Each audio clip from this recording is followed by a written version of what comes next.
Longting Federation, Yunming Star, Dongjun Province, Binjiang City. Binjiang is a city encircled by lush greenery. In May, sunlight filtered through the clouds and spilled over the beast-taming sculpture in front of the teaching building of Qingsong No. For middle school, a restless air permeated the classroom of Class 3 Grade 9. Line up. The awakening ceremony is about to begin.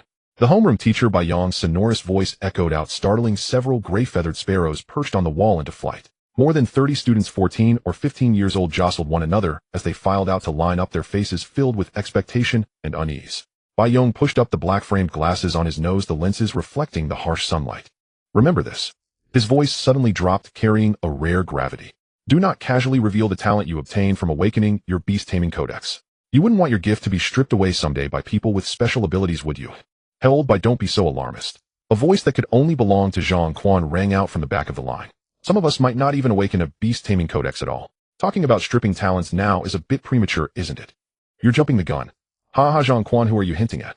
Wang Ming, sporting a crew cut, slapped Zhang Quan hard on the back, provoking a burst of laughter from the boys around them. Bai Yong frowned. His gaze swept over the grinning, nonchalant faces of what he considered the worst batch of students he had ever taught. With 20 years of experience behind him, he understood all too well what the awakening ceremony meant to these children. Some would soar to the heavens in a single leap, others would plummet into the abyss. Bai Yong shook his head and glanced at the time. Do as you please. Once you awaken your beast-taming codex, you will begin your own path as beast tamers. But do not neglect your academic studies. Otherwise, even if you awaken a beast-taming codex, you won't be able to get into a top high school. He clapped his hands lightly. All right, get ready to awaken.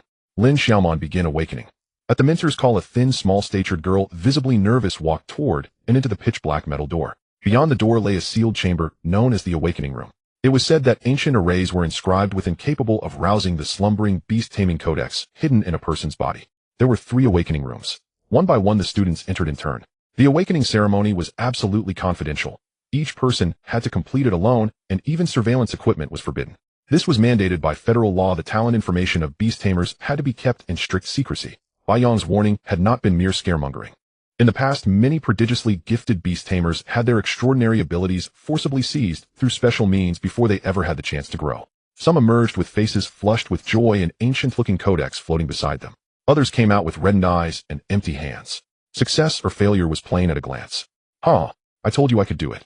Zhang Quan burst out of the awakening room, an archaic codex hovering at his side and crimson flames dancing in his palm. See that? My awakened talent is Flame Fury, a buff that amplifies the power of fire tribute beasts. He deliberately raised his voice, drawing the sidelong gazes of his classmates. A few Hanger-sun immediately crowded around to fawn over him, while many more looked on with undisguised envy.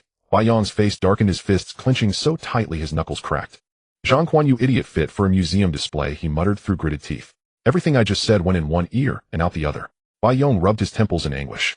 How did I end up teaching such an arrogant, conceited student? The line continued to inch forward until a particular name. Next, Su Ningyu. Su Ningyu drew in a deep breath, feeling his heartbeat quicken, and the moment he stepped into the awakening room, the metal door closed silently behind him. In the dim room, only the awakening stone platform at the center emitted a faint, ghostly blue radiance.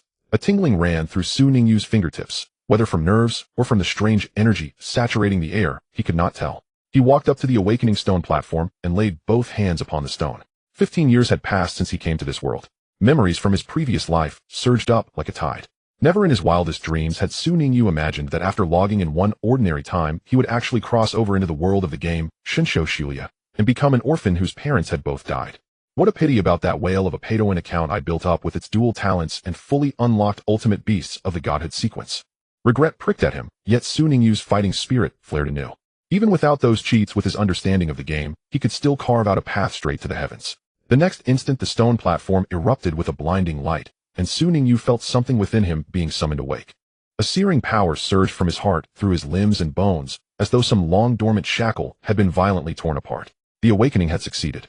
Before his eyes, 2 beast-taming codices suddenly appeared, hovering in the air. One was black as ink, its entire surface entwined with ancient dark golden patterns. The other was an utterly ordinary fluorescent codex, completely unfathomable when placed beside the first. 2 of them. Su Ningyu's pupils shrank, his heart pounding wildly. When a beast tamer awakened, each person was supposed to condense only one beast-taming codex. That was an iron law. Yet at this moment, 2 codices were drifting eerily in front of him. Before he could think further, a familiar electronic voice exploded in his mind. Ding. Player Su Ningyu detected Shinsho Shulia initializing. What the A? Su Ningyu's whole body jolted, his eyes bulging as he nearly suspected he was hallucinating. That voice, that tone, that damn mechanical cadence. Wasn't that the very system prompt that played when logging into the game, Shinsho Shulia? That's not right. Snapping out of it, Su Ningyu pinched himself hard, baring his teeth at the stab of pain. I've been in this world for 15 whole years, and you're only coming online now, Golden Finger. In an instant, countless memories surged up. 15 years, an entire 15 years. Su Ningyu's nose stung, he was almost moved to tears. This sort of transmigration was not something an ordinary person could endure, especially one that began with the orphan at the starting line setting. Su Ningyu suddenly clenched his fists, a blaze of wild joy igniting in his eyes. His gaze swept toward the black gold patterned Beast Taming Codex, and an indescribable sense of familiarity welled up within him. These patterns, this aura. Was this not the very black gold Beast Taming Codex, bound to his game account? Could it be that everything tied to his game account had crossed over with him as well? If that were true, then the god who'd bound beasts. At the thought, Su Ningyu's fingers trembled with excitement as he reached out, without hesitation, to touch the black gold codex. Buzz! The codex unfurled of its own accord. On the left page, his holographic projection appeared, while on the right, line upon line of script shimmered with dark golden light. Beast Taming Codex, host Su Ningyu Talents 1. Bloodline Directory. By touch alone you can discern a beast's bloodline potential, perceive countless evolutionary paths that have existed in the past and will exist in the future, and seek out the godhood sequence most suited to yourself. 2. Divine Concealment. Shroud all of your secrets. Even gods cannot pry into your true information. Hiss. Su Ningyu drew in a sharp breath, goosebumps erupting across his skin. These talents, they really are exactly the ones from my game account. In this world, the evolutionary paths of contracted beasts are exceedingly intricate. A single wrong choice could very well lead to the beast's death, and all previous nurturing would instantly be reduced to nothing. Yet Su Ningyu's innate gift, the Bloodline Catalogue, allowed him to see through every possible evolutionary route at a glance, practically the same as cheating. He drew in a deep breath, forcefully suppressing the surge of excitement in his chest. In his previous life, he had poured countless hours and effort into the game Divine Beast Sequence. Relying on the Bloodline Catalogue talent, he had painstakingly raised 9 ultimate contracted beasts, each one stepping onto the path of becoming a god. Each of those was a terrifying existence capable of shaking the very laws of the world. Are my contracted beasts still here? The crucial question suddenly struck him, and his heart began to pound violently. If even the Black Gold Codex had crossed over with him, then didn't that mean the 9 divine beasts he had once contracted and nurtured might have come as well? Wouldn't that make him outright invincible in this life? At that thought, Su Ningyu could no longer restrain himself, and hurriedly tried to inspect the Black Gold Beast Codex. However, when he focused his consciousness on the Codex's contracted beasts page, an invisible resistance suddenly surfaced and blocked his way. What's going on? Su Ningyu's brows furrowed tightly. He tried again, only to find that the page still refused to open. Mechanical chimes rang out in his mind. Ding. The level gap is too great. Player cannot view the contracted beasts page. Ding. To unlock the first beasts page, the host must become a Black Iron rank Beast Tamer. The IC system notification mercilessly shattered his fantasy. Damn it. He cursed under his breath. A level restriction. Only then did he truly realize that he was currently nothing more than a rookie Beast Tamer who had, in his previous account, any one of those contracted beasts he possessed could casually destroy heaven and earth, and with his current strength, he had absolutely no way of controlling them. Looks like I have to level up as quickly as possible. He gritted his teeth as a glint of resolve flashed through his eyes. Those beasts would be the very foundation upon which he would stand in this world. Forcing down his impatience, Su Ningyu temporarily put away the Black Gold Codex. Although he could not summon any beasts, yet he could clearly sense that the 2 talents granted by the Codex, Bloodline Catalogue and Divine Concealment, were already available for use. Divine Concealment. As the thought stirred in his mind, the aura of the Black Gold Codex was instantly shrouded by an invisible barrier. Even someone standing right beside him would not sense the Codex's existence at all. Only by hiding his trump cards could he hope to live long. Right now he was still very weak and had to keep a low profile and bide his time. After finishing all this, Su Ningyu finally shifted his gaze to another Beast Codex, this one a pale yellow. This should be the Beast Codex I awaken with. Su Ningyu murmured to himself as he reached out and opened it. Beast Codex. Host Su Ningyu. Talent. Taming Lash. Strike the target with a whip to inflict pain. That pain will transform into a mark of submission, allowing spiritual control. Each strike carries a chance of making the target addicted to the sensation, willing to accept the host's control of their own accord. Su Ningyu's mouth twitched fiercely when he saw this talent. Why does this talent feel so improper? Just as Su Ningyu was lamenting how indecent this talent seemed, a surge of energy began to erupt from within the pale yellow codex. He knew exactly what it was, yet he immediately activated Divine Concealment to hide the anomaly that was about to burst forth. A talent phenomenon, an extraordinary vision that only appeared when one's innate gift was truly remarkable. For a talent capable of triggering a talent phenomenon, this Taming Lash is definitely far from simple. In this world where the strong prey on the weak, every kind of talent possessed its own value. Letting go of his fixation on how special this talent was, Su Ningyu directly flipped to the Codex's contract page. For a Beast Tamer, strength talent was important, but the number of contract slots was just as crucial. Ordinary Beast Tamers typically awakened with only one contract slot, which would gradually increase as their strength improved. The number of contract slots directly determined how many beasts a Beast Tamer could control at the same time. I wonder how many initial contract slots my Codex has. Su Ningyu's gaze burned as he looked at the contract page. The next instant his pupils abruptly contracted. On the contract page, 3 empty contract slots were clearly displayed. Three contract slots right after awakening. For a moment, Su Ningyu was genuinely stunned. One had to know that before an ordinary Beast Tamer broke through to Black Iron rank, they could only contract a single beast. Yet he had 3 contract slots the moment he awakened. Now this is getting truly interesting. A faint arc slowly lifted the corner of Su Ningyu's lips. It was genuinely delightful. He took a deep breath, forcing himself to calm down. He understood his current situation more clearly than anyone. An orphan without father or mother, possessing no background and no patron to rely on. If he exposed his heaven-defying talents too early, what awaited him would not be the eager recruitment of major powers, but countless pairs of greedy eyes. Bai Yong was right. Cases of talents being stripped away are all too common in this world.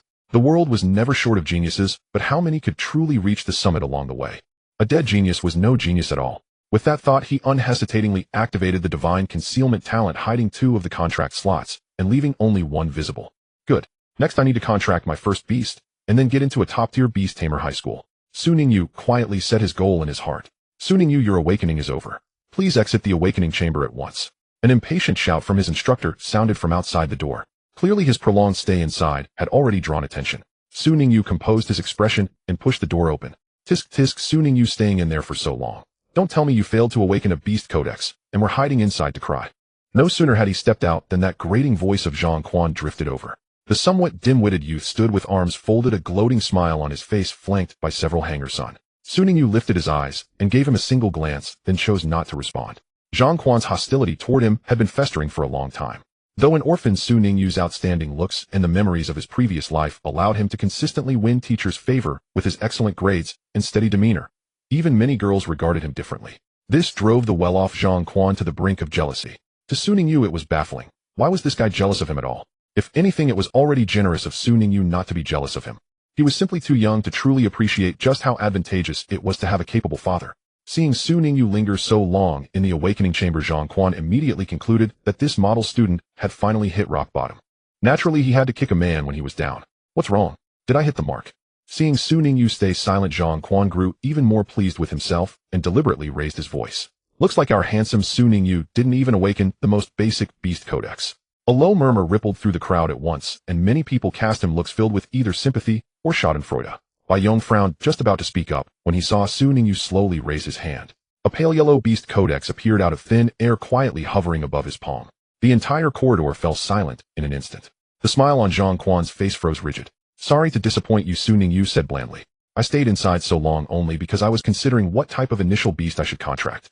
With that, he stowed away the codex and walked straight past Zhang Quan, not even deigning to spare him an extra glance. Zhang Quan stood rooted to the spot, his face alternately flushing green and white.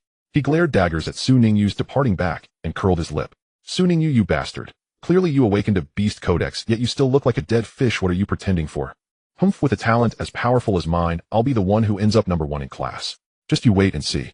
In truth, Zhang Quan was not inherently evil. He was simply a bit slow-witted, had more money than sense, and was annoyingly petty with a fondness for throwing childish tantrums. The more one engaged with someone like that, the more energized he became. Thus Su Ningyu chose to ignore all of Zhang Quan's provocations without exception. After the awakening ceremony concluded, Su Ningyu returned to the class line. A cheerful voice came from behind, followed by a strong arm wrapping around Su Ningyu's neck. It was Wei Lin, one of his few friends at school. Didn't the experts say that the smarter a person is, the greater the chance of awakening the Beast Master Manual? Su Ningyu helplessly pushed Wei Lin's arm away and turned to look at the boy who was half a head taller than him. As children who both came from an orphanage, they had looked out for each other at school. Seeing you so pleased, you must have awakened successfully. Wei Lin raised an eyebrow, waved his right hand, and a deep blue Beast Master Manual appeared out of thin air, hovering above his palm. Of course. The cover of the manual was engraved with ancient patterns, faintly emitting a soft blue glow. Now that we have awakened the Beast Master Manual, we should be thinking about contracting our initial beast. Wei Lin put away the manual, his expression becoming serious. This is crucial for becoming an apprentice Beastmaster. By the way, have you thought about what type of beast you want to contract? Su Ningyu pondered for a moment. I have thought about it, but for orphans like us the options are limited. We can only obtain the beasts provided by the school through its sponsorship, which allows us to enter a top high school before the entrance examination. He spoke calmly, showing no signs of frustration. After all, with the Bloodline Directory innate talent, he could cultivate any beast to unimaginable heights. So Su Ningyu wasn't worried. Wei Lin, perceptive and meticulous, noticed Su Ninjia's calmness and couldn't help but lean in and ask, "Aren't you worried at all? Did you awaken some incredible talent?" He blinked and lowered his voice. "Come on, tell me. I won't take advantage of you. I'll share my talent too." Su Ningyu glanced at him with a half-smile, so curious. Wei Lin nodded repeatedly, his eyes sparkling with gossip. "Oh." Looking at his friend's eager expression, Su Ningyu suddenly recalled the special talent on his second Beast Master manual, and a smile involuntarily crept onto his lips. "Well, do you want to try my talent?" As soon as Su Ningyu finished speaking, Wei Lin felt goosebumps rise all over his body and jumped back like a start. A tuft of hair on his head stood straight up like an antenna. This was his special reaction when sensing danger from his awakened talent, the danger precognition from the Beast Master. "And no, it's fine." Wei Lin waved his hands repeatedly, chuckling nervously. "Talents are an important trump card for Beast Masters. I'd rather not take the risk. Just keep it hidden well, and definitely don't be like that fool Zhang Quan." Wei Lin stared at Su Ningyu warily, feeling as if something terrifying had just locked onto him. Though he didn't know exactly what talent Su Ningyu possessed, his newly awakened talent warned him not to experience it. It would lead to misfortune. Seeing this, Su Ningyu chuckled softly and stopped teasing him. While Su Ningyu and Wei Lin were chatting and laughing, a sudden exclamation erupted from the direction of the awakening. "God, a talent anomaly." Hearing the exclamations, both of them turned back to see a girl with long hair down to her waist walking out of the awakening. However, unlike the other students, she was surrounded by several transparent serpents formed from pure energy. The serpentine phantoms swam in the air, their scales shimmering with a pale purple light, making the girl appear in It's in Chingy. Wei Lin's eyes widened. She actually awakened the beautiful serpent talent. Su Ninjia's thoughts drifted away as memories from the Beast Master Sequence game surfaced in his mind. The beautiful serpent talent. He murmured, his gaze growing profound. There had also been a character with the same talent in the game. Moreover, the ability of this talent was to be in harmony with snake-type beasts, allowing for easy contracts with them. However, the most famous possessor of this talent in the game was the Queen of Serpents, Qing'er, who had instilled fear in Su Ningyu clearly remembered that Qing'er was the central antagonist in the third expansion pack whale of the Serpent God. Her storyline was regarded as one of the most tragic in the entire game. Could this and Qing'e be related to the future Qing'er? A day has passed since the awakening of the Beast Master Codex. The morning sun streamed through the classroom window, where Su Ningyu sat quietly listening to the explanations of the Beast Master course teacher at the podium. From the moment you awakened the Beast Master Codex, you have officially embarked on the path of becoming a Beast Master. The teacher adjusted his glasses and said sternly, "The next crucial step is to contract your initial pet beast, which will determine the starting point of your career as a Beast Master." He turned and wrote large characters on the blackboard, "Pet types suitable for beginner Beast Masters. For newly awakened Beast Masters, gentle and stable growing pet beasts are the best choice." However, the classroom had already descended into chaos.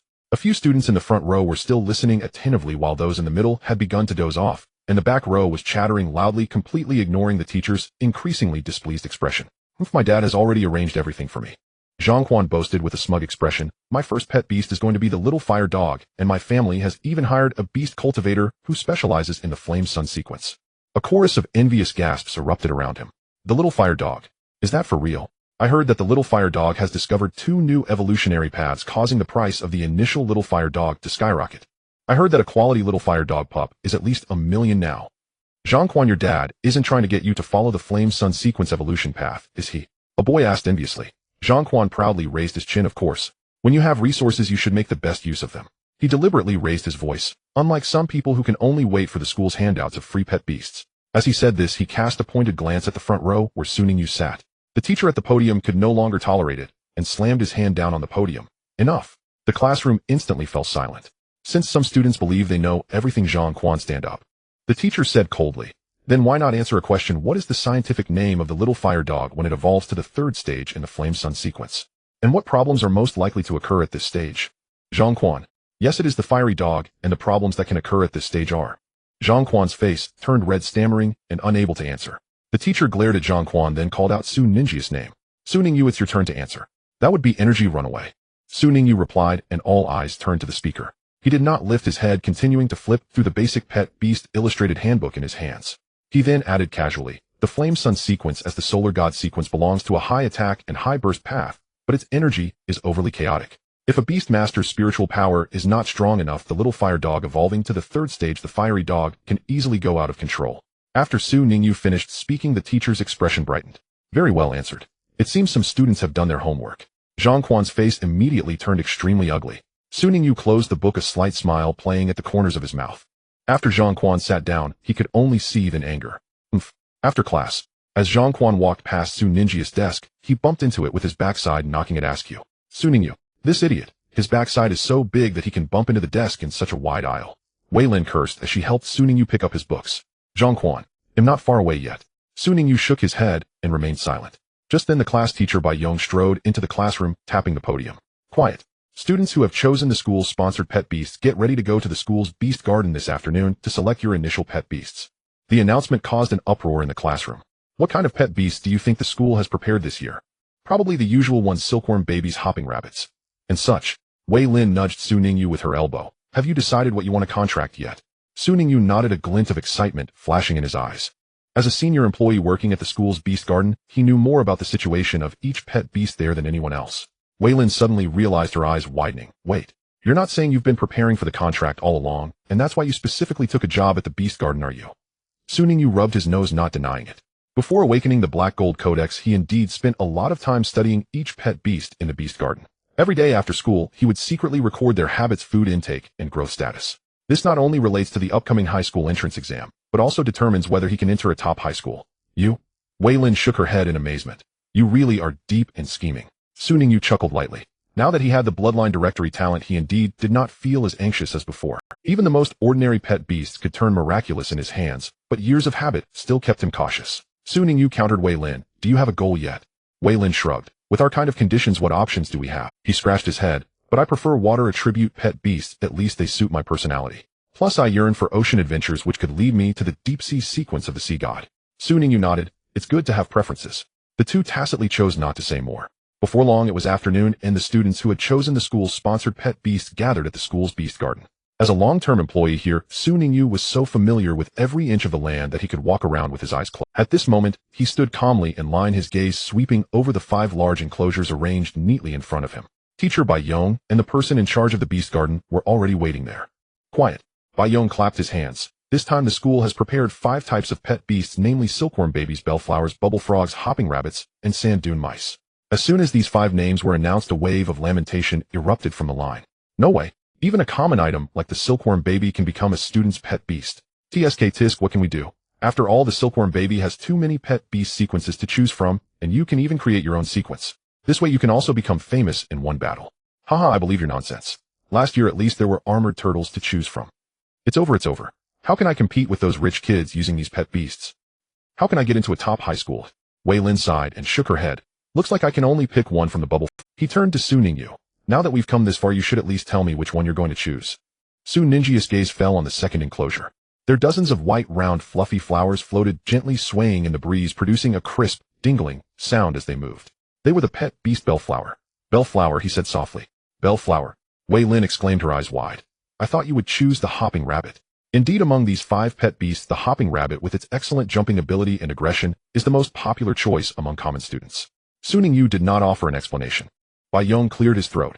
Although the spirit beasts are provided uniformly by the school, according to convention, students with excellent grades can choose first. Without any hesitation, he called out directly, Su Ningyu, you go first. Wei Lin patted Su Ningyu's shoulder vigorously. Go. Su Ningyu. No one in the team raised any objections. Su Ningyu's long-standing top score in the grade was undeniable, and with the basic qualities of the 5 spirit beasts provided by the school being comparable, he didn't feel targeted at all. Su Ningyu did not hesitate, and stepped towards the area of the bellflower, his pace slightly quicker than usual. As he drew closer, a clear and melodious, dingling sound floated in the air, reminiscent of wind chimes gently swaying. The sound seemed to possess a magical power, gradually calming Su Ningyu's originally excited mood. This was precisely the racial characteristic of the bellflower, calming. The sound emitted by the bellflower could soothe the soul, ease emotions, and relieve stress. The teacher in charge of this area recognized this diligent student, who often worked part-time, and nodded kindly. Choose the one you like. Su Ningyu's gaze locked onto a bellflower the size of a basketball within the fence. Its petals shimmered with faint golden patterns, appearing elusive under the sunlight. From a distance, the bellflower resembled a floating dandelion. To his surprise, when the bellflower noticed Su Ningyu, it began to sway actively. The white ball-shaped fluff produced a pleasant wind chime sound as it swayed, as if greeting Su Ningyu. Compared to its other stiff counterparts that merely swayed in the wind, it appeared particularly lively and spirited. Little one, you remember me, huh?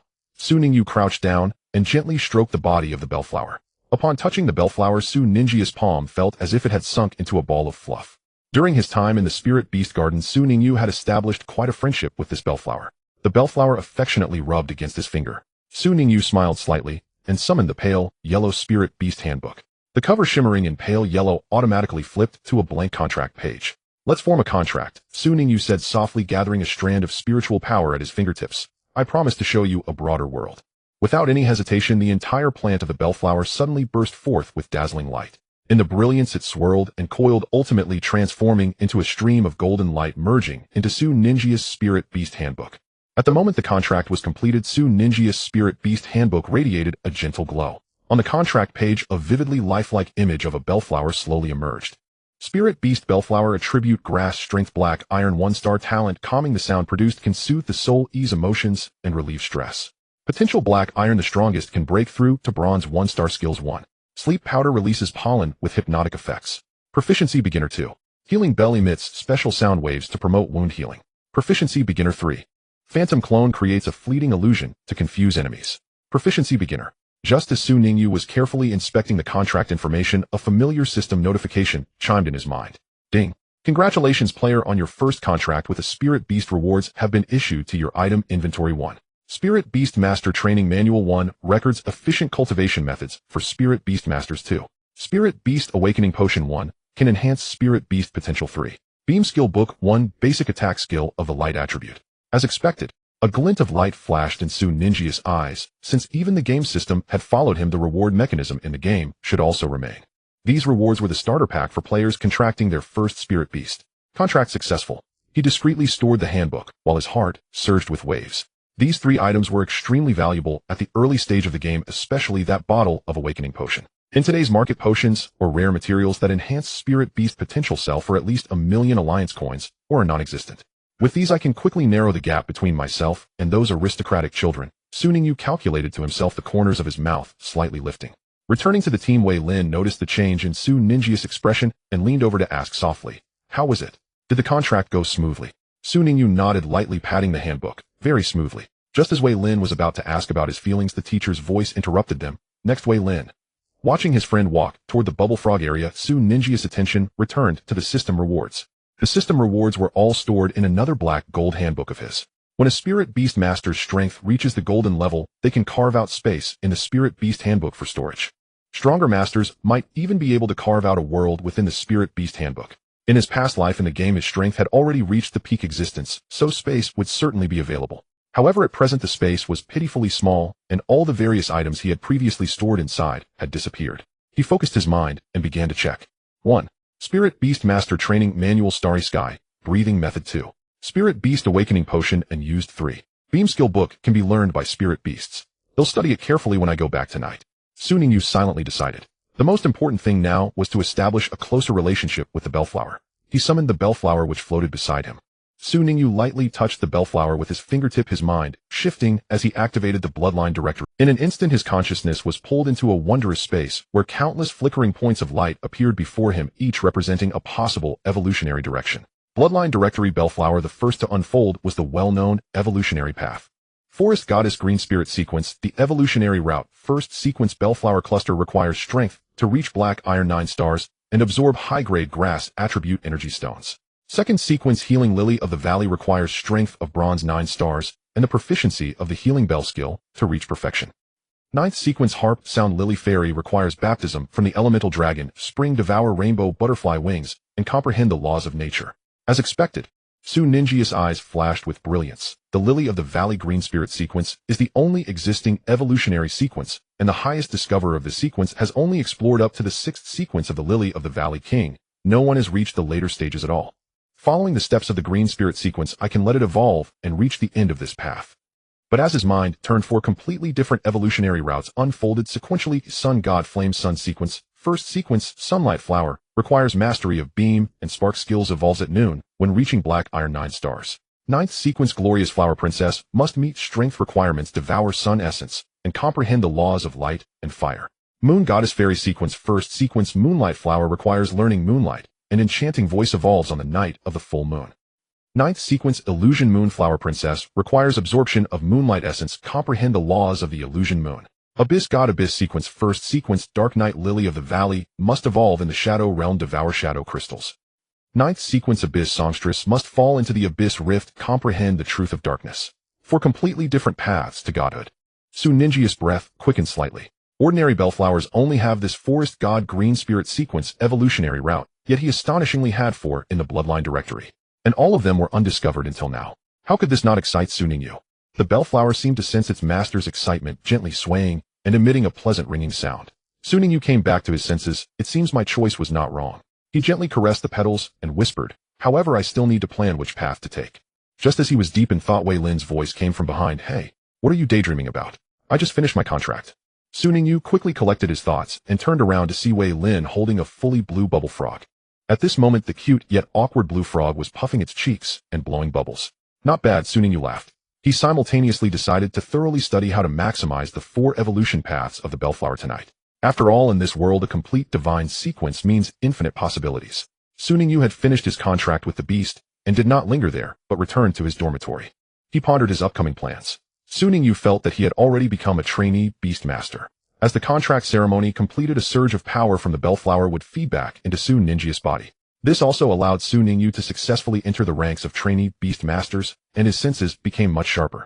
Is this what it feels like to be a trainee beast master? Su Ningyu clenched his fist, feeling the power flowing within him. However, Su Ninjia's gaze soon fell upon the hidden black gold beast manual, and he frowned slightly. But this power is still not enough to unlock the first beast cultivated in the previous life game. I need to at least reach the black iron level. In this world, there are mainly 2 pathways for beast masters to grow. One is to gain feedback and enhancement through contracting beasts, and the other is to cultivate techniques to improve oneself. For ordinary students, the former is the main way, but Su Ningyu is different. He possesses the system-rewarded stellar breathing technique. This is a cultivation method that every player receives upon entering the Beast Master Sequence game. Su Ningyu recalled the game's settings. This technique is known for absorbing stellar power, being gentle and stable, and having strong compatibility, making it suitable for beginner beast masters to build a foundation. Once proficient, for each stage of proficiency achieved, the cultivation speed will triple. Su Ningyu did not immediately cultivate, but instead glanced at the other 2 items in the space. 1. Beast Awakening Potion can enhance the beast's potential just right for the bellflower. 2. Beam Skill Book, a rare light-type attack skill. With the beam skill, the bellflower will no longer be a mere support. Su Ningyu gently stroked the bellflower's petals, lost in thought. In this world, due to the excellent soothing and healing abilities of the bellflower, they are mostly used in hospitals and other auxiliary places, leading to very few beast masters cultivating them as main battle beasts. This also makes the evolution paths of the bellflower extremely rare, with only one known path, the Green Spirit Sequence. But my bellflower is different. With the Bloodline Directory talent, I can know that it has 3 other evolution paths. His gaze lingered between the Sun God Flame Sequence and the Moon God Fairy Sequence. Sunlight Flower balanced in offense and defense, the first tier of the Flame Sequence, possessing both healing and powerful attack abilities. Moonlight Flower belonging to the Fairy Sequence, more inclined towards support and control. As for the Abyss Shadow Sequence, although it has enormous potential, the evolution conditions are too harsh, and under the current conditions it is impossible to obtain the required resources, so Su Ningyu ignored it. He decided not to aim too high. Choosing the Sunlight Flower is more suitable. Su Ningyu finally made his decision. It can retain healing and support abilities while also gaining powerful attack, means which is very appropriate. However, evolving requires the bellflower to reach the Black Iron 9-star strength, while it has just reached Black Iron 1-star now. First enhance its potential, then learn the beam skill. Su Ningyu took out the potential enhancement potion rewarded by the system, and softly called, "Little bell, drink this." The bellflower tilted its flower head, making a confused sound. But it completely trusted its master and unhesitatingly absorbed the entire bottle of potion. In an instant, the bellflower shone with dazzling fluorescence. The entire white flower cluster flickered with a faint glow as if it had come to life. The fluorescence gradually faded. Su Ningyu hurriedly opened the Beast Manual to check the data. Beast Bellflower Strength Black Iron 3 stars, Potential Rating Silver Level, Originally Black Iron Level Talent, Soothing Enhanced Healing Light, Newly Added Skills, Sleep Powder, Healing Bell, Phantom Clone Beam, Learning, directly surpassing the Bronze level, raising potential to Silver potential. Su Ningyu looked at the changes in Little Bell's data with delight. This meant a significant increase in the growth limit of the bellflower, and the cultivation speed would also accelerate considerably. Moreover, due to the potential potion, its strength was also enhanced, successfully reaching Black Iron 3 stars. Not only that, Little Bell awakened a new talent, Healing Light. Healing Light, when casting healing skills, the effect is increased by 30. Xiaomi. The bellflower danced joyfully around Su Ningyu, and the golden light on its petals was even more dazzling than before. It seemed to sense its own changes and appeared very excited. Very good. Next is to practice the beam skill. Su Ningyu stroked the little one's petals, but we need to find a place where no one is around. He looked up at the sky. The sun had already set. The training ground at night should be empty, just right for practice. Moreover, the stellar breathing technique works best at night, allowing for double benefits. Let's go, little bell. Su Ningyu put away the manual. Starting tonight, we will be busy. The bellflower obediently landed on his shoulder, and the pair headed towards the training ground. Su Ningyu, who had not slept all night, was now resting his chin on his hand, his eyelids drooping uncontrollably. Last night's training was not smooth. The stellar breathing technique was more difficult to master than he had imagined. No matter how he adjusted his breathing rhythm, he could not feel the so-called stellar power. As expected, one cannot rush into cultivation. There must be a method to it. Su Ningyu rubbed his sore eyes and yawned. However, it was reassuring that little Bell had successfully learned the beam skill after a night of practice. He successfully raised the proficiency to the beginner level. One must admit that silver potential is impressive. Thinking of the little one practicing earnestly under the moonlight, a smile unconsciously appeared on Su Ninja's face. Hey, what are you daydreaming about? Wei Lin's loud voice suddenly echoed beside him. The next practical class is about to start. Su Ningyu replied, Oh, got it. When the two arrived at the playground, quite a few students had already gathered there. Due to the awakening of the beast manuals, the practical classes were now conducted jointly by multiple classes. Standing in the center of the playground was a burly instructor whose sharp gaze swept over all the students present. Listen up. The instructor's booming voice echoed across the playground. You have now contracted beasts and become trainee beast masters. But to enter a top-tier beast master high school, doing well in academic subjects is not enough. He patted the scoreboard beside him. In the upcoming midterm exam a month later, practical performance accounts for 70 of the extra points. Wei Lin elbowed Su Ningyu. Look over there, that Zhongquan kid must be trying to gain extra points through practicals. Wei Lin felt a bit envious. I heard his dad specially hired a private coach. Sure enough, not far away, Zhongquan was cracking his knuckles, his little fire dog excitedly spinning at his feet. Feeling the gaze of Su Ningyu, Zhongquan shot back a provocative glare, deliberately flexing the muscles on his arm. Now let's proceed to the group battles. The teacher's voice rang out again. First group, Su Ningyu against Wang Hao. Hearing his name, Su Ningyu instantly became alert. He took a deep breath and summoned the little bell. Compared to Su Ninja's somewhat listless appearance, the little guy who had trained all night was full of energy. Sensing that Su Ningyu seemed a bit off, the healing bell suddenly chimed. Ding ding. The pleasant sound of the bell rang out, and a beam of light directly connected to Su Ningyu. In an instant, the fatigue from staying up late was swept away, and he instantly felt invigorated. Su Ningyu looked at the floating little bell. You don't worry about me. The little bell replied, Chiomi. Hey, what hospital's special little flower is this? Wang Hao joked, summoning his own, a jumping rabbit. Knowing that Su Ninja's beast was a bellflower, Wang Hao was quite arrogant, believing he would surely win this match. After all, everyone knew that a newly contracted bellflower had no combat skills, so he thought, little you, should I let? Su Ningyu replied, don't be so disgusting. Ignoring the provocation, he gently stroked the little bell. Remember what we practiced last night, just relax. The match starts. Jumping rabbit, since the opponent doesn't need us to hold back, then charge with all your might. Wang Hao took the lead. The massive rabbit kicked off with its hind legs, shooting forward like a cannonball. Just as everyone thought the bellflower would be knocked away, without hesitation, Su Ningyu softly said, light beam.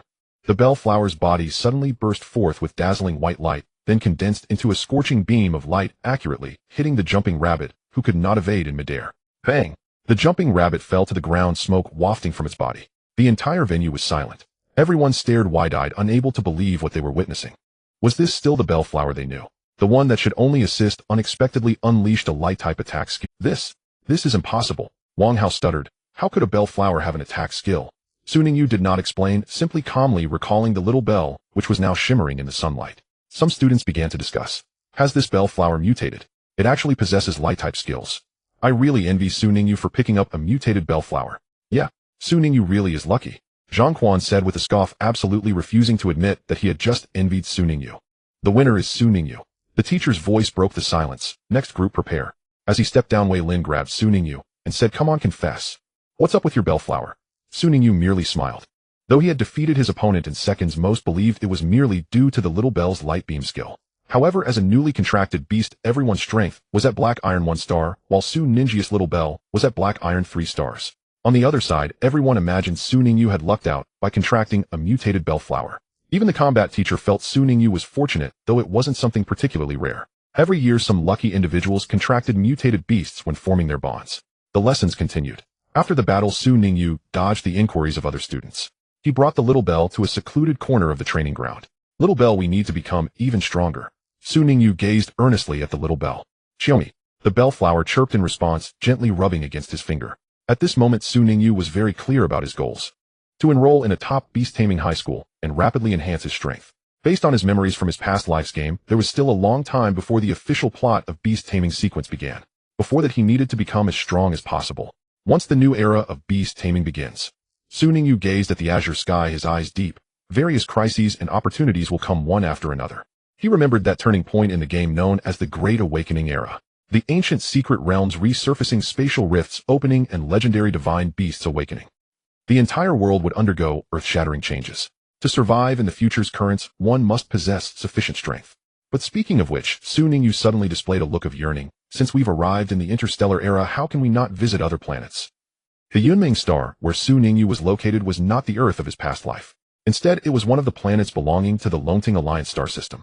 In the worldview of Beast Taming Sequence, humanity had long entered the era of interstellar colonization.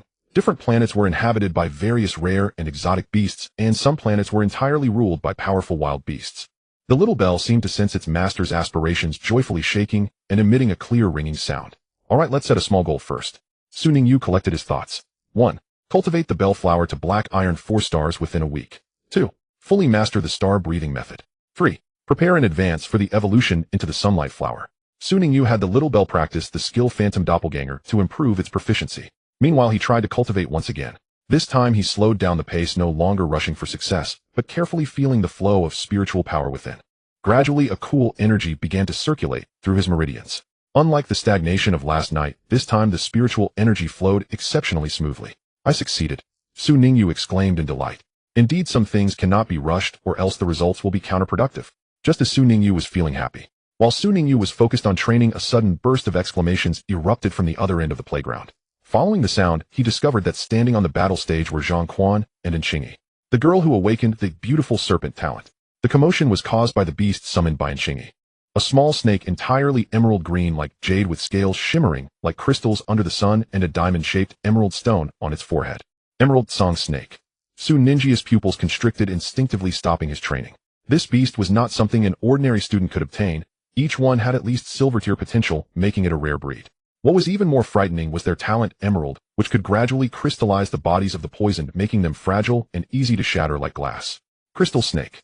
Su Ningyu murmured this beautiful yet cruel nickname. He remembered that in the game such beasts were usually only obtainable by the core members of prominent families. Su Ningyu was very clear about Enqingyi's family background. It was impossible for them to afford such a rare beast. It seems the school is starting to exert its influence. He thoughtfully stroked his chin. On the battle stage, Zhang Quan's little fire dog had already shown signs of cowering. The Emerald Song Snake elegantly coiled around Enqingyi's shoulders, its tongue flicking lightly, while a faint crystal dust filled the air. The match begins. Little fire dog used fireball. Zhang Quan initiated the attack. The little black dog had flames burning on its 4 limbs, which was indeed one of its characteristics. It obeyed its master's command and began to gather a fireball in its mouth.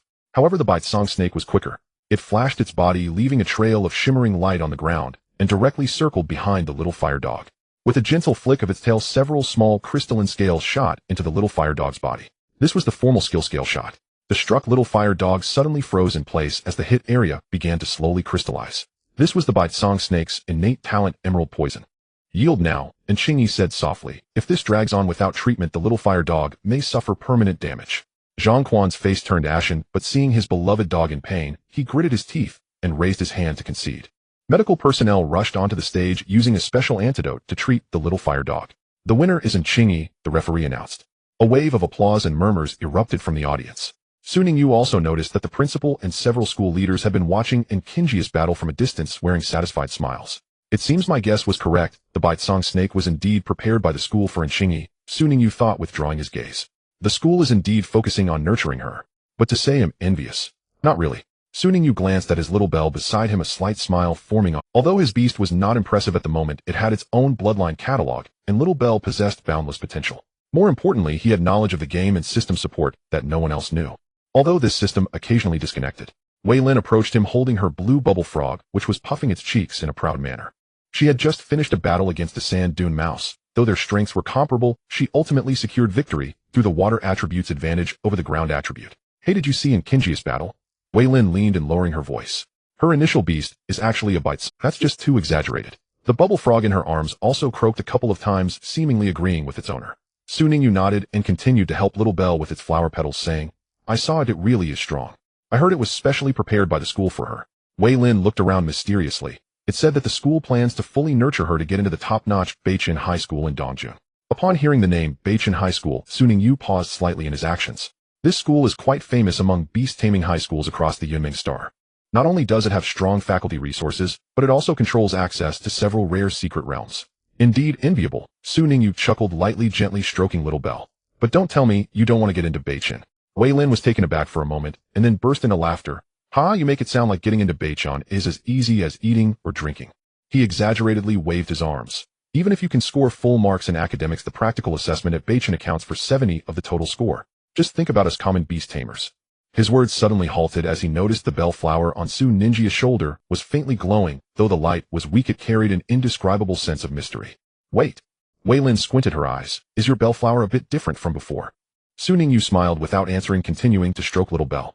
Daily interaction with beasts can enhance intimacy. He had deeply experienced this in the game. Some special evolution sequences require achieving extremely high intimacy to trigger. Su Ningyu shifted the topic. 70 practical assessment. He repeated thoughtfully. That's perfect. Do I happen to be better at practical skills? Wei Lin rolled her eyes. You just keep boasting. Beichin's acceptance rate is less than 5 each year, and all the geniuses in Dongjun scramble to get in. He suddenly lowered his voice. But seriously, if you can get in, remember to help your brother out. Su Ningyu couldn't help but laugh. So is that it? Are you giving up? Who said I'm giving up? Wei Lin wiped her face, defiantly retorting. I just said it's very difficult. However, she suddenly lowered her voice and said mysteriously, I've heard rumors that next month a batch of water spirit fruits will grow outside the city at Baishui Lake. Shall we go check it out tomorrow on our day off? If my bubble frog can eat one. Sure, just right to train Little Belle outside the city. Wei Lin started talking to herself, while Su Ninjia's gaze unconsciously drifted to Enchingi in the distance. The girl was surrounded by several school leaders, with the Baitsong snake elegantly coiled around her wrist, shimmering with a dangerous, yet beautiful light under the sun. Beichin High School. He silently pondered, indeed a good starting point. Little Belle seemed to sense its master's thoughts, gently rubbing against his cheek, the golden patterns on its petals flowing with a mysterious glow. The school bell rang, signaling the start of the weekend. Su Ningyu packed his backpack and returned alone to his rental apartment on the outskirts of the city. He gently placed Little Belle in the flower pot on the windowsill, where it could bask in the evening sun. Now Little Belle was instructed by Su Ningyu to soak up the sun and feel the light's rejuvenation. Perhaps it could comprehend photosynthesis. The biggest problem for an orphan is the lack of money. Su Ningyu slumped onto the old sofa, sighing. In the world of beast taming, enhancing strength is almost equivalent to burning money. High-quality beast food, evolution resources, skill teaching. Each one requires a large amount of alliance coins. Thinking about the money he spent in his past life on the game Beast Taming Sequence, Su Ningyu felt a pang of regret. If I had known I would transmigrate, I should have spent more back then. Tisk, but the money can't be brought over, and the beast taming handbook I brought is also restricted. He rubbed his temples and began to contemplate ways to make money. Becoming a sequence breeder, that thought flashed by. With his Bloodline Catalogue talent, he could indeed help people plan the optimal evolution routes for their beasts, even discovering new evolution sequences. This profession could definitely earn a fortune in the market. But he quickly dismissed this idea, a 15-year-old middle school student who would believe that. Those beast breeding organizations are not fools. They wouldn't easily trust a mere kid. Even if they do, wouldn't that put me in the most dangerous position? Forget it, it's more important to enhance the strength of Little Belle first. Su Ningyu opened his notebook and began to formulate a training plan. Since he decided to let Little Belle follow the sunflower sequence, the first sequence would evolve into a sunflower. Thus the two essential skills, photosynthesis and spark, must be mastered as soon as possible. Photosynthesis, as a basic recovery skill of the grass type, is not difficult to learn and comprehend. He had begun to let Little Belle feel the effects of light. As a grass-type plant, isn't photosynthesis innate? Of course, the photosynthesis that Su Ningyu referred to and the skill photosynthesis are not the same thing. However, Su Ningyu thought of a way for Little Belle to learn this immediately. As long as he is willing to spend money and finds a grass-type beast-taming skill instructor in the city, he can immediately have them teach this skill. In this world, a complete industry chain has developed around beast taming, and the skill instructor is one of the professions. However, the most sought-after profession is still the beast-taming sequence breeder, which can discover the different sequences and evolution paths of beasts. Yet this profession is also the most expensive. Su Ningyu shook his head and decided to focus on learning skills. Now he considered having Little Belle learn skills. Photosynthesis has a solution, but spark is troublesome. Su Ningyu frowned. This is a standard fire attribute attack skill, while Little Belle is a pure grass-type beast, making the learning difficulty exponentially higher. Even if Su Ningyu finds a fire-type skill instructor to teach the spark skill, he feels he would be beaten up. Letting a pure grass-type beast learn fire-type skills, is that a joke? Little Belle seemed to sense her master's worries, gently floating over and rubbing her petals against his cheek. Don't worry, there will always be a way. Su Ningyu smiled and patted her. He took out an iron box from the drawer containing all the savings he had accumulated from working these past few months. 3,200 alliance coins. This amount isn't small for an ordinary student, but in the field of beast cultivation it might not even be enough for a single skill class. Tomorrow let's see if I can go to Bu Lake to pick some water spirit fruits. Su Ningyu gazed out at the night and murmured, a single water spirit fruit can sell for at least 100,000 alliance coins. He sighed and shook his head with a wry smile. Surely a lack of money can defeat a hero. After sorting out his emotions, Su Ningyu sat cross-legged in front of the window preparing to begin practicing the stellar breathing technique. He always remembered that it was equally important to elevate his own Beast Tamer level. Without the Beast Taming Manual from the Black Gold Edition, he felt a persistent lack of security. Only by unlocking the first beast can I truly feel at ease. Taking a deep breath, Su Ningyu slowly closed his eyes, facing the brilliant starry sky outside the window. As his breathing gradually became long and rhythmic, faint silver light points began to emerge around him.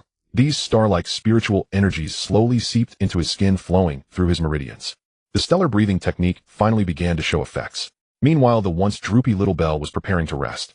As a plant-type beast, she was used to entering a dormant state at night. But upon seeing her master practicing against the night sky, she suddenly perked up. Show me. Little Belle shook her petals, as if having made a certain resolution. She floated over to the other side of the windowsill, turning her flowers completely towards the bright moon. If someone were to witness this moment, they would surely be astonished. The moonlight seemed to be drawn by some force, forming a hazy halo around Little Belle. Su Ningyu, immersed in his practice, did not notice Little Belle's transformation. However, through their contract connection, he could feel the spiritual energy within the little creature growing at an astonishing rate. He slightly opened his eyes just in time to see Little Belle bathing in the moonlight. What surprised him even more was that the flower-shaped body of the little creature faintly revealed a small crescent moon pattern. Could it be? A bold guess surfaced in Su Ninju's mind. When Su Ningyu summoned the Beast Taming Manual, he indeed discovered an additional skill in Little Belle's skill column. Moonlight. Under moonlight, it can restore its own strength and enhance combat abilities. Little Belle actually comprehended the moonlight skill on her own. Is this too unbelievable? This was simply an unexpected joy. One should know that moonlight is one of the fairy, and it is also quite difficult to comprehend.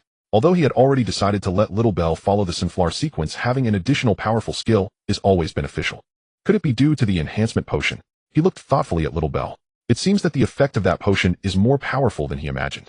Encouraged, Su Ningyu closed his eyes again and focused more intently on operating the stellar breathing technique. The man and the flower practiced together under the moonlight. The silver starlight and faint golden moonlight intertwined in the small room, creating a wondrous picture. As the night deepened, the fluctuations of spiritual energy in the rental room became increasingly intense. The crescent moon mark on Little Belle's petals became clearer, while a faint star-like silver light point also emerged at the center of Su Ninju's brow. On this ordinary night, the gears of fate were quietly turning. When dawn arrives, perhaps they would both welcome unexpected changes. The next morning, sunlight streamed through the gaps in the curtains into the room. Su Ningyu slowly opened his eyes, exhaling a long breath, feeling the flowing spiritual energy within him. After a night of cultivation, he could clearly perceive the changes within himself. The spiritual energy in his meridians was more abundant, and his five senses had become sharper. The effects of the stellar breathing technique are indeed remarkable. Su Ningyu clenched his fist, feeling the increase in power. At this rate, I should be able to break through to the black iron stage within a week. If this cultivation speed were to be mentioned, no one would believe it. One should know that an ordinary student reaching the black iron stage in the first year of high school is already considered outstanding, let alone a novice like Su Ningyu, who had just awakened. Those who could become black iron beast tamers in the first year of high school were all from families with substantial assets. Of course, talent is also a prerequisite along with having a powerful existence. After washing up, Su Ningyu opened his phone to check the map. Bu Lake is located 30 kilometers east of the city and is the largest natural reserve in Dongjun City, home to various wild beasts and rare resources. Let's go. He summoned Little Belle, who energetically floated on his shoulder, the patterns on her petals more distinct than yesterday. Riding a shared bicycle through the city streets, Su Ninju's gaze was captivated by the scenery along the way. Huge electronic screens on the exterior walls of skyscrapers looped various beast advertisements and highlights of thrilling battles. Pedestrians by the roadside were accompanied by beasts of various shapes, from the common bubble frog to the rare electric mouse. Everything was available. The latest beast nutrition agent: buy 2, get 1 free. The Dongjun City Beast Taming Competition is now open for registration. The sounds of chaotic advertisements echoed all around. Passing by a beast taming supplies store, Su Ningyu couldn't help but take a closer look at the high-grade evolution stones displayed in the window. The price tags, often reaching 6 figures, made him silently quicken his pedaling speed. As he gradually moved away from the city center, the buildings became sparse and the air grew fresher. In the distance, the outline of Beast Lake was faintly visible, its surface shimmering with glistening waves under the morning sun. He recalled the insider information Wei Lin had shared with him. Beast Lake has appeared with water spirit fruits. Su Ningyu murmured to himself, a glimmer of anticipation flashing in his eyes. If he could find one selling, it would directly solve his urgent financial problems. Of course, the water spirit fruit could also be used by Xiao Lingdong, perhaps allowing her to learn some water attribute skills or enhance her water attribute resistance. At that moment, Xiao Lingdong suddenly perked up her petals and emitted a faint, dingling sound. Following her warning, Su Ningyu looked in the direction she indicated and noticed several luxury cars parked along the path by the lake, their bodies emblazoned with the crests of certain families. Moreover, there were many others like Su Bai who were preparing to seize the opportunity as students. It seems I arrived a bit. Su Ningyu squinted. Wei Lin spotted him from afar and immediately waved excitedly. Over here. Over here. Su Ningyu walked over with Xiao Lingdong, glanced around and lowered his voice, saying, "It looks like we have little hope of obtaining the water spirit fruit now. Look at these beast tamers around us. Which one is not stronger than us?" Wei Lin shrugged nonchalantly. "I never said we had to find one, but it's nice to come and join the excitement." He suddenly pointed to a direction mysteriously. "Look at that student over there. I heard he is the eldest son of the Chai family. A few days ago, when he awakened his talent, he also exhibited an anomaly similar to Inkingius." Oh. Su Ningyu turned to look in the direction Wei Lin indicated. He saw a handsome young man standing alone by the lake, his white clothes fluttering slightly in the morning breeze. His expression was stern, exuding an aura that kept strangers at bay. Surprisingly, no one dared to approach within 3 meters. "Wait a minute." Su Ningyu frowned. "Didn't the Chai family always contract fire attribute beasts? And they are all aligned with the yin-yang sequence. Why is he here to seek the water spirit fruit?" Wei Lin displayed an expression that said, "How could you not know this?" "Su Ningyu, this is the key point I wanted to mention. This guy's awakening isn't due to the Chai family's talent, but rather an abnormal talent from his mother's side, cold flame." Wei Lin lowered her voice, her eyes filled with envy. "I heard that after awakening his talent due to the cold flame ability, he instead contracted a water-fire dual attribute, Ice Flame Wolf." Su Ningyu was astonished. The Ice Flame Wolf is a very rare beast possessing both ice and fire attributes, making it hard to come by in the entire Eastern County. More importantly, this type of beast perfectly matches the cold flame talent. He must have come to obtain the water spirit fruit to enhance the Ice Flame Wolf's ice attribute. It seems the Chai family has invested heavily for this young master. Su Ningyu murmured, "I wonder where the water spirit fruit will appear. Waiting here idly isn't a solution." Wei Lin rubbed her hands together, her eyes sparkling with excitement. "How about we first take a stroll in the nearby forest?" His awakened talent danger prediction granted him a keen perception of crises, which was also the reason he dared to venture into the wild. Although most untamed beasts in the wild are ferocious, the areas close to the city have long been cleared by various forces. Unless a rare secret realm opens, dangerous beasts typically do not appear. Su Ningyu nodded. He originally intended to bring Xiao Lingdong to gain practical combat experience, as battling wild beasts is the best training method. "Let's go." The two left the bustling crowd by the lake, heading deeper into the forest. Although most students came for the water spirit fruit, many like them also seized this opportunity for field training. Upon entering the forest, Su Ningyu suddenly stopped. He looked up at a giant weeping willow and reached out to break off a flexible willow branch. He swung the willow branch in his hand, producing a whoosh sound. "What are you planning to do?" Wei Lin asked curiously. Su Ningyu smiled mysteriously, trying out a new trick. He hadn't had the chance to use the whipping and training talent from his second book, and today was an excellent opportunity to experiment. The forest grew dimmer, the damp air filled with the scent of earth and decaying leaves. Xiao Lingdong floated alertly in front of Su Ningyu, her body slightly trembling, ready to respond to any sudden situation. The tuft of hair on Wei Lin's head seemed to act like an antenna, occasionally perking up. "Hey, there's a caterpillar over there, but it's perfect for my bubble frog to practice skills. I'll go over first, and we'll meet back by the lake later." Seeing Su Ningyu wanting to train his Xiao Lingdong, Wei Lin also began to roll up her sleeves. Su Ningyu shook his head and smiled, heading in the opposite direction, preparing to find a suitable opponent for Xiao Lingdong. Not long after he started walking, a rustling sound suddenly came from the bushes ahead. A gray-brown claw mouse burrowed. The claw mouse's strength ranges from black iron 1 star to black iron 3 stars, but what makes it dangerous is its pair of sharp claws. At this moment, its crimson eyes were fixed on Su Ningyu, its sharp claws leaving deep marks on the ground. "Just right for me to practice on." Xiao Lingdong was eager to try, but was stopped by Su Ningyu. "Xiao Lingdong, let me handle this time. If I can't win, you can step in." Xiao Lingdong's gathered light beam then dissipated. "Show me." "Fine." The claw mouse felt looked down upon. The claw mouse lunged at Su Ningyu with a flash of cold light in its claws. A glimmer of excitement flashed in Su Ninjia's eyes. With a thought, he activated the taming whip talent from his second book. A layer of energy fluctuations appeared on the willow branch, visible only to Su Ningyu. With a flick of his wrist, the willow branch whipped towards the claw mouse like a serpent. Crack! The sharp whip sound rang out, and the claw mouse let out a bizarre cry. To everyone's surprise, the previously ferocious claw mouse suddenly froze, a hint of confusion flashing in its eyes, but it quickly regained its senses. However, Su Ninjia's second strike had already arrived. Crack! Crack! The sound of the willow branch whipping echoed again and again on the claw mouse. From its initial anger to subsequent confusion, the claw mouse ultimately wore an expression that seemed to say, "Please continue." As Su Ningyu observed the various whip marks left on the claw mouse, seeing it display a look that urged him to keep going. Su Ningyu, is this an attack or a reward? This feels off. Very off. Su Ningyu was instantly covered in goosebumps. This talent is a bit strange. Looking at the obedient and submissive clawed mouse before him, Su Ninjia's expression was quite remarkable. This wild beast, once fierce and terrifying, was now rubbing its head against his shoe tip, its little eyes full of expectation, as if saying, "Please whip me a few more times." Isn't this a bit too outrageous? Su Ninjia's eyelid twitched, nearly dropping the willow twig in his hand. He had initially thought that the talent of Taming Whip was merely a quirky ability. Having the talents of Bloodline Directory and Divine Concealment, he thought that adding Taming Whip would be a mere enhancement. But he never expected its practical effects to be so astonishing. With just 2 strikes, this wild clawed mouse transformed into a docile little pet, and it became exceedingly unrestrained, the talent's effect exceeding Su Ninjia's imagination. Perhaps this is also because the clawed mouse is too weak. If it were a powerful beast, and if it could be tamed with just a couple of strikes, this talent is even more formidable than I had imagined.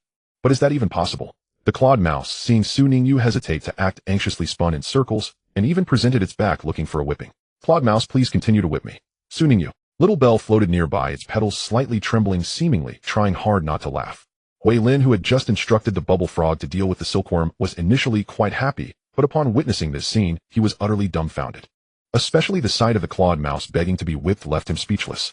At this moment, Wei Lin's jaw nearly dropped. "Old Su, what kind of ability is this? It can't be your talent, can it? This talent is simply too perverse." Su Ningyu sighed helplessly. He didn't want this either. He then gently tapped the clawed mouse's head with the willow twig. The little fellow immediately squeaked in excitement, even flipping over to show its belly, displaying a flattering demeanor that begged for more whipping.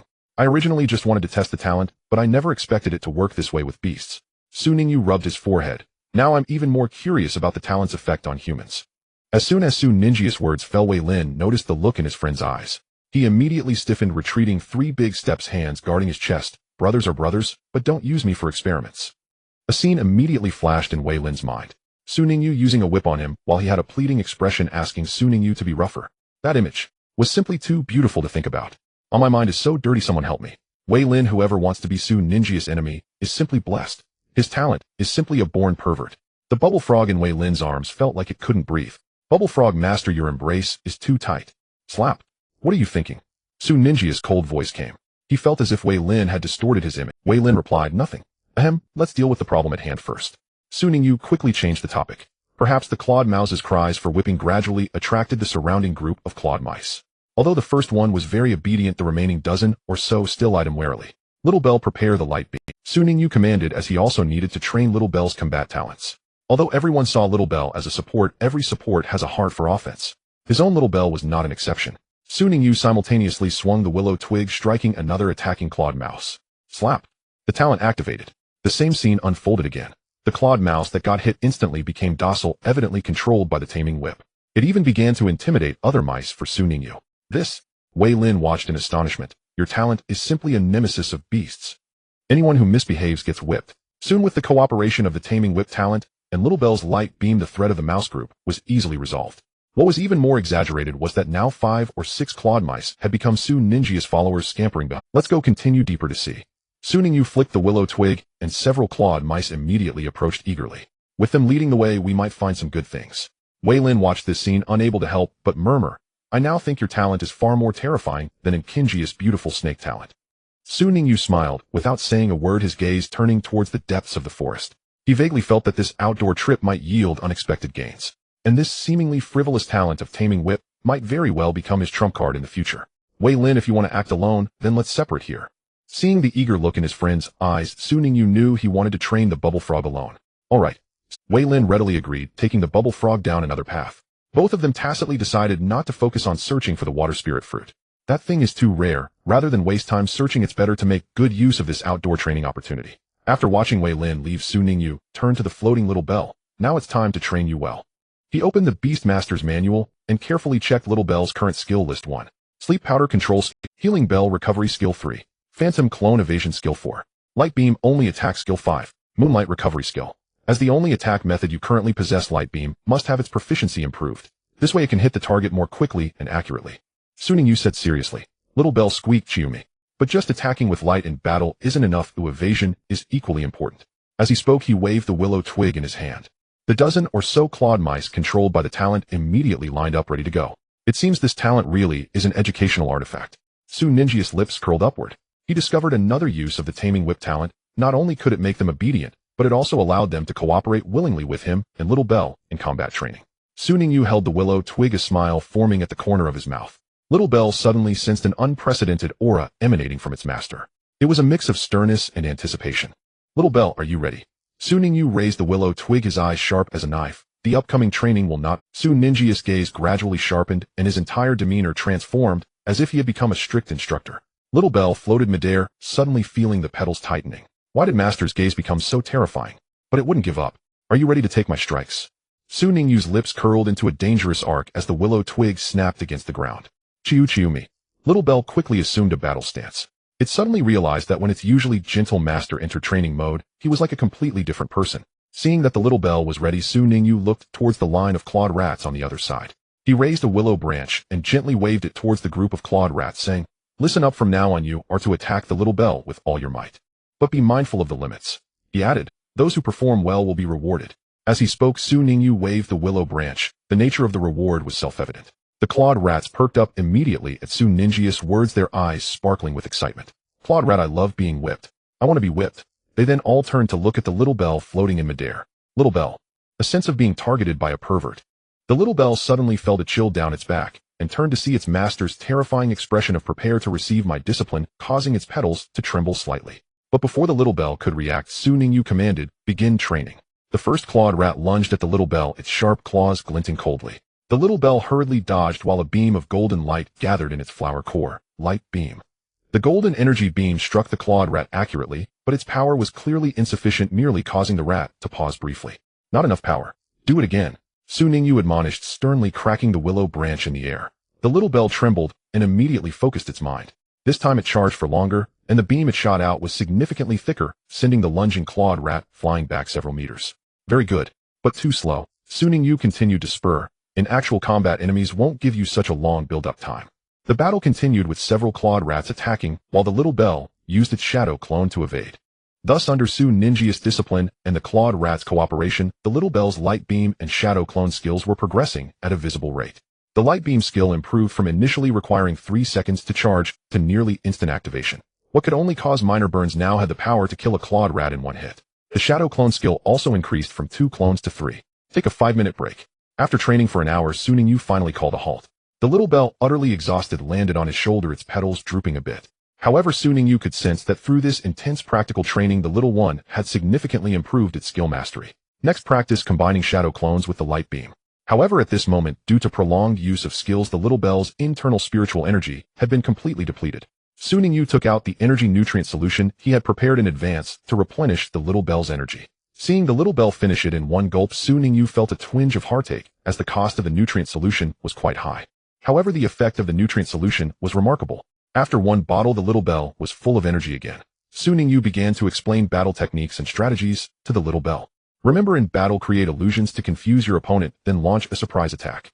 The Little Bell let out a "Chiu-mi" sound. Although tired, its eyes sparkled with determination. It understood that its master was doing this for its own good, and this level of training was indeed the best way to grow stronger rapidly. Su Ningyu looked at the Little Bell, which had perked up again, and nodded in satisfaction. He raised the willow branch again, commanding the eager clawed rat group. Second round of training began. In the forest, golden beams and shadows intertwined, accompanied by the crisp sound of the whip and the squeaking of clawed rats, forming a peculiar training scene. While supervising the Little Bell's training, Su Ningyu himself did not remain idle. He sat cross-legged on a flat rock, beginning to practice the star-breathing technique, feeling the flow of spiritual energy within his body. As long as I can advance to the Black Iron Tier Beastmaster, I can use the spiritual energy stored by the star-breathing technique to replenish the Little Bell's consumption. Su Ningyu closed his eyes and concentrated, his breathing gradually becoming long and rhythmic. This was another important reason he chose the star-breathing technique. Within the game Beast Tamer Sequence, this technique has a hidden feature. Practitioners can convert their own spiritual energy into the energy required by their beasts. This way, the beast's energy consumption during battle can be quickly replenished. Otherwise, Su Ningyu felt that just the cost of restorative spiritual energy potions would be a significant expense. This feature made the star-breathing technique the first choice for most players. After a round of cultivation, Su Ningyu took out his phone and began browsing information. He frowned, contemplating how to help the Little Bell evolve into a sunlight flower. He muttered to himself, How can I get the little bell to learn the spark skill? That's quite a dilemma. It was already difficult for a grass-type beast to learn fire attribute skills, let alone spark being an offensive skill. Soon Ningyu scratched his hair in frustration. Suddenly a flash of inspiration struck. Wait, I remember a quirky player from my past life who had a water-type octopus learn fire-type skills. He tried to recall the forum post by that player. It seemed that this player liked spicy food and fed his beast super spicy food. The octopus got so hot it spat out flames and accidentally comprehended fire skills. Soon Ningyu stroked his chin, his gaze falling on the little bell that was training. At that moment, the little one was skillfully using shadow clones to dodge the attacks of the clawed rats, the golden patterns on its petals shimmering in the sunlight. This method, perhaps I could give it a try. Soon Ningyu pondered, but it might make the little bell suffer a bit. After the training session, Soon Ningyu called the little bell over. Although the little one was exhausted, its eyes were filled with anticipation. It had already fallen in love with this feeling of rapidly growing stronger. Little bell, take a break for now. As soon as Soon Ningyu finished speaking, a system prompt suddenly rang in his mind. Ding. Congratulations, player. Your beast, the little bellflower, has advanced the proficiency of the skill light beam to minor achievement. Ding. Congratulations, player. Your beast, the little bellflower, has advanced the proficiency of the skill shadow clone to minor achievement. The little bell felt a flood of methods for using the two skills, and their advanced applications appear in its mind. Soon Ningyu was suddenly dumbfounded, all the prepared words caught in his throat. Wait, this proficiency increase is way too fast, right? He looked incredulously at the little bell on his shoulder. According to common sense, the proficiency of beast skills required years of practice to improve. Moreover, advancing from entry level to minor achievement typically requires focused training for a long time, and the beast needs to have some comprehension of the skill to advance. Yet they had trained for less than 2 hours. Moreover, advancing from entry level to minor achievement typically requires focused training for a long time, and the beast needs to have some comprehension of the skill to advance. Yet, in the game Beast Tamer Sequence, there exists a hidden mechanism that is not commonly known. After each battle, the beasts not only gain experience for leveling up, but also automatically accumulate skill proficiency experience. This setting was originally designed to alleviate the training burden on players, but now it has unexpectedly manifested. Soon Ninji's breath quickened, involuntarily, excitement gleaming in his eyes. Then my beast is absolutely invincible among peers. While others gain understanding from battles or increase the number of fights, Soon Ninji's beast simply gains experience 1. Proficiency 1. One must know that an ordinary beast master typically requires countless tedious training repetitions to cultivate their beast skills. However, his beast only needs to engage in real combat to automatically enhance its skill proficiency, which is an incredible advantage. Little Bell looked at her suddenly excited master with confusion, tilting her flower-like head. Show me. It's nothing. Soon Ningyu took a deep breath to calm himself, gently stroking the little creature's petals. I just realized that you are even better than I imagined. He opened the Beast Master Manual and carefully examined the changes in 2 skills. Beam minor success, release speed increased by 20, power increased by 20, consumption decreased by 20, phantom clone minor success, number of phantoms 5, duration extended by 20. Such an increase in proficiency is equivalent to the training results of ordinary beasts over several months. It seems that I need to arrange more practical training in the future, Soon Ningyu thought to himself. Since he discovered this cheat-like advantage, he naturally intended to make good use of it. However, the new training goals should be paced. Soon Ningyu smiled at the exhausted Claw Mouse lying down. Claw Mouse, so tired. I feel like my body has been emptied. As skill proficiency increases, so does the power. Yet Soon Ningyu also thought about Little Bell's spark skill learning. I still need to find some spicy vegetables. It would be even better if they are spiritual plants. Soon Ningyu began a new round of planning with his notebook. At that moment, a commotion suddenly erupted from the distant forest, followed by Wei Lin's urgent shout, "Old Su! Come quickly!" Soon Ninji's heart tightened, and he immediately put away the manual. Let's go, Little Bell. The pair swiftly headed toward the direction of the sound. After passing through several bushes, the sight before Soon Ningyu made his pupils constrict. Wei Lin's bubble frog was being coiled by a massive blue-scaled water python, while Wei Lin herself was cornered against a big tree. Even more astonishing was that not far from the battlefield, a plant dripping with moisture was emanating a faint blue glow bearing 3 water spirit fruits. And this was indeed the water spirit fruit. How could the water spirit fruit appear here? Shouldn't it be over by the Baishui Lake? Soon Ningyu wondered. However, upon seeing the injured blue-scaled water python, he instantly understood the situation. It seemed that this python had preemptively harvested the water spirit fruits while a group of beast masters awaited their maturation. Unfortunately, Wei Lin had encountered this beast. Moreover, the blue-scaled water python possessed a formidable strength of black iron 5 stars, while Wei Lin's black iron 1-star bubble frog was no match. Little Bell, prepare for battle. Soon Ningyu said in a deep voice, simultaneously drawing a willow branch whip from his waist. Little Bell immediately entered a combat stance, the golden patterns on her petals glowing with brilliant light. After recent special training, she had become a different entity. The 2 minor success level skills granted her combat power far exceeding that of her peers. Wei Lin, hold on. Soon Ningyu shouted, charging into the battlefield. He believed this would be an excellent opportunity to test the results of their training. Little Bell Beam. As soon as Su Ningyu gave the command, dazzling golden light swiftly coalesced in Little Bell's flower center. The strengthened beam skill, having reached minor success, almost instantly completed its charge. Whoosh! A golden beam, nearly twice as thick as usual, shot through the air, accurately striking the blue-scaled python at a vital point. Unlike during training, this was a full-force combat attack. Hiss! The blue-scaled python let out a pained hiss. Its hard blue scales shattered under the beam's impact, revealing a gruesome wound beneath. The power of this strike exceeded expectations, even surprising Su Ningyu. The severely injured python instinctively loosened its coil, allowing Wei Lin's bubble frog to finally escape, albeit on its last legs bruised all over from being constricted. Bubble frog. Wei Lin dashed forward, cradling her beast with concern. The bubble frog weakly croaked, its skin's blue hue having faded significantly. Wei Lin glared at Su Ningyu, her eyes filled with worry. Although the bubble frog was saved, the battle was far from over. The injured blue-scaled python was thoroughly enraged. Hiss! The blue-scaled python raised its massive head, its cold snake eyes locking onto Little Bell. The wound struck by the beam began to visibly heal at an alarming rate, and the surrounding lake water began to gather toward it, swirling without wind. This is bad. This creature has water-based recovery abilities. Su Ningyu instantly realized the gravity of the situation.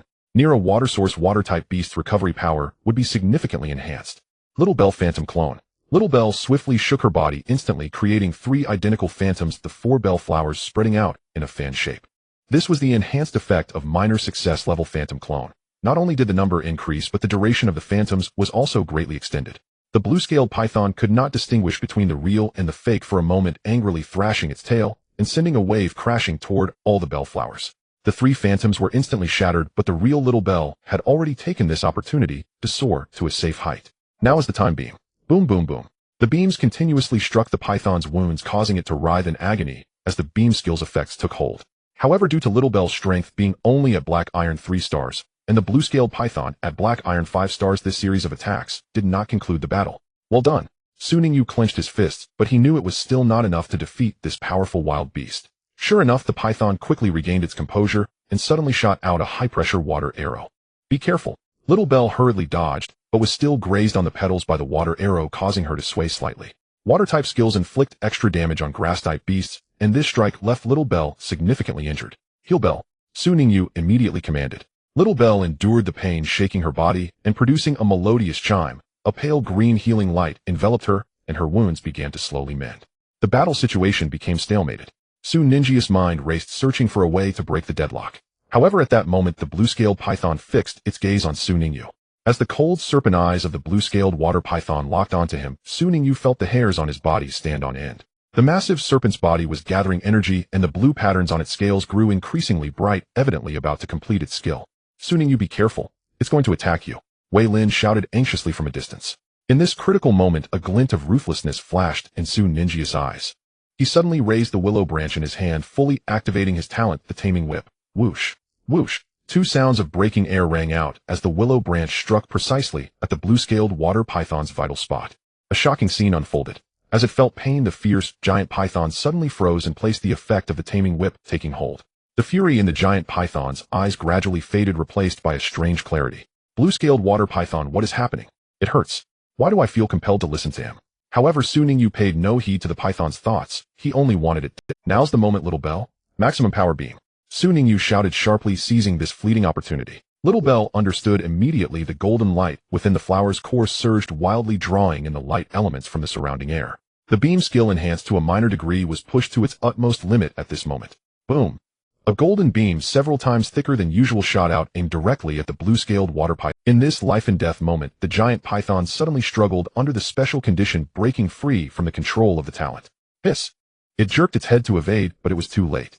The blinding beam pierced through its left eye, exiting through the back of its head, accompanied by a spray of blue blood mist. Bang! The enormous body of the blue-scaled water python crashed heavily into the lake, splashing waves several meters high. Its tail continued to twitch involuntarily, but its life force was rapidly dissipating. Did we succeed? Wei Lin, holding the bubble frog, gazed incredulously at the scene. Su Ningyu let out a long breath, his legs giving way as he nearly collapsed to the ground. That last strike had nearly exhausted all of Little Bell's energy, and he himself was mentally drained from overusing his talent. Little Bell weakly floated back to his owner's shoulder, its petals wilting somewhat, yet the fighting spirit in its eyes had not faded. It knew that the victory in this battle had not come easily. The lake's surface gradually returned to calm, with only the 3 water spirit fruits still radiating a captivating blue glow. Su Ningyu forced himself to stand up. Well done. He quickly stepped forward, shielding Little Bell in front of him. The little creature was now excitedly shaking its petals, clearly pleased with its performance in the recent battle. Just as Ningyu gently stroked Little Bell's petals, the Beast Tamer Codex suddenly unfolded on its own, and a system prompt appeared. Ding. Congratulations, player. Beast Master Little Bell's strength has increased, advancing to Black Iron Tier 4. Little Bell, you're amazing. Ningyi's eyes lit up as he couldn't help but lift the little creature before him. The growth rate was simply astonishing. Show me. Show me. Little Bell responded joyfully, the golden patterns on its petals shining even brighter, and the entire flower emanated a powerful wave of energy. Ningyu. Wei Lin's voice came from the lakeshore. He approached, one arm cradling the injured bubble frog, while the other hand surprisingly held 3 water spirit fruits emitting a blue glow. To Ningyi's surprise, Wei Lin directly handed over all 3 water spirit fruits. Here, these are all earned by your strength. What are you doing? Ningyu was stunned. He knew the value of the water spirit fruits all too well, though any one of them could change the fate of a student from an ordinary family. Wei Lin shook his head, his gaze resolute. If it weren't for you, I would have died in the jaws of the blue-scaled water python long ago. He glanced down at the bubble frog in his arms. Moreover, the bubble frog is injured now and can't use these fruits. Ningyu looked deeply at his friend, accepting the 2 water spirit fruits without any false humility, and pushed back the remaining one. Take it, the bubble frog will be able to use it when it recovers. We don't need to be so polite between us. Wei Lin opened his mouth, wanting to say something more, but Ningyu patted his shoulders, saying nothing more. We should leave quickly, otherwise those people will find out we obtained the water spirit fruits, and who knows what trouble they will. Wei Lin came back to his senses. Ningyu, you are my godfather. Wei Lin's tears streamed down his face. Given their financial situation, it was impossible for them to obtain water spirit fruits. That's why Wei Lin was so agitated. Ningyu and Wei Lin quickly left with the water spirit fruits, and of course, Ningyu did not leave any behind. Although Little Bell can use the water spirit fruits, the enhancement effect is not significant. Ningyu pondered it would be better to exchange them for money and buy more suitable resources. With the upcoming high school entrance exams, the combat assessment at Beichin High School accounts for 70. He must quickly enhance Little Bell's strength to achieve absolute dominance. However, Little Bell's inherent strength is not suited for combat, so to gain super strength it must work twice as hard. Learning the spark skill is currently the most urgent task. Jiangbin Beast Master Mall. This is the largest Beast Master supplies trading center in Jiangbin City, where a 5-story building is filled with various Beast Master-related goods. Ningyu went directly to the premium trading area on the 3rd floor. Boss, take a look at this. He placed 2 water spirit fruits on the counter. The boss, wearing gold-rimmed glasses, widened his eyes instantly. This is this freshly picked water spirit fruit.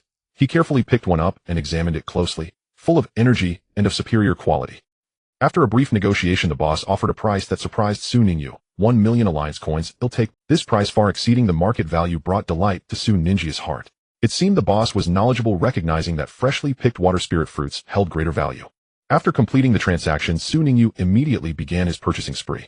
He rushed to the spirit plant area with a clear target. Boss, I want 20 fiery chili peppers. The shop assistant showed an astonished expression. So many.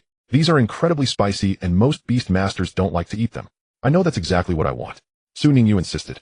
The fiery chili pepper was bright red all over with flame-like patterns on its surface, renowned for its extreme spiciness. Aside from a few fire-type beast masters, almost no beast masters like to consume such items. Yet it was precisely this characteristic that made it a key item in Ningyi's plan. Subsequently, Ningyu purchased other resources for Little Bell's training. Shopping list 1. Fiery chili pepper X20 to stimulate the spark skill 2. Light energy stone X5 to enhance beam power 3. Grass nutrient agent X10 to accelerate Little Bell's recovery 4. Phantom Grass X3 to enhance the effect of phantom duplication. The alliance coins he had just received disappeared in large amounts. Ningyu returned to his rental room, laden with bags. Ningyu returned home, gently setting down his backpack before summoning the Little Bell. The little creature joyfully circled around him, the golden patterns on its petals shimmering under the light. Little Bell, we are going to learn a new technique next. Ningyu took out a few fiery red peppers covered in flame-like patterns, his expression growing serious. However, the method of learning this technique is somewhat special. It might be a bit painful. Can you endure it? The Little Bell immediately straightened its stem, determinedly saying, Show me. Show me. It called out twice. The petals opened and closed vigorously, as if to say, I can endure anything as long as I can become stronger. Seeing the little creature's earnestness, Ningyu smiled with relief. I knew you wouldn't let me down, Little Bell. He placed a fiery pepper in front of the Little Bell, saying, Now, let's begin the training for the spark technique. The Little Bell tilted its flower in confusion. Show me. Aren't we learning techniques? Why are these props coming out? Ningyu explained, these are the props needed to learn the spark. Next, you need to eat all these fiery peppers, and then carefully feel the intense heat they bring, trying to transform it into flame energy to release. The Little Bell froze in shock. Just by looking at the glaringly red pepper, its petals began to tremble unconsciously. It felt like this training would be different from the previous ones. The little bell thought, I still want combat training. But would Su Ningyu let the little bell give up? Clearly not. Don't worry, I will be with you. Su Ningyu gently encouraged. The little bell's eyes sparkled, as if saying, will the master eat with me? Su Ningyu. He wanted to say that he didn't need this kind of training, but looking at the little bell's pitiful gaze, Su Ningyu had no choice but to agree. This could be considered sharing blessings and hardships together. Remember, only by overcoming the obstacle of conflicting attributes can you learn fire techniques as a grass type. This is the path to evolve into a sunlight flower. Upon hearing Su Ninju's instructions, the little bell nodded earnestly. Looking at the fiery peppers on the table, the little bell took a deep breath. If flowers could breathe, finally gathering the courage to wrap a small fiery pepper in its petals and cautiously swallow it. In an instant, Komamimimi, the explosive heat of the fiery pepper jolted the little bell. The entire flower turned bright red as the little bell dashed around the room, its petals opening and closing incessantly. Clearly the fiery pepper was extremely spicy. Seeing this, Su Ningyu looked at the fiery pepper in his hand. Should he eat it or not? Maybe I should just forget it. After all, he didn't need to learn the spark technique. However, having just promised the little bell to share both blessings and hardships. Alright, just a taste. Su Ningyu took a small bite, feeling as though his tongue and lips were no longer his own. Help! He wouldn't become the first protagonist to be killed by a pepper, would he? Meanwhile, the little bell was exhaling puffs. It crashed into the wall, then darted behind the curtain, finally jumping directly into the basin of water. Hold on. Try to guide that energy. Su Ningyu was also tearing up from the spiciness, but he managed to say with swollen lips. The little bell twisted in pain, turning to see Su Ningyu with a sausage-like mouth. The little bell, which had been oblivious to everything due to the spice, now looked confused. Where did my handsome master go? But it had just eaten a whole fiery pepper. Thinking of the method its master had told it, the little bell began to gather the fiery power in its mouth. At that moment, it truly felt capable of spitting out flames. A wisp of green smoke emerged from its flower center, and then with a poof, it released a burst of steam. The first attempt failed. It's okay, we'll try again. Seeing this, Su Ningyu took out another pepper. The little bell thought, Master, are you a devil? Su Ningyu smiled kindly. This time, try not to resist that burning sensation, but rather accept it and transform it. Thus, over the next 3 hours, the rental apartment was filled with the cries of Kumamai and the hissing sounds of poof. By the time it reached the 7th pepper, the little bell was so spicy that it was dazed, the entire flower drooping, yet it persisted to swallow another pepper. Suddenly, this time its flower center didn't release steam, but, boom, a small burst of real flames erupted, igniting the tissues on the table. Ding! The Beastmaster Bellflower comprehended the skill's spark. We did it. Su Ningyu jumped up excitedly, quickly extinguishing the flames, and cradling the exhausted little bell in his hands. You did it. You really did it. The little bell weakly uttered a chiomi. Although it was panting from the spice, the edges of its petals had begun to faintly glow red. This was a symptom of the transformation caused by eating the fiery pepper. Su Ningyu quickly took out the prepared sweet, dew, and grass-type nutrients, carefully feeding them to the little bell. Rest for a while, and tomorrow we'll continue practicing to make this skill even more proficient. Looking at the little bell slowly recovering its energy, Su Ningyu felt a swell of pride. The little bell gave itself a few healing chimes. To soothe its wounded little heart, it seemed to develop a small shadow over the devilish pepper. But for some reason, the little bell felt a bit uncertain inside. It thought the fiery pepper tasted quite good, and had somewhat fallen in love with the feeling of being set ablaze. The little bell smacked its lips. It felt the fiery pepper wasn't bad. Su Ningyu wondered if the method of learning the spark technique was wrong. He felt that the previously gentle little bell had changed in character. It had become a bit, rest. What nonsense am I thinking? It hasn't even evolved yet. The bellflower species is famously calm. How could it become such a fiery entity? It hasn't even evolved yet. Yet Su Ningyu was very happy. He had learned the spark technique. This meant he was one significant step closer to the goal of evolving into a sunlight flower. Now, as long as the bellflower underwent photosynthesis in the field, reaching the black iron 9th stage, it could evolve into a sunlight flower. Su Ningyu happily fell asleep. Today had been very fruitful. The next day, Su Ningyu woke up early. He hadn't forgotten that he was still a student preparing for the upcoming exams. To improve practical scores, combat is essential. With the funds from selling the water spirit fruit yesterday, Su Ningyu felt confident about going to a high-end Beastmaster training facility. In the past, he had neither money nor opportunity. Now he was just right to go, allowing the little bell to gain combat experience. Su Ningyu arrived at the first Beast Battle Club of Binhai City. Su Ningyu walked into the bustling Beastmaster Club, immediately captivated by the sounds of battles erupting around him. The venue was divided into several fighting arenas, each surrounded by Beastmasters watching the matches.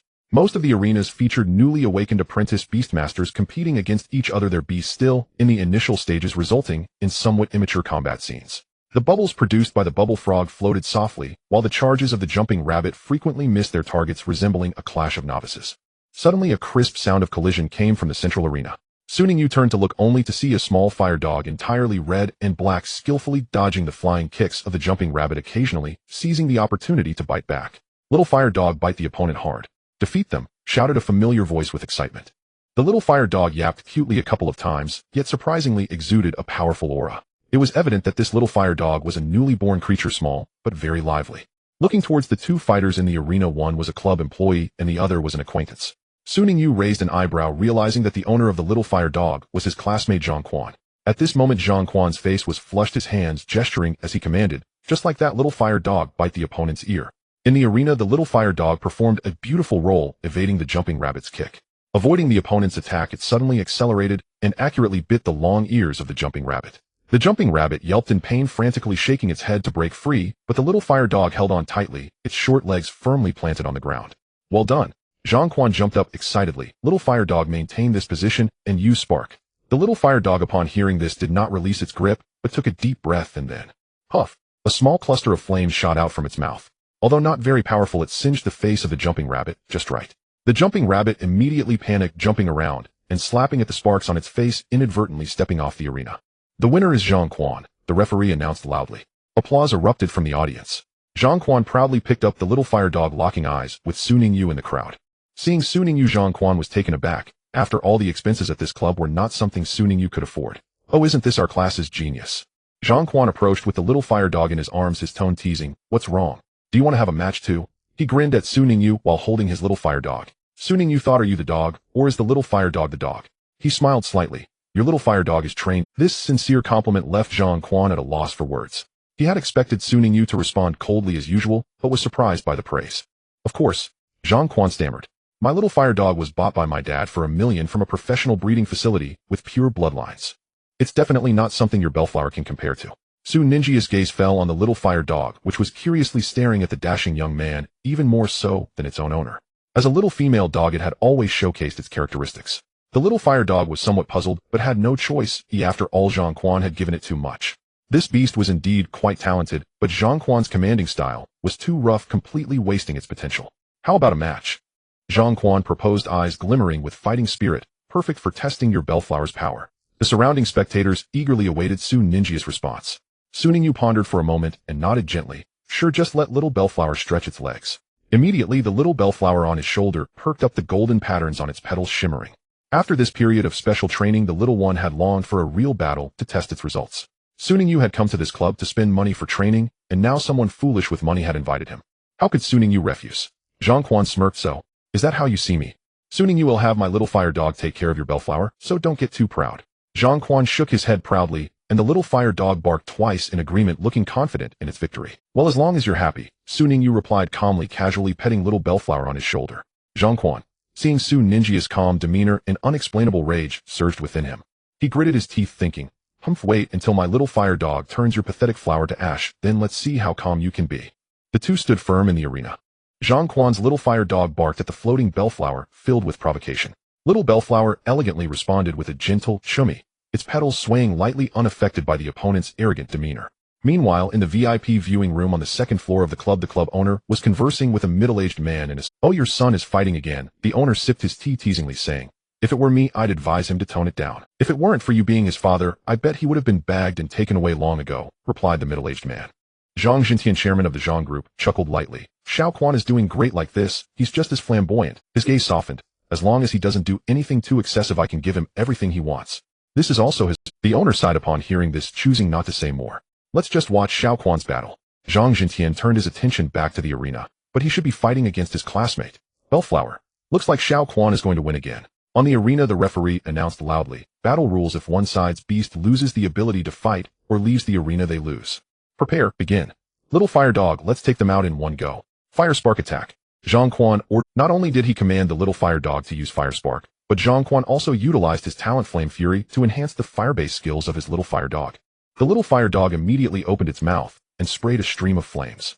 This time the fire spark skill was even more powerful than before when it defeated the jumping rabbit. The flames gathered in the air, forming a large fireball. The attack soared directly toward the bellflower. Yet Su Ningyu remained unbothered by this.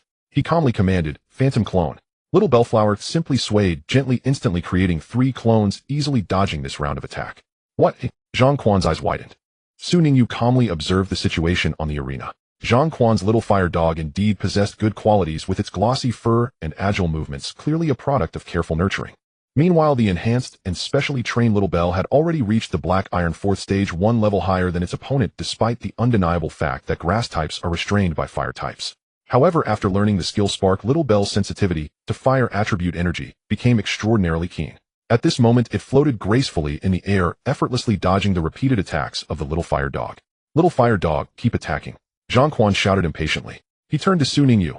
I don't believe you can keep dodging with that illusion clone. The little fire dog barked twice, seemingly influenced by its master's emotions growing restless. It took a deep breath and conjured several fireballs in midair, launching them toward Little Bell in quick succession. Little Bell continued using illusion clone. Su Ningyu calmly commanded without being disturbed by Zhang Quan. He then added, the little fire dog is agitated right now, oh, we should soothe it properly. Little Bell's form flickered.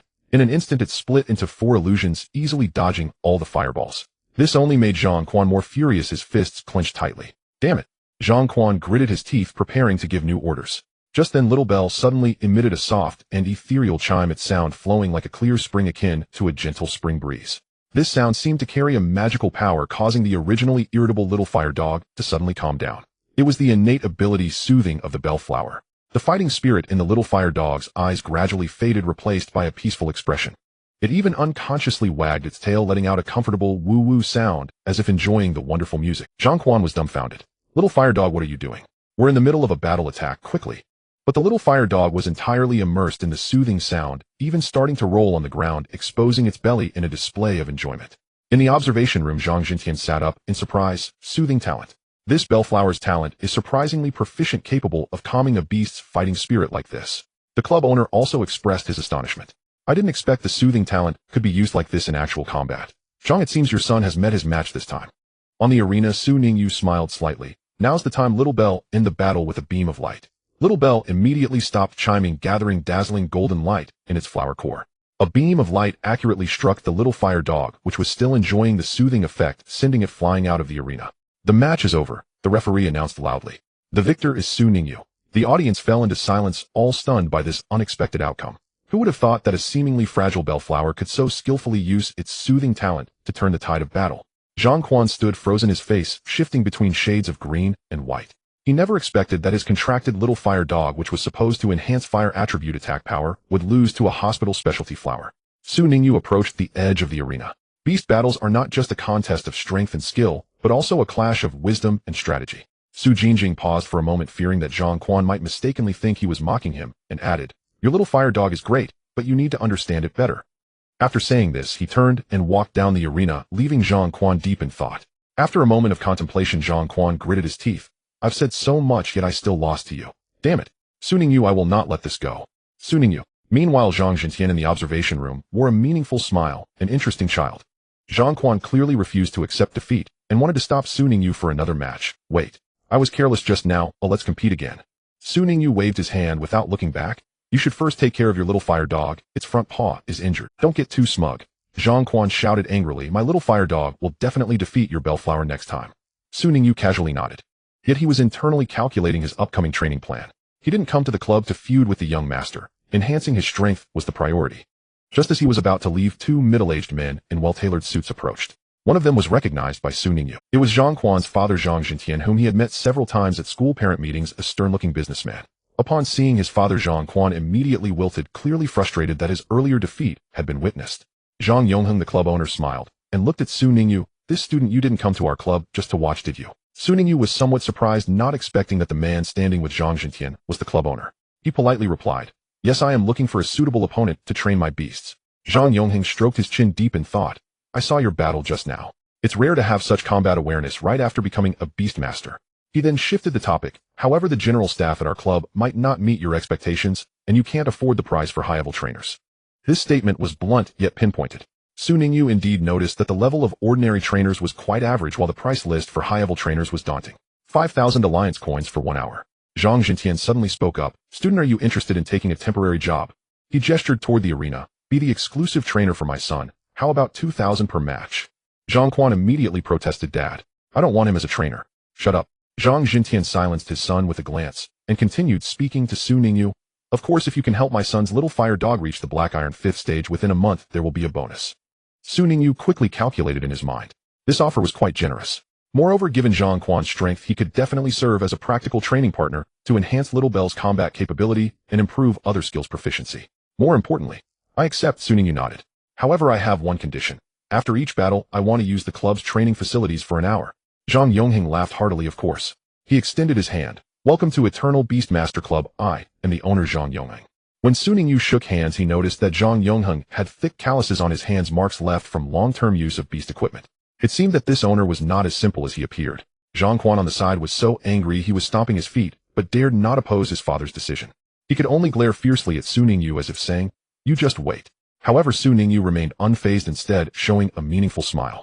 With this training job, he not only solved the issue of training grounds, but could also earn cultivation resources, achieving two goals with one effort. So Su Ningyu turned to Zhang Quan, gesturing for him to start. Shall we begin our first training match now? Zhang Quan walked up to the arena with gritted teeth, and the little fire dog followed behind, baring its teeth. The working life of Su Ningyu officially begins while Zhang Quan embarks on his journey of being a nightmare sparring partner. After several consecutive battles. Are you some kind of freak? Zhang Quan slumped down beneath the ring, panting as he pointed at the little bell in the arena. Even if your bellflower is a mutated species, my little fire dog shouldn't be suppressed like this. Is this really a grass-type bellflower? His little fire dog inherently counters the opponent's attribute, not to mention his innate skill Flame Fury, enhancing fire-type attacks. Why can't I defeat it? On the stage, the little bell was not unscathed either. The edges of its petals showed obvious burn marks and were trembling slightly. Su Ningyu, with a pained heart, urged it to use healing skills to recover. The continuous battles against an attribute countering little fire dog were not as easy as Zhang Quan imagined. My little bellflower is not as mysterious as you think, Su Ningyu explained while healing. My little bellflower is merely slightly better in skill proficiency and talent application. If your little fire dog's skill proficiency surpassed that of the bellflower, perhaps my little bellflower would be no match for it. Zhang Quan's expression softened upon hearing this. Don't get cocky. This ends here today. Tomorrow I will definitely burn your pathetic flower to ashes. Right, Su Ningyu replied, dismissively, beginning to pack up. Zhang Quan. Today's consecutive battles indeed benefited the little bellflower. When Su Ningyu wasn't looking, the skills of the little bellflower, Light Beam and Phantom Clone proficiency, were rapidly increasing. One skill proficiency exceeding that of my little bellflower. That's impossible. However, Su Ningyu did not let this inflate his ego. He was well aware that under the influence of Zhang Quan's Flame Fury talent, the fire-type skills of the little fire dog were astonishingly powerful. The little bellflower could suppress the opponent mainly due to the high evasion rate provided by the low-level Phantom Clone. Su Ningyu gazed at the burn marks on the bellflower's petals, his brow furrowing. Even a mere scratch caused considerable damage. If struck directly, no matter how high the skill proficiency, it would be futile. The difference in species is a hard injury. I must quickly evolve the little bellflower into a sunlight flower.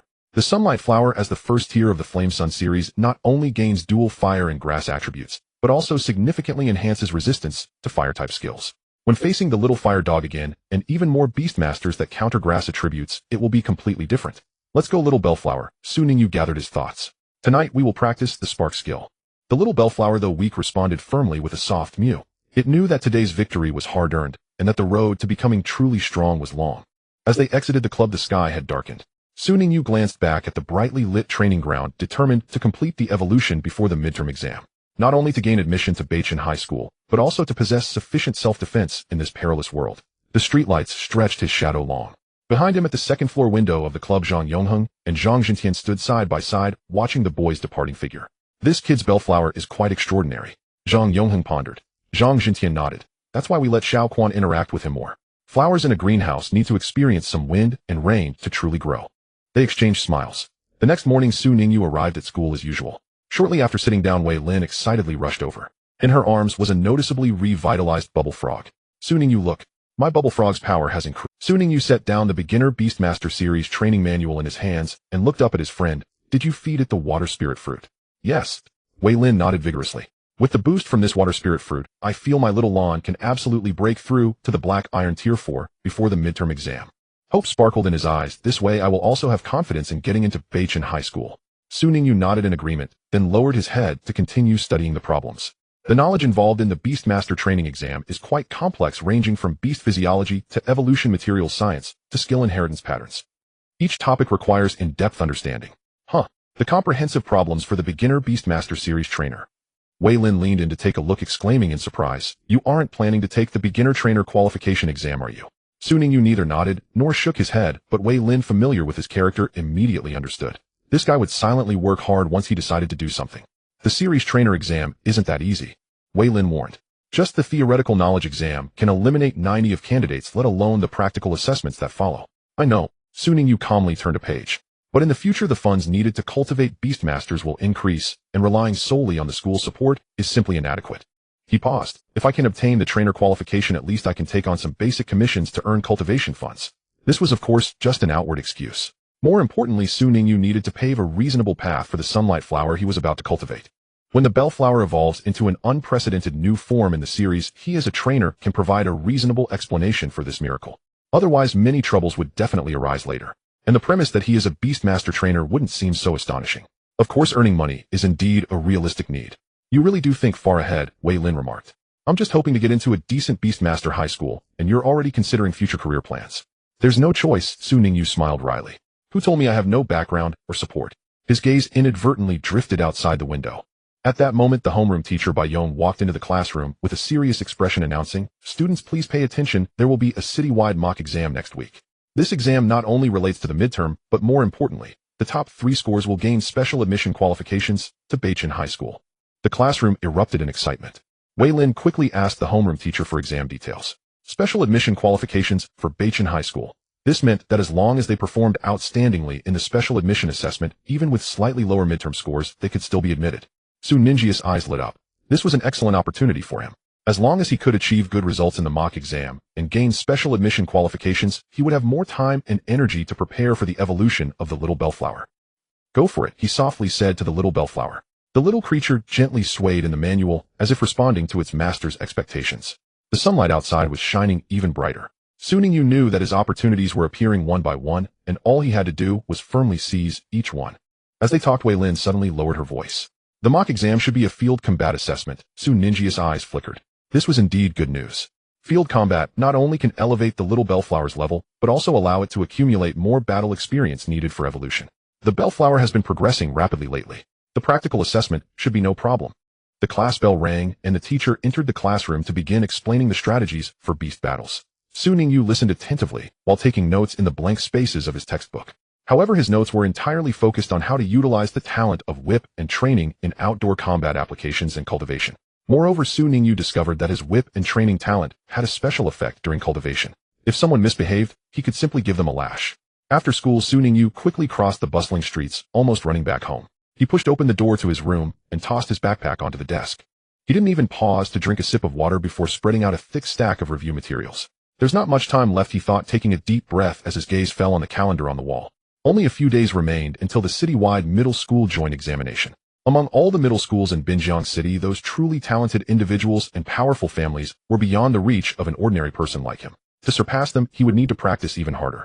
Su Ningyu could almost see numerous training rooms filled with the shimmering lights of various attribute skills. He heard the spirited roars of the beasts belonging to his excellent peers. The special recruitment qualifications for the city joint exam are indeed tempting, but it certainly doesn't stop there. Su Ningyu tapped his fingers on the desk, lost in thought. If an individual performs exceptionally well, it could even elevate the overall ranking of the school. Surely the school would have some kind of additional acknowledgement. Indeed, just as this thought crossed his mind, the phone on the desk began to buzz.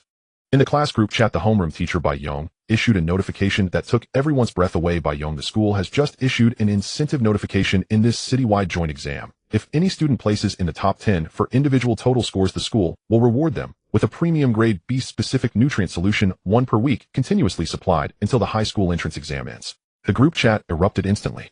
Zhangquan Humph, just premium grade. My little fire dog has been drinking premium grade blazing essence for ages. The words exuded an unabashed sense of superiority. Wang Hao Wow. Boss is awesome. Truly has deep pockets. By Yong Zhangquan, if you want to show off, go home. Read carefully, the school's reward is ongoing. 1 per week until the high school entrance exam. Continuous supply. Su Ninjia's pupils constricted.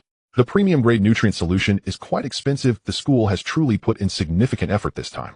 This is not just a reward, but a strategic investment. They are betting. They are betting that a student can break into the top 10, bring glory to the school, and in return acquire more resources and reputation. Wait a minute. The excitement slightly cooled, and a question arose. Although the school had rewards in previous years, they had never been this generous. This sudden large reward feels more like. There is a clear expectation.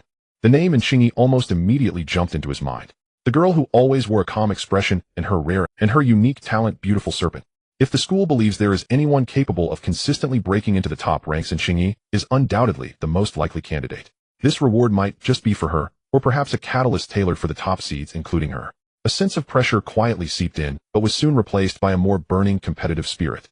He turned to look at the training area in the corner of the room. There was his partner the bellflower, Little Bell. At this moment it was undergoing what could be described as brutal self-training. Of course the term brutal applies to other creatures.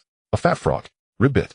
A common fat frog bought from a food market lay limply on a small platform utterly indifferent. Little Bell's flower bud trembled slightly. A thin yet precise spark shot out burning the frog's body. The fat frog convulsed in pain nearing death. The crisp and ethereal sound of the healing bell rang out just in time. A gentle halo enveloped the wound, healing at a visible pace. Soon after another spark, the fat frog's gaze had shifted from initial terror to complete numbness and despair. It seemed to silently accuse devils. You are all devils. Why not just finish me off in one stroke? This method of treatment, repeatedly bouncing on the edge of death, certainly hones the control of spark and the effectiveness and speed of healing bell. But it also tests the mental load of the beast master and the will of the beast. Although Little Bell was exhausted with its petals curling a bit, its lively eyes sparkled with the same determination as Su Ningyu. Not fast enough, not strong enough. Su Ningyu withdrew his gaze and murmured to himself. The school's generous rewards hidden rivals the city's geniuses. Felt like heavy stones pressing down on his heart, converting into the most direct motivation. He no longer hesitated and walked to the meditation mat in the center of the room, sitting cross-legged, closing his eyes, and began to operate the foundational breathing method with all his might. As he breathed deeply, the air seemed to generate subtle waves, drawing in a faint energy that slowly converged into his body, nourishing his spirit and subtly strengthening the invisible contract link with Little Bell from afar. On the desk lay a mountain of cultural class notes and theoretical exercises for beast cultivation. In the training area was Little Bell enduring the tedious and painful training. On the meditation mat was Su Ningyu striving to enhance his cultivation in every possible second. This small room at this moment resembled a finely tuned machine, each passing second accumulating all its power for the upcoming joint exam that would determine his fate. As the night deepened, the lights outside sequentially lit up. Inside the room, the young man and his beast remained silently and resolutely charging toward a higher goal. With a systematic hidden mechanism boost, Little Bell's growth was rapid. Of course, to sustain such an extreme training regimen, the resource consumption was astounding. Su Ningyu did not hesitate at all. The money he earned from the water spirit fruit was entirely converted into bundles of basic stamina recovery liquid. Inside the training room, the scene could only be described as cyclical hell. Little Bell gritted its teeth, exhausting the last bit of energy within, transforming spark from an initially erratic ember into a stable and blazing flame, refining healing bell from an occasionally effective weak chime into a consistently effective healing wave with controllable range. Whenever it became so weary that its petals drooped and leaves trembled, almost collapsing, Su Ningyu would immediately have Little Bell consume a stamina recovery liquid. The cool and gentle energy spread rapidly, dispelling deep-seated fatigue, allowing Little Bell to re-engage in the tedious, yet necessary repetition after a brief rest. The fat frog had long since given up struggling. It stared blankly at the ceiling, occasionally twitching, proving that it was still alive. It might have become the most tragic training tool in the history of beast tamers without exception. Sweat and effort, under the catalyst of hidden mechanisms, transformation has finally arrived. This happened 3 days before the joint examination during an intense practice session. The Little Bell habitually released a spark towards the chubby frog. This time it was not just a flame, but a solid, swift crimson ray with a noticeably increased temperature. With a soft hiss, accompanied by a faint burnt smell, it was evident that this was a transformation effect due to enhanced proficiency. The once charred chubby frog was now completely carbonized in the blink of an eye. It transformed into a veritable crispy roasted frog, its surface charred, and even emitting wisps of defiant smoke. The training room fell into a momentary silence. Suddenly a dazzling light burst forth in Su Ninji's eyes. It worked. Little Bell, your spark has reached the minor achievement level. No wait. Ding dang. The healing bell quickly healed the crispy frog, which still had a breath left. Su Ningyu keenly noticed that the layer of healing aura surrounding the Little Bell had also become more solid and easier to control. The crisp sound of the bell quickly healed the dying chubby frog. The healing bell has also broken through. That's amazing, you're truly remarkable. Show me. The Little Bell called out, tired yet extremely excited, its petals swaying joyfully. It rubbed against Su Ninji's hand. The Little Bell seemed to say, it's all thanks to my master's guidance. Together with the Little Bell we can strive for even better results. Su Ningyu felt warmth in his heart as he gently stroked the soft fuzzy petals and leaves. There was still a lingering warmth from the intense energy circulation. Yes, we are in this together. Next, let's work hard and witness a broader sky at the joint examination. After the excitement, the reality of the situation presented itself. The Little Bell cautiously poked the half-dead crispy frog on the ground with its leaves. It seemed to ask, Master, what should we do with this training partner? There was even a hint of shyness in its tone after all it had tormented the frog for so long. Su Ningyu squatted down, carefully examining the charred, chubby frog that was being revived by the healing bell. It was uncertain whether it had developed a peculiar resilience or mutation due to the extreme cycle of being scorched by sparks and repeatedly healed by the healing bell. Though its body was charred black, the skeleton seemed remarkably intact. There was even a faint sheen indicative of repeat. The originally weak life force within it seemed not to be completely extinguished, but rather transformed into an extremely tenacious state of dormancy. This is quite interesting. Su Ningyu stroked his chin, a glimmer of contemplation flickering in his eyes. It seems the high-pressure training method has unexpectedly influenced the training apparatus itself. Let's keep it. It's quite a valuable asset. Once it stabilizes, it might still be useful for practicing light beam hypnosis powder or other skills. After all, it's not easy to find such a resilient training partner. As if in response to Su Ningyu's words, the charred, crispy frog twitched weakly, almost imperceptibly. In a vague sense, it seemed as if a voice filled with despair and fury was crying out, "Quack! Devil! Joe Poppy! Even after all this, you still won't let me go." The day of the citywide junior high joint examination ultimately arrived. The morning written test commenced. In the examination room, only the sound of writing and the occasional rustle of turning papers filled the air, for Su Ningyu, who had experienced a more rigorous knowledge system in his past life. The questions regarding the basic theory of beast mastery, attribute restraint, common skill principles, basic nurturing studies, and historical and geographical cultural subjects. Though they posed a certain level of difficulty, they were still within his grasp. His thoughts were clear as he answered, and he felt confident when submitting his paper. He need not worry about his written test scores. The real challenge lay in the practical assessment in the afternoon. All students participating in the joint examination were transported by school bus to a tightly controlled area in the suburbs. The scenery outside the bus window gradually changed from bustling city streets to slightly desolate hilly woodlands until several buses came to a stop at an entrance marked by a barricade and sentries. At the entrance stood a prominent sign, Jiangbin City 3rd Junior Training Secret Realm. The students disembarked in succession, nervously and curiously surveying their surroundings. The air was filled with a distinctly different scent from the city, slightly humid and reminiscent of grass and wood, and one could faintly sense a subtle energy field. "I heard from the seniors that Wei Lin said," holding her bubble frog with a little bubble atop its head, her voice slightly strained. "This used to be an unstable mini secret realm entrance, which was cleaned, purified, and stabilized by the city's Beastmaster Association in conjunction with the military 2 to 3 years ago, specifically for our students' practical training. However, it's still a bit nerve-wracking to come to a place like this for the first time."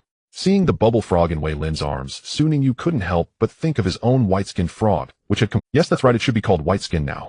He was unsure whether it was due to the repeated tempering by the little bell's spark, or if it had triggered some unknown potential during the hellish cycle of healing and harm. The once green frog skin had unexpectedly transformed into a slightly smooth white, radiating a faint lustrous sheen in the last few days before the joint examination. It had completely transformed from an ingredient into a special monster. Although it still remained in a deep state of self-isolation, pondering, "Who am I? Where am I? Whatever?" It had completely transformed from an ingredient into a special monster. Although it still remained in a deep state of self-isolation, pondering, "Who?" Su Ningyu. Wei Lin leaned in closer and asked in a lowered voice, "Do you think you can make it into the top 10 in this practical examination?" Wei Lin's eyes carried a hint of expectation, but also a touch of melancholy, knowing it might be difficult to reach. Su Ningyu's gaze swept over his peers, some excited, some serious, some exuding confidence. The types of beast companions accompanying them varied, some majestic, some fierce, and some agile, clearly having undergone careful nurturing. He shook his head gently, his tone calm and objective. "Who knows? This is a competition among all the junior high schools in Jiangbin City, where hidden talents abound. Not to mention those prodigies born from prominent families with abundant resources. Even among ordinary students there might be exceptionally talented individuals. The top 10 is not easy. Though I say this to Wei Lin, I have quite a bit of confidence in the specially trained bellflower." Wei Lin's expression indeed flickered with a hint of dejection, and she sighed, subconsciously hugging her bubble frog even tighter. Wei Lin sighed, "If only I had a father as wealthy as Zhang Quan. At least I could provide better nutrients for my bubble frog, and the skill training wouldn't be so stingy." Su Ningyu was about to say something comforting to Wei Lin, like resources are indeed important, but the bond and effort between a beast master and their beast are equally crucial. A familiar and slightly obnoxious voice interrupted, "Hey, why do I hear someone mentioning my name? Who is praising my handsomeness behind my back?" Su Ningyu. Wei Lin. The two turned their heads simultaneously. They saw Zhang Quan approaching, dressed in an extremely eye-catching outfit. His fiery red fitted pants clung tightly to his legs. The jacket was a black one adorned with sequins, and an exaggerated pair of brown sunglasses rested on his nose. His hair was clearly styled with gel. Beside him was a small fire dog with a glossy coat, standing proudly, exuding the same "I am the brightest" aura as its owner. Wei Lin rolled her eyes dramatically. She retorted, "You think you're handsome? That's just flashy. Blinding people." Zhang Quan immediately reacted, as if his tail had been stepped on, pointing at Wei Lin. "Wei Lin, you better speak properly. Who's being flashy? This is called fashion. It's unique. Do you understand how to appreciate it? Wei Lin held her bubble frog, scrutinizing him from head to toe, her disdain nearly overflowing from her eyes. Which good person wears such fiery red skinny pants? Pairing it with a sequin jacket and sunglasses. Are you going to the secret realm for a battle, or to strut on stage? Who else would be flashy if not you? Su Ningyu silently listened from the side, his gaze involuntarily lingering on Zhang Quan's outfit for 2 seconds. Then he subtly nodded. Yes, from a general aesthetic and practical standpoint, Wei Lin's evaluation was quite apt. Zhang Quan did indeed look a bit over the top at that moment. Seeing Su Ningyi's silent approval made Wei Lin feel supported, straightening her back and lifting her chin at Zhang Quan. Zhang Quan was furious, especially seeing Su Ningyu agree with Wei Lin, his anger flaring up. He had nothing to say to Su Ningyu. Remembering the humiliation from the club, he chose to ignore it. Instead, he immediately turned his attention to the bubble frog in Wei Lin's arms. Hey, I'm flashy. How can I compare to you? You carry your blue-skinned frog like it's a treasure, hugging it everywhere. Is it even your child? Are you its mother? Can't you just let it go? Bubble frog. Following the situation, you're the flashy one. You're just as showy as your red-haired dog. You're the flashy one, hugging a frog and acting like a mom, and you still have the nerve. You're flashy. You're even flashier. The two immediately slipped into their familiar elementary school-level banter mode, pointing at each other back and forth, their vocabulary limited in attack power, but fully childish. Su Ningyu, witnessing the scene expressionless, took 2 steps back, creating a safe distance. His actions clearly indicated, I do not know these two arguing individuals. The attention of other students around was drawn in some stifling laughter, others shaking their heads in disbelief. Mostly there was anticipation and anxiety for the upcoming practical assessment. This diluted the absurdity brought about by the small interlude. At the entrance of the secret realm, teachers leading various schools and assessment staff had begun to gather the teams. When the homeroom teacher Bai Yong rushed to the assembly point, he immediately spotted his class Wulong Fengqiu, currently pointing at each other like 2 fighting cocks. Engaged in an endless loop of childish debate, you're flashy. No, you're the flashy one.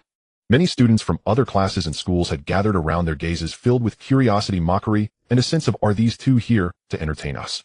Bai Yong felt the veins on his forehead throb. An impulse arose within him. Is it too late to pretend I don't know them and just walk away?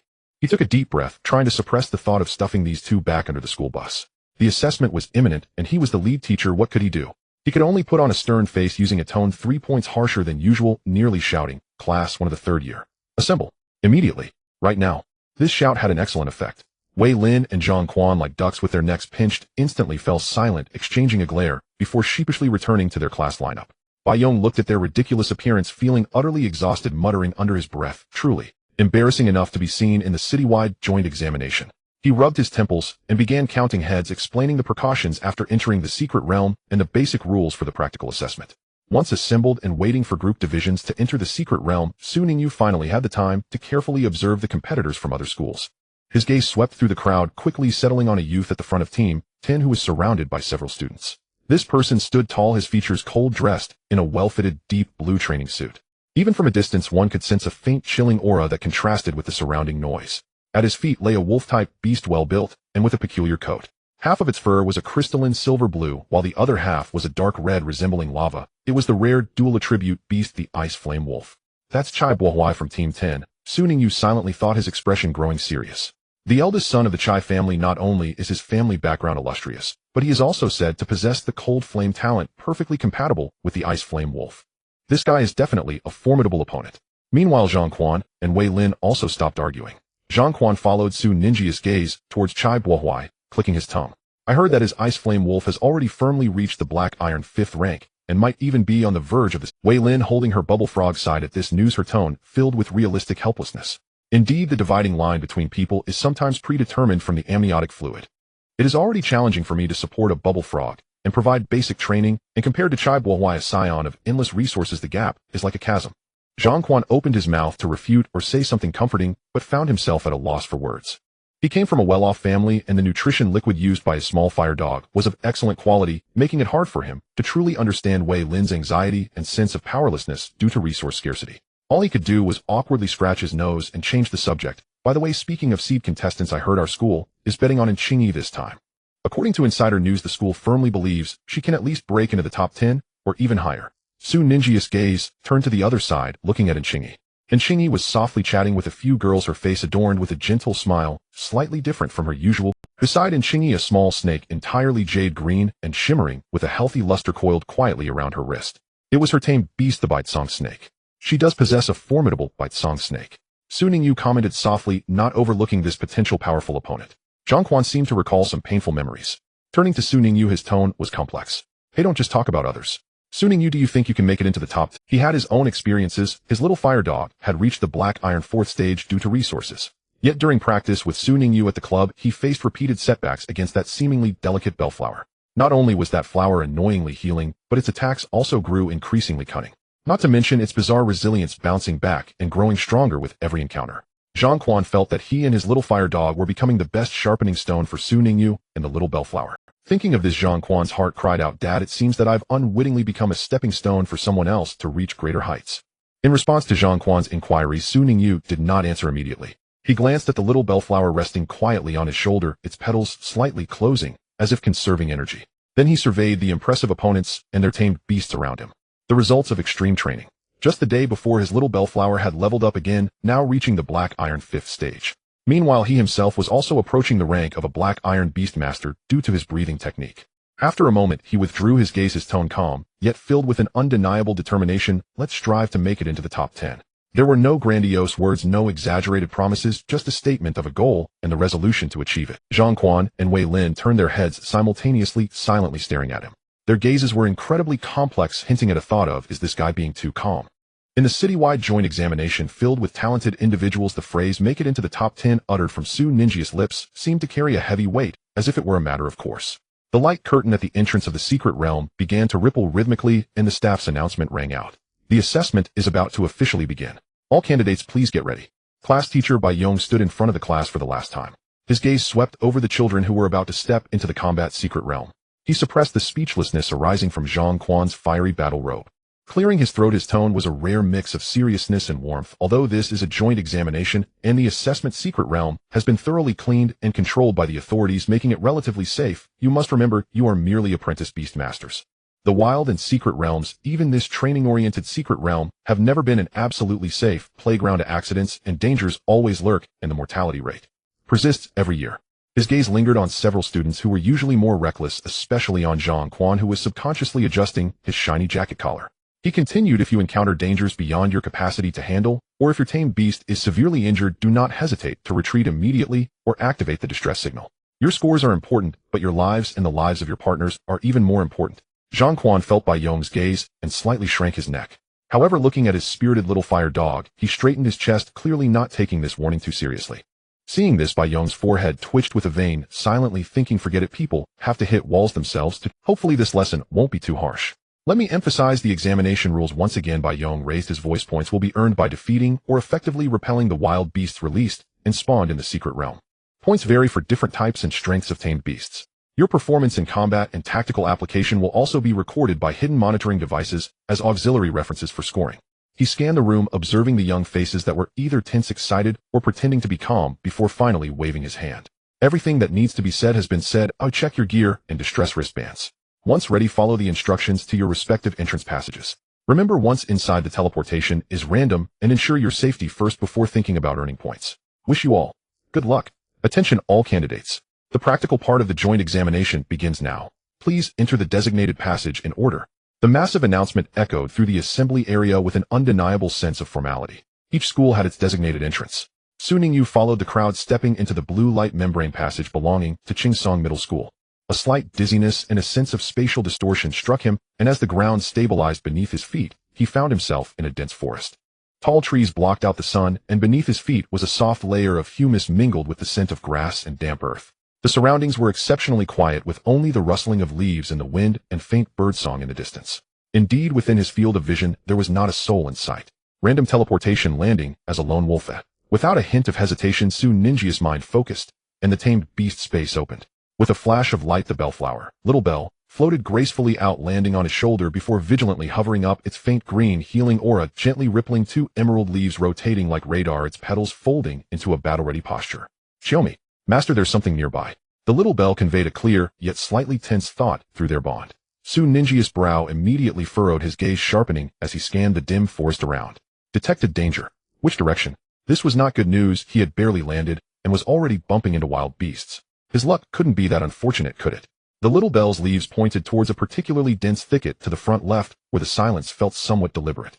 Just as Su Ningyu concentrated, preparing for a possible attack, Outside the secret realm in a special room filled with massive screens set up specifically for the joint examination team, leaders from various schools, some officials from the education department, and observers from the Beastmaster Association gathered.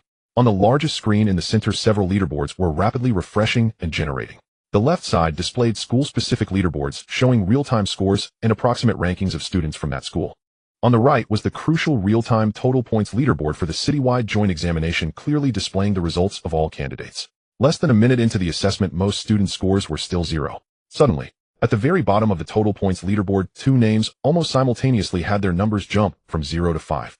Oh, has a student already encountered and resolved a battle so quickly? An observer adjusted his glasses. Which school's fierce student is this? They started fighting right after landing. The staff quickly retrieved the information. It's Chai Bohuai from Chingsong No. 10 Owen. Su Ningyu from Chingsong No. 4. The 2 names appeared one after the other, both earning their first points, almost simultaneously, marking the beginning of the peak competition for beast tamers among the city's middle schools. A low murmur of discussion arose in the room. Many gazes, especially those of the teachers leading from No. 10 and No. 4, quickly focused on the 2 names that had just popped up. In the secret forest, Su Ningyu was unaware that his name had quietly appeared on the scoreboard of the external monitoring screen. His attention was fully concentrated on the minor skirmish that had just occurred. On the ground lay a creature resembling a monkey covered entirely in rough white fur. Its mouth protruded 2 sharp ivory fangs. Even in its unconscious state, it exuded a fierce aura. It was the beast known as the fang-toothed white ape, typically at the Black Iron stage, a low-level beast that was carnivorous and highly aggressive. Just moments ago, this creature had ambushed Su Ningyu from behind the bushes, attempting to launch a surprise attack as he landed. Unfortunately, it never had the chance to showcase its proud fangs. It was struck directly in a vital area by a precise and powerful light beam skill from the vigilant little bell, instantly taking it down. Fang-toothed white ape. Su Ningyu squatted down to quickly check, confirming its death. The individual strength of this beast was at the bottom tier of the Black Iron level, and its intelligence often left much to be desired, but it had a particularly troublesome trait. It was social. Tisk as expected. Just as Su Ningyu stood up, he heard a flurry of rustling and sharp squeals from the treetop. Looking up, he saw several white figures emerging from the branches of the nearby trees. They bared their equally sharp fangs, their red eyes fixed intently on Su Ningyu and the little bell below. They emitted threatening roars, some already beginning to shake the branches, anxiously dropping small fruits or broken twigs. In an instant, Su Ningyu found himself surrounded by at least 10 fang-toothed white apes from all sides. If it were an ordinary student who had just become a novice beast tamer, facing such a situation would likely induce panic. However, Su Ningyu merely raised an eyebrow, a glint of understanding flashing in his eyes. Instead of panicking, a slight curve formed at the corner of his mouth. Are they going to swarm me? He murmured to himself with a hint of trained calmness. Do they think my little bell would be afraid of this? That previous period of hellish training was not solely focused on the proficiency of single-target skills. How to deal with multiple opponents, how to protect oneself during an ambush while effectively counterattacking was also one of the topics he and the little bell had repeatedly simulated and analyzed. After all, anything could happen in real combat. Little bell, Su Ningyu calmly issued an order while cautiously moving backwards, seeking a relatively open position suitable for observing the entire situation. Sleep powder, maximum range, widespread dispersion. Xiaomi. Understood.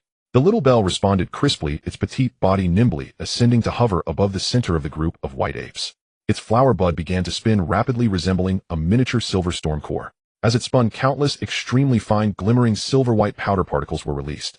Like the first fine snow of early winter, it silently fell and enveloped a large area below. Sleep powder. A common control skill for grass-type or insect-type beasts. It could cause those who inhaled or came into contact with it to fall into a deep sleep.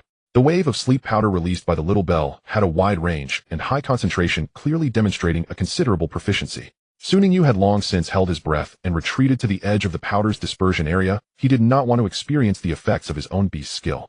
After all, this sleep powder was an indiscriminate attack. If he got contaminated, he would also fall asleep immediately. The intelligence of the white apes in the trees was indeed concerning. Initially curious about the falling silver snow, a few even reached out their claws to catch it or curiously sniffed it. However, the next moment drowsiness surged over them like a tide. The few that came into contact with the powder instantly slowed their movements, their eyes glazed over, swaying a bit before, thud thud, they fell directly from several meters high up in the trees.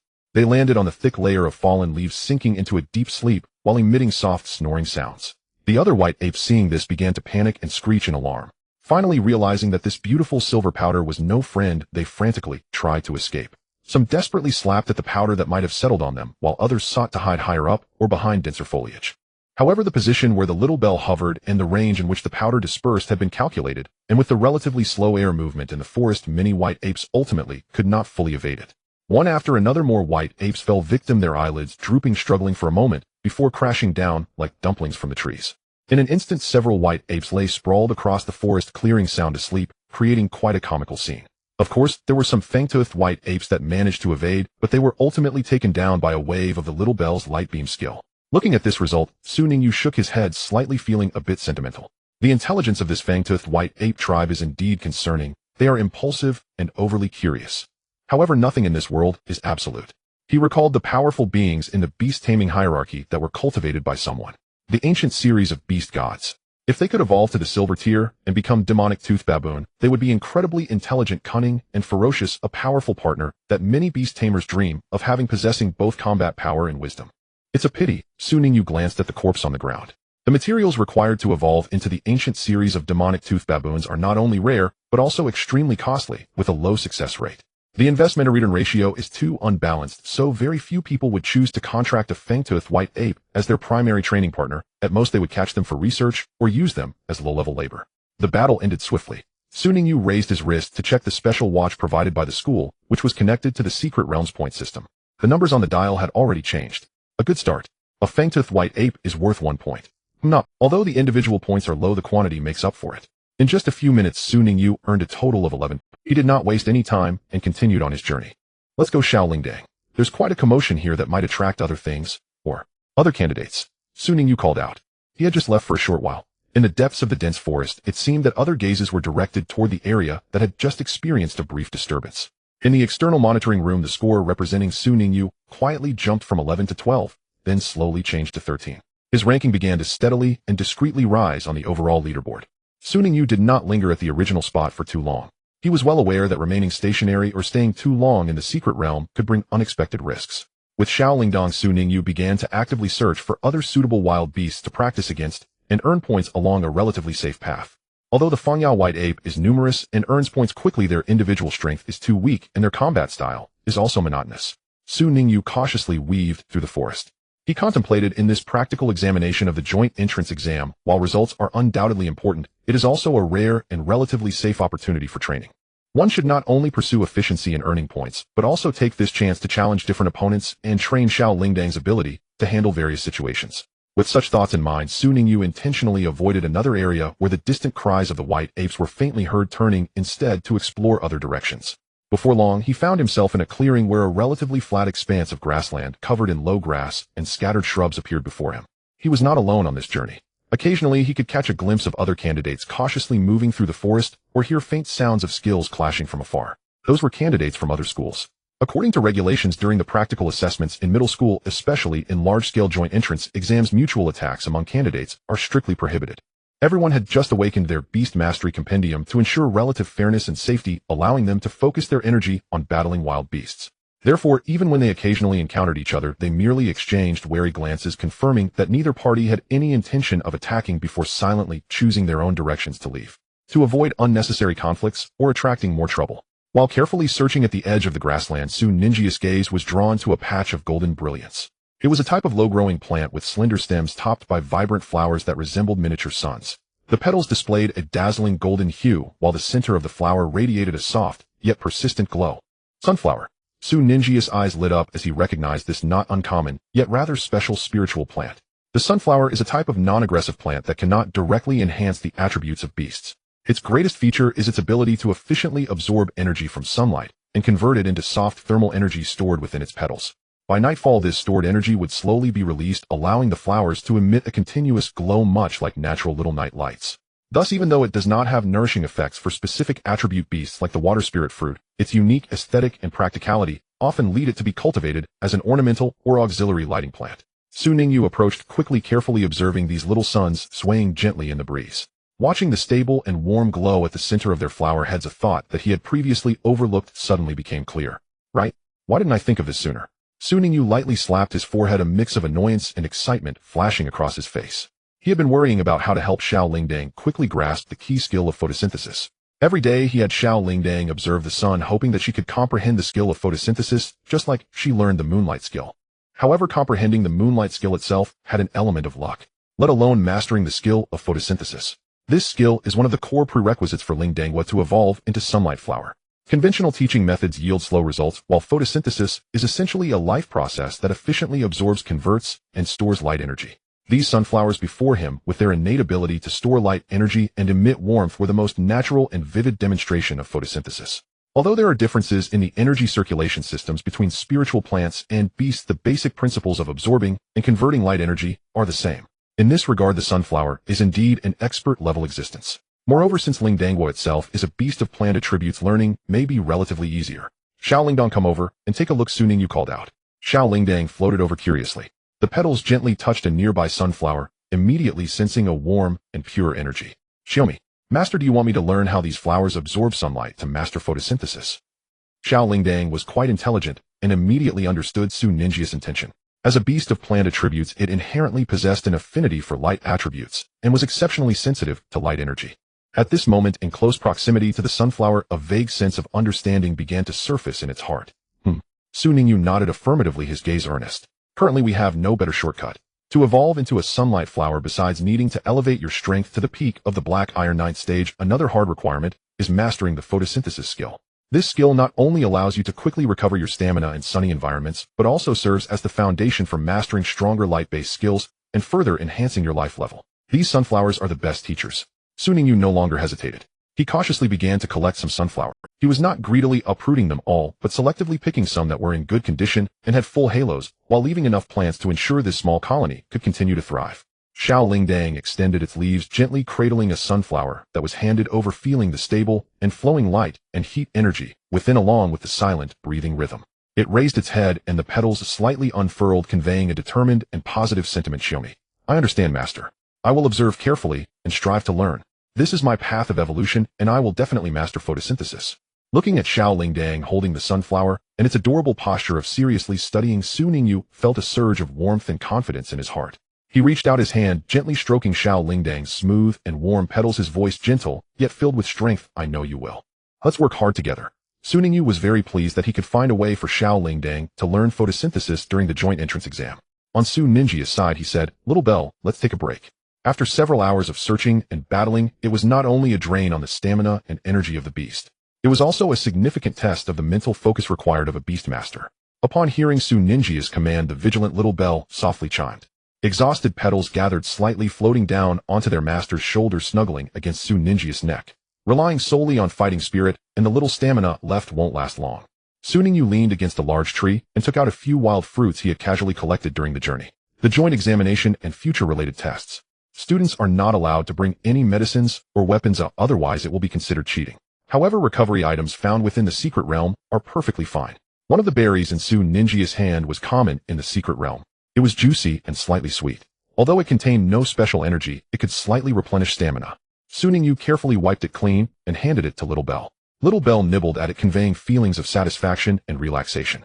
Su Ningyu also took a few bites of the fruit, but his gaze was focused on the score table on his wrist. The rankings fluctuated slowly with intense competition. As he recovered, he pondered inwardly. Methodically searching for isolated or small groups of beasts to earn points is still not efficient. To securely push into the top 10, or even strive for a top 3 score to qualify for the special admission exam at Beichen High School, I must think of other ways. His gaze fell on the vines and resilient branches around him. A thought flashed through his mind.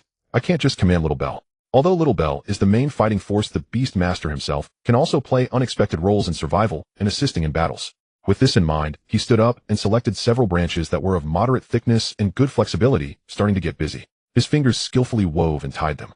Before long, a rough yet sturdy and resilient makeshift vine whip appeared in his hand. He swung it a couple of times, and it made a sharp whooshing sound. Not bad. Su Ningyu measured the vine whip, his eyes glinting with sharpness and eagerness.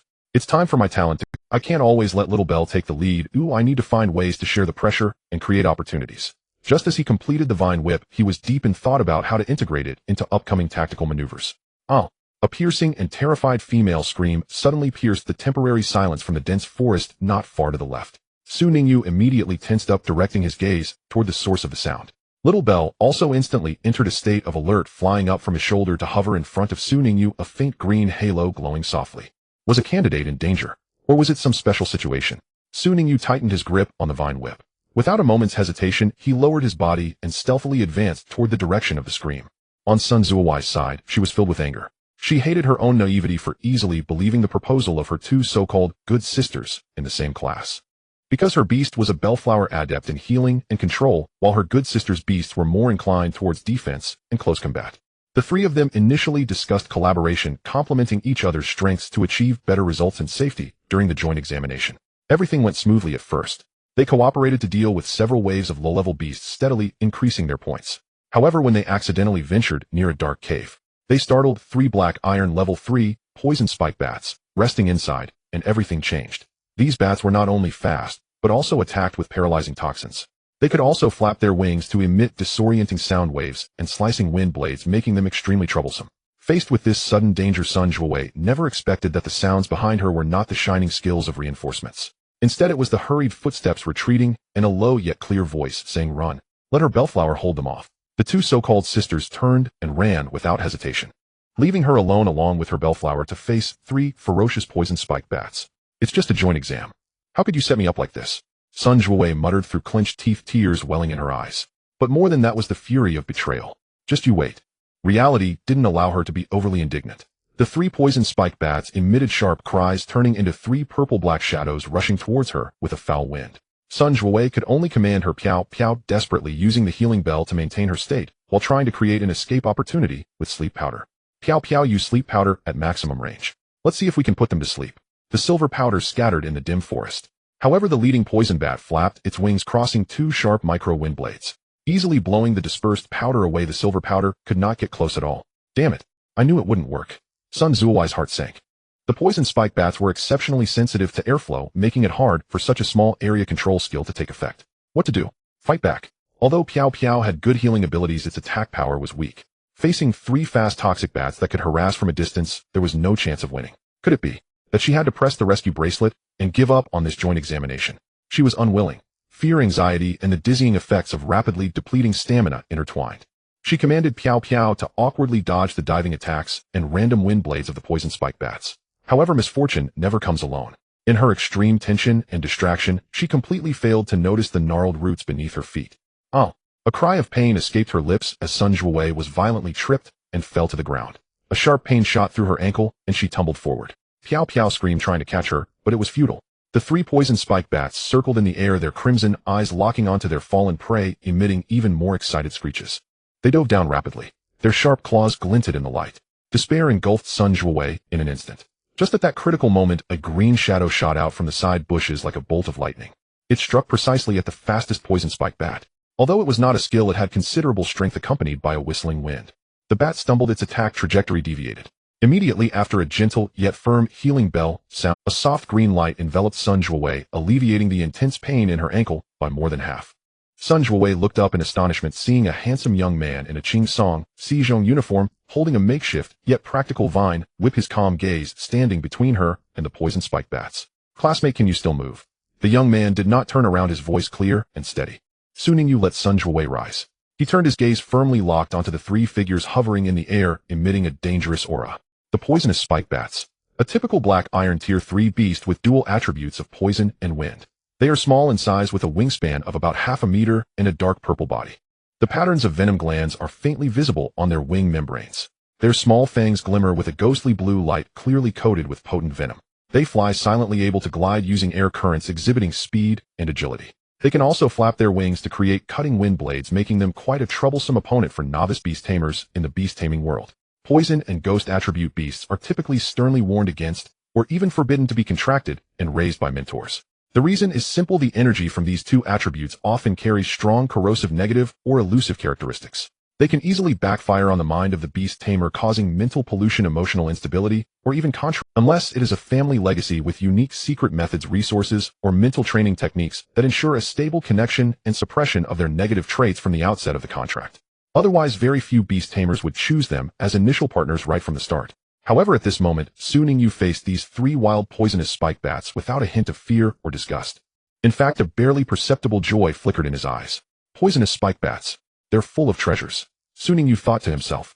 Especially the fangs in their mouths, which contain pure poison energy. This material can only be generated by poison attribute beasts at specific growth stages or in certain environments, and has a wide range of uses.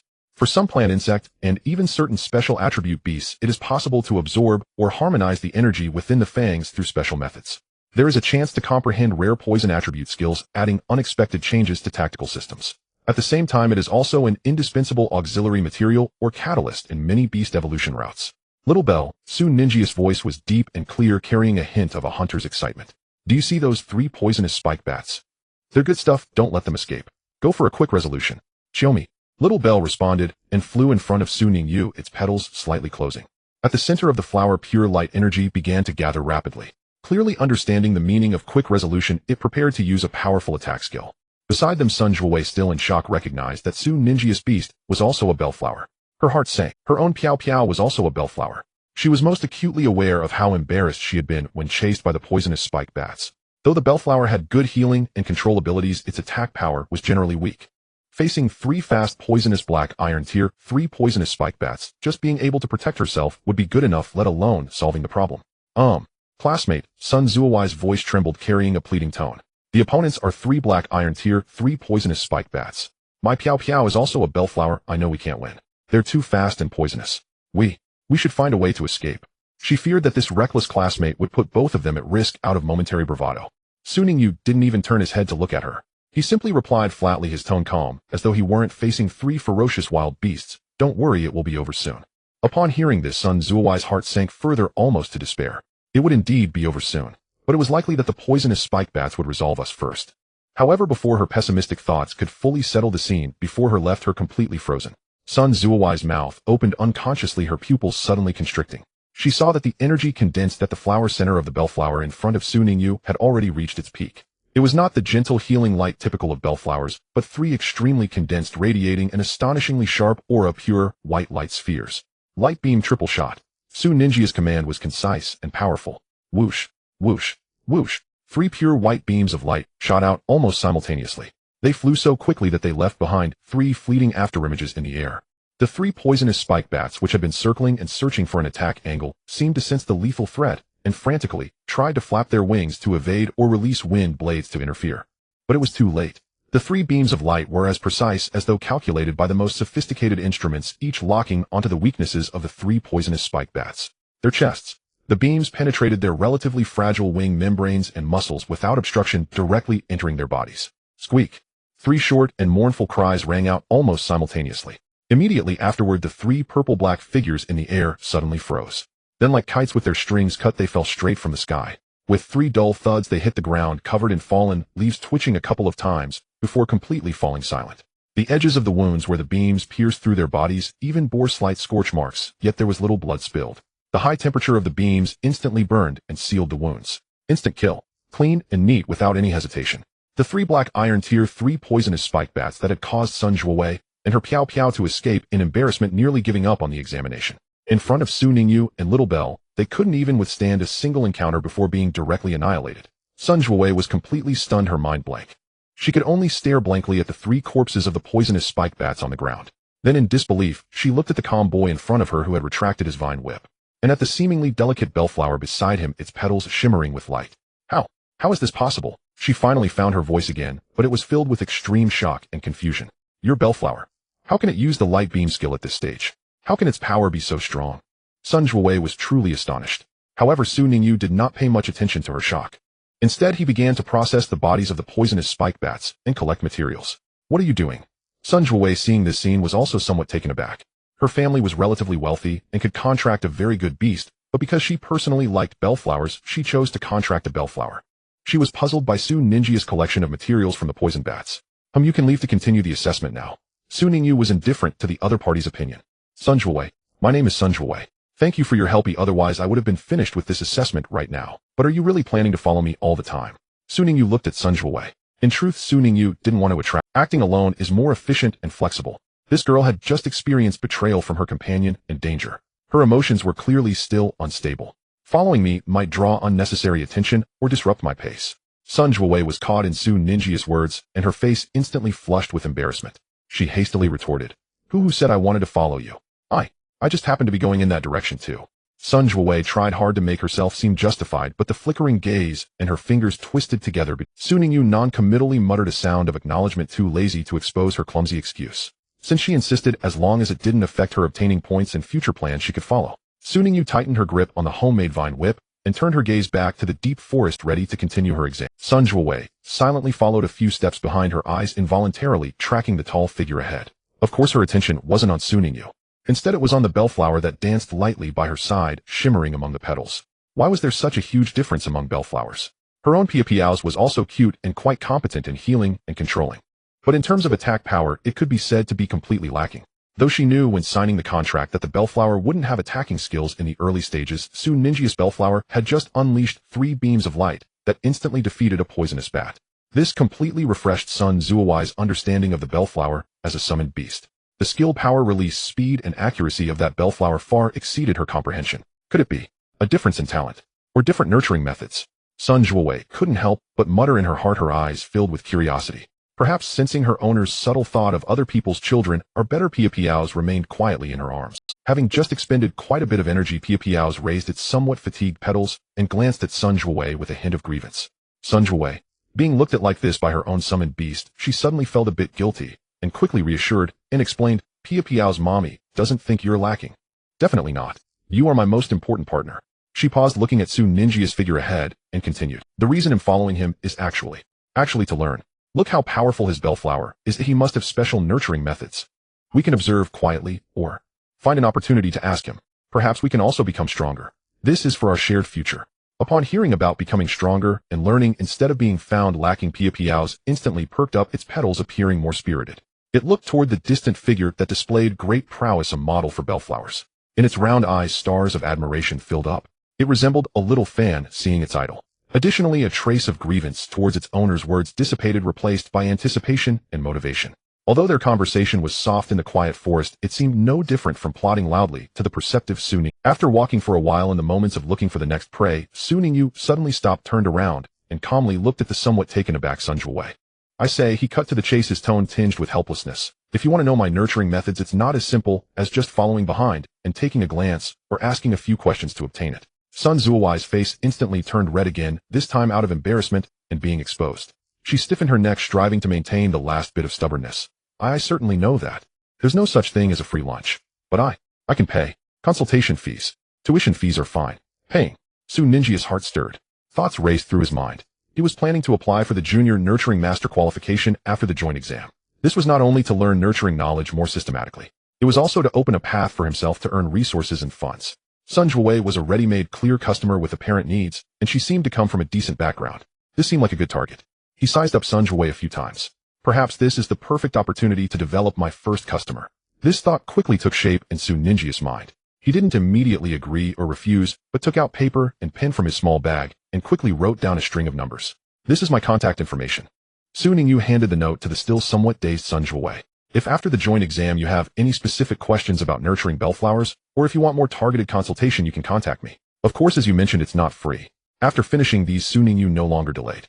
The exam time was precious. He had to quicken his pace. Alright, I have my own assessment to complete. You take care of yourself and act within your limits. After saying this, he ignored Sun Zhuowei's reaction, nodded at the little bellflower. Little bell, let's go pick up the pace. Xiaomi. The little bellflower responded and followed Su Ningyu, both swiftly disappearing into the ahead shadows of the forest. Sun Zhuowei clutched the note, gazing at the direction they vanished for a while, before coming back to her senses, murmuring softly, what a strange yet powerful guy. Carefully storing the note away, she surveyed her surroundings once more.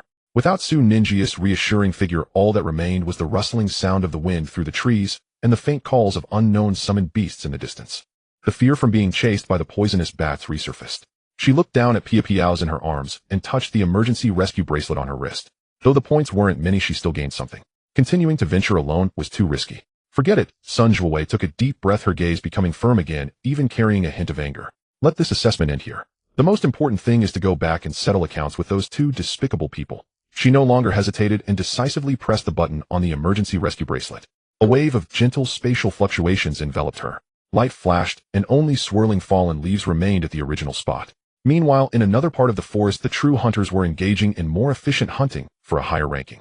On the scoreboard, the numbers behind someone's name began to fluctuate at a faster rate, leaving the observing teachers from various schools dumbfounded.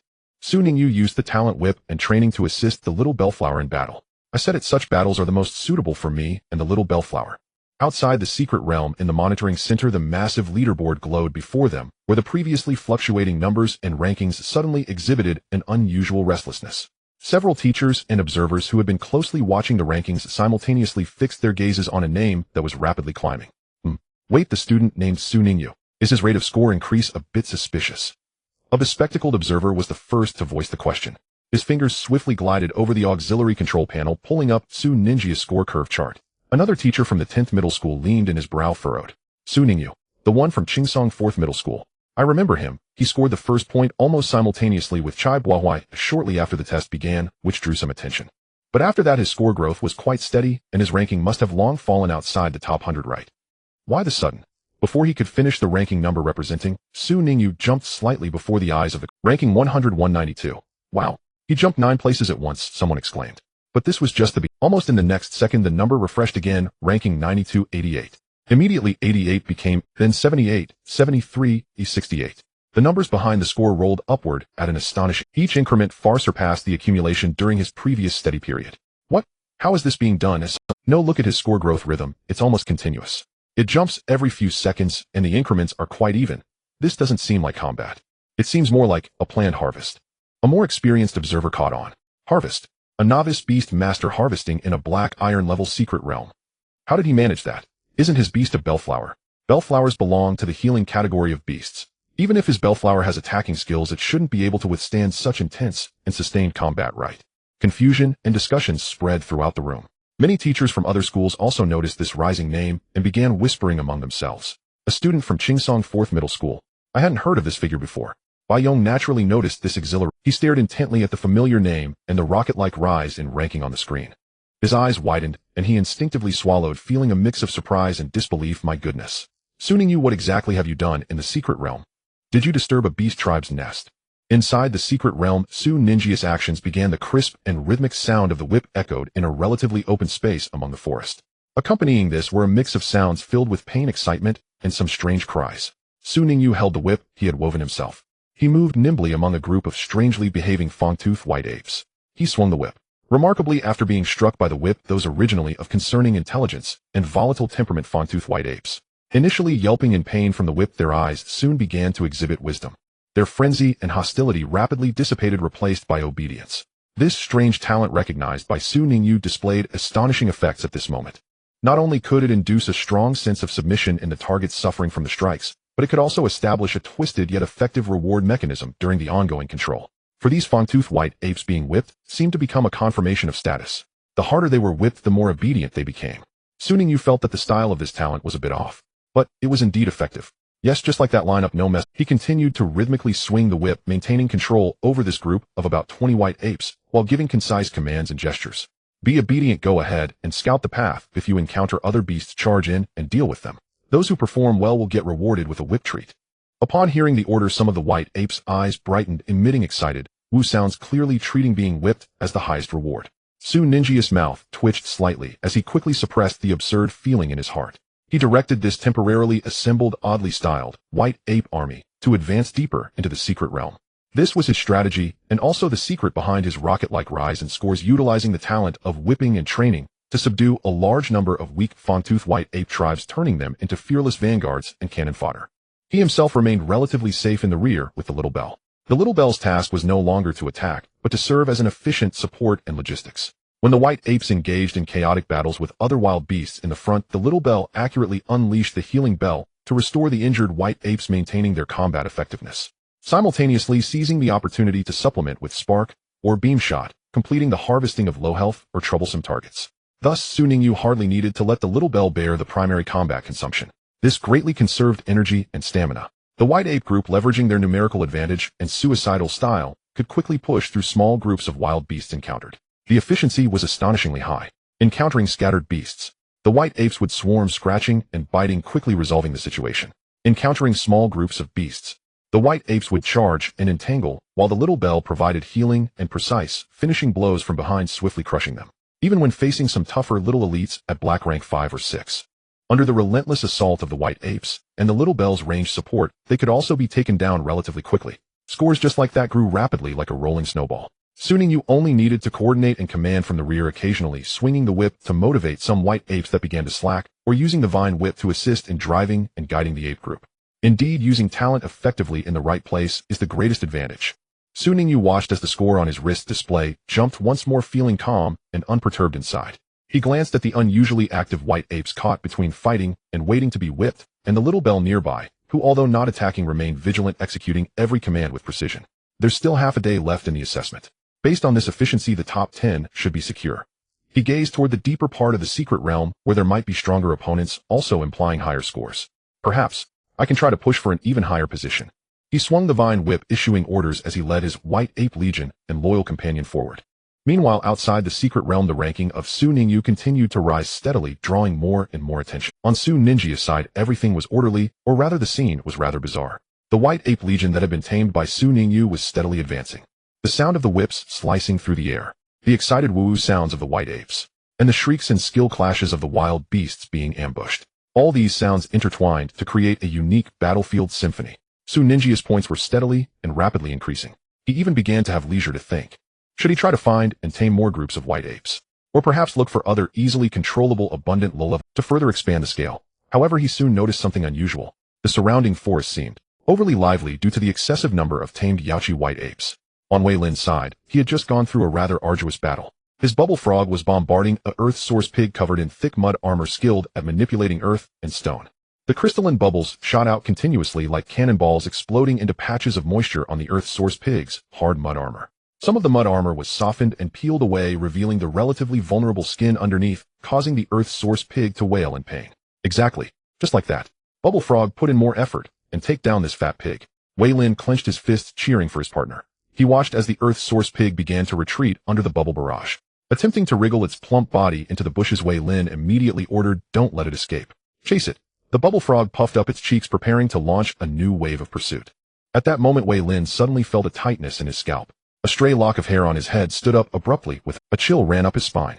His talent, danger precognition, had been triggered. Although the warning was vague, it often managed to alert Wei Lin before deadly danger approached. No way. At this moment, Wei Lin's expression changed and his heart suddenly tightened. The warning from his talent did not indicate the injured earth source pig before him. Instead, it came from deep within the forest ahead, from the unknown darkness. Bubble Frog, stop. Don't chase anymore. Wei Lin almost screamed to halt, his voice slightly pitchy with fear. Without hesitation, he grabbed the still somewhat dazed Bubble Frog. He turned and sprinted away in the completely opposite direction of the warning, running with all his might. Points the earth source pig were nothing compared to that level of impending danger. On Chai Bohui's side, it was an entirely different scene. His ice flame wolf had just cleanly dealt with an iron beak sparrow that attempted to ambush. At this moment, it was elegantly licking its paws. Suddenly, the ice flame wolf halted, its head sharply turning towards the west. It let out a low, vigilant growl, presenting an unusual pose of alertness. What's wrong? A trace of surprise crossed Chai Bohui's cool face. For his ice flame wolf to show such an expression. Is there a danger over there that even you find challenging? Instead of retreating like Wei Lin, intense interest and a hint of competitive challenge rose in his eyes. He gently stroked the ice flame wolf's neck, for calming it. Don't be nervous. Let's go take a look. He had absolute confidence in his and the ice flame wolf's strength, not believing that in this assessment any other candidates or individual beasts could threaten him. So what might be causing the ice flame wolf to react like this? Perhaps it was some special secret realm phenomenon, or a powerful wild beast. Whatever it was worth him investigating. On Nkinjia's side, the atmosphere was somewhat calm. She was leaning against an ancient tree, her bite-song snake coiling gently around her arm, its jade-like scales reflecting a soft glow under the light filtering through the leaves. And Chingy sighed softly, her fingertips unconsciously brushing against the smooth, cool body of the bite-song snake. She was not particularly enthusiastic about fighting. Compared to charging on the front lines commanding beasts to defeat opponents, she preferred to stay in the relatively safe rear, using the contract bellflower beast to heal, soothe, and support others. Unfortunately, she had awakened the beautiful snake talent, which had triggered a rare talent phenomenon. It directly made her a key training target of the school. It even led the school to go to great lengths to find her a bite-song snake, a rare beast with huge potential, but highly aggressive in the early stages. This forced Nqingyi to tread a path slightly divergent from her true nature. Nkinjia's thoughts were interrupted by a slight movement in her arm. The bite-song snake raised its delicate head, its cold vertical pupils tightly locking onto one direction, its forked tongue rapidly flicking. It conveyed a clear sense of vigilance and a hint of unease to its master. Soon from the direction the bite-song snake was watching deeper within the forest, a series of roars and cries from various beasts could be faintly heard. The sounds initially seemed scattered but quickly grew dense and frenzied, rolling in like thunder from afar, containing violence and terror that made one's heart tremble even from such a distance. Nkinjia's complexion turned pale in an instant. Beast tide? How is that possible? She found it hard to believe. This secret realm has been rigorously cleaned and controlled for training. The school has repeatedly assured that large-scale beast tides and such uncontrolled phenomena would never occur. But the increasingly loud and approaching sounds of countless beasts along with the intense unease transmitted by the bite-song snake were ruthlessly shattering her hopes. On Zhang Quan's side, the atmosphere remained fiery. He was commanding his little fire dog to unleash fireballs at several panicking fluffy rabbits. Baby, burn them. Let them see the art of flames. The little fire dog barked joyfully, shooting out blazing fireballs that sent the fluffy rabbits scattering in panic. Just then a terrifying roar from the depths of the forest came like a tangible shockwave sweeping forward. It was no longer the roar of a single species but the collective terror of countless beasts. Zhang Quan's arrogant expression instantly froze on his face, the red pants seeming to lose some of their brightness. What the hell? What is going on? He turned to look in the direction of the sound. In the distance, birds took flight and dust rose vaguely. What a joke. A mere assessment, and it's this serious. Many other students, whether they were fighting, searching, or resting, were alarmed by this sudden and terrifying roar of beasts. Fear spread like a plague among the candidates. What is that sound? So many beasts are calling. The ground is run. Run quickly. It's a beast tide. It's a beast tide. Panic-stricken screams and shouts rang out in every corner. Upon hearing the emergence of a beast tide, the candidates, originally scattered, resembled startled deer, instinctively fleeing towards what they believed to be a safe place. Some even ended this joint examination prematurely. The source of this chaos, or rather the culprit creating terrifying disturbances in the forest and driving a large number of wild spirit beasts into a panic, was still immersed in the efficient rhythm of scoring points. Soon Ningyu only felt that the resistance encountered seemed to weaken and the number of fleeing spirit beasts increased, yet he had not fully realized the scale of chaos his demolition team was causing. Inside the secret realm, a massive chain reaction and artificial panic tide were unfolding, while outside the monitoring center was in an uproar. The teleportation lights flickered continuously as numerous students stumbled out in disarray, their faces marked with fear, many glancing back instinctively. It was as if a flood of ferocious beasts was chasing after them. The area was filled with chaotic shouts. Beast tide. It's a beast tide. So many spirit beasts. They're all mad. Run. They're coming. Teachers. There's a beast tide forming in the secret realm. The teachers, staff, and school leaders responsible for maintaining order and safety upon hearing this turned grave. A beast tide. This is impossible. A middle-aged examination supervisor who was also a member of the Spirit Beast Association emphatically denied. This secret realm underwent at least 3 rounds of thorough cleansing before opening. All individuals at the Lord level capable of commanding or gathering wild spirit beasts have been eliminated. It should be theoretically impossible for a beast tide to form naturally. Another technician responsible for the safety of the secret realm was staring intently at the monitoring data. Furrowing his brows, he said, however, according to feedback from multiple area sensors, there is indeed a large-scale abnormal gathering and movement of biological energy. The pattern is very chaotic, as if driven or frightened by something. Should we terminate the examination immediately? A school leader suggested, his tone serious. If this beast tide is indeed caused by an unknown reason, even if it's not large-scale, it could spell disaster for these novice spirit beast masters. Safety first. The termination signal is ready, but it requires the highest authority for confirmation, responded the staff responsible for emergency procedures. Once it is confirmed as a runaway danger, it must be initiated immediately. Inside the monitoring center, the atmosphere was tense to the extreme compared to outside. Within the secret realm, Su Ninjia's happy home, he stood in a clearing among the wreckage. Looking at the score on his wrist that had skyrocketed to a terrifying number, he couldn't help but smile. Surrounding him were 40 to 50 white apes, some standing, some crouching, all exuding a unified air of desiring to be whipped. An indescribable sense of harmony and excitement filled the air. At this rate, not to mention the top 10, even the first place is secured, he thought to himself, satisfied. With a casual flick of his vine whip, a sharp crack echoed as it struck the rear of a nearby white ape that had approached eagerly. Surprisingly, instead of being angry, the white ape let out 2 comfortable sounds. The other white apes cast envious glances. Just as this peculiar scene continued, a loud, majestic wolf howl resonated from deep within the nearby woods, filled with a strong duality of ice and fire. Like a horn piercing through the fog, the sound conveyed alertness, scrutiny, and a hint of confusion. Su Ninjia's smile faded slightly as he turned towards the sound. Emerging slowly from the shadowy trees was a wolf-type spirit beast, remarkably agile and majestic. Its fur was half as transparent blue as ice crystals, exuding a chilling aura, while surprisingly the other half seemed to radiate a fierce heat. It was the rare ice flame wolf. Its gaze was sharp, firmly locking onto Su Ningyu and the group of strangely behaving white apes nearby, its deep eyes filled with confusion. Ice flame wolf. Su Ninjia's heart stirred as he glanced past the ice flame wolf to the figure behind it. A tall, cold-looking young man was leisurely stepping out from behind a tree.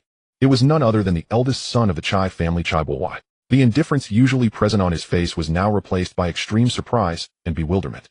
Chai Bohui's inner turmoil at this moment was no less than that of the students outside who believed they were facing a beast tide. He had hurried along following the increasingly loud and chaotic roars and energy fluctuations. He had indeed prepared himself mentally to encounter a small beast tide, or even a rampaging lord.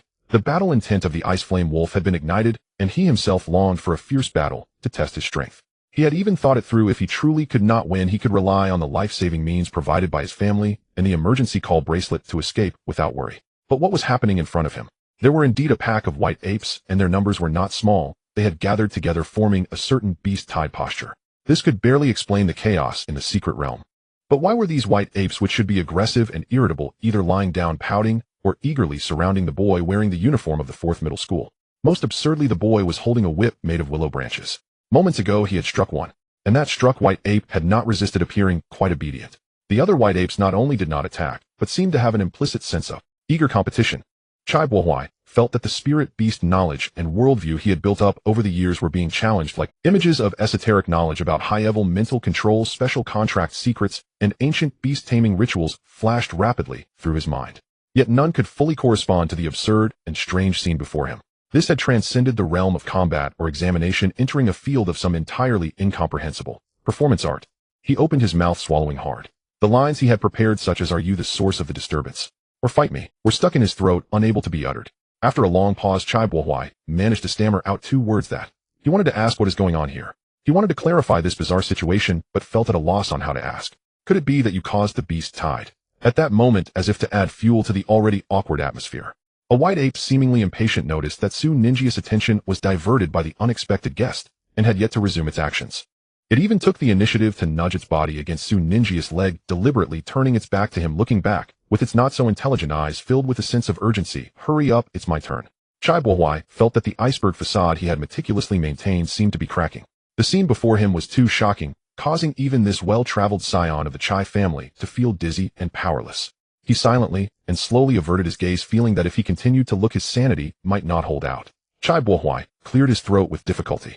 With a voice as steady as possible, but unable to hide a hint of hesitation, he said, "Sorry to interrupt. There's nothing. They'll just take my leave." After speaking, he did not even wait for Su Ningyu to respond. He intended to leave this place of disputes, taking with him the confused and tilting-headed Bingyan wolf, who was also surveying the white ape group. He thought that perhaps encountering a beast tide would be much easier to comprehend than the mentally polluting scene before him. "Hey, wait, shy classmate."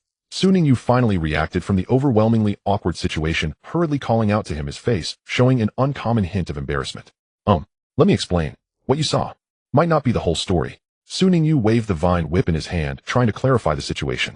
But looking at the white ape that was still stubbornly sticking its butt out, and Chai Bohui's subtle expression of, "You don't need to explain, I don't want to know anything," he suddenly felt that this explanation was likely more pale and powerless than the current situation. However, before Su Ningyu could organize his words to continue explaining this embarrassing situation to Chai Bohui, the special wristwatch on his wrist, which connected to the assessment system and the secret realm rules, suddenly emitted a sharp and urgent beep, beep, beep, beep, beep alarm. This sound was not limited to his wrist alone. Almost simultaneously across the entire secret realm, whether those fleeing, fighting, hiding, or candidates like Chai Bohui, who were spectating the bizarre scene, all watches sounded the same alarming beeps. "What's going on? Alarm. Has the assessment ended early? Is there a need to deal with the beast tide?" The candidates' uncertain questions had not yet settled when in the next moment a strong spatial transmission fluctuation unexpectedly swept through the entire secret realm. Su Ningyu felt the light and shadow in front of him suddenly blur and twist, as if he had been thrown into a rapidly spinning vortex. A strong sensation of weightlessness and pulling washed over him. However, this feeling only lasted for a brief moment. His feet landed solidly, and his vision cleared once more. The glaring sunlight, the noisy voices, and the familiar air of the gathering area filled with the sense of grass and dust rushed towards him. He emerged, returning to the assembly square outside the entrance of the secret realm. Has the assessment ended early? Su Ningyu steadied himself. Frowning slightly, he looked at his wrist where the alarm had stopped, but the score and ranking numbers still clearly displayed. But the time isn't up yet. It seems it really was forcibly terminated. Su Ninjia's confusion was immediately drowned out by the clamorous voices surging around him. The candidates who had just been teleported out were still in shock, many of them breathing heavily, their faces showing remnants of fear. These people were chattering away, describing the terrifying experiences in the secret realm to their classmates and teachers. "It's true. Beast tide." A boy excitedly waved his arms, his voice trembling. "I saw it with my own eyes." Everywhere was covered in white shadows. It was the fang-toothed white apes. Usually silly, but their eyes were red at the time, completely insane. They bit everything they encountered. I saw a group of thorny mice being instantly overwhelmed by them. Yes, yes, another girl echoed with lingering fear. Not only were there fang-toothed white apes, but it seemed there were also other beasts that had been startled and driven out, all in disarray. I almost got swept in. What's most frightening isn't even their numbers. A boy who seemed to have seen more clearly lowered his voice, yet couldn't hide his tone of horror. Do you know? That beast tide didn't seem spontaneous. While I was hiding in a tree hole from afar, I vaguely saw a special commander beast among the fang-toothed white apes. Commander? Yes. It seemed to be shorter than the regular white apes, but it moved exceptionally agilely, and in its hand it looked like it was holding something resembling a whip. That boy was trying to recall. Yes, it was definitely a whip. I saw it whip a slower white ape, and that white ape not only didn't fall, but instead charged even more fiercely as if it had been injected with chicken blood. So bizarre. Is this for real? A white ape with a whip. Can it also use a whip to give its kind a buff? What kind of new species is this? Or is it a new evolutionary form of the fang-toothed white ape? Heavens, could it be that something with domination or frenzy characteristics has been born in the secret realm? This is too dangerous. The surrounding discussions grew louder, various speculations and embellished descriptions making the image of this strange commander beast holding a vine whip that can inspire white apes more and more bizarre and terrifying. Many students turned pale upon hearing this, feeling that being teleported out early was nothing short of a miracle. Standing at the edge of the crowd, Ningyu, Chai Bohuai, who also heard the increasingly absurd eyewitness reports from others, was. Ningyu silently listened to these ridiculous accounts. His mouth twitched uncontrollably. The vine whip in his hand felt a bit hot at this moment, making him wonder whether to throw it away or not. So, I commanded the white ape group to fight, and was mistaken for a beast tide explosion.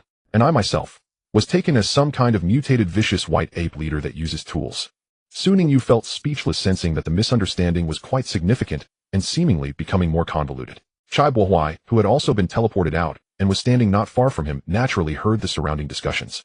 The usually expressionless, handsome face of Chai Bohuai showed a complex and inexplicable expression. His gaze fell on Ningyu again, especially on the evidence in his hand, the vine whip, and his eyes became extremely peculiar, mixed with shock, realization, absurdity, and a suppressed hint of amusement.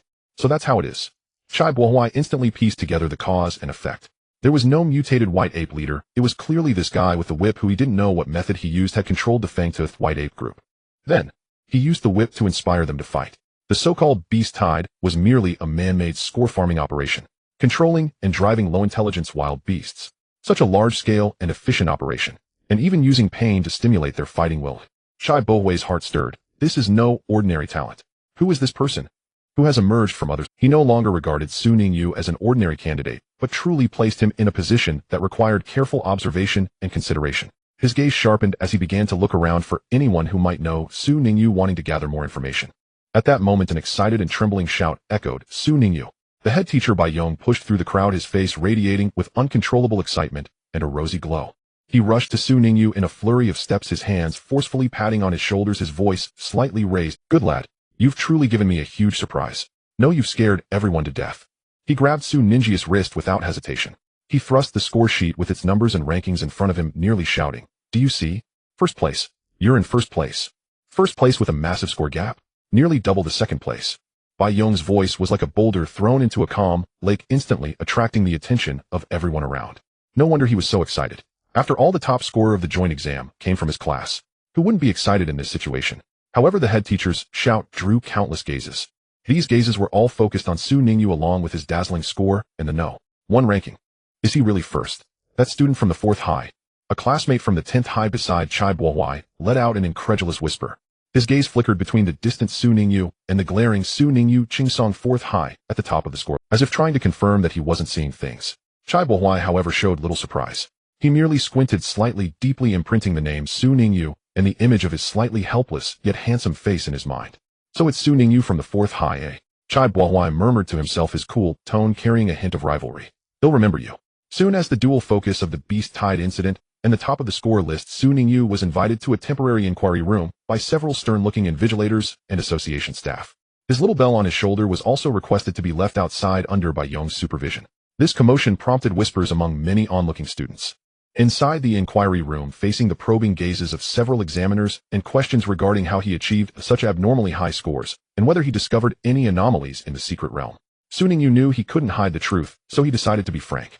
Of course, it was a version that had been edited and polished. He roughly described how he used his self-made vine whip and his innate talent. He led a small group of fang-toothed white apes to assist him in battle to gain points. He emphasized that this was merely to complete the assessment more efficiently, never expecting to alarm other candidates, nor did he anticipate being mistaken for the Beast Tide. After hearing Su Ninjia's narration and the descriptions from various other candidates about the whip-wielding commander matching Su Ninjia's vine whip, the truth of the matter gradually surfaced. The examiners exchanged glances, their expressions transitioning from sternness to a mix of amusement and disbelief. So, there was no new evolutionary sequence leader, nor was there an uncontrollable Beast Tide. A senior examiner rubbed his brow, his tone complex. The panic and chaos were caused by your innate gift as a trainee beast master along with a group of fawn-toothed white apes. What exactly is this talent? Su Ningyu smiled and remained silent. He didn't want to expose his talent. Although he knew it would eventually be revealed, he hoped to have some strength by then. Ahem, another examiner cleared his throat, striving to maintain an impartial demeanor. Although the process was rather unexpected and triggered some unnecessary panic based on the existing evidence and rules, student Su Ningyu did not use any illegal tools or means. His method of acquiring points, strictly speaking, falls under utilizing the environment and his own abilities for tactical practice. His score is authentic and valid. That's impressive. The observer from the Beastmaster Association stroked his chin, his eyes gleaming. To achieve such a large-scale beast driving as a trainee Beastmaster, this talent must be something special. I truly want to know what kind of ability could create such a commotion. Haha, it seems our Binjiang city has birthed another unconventional genius. Unfortunately, the initial Beastmaster selected a typical auxiliary type, like the Bellflower, which limits his... I actually think that his Bellflower is cultivated quite impressively, with a high skill proficiency, and likely played a key role during the support process. Alright, that's not the focus we need to discuss right now, the chief examiner concluded firmly. Since it has been confirmed that the scores are authentic and valid, and there is no real danger in the secret realm, the results of the joint exam will be announced as usual. As for the disturbance caused by student Su Ningyu, considering the circumstances and the controllable outcome, no additional penalties will be imposed, but he must be mindful of his influence next time. The results can be made public. Returning to the group at Qingsong 4th High, Su Ningyu immediately became the absolute center of attention. Zhang Quan was the first to squeeze over, his face, usually filled with I am the best, now showing a mix of confusion and dissatisfaction. What the heck? Su Ningyu, did you cheat? I know you're strong, but first place in the joint exam.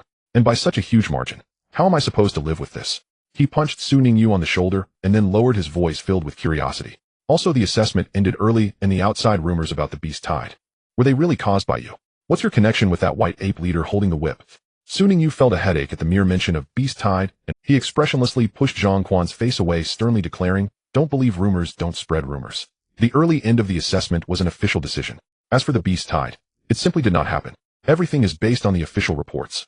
On the other side, Wei Lin, who had been quietly observing while holding a bubble frog, listening to Zhang Quan's questioning and Su Ninjia's official statement, then recalling the outrageous rumors at the entrance of the secret realm, the special white ape with a vine whip, using a whip to provoke aggression in peers.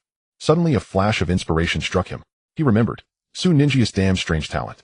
That ability which could induce a bizarre sense of obedience in those being whipped, whether they were humans or beasts. Indeed, in Wei Lin's eyes, Su Ningyu's talent was some kind of strange ability, and combined with that familiar self-made vine whip in Su Ninjia's hand, all the clues instantly connected. Wei Lin couldn't hold back and burst out laughing, causing the bubble frog in his arms to tremble. Ha ha ha. Cough cough. You goo. Ha. He laughed until he doubled over, pointing at Su Ningyu, and thought of the vine whip made by Su Ningyu. Tears were nearly streaming down his face. Wei Lin was laughing uncontrollably at this moment. So it turns out, the legendary new evolution sequence of the fawn-toothed white ape, the beast master wielding the divine whip, is you. Ha! You've made me laugh to death. Your talent truly changes the atmosphere wherever you go. Ha! Surrounding classmates were perplexed by Wei Lin's laughter. But the terms new evolution sequence of the fawn-toothed white ape and special beast master wielding a divine whip, combined with the earlier rumors outside, and Su Ninjia's bizarre high score. Some quick-witted individuals seemed to have vaguely guessed something, their gazes towards Su Ningyu becoming increasingly strange. Su Ningyu. A cross vein popped on his forehead. Expressionless, he turned towards the gasping with laughter Wei Lin. Slowly raising his hand, his voice was calm, but carried an invisible pressure. Wei Lin, you seem quite interested in my method for handling the fawn-toothed white ape. Would you like to personally experience? Wei Lin. The laughter abruptly ceased. She instantly covered her mouth, stifling the remaining bursts of laughter. Her head shook like a rattle drum, her eyes filled with terror and a pleading I was wrong. No joke. She did not want to experience that scene of being beaten and controlled in front of all the teachers and students. Looking at the suddenly silent Wei Lin, Su Ningyu finally withdrew his hand with satisfaction. Facing the increasingly curious and awed gazes around him, he sighed helplessly. This time the citywide junior high school unified exam was indeed a great success for Qingsong 4th Middle School. They emerged as the biggest winners thanks to the appearance of two highly anticipated seed candidates. One of them was of course the undisputed first place who even caused a beast-tied blunder Su Ningyu. Not only did he achieve a score that was far ahead of the rest, he successfully earned one of the 3 precious special admission qualifications to the prestigious Beichin High School. Additionally, he received the school's promised substantial rewards. From now until the end of the high school entrance examination, he would receive a weekly supply of high-quality beast-nurturing nutrition solution. This continuous resource support undoubtedly provided a solid guarantee for his and Xiao Lingdang's subsequent sprint. The other candidate was Qingyi, who quietly demonstrated impressive strength. She steadily navigated through the chaotic assessment utilizing the formidable talent and tactical execution ability of the Azure Serpent. She ultimately ranked 9th in the unified exam. Although she missed out on the special admission qualification to Beichin High School, her 9th place score was sufficient to earn her a generous resource reward from the school. This added significant leverage for her pursuit of other key high schools. In no time, the names Su Ningyu and Qingyi spread throughout Qingsong 4th Middle School and even the entire junior high school Beast Master Circle in Binjiang City. One was a dark horse who reached the top in a peculiar way. The other was a heavenly favored girl blessed with extraordinary talent, raising the prestige of Qingsong 4th Middle School. Returning to his slightly old yet clean and quiet home, Su Ningyu carefully stored away the award certificate issued by the school and the special admission examination notification from Beichin High School. The excitement gradually settled. In its place was a clear plan for the upcoming challenges. The special admission exam is less than a month away. Sitting at his desk, he lightly tapped his fingertips on the surface. The special admission exam for Beichin High School has always been known for its high difficulty and fierce competition. Its purpose is to filter out those who truly possess top-tier potential and practical abilities. The exam content is extremely simple and straightforward. Combat. Beast battles will continue until a final qualified candidate is determined. The rules are likely closer to real combat with fewer restrictions, fully testing the comprehensive strength, adaptability, and battle resolve of both the Beast Master and the Beast. There is no room for shortcuts. It must rely on hard strength to break through.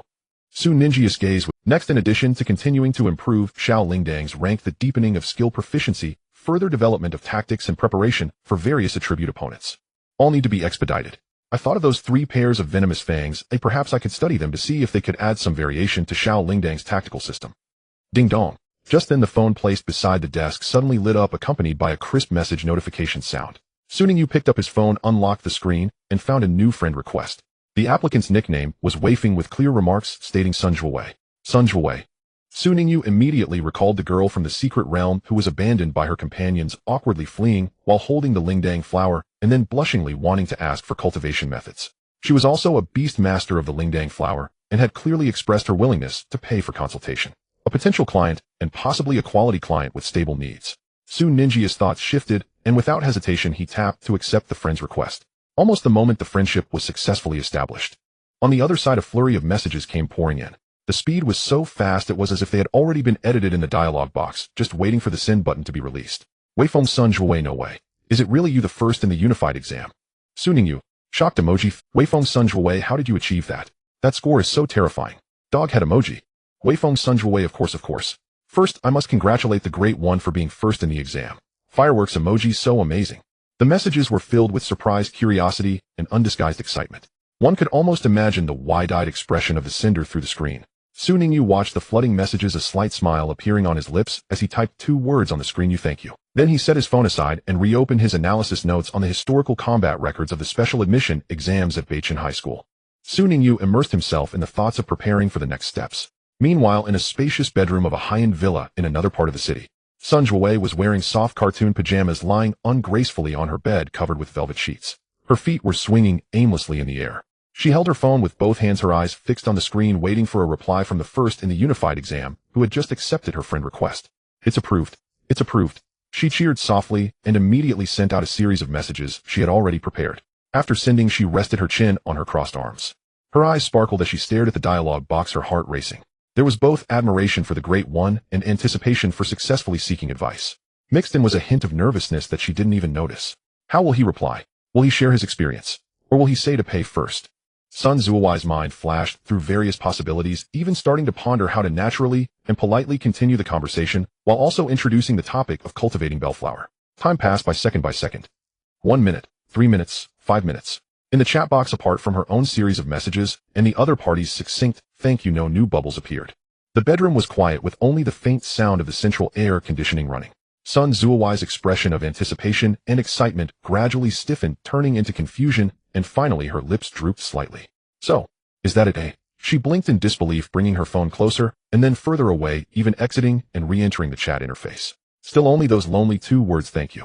It was as if her string of exclamations, questions, and congratulations had merely been directed at empty air. Sun Zhuwei pouted. She buried her face in the soft pillow, letting out a muffled, defeated, and speechless groan. Are all big shots this aloof?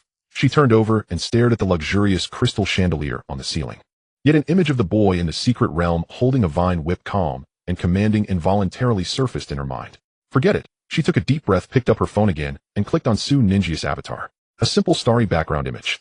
Sun Zhuwei muttered softly. If he wants to be aloof, so be it. Who told him to be a real big shot?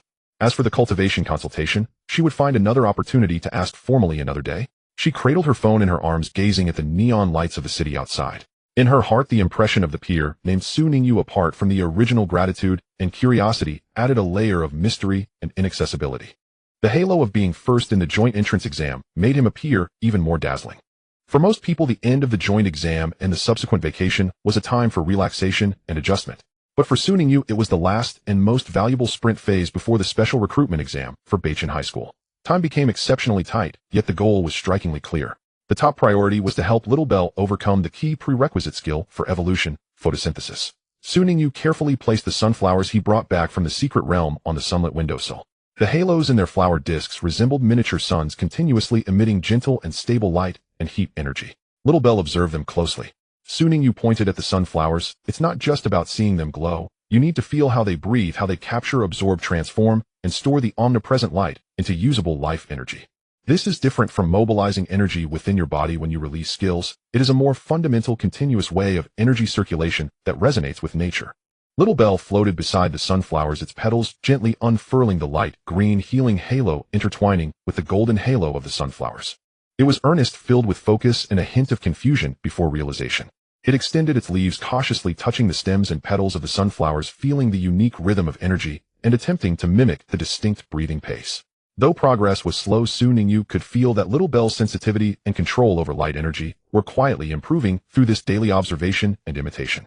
The deepening of skill proficiency required honing in real combat. Over the next few days, Su Ningyu frequently visited the Beast Battles Club in the city with Little Bell. Their most familiar opponent was of course Zhang Quan, who willingly became the best sparring partner along with his little fire dog. On the club's standard battle stage, flames and green light intertwined. Little Bell's spark used a more cunning angle to block its movement. Su Ningyu calmly commanded. A concentrated flame shot out swiftly from Little Bell's flower center. Rather than going straight, it traced an arc, preemptively blocking the path of the little fire dog attempting to sidestep. The little fire dog had to make an emergency stop, appearing somewhat flustered. Oh whoa! The little fire dog spat out a pillar of fire in retaliation, but Little Bell skillfully dodged low, while another spark hit the ground beside it, forcing it to jump away again. Zhang Quan watched from the sidelines, feeling exasperated, yet having to admit defeat. After countless instances of such beating on weaklings, training Little Bell's spark skill was no longer what it used to be. Whether it was the release, speed, control of the flight trajectory, energy concentration, or timing of attacks, all had reached a level that left Zhang Quan astounded. This was no longer the proficiency in attack skills expected from a support beast. Stop, stop, stop. After being continuously bombarded by Little Bell's precise spark, Zhang Quan raised his hand to call for a stop. He walked over with a gloomy face, staring at Su Ningyu, who was giving Little Bell some water spirit fruit to recover. I say, old Su. Zhang Quan leaned closer, lowering his voice, his face written with curiosity and disbelief. How the hell did you cultivate this little flower of yours? Its spark is smoother than many main attack fire-type beasts. Teach me, will you? I don't ask for much, just let my silly dog quickly learn a more advanced big move like Flame Jet or something. He imagined the scene of the little fire dog spitting out a blazing pillar of fire and sweeping across the field, immediately feeling invigorated as he looked at Su Ningyu. Once my little fire dog learns Flame Jet humph with your Little Bell spark, it will definitely be a one-hit kill. Su Ningyu was sitting on a bench in the resting area, flipping through the thick beginner beast cultivator qualification assessment guide in his hands, not raising his head and casually replying. Do I look like a fool? If I really had the ability to let beasts casually learn advanced skills, would I still be here as your sparring partner? I would have long been invited by major forces to be pampered. Of course, he knew in his heart that if endowed with the talent for whipping and training along with specific methods and resources, guiding beasts to learn skills could indeed yield twice the results with half the effort. But such trump cards are not easily shown to others, especially when one's own strength is not sufficient for self-protection. Low-key development and survival are the way to go. Zhang Quan was choked up and rolled his eyes dramatically. I knew it. You must have had a stroke of luck getting some secret recipe from who knows where, allowing your bellflower to learn spark by sheer coincidence. You clever one. He sulkily sat down beside, but his gaze couldn't help but drift to the other side of the battle stage. The little fire dog and little bell were not confrontational like their owners. Instead, they were huddled together. The little fire dog curiously sniffed at a sunflower held in hand by little bell with its leaves, while little bell seemed to be saying something to the little fire dog. Zhang Quan saw the sunflower. He recalled Su Ninjia's previous actions and couldn't help but switch to sarcasm mode again. I said, Su Ningyu, what are you doing with that sunflower for your little bell flower?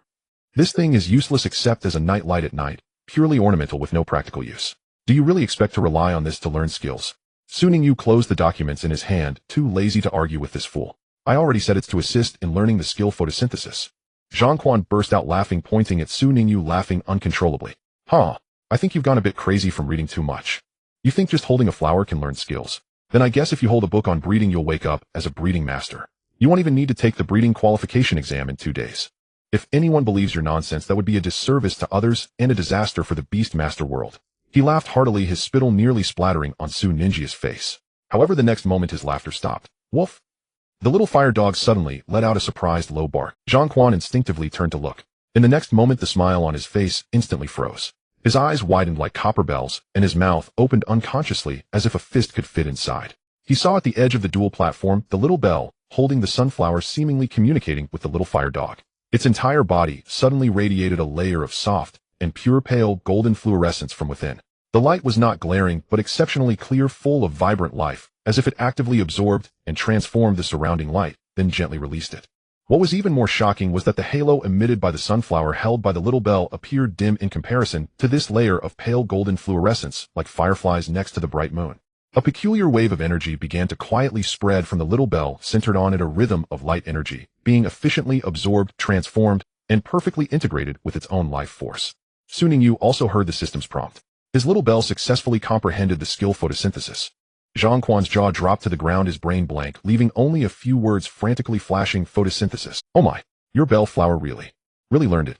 Zhang Quan looked at the little bell bathed in pale golden light, which looked extraordinarily holy. He turned his head stiffly, looking at Su Ningyu, who remained calm, as if everything was under control. He felt a chill rushing from the soles of his feet straight to the top of his head. What did this guy just say? Holding a sunflower to learn photosynthesis. He actually meant it. And it actually succeeded. Soon Zhang Quan snapped back to reality from the shock of a decorative plant teaching the bell flower the skill photosynthesis. The way he looked at Su Ningyu had completely changed. The previous doubts, defiance, and even a bit of jealousy were all replaced by an almost fanatical admiration, or rather a desire to cling to greatness. He dashed in front of Su Ningyu, his face bearing an unprecedented. Zhang Quan rubbed his hands together, his tone now sweet as syrup. Big brother. Su Gu, you go. Earlier I was blind and spoke nonsense. Please don't take it to heart. Well, you see, my little fire dog has a fate of not fighting but not knowing with your divine flower. Could you perhaps offer some guidance? For instance, what special breeding method can help it open its mind and learn the skill flame jet? I'm not asking for much, just the basics. The rewards are negotiable. The little fire dog also seemed to sense its owner's urgency. It approached the little bell, wagging its tail in a friendly manner, looking hopeful. Su Ningyu. He silently shifted his gaze away from Zhang Quan's face, which was filled with my little fire dog once. His gaze returned to the breeding documents in hand, as if they contained a treasure vault and a beautiful gem. Explaining the uniqueness of talent and skill learning principles to this guy would be too exhausting. It was better to ignore him. Of course, he couldn't reveal that now. His mind was already fully immersed in the joy of the little bell successfully mastering photosynthesis and the plans ahead. Mastering photosynthesis means the little bell has cleared the biggest skill obstacle on the path to evolving into a sunlight flower. Su Ningyu pondered. A sense of accomplishment welled up within him. Now only the final hard condition remains, raising its power to the peak of the Black Iron 9th stage. This is by no means an easy task, especially without a massive accumulation of resources. But Su Ningyu was not afraid. On the contrary, the clarity of his goals provided even more motivation. The upcoming days will require a more rigorous, yet scientific training plan. Utilize the high-quality nutritional potions provided by the school weekly, combined with the efficient energy recovery from photosynthesis under sunlight to maximize training efficiency. Practical training cannot stop either. Besides Zhang Quan, this sandbag, perhaps he could try to engage with other opponents of different attributes in the club to accumulate richer combat experience. Su Ningyu quickly sketched out a blueprint for the sprinting phase in his mind. As for Zhang Quan's request to train the little fire dog, he currently didn't have the leisure or the risk of exposing secrets to act as someone else's private tutor. Moreover, he indeed needed an official certification to pave the way for his future breeding endeavors. 2 days passed in the blink of an eye. On this day, the service hall and the assessment area of the Beastmaster Alliance Government Department in Binjiang City were bustling, with people much more lively than usual. People of all ages and backgrounds with different purposes gathered here. The air was thick with tension, anticipation, and a hint of anxiety. The sequence of beast breeding masters is one of the most crucial professions in the beast master civilization, and the value of its qualification certificate is exceptionally high. Correspondingly, the difficulty of the assessments is notoriously rigorous. All related qualification assessments, evaluations, and issuance are uniformly managed by the Beast Master Alliance, an official authority to ensure fairness and authority of standards. While I didn't expect so many people to come to take the Junior Breeding Master qualification exam, Wei Lin, who accompanied Su Ningyu, looked at the bustling crowd and couldn't help but click his tongue. He was holding his bubble frog in his arms. Today he came to cheer for Su Ningyu and of course to see the excitement. Su Ningyu calmly surveyed the various candidates around him. Around him were young people with innocent faces and eyes full of longing, as well as adults with calm expressions, clearly having considerable practical experience. He could even see some older figures who seemed to have experienced repeated failures. Upon hearing Wei Lin's words, Su Ningyu replied calmly, "It's quite normal. With this certificate, it is equivalent to gaining the recognition of the Alliance. One can accept tasks through official channels, provide consultations, or even be employed by nurturing houses or large factions, making it a stable and promising path for livelihood and development. The allure is naturally great." Wei Lin nodded and said in a lowered voice, "The ratio of those who can pass the preliminary assessment each year is shockingly low. It seems to be less than 1 in 10,000. The questions are both obscure and difficult, requiring on-site beast control state analysis and basic conditioning practice. Many people have taken the exam for years without passing." As she spoke, Wei Lin gently nudged Su Ningyu with her elbow, her eyes filled with concern and a hint of uncertainty. "Do you think you can do it? Is the pressure too much?" Su Ningyu glanced at Wei Lin, his expression calm. He replied evenly, "Whether I can pass is not determined by words, nor is it solely up to me at this moment. The nature of the exam questions and the judge's standards can only be truly understood when faced. What I need to do now is to maintain a calm mindset and to perform normally with the knowledge and preparations I possess." He certainly had considerable confidence, drawing from the theoretical foundation accumulated in his past life. In this life, his deep understanding combined with practical experience, especially regarding the nurturing insights for a specific beast like the little bell. The many hidden nurturing knowledge from the game, along with the talents from the Black Gold Manual, gave Su Ningyu an absolute advantage. These were his sources of confidence. However, he understood the principle of a tree that stands out from the forest. Especially in the official setting of the Alliance, being low-key and composed is always safer than being ostentatious and boastful. Attention all candidates participating in the preliminary Beast Nurturing Master Qualification Assessment. A clear and serious announcement echoed in the hall. The assessment is about to begin. All candidates, please bring your identification and exam card and proceed to your respective written exam rooms and practical preparation areas as directed. Those who arrive late will be considered as absent from the exam. The atmosphere instantly became more tense. Su Ningyu took out his identity card and the hard exam card he had just received, confirming the details were correct. "He'll head over first." He nodded at Wei Lin. Wei Lin clenched her fist, cheering him on. "All right, good luck. He'll be waiting for your victory outside with the bubble frog." Su Ningyu smiled slightly, said no more, and turned to merge into the stream of people heading towards the exam hall. His figure stood tall and calm, contrasting sharply with the many candidates around him who were either pacing nervously, taking deep breaths, or mumbling to themselves. Walking through security and entering the corridor of the exam hall, which was quiet except for the sound of footsteps, Su Ninjia's mind grew increasingly settled. The Alliance's Beast Nurturing Master Qualification Assessment is rigorous and efficient.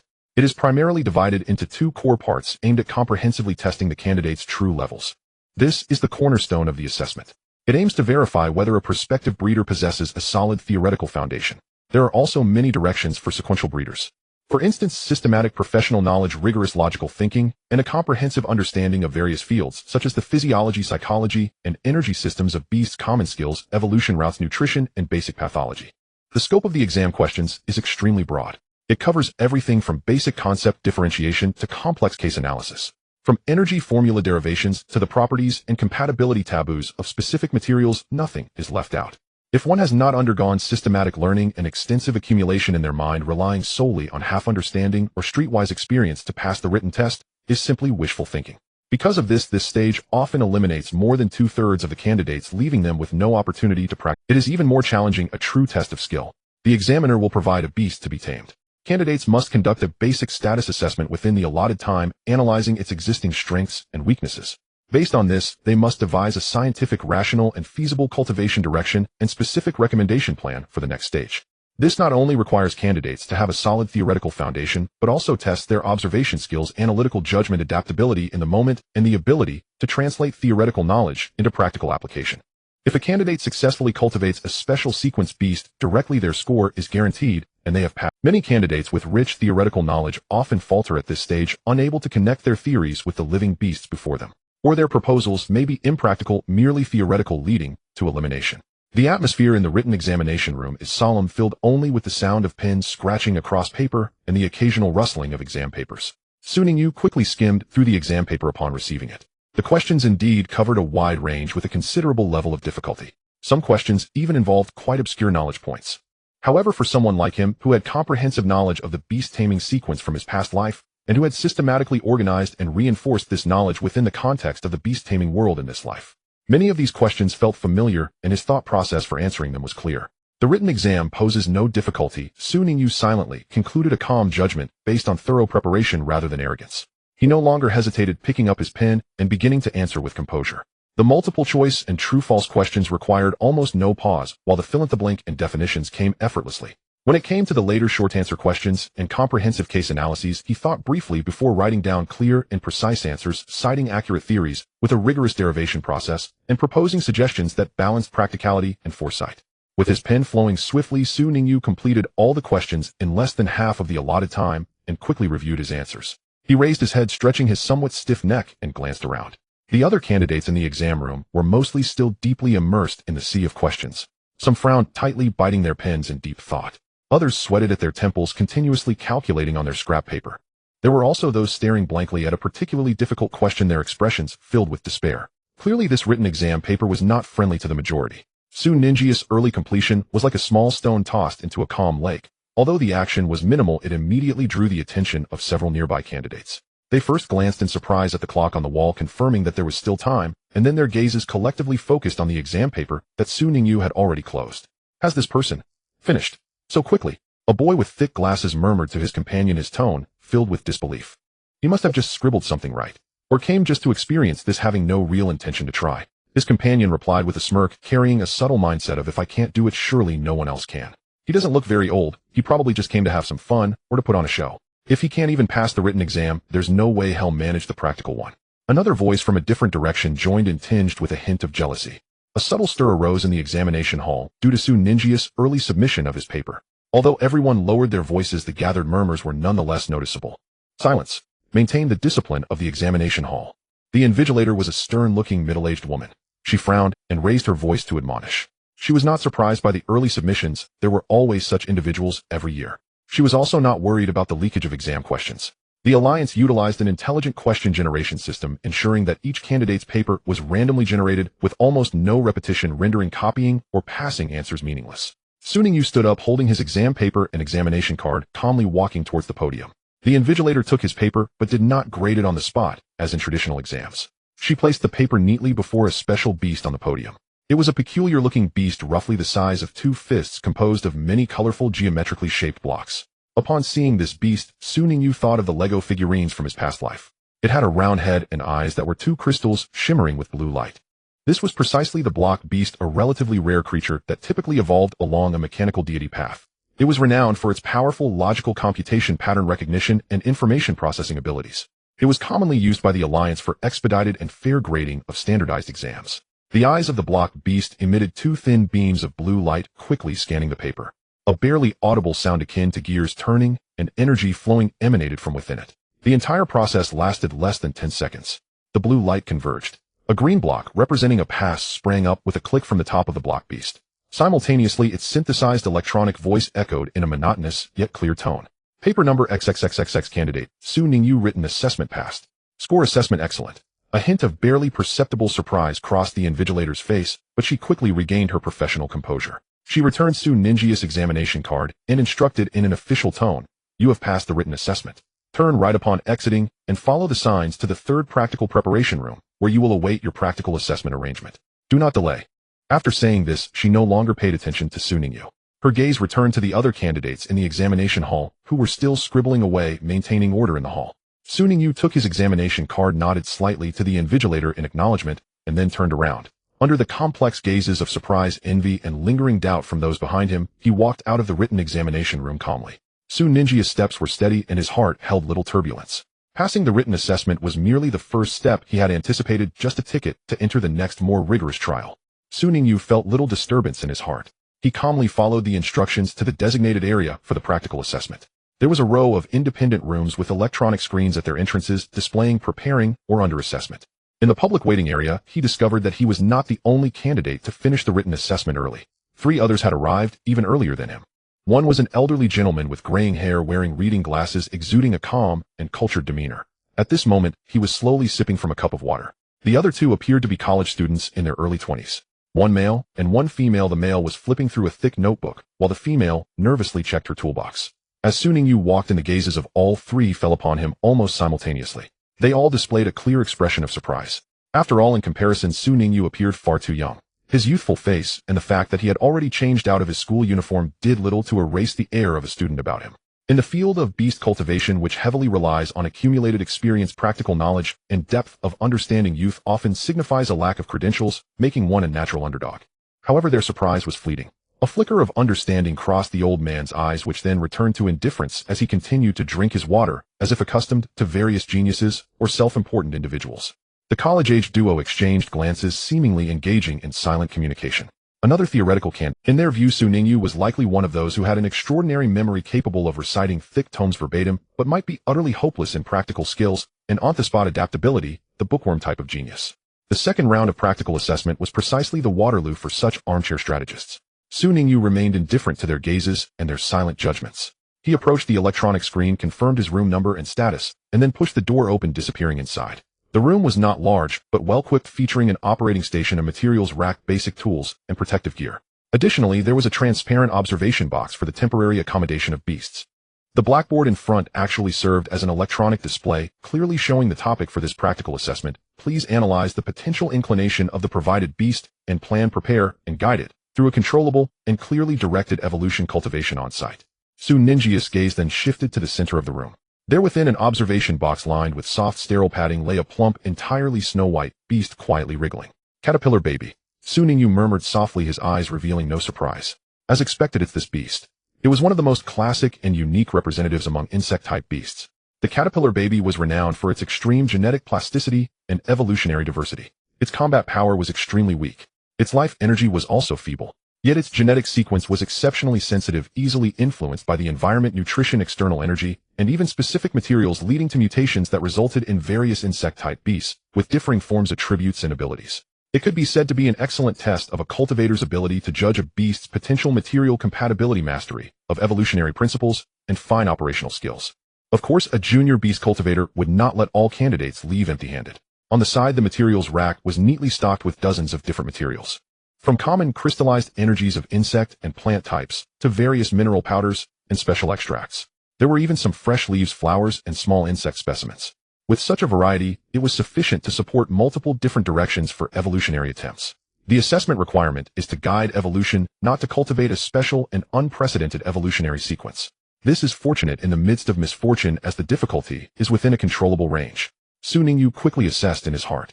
For ordinary candidates, even this requirement could drive the majority to madness, because the evolutionary branches of the caterpillar baby were simply too numerous.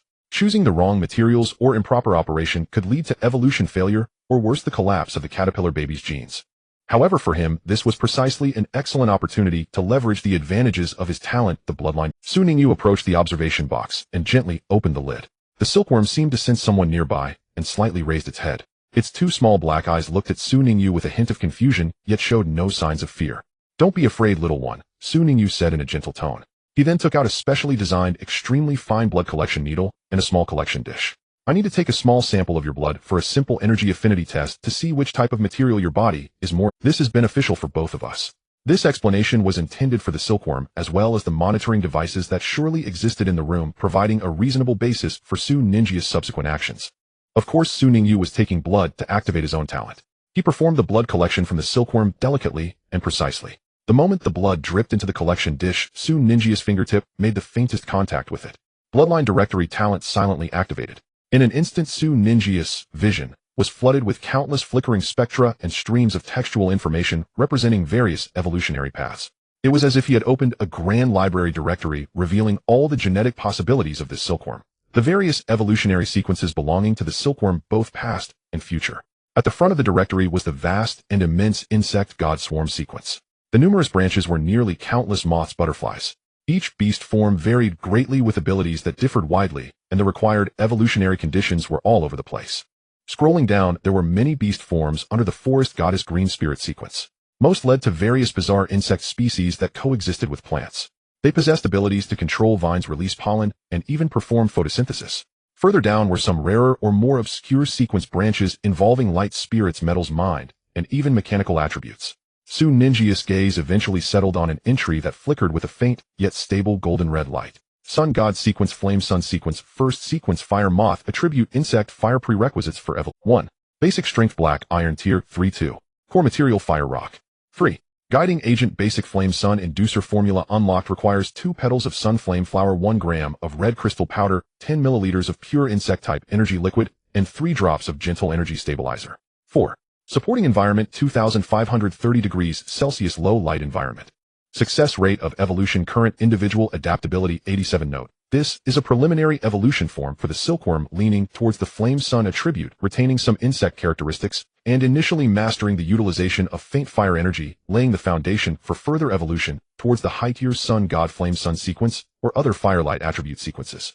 This is it, Su Ningyu decided in his heart. Choosing this evolutionary direction was not arbitrary. First, the success rate was sufficiently high. Secondly, and more importantly, the fire moth belongs to the flame sun affinity type.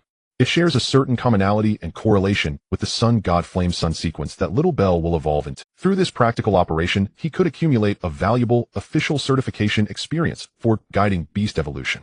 In the future, if anyone questioned his method of nurturing Little Bell, this assessment record would serve as the best endorsement. Look, the junior nurturer certified by the Alliance has successfully guided 2 opposing attribute evolutions. Su Ningyu had a foundational understanding of this type of evolution, which was reasonable and logical. All the materials are ready: fire rock, sun flame flower, red crystal powder. Su Ningia's gaze quickly confirmed the materials on the shelf, and he already had a complete operational flow in mind. He did not delay any further, gently placing the silkworm back into the observation box and soothing it. Next, let's get started.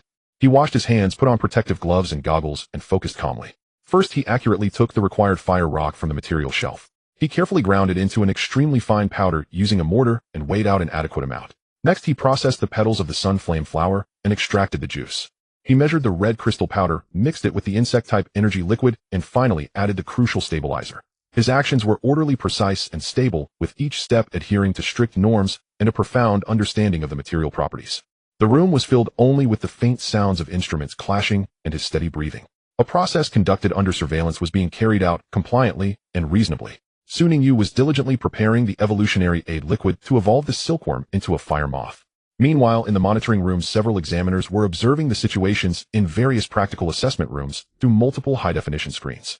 The atmosphere here was somewhat more relaxed than outside the examination hall, yet still carried a professional rigor. Old Chi, you are not being fair. A middle-aged examiner wearing round-frame glasses and with somewhat messy hair laughed as he patted the shoulder of the elderly man beside him. I finally managed to change the universal beast for the second round to the silkworm, just to add some variables and difficulty to test the candidate's actual adaptability and comprehensive knowledge. You, on the other hand, directly brought your 2 proud students to participate in this assessment. Isn't that just letting them pass easily? Are you taking advantage of other candidates who haven't seen much of the world? The man referred to as Old Chi Wanqing was a well-respected senior nurturer in Binhai City and also the vice president of the local Nurturers Association. He slowly set down his teacup, adjusted his reading glasses, and said calmly, "Danshi, what are you talking about? If my student Chi Wanqing's students can't even pass a junior assessment, that would be a disgrace to me. The reason they can pass is that they possess the strength to do so. It has little to do with whether the exam subjects are silkworms or something else. Do you think that if I changed to an easier subject, those who couldn't pass would suddenly be able to?" The middle-aged examiner, named Danshi, was momentarily taken aback, chuckled a couple of times, and did not retort. Chi Wanqing's 2 students were indeed solidly grounded and were popular candidates for this assessment. All right, you 2 stop arguing. Another serious-looking female examiner who appeared to be the chief examiner spoke up, her gaze fixed intently on one of the screens. "Look at this little guy." Her voice captured the attention of both Chi Wanqing and Danshi, and the 2 followed her gaze. The screen displayed Su Ningyi's examination room. In the footage, the excessively young candidate was operating in an orderly manner. His expression was remarkably calm, even serene, showing none of the tension, hesitation, or fidgeting that other candidates commonly exhibited. His movements were precise and swift, carrying a proficiency that belied his age. He hardly paused when selecting items from the material shelf, as if he had already planned everything in advance. Su Ningyi's focused and steady demeanor resembled not a tense qualification assessment, but rather a routine chemistry experiment conducted in a laboratory repeated countless times. Danshi adjusted his glasses and leaned in closer. "This little guy is quite intriguing. From the looks of it, he is not a novice." He already had a complete plan in mind. Chi Wanqing also looked at the screen with considerable interest. His gaze swept over the materials chosen by Su Ningyu: fire rock, sun flame flower, crimson crystal powder, along with basic insect liquid and stabilizers. While the goal is quite clear, he is preparing for the sun flame sequence. Bold and meticulous, the combination of his chosen formula looked quite organized. Another examiner also leaned in, watching Su Ningyu grind the fire rock powder on the screen. Tisk tisk, how astonishing. Old Chi, look, your two top disciples are still over there conducting various tests on the silkworms, flipping through notes and discussing, while this little guy has already begun to make the core inducing agent. Is this confidence or an inexperienced, headstrong approach?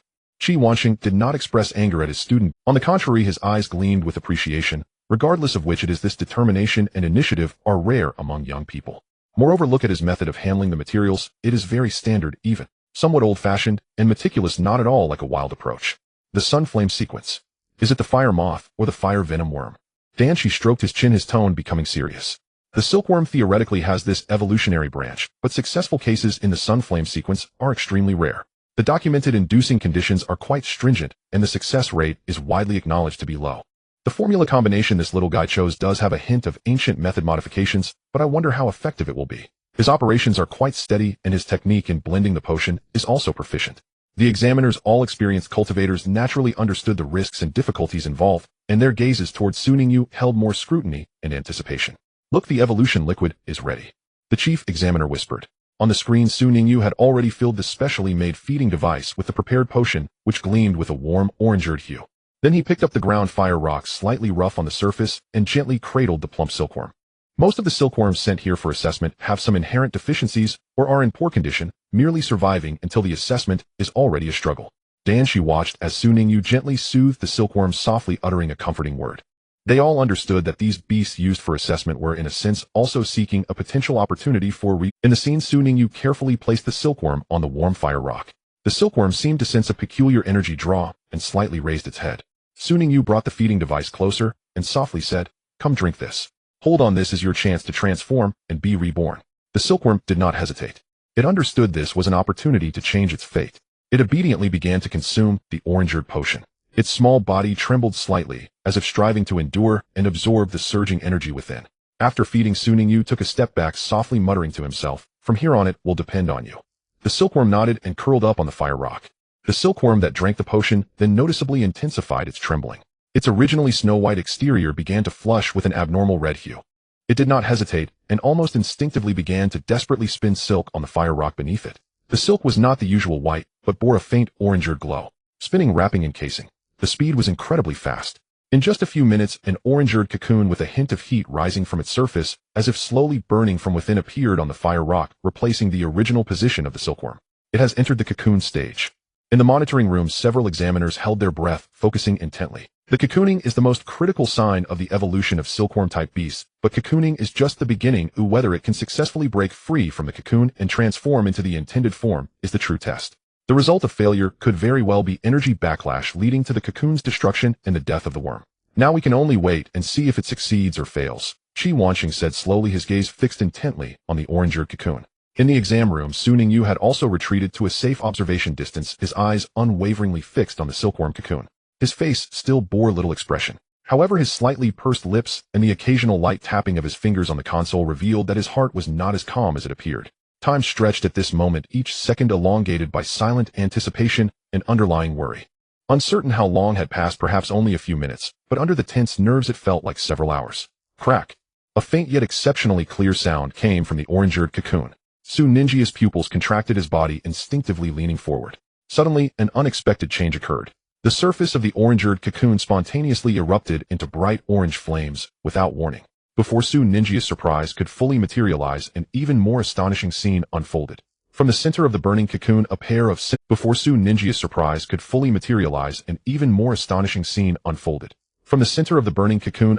semi-transparent wings with edges flowing with lava-like golden-red patterns suddenly emerged.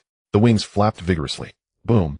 The enveloping flames, along with the remnants of the cocoon, were violently dispersed by a surge of scorching airflow, transforming into a rain of tiny sparks and ashes that scattered down. In the center of the flames and ashes, a brand new life stretched its body. It was a beautifully shaped moth about the size of a palm. Its wings were a warm orange-yellow with gorgeous golden-red patterns along the edges resembling solidified flames. As it flapped its wings, tiny sparks drifted away. Its body was covered in fine golden fur, and its compound eyes sparkled like small rubies, radiating a lively and warm glow. It emitted clear and stable energy fluctuations characteristic of a black iron-level fire-type beast, and this fluctuation was slowly and steadily rising. The fire moth has successfully evolved. It seemed to be a bit unaccustomed to its new wings, awkwardly circling in the air. Then it accurately flew towards Su Ningyu, gracefully landing in the palm of his outstretched hand. The fire moth was not large, only the size of a soccer ball. It affectionately nuzzled against Su Ningyu, conveying a sense of gratitude and closeness, understanding that it was this person who granted it a new life. In the monitoring room, there was complete silence. Several examiners looked at the screen where the firefly moth quietly rested in front of Su Ningyu, its wings shimmering with colors. Their faces showed varying degrees of shock and admiration. It worked. Not only did it succeed, but the stability of energy and the integrity of this firefly moth's form. The quality is exceptionally high. Dan, she was the first to break the silence, disbelief evident in her voice. Perfect level induced evolution. A successful attempt, a short cocooning period, smooth emergence, and an outstanding stable condition of the evolved individual. The chief examiner recorded quickly, his eyes sparkling with excitement. Shi Wansheng let out a long breath. The gaze he directed at the young examinee was completely different now. He slowly spoke. This kid is not just some reckless youth. He is a true genius, a practical genius. This assessment, it seems that a dark horse nobody expected is, as the firefly moth successfully broke free from its cocoon, it became a dual attribute beast with both fire and insect properties, exhibiting the complete form and vitality of a black iron level beast.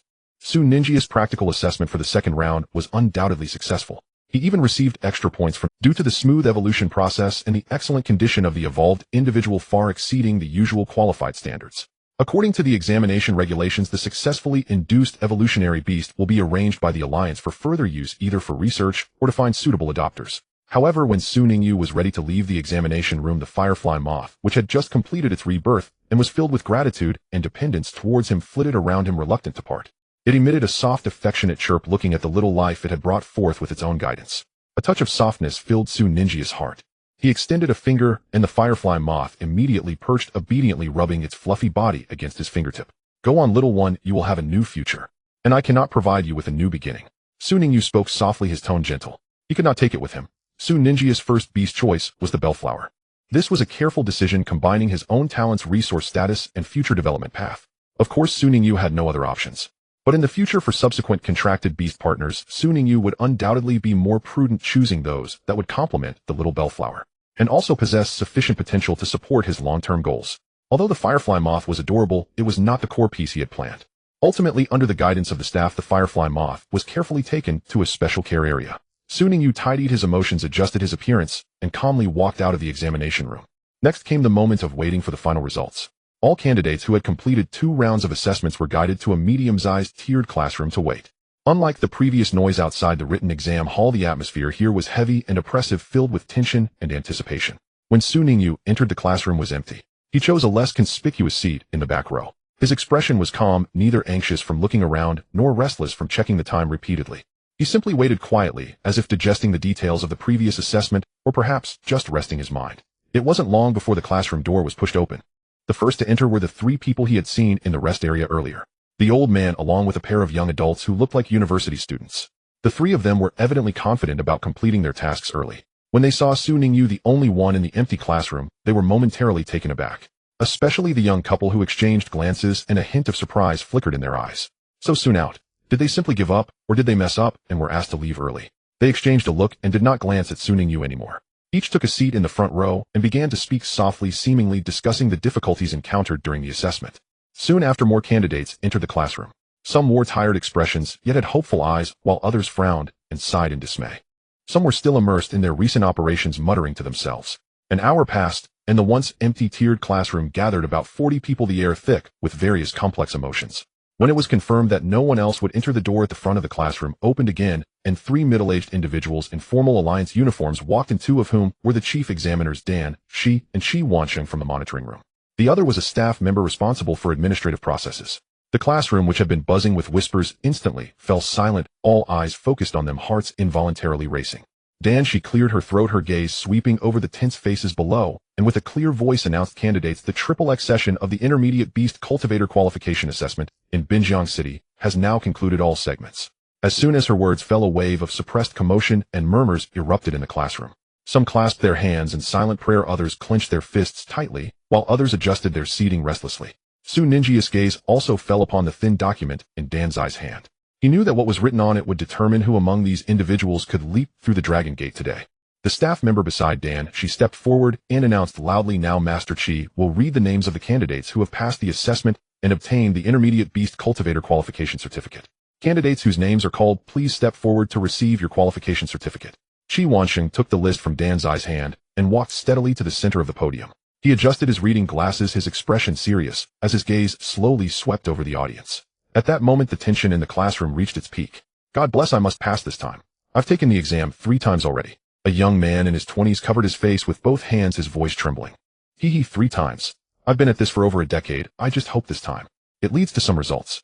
The speaker was the white-haired elder whom Su Ningyu had first encountered. His face was deeply wrinkled, yet his eyes still held determination, even a hint of openness.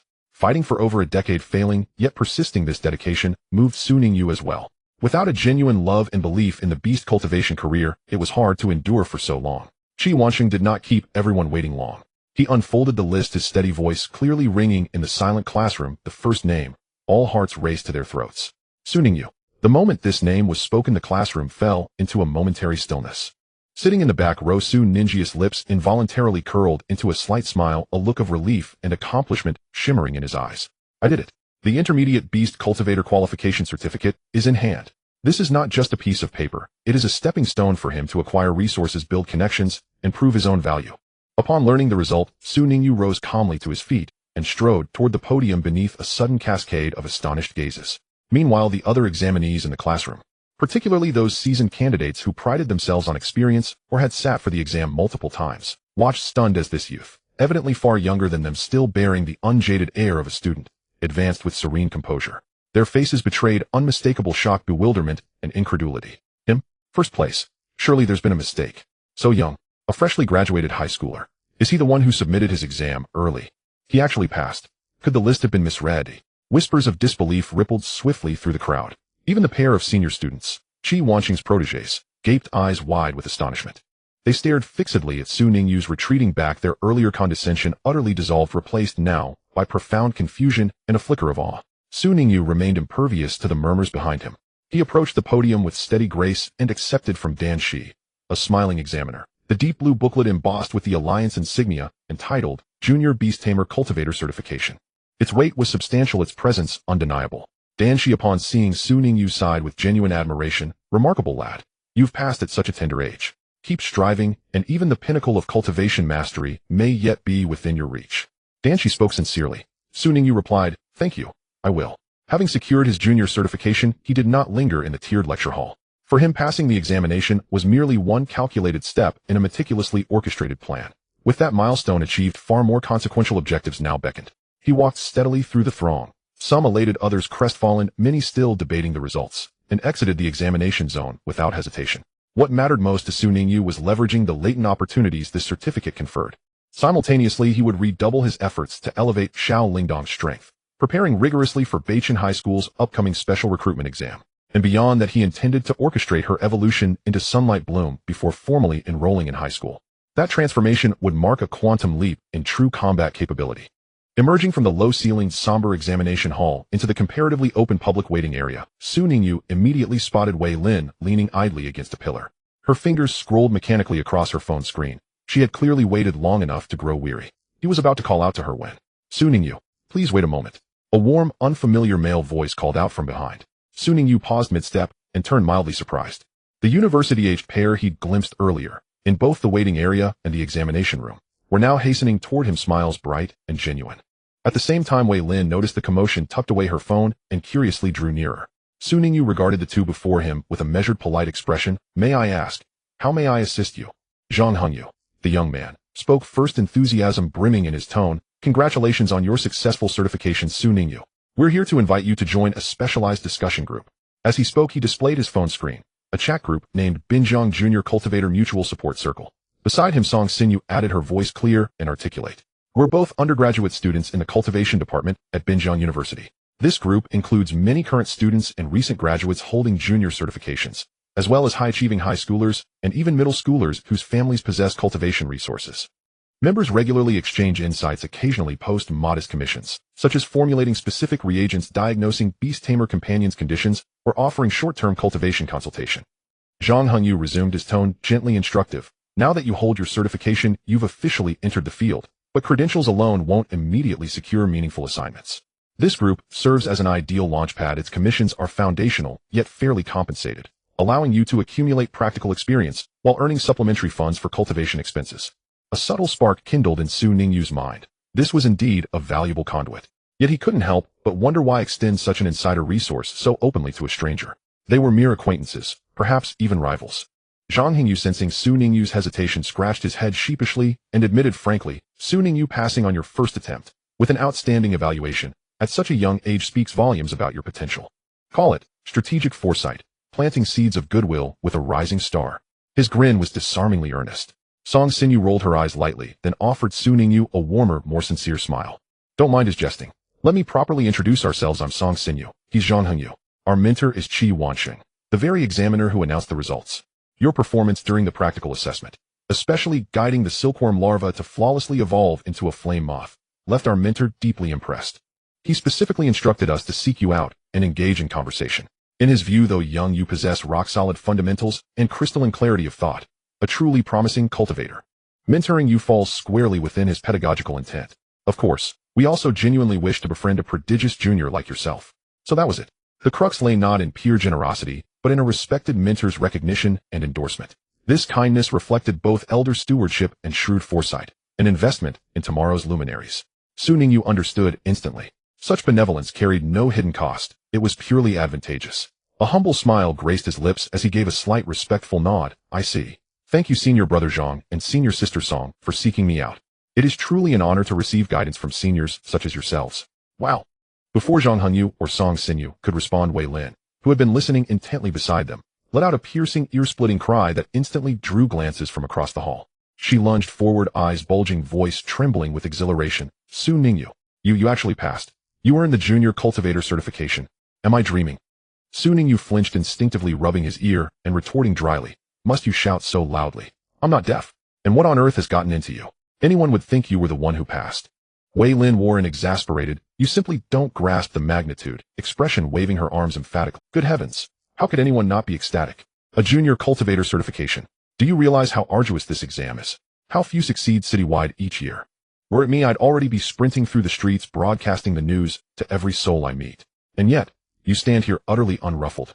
Song Xinyu looked at Wei Lin, who was astonished by Su Ningyu, and couldn't help but smile. This was a normal person's reaction. She smiled at Su Ningyu. This classmate's reaction is indeed that of a normal person. To be honest, Su Ningyu, you were a bit too calm when you received the certificate. I was quite surprised by your composure.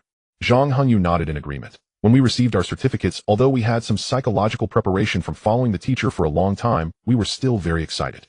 You look like you just received an ordinary certificate. Su Ningyu felt a bit embarrassed by their remarks and touched his nose. Perhaps.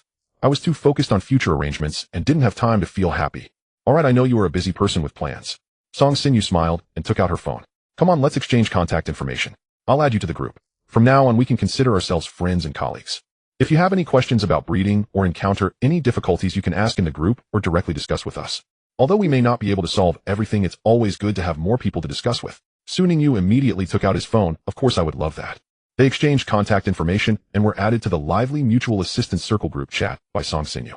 The group already had dozens of people, most of whom had nicknames starting with tags like Bin University or XX Breeding Institute. It was clearly a relatively professional circle. Alright, we need to go back and report to the teacher, so we'll take our leave now. Zhang Hengyu waved his hand, looking forward to more exchanges in the group or in real life. Good luck, Junior. Goodbye, keep in touch. Song Xinyu also said goodbye with a smile. Watching the two leave, Su Ningyu looked at the new contacts and the lively group chat on his phone. He weighed the hefty certificate in his bag, feeling that the road ahead seemed clearer and broader. Let's go, he said to Wei Lin, who was still in a state of excitement. The real battle is just beginning now. The qualification certificate for a junior breeder was successfully obtained. For Su Ningyu, its significance was far beyond just a credential for accepting commissions to earn money. In the future, if he were to present some unconventional breeding methods, special potions, or showcase certain unusual abilities with the little bell, this certificate and the professional identity it represented would serve as the strongest explanation and cover. This meant that he could, to a certain extent, use his talents and knowledge more freely without worrying too much about attracting unwanted scrutiny. At this stage, Su Ninjia's core goal was clear and defined. He aimed to elevate the little bell's strength to the pinnacle of the black iron 9th rank in the shortest time possible. He was making the final push for the evolution of the sunlight flower, while simultaneously preparing for the upcoming special admission examination at Beichin High School. At home in his dedicated training room, Su Ningyu twisted open a crystal-clear glass vial. Inside flowed a viscous liquid of pale green exuding a fresh herbal scent. This was the high-quality beast nourishment solution distributed by the school this week, and its quality was top-notch. He allowed the little bell to absorb the nourishment solution. Xiaomi. The little bell emitted a low, satisfied, yet slightly uncomfortable hum, conveying its joyful emotions. Master, I feel warm inside and my energy is so abundant. But it seems a bit too full, it feels bloated. Su Ningyu gently stroked its slightly hot petals, a satisfied look on his face. That's a good thing. It shows that your previous extreme training and the practical pressure provided by Zhang Quan's high-quality sandbag have had significant effects, greatly enhancing your bonus endurance and energy limits. Meanwhile, far away in the club where Zhang Quan was sweating profusely, he suddenly sneezed, feeling an inexplicable chill on his back. Now with this high-concentration nourishment solution, it is indeed the best time to break through the bottleneck. Su Ningyu guided the little bell to focus on absorbing and circulating energy. The little bell began to emit a soft golden glow, its petals opening and closing as if engaging in deep breathing. The energy particles in the air seemed to be drawn towards it, slowly converging. After about a quarter of an hour, the light on the little bell suddenly intensified, then quickly retracted, making the entire plant appear to have grown a little taller. The petals became more vibrantly green, and the veins of the leaves glimmered with a faint glow, with the energy fluctuations noticeably stronger. Black Iron 6th rank successfully broke through. Su Ningyu felt a sense of certainty in his heart, and immediately summoned his beast encyclopedia. The ancient book's phantom appeared, and the pages automatically turned to the one containing information about the little bell. With the little bell's strength enhancement, the data on it also changed correspondingly. Beast Taming Bell Flower Little Bell Attribute Plant Strength Black Iron 6th Rank Talent Soothing Healing Light Potential Rating Silver Level Skills 1. Sleep Powder releases flower pollen with hypnotic effects. Proficiency Minor Achievement 2. Healing Bell emits special sound waves to promote wound healing. Proficiency Minor Achievement 3. Phantom Clone creates a fleeting illusion to confuse enemies. Proficiency Minor Achievement 4. Moonlight can restore its own strength and enhance combat capability under moonlight. Proficiency Beginner 5. Light Beam condenses a light beam to attack opponents. Proficiency Minor Achievement 6. Spark Initial Fire Attribute Skill. Proficiency Minor Achievement 7. Photosynthesis absorbs light energy to restore physical strength. Proficiency Beginner 8. Poison Needle shoots tiny poisonous needles from the petals with a chance to poison the target. Proficiency Beginner. The skill list has gained a new addition. In addition to successfully mastering photosynthesis, during this period, Su Ningyu utilized the poison spike bat venomous fong obtained in the joint examination secret realm. After preliminary processing and induction, the little bell surprisingly succeeded in comprehending the poison needle attack skill with poison effects. Although the proficiency is only at the beginner level, it undoubtedly greatly enriched the tactical options. Of course, the improvement in skill proficiency was also inseparable from the contributions of the hero, that one who had completely given up, the white-skinned frog that he named Lucky Frog. That's right, Su Ningyu had given it that name, implying good fortune. Although the frog itself might not think so. In the daily spark healing hell and poison needle adaptation tests of the little bell, it once again survived valiantly, and helped the little bell to also grind the proficiency of sleep powder to minor achievement level. Now my little bell is no longer just a traditional pure support, healing type beast. Su Ningyu closed the beast encyclopedia, a confident glint flashing in his eyes. Attack, control, healing, restoration, harassment. The skill system has become quite comprehensive. Having reached the Black Iron 6th rank, only 3 small steps remain to meet the evolution requirement of the 9th rank. Su Ningyu tidied up the empty nutrient solution containers and the waste generated from processing materials. He clapped his hands, and then gently held the little bell that was still digesting energy, appearing somewhat lazy. Alright, the break time is over. We need to set off now. With a thought, the little bell transformed into a streak of light and entered the beast-raising emblem on his chest. Today is the day of the special recruitment examination at Beichin High School. Just before stepping out, Su Ninjia's footsteps paused in front of a transparent ecological box in the corner of the living room. Inside the box, moist moss and several smooth stones were laid out. A completely white chihuahua lay on the largest stone, resembling an exquisite jade carving. At this moment, it had its eyes tightly closed and remained motionless, as if it had entered the deepest hibernation. Or perhaps it was pretending to be dead to escape reality. Chihuahua. Su Ningyu tapped the box. His tone was flat, yet carried a trace of barely perceptible affection. We are going out for the exam. I've prepared special nutrient paste for you at home. This was the residue of the failed potions he had tried to refine himself, along with some leftover materials. Remember to eat on time and don't think about running away. The outside world can be dangerous with predators everywhere. You wouldn't want to suddenly find yourself as someone else's meal one day, becoming stir-fried frog legs or a dry pot frog, would you? Hearing Su Ninji's words, the white figure in the ecological box trembled imperceptibly. It still did not open its eyes, but it seemed to be pretending to be dead, even more earnestly. Indeed, this Jiwawa, which was prone to mutation and possessed an astonishing vitality, had now been officially adopted by Su Ningyu. On one hand, Su Ningyu felt somewhat grateful for its selfless contribution in the past as a skill target. Of course, this selfless contribution was forced. On the other hand, he also felt that the little bell truly needed a stable, durable, and responsive practice subject. Naturally, after becoming a junior beast-raising master, Su Ningyu began to try his hand at refining some basic nutrient potions or status recovery agents using leftover materials and relatively inexpensive basic materials. And the responsibility of testing the potions naturally fell on the blessed and lucky Jiwawa. Those potions with unclear effects, odd tastes, and occasionally strange reactions became Jiwawa's exclusive diet. Perhaps the fact that it had managed to survive until now and had transformed from green-skinned to white-skinned already proved that the name Jiwawa indeed contained some element of good fortune in it. At this moment, listening to Su Ninji's seemingly caring yet filled with threat reminders, the Jiwawa in the ecological box, although not opening its eyes, seemed to have two invisible tears slowly flowing down. Jiwawa's inner thoughts run. Where else can I escape to? This home. No, this den of demons I fear. I will never get out of here in my lifetime. As long as I survive, as long as I survive. Su Ningyu took one last glance at the ecological box, confirming everything was normal before opening the door and stepping out into the morning sunlight. Beichin High School Special Recruitment Examination, here I come. On the way to Beichin High School, the bus was smoothly driving on the inner-city highway. Su Ningyu sat by the window, resting his eyes, while organizing various battle scenarios and response strategies he might encounter during the special recruitment examination in his mind.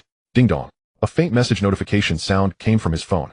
He opened his eyes, unlocked the screen, and saw a message from Sun Zhuowei. Sun Zhuowei, Master. Are you there? That. About the exclusive cultivation plan for my Piao. When do you have time to help me take a look? Seeing this message, Su Ningyu instinctively tapped his forehead. He had been busy boosting his strength and preparing for the examination, nearly forgetting about this potential major client. Sun Zhuowei came from a good family and was a beast master specializing in Ling Dangua with clear needs and a willingness to pay. She was the ideal candidate for him to accumulate clients' practice cultivation ideas and earn resources in the early stages. I can't neglect the financier. I know the potential partner. Su Ningyu thought to himself, quickly tapping on the screen. He didn't immediately reply with the plan details, but first opened the album. He found a photo of his freshly obtained Junior Beast Raising Master Qualification Certificate from a few days ago, and clicked send.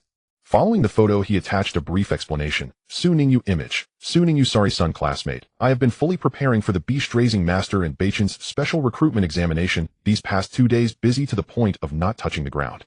Su Ningyu, but the good news is the Junior Beast Raising Master's Qualification Certificate has just officially arrived. This means he had an officially certified capability, and she should feel more assured about entrusting him, no longer worried that he was just a talkative fraud.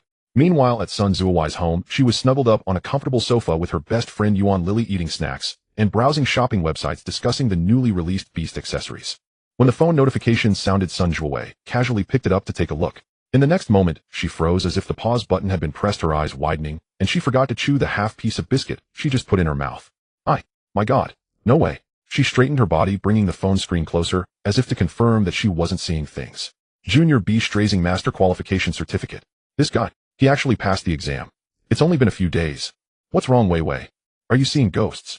Yuan Lily, startled by her, leaned over curiously. What certificate made you so excited? Sun Zhuowei came back to her senses and quickly turned off the phone screen, a hint of awkwardness flashing across her face. Nothing, just a classmate. I'm pretty impressive, that's all. She didn't want her friend to know that she planned to pay a soon-to-graduate junior high student for secret training for Piao. After all, it sounded a bit suspicious of being dumb money. Yuan Lily looked at her suspiciously, but did not press further, returning to her selection of accessories. Sun Zhuowei calmed herself down and opened her phone again, seeing the message Su Ningyu had sent afterward. When she saw the words Beichin High School Special Recruitment Examination, a hint of realization and deeper surprise flashed in her eyes. So that's why he was so busy preparing for this, she murmured to herself. The special recruitment examination at Beichin High School was considered the ultimate battle for junior high beast masters in the Eastern County Province. Those who qualified were all outstanding, and those who passed were even rarer. Her eyes flickered as she suddenly thought of something. She turned to her best friend, a sweet and somewhat spoiled smile instantly appearing on her face. Lily, my best Lily. Yuan Lily was startled by her sudden sugary tone, feeling goosebumps rise, and cautiously shrank back. What's up? Let's talk nicely, don't use that tone. I'm scared. Sun Zhuowei snuggled closer, hugging Yuan Lily's arm. I remember. Your brother teaches at Beichin High School, right? Isn't he responsible for some of the special recruitment examination affairs? Yuan Lily raised an eyebrow. Yo, what's up? Why do you ask about this? Over here. Sun Zhuowei shook Yuan Lily's arm. I was wondering. Could you please ask your brother to take us in for a look? I haven't seen what the special admission exam at Beichin High School looks like. It must be quite exciting.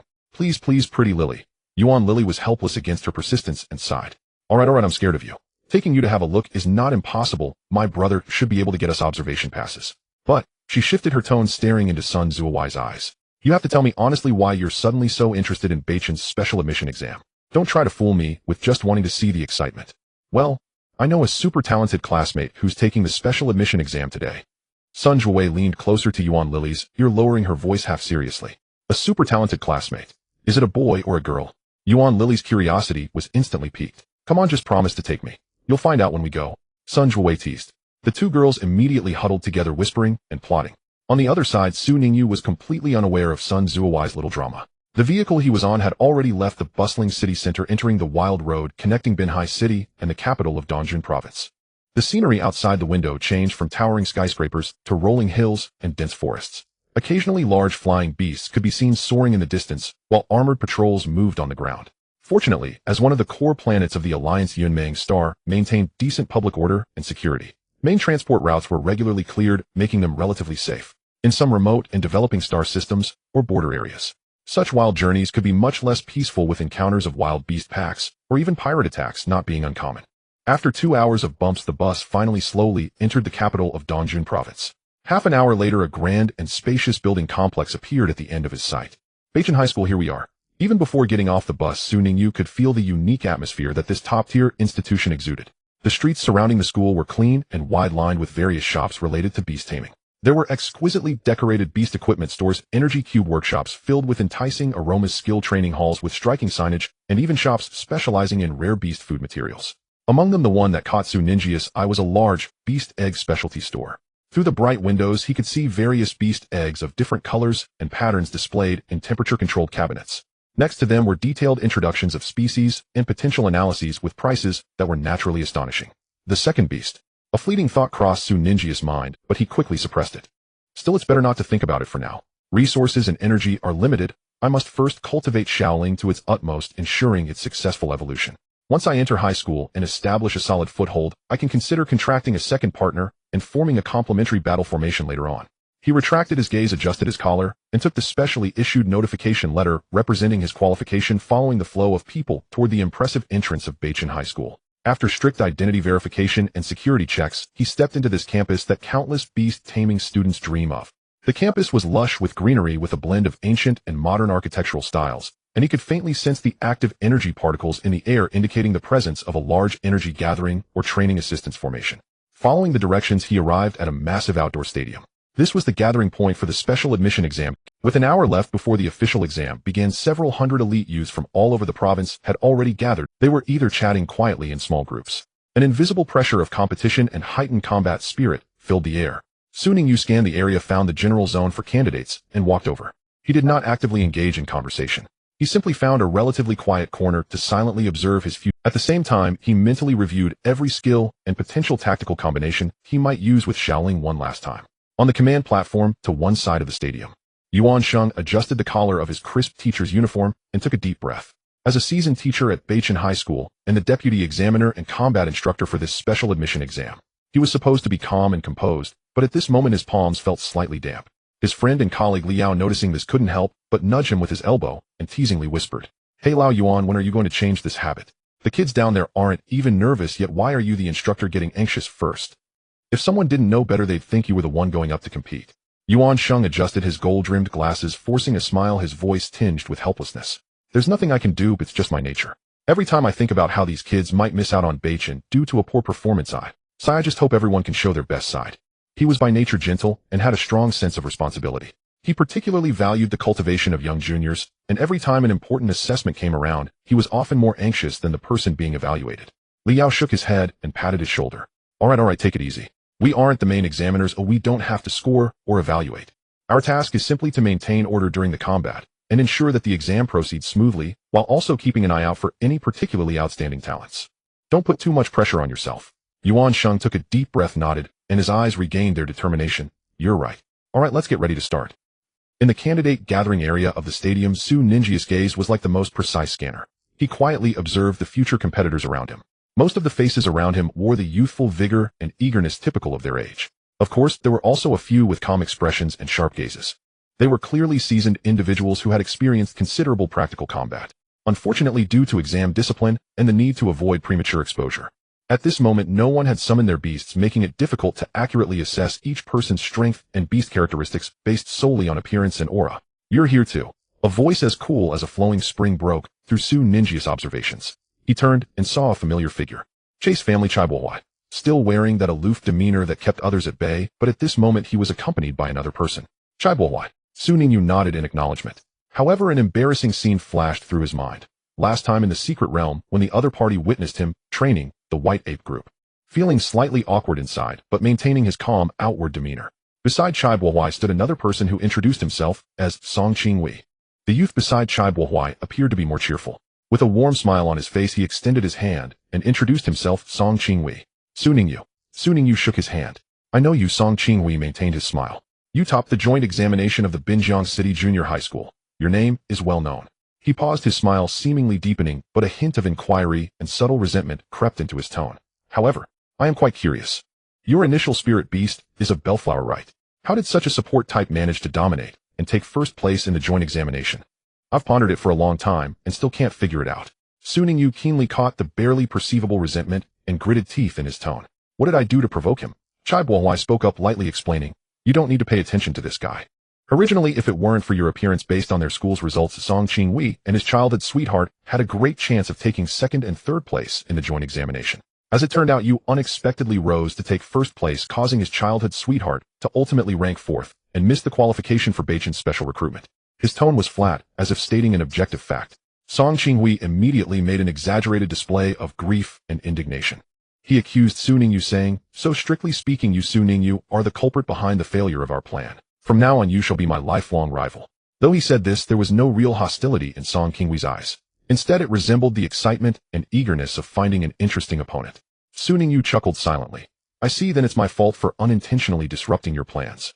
Song Qingwei replied, "All right, enough of that. It's just a special recruitment examination. After all, it's not like you can't get into Beichen High School." The three of them exchanged smiles. Indeed, the special recruitment examination was inconsequential to both Su Ningyu and Song Qingwei. His grades and abilities were sufficient to get him in through the regular high school entrance examination. It was merely a matter of an early admission and an exemption from the entrance exam. In just a few sentences exchanged, the atmosphere lightened considerably.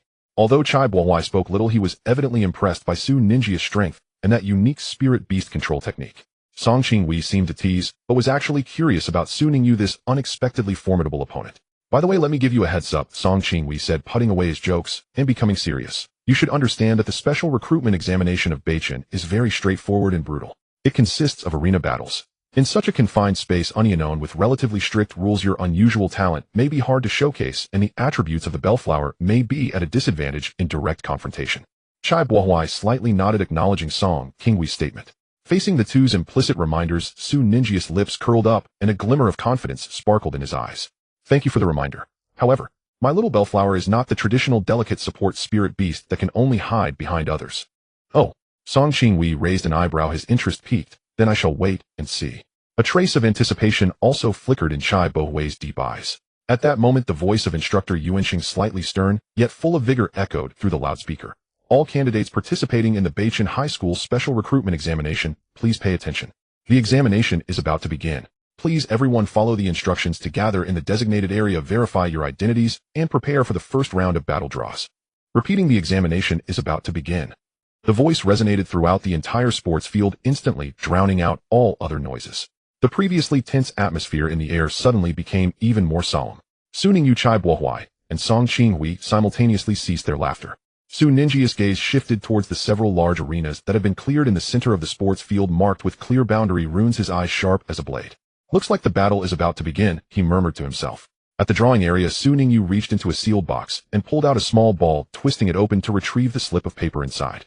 As he unfolded it, the number on it caused his smile to freeze instantly, and his expression darkened involuntarily.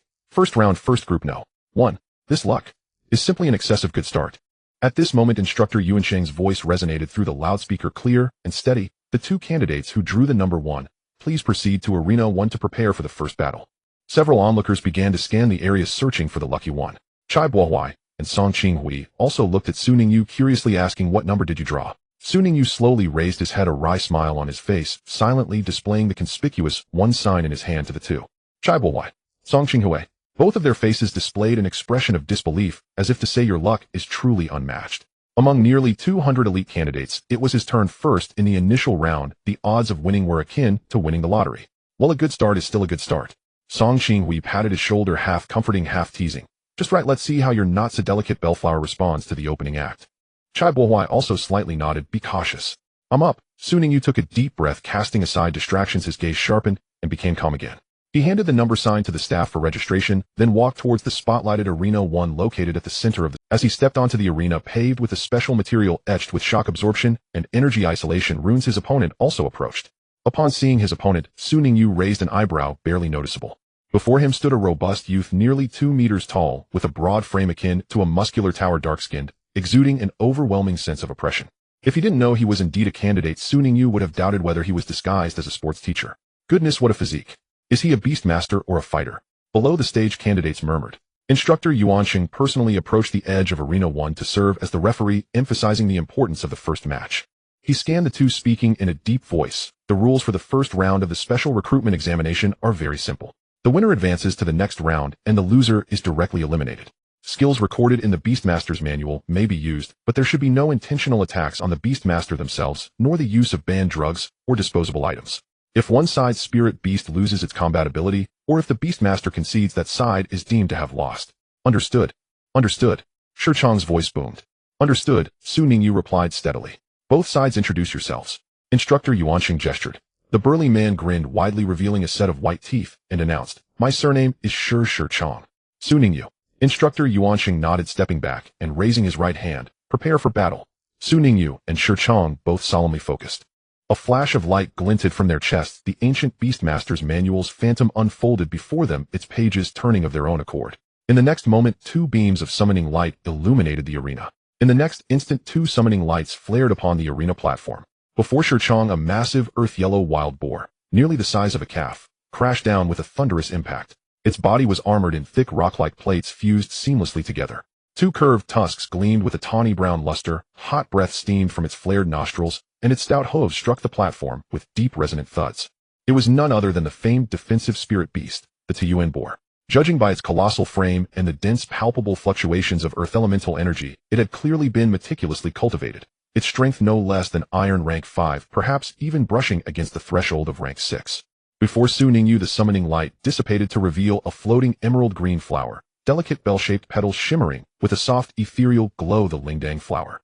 Tiny and fragile, it stood in stark, almost absurd contrast to the hulking beast across the arena. Did I just see that right? The Lingdang flower. How on earth did this guy even qualify for the special admission exam? Did he draw his spot by pure luck? Heavens, I wish my opponent were him. This is practically a free pass. Lingdang flower versus Tiyuan boar. The image is too vivid. I dare not imagine it. Instantly the crowd erupted. Astonishment, skepticism, mockery, and schadenfreude wove into a cacophony of voices. In popular perception, the Lingdang flower was the quintessential support-type spirit beast, renowned for healing and auxiliary abilities, yet notoriously weak in offense and utterly defenseless. On this brutal heathen arena battlefield, it seemed little more than meat awaiting the chopping block. Shi Chang's nerves, tense from being the first to step onto the stage, relaxed completely the moment he laid eyes on the diminutive Lingdang flower. He nearly burst into laughter. He strained to maintain composure, but disdain blazed openly in his eyes. Turning towards Su Ningyu, he called out loudly, in what he imagined to be a magnanimous tone. Hey student over there, I advise you to surrender now. The Lingdang flower belongs safely behind the front line, mending wounds and restoring vitality. This arena is no place for it. My Tiyuan boar's hide is thick and tough, its strikes are unrefined and unrestrained. If it accidentally maims your precious flower, wouldn't that be tragic? I'd feel truly remorseful. His voice boomed across the arena, drawing glances from every corner. Su Ningyu, confronted with overwhelming skepticism and his opponent's undisguised contempt, remained utterly unruffled. Not a trace of anger crossed his face, only serene calm. He even cast a reassuring glance toward the Lingdang flower, whose petals quivered gently in reply. A silent affirmation, Master, I am ready. No need, Su Ningyu replied, his voice quiet, yet piercing cleanly through the din. Thank you for your concern. He turned away from Shi Chang without another word. Turning instead to referee Yuanxing, he offered a slight respectful nod. Referee, I am prepared. Shi Chang's brow twitched with irritation at having his offer of mercy dismissed outright. Ungrateful fool. Then don't blame me for what comes next. Tiyuan boar, charged with full force. Let some people finally confront reality. Yuan Sheng studied Su Ningyu intently, then glanced at the tranquil, seemingly harmless Lingdang flower hovering quietly in midair. His expression flickered with quiet curiosity. Yet duty demanded silence. He would offer no commentary. Seeing both contestants fully poised, he drew a deep breath, and with decisive authority brought his raised hand slashing downward. Round 1, match 1, commence battle. Roar. Almost before the command echoed fully, Shirchong launched his assault. With a sweeping gesture he roared, "To Yuan boar, savage charge. Crush it now." The boar answered with a guttural bellow, its powerful hind legs driving hard against the platform. So violently the arena itself seemed to shudder. Its colossal frame surged forward, wreathed in an aura of raw power and a faint amber-hued glow of earth energy, like a runaway heavy transport barreling straight toward the tiny Lingdang flower at the far end of the arena. The gale force wind generated by its charge ruffled the hair of spectators seated nearest the platform. Speed, power, presence, all perfectly executed, brute force, overwhelming finesse. And Su Ningyu, facing this cataclysmic charge, issued only a single quiet command. "Xiao Lingdang, phantom." His voice held no tremor, calm as still water. At the instant the command rang out, the Lingdang flower's essence transformed utterly. Gone was its gentle, placid air, the very aura of a greenhouse bloom or infirmary attendant. In its place bloomed something swift, agile, fiercely resolute, a warrior's spirit, sharp and unyielding. Chua. In the final heartbeat before the Tuyuan boar's thunderous mass would have collided, the Lingdang flower's form blurred violently. Then, 6 or 7 identical emerald-green phantoms materialized out of thin air, fanning outward in all directions. Each illusion was flawless, down to the faint healing luminescence radiating from its petals. Phantom clone mastered to the minor accomplishment level, far surpassed mere beginner-level afterimages. More clones, longer duration, and infinitely greater deception. The Tuyuan boar's savage charge, unstoppable in its momentum, shattered one phantom, which dissolved like mist, while the true Lingdang flower had already vanished from that spot. What a... Shirchong's smug grin froze his eyes wide with disbelief. He never imagined an auxiliary spirit beast could wield phantom clone with such surgical precision and such devastating misdirection. Su Ningyu's commands flowed without pause, cool, unwavering. "Xiao Lingdang, beam barrage." In that same breath, every illusory Lingdang flower scattered across the arena ignited, blinding, searing white light blazing from their petal centers. Shush. In an instant, multiple beams of condensed, incandescent light lanced forth from every conceivable angle, swift as storm-driven arrows. They did not scatter aimlessly, rather they wove an intricate, overlapping net of light, covering nearly every possible evasion path open to the Tuyuan boar. Illusion and reality intertwined, deception layered upon deception. No eye could discern which beam carried true lethality, and which merely mimicked the flash of an illusion. Impossible. A perceptive examinee in the audience gasped aloud. Shirchong stood paralyzed, his mind blank under the dazzling barrage and overwhelming sensory onslaught. Logically, he knew only one beam could be real. Yet the sheer scale of the light storm, the chaotic energy surges, the disorienting visual chaos, shattered his judgment and scrambled his beast's instincts. Desperate, he shouted instinctively to Yuan boar. "Don't panic. Activate mud armor hardening. Hold the line. It's just a Lingdang flower. Its attack power can't be strong. We will endure." The boar answered with a low, fearful grunt. Its earthen armor flared with intensified golden ochre light, straining to elevate its defenses to the absolute limit. Yet Xiao Lingdang's beam barrage had long since advanced to the minor accomplishment tier. Its energy density, penetration, and release speed were leagues beyond any novice-level technique. A beam of blazing white light mixed among countless shadows with the most intricate trajectory and the most restrained energy. Like a precisely guided missile, it instantly penetrated the weakest side of the mud armor defense hastily gathered by the Earth Source pig. Bang! A sound not particularly loud but exceptionally heavy erupted, following that under the gaze of countless astonished eyes. The massive body of the Earth Source pig was struck head-on like it was hit by a battering ram, letting out a mournful howl as all 4 hooves left the ground, directly blasted away by the condensed beam. Drawing a parabolic arc, it fell heavily with a loud crash onto the ground outside the arena. A fist-sized gap was blown open in the mud armor on its side, revealing a gruesome wound beneath, blood gushing out, causing it to convulse on the ground, unable to stand up for a time. Hiss! Instantly, a uniform gasp echoed throughout the entire stadium. Everyone was stunned by this. The battle indeed ended very quickly, just as everyone expected. However, the outcome was completely opposite to what everyone had anticipated. It was not the Earth Source pig that crushed the bellflower, but rather the bellflower, in an overwhelmingly dominant posture, one hit, killed the Earth Source pig known for its defense. Shirchong's face turned pale. Ignoring everything else, he hurried towards his beast, his voice tinged with a sob. "Earth Source pig, are you okay?" The instructor Yuan Sheng also quickly recovered from his shock. He gazed deeply at the still calm youth on the arena and the bellflower whose petals were slightly closing. He then announced loudly, "First round, first match, battle concluded. Winner, Su Ningyu." With the announcement, the uproar from the audience grew even louder. Countless gazes once again focused on Su Ningyu. The previous disdain, mockery, and contempt had long vanished without a trace, replaced by astonishment, seriousness, and a hint of subtle apprehension. However, Su Ningyu did not pay attention to these gazes. He quietly instructed the small bellflower, "Little bell, healing bell. Chiomi." The small bellflower responded lightly, gracefully floating down from the arena to the struggling earth source pig. A gentle emerald glow surrounded it, and a crisp, melodious bell sound, as if it could cleanse the soul, rang out. Healing Bell's aura enveloped the wound of the earth source pig. The hideous wound visibly stopped bleeding, closed up, and new granulation tissues began to form at a remarkable speed. In just a few seconds, although it did not completely heal, the bleeding had stopped, and the injury was clearly stabilized, significantly reducing the earth source pig's painful groans. Shirchong watched this miraculous scene, then glanced at Su Ningyu, who remained calm on the arena, his face turning crimson with embarrassment. He stood up and deeply bowed to Su Ningyu, his tone sincere, yet filled with shame. "Thank you for treating the earth source pig. I admit my defeat wholeheartedly. Earlier I was blind to your greatness, and spoke arrogantly. I apologize." Su Ningyu waved his hand, his tone indifferent. "It's nothing, just a battle. Your earth source pig has quite good defense and strength." His magnanimous attitude made Shirchong feel even more embarrassed, and it also earned him the goodwill of some nearby. Instructor Yuan Sheng observed all this, and his evaluation of Su Ningyu rose a few notches. Powerful strength, decisive action, voluntarily healing the opponent after the battle, calm and measured, neither arrogant nor impatient. This student, along with this bellflower, is indeed remarkable. In the viewing area of Chai Bohai and Song Qingwei. "What the heck?" Song Qingwei opened his mouth wide, took a long time to close it, then turned to Chai Bohai, his eyes filled with disbelief. "Old Chai, tell me, was that really a bellflower? Forget about the phantom clone and advanced evasion control skill, but it can also use the rare attack skill Light Beam. And looking at that power, its proficiency is definitely not low." Chai Bohai's eyes also retained a hint of astonishment, but more was a calmness that confirmed a certain speculation. Now should no one still doubt the legitimacy of his first place in the joint examination. Legitimacy. This is simply pure gold. Song Qingwei clicked his tongue. Strictly speaking, he only used 2 moves. No, if we disregard the confusing phantom clone, there was just one real attack.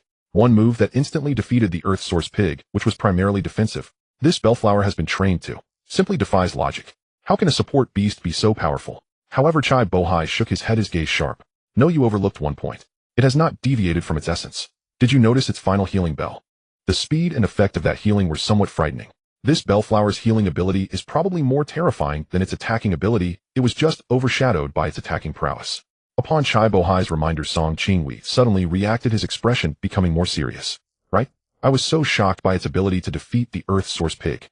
Now that you mention it, that healing speed indeed far exceeds that of ordinary bellflowers, even surpassing many specialized healing-type beasts." This means the two exchanged glances, both seeing the same conclusion in each other's eyes. Chai Bohai said solemnly, "This means that Su Ningyu not only possesses an exceptionally powerful unconventional bellflower, but also has an astonishing mobile healing station with recovery capabilities. A foe you cannot kill, cannot outlast, and who can retaliate with high damage skills to eliminate you." Song Qingwei interjected, his tone tinged with a mix of helplessness and excitement. "Definitely a tough opponent nobody wants to encounter early on. It can serve as both spear and shield, and can self-repair. How do you fight that?" They looked towards the arena, where Su Ningyu had already retrieved the small bellflower, and was calmly walking off the stage, met by countless gazes that had already changed. In the first match of the special examination, Su Ningyu and his small bellflower declared their uniqueness to everyone with an absolutely dominant presence. Yuan Sheng recorded while expressing his thoughts. A unique being that could both destroy opponents with thunderous methods and heal wounds with gentle grace has undoubtedly become a formidable variable in this examination. Su Ningyi's battle ended swiftly and decisively. Just as he stepped off the arena, before he could catch his breath, Song Qingwei dashed over, his face full of surprise. He slapped Su Ningyi's shoulder with force. "Brother, amazing. So amazing," Song Qingwei exclaimed in rapid succession. His eyes sparkled as if trying to uncover a flower within him. "What kind of healing bellflower is this? This is clearly a combat fortress disguised in healing. To call it a combat bellflower would be an understatement. It's simply an angel of slaughter. Su Ningyu, where did this second-rate youth come from?" Su Ningyu silently retrieved the small bellflower, which was almost knocked out into the Beast Mastery book space. He was speechless at Song Qingwei's exaggerated metaphor. Perhaps this is a characteristic of this age. Observing Song Qingwei's performance, Su Ningyu pondered whether he appeared out of place among his peers due to his overly mature demeanor. Should he try to blend in and not stand out too much? However, upon seeing the approaching Chai Bohai, Su Ningyu felt a sense of relief. This individual was also quite aloof, whom he himself was not particularly outstanding either. Chai Bohai walked over, maintaining his cool expression, but his eyes revealed evident approval and a hint of curiosity. Your bellflower cultivation method is indeed unique, entirely different from the common bellflowers seen in the market. The depth of your attack skills and their practical application far exceed expectations. Hearing Chai Bohui's words, a flash of insight struck Su Ningyu. The person before him was none other than the eldest son of the Chai family and heir from a prestigious family in Binhai City and even in the Dongjun province. In terms of resources, connections, and potential spending power, he far surpassed someone like Sun Zhuwei, who came from a well-off background. He was practically a walking top-tier VIP client, a hidden golden thigh. With such a high-quality potential customer, how could he not seize the opportunity to win him over, especially with his newly acquired qualification as a cultivation master and the need to expand his business? Su Ningyi's mind raced. A modest yet confident smile appeared on his face. Following Chai Bohui's lead, he replied, "Indeed, I have put in quite a bit of effort. I have developed a rather unique cultivation philosophy and method focusing on tapping into the potential of the beasts themselves while balancing development with specialized enhancement. After all," he paused, casually dropping a significant piece of information, "I have just passed the qualification exam for a junior beast cultivation master, which allows me to combine theoretical knowledge with practical experience." A junior cultivation master. Both Song Qinghui and Chai Bohui were taken aback, their faces displaying surprise. They were no ordinary students. Their family backgrounds made them acutely aware of the value and difficulty of obtaining the title of beast cultivation. It's not just about passing exams, it requires a solid theoretical foundation, ample practical experience, precise judgment, and hands-on skills. Su Ningyu was about to enter high school, and despite the intense studying and beast training, he managed to obtain this certification, showcasing his talent and effort that were evidently more astonishing than they had previously perceived. "Wow, is that true? Old Su? No shuk, Master Su." Song Qinghui's attitude instantly shifted from pure powerhouse to looking up to a big shot. He quickly donned a flattering smile, one that while still radiating his characteristic brightness suddenly became a bit "You see, we are both from Binhai City, and we ranked among the top 3 in the joint examination. If I encounter any difficulties in beast cultivation in the future, can I consult you? Of course, consulting fees are negotiable. I won't let you work for free." Although Chai Bohui didn't express himself as dramatically as Song Qinghui, his gaze towards Su Ningyu also held more recognition. Being a junior cultivation master at such a young age indicated that the other party's understanding of the beast domain was likely deeper and more systematic than he had anticipated. Such a person, whether as a competitor or a friend, deserved to be taken seriously. Su Ningyu, however, maintained a calm exterior and readily responded, "That's all well and good. It's only natural for fellow townsfolk to exchange and learn from each other." He deliberately used the term exchange and learn, which made him appear humble while also leaving enough room for future paid services. He was just about to seize the moment and delve deeper into the specific needs of these 2 big clients when the voice of instructor Yuan Sheng resonated through the loudspeaker. "The second round of battles commences now. Please, the following candidates quickly proceed to the designated arenas. Arena 1, Chai Bohui, facing Wang Quan. Arena 3, Song Qinghui, facing Zhang Liang." To expedite the selection process, Beichin High School set up several arenas for simultaneous battles. "It's our turn." Song Qinghui's spirits lifted, and the playful expression from earlier was replaced by a determined fighting spirit. "Su Ningyu, we're heading off. Wait for our triumphant return." Chai Bohui also nodded slightly to Su Ningyu and simply stated, "We'll catch up later." "Go ahead." Su Ningyu waved with a smile. There will be plenty of time to chat later. He thought to himself that business was not urgent. At first, he wanted to observe the combat performances of these 2 potential clients and rivals. "Right? You don't need to worry, we will definitely take them down easily." Song Qinghui confidently left those words behind as he strode towards Arena 3. Su Ningyu. He silently watched Song Qinghui's retreating figure, internally muttering, "Which eye of yours saw me worried about you? I was clearly calculating how to better provide quality cultivation consulting services to you all." Ahem. I must say Song Qinghui's personality, sociable, a bit quirky yet not malicious, was indeed quite likable and even vibrant. Su Ningyu also grew interested. Instead of leaving, he found a spot with a good view and eagerly watched the match between. In Arena 1, Chai Bohui's opponent Wang Quan summoned an iron arm ape known for its strength and explosive power. However, the battle lost its suspense within 30 seconds of starting.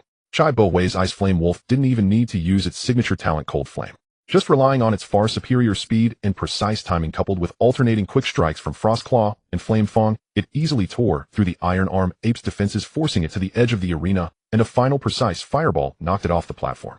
The entire process was smooth and efficient, fully showcasing Chai Bohui's excellent command ability and the Ice Flame Wolf's formidable overall qualities. In Arena 3, Song Qinghui's battle was even more spectacular. His opponent Zhang Liang controlled a water rock turtle adept at long-range energy attacks.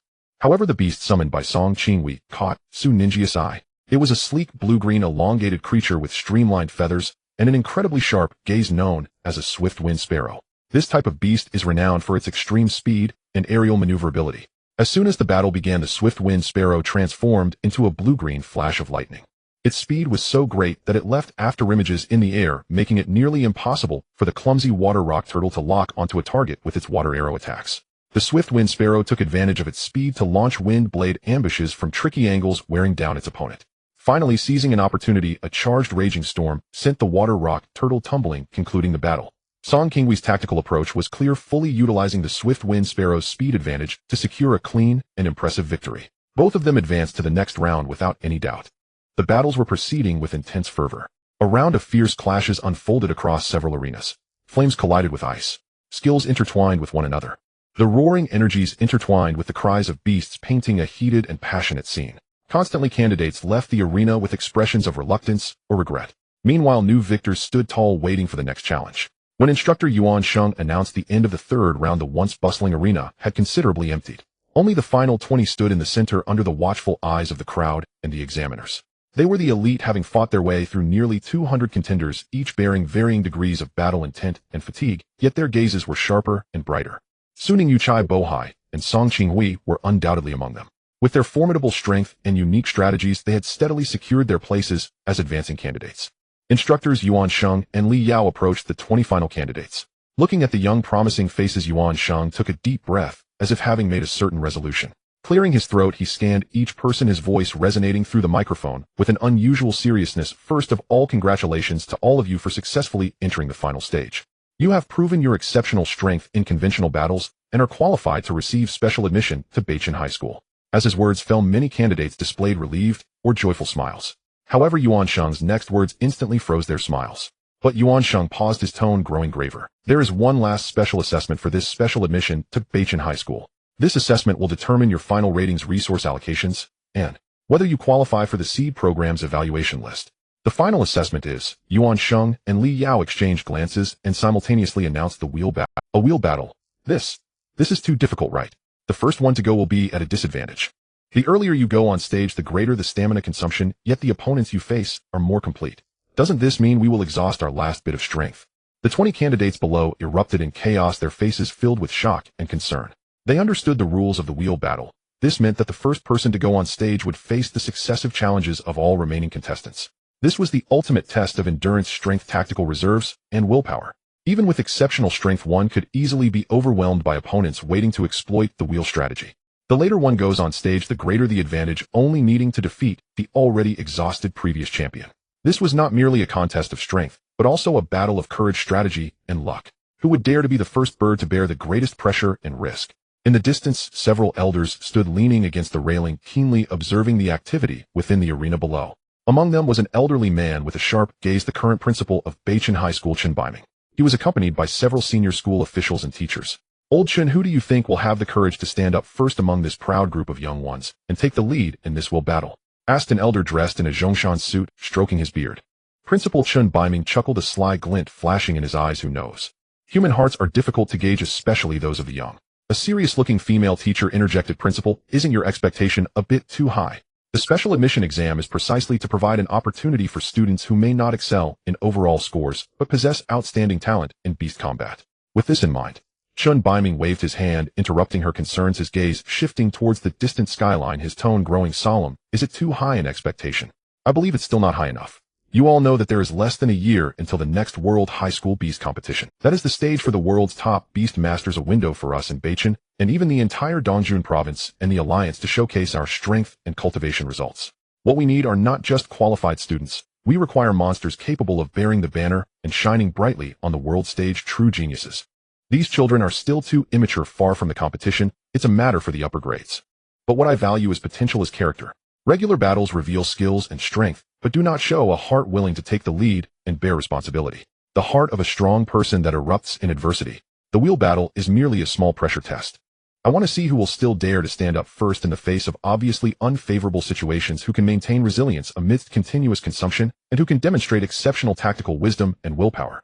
This is the foundation we need for cultivating powerful beast masters in the future. The elder in the Zhongshan suit nodded. That being said, the person who goes on first has a significant disadvantage. Who do you think will step up? Chen Baiming's gaze slowly moved among the 20 below. The two from the Chai and Song families, with their strong family backgrounds, both have exceptional skills and character. They should have a good chance. However, I heard that they seem to be more interested in another student this time. His gaze momentarily lingered on Su Ningyu. Oh, Someone who can catch the attention of both Chai and Song families. Interesting. The others also became intrigued. Let's see how this will battle unfolds. Principal Chun Baiming refocused his attention on the arena, his eyes filled with anticipation. Courage at times is harder to come by than strength. In the arena, instructor Yuan Sheng had already announced the specific rules of the wheel battle. One candidate would volunteer or draw lots to become the first champion, accepting subsequent challenges from the other candidates. The victor remains on stage to continue facing challenges, while the loser is directly eliminated. The last person standing on the stage will receive the best evaluation and the highest level of resource commitment in this special admission exam. The rules were clear yet brutal. The air seemed to solidify. The remaining 20 candidates exchanged glances, many with flickering eyes, instinctively avoiding the possibility of being the first. Some looked at familiar partners, while others lowered their heads in contemplation, calculating gains and losses. Who would dare to be the first to step onto the inevitably challenging wheel battle stage? Soon Ninjia's gaze swept over Chai Bohai and Song Qinghui beside him, then looked at the other faces filled with tension, hesitation, or eagerness. He quickly weighed the pros and cons in his heart. Being the first on stage certainly came with immense pressure, but if he could achieve consecutive victories, the strength and willpower he exhibited would undoubtedly earn him the highest recognition from the examiners and school officials. Moreover, he was confident in his and Little Bell's endurance, versatility, and skills and tactical reserves. More importantly, he needed the highest evaluation and resources to support Little Bell's rapid evolution and his future path as a beast master. Regarding the wheel battle, the 20 youths who had just undergone several rounds of fierce combat and stood at the final threshold fell into a momentary silence. The air grew tense, filled with a sense of calculation, weighing options, hesitation, and even a hint of retreat. The rules of the wheel battle weighed heavily on everyone's hearts. The first one to step onto the arena was the champion, almost equivalent to placing oneself under the scrutiny of all and the immense pressure of consumption. No one wanted to be the first to defend the arena. In this delicate, almost frozen silence, a calm, yet exceptionally clear voice broke the stalemate like a stone thrown into a tranquil lake. I will do it. The voice was not loud, but carried an undeniable certainty.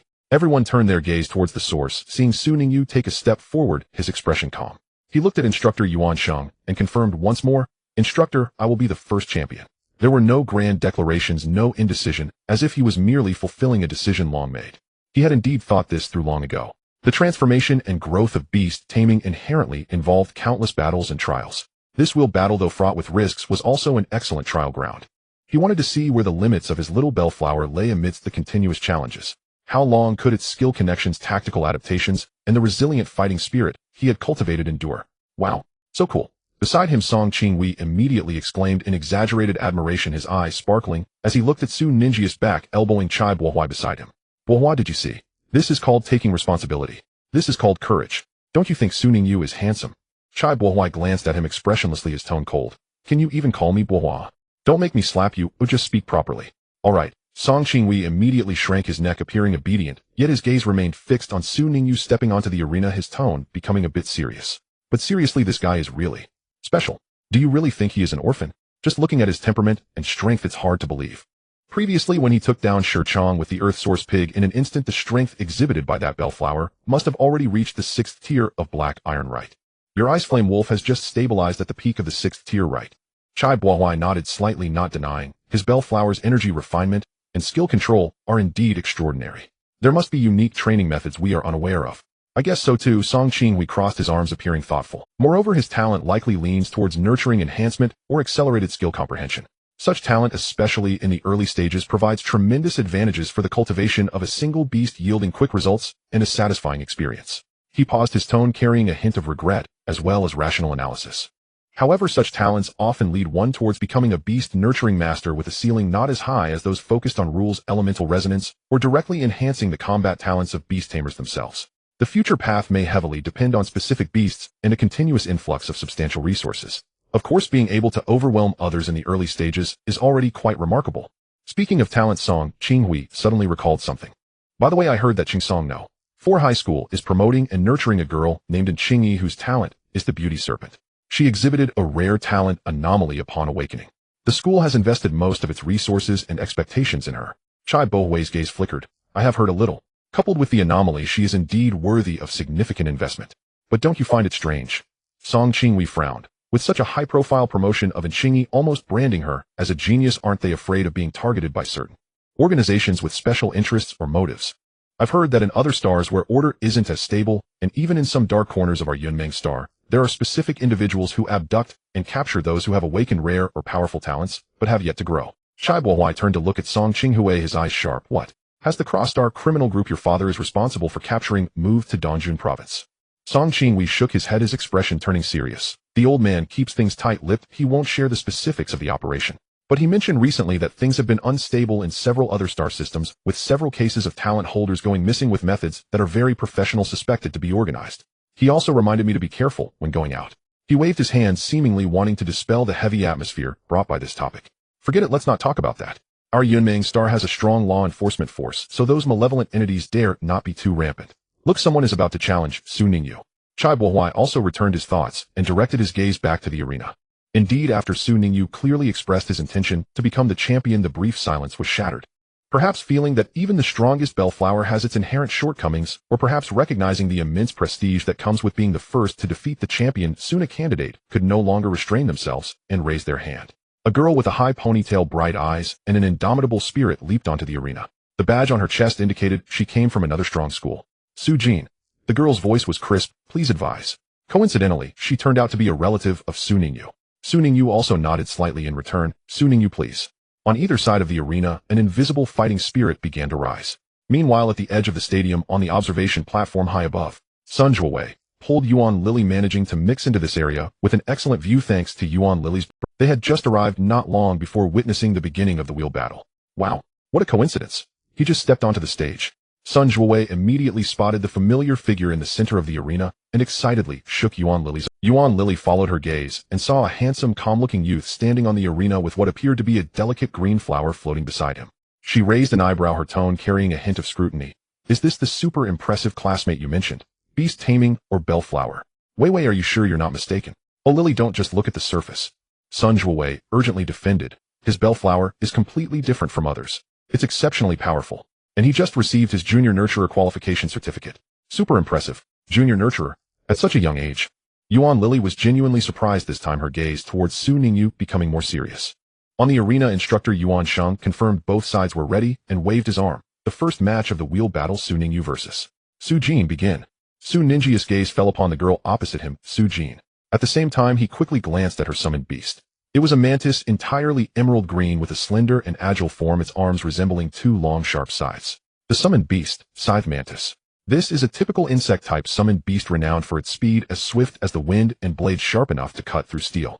In the previous round, Su Jin had decisively defeated her opponents with the Scythe Mantis' ghostly advances and deadly precision of the continuous slash along with its lightning speed. Su Jin's eyes were sharp, filled with fighting spirit. Classmate Su Ningyu, your strength is impressive, but I will not hold back. Su Ningyu nodded calmly, replying that is only right. Giving our all is a sign of respect to each other.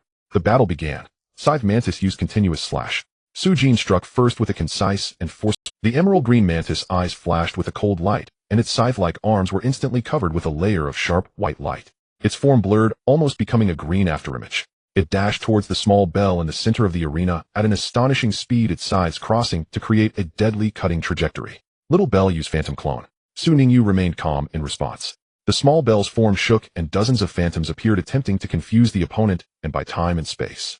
However, a knowing expression of I knew it appeared on Su Jin's face, as if she had anticipated Su Ningyu would use. The corners of her mouth curled slightly, as she immediately issued her second command. Scythe Mantis maintained continuous slash and stack with insect cry. The Scythe Mantis, which was rapidly advancing, suddenly opened its mouthparts. It emitted a high-frequency piercing cry that was difficult for the average ear to catch, but created strong interference for energy bodies and spiritual senses. The invisible sound waves spread out like ripples, precisely sweeping through the area where the bellflower and all its phantoms were located. Insect cry and insect-type skill can disrupt the opponent's mind and also inflict damage. On the arena, the bellflower, which was about to take further action or unleash a skill, was caught off guard by this sudden sound wave impact, causing its movements to noticeably falter, its petals trembling slightly, clearly affected. And those phantoms maintained by energy collapsed one after another like soap bubbles, quickly dissipating under the impact of the sound waves. Effective. A glint of brilliance flashed in Su Jin's eyes. Seizing this fleeting opportunity, she shouted, it's over. No matter how strong your attack is, the bellflower's frail defense and its very essence are its greatest weaknesses. Scythe Mantis, finish it. At this moment, the Scythe Mantis had broken through the confusion of the phantoms with its speed and was now less than 3 meters away from the little bell's core. With the sharp scythes enhanced by the white light of continuous slash, it was poised to strike. Am I about to lose? Sun Zhuowei in the observation area was so tense that she nearly jumped up, covering her mouth with her hands, as if the one in the arena was her own beloved, her heart leaping into her throat. Not just her, but many spectators believe that with the Phantom's protection gone, the Bellflower being so close to the fast insect-type Scythe Mantis was doomed to defeat. However, at this critical moment, a slight smile crept onto Su Ninju's lips, curving like a plan fulfilled. Looking at the Scythe Mantis almost right in front of him, he softly issued a command that left everyone astonished. Little Bell, use spark. Su-jin exclaimed. What? Her confidence on her face instantly froze, questioning whether she had misheard. Not just her, but all the candidates, judges, and even Principal Chen Baiming and others watching from the high platform were momentarily stunned. Spark. Isn't that one of the most basic attack skills of fire-type summoned beasts? How could a pure plant-type Bellflower use a fire-type skill? However, reality did not give them any time to doubt. On the arena, faced with the razor-sharp scythe just inches away, the seemingly delicate bud of the Bellflower unexpectedly lit up with a blazing red light. Then whoosh. A solid and searing orange-red fireball erupted like a long-suppressed volcano, erupting forth at close range almost with zero delay. It crashed squarely into the unprepared and unavoidable Scythe Mantis chest. Fire overcomes insects. This is one of the fundamental attribute counter rules in summoned beast battles. Screech. The Scythe Mantis let out a wretched and piercing cry. Its forward momentum abruptly halted. Its emerald green shell appeared so fragile before the searing flames instantly charred black at the chest, the acrid smell of burning wafting through the air. The powerful impact sent its entire body flying backward, crashing heavily against the edge of the arena, struggling for a moment before completely losing its combat ability, even emitting a wisp of black smoke from its mouth. Instant kill. Once again, it was an almost instant kill, but this time the shock it brought to everyone was far more intense than when it defeated the Earth Source pig. The entire stadium fell into an eerie silence. The sound of a pin dropping could be heard. Everyone's eyes widened, mouths agape, as if witnessing something incredibly inconceivable. A few seconds passed before a massive uproar erupted like a tsunami. I can't be seeing this wrong. The Bellflower used spark. A pure wood-type summoned beast using fire-type skills. How is that possible? It's insane. What kind of breeding route is this? What is the attribute of his Bellflower? Cheating. This must be cheating. The Bellflower can't possibly learn spark. Doubts, exclamations, and incredulous screams filled the entire space. In the candidate area, Song Qinghui's jaw nearly dropped to the ground. He suddenly grabbed the arm of Chai Buahuai beside him, his voice trembling. Old Chai, you tell me, am I the Bellflower? It used spark. Isn't that a fire-type move? How could a pure plant wood-type summoned beast use this move? Is this scientific? Is this reasonable? The usually calm and composed Chai Buahuai also rarely experienced a momentary mental lapse. He stared fixedly at the Bellflower, which remained quietly suspended, as if it had merely accomplished something trivial. Not only the candidates, but even Principal Chen Baiming and several advisors on the high platform displayed extreme surprise and interest. A wood-type summoned beast mastering fire-type skills. Although it's theoretically not impossible, and there are precedents such as special firewood dual attribute summoned beasts being able to use them, it requires extremely unique individual talent. But for the Bellflower to learn spark is indeed unprecedented. A teacher who studies summoned beasts remarked, this Su Ninju's Bellflower is somewhat special. The judges, instructor Yuansheng and instructor Li Yao, exchanged glances, both seeing shock in each other's eyes. Yuansheng suppressed the turbulence in his heart, stepping forward to check the Scythe Mantis condition. Confirming that it was only severely injured and unconscious due to attribute suppression with no life-threatening danger, he took a deep breath and announced the Scythe Mantis has lost its combat ability. In the first round of defense, Su Ningyu wins. Defeated in battle, Su-jin dejectedly recalled her beast. She gazed at the calm Su Ningyu on the stage, her expression filled with complexity. Ultimately, it turned into a bitter smile and genuine admiration. I lost. Wholeheartedly. Your Bellflower is truly unexpected. How could it use the spark technique? Su Ningyu smiled at her, saying little in response. In the audience, Sun Zhuowei suddenly sprang up after a brief moment of daze. She excitedly grabbed Yuan Lily's arm and shook it. Did you see that?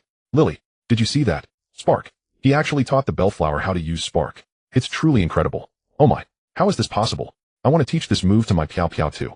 Yuan Lily was deeply shocked at this moment. She looked at the striking young man on the arena who had once again become the center of attention, her gaze completely transformed. She murmured, Wei Wei, your friend is probably not just a little impressive. On the stage, Su Ningyu felt the scorching gazes from all directions that seemed to pierce through him, yet his heart remained calm and undisturbed. The exposure of the spark skill was within his expectations. He gently stroked the bell that returned to his side and softly said, well done, take a break and prepare for the next one. The wheel battle had only just begun. Yet Su Ningyu and his unconventional Bellflower had already declared their formidable presence in the most shocking manner. The first opponent, Su-jin, retreated dejectedly. The burnt smell seemed to linger in the air along with the game-changing spark forever etched in everyone's hearts. The judge Yuansheng regained his composure. Facing the remaining candidates again, he announced loudly, Su Ningyu has successfully defended the stage. Who is the next challenger? The brief silence was broken. They'll do it. A sturdy boy with eager eyes stepped up, named Zhang Wei. His beast was a spirited little fire dog with a fiery red coat. It growled fiercely at the bellflower on the stage, filled with combat intent. Seeing this familiar beast, a subtle smile appeared on Su Ninjia's lips. A little fire dog. He was all in those past days. Zhang Quan and his little fire dog were the best training bag and experience package for the bellflower. The various common skills, action patterns, strengths, and weaknesses, and even some subtle habits of the little fire dog were known by Su Ningyu and the bellflower like the back of their hands. The battle began. Little fire dog used fire seed. Zhang Wei attempted to test with a ranged attack. His idea, so what if Su Ninjia's bellflower could use the spark technique? Fundamentally, it was still a plant-type beast. Being hit by fire-type moves would still be fatal for a plant-type. However, Su Ninjia's response was so fast that it left people breathless. The combination of phantom clone and beam dazzled the audience.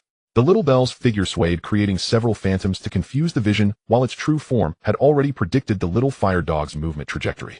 Several blazing beams shot out, precisely hitting the little fire dog's foreleg joint that attempted to sidestep. It was clean and decisive with hardly any ripple. Zhang Wei lost even faster than Su Jin. The little fire dog has lost its fighting capability. Su Ningyu has successfully defended the stage. The bellflower thought, little fire dog, I'm very familiar with you. I know your attack patterns. Just aim for the knee and you'll kneel down. Zhang Wei, immediately following, perhaps stimulated by Su Ninjia's strong performance, or perhaps with the intention of taking advantage of his illness to kill him by exhausting his stamina. In the subsequent battles, several candidates came to challenge one after another. They adopted relatively conservative tactics, seeking not to win quickly, but to exhaust the little bell's stamina and energy to the greatest extent. The battles became a stalemate.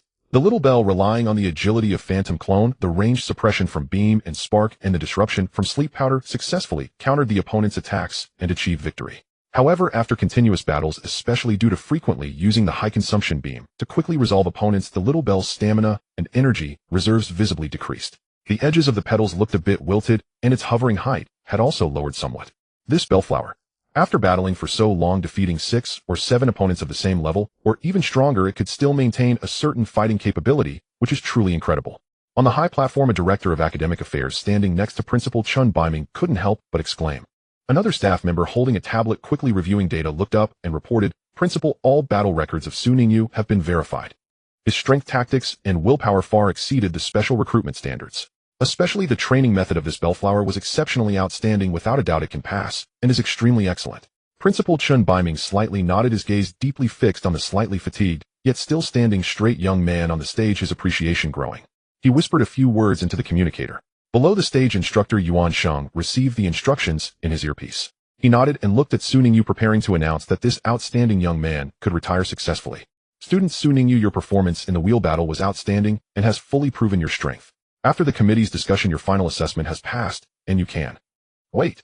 A clear and slightly cheeky voice interrupted Yuan Sheng. Everyone turned to see Song Qinghui, raising his hand high. He wore a bright, yet slightly shy smile. Instructor Yuan, although I know this might be a bit unfair, he has fought several rounds already. However, such a good opponent, if I don't personally spar with him, I would feel regretful. Su Ningyu, let me battle you next. Next to him, Chai Bohuai, who was about to raise his hand, was clearly caught off guard by his friend's sudden outburst, looking at him in astonishment. Song Qinghui hurriedly leaned in and lowered his voice to explain. Bohai, please understand, let me go first. Your Ice Flame Wolf's attributes are too restraining against his bellflower. Ice and fire clash. It would be so predictable and simply unfair. Let me try first and see what the limits of this bellflower are. Chai Bohuai looked at him speechlessly. This guy is clearly just itching for a fight and making up excuses. Yuan Sheng frowned and looked at Su Ningyu, handing the choice to him. Student Su Ningyu, your assessment has passed, and you have the right to refuse the upcoming challenge. Do you want to accept Song Qinghui's challenge? Without any hesitation, Su Ninjia's clear voice came through. Of course I accept. His gaze was bright. Not only was he not fatigued, but he was also ignited with a stronger fighting spirit. He wanted to see how his little bell compared to a beast cultivated by someone like Song Qinghui, who came from a wealthy background and possibly had a professional team guiding him. Although everyone had only recently become beast masters, the differences in starting points and resource investments often manifested early on. Yuan Sheng nodded, no longer obstructing. Since both parties agreed, the challenge continues. Please both parties onto the stage. Su Ningyu and Song Qinghui stepped onto the arena one after the other. The gentle atmosphere that had just enveloped the audience was instantly replaced by a sharp and confrontational battle intent. Song Qinghui wiped the playful expression from his face, his eyes turning serious and excited. Hey, just to let you know, I won't go easy on you just because you've been through a few rounds of battles. Su Ningyu smiled slightly. Neither will I. Giving our all is the true respect for each other. Come forth, my... Song Qinghui called out sharply, summoning a burst of light. A blue-green shadow darted out like lightning. Accompanied by a clear and melodious cry, a slender, streamlined bird with piercing eyes, the wind sparrow, appeared. It skillfully flapped its wings, leaving behind trails in the air at speed so swift it was dizzying. Little Belle gazed up at the elusive blue-green figure, its petals slightly closing, conveying a heavy intent. It felt an unprecedented pressure of speed. Little Belle, get ready, this will be a tough battle. Su Ningyu communicated through their contract, his tone steady. Chiumi. Little Belle was fully alert. Yuan Sheng saw both sides ready and decisively waved his arm. The battle begins. Let us get excited. Song Qinghui almost simultaneously issued his command. Wind Sparrow, showcase your ultimate speed. Chirp. The Wind Sparrow let out a loud call, and a layer of pale blue, rapidly spinning airflow enveloped its body instantly.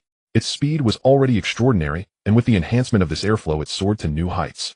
In the air one could barely see a blurred blue-green trail. Soon Ninjia's mind began to conjure information about the Wind Sparrow. This was indeed the Wind Sparrow's talent gale, which could enhance its mobility and reaction speed by 10 in battle. For the already speed-focused Wind Sparrow, this 10 boost brought about a qualitative change. Speed is power, speed is the advantage. In beast battles, the side with overwhelming speed often controls the rhythm of the fight, gaining advantages whether evading attacks or launching ambushes. Su Ninjia's gaze shifted instantly. His brain raced. This was a battle of speed and anticipation, of explosiveness and endurance. Could Little Belle's skills hit this lightning-fast opponent? How should he respond to the ensuing rapid attacks? Above the arena, the blue shadows danced, green lights flickered. A true clash of titans was about to erupt. Yet facing the Wind Sparrow's dazzling speed, Su Ningyu was not unprepared. From previous observations and analysis of the Wind Sparrow's data, Su Ningyu was aware of one of its characteristics. The activation and maintenance of its talent gale seemed directly linked to the emotional state of the beast. The more excited, passionate, and focused it became, the more stable and significant the speed enhancement from gale. Conversely, if the emotions fluctuated or calmed down, the talent's effects would be severely diminished or even interrupted. And calming emotions was precisely what Little Belle, a beast known for its spiritual soothing and healing, excelled at. Su Ningyu conveyed a clear strategy through their contract. The opponent is currently in high spirits and too fast. Let's help it calm down first. Chiumi. Little Belle understood. It did not attempt to chase the blue-green shadow. Instead, it hovered in place, its petals gently spreading as a special energy within it vibrated softly in a certain rhythm. Immediately after, a clear, ethereal sound of bells, as if it could wash away all the dust of the soul, spread out gently yet firmly from its center. Talent. Soothing activated. This sound was not an attack, yet it was more difficult to guard against than many attacks.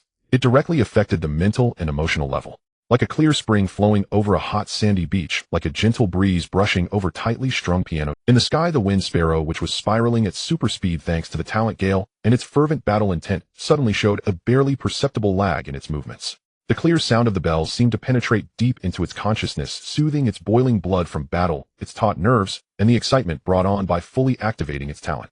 Little by little, calming and cooling it down. The sharpness and fervor in the Wind Sparrow's eyes gradually gave way to confusion and tranquility. Chirp. Who am I?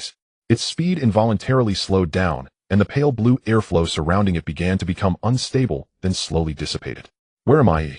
The Wind Sparrow blinked in confusion, instinctively reducing the frequency of its wing flaps, breaking free from the extreme state of battle frenzy. What was I supposed to do? It even forgot that it was in an intense battle and hovered in the air, tilting its head to look at Little Belle below. Talent gale deactivated. Below the arena, Song Qinghui watched this scene, unable to help but facepalmed, letting out a helpless sigh. How could this move be so effective? Using soothing talent as a means of silence. Su Ningyu, you really are annoyingly crafty. Yet there was no sign of regret on his face. Instead, his interest grew. This unexpected yet reasonable tactical application was precisely the charm of high-level duels.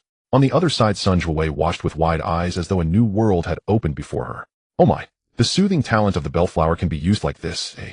Not only soothing the emotions of injured beasts, but also interrupting the opponent's buff status, forcing an excited beast to calm down. This idea is brilliant. I've learned something today. The first clash on the talent level. Gale versus soothing. With a profound understanding of beast characteristics and a unique tactical insight, Su Ningyu took the lead, successfully neutralizing the Wind Sparrow's most terrifying initial speed advantage. However, Song Qinghui's combat quality was exceptionally high. This brief, unexpected turn did not fluster him. Instead, a more excited smile crept across his lips. Well done. However, Su Ningyu, even without the enhancement from Gale, my Wind Sparrow's speed is still top tier. Can your bellflower with those ranged skills really hit it? His eyes narrowed, and he issued another command. Wind Sparrow, regain your focus. Release Wind Blade in succession, cover the attack. The Wind Sparrow shook its head, its battle intent once again gathering in its eyes. Although it lost the talent boost, its base speed was still astonishingly fast. With its wings vibrating at high frequency, several translucent, sharp-edged blades of airflow materialized out of thin, air, shooting towards Little Bell below in a fan shape. The windblade of the Gale Sparrow has a wide coverage area. Su Ningyu reacted swiftly. Xiao Lingdong used Phantom Doppelganger to sidestep.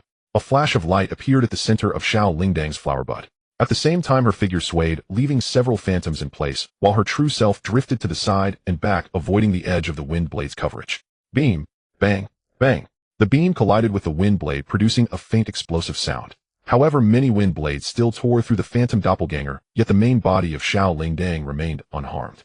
In the first round of skill exchanges, neither side achieved any substantial results. The Gale Sparrow, leveraging its aerial advantage and exceptional maneuverability, immediately pulled away at high speed after missing an attack. It rose to a higher and safer altitude, beginning to circle like a patient hunter searching for the next opportunity. It would no longer easily lower its altitude into the effective range of Xiao Lingdang's beam skill. Though Xiao Lingdang successfully defended against the attack, her most effective range skill beam had a limited range, requiring a brief charge and precise predictions. Hitting the fast-moving, elusive Gale Sparrow in the sky was incredibly difficult. The situation seemed to have reached a stalemate. The Gale Sparrow occupied absolute air superiority and initiative, continuously harassing and depleting Xiao Lingdang with skills like Windblade. Meanwhile, Xiao Lingdang was in a passive defensive state, waiting for an opportunity to counterattack, making it hard for her attacks to have any effect. This is troublesome. Below Chai Bo frowned slightly. Su Ninjia's Xiao Lingdang has a powerful beam skill, but lacks effective means to counter aerial and high-speed targets. Song Qingwei's Gale Sparrow executes its tactics very cleverly, not being greedy or reckless, and is slowly grinding down with speed and range advantage. Indeed, stalling is not advantageous for Xiao Lingdong, a nearby student chimed in. On the arena, Song Qingwei looked at the cautiously circling Gale Sparrow and the vigilant Xiao Lingdang below, revealing a confident smile. Su Ningyu, the sky is my domain. No matter how agile your Xiao Lingdang is on the ground, it's futile if you can't hit. So how will you break this situation? He believed that as long as he maintained this rhythm, victory would eventually tip in his favor. Su Ningyu looked up, her gaze following the agile and swift azure trajectory in the sky, her expression growing increasingly serious and profound. The aerial dominance and maneuverability displayed by the Gale Sparrow indeed posed tremendous trouble for Xiao Lingdong, who was primarily a ground unit. It really is difficult to deal with. There is still a gap between Beastmaster races. Once this special assessment ends, I need to prepare for Xiao Lingdang's evolution quickly. But that doesn't mean that a Beastmaster from an ordinary background must resign to fate, crushed by talent and resource. In his previous life within the virtual world of the Beastmaster Sequence game, he had witnessed countless ordinary players' unwillingness and resistance against the money warriors and high-level player clans. In that environment, it birthed many unyielding, rebellious ones. They researched loopholes in the rules and developed their own secret techniques. They studied bizarre tactics involving attribute skills and even environmental effects. These strategies were colloquially known as dark tactics. Using these schemes, they carved out various unbelievable paths to counterattack against the impossible. Su Ningyu, being influenced by them, naturally learned a lot. One could say there was nothing that group of Fourth Calamity players wouldn't dare to imagine or attempt. However, reality is not a game. He only has one life. Many tactics that require risking his life or severely exhausting potential, the death-seeking strategies, he is still hesitant to try. He would need to wait until his strength reached that of a Black Iron Tier Beastmaster, allowing him to initially open another Black Gold manual, gaining more means for self-preservation and recovery, before he could cautiously explore. Now, with conventional methods unlikely to lead to victory, I can only rely on Xiao Lingdang's basic quality skill combinations and a bit of unconventional application to resolve the opponent. With this thought, Su Ningyu fixed her gaze and issued the command, Xiao Lingdong photosynthesis. The prolonged battle, especially just now to counter Windblade and maintain the phantoms, had significantly drained Xiao Lingdang's stamina. It was now noon. The sunlight was at its most intense and abundant, making it the perfect time to use photosynthesis. Xiao Lingdang responded, hovering at the central position of the arena, where sunlight directly shone. Her petals fully unfolded, and a faint golden halo appeared on the surface of her emerald green body. She seemed to transform into a small energy converter, greedily absorbing the light and thermal energy. Her slightly wilted petals visibly regained fullness at a rapid pace, as if a dried-up pond was being replenished with fresh spring water, her stamina quickly recovering along with her spirit being revitalized. Oh, starting to recover already. How unfair. I knew your Xiao Lingdang would have the photosynthesis technique, otherwise you wouldn't have agreed to a wheel battle from the start. Seeing this, Song Qingwei exclaimed dramatically, but his expression grew more serious. However, I won't let you recover. A prolonged battle is unfavorable for both of us, especially for my Gale Sparrow. After being restrained by your talents, the continuous high-speed flight consumes a lot of energy. It seems I have to end this quickly. He took a deep breath, his fighting spirit soaring. Gale Sparrow, go all out, storm. The Gale Sparrow in the sky emitted a sharp cry that pierced through clouds and shattered rocks, its wings suddenly vibrating at an extreme frequency. In an instant, the sky above the arena changed dramatically. Strong air currents were wildly stirred, compressed, and rotated, quickly forming several small azure tornadoes, each the thickness of an arm, yet containing terrifying tearing power. These tornadoes were not fixed, but under the gale sparrow's control, whistling from different directions towards the just-finished photosynthesis, still not fully dispersed Xiaolingdang. The shrill sound of the air being torn apart sent chills down the spine. It's Storm, Gale Sparrow's signature area attack. This power. It's clear that this Gale Sparrow is definitely above Black Iron Tier 5. It's over if Xiaolingdang gets caught in it, that's the end. The students watching below gasped in astonishment, all intimidated by this violent momentum. At the high spectator stand, Sun Zhuwei was so nervous that her palms were sweating, tightly gripping Yuan Lily's arm. Lily, what? What should we do?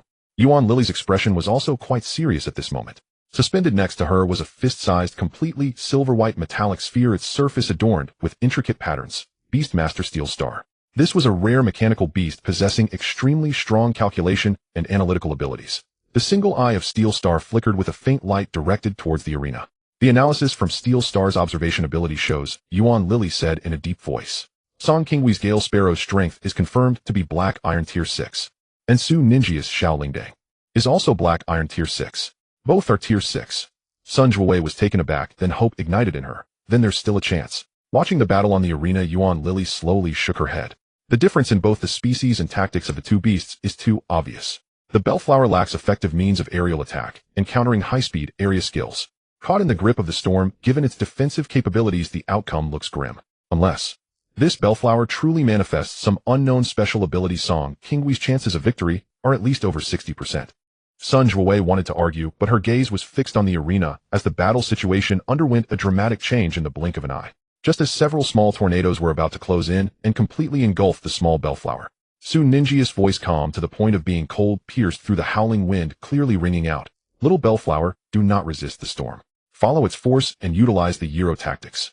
Spin at high speed, stabilize your center of gravity. At the same time, continuously release light beams.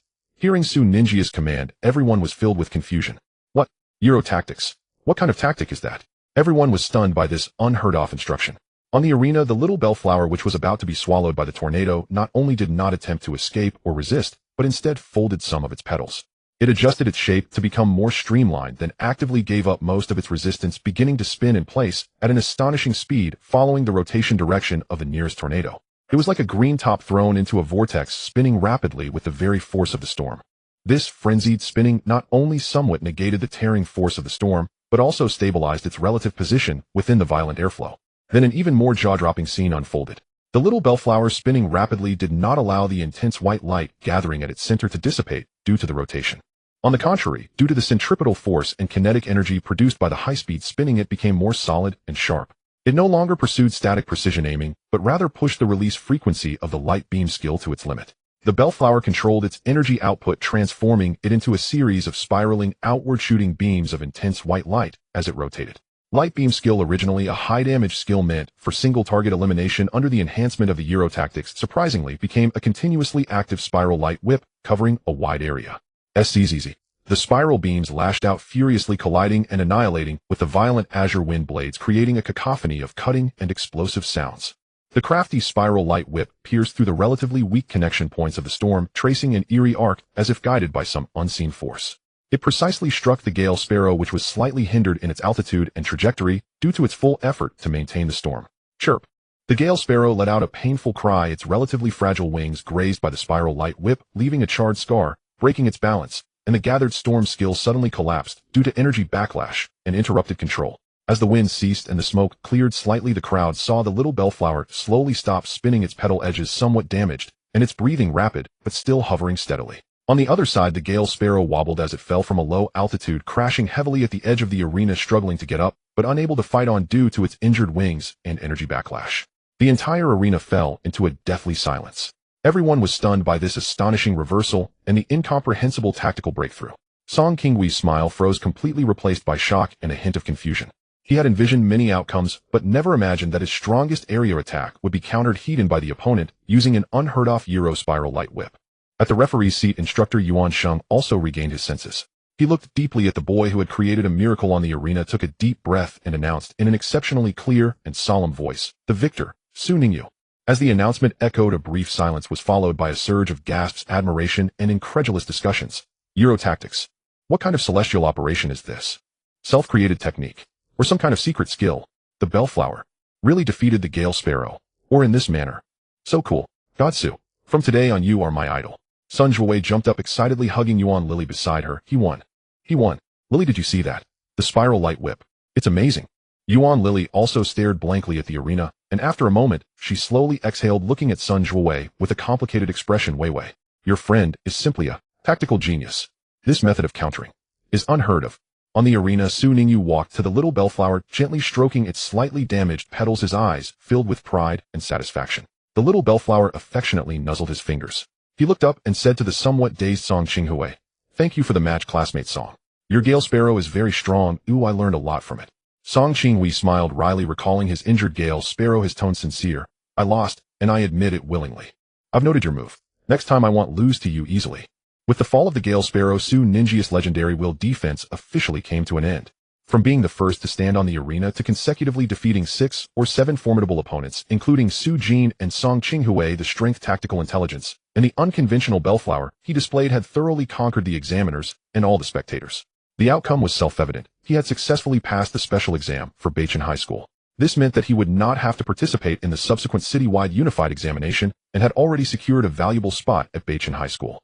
Moreover, he was very likely to receive the highest level of resource allocation and key training qualifications.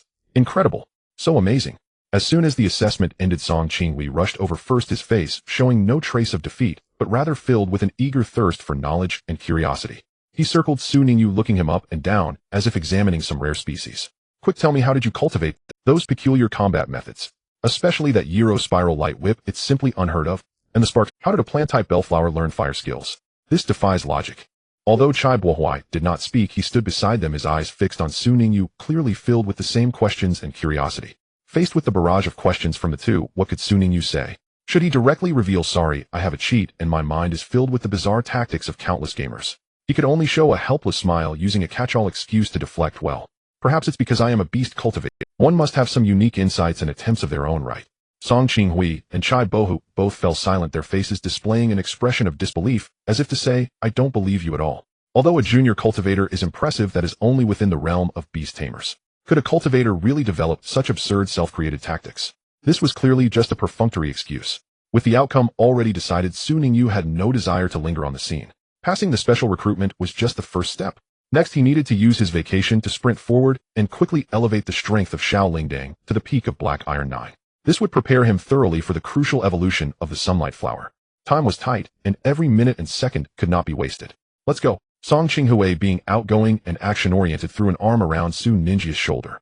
"Meeting is fate, and since we are all students from Binhai City, we must celebrate today. It's on me." Old Chai. Su Ningyu was somewhat surprised. "Aren't you continuing with the next assessment?"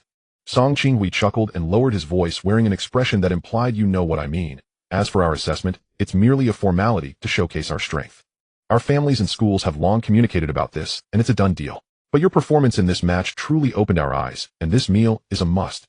Upon hearing this, Su Ningyu revealed a gentle and understanding smile and nodded. Yet internally he couldn't help but scoff. Indeed, privilege exists everywhere. The qualifications acquired through hard work and effort might be merely a performance for some people. The disparities of this world are truly ubiquitous.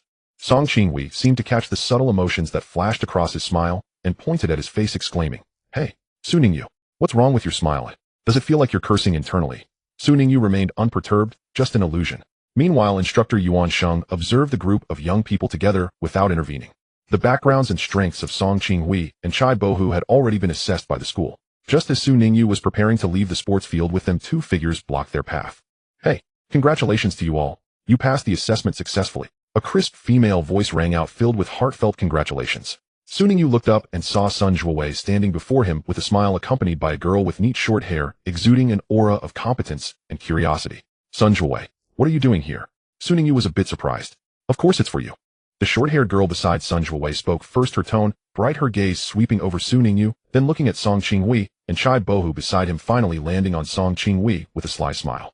"Oh my, Yuan Lily." As soon as Song Qinghui saw the short-haired girl, he shrank back like a mouse seeing a cat. "Hello there, young Master Song." Yuan Lily greeted cheerfully, waving her phone. "I have some good news for you. I recorded your spectacular failure in that previous battle from start to finish high definition. I will definitely show it to Shueshua properly and in full later. Let her appreciate how our young Master Song's Gale Sparrow magnificently lost to a little Lingdang flower." She emphasized the words spectacular properly, fully, and magnificently. Song Qinghui's face instantly fell as he wailed, "Sister Lily, have mercy. Leave me a way out."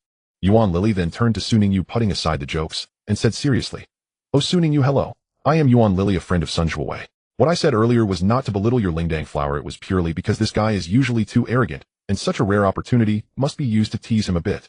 Su Ningyu observed these obviously well-acquainted individuals and understood. Indeed, people of certain social strata often associate with others of the same level.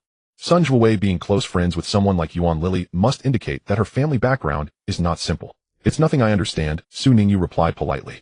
At this moment, Sun Zhuowei quickly interjected, getting to the point. "Su Ningyu, now that your assessment has finished and you've received your certificate, isn't it time to fulfill your promise and create a tailored cultivation plan for my family's piao?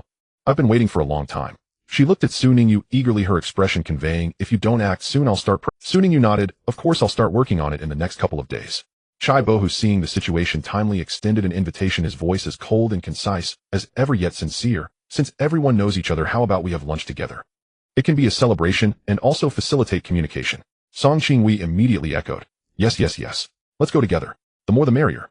It's on me. I know a fantastic restaurant."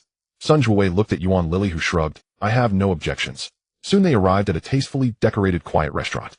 Inside the private room, soft lighting illuminated the space, and the air was filled with a faint aroma of food. As soon as Su Ningyu sat down, before he could even peruse the menu, the pair of frenemies Song Qinghui and Yuan Lily had already entered their familiar bickering mode. "If you're mad at me, I'll tell Shue." Yuan Lily huffed. "Is Shue your mother? Always reporting. Don't bother her if it's nothing." Yuan Lily snorted, coldly retorting without backing down. "What's wrong with reporting? Besides, I didn't report. I was just sharing the exciting moments." "What are you scared?" "Scared? Scared of what?" "I'm worried that Shue will find out that some people aren't studying properly and are just wandering around with their phones taking pictures of nonsensical things." Song Qinghui retorted with a stiff neck. "You?" The two exchanged words, and it seemed like the battle was about to escalate again. Su Ningyu. He looked at the two lively characters, wondering if he came to eat or to watch a comedy. Fortunately, on the other side, Chai Bohu and Sun Zhuowei had already picked up the menus with familiarity, completely ignoring the war beside them. Chai Bohu pushed a menu in front of Su Ningyu, his voice as cold and concise as always. "See if there's anything. Are there any dietary restrictions?" Su Ningyu took the menu, glanced at the exquisite dishes and the jaw-dropping prices listed, yet remained calm. "No restrictions, anything is fine." Soon, with the assistance of Chai Bohui and Sun Zhuowei, they completed their order. In the brief interlude while waiting for the dishes to arrive, Sun Zhuowei finally found an opportunity and eagerly brought up the main topic again. "Student Su," she looked at Su Ningyu with anticipation in her eyes. "You see, we had agreed before. Could you create a specialized enhancement plan for my piao based on your nurturing experience and methods? It doesn't need to be as powerful as your little bell, just a bit of self-defense capability would suffice." Su Ningyu picked up the milk tea that the waiter had just delivered, took a gentle sip, and organized his thoughts. He did not agree immediately, but instead posed a question. "My nurturing methods are largely based on my own talents and a deep exploration of the little bell's characteristics. Many experiences may not be universally applicable, and some might even be unique." He carefully chose his words. "So I would like to know specifically which direction you hope your bellflower will develop. Should it continue to deepen its supportive healing abilities, becoming a more reliable backbone for the team? Or do you hope it possesses certain combat capabilities, learning some offensive or control skills, balancing support and out?" This question successfully captured the attention of Song Qinghui and Yuan Lily, who were previously bickering. They paused their argument and curiously looked at Sun Zhuowei. Sun Zhuowei shyly fidgeted with her fingers, seeming somewhat at a loss for words. Seeing this, Yuan Lily directly spoke on her behalf, her tone tinged with indignation. Wei originally wanted to contract a rare beast leaning towards support, but with some control abilities, but she was tricked by two scheming girls in our class. They intentionally misled her, resulting in Wei foolishly contracting a bellflower with only average qualifications. She patted Sun Zhuowei's shoulder to comfort her. "My Wei is just too kind." Song Qinghui rolled his eyes, wanting to say, "Is this kindness? It's stupidity, okay?" However, he dared not voice it, fearing that the two would report him to Shue. Yuan Lily then turned to Su Ningyu, her tone sincere. "However, I heard that in the joint exam's secret realm, you saved Wei. You really deserve a big thank you." Su Ningyu understood. It turned out there was such a background. It seemed that Sun Zhuowei's contracting of the bellflower was not entirely voluntary, and there might even be a hint of being duped. He waved his hand, indicating there was no need for thanks. Sun Zhuowei stopped Yuan Lily, who wanted to elaborate, and explained herself. "Actually, I don't really like to charge into battle directly. I prefer support and healing. My beast mastery talent does indeed lean towards support enhancement. So contracting the bellflower was partly due to being misled, but also a bit of my own intention." She paused, looking at Su Ningyu with determination in her eyes. "But I don't want to be like in the secret realm, where I can only escape in a panic when facing danger, or even be treated as a pawn. I want Piao to become stronger at least." To have the capability to fight back or protect itself when faced with sudden situations rather than completely relying on others for protection. Su Ningyu nodded, fully understanding her request. I understand. You wish to retain the core supportive abilities while also providing the bellflower with certain offensive or control capabilities. In fact, Su Ninjia's thought was to have her contract a new beast to gain self-protection abilities, as the bellflower was indeed a bit weak. However, Su Ningyu understood that someone who had just awakened their beast mastery would only have one blank page in the beast mastery book and had already contracted a beast. Thus, Su Ningyu did not say this outright. Yes. That's exactly what I mean. Sun Zhuowei nodded. A conventional nurturer might suggest that you strengthen the healing or control skills of the bellflower through specific resources or find some rare treasures that can produce wonderful reactions with the bellflower's attributes. Su Ningyu said slowly, but my approach might be a bit different or rather unconventional. He held up two fingers. There are two skill directions that I think we can try. One is Poison Needle and the other is Spark. Upon hearing about the Poison Needle skill, Song Qinghui was once again astonished, nearly jumping from his chair. Yes, it was learned by chance. Su Ningyu did not elaborate further. However, Sun Zhuowei's eyes lit up completely, especially upon hearing about Spark. She had witnessed Su Ningyu's bellflower use this move to turn the tide, and that sense of shock was still fresh in her memory. Spark. I want Piao Piao to learn Spark. She almost immediately made her choice. Student Su, as long as you're willing to teach, I can pay any amount. She was too eager to possess such unconventional and unexpected combat power. Su Ningyu looked at her eager demeanor, feeling a slight increase in satisfaction and expected fees for this client. He nodded and offered a specific plan. All right. I usually train and work at the Beast Combat Club in Binhai City. If it's convenient for you, we can meet there. We need to conduct a basic assessment of Piao Piao first to understand its energy characteristics and physical endurance, and then formulate a specific learning plan. The entire process may take several sessions, and the cost will depend on the final results and materials consumed. No problem. You decide the time and place, and the fees will be as you say. Sun Zhuowei agreed without hesitation, as if afraid Su Ningyu would change his mind. Once the serious matter was settled, the atmosphere lightened considerably. Soon exquisite dishes were served one after another. As they ate and chatted, the topic gradually shifted from beasts to school fun anecdotes, and even Song Qinghui and Yuan Lily began another round of bickering. After finishing their meal, the group left the restaurant. Song Qinghui took out his phone, grinning. Su Ningyu, we might all become classmates at Beichen High School in the future. Let's exchange contact information. It would be great to communicate more in the future, practice together, or it would also be convenient to consult you about nurturing issues. Though Chai Bohuai did not speak, he quietly took out his phone. Su Ningyu naturally would not refuse, as these were potential valuable connections, and future clients the more the merrier. He readily exchanged contact information with Song Qinghui, Chai Bohuai, and Yuan Lily. After bidding farewell to these newly acquainted friends and potential clients, Su Ningyu set off on his way home alone. The sunset stretched his shadow long, but his steps were particularly light. With the special recruitment passing, connections expanding, and the first nurturing business about to unfold, everything was developing in a positive direction. Pushing open the door to his home, a familiar old smell rushed over.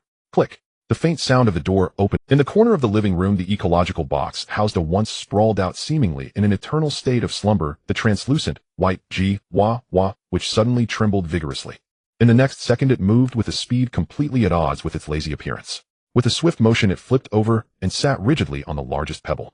With wide open eyes, it struck a pose of I am very awake. I am very obedient. Always on standby. Jiwa's heart raced with panic. The devil has returned.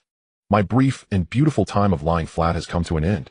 The hell of potion residue, the hell of sparks scorching, the hell of poison needle trials is starting again. Someone save the frog. Returning to a familiar yet slightly empty home, Su Ningyu did not immediately immerse himself in the next round of intense training. The fierce battles, rigorous assessments, and socializing with new friends all required a moment to settle and recover. At this moment, he sat cross-legged on the floor. Closing his eyes, he adjusted his breathing, allowing his heartbeat and breath to gradually slow down, settling into a profound and steady rhythm. Star breathing technique. This seemingly ordinary breathing method was slowly taking effect under his persistent dedication. With each breath, faint energies were drawn in and filtered quietly, permeating his limbs and bones, subtly enhancing his physical constitution, mental resilience, and sensitivity to energy perception. Although progress was slow, the cumulative effect should not be underestimated. Beside him, the little bell also quietly floated. It did not use the photosynthesis technique to absorb energy in large quantities. Instead, in rhythm, with Su Ninjia's breath, the petals glimmered with green light, pulsating like breaths, resonating in a unique manner with its master. This synchronization not only helped the little bell perceive and guide energy more delicately, but also subtly deepened the bond of their contract. Calmly, Su Ningyu reflected on the battle with Song Qinghui and the Gale Sparrow. Although the Euro Spiral Whip was spectacular, it was more of a tactical novelty and extreme application of existing skills. He clearly realized that the little bell currently lacked a true finishing move. a powerful trump card capable of turning the tide in critical moments or securing absolute advantage. Whether it was the light beam or the spark, their upper limits were constrained by skill levels, the little bell's strength and energy attributes, which might prove inadequate against higher-tier, more powerful opponents. Still too weak. He murmured softly, his tone laced with a yearning for a higher realm. Xiaomi. Sensing her master's emotions, the little bell immediately transmitted a firm and spirited thought. I will become stronger. I will become even more powerful. Soon Ningyu opened his eyes, looking at the little bell's determined expression, and couldn't help but smile. He reached out and gently tapped its petal. I wasn't talking about you, little one. You are already doing great, and your progress exceeds my expectations. I was referring to myself. He stood up, his mind stirring. A flash of light appeared at his chest, and the ethereal image of another tome, deep black and gold adorned with mysterious patterns, emerged.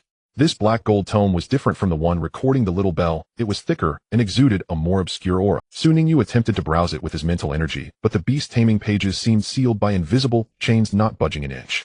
Just a bit more. And I could truly become a black iron level beast master, able to summon the mythological beast lineup from my past life's game. Just a bit more. And I could truly become a black iron level beast master, able to summon the mythological beast lineup from my past life's game. Ahead. However, the path to strength is long and requires balance. Ever since he crossed over and contracted the little bell, he had devoted nearly all his time to learning training assessments and enhancing his power like a taut string. Appropriate relaxation is also a part of accumulating strength. With this in mind, he walked to the slightly worn sofa, sat down, picked up the remote, and turned on the wall-mounted television that had seen better days. The screen lit up, broadcasting the evening news and various programs. He got up and walked into the small but tidy kitchen, tying on an apron and beginning to prepare dinner. This was for himself as well as for the two at home. The high-quality, luminous grass seeds and morning dew essence, purchased from the beast taming mall, were carefully blended into an energy paste suitable for the little bell to absorb. Another portion was a special nutrient paste, made from several basic nutrient powders, a small amount of insect protein, and some mild plant residues left from his previous alchemical concoctions. This was the exclusive meal for the Jiwa frog. As the aroma of the food wafted through the small kitchen, the Jiwa frog in the ecological box in the corner of the living room subtly relaxed its body. For it, the happiest moment of the day might just be now. There were no heart-pounding whips, though it was a bit addicted. No scorching sparks, no stinging poison needles. Only this boy, who usually seemed devilish busy in the kitchen with a calm expression while wearing an apron, the air filled with. Although a bit strange, the aroma of food was somewhat acceptable. At this moment, the Jiwa frog felt as if Su Ningyu was radiating a sacred light from behind. Internally, the Jiwa frog thought, I am not craving these strange pastes you make. I am a noble mutated white-skinned frog. This is for survival. Yes, survival. I have no choice but to accept the feeding. It thought disdainfully while unconsciously stretching its neck, eagerly gazing towards the kitchen, letting out a faint, expectant gurgle from its throat. When it tasted the food, the Jiwa frog thought, chew, chew, chew. The taste is actually not bad. I am chew, chew, chew. It immersed itself in this humiliating yet satisfying complex emotion, completely unaware that beneath its pearly white skin a weak but distinct energy was slowly flowing and settling, unlike anything it had felt before. After enduring various unconventional training and special diets for an extended period, this strangely resilient frog seemed to be undergoing a deeper transformation that even Su Ningyu had yet to notice. On the television, the news broadcast announced, the Cosmic Extreme Challenge today officially commenced at the Courage Arena in the Andromeda Nebula. Young beast tamer geniuses from various star systems and federations will gather for a month of peak competition. Let us look forward to the seed contestant representing the Longting Federation, Xia Miyuan, achieving excellent results in this competition and bringing glory to our nation. The scene shifted to a young figure with a cold demeanor and sharp gaze, with a brief profile beside him from the Imperial Source Star, a third-year student at Longting University, majoring in dragon attribute beast taming. His battle clips with beasts were also shown.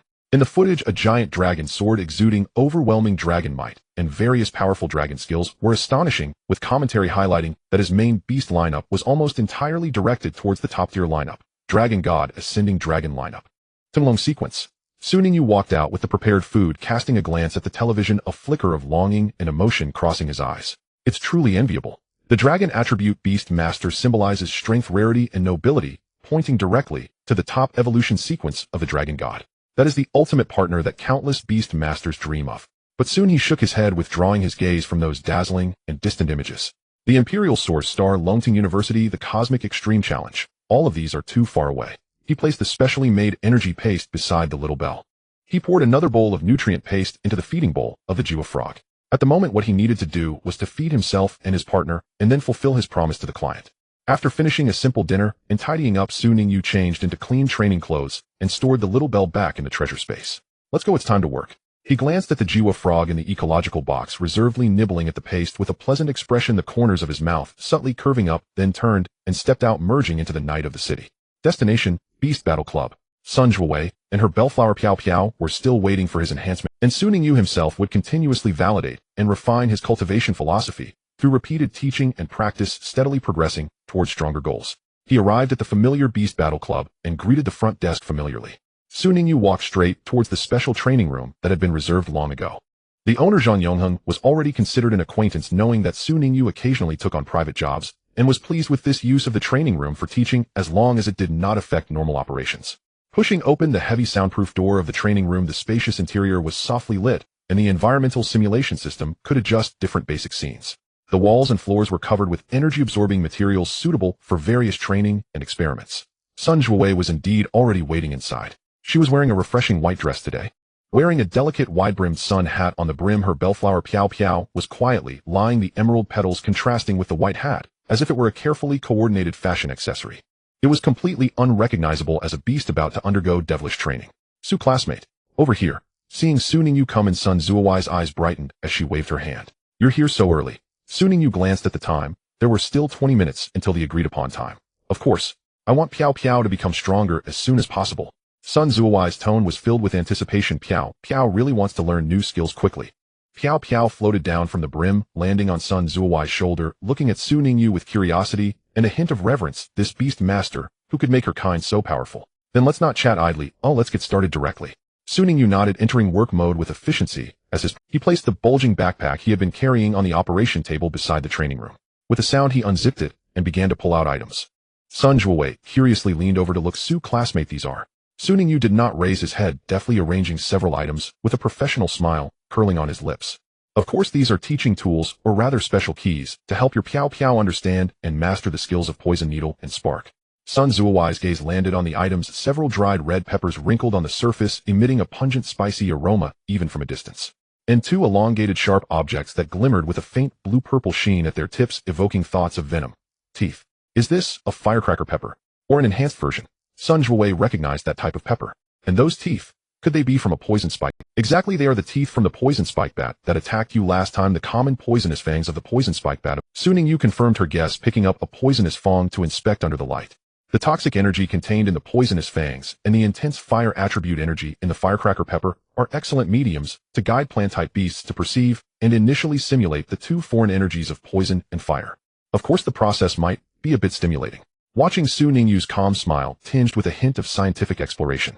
Recalling his bellflower's unconventional performance during battles, Sun Zhuowei felt an inexplicable chill running down her neck. A sense of coldness crept up her spine. Her Piao Piao on her shoulder seemed to sense something as well, instinctively retracting its petals. "All right, the theoretical preparation is complete. Let's start the practice." Su Ningyu clapped his hands, his gaze sharpening and focusing like a doctor about to perform a delicate surgery or an instructor ready to commence special training.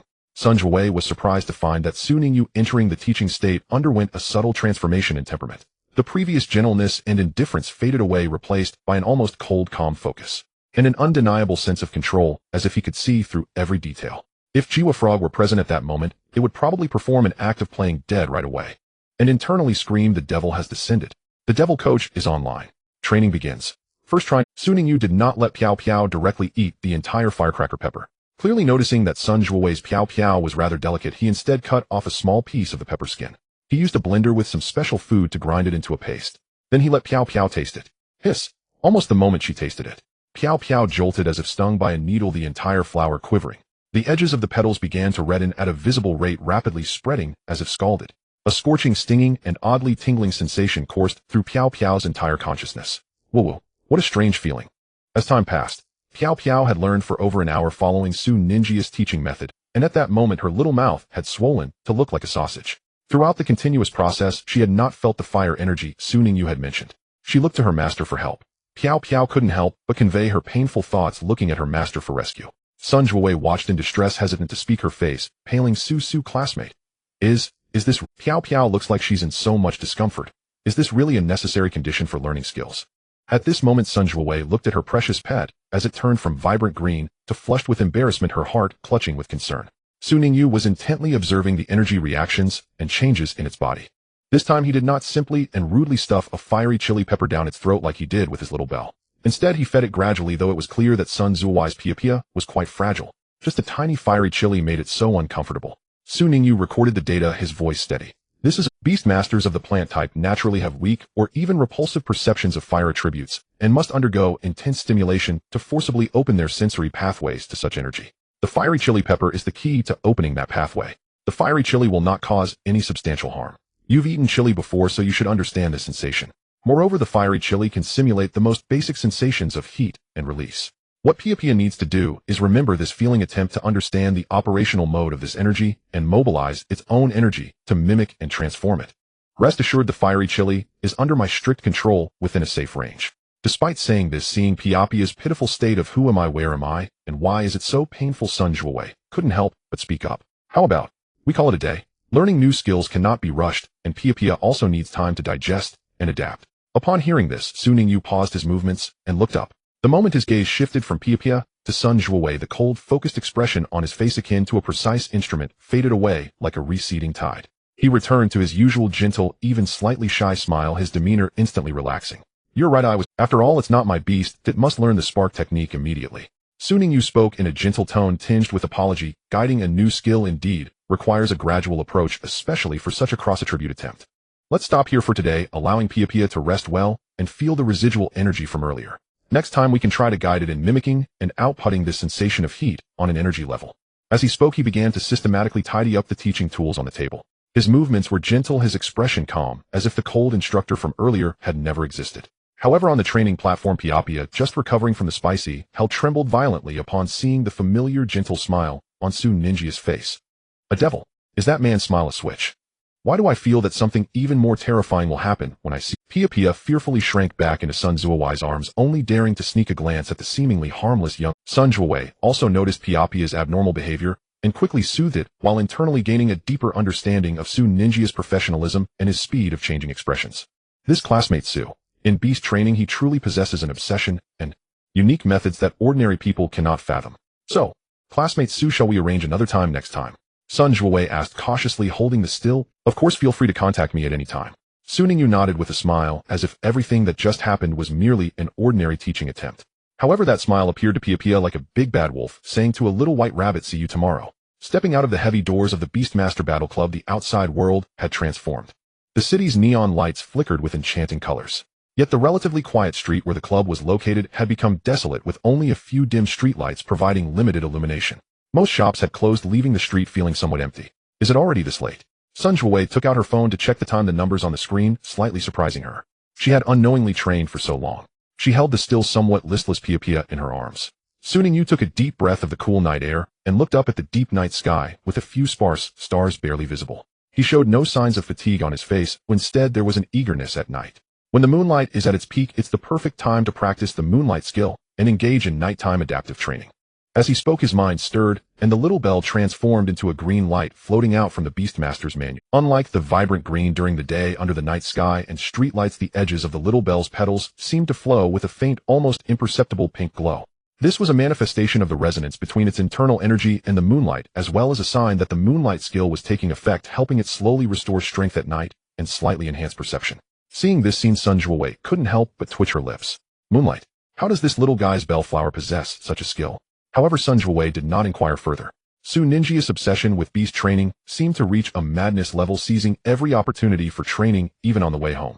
But upon further thought, she felt relieved. If it weren't for this relentless day-after-day pursuit of every training, how could Su Ningyu and his little bell possibly defeat Song Qinghui, who came from a prestigious background, and achieve such astonishing results despite the relative scarcity of resources? One reaps what one sows, and this was vividly manifested in him. Thinking of Song Qinghui, Sun Zuowei couldn't help but smile. Yesterday, Yuan Lily sent her a message vividly describing how Song Qinghui was called over by Shueisha for a talk and repeatedly watched the tragic footage of his defeat to the Bellflower. It was said that Song Qinghui had been downcast for a while after coming out from Shueisha. Thinking of that guy who usually prided himself, Sun Zuowei found it amusing. The two walked side by side on the way home, chatting casually, the atmosphere light. Though Su Ningyu was training the little bell, he was also listening. Soon they arrived at a fork in the road. Sun Zuowei's home was in the upscale residential area to the east, while Su Ninjia's home was to the west in the old town. Su Ningyu, see you tomorrow. The nurturing fee we agreed upon has already been transferred to your account. I check it out. Sun Zhuowei stopped at the crossroads waving her phone with a relaxed smile on her face, having completed a transaction. Su Ningyi's ears indeed picked up the faint sound of a payment notification. However, in the next moment his body, the previously relaxed nerves abruptly tensed. Not because of the notification. His brows suddenly furrowed tightly, because his talent god's concealment was triggered. In other words, someone was using a scouting skill or talent to observe him. His god's concealment talent had a natural sensitivity and repulsive reaction to such prying. As soon as Su Ningyu was detected or scrutinized, the concealment talent would alert him. Su Ningyi's talent, divine concealment, belongs to one of the dual talents of the Black Gold scripture.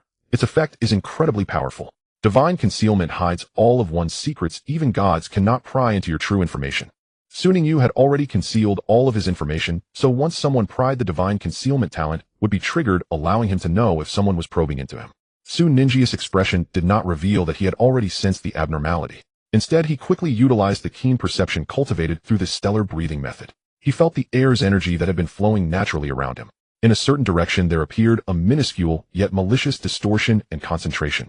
It seemed as if something was gathering power in the dark, aiming its spear at Sun Zhuowei and himself. Su Ningyu initially thought it was directed at him. After all, he had just made quite an impression during the special recruitment exam and had obtained the qualifications of a nurturing master. Perhaps it had drawn some unwanted attention. However, his judgment was slightly off.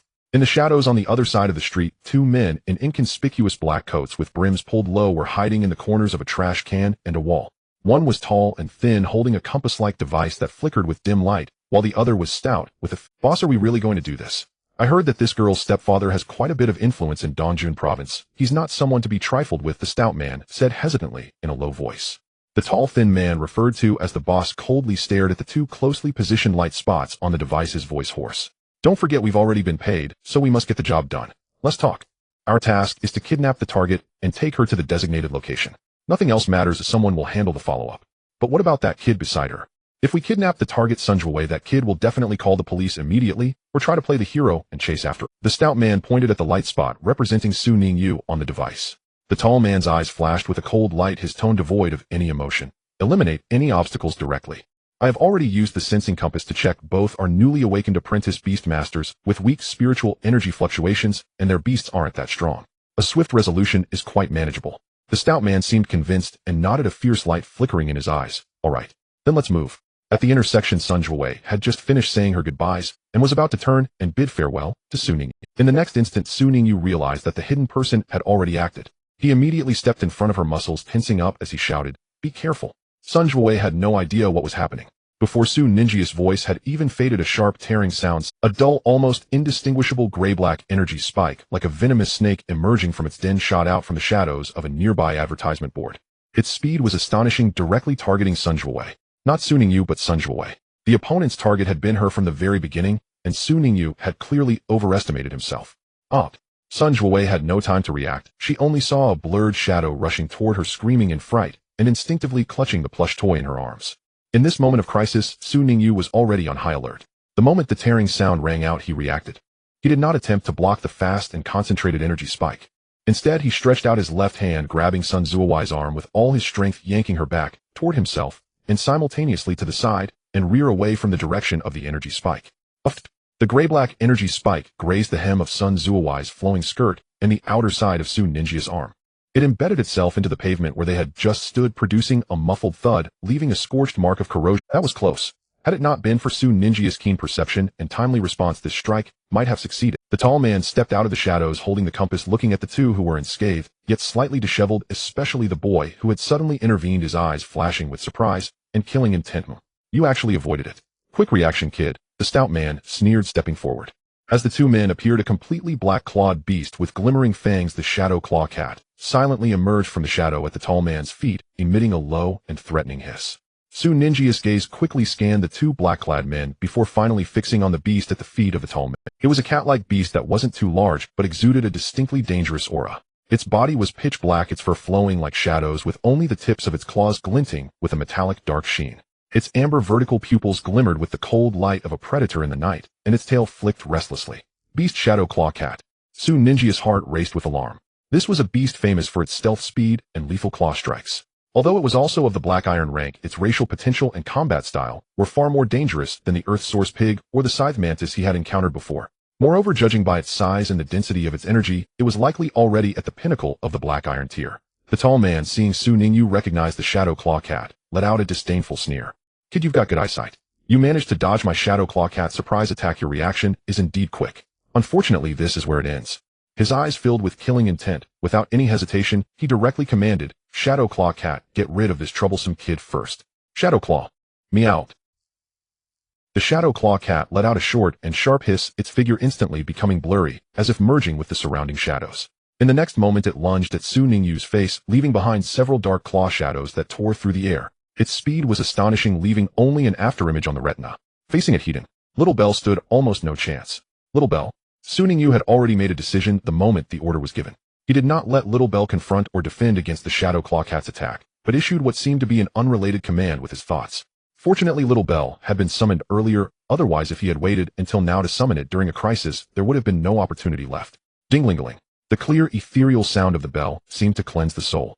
Centered around the suspended little bell, it rang out suddenly clearer and more melodious than any previous time, actively spreading with a certain rhythm. Talent, soothing. But this time the target of soothing was no longer the beast, but the beast master himself. Su Ninjia's thoughts were exceptionally clear and ruthless. The battle with the beasts is undoubtedly important. However, in a life-and-death situation, the beast master themselves is often the more vulnerable link. Especially when there is a disparity in the strength of the beasts on both sides. Directly attacking or controlling the Beastmaster is the quickest way to break the deadlock and even turn the tables. Su Ninjia's target was firmly set on the kidnappers. Beastmasters are tightly bound to their beasts through a contract. Should a Beastmaster die or suffer severe injury, the contracted beast often faces backlash and may perish alongside them. What? The two men in black clearly did not expect Su Ningyu to take such action. After all, considering the opponent was merely a middle school student, they thought he wouldn't have any tricks up his sleeve. Just managing to stand without trembling was already quite impressive. Who would have thought the opponent would consider attacking a Beastmaster a move prohibited in league battles? Su Ningyu thought they are trying to take my life? Who would still think about rules? The kidnappers may have been on guard against a beast attack, yet they never expected that a seemingly support-type bellflower could directly disrupt their minds as Beastmasters, especially the little bell's calming talent. After targeted training from Su Ningyu and enhancement from the earlier Moonlight skill, the effectiveness of the little bell's abilities would see a slight improvement. At this moment, unleashing its full power, the effect was considerable. The ethereal sound of the bell surged into the minds of the two men like an invisible tide. They felt an overwhelming wave of tranquility, serenity, and even a hint of drowsiness wash over them. The highly focused spirit-taught nerves and intent on directing their beasts melted away like ice cubes submerged in warm water. Only one thought remained in their minds, so peaceful, so comfortable, as if to take a nap. Their eyes instantly became dazed and blank, their bodies frozen in place. Even maintaining a standing posture felt somewhat forced, let alone accurately directing their beasts. The stocky man even swayed slightly, nearly falling. The Dark Claw Cat, which was pouncing towards Su Ningyu with lightning speed, became confused and disoriented due to the Beastmaster's sudden notion of wanting to sleep. The attack motion suddenly showed an unexpected delay and deviation. It relied on its combat instincts to forcefully twist its body, brushing past Su Ningyu with its shadowy claws, snagging a few threads of fabric. Good opportunity. Su Ningyu had been waiting for this moment of chaos. He did not hesitate for a moment, nor did he care about martial ethics.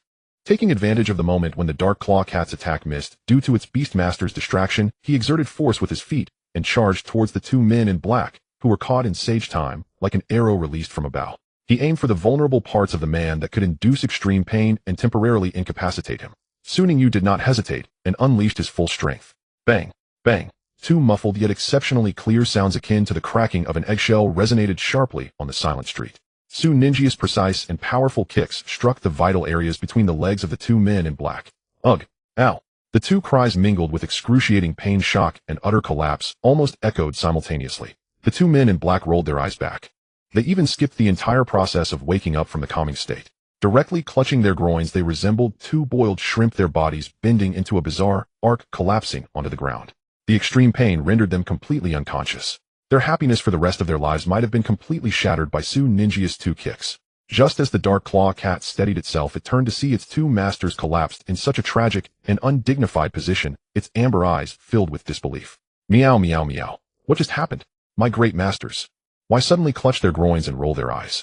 Weren't they just directing me? Su Ningyu took a breath and immediately turned to the Dark Claw Cat, which appeared somewhat bewildered due to its master's faintness, yet still held hostility towards him. He directly held its master hostage, his voice cold and clear, carrying an undeniable threat. Dark Claw Cat.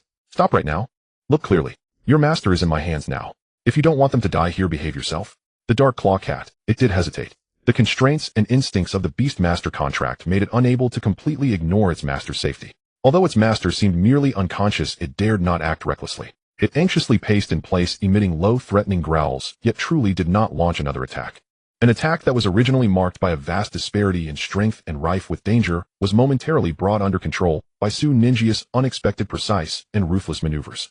The two kidnappers probably never dreamed that this seemingly simple abduction task would come to such a ludicrous end. Meanwhile, Sun Zhuwei finally regained her senses after the initial shock and a series of events. She looked at the unconscious kidnappers on the ground, and the subdued dark claw cat, her mind still a bit foggy. Su Ningyu turned to her, who was in a daze, and shouted, "Don't just stand there. Call the police." "Oh, right. Call the police. Call the police." Sun Zhuwei finally snapped out of her daze and hurriedly fumbled for her phone. However, in her panic, she instinctively dialed not the police number, but her mother's private phone, starting to incoherently recount the dangers she had just faced with a trembling voice. Su Ningyu did not have the mind to care whom she was calling. At this moment, he was not at peace inside. Did he want to completely resolve the situation with the clearly malicious kidnappers? Of course he did. Yet he understood his limits and abilities. He was not yet a Black Iron level Beastmaster. He lacked the sufficient capability and means to deal decisively with two living beings without leaving any trouble behind. Thus, the safest choice was to summon help and let the official forces intervene. However, to prevent the two unconscious men from suddenly waking up and making irrational moves, Su Ningyu needed to add another layer of insurance. With his mind focused, the shadowy image of the Beastmaster's manual appeared. Talent, whipping, and training. Target the two unconscious men in black on the ground. At this moment, Su Ningyu did not draw the weapons of his opponents. Therefore, he directly swung both hands. He unleashed a self-created physical secret technique for emergency situations. The continuous slap. Smack. Smack. The crisp sound of slaps echoed on the street. Su Ningyu controlled his strength perfectly. Immediately afterward, a strange, or perhaps miraculous scene on. Even in a deep state of unconsciousness, the two men in black began to exhibit instinctive reactions under the influence of the training whip talent. The expressions of pain twisting across their faces gradually contorted. The training whip transformed their suffering into marks of obedience. Their mouths even began to uncontrollably drool, their brows relaxing as if undergoing some form of pain. In their unconsciousness, they faintly displayed a subtle demeanor. Meanwhile, Sun Zhuwei, who had just finished crying on the phone, hung up and turned to witness this terrifying yet absurd scene. She watched as Su Ningyu expressionlessly slapped the two unconscious kidnappers rhythmically. Yet the kidnappers displayed suspicious expressions, completely frozen, their faces filled with large question marks and disbelief. Su Ningyu. What are you doing? Regarding Sun Zhuwei's confusion, Su Ningyu did not turn his head, continuing his actions without pause. To prevent them from suddenly waking up and summoning other beasts, I temporarily control them with my talent. Control it. Sun Zhuwei stared at the two kidnappers, who, despite having rolled their eyes and having swollen cheeks, still exuded a strange sense of satisfaction. The corners of her mouth twitched uncontrollably. Your talent is indeed a bit strange. She couldn't find a suitable word to describe the surreal scene before her. In the end, 1,000 words condensed into two silent shouts in her heart. Truly bizarre. The effect of this talent was too eerie. Being able to slap and control others. And the dark claw cat, left aside and completely unaware of the situation, tilted its head with confusion in its amber eyes. Meow, meow, meow. What? The feelings coming intermittently from the contract are not pain, but rather a sense of relaxation. Could it be that the master actually enjoys being slapped? Human preferences are truly hard to understand. Meow. Perhaps I could too. It began to elegantly lick its paws, adopting a posture that suggested the affairs of you humans are too complicated. This cat can't be bothered. After all, the master appeared to be enjoying himself in the contract's intent. It began to elegantly lick its paws, adopting a posture that suggested the affairs of you humans are too complicated. This cat can't be bothered. After all, the master appeared to be enjoying himself in the contract's intent, and it couldn't stop him from enjoying it, could it? In the night on the street, an extremely bizarre scene was frozen in time. A young man was frantically slapping the kidnappers. The kidnappers had expressions of enjoyment. A girl beside them had a distorted expression, her worldview shaken. And Shadow Cat was leisurely licking its fur in the corner. The scene was thus frozen. Meanwhile, in the distance, the sound of police sirens was faintly approaching. Help would soon arrive. The urgent and sharp sound of the siren broke the eerie silence of the street. However, contrary to Su Ninjia's expectations of just police cars rushing over, the convoy entering this secluded street could be described as a luxurious lineup. Leading the way were two standard police hover cars flashing red and blue warning lights, followed by three sleek all-black special model vehicles that were low-key, yet exuded an extraordinary quality. The bodies bore no obvious markings, but their calm aura and subtle energy fluctuations indicated that they were far from ordinary civilian vehicles. The police cars came to a screeching halt, and the doors opened. A fit, sharp-eyed, middle-aged man dressed in plain clothes, but radiating an aura of decisiveness, was the first to jump out of the car. It was Officer Duan Xing who had received an urgent order from his superiors responsible for special cases in this area. He received the highest priority directive concerning the daughter of Lady Yin Hong not daring to slack off. According to Duan Xing's expectations, the scene should have been of two frightened and possibly injured students along with a vicious kidnapper. He had already prepared to comfort the victims, control the scene, and pursue any potential fleeing suspects. However, as he quickly scanned the scene, he was completely stunned. The expected panic and tears did not appear. A girl, though her eyes were slightly red, was clearly stable in her emotions. At this moment, she was holding the hand of a woman who had just stepped down from a sleek black luxury car, possessing an air of elegance and nobility. What made his pupils constrict even more was the scene in the middle of the street, which could be described as performance art. A delicate young man, in ordinary training clothes, was expressionlessly and rhythmically slapping the faces of two men in black coats, who had collapsed on the ground. At this moment, the faces of the two men were swollen like steamed buns with suspicious drool hanging from the corners of their mouths. Yet their eyes were dazed, and they wore an extremely bizarre smile. Beside them, a shadow cat, clearly a contracted beast, was leisurely squatting in the corner, licking its paws, completely oblivious to everything before it. Duan Xing. Is there something wrong with this scene? Where are the kidnappers? Where are the victims? What kind of situation is this? Did I get the script wrong? The few police officers he brought exchanged glances, unsure of how to act. Are these two the kidnappers? Duan Xing cleared his throat, pointing at the two strange men on the ground, who were being slapped, his tone filled with uncertainty. Here, the kidnappers are over here. Ningyu stopped his action, stood up, pointed at the two on the ground, and gestured towards the dark claw cat in the corner, his tone as calm, as if introducing two items. Duan Xing certainly recognized the dark claw cat, and could tell that the clothing and state of the two men on the ground were not those of good people. However, this method of control and the kidnappers' bizarre reactions completely exceeded his professional experience. How could the situation turn into this? Shouldn't it be a heroic struggle, a difficult subduing, or a thrilling escape? What new control technique is this slapping to create a high? Officer, these two are the kidnappers, but I've already subdued them. Ningyu briefly recounted the events. The other party attempted to kidnap Sun Zhuwei, launched a sneak attack, but was noticed and counterattacked by him, ultimately using his talent to control them while waiting for the police to arrive. Duan Xing's brow twitched, especially as he heard Ningyu describe how he used the talent of calming to interfere with the kidnappers, decisively kick them in the groin to knock them out, and then used his special talent to continuously control them to prevent them from waking up. A series of actions flowed smoothly, brutally precise, completely unlike something a newly awakened apprentice beast master could achieve. His gaze instinctively swept over the lower bodies of the two kidnappers. Although he couldn't see clearly through their clothing, judging from their current body postures, they were probably in dire straits. Duan Xing couldn't help but take a deep breath. Hiss. Such a ruthless hand. How could they still smile in this situation? These kidnappers are also a peculiar bunch. I Duan respect you as a man. At that moment, Sun Zhuwei, who had already dried her tears and calmed her emotions, walked over, holding her mother's hand. Duan Xing immediately straightened his expression upon seeing the extraordinary woman, putting away all his doubts and complaints, and saluted Lady Yin. Lady Yin Hong nodded slightly at Duan Xing, acknowledging him. Her well-maintained face was now filled with fear and gratitude, and she turned her gaze to Ningyu, her tone sincere and gentle. Student Su, I truly thank you very much this time. If it weren't for your quick response, the consequences would have been unimaginable. Zhuwei is fortunate to have a friend like you. I also apologize for involving you in such danger. Ningyu shook his head, his tone calm. Lady Yin, you're being too polite. I was just acting in self-defense. It was simply... Seeing this, Duan Xing quickly asked, Lady Yin, I will take these two suspects back for questioning to see if we can quickly uncover the mastermind behind this. Lady Yin Hong nodded, a hint of coldness flashing in her eyes. Thank you, Officer Duan. Be sure to get to the bottom of this. Yes. Duan Xing gestured for the police officers to come forward and prepare to apprehend the two kidnappers who had not yet fully regained consciousness. However, at that moment, Ningyu suddenly spoke up to stop them. Wait, Officer Duan, actually you don't need to go through so much trouble to interrogate. Duan Xing and Ms. Yin Hong were both taken aback, looking at Ningyu with confusion. The two kidnappers on the ground began to awaken from their strange state as the effects of the taming whip weakened when Ningyu stopped, compounded by the excruciating pain in their bodies. They frowned and involuntarily groaned in pain. Hiss. It hurts. It hurts so much. Just as they were about to fully regain consciousness and realize the source of their pain. Slap, slap. Two crisp and loud slaps landed accurately on their faces. The one who struck was still Ningyu, moving as swiftly as if he had practiced it 1,000 times. Duan Xing, is this kid taking the opportunity to retaliate? Ms. Yin Hong. This child has a truly unique style of doing things.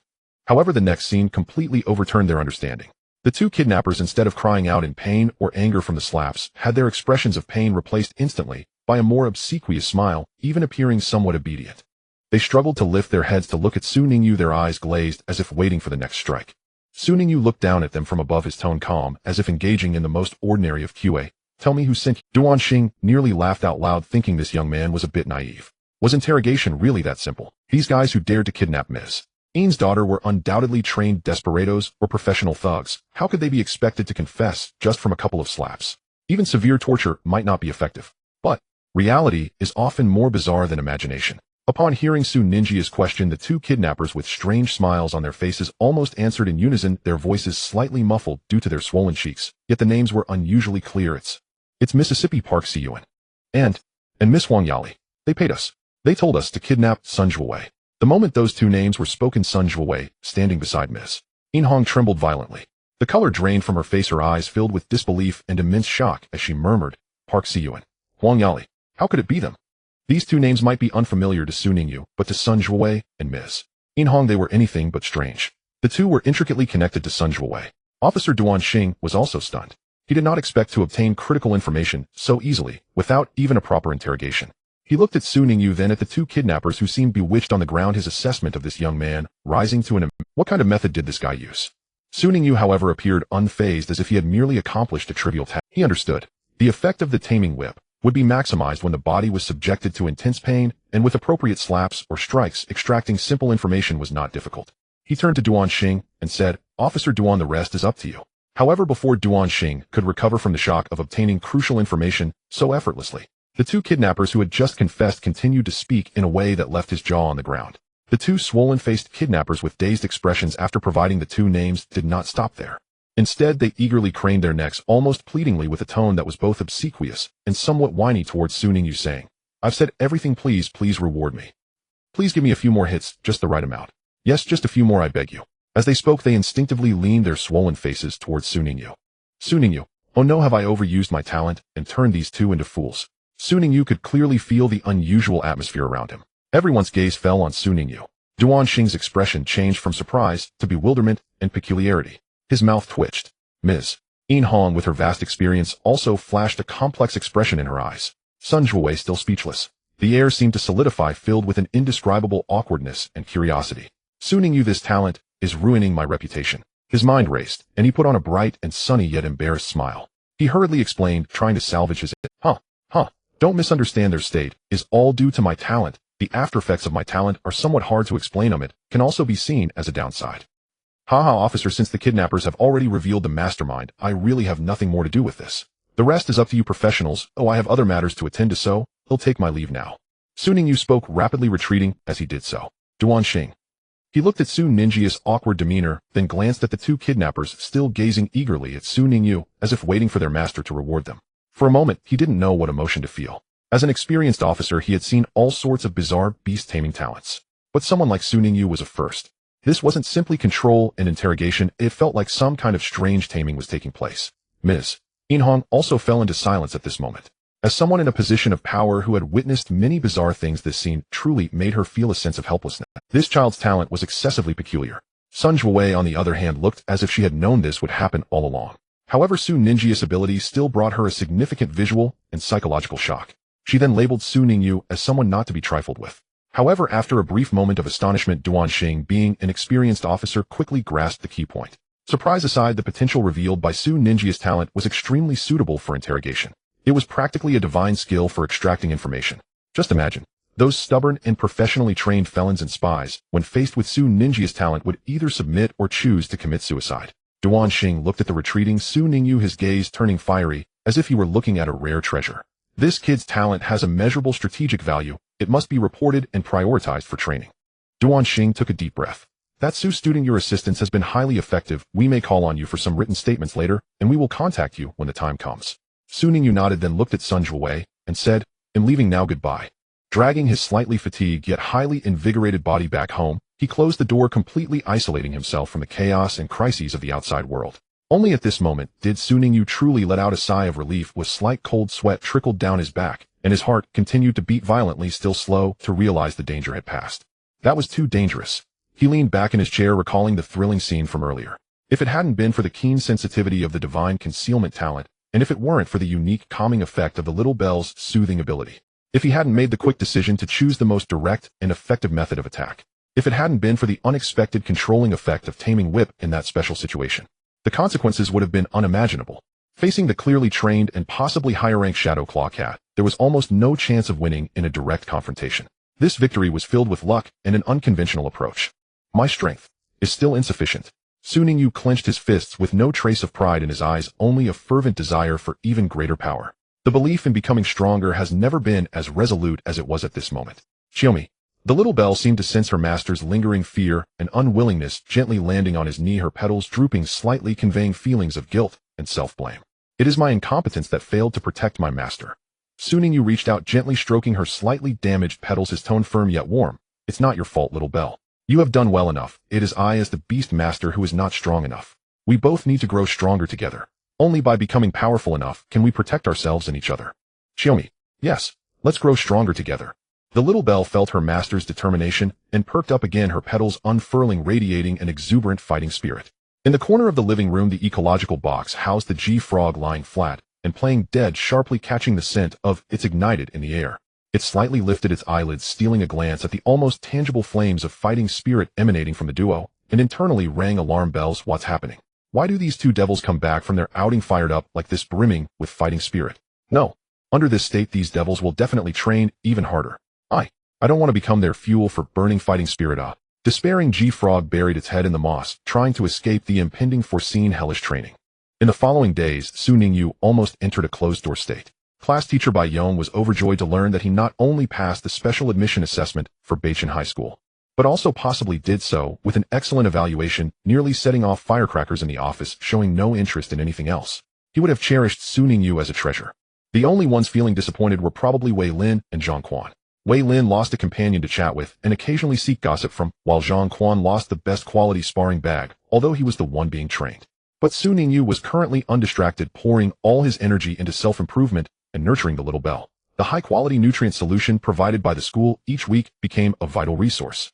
Utilizing his knowledge as a junior nurturer and the subtle intuition brought by the whip and training talent, Su Ningyu maximized the effects of these nutrient solutions. Combined with a more rigorous training plan, the little bell's strength soared like a rocket.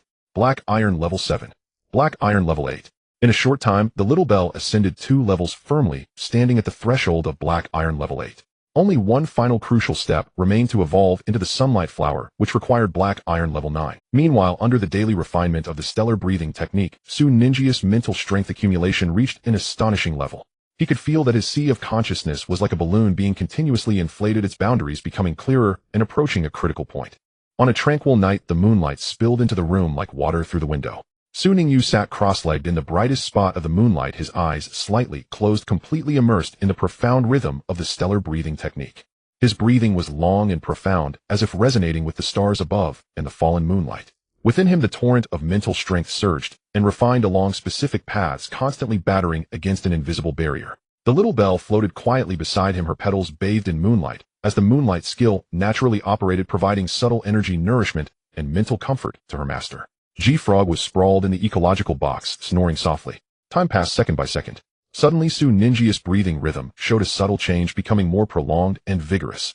In his sea of consciousness, that resilient, thin membrane, which had hindered him from advancing further, finally cracked under the relentless bombardment of mental strength, producing a sound of breaking under pressure and then shattered like fragile glass.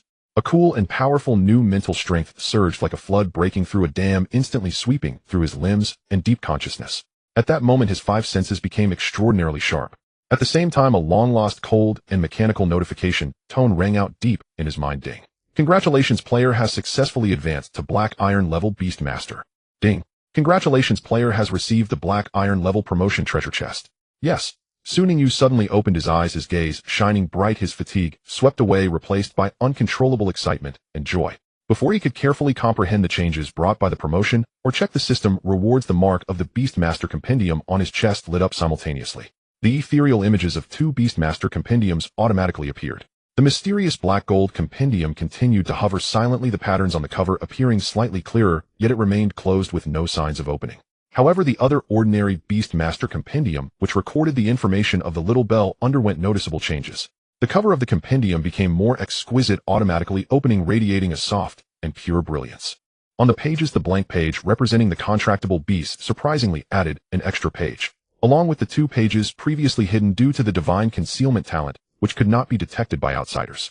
At this moment, the number of contract pages Su Ningyu possessed reached an astonishing 4 pages. 2. Not only that he clearly felt that his connection with the Beastmaster Compendium had become closer, and the compendium itself seemed to have gained a slight enhancement. The efficiency of contract power and mental strength transmission, as well as the enhancement for the already contracted beast the Little Bell, all saw a small, but definite increase. At last I have become a Black Iron Tier Beastmaster. Su Ningyu exhaled deeply, feeling power swell within him and his senses sharpen. Although the contract pages in his Beastmaster Compendium had expanded and hidden pages still remained, none of that occupied his foremost concern. What truly quickened his pulse and set his blood alight was the system prompt, the promotion chest. And by reaching Black Iron Ear, he had finally gained the preliminary qualification to summon and bear those companions from his past life. Those he had poured his heart into, who had fought with him up to the mythic level. That was Su Ninjia's real trump card and greatest reliance. He stifled the urge to summon immediately and calmed his racing excitement first. He knew that summoning a mythic beast was no trivial feat. It demanded preparation and an absolutely secure environment. The urgent task was to familiarize himself with Black Iron Tier power and inspect the beasts recorded in his Black Gold Tome. And to open the system's promotion chest. He had not expected an extra reward for promotion. Delight filled Su Ninjia's heart. He restrained the impulse to probe the mysterious Black Gold Tome at once, saving it for last in accordance with his principle that the best should come at the finale. For now he would see what surprises the Black Iron Tier promotion chest might yield. Without hesitation, Su Ningyu willed it open. Ding! Congratulations, player. You have successfully opened the Black Iron Tier promotion chest and received the following rewards. 1. Special Growth Tier Weapon, Xinghe Whip. 2.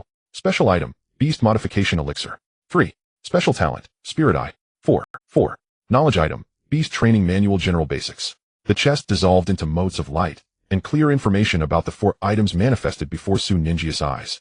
4 of them. Su Ninjia's eyes brightened. He had thought even 1 or 2 would be generous. He had not expected the system to be so lavish. Each item's name sounded extraordinary. He could not wait to read the specifics. A smile spread as he read, and he found himself whispering with joy, "I'm set. This time I'm really set." The first reward, Special Growth Tier Weapon, the Xinghe Whip. A weapon appeared in his hand. It felt slightly heavy, warm, and resilient beneath his fingers. The shaft bore a deep silver gray as though studded with countless minute starlights. The sheen shifted with every angle in a dreamlike flow. The handle was carved with spare celestial patterns and sat perfectly in his grip. Information flooded his mind. Xinghe Whip. Quality, Special Growth Tier. It grows with its wielder's strength. Trait 1, Starstream Immortality. Its material is special, impervious to ordinary flame, ice, or acid, granting it exceptional physical and energy resistance. Trait 2, Wishful Extension. It can vary freely between its base length and theoretical infinite extension according to the wielder's will. The farther it extends, the greater the drain on spirit force and energy. A Growth Tier Weapon. Immune to burning and freezing and endlessly extendable. Su Ningyu stroked the shaft with delight. This was the perfect tool tailored for his whipping and training talent. He would no longer have to scour the world for suitable vines or branches, nor be forced to use his palm to trigger. This whip was not only discreet and of exceptional material, but whether against enemies or for training, it would be safer, more effective, and, dare he say, more refined. Su Ningyu tested a thread of spirit force into the handle. The Xinghe Whip trembled like a living thing, its tip lifting lightly, as if in response. He willed it again. What had been a mere hand's length slipped silently to 5 meters, and then retracted to about a meter, supple and obedient. Jiwawa screamed inwardly, "What is that? That silvery glittering thing is clearly bad news. It gives off the same dangerous aura as its demonic master." Jiwawa screamed inwardly, "What is that? That silvery glittering thing is clearly bad news. It gives off the same dangerous aura as its demonic master. Oh my god, could this be an upgraded torture device made just for me? No. My good days. No are my days of suffering about to enter a 2.0 enhanced version." Su Ningyu set the whip down and looked to the second item. Special Item, Beast Modification Elixir. It was a petite crystal vial containing roughly 10 milliliters of viscous liquid that shimmered with a dreamlike information displayed. Beast Modification Elixir. Effect usable on a non-beast ordinary animal to guide its latent potential, inducing targeted or random mutative transformation so that it is reborn as a beast possessing at least 1 special talent and silver level potential. Note: a fate-defying elixir. Use with caution. The modification process may involve pain and Reading the description, Su Ninjia's gaze almost instinctively drifted to Jiwawa in the terrarium. This ordinary frog, bought for a few coins at the market and originally used only as a skill target, had endured unimaginable hellish trials. Sparks, roasting poison needles, forced potion skill barges. It had not only clung stubbornly to life, but its green skin had turned a miraculous white, and its vitality was absurdly vigorous. More importantly, Su Ningyu had long noticed that this creature's intelligence far exceeded that of an ordinary frog. Its eyes would sometimes flicker with something like contemplation. Perhaps this elixir was meant for you. A thought stirred within Su Ningyu. If the modification succeeded, Jiwawa could transform from a hardy punching bag into a beast with a special talent that could be formally contracted. With its absurd vitality and apparent intelligence combined with his whipping and training talents' particular care, he might cultivate an unexpectedly powerful partner. Perfect timing. He had just become a Black Iron Beastmaster, and his second contract slot was empty. Once the idea took hold, he could not suppress it. Using the modification elixir on Jiwawa and contracting it as his second beast seemed highly feasible. The third reward, special talent, Spirit Eye. When he saw this reward, Ningyu grew excited. He considered it the finest of the four. Without hesitation, he merged. A soft white light flowed into Ninggu's eyes. Instantly, a cool clarity washed over them, as if cleansed by the purest spring. His vision did not become absurdly telescopic, but the act of seeing was utterly altered. The world grew clearer and more layered. He could even trace the faint trajectories of energy particles flowing. Talent, Spirit Eye.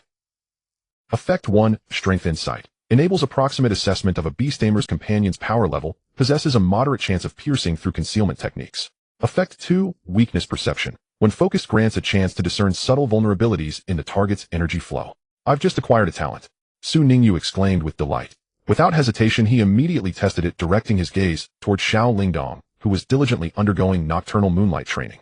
He concentrated deeply. The faintest glimmer flickered within his eyes. Instantly, several lines of translucent ethereal text appeared above Xiao Lingdong's head, visible only to him. Beast Companion Bellflower, in rank Black Iron Tier 8, invulnerabilities, fire-based attacks, weak defensive resilience, and over-reliance on high-impact offensive skills. Remarkable. Ningyu marveled inwardly. This Spirit Eye talent was nothing short of a decisive advantage in beast combat strategy. Knowing both oneself and one's opponent ensured victory in every engagement. The ability to gauge an adversary's approximate strength, and even uncover exploitable weaknesses, carried incalculable value in actual combat. He fixed his gaze once more upon Xiao Lingdong, deliberately activating weakness perception. After a moment's stillness, he faintly perceived, within the junction where the flower stem met the main root, and at key convergence points along the vital petal meridians, the light dimmed slightly, and the flow of energy grew subtly sluggish. Defensive weak points, the nexus between core energy and physical frame, and several critical nodes for skill manifestation. Ningyu silently committed each detail to memory. These were precisely the areas requiring targeted reinforcement or careful protection in future training regiments. Thus my second Beast Taming Codex now records not only the talent whip discipline, but also this Spirit Eye. His mood sword. Dual talent Beast Tamers were exceedingly rare, especially when both talents served as highly practical support abilities. This undeniably elevated Ningyu's reconnaissance capabilities and tactical versatility to an entirely new tier. He turned his attention to the final reward Beast Training Manual.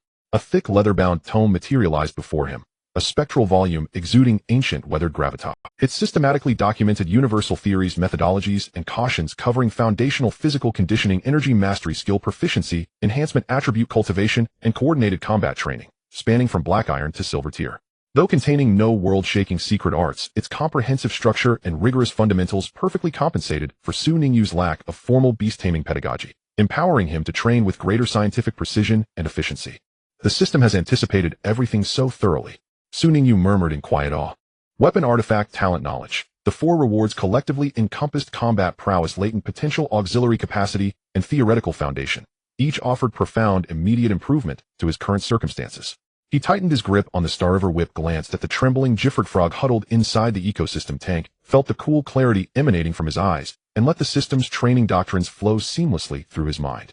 Ascending to Black Iron Tier was merely the beginning. Armed with these newfound assets, his path forward shimmered with renewed confidence and boundless anticipation. Next, Ningyu drew a deep, steadying breath and centered his entire consciousness upon the enigmatic codex suspended before him, radiating profound black gold luminescence. This was his greatest anchor, his companions from his past life in the game Beast Sequence, forged through countless hours of devotion, shared trials, and ultimate ascension to mythic legend. At last, this day has arrived. His voice trembled almost imperceptibly, a quiver woven from longing, exhilaration, and the bittersweet ache of returning home after long exile. Now that my strength has reached Black Iron Tier, I can finally summon you, however tentatively. As his will coalesced, the Black Gold Codex stirred without wind, its cover slowly parting. Its pages, once sealed by invisible adamantine chains, now yielded ever so slightly, loosened by his enhanced spiritual energy and strengthened covenant bond following his Black Iron ascension. Rustling, pages flipped swiftly, then stilled upon the first page. In that instant, blinding golden radiance erupted from the parchment. That light carried an ineffable aura of majesty, mystery, and primordial antiquity, as if drawn from the very source of the cosmic river of time. Within its brilliance, a vivid lifelike projection of a beast companion gradually emerged. It was no living creature, but a full-length mirror of exquisite classical craftsmanship, its ornate frame carved with intricate esoteric motifs. Its surface gleamed like the deepest night sky reflecting flowing starlight, and deep within its reflective depths a dreamlike, ethereal figure slumbered in serene repose. Her silhouette was graceful beyond measure, her cascading hair flowed like liquid obsidian, her features possessed a perfection transcending mortal conception, embodying the zenith of all human ideals of beauty. Even with eyes closed in slumber, her innate allure and enigmatic presence stirred the soul of any who beheld her, compelling, irresistible. It felt as though one's very spirit might be drawn into that fathomless mirrored realm, lost forever in eternal reverie. Mirror deity, Fei Wenli. Su Ningyu whispered, voice thick with emotion, his eyes inexplicably stinging. She was his first contracted companion from his prior life in the game. Originally a timid, tearful black iron-haired little mirror imp capable only of weaving simple illusions to confuse foes. He had painstakingly gathered resources, researched evolutionary pathways, and surmounted countless obstacles, steadfastly guiding her growth step by step, until at last she shattered the constraints of conventional evolution, forging instead a singular path to divinity, the mythic sequence uniquely hers. Mirror deity, illusory arcanum. She was the sovereign of mirrors, master of illusion and truth, seer of heart's refraction of all realities, and Su Ningyu's most trusted, most harmonious primal companion. Amidst his elation, Su Ningyu attempted to turn the codex's next page with his will, to glimpse his other myth. Yet the page remained immovable, resealed beneath a denser, more profound layer of binding force. A cold, mechanical chime resonated in his mind. Ding. System detects attempt to unlock higher-tier codex pages. Notice unlocking the next mythic beast contract page requires attaining bronze-tier Beast Tamer status. Su Ningyu paused, then relaxed, even feeling a quiet relief. Indeed. One must savor each bite. With my current spiritual endurance and physical fortitude, stabilizing Fei Wenli summoning is likely already my absolute limit. The system protects me, and gives me a clear attainable gold bronze tier. Well then, summoning Fei Wenli alone is already a miracle beyond measure. He ceased all further contemplation. His gaze reignited with fervent intensity, locking onto the page inscribed with the mirror deity, Fei Wenli's contract. No arcane incantations. No elaborate rites. Only a resonance born from the deepest recesses of the soul. The sacred echo of covenant. Su Ningyu extended his right hand, gently pressing his palm against the pages of the black gold bestiary. His spiritual energy surged forth like a torrent breaking its dam, and his voice, low, resolute, imbued with the longing of ages and the elation of reunion, echoed softly, Vivian. Hear my summons. Return. A deep resonant hum reverberated. The black gold bestiary erupted in light unlike any before. Not mere gold, but a luminous fusion, star silver radiance, mirror-like iridescence, and an uncanny dreamlike hue that seemed to blur the very boundary between reality and illusion. An unimaginable surge of energy detonated outward from Su Ningyu's center. The air in the room instantly stilled, a light bent and warped, the furniture edges softened and dissolved, like standing within a vast fracturing mirror world on the verge of shattering. Even Ji Wag was safely tucked inside his box, felt a crushing pressure descend upon his very life, essence, and soul, his eyes widening in primal dread as he stared toward the heart of the blinding light. Ji Wag, what devilry is this? Is the world ending? Not good. The commotion is too great. A chill shot through Su Ningyu's mind. The descent of a mythic beast, even a fragmentary manifestation, unleashed energy disturbances far beyond ordinary measure. Without hesitation, Su Ningyu activated the innate talent inscribed upon the bestiary, divine concealment. An invisible field bloomed instantly from his core, obscuring perception, smudging presence, and dampening all energy signatures, enveloping the entire room, especially the black gold bestiary and the terrifying power now coalescing within it. Outside the room, night remained serene, as if nothing at all had occurred. The instant the divine concealment field solidified, crack, a faint yet soul-rending sound echoed, not through air but directly across the fabric of consciousness. The colossal mirror projection upon the bestiary's page tore free from its two-dimensional plane, materializing into tangible form. A full-length mirror appeared before Su Ningyu, towering nearly to the ceiling, its ornate frame glowing with somber golden light, its surface deep as the void between stars. Its reflective surface no longer mirrored stillness but rippled like water, emitting an eerie, mesmerizing luster capable of revealing past and future truth and illusion alike. Within that depth, the slumbering woman's long lashes, delicate as butterfly wings, trembled once. Then slowly she opened her eyes. What eyes they were! Within their pupils, countless stars flared into being and collapsed into silence. Kaleidoscopic phantoms swirled ceaselessly, crystal clear as mountain springs, yet fathomless as the abyss. Wherever her gaze fell, reality itself grew uncertain.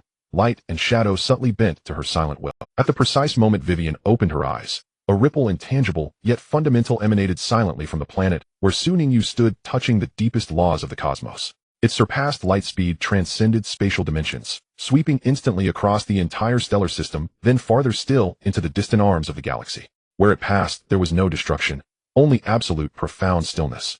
Ancient entities slumbering in the universe's darkest recesses felt their eons-long awareness flicker, briefly blank, then sharply startled. Time itself seemed to tremble, as if an unseen hand had plucked a single string upon the cosmic lyre. A myth had descended, and all realms stirred in resonance. Yet this earth-shaking universe-awakening instant remained perfectly contained, sealed within Su Ningyu's small chamber wrapped tight in the veil of divine concealment. Beyond its walls time flowed on tranquil and unbroken. From the mirror's depths Vivian's ethereal form drifted forth, light as mist, graceful as a spirit, floating gently around Su Ningyu.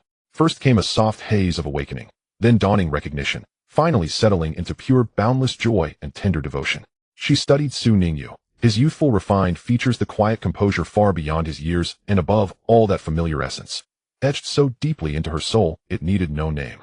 Her lips parted, her voice, clear resonant like chimes struck upon polished glass, rang directly within his heart. Master, it truly is you. Joy flooded her tone, then softened into gentle curiosity. Yet why does the world's breath feel so alien, and the flow of time? It drifts differently than I remember. Have we returned to some earlier juncture? Su Ningyu gazed upward at the companion who had walked beside him longest, and understood him most profoundly, his heart swelling with quiet awe. Truly she was the mythic being he himself had nurtured. Even newly awakened, her perception and wisdom surpassed all expectation. She had already sensed the world's anomaly, the temporal dissonance. Su Ningyu opened his mouth to explain, to recount his passage into the Beast Taming Sequence game, and why he found himself cast back into this past. But sudden change struck.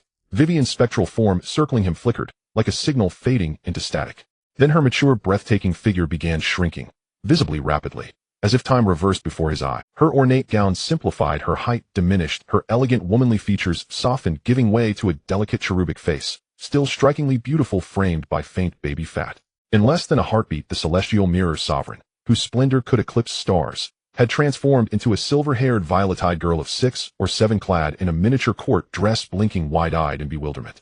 Behind her, the towering mirror dissolved into shimmering light, coalescing into a small circular mirror cradled in her arms. Su Ningyu stared, speechless, utterly stunned. The shift in aesthetic was dizzyingly abrupt, from perfected divine form to nascent phase in an instant. Yet Su Ningyu merely blinked in surprise. For Vivian's true nature was that of a mirror, genderless, formless. She could embody man or woman, or beast, her essence defined only by reflection. She mirrored all things, becoming whatever she willed. Yes, Vivian possessed no fixed gender. This form originated from an event in the Beast Taming Sequence game, the official Beast Beauty Contest, where the most exquisite companion earned an additional divine tier talent. So Su Ningyu had shaped her thus. Master. Vivian spoke again, her voice still crystalline and clear. Glancing down at her diminutive self, a flicker of wry resignation crossed her eyes. My power has been suppressed. Suppressed? By what? Su Ningyu demanded instantly, a cold foreboding rising within him.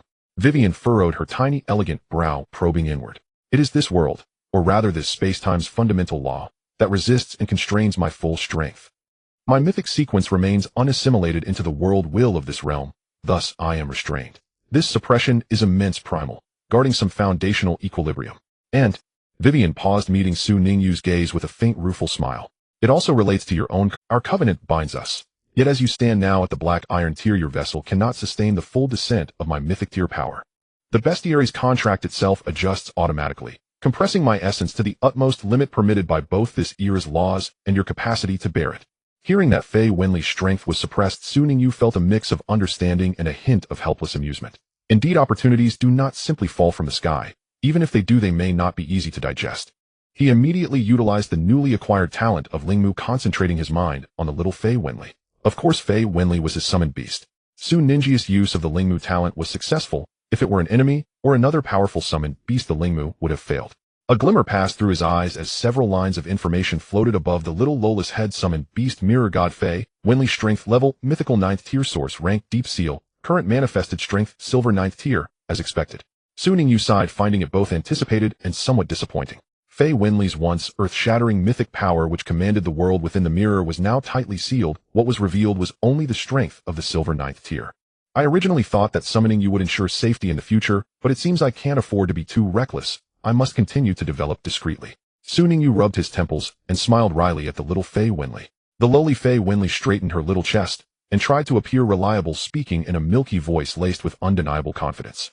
Master need not worry. Even at silver 9th tier with my essence and abilities, I can easily handle enemies below golden tier. Ordinary silver level foes pose no threat at all. Protecting the master's safety at this stage is more than sufficient. Her voice, though youthful, carried a confidence and certainty that stemmed from her mythic essence, compelling others to believe her. Soon Ningyu nodded, feeling much better. This is already quite good, far exceeding my current level. Fortunately, I have not provoked any powerful enemies. With you here, I can certainly manage most troubles. He redirected his focus to the Dark Gold Codex, flipping to the page detailing Faye Winley's information, carefully reviewing which abilities and skills she could still use under the current dual suppression state. Although her strength had dropped to the silver 9th tier, her mythic essence and knowledge remained. Her abilities and skills should far exceed those of others at the same tier. The information on the page also updated, revealing detailed data under her current state: summoned beast mirror god Faye Winley, attributes spirit, ghost strength, mythical 9th tier source seal, current manifestation, silver 9th tier peak talents. 1. Mirror reflection automatically reflects energy attacks, not exceeding her current manifested tier. For energy attacks surpassing her tier, the reflection effect is significantly reduced, but still possesses a degree of deflection and weakening. 2. Mirror clone can replicate a target not exceeding her current manifested tier, including living beings, non-living entities, and simple energy structures, perfectly mimicking its appearance, basic energy fluctuations, and non-core talent skills. The clone possesses the target's basic actions and attack capabilities, but its total energy, skill, power, and special talent effects are only 50 of the original and are of limited duration.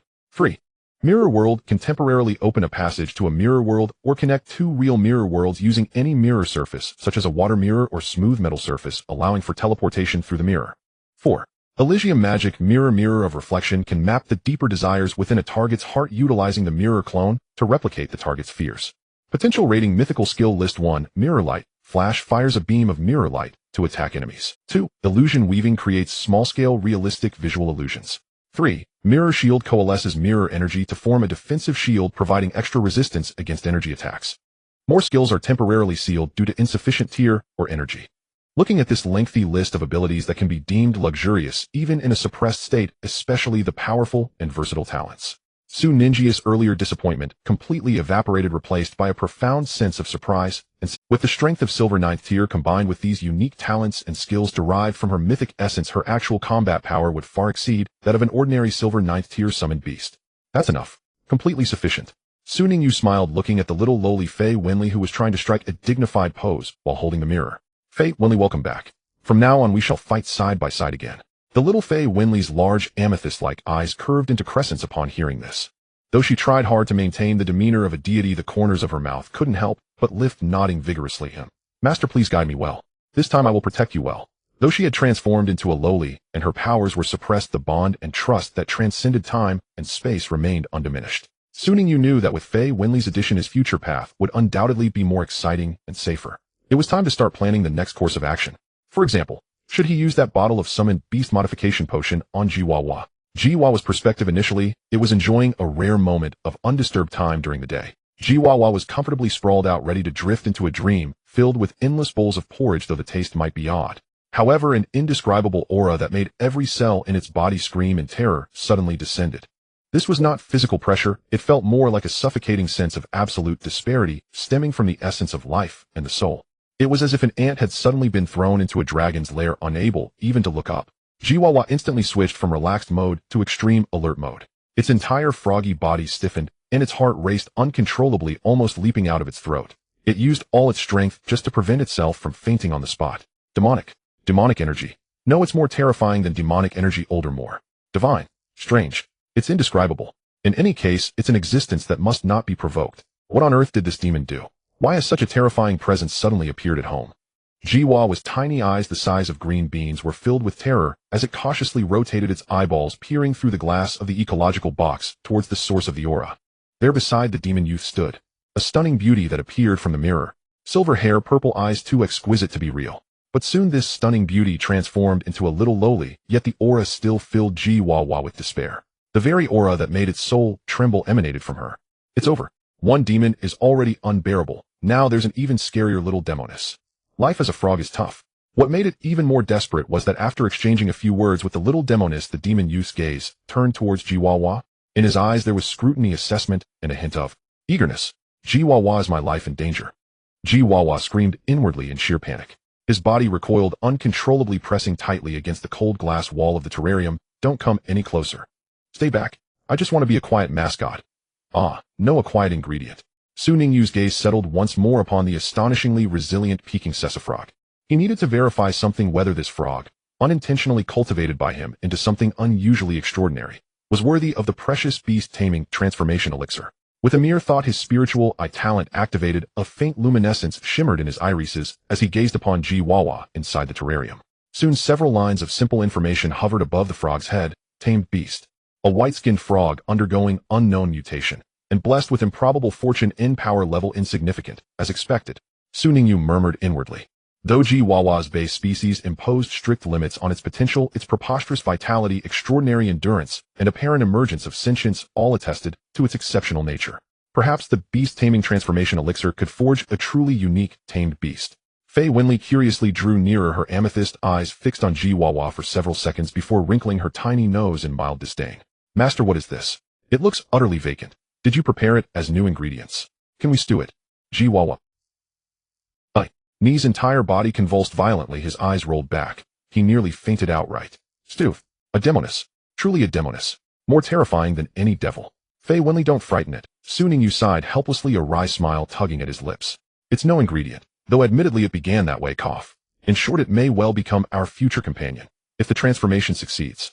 As he spoke, Su Ningyu summoned his standard beast-taming compendium and recalled Xiao Lingdang. The emerald green bellflower floated gracefully into view, her petals tilting curiously toward the new surroundings and the newly appeared person. Xiaomi, master, who is this beautiful young lady? Xiao Lingdang projected her inquisitive thoughts through their soul-bound covenant. Su Ningyu gently stroked Xiao Lingdang's petals and introduced her warmly. Xiao Lingdang, meet Fei Winley, your venerable senior. Say hello quickly. Upon hearing this, little Fei Winley, cradling her treasured mirror, scrutinized Xiao Lingdang from head to toe, her tone brimming with unreserved skepticism and a subtle, barely perceptible hint of jealousy. Such a feeble little flower, not even reaching the peak of black iron tier. Master, I'm more than enough to protect you. What use is summoning such a trifling creature? After all, she was his very first contracted companion, the one who'd stood by him longest, whose devotion ran deepest. Even now, transformed into a petite girl, her awe and reverence for her master remained utterly undiminished. Xiaomi, sniff. Xiao Lingdang had never before been so directly dismissed, and by a senior who radiated sheer power. Her petals instantly drooped, her large eyes welling with tears that trembled precariously at the rims. Xiao Lingdang, I'm not weak. I train tirelessly. I'm about to evolve. Master himself said I'm wonderful. Meanwhile, Ji-Wawa watched in utter terror. How terrifying. This newly arrived ghostly maiden is definitely a demoness. With just 2 or 3 words, she reduced senior sister Lingdang to tears, daring to provoke the undisputed leader. She's absolutely monstrous. Su Ningyu slapped his forehead, realizing too late. Oh no, I forgot about Fei Winley's jealous temperament. In his past life within the game world, every time he acquired a potent tamed beast, or invested heavily in one, Fei Winley would inevitably sulk. Though she ultimately accepted and even assisted in training the newcomers, the process always involved her sharp-tongued barbs and rigorous tests. Hastily he intervened, his voice turning slightly firmer. Enough, Fei Winley, this won't do. Our current situation is delicate. I require diverse companions to navigate varied challenges. If I relied solely on you, while my own strength remains suppressed, it would draw unwanted attention and complications. Xiao Lingdang trains diligently and holds profound significance to me. Seeing her master speak with such solemnity, Fei Winley, though still reluctant, knew his reasoning held weight. She pouted, let out a haughty snort, hugged her mirror tighter, and turned away, presenting Xiao Lingdang with an aloof, stubborn nape. Fine. Since you did in a manner of speaking, guard master, before I awoke. Very well. I'll reluctantly but... She whirled back sharply, her violet eyes locking onto Xiao Lingdang, her childish voice ringing with unmistakable authority. You're far too weak. I refuse to acknowledge you as a comrade worthy of standing beside me in battle. Unless you grow stronger. Xiaomi, just you wait. I will grow stronger and defeat you. Spurred by fierce rivalry, Xiao Lingdang wiped her tears, lifted her petals proudly, and defiantly glared right back. Watching this scene, tense yet strangely harmonious, Su Ningyu exhaled in quiet relief. Competition breeds progress. Fei Winley's exacting standards might just prove the perfect catalyst to accelerate Xiao Lingdang's growth. Having resolved the internal conflict, Su Ningyu retrieved the shimmering, iridescent beast-taming transformation elixir, his gaze burning with anticipation as he fixed it upon Ji-Wawa. Fei Winley's curiosity was likewise piqued. She eyed the elixir, then shivering, Ji-Wawa, Master, will you truly contract this ingredient? Ah, this white-skinned frog. Yes, Su Ningyu affirmed, nodding, his eyes alight with expectation. Its vitality is extraordinary, its endurance peerless, a superb candidate for cultivation. Once transformed successfully, your guidance and supervision, senior as our esteemed elder, may well become indispensable for everyone's daily training and specialized conditioning. Hearing her master's appointment and implicit trust, Fei Winley's small face flushed with pride and solemn purpose. She lifted her chin high, straining to recall. Oh, just like how I trained Shalomin and the others before. That's my specialty. As she spoke, a mischievous glint flickered in her eyes, as if a delightful idea had just struck her. In an instant her form blurred, her silhouette rippling with mirror-like luster. The next moment the silver-haired, violet-eyed little girl beside Su Ningyu vanished. In her place stood another Su Ningyu, identical in height, build, features, attire, even habitual micro-expressions, and the subtle nuance of his gaze. She mimicked Su Ningyu's usual posture, turning slowly, stretching her limbs, then flashed a smile brighter perhaps than the original Su Ningyu himself ever wore. Master, how's this? Activating the mirror clone ability, Fei Winley transformed into the appearance of Su Ningyu. At this moment, she spoke in a voice that was indistinguishable from Su Ninjia's, but her tone was filled with evident excitement and a hint of self-importance. This way I can perfectly utilize all of the master's abilities, such as that intriguing skill of whipping and training, and the newly acquired spiritual eye, to assist the master in special training for these little partners. Even when the master is not present, I can take over daily management and training, just like before. This was exactly how it was in her past life in the game Beast Tamer Sequence. The ultimate power leveling technique mastered by Fei Winley. When Su Ningyu is offline or occupied with other matters, Fei Winley can perfectly replicate his appearance through the mirror clone. In the game she would replace him for the tedious grinding quests and even the challenging team dungeon commands and PvP battles. Her skill level and understanding of the battle situation were even on par with Su Ningyu himself. Now this divine skill has also manifested in reality. Although it replicates Su Ninjia's current black iron level body and abilities, it is already sufficient for training Xiao Lingdang and the future Jiwawa. Xiao Lingdang looked at the two masters that had suddenly appeared before him, utterly bewildered. He flew back and forth between the two Su Ninjias, trying to discern which one was real by touching with petals and sensing energy, but whether it was the aura, energy fluctuations, or contract connection, they were almost identical. His little head simply couldn't process such complex information, and he could only emit a confused chiomi sound, although they were identical. Upon closer inspection, however, the two Su Ninjias still had subtle differences. The real Su Ningyu wore a gentle and reserved smile, his gaze calm, carrying an air of tranquility that spoke of having weathered storms.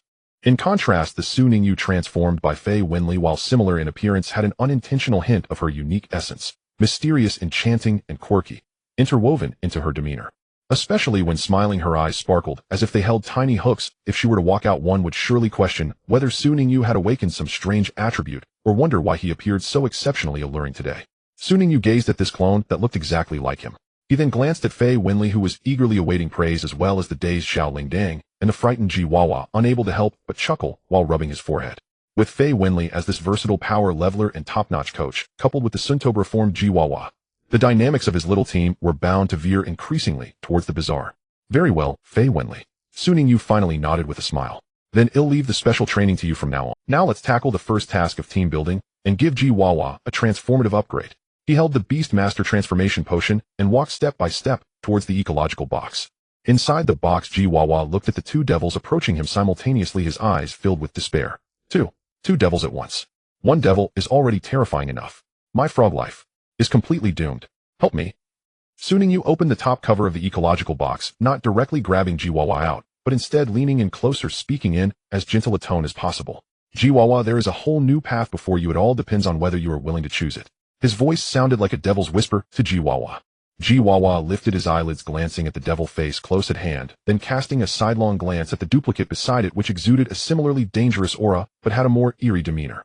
He puffed out his cheeks and weakly emitted a sound quack. As if I truly have a choice. It's still entirely. The resignation and acceptance in that call seemed about to overflow.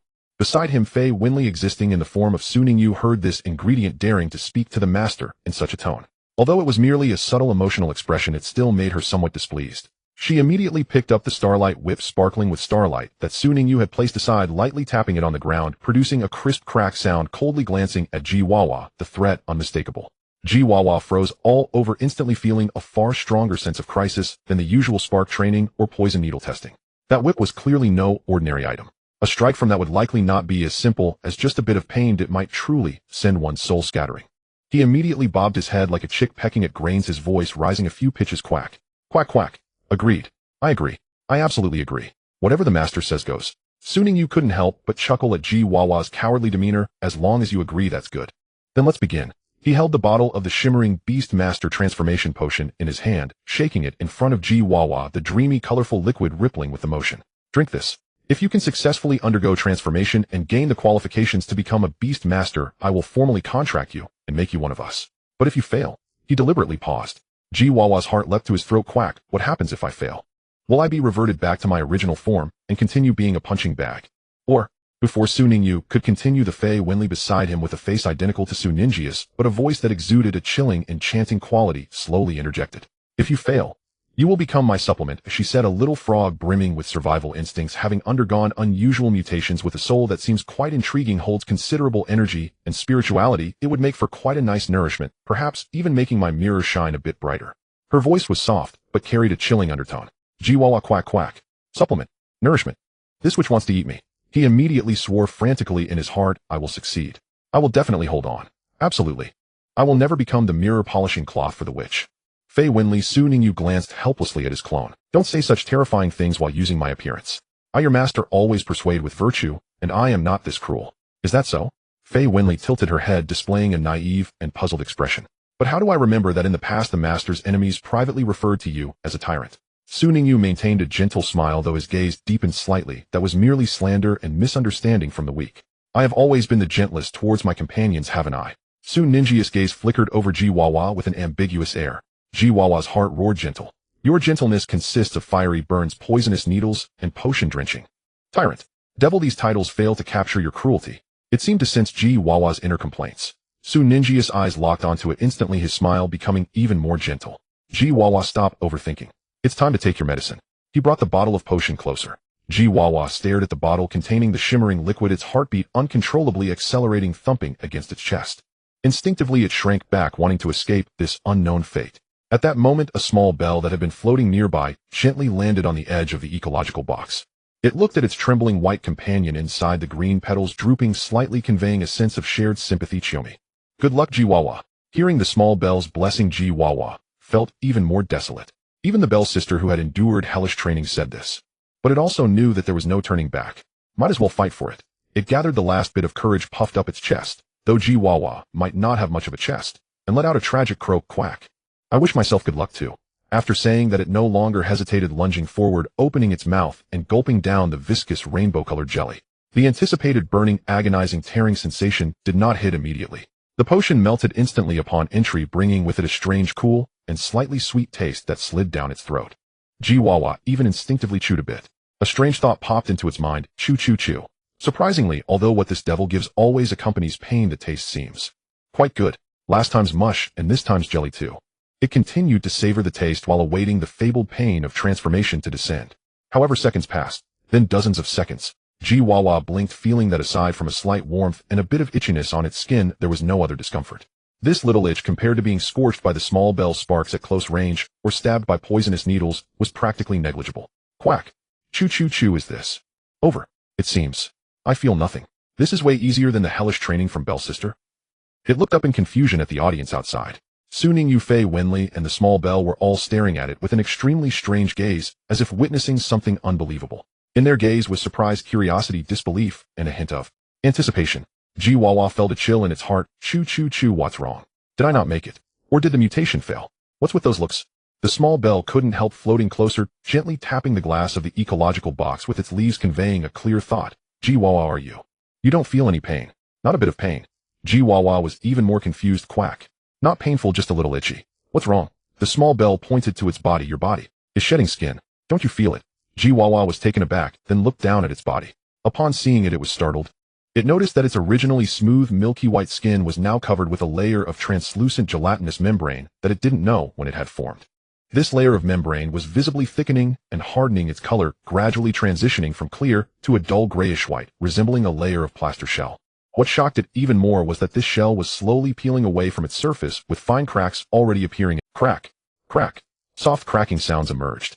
The grayish-white hard shell began to flake off, revealing underneath, still milky white, but seemingly more delicate shining, with a jade-like luster of new skin. Ji Wawa stared blankly at its own molting process, feeling no pain at all, only a slight tingling sensation as its skin renewed. Molting? I've turned into a cicada frog. Then even more astonishing changes occurred. Just after completing the molting process, Ji-Wawa's entire body suddenly erupted with a gentle, yet bright pure white light from within. This light was not glaring but exceptionally pure, enveloping its entire frog body, making it appear like a giant incandescent bulb charging, or a harmless white light orb. The already white Ji-Wawa seemed to activate a flash mode, becoming the brightest and most conspicuous creature. How strange. Ningyu stroked his chin, his interest deepening. This is the first time I've seen an ordinary animal react so calmly after consuming the beast transformation potion. No struggles, no anguished howls, and even the signs of energy turmoil were extremely faint. Indeed, Ji-Wawa's vitality and adaptability had reached an extraordinary level that defied logic. He had been prepared for Ji-Wawa's painful struggles, energy loss of control, or even explosion, but he did not expect the process to be so gentle. Transformation was clearly not an overnight process. The Ji-Wawa, radiating soft white light, seemed to have consumed a great deal of energy. A strong drowsiness washed over it like a tide. It couldn't help but let out a big yawn, its eyelids growing heavy. So sleepy. We'll take a nap for a while. After all, I can't escape anyway. With such thoughts, Ji-Wawa, completely enveloped in the pure white light, gradually curled up. The light retracted and condensed, ultimately forming a smooth, oval-shaped cocoon, emitting stable, gentle white light, quietly resting on the moss mat of the ecological box. The light was subdued, no longer blinding, yet radiated a vibrant vitality and a mysterious aura of transformation and gestation. Ningyu gazed at the white cocoon, filled with anticipation. The transformation has begun. I wonder what Ji-Wawa will look like when it breaks free from the cocoon. White-skinned, shining frog. Or some peculiar beast that has never appeared unique to me. At that moment, Fei Wenli also floated over, her purple eyes curiously examining the light cocoon. An interesting little thing. I hope it wakes up with some intrigue and doesn't waste the owner's potion and my future time teaching it. The small bell silently flew to the side of the light cocoon, cautiously releasing a faint healing aura, as if cheering for its sleeping companion. The transformation belonging to Ji-Wawa officially began. Meanwhile, soon Ninja's small team was about to welcome the second member, who might possess an even more extraordinary flair. Ji-Wawa's transformation clearly required time. The white light cocoon rested silently within the ecological chamber, radiating a steady, gentle vitality, as if brewing a profound metamorphosis. It might take days, or even over a month, no one could say for certain. Ningyu gazed at Ji-Wawa now in its temporary silent phase, then stretched languidly, loosening his stiffened limbs. His recent accomplishments, ascending to Black Iron rank Beast Tamer, successfully summoning Fei Wenli, and initiating Ji-Wawa's transformation, had collectively eased the tautness of his nerves, granting him a rare moment of respite. What then should I do now? A fleeting sense of unaccustomed leisure settled over him. Strengthening his power had been the paramount priority, and that at last was achieved. His special admission to Beichin High School was now firmly secured. The pressure of the high school entrance exam had vanished entirely from his horizon. Xiao Lingdang stood on the cusp of evolution, but bridging the gap from Black Iron rank 8 to 9 demanded both resources and time. Haste would serve no purpose. Come to think of it, is there truly anything urgent demanding my immediate, all-out effort? Ningyu, having already secured entry into high school, his next logical goal appeared straightforward: excel academically at Beichin, then gain admission to a premier beast-taming university, following the well-trodden path of the scholarly prodigy. Yet the very next instant he banished that overly placid notion from his mind. No letting up. His gaze sharp. This present calm is but an illusion. Though several years remain before the cataclysmic turning point of the narrative world, portents and undercurrents have already begun to stir. The prelude to the Great Awakening era, anomalous fluctuations across hidden realms, ancient clandestine organizations, and transnational criminal syndicates. All these alongside the galaxy-spanning alliance wars that erupted in the late stages of the game in his past life. Ningyu knew well beneath the tranquil surface of this world of transcendent beast-taming, turbulent currents always churned unseen. Only by wielding sufficient strength could he safeguard himself amid future upheavals, and perhaps even claim influence, voice, and the power to reshape destiny. To merely savor tranquility. No, this is the stillness before the storm.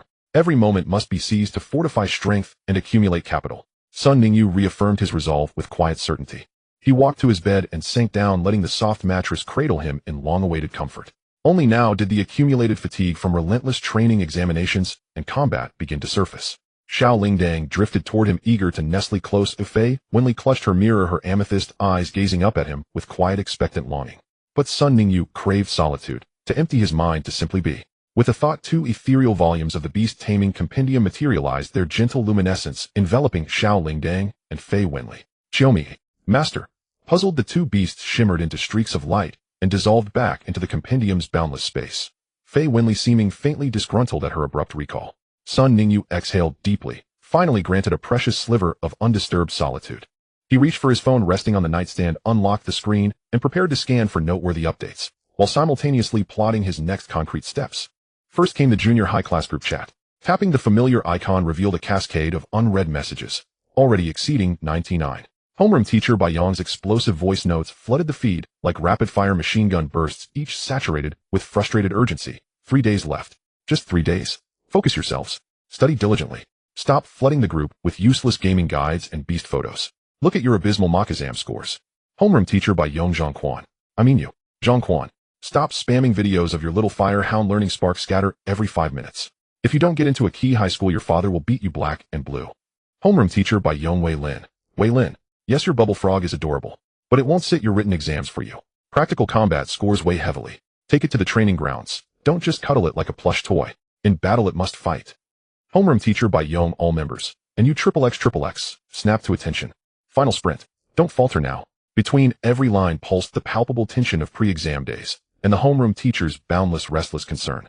Soon Zhongquan, named and shamed, leapt into the fray, dragging others down with him. Teacher by Sun Ningyu. He hasn't set foot in school for weeks. Why not call him out? That's not fair. His mention acted like a spark igniting dry tinder. Yet Bai Yang's reply arrived faster and far sharper. Zhongquan. If you could secure early admission to Beichin High School, bypassing the entrance exam entirely, like Sun Ningyu has, I'd personally chauffeur you daily, treat you like royalty, and bow before you every morning. Can you? That retort struck Zhongquan like a bucket of ice water. Teacher, I was wrong. I'm studying right now. Obedient. JPG. Wei Lin, who'd nearly typed exactly. Sun Ningyu's got it too easy, quietly deleted her draft and sent instead a single keep going emoji. The privilege conferred by sheer disparity in strength was as tangible and as unforgiving as reality itself.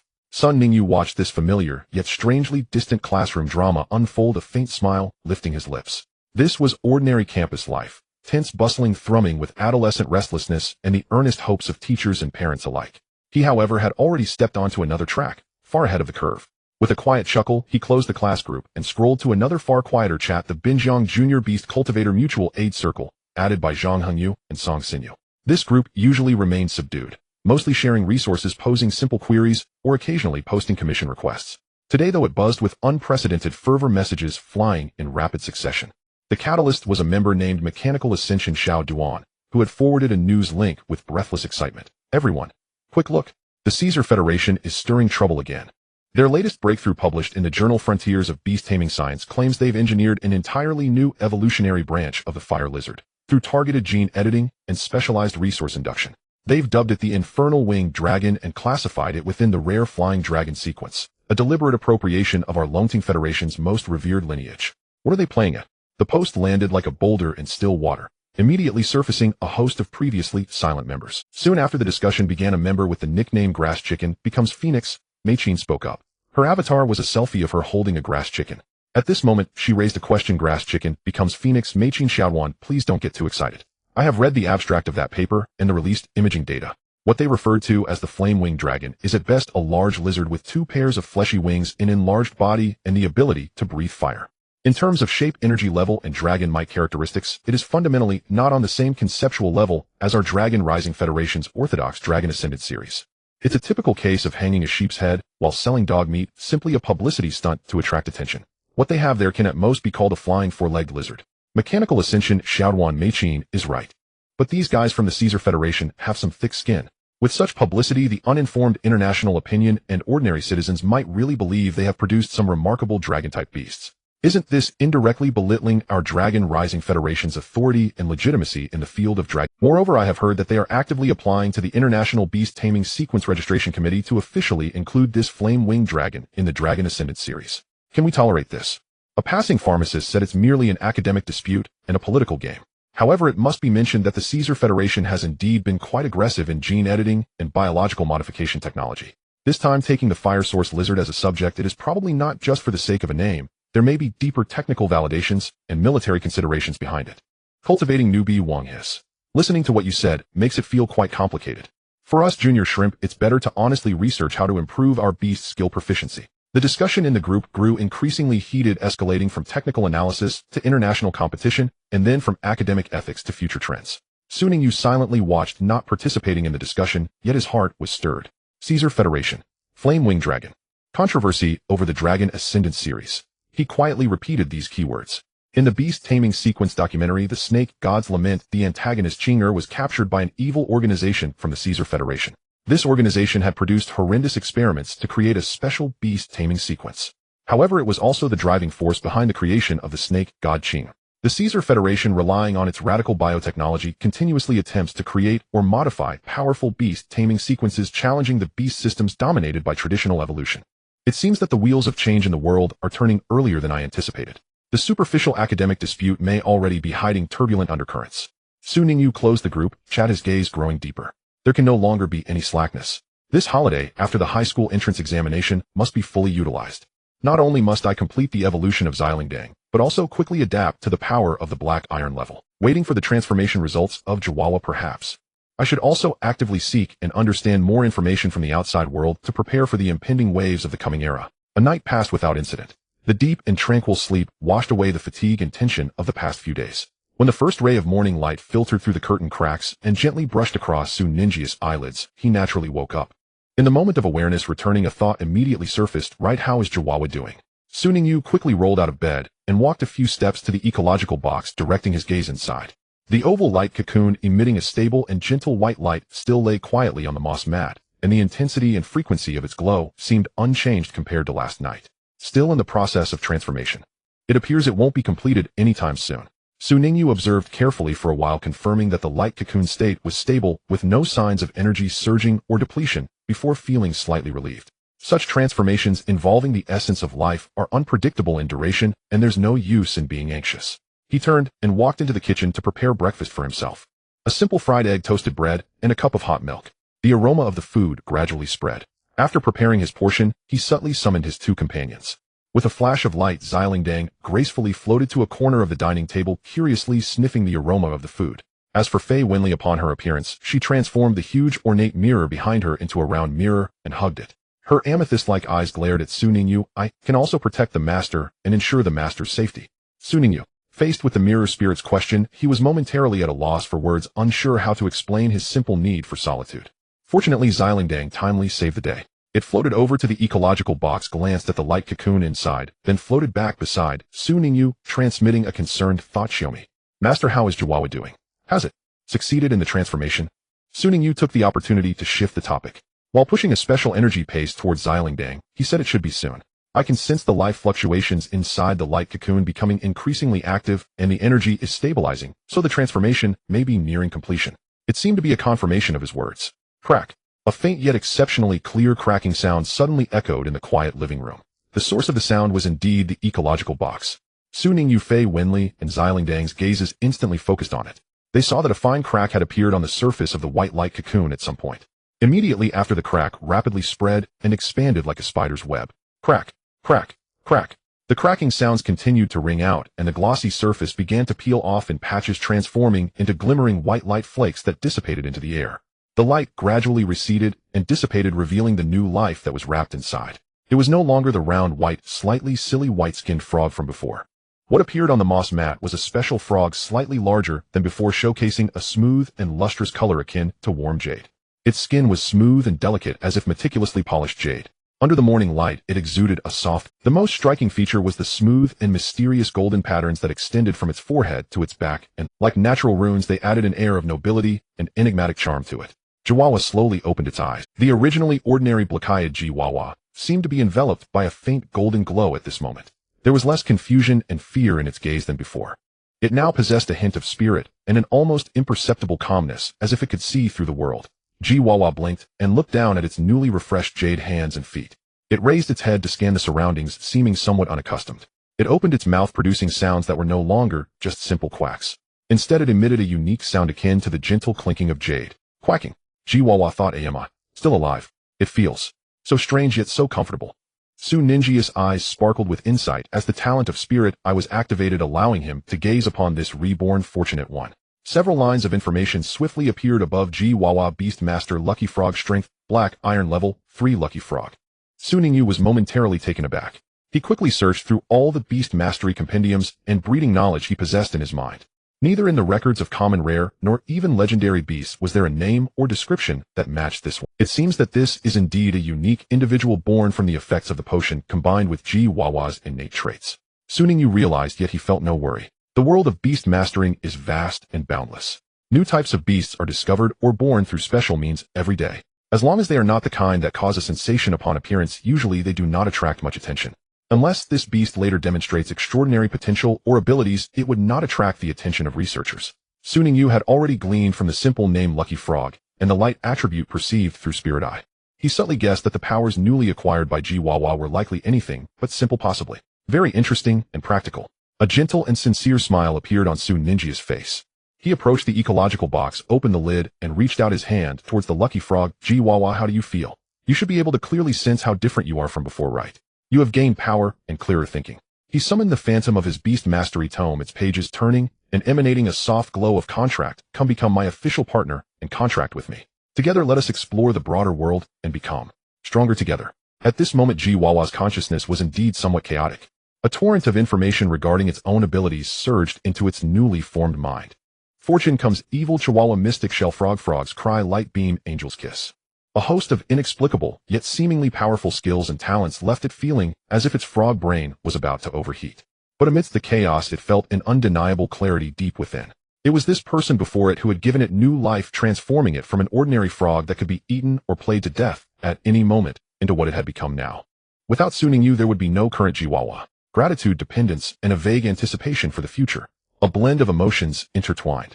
Without any hesitation it nodded vigorously and let out a clear croak quack. I am willing. Su Ningyu summoned his second beast mastery tome. Jiwawa leaped forward, its small jade-like claws gently touching Su Ninja's tome. In an instant, a radiant glow of contract enveloped both the man and the toad. A connection more profound and intimate than before established itself between Su Ningyu and Jiwawa, as the light dissipated in Su Ninja's ordinary beast mastery tome. Following the little bell on the second blank page, Jiwawa's detailed information rapidly emerged, the text clear and illustrated abundantly. Beast Master Lucky Frog Jiwawa, attribute light strength black iron level 3 talent 1. Fortune comes possessing extraordinary luck capable of subtly influencing probabilities, making it and its contractor more likely to achieve favorable outcomes in daily life exploration and combat. During crises, it also has a higher chance of turning misfortune into fortune. The strength of the effect fluctuates with the beast's power and the complexity of the events. 2. Evil Chihuahua alias Evil repel enemies harboring clear malice or intent to harm. Jiwawa, at the moment of launching an attack or enacting ill will be forced to experience a sensation akin to eating feces. Potential rating silver level skills 1. Mystic shell manipulating light attribute energy to condense a layer of translucent energy shell around the body, significantly enhancing physical and energy defenses. Proficiency novice 2. Frogs cry emitting a quack that contains special mental fluctuations effectively disrupting the enemy's psyche, causing restlessness and difficulty in focusing. Proficiency novice 3. Light beam emitting a solid pure light beam from its mouth to attack. Proficiency novice 4. Angel's kiss jumping up to kiss the target. The target kissed will be instantly enveloped by an overwhelming nauseating confusion with a chance of entering a brief petrification state, meticulously reading through Jiwawa's complete information, especially the detailed descriptions of those two talents. Su Ningyu fell silent.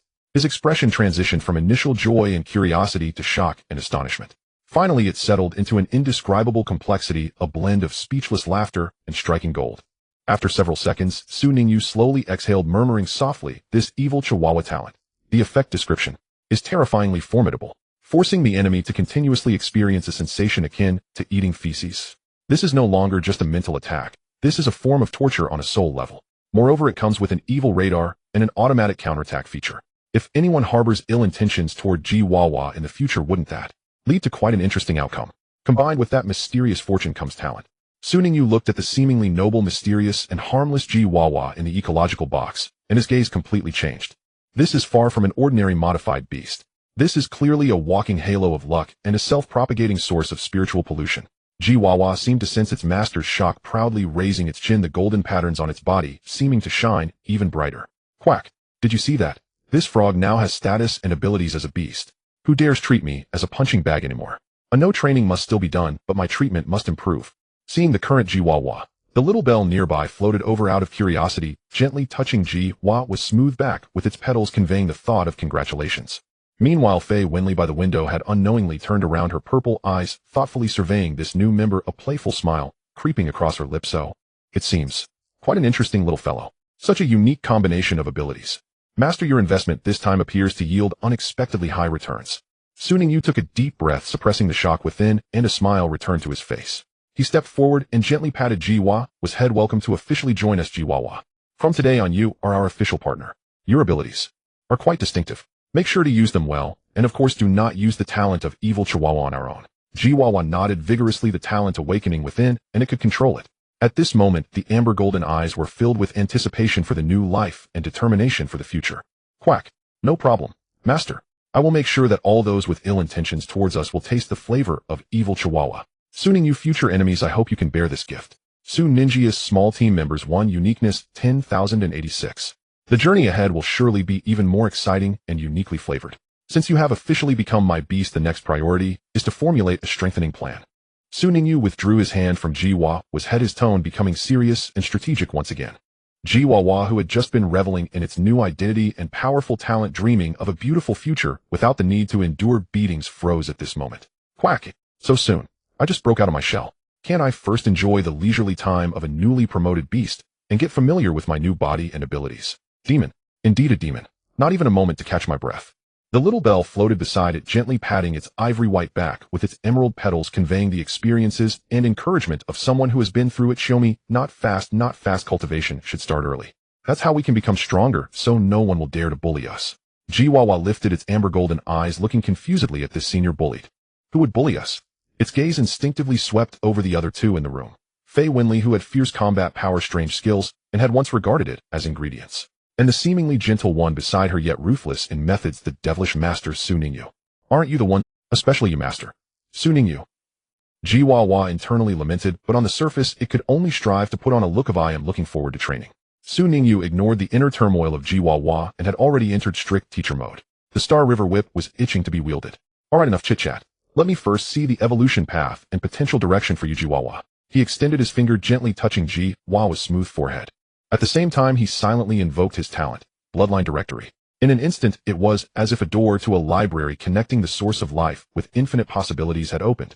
Countless streams of information shining, with different glows representing various evolution directions, surged into Su Ninja's consciousness like a dazzling galaxy. Focusing on this fortunate frog that had been transformed from an ordinary frog, the information was quickly screened and categorized with the clearest, most potential evolution paths that matched the current state clearly presented in his vision path. 1 Divine Angel Holy Light Sequence, first sequence, Lucky Light Frog. Evolution prerequisite: strength, must reach Black Iron 9th stage. Absorb and integrate sufficient amounts of pure radiant stone or energy cores of the same level. Subsequent paths: Halo Toad Holy Light Toad. Path 2 Grim Reaper Phantom Sequence, first sequence, Unlucky Underworld Frog. Evolution prerequisite: strength, must reach Bronze 1st stage, successfully devour and refine over 100 vengeful souls or absorb a large amount of pure death energy. Subsequent paths: Underworld Spirit Frog. Path 3 Forest Goddess Green Spirit Sequence, first sequence, Precious Medicine Toad. Evolution prerequisite: strength, must reach Bronze 9th stage, a long-term devour and digest various rare herbs and spiritual fruits, condensing a medicinal spiritual core within. Subsequent paths: Herbal Master Toad Forest Guardian. Path 4 Fortune God Lucky Sequence, first sequence, Fortuitous Golden Toad. Evolution prerequisite: strength, must reach Silver 1st stage. Comprehend at least 1 special skill related to fate or luck and obtain and merge a rare spiritual object containing the concepts of coins, wealth, or good fortune. Subsequent paths. Su Ningyu carefully browsed these paths, feeling quite astonished. Being inherently pure light attribute, it is reasonable to walk the Divine Angel Holy Light Sequence with a bright and open future. Unexpectedly, even the eerie and strange Grim Reaper Phantom Sequence has compatibility. Is it due to the malevolent nature and the talent of evil Jiwawa? The Forest Goddess Green Spirit Sequence was somewhat unexpected, perhaps related to its previous long-term testing of medicinal properties. But when Su Ninja's gaze finally settled on the path marked Fortune God Lucky Sequence, especially upon seeing the words Fortune God and Lucky Sequence, his pupils slightly contracted and a wave of unease surged within him. Something's off. Su Ningyu furrowed his brows, falling into deep thought. In my understanding, whether from the game data of my past life or the public beast taming academic system of this world, there is no clear record of the so-called Fortune God, nor is there a systematic lucky sequence. The existence of such sequences directly involving fate and luck would overturn many existing theories. Is it because I combined the beast transformation potion with Jiwa's unique experiences, and with its awakened talent of good luck it unexpectedly catalyzed or prematurely revealed an evolution path that did not exist in the current era, or one that is extremely secretive? The Bloodline Directory talent reads the deepest potential blueprint of life. It understands the past and future, revealing countless evolution paths, seeking the most suitable divine sequence for oneself. It would not create something out of nothing. This path means that Jiwawa itself possesses the potential to evolve in this direction. This discovery excited Su Ningyu. The unknown often signifies both risks and opportunities, and Fortune God Lucky Sequence sounds full of infinite possibilities. This is simply a perfect match with Jiwawa's miraculous talent of good luck. However, Su Ningyu quickly calmed down, looking at the clear prerequisites for evolution in the information. The first sequence evolution requires silver tier strength along with an understanding of fate-related skills and special coin-like spiritual items. The requirements are quite strict and still seem a long way off. Without much hesitation, Su Ningyu had already made a decision in his heart. This is it. He pointed toward the ethereal path of the Fortune God Luck Sequence and said to Jiwawa, Jiwawa, strive toward this direction for your future. Fortune God Luck Sequence, this is definitely the path that suits your talent the best. Although Jiwawa couldn't understand those complex sequence names, it could sense the certainty and expectation in its master's tone. It nodded vigorously. Croak. What the master says goes. Fortune God sounds really powerful, much more exciting than Death God and Angel. Of course, the journey must be taken step by step.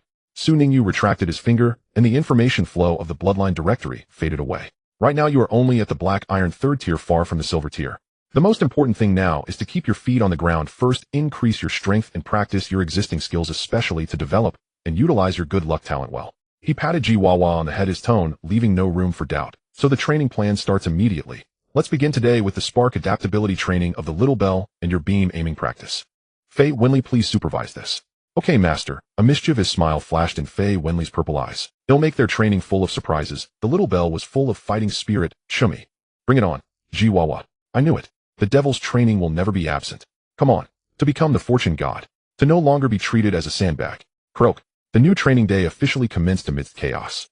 Meanwhile, Su Ningyu began to plan a more detailed and long-term blueprint for strengthening his two companions, especially the remarkably talented Lucky Frog. Though the goal of reaching the silver tier seemed distant with a clear direction, and this group of unconventional partners, he believed that day would not be too far away. Everything came to an end. Su Ningyu tidied up his things in preparation for today's matters. At the Beast Taming Battle Club in the training room. I'm so furious. I'm really furious. Su Ningyu, did your bellflower mutate too much? How did it become so terrifying? It makes no sense at all. Zhang Quan sat down on the ground looking at his little fire dog who had been knocked away by a tricky beam and was now lying on the ground whimpering in grievance, his face filled with disbelief and unwillingness. He felt that the theories of beast taming he had painstakingly learned in school, what attributes counter what skill combinations and racial advantages, were ruthlessly trampled into the ground by that seemingly delicate little flower in the brief battle just now. Which family's fire-type beast, especially a little fire dog known for its attack power, can be subdued by a grass-type plant-type support beast? Attribute countering. How come you are also a reverse attribute master? The extra damage of fire against grass. The script doesn't say it this way. Su Ningyu stood across the arena watching Zhang Quan's frantic expression, feeling somewhat helpless. He couldn't do anything. The Little Bell's strength had already reached the Black Iron 8th tier, and it was just one step away from the pinnacle of the 9th tier. Its energy reserves, skill, power, and physical quality were far beyond the past. As for Zhang Quan's little fire dog, Su Ningyi's eyes shimmered as the spiritual eye talent quietly activated, looking at the dejected little fire dog. Beast little fire dog strength tier Black Iron 5th tier, 3 tiers of difference between the Black Iron 5th tier and 8th tier. Although the little fire dog had an advantage in attributes against the Little Bell, the vast strength gap, combined with the carefully designed tactics by Su Ningyu, was enough to compensate for and even reverse the attribute disadvantage. Su Ningyu had already tailored a set of absolute silence tactics based on the core talent of soothing for the Little Bell to deal with the situation of attribute countering. Whenever the little fire dog attempted to gather fiery energy to unleash powerful skills, the Little Bell's specially trained and highly effective soothing bell sound would ring out in time. It was like the most effective silence curse, forcing interruption or weakening the little fire dog's skill gathering in combat. Well, if its mental focus faltered, it would be soothed, causing it to stall in utter frustration. Coupled with the Little Bell's high proficiency in Phantom Clone to confuse the opponent, beam for precise pinpointing, spark for close-range surprise attacks, and photosynthesis for self-recovery. Not to mention occasionally unleashing a poison needle that could make it foam at the mouth. If Zhang Quan's little fire dog could last 3 minutes, that would already be considered well-trained. Of course, this was just a conventional tactic. Recently, Su Ningyu discovered some more advanced techniques in the beast taming training manual rewarded by the system about how to elevate ordinary skills through special energy manipulation, mental resonance, and external conditions to transcend into more powerful and uniquely effective killing moves. He had already begun to try designing and training a prototype of a dedicated killing move for the Little Bell, combining its most powerful and stable skill beam, Although it was still in the exploratory stage, he had integrated some experimental energy compression and trajectory alteration techniques into the recent battle. This had elevated the penetration and speed of beam to a new level. This was also one reason why Zhang Quan felt it was more terrifying. In response to Zhang Quan's complaint, Su Ningyu could only shrug his hands and show an innocent yet annoying smile. There's nothing I can do, maybe it's just too strong. Or perhaps your little fire dog is just not in good shape today. Zhang Quan, what should I do if I want to strangle this guy, right? Waiting online quite urgent. He took several deep breaths to suppress the impulse for mutual destruction. Changing the subject, he said, by the way, the midterm exam is tomorrow. You promised to come out and battle me. What are you thinking? Don't you want to leave some stamina for your bellflower to prepare? Su Ningyu commanded the little bell to float over, enveloping the little fire dog in the gentle green light of heat. Su Ningyu dared not let the little fire dog go back injured if it affected Zhang Quan's battle assessment tomorrow. This guy might really come to find trouble. Zhang Quan watched his little fire dog quickly regain vitality amidst the pleasant bell sounds and green light, grunting a couple of times. I just feel a bit anxious before the exam. Thought I'd come here to calm down. Su Ningyu, is this what you call calming down? This is just looking for trouble, right? Zhang Quan retrieved his little fire dog, stood up, brushed off the dust from his pants, and the typical pre-exam agitation on his face had dissipated significantly. In its place was a kind of serene calm, as if he had seen through the red dust. Might feel much better now. After being thoroughly beaten by you, I think any opponent in the exam tomorrow won't make me feel nervous or underestimate them anymore. After all, if I've already faced off against a freak like you, what else is there to fear? Su Ningyu. For a moment he didn't know whether to sympathize with him or admire his peculiar way of relieving stress. Alright, it's good that you can think this way. Su Ningyu replied dryly. Zhang Quan waved his hand and turned to walk out of the training room. I'm off. You continue with your devil training. They'll come find you after the exam. I'll wait until my strength improves before coming. Watching Zhang Quan's departing figure, Su Ningyu shook his head. This guy, though sometimes a bit foolish, possesses a tenacious spirit. After being battered so many times, he still rises to the challenge, which is quite a talent. After sending off the punching bag and client, the training room fell silent once more. Su Ninjia's thoughts returned to the task at hand. Ultimate technique. He murmured, his gaze becoming focused. The manual mentions that creating or elevating an ultimate technique hinges on resonance. It's not just about the change in energy form of the skill itself, it also requires profound synchronization between the beast master and the beast on spiritual energy and even life rhythms. Among them, advanced breathing techniques serve as a crucial bridge to achieve this synchronization and guide energy surges. The stellar breathing technique he currently mastered effectively sharpens the mind, enhances perception, and guides energy. The problem is the breathing technique is a cultivation method for beast masters. How can he get Xiao Lingdang to learn it and cooperate with him? Xiao Lingdang about the breathing technique. Su Ningyu was just about to explain. He then saw his little flower diligently imitating humans, puffing its petals, inhaling and exhaling, producing sounds of whoosh, puff, whoosh, puff. The little figure was earnest, yet comical, completely unable to convey the imposing presence it had when it swiftly dealt with the little fire pup moments ago. Show me. I can breathe. Look at me. Xiao Lingdang was putting in a lot of effort in its performance, its petals opening and closing with each breath. Su Ningyu couldn't help but chuckle, reaching out to gently rub it softly, saying, I know you can breathe, little one. But the breathing technique is different from ordinary breathing. It is a method with a specific rhythm and cadence that can guide internal energy to flow and strengthen along just like when we unleash skills, energy must flow along fixed routes. The breathing technique represents a more fundamental and continuous rhythm of energy flow. Xiao Lingdang seemed to understand and not understand, its petals drooping slightly, conveying a hint of confusion. That sounds hard. No rush, Su Ningyu consoled. Creating an ultimate technique isn't something that can be done in a day. It requires extensive practice, insight, and even opportunities. Our most urgent goal now is to quickly advance to the Black Iron 9th rank and then complete the evolution. Once the evolution is successful, your life level will rise and your control over energy and mental power will undergo a qualitative leap. By then, attempting to cultivate the breathing technique in tandem with creating the ultimate technique will be much easier. He always remembered that evolution was the most crucial step for Xiao Lingdang at this stage. Once it evolves into the sunlight flower, not only will its strength greatly increase, but its attributes may change, and its skill system could also expand and strengthen, marking a true transformation. Show me. Understood. Xiao Lingdang nodded, vigorously re-energized. It had long awaited this evolution. For that day, all the current efforts were worthwhile. Su Ningyu looked at the spirited Xiao Lingdang, his heart filled with the leap from Black Iron 8th rank to 9th rank seems like just a step away, but it often requires sufficient accumulation and a bit of opportunity. Perhaps it's time to consider taking Xiao Lingdang to some special places for training or seeking resources that can accelerate its energy accumulation. The vacation after the midterm exams must be utilized well. He looked out the window, his gaze seemingly cast towards a broader horizon. Ding. The crisp notification sound broke the tranquility of the room. Su Ningyu just pulled away from his thoughts after training and picked up his phone that was set aside. The screen lit up, showing that the sender was Zhang Hengyu. Zhang Hengyu, Su, are you busy? A few of us friends who are junior cultivators plan to hold a small offline exchange meeting in a quiet place outside Binhai City over the weekend. Mainly just casual chatting, sharing recent cultivation insights, discussing some encountered problems, or studying some interesting topics together. I wonder if you'd be interested in joining us. Upon seeing this message, Su Ningyu paused slightly, then started to ponder an exchange meeting for cultivators.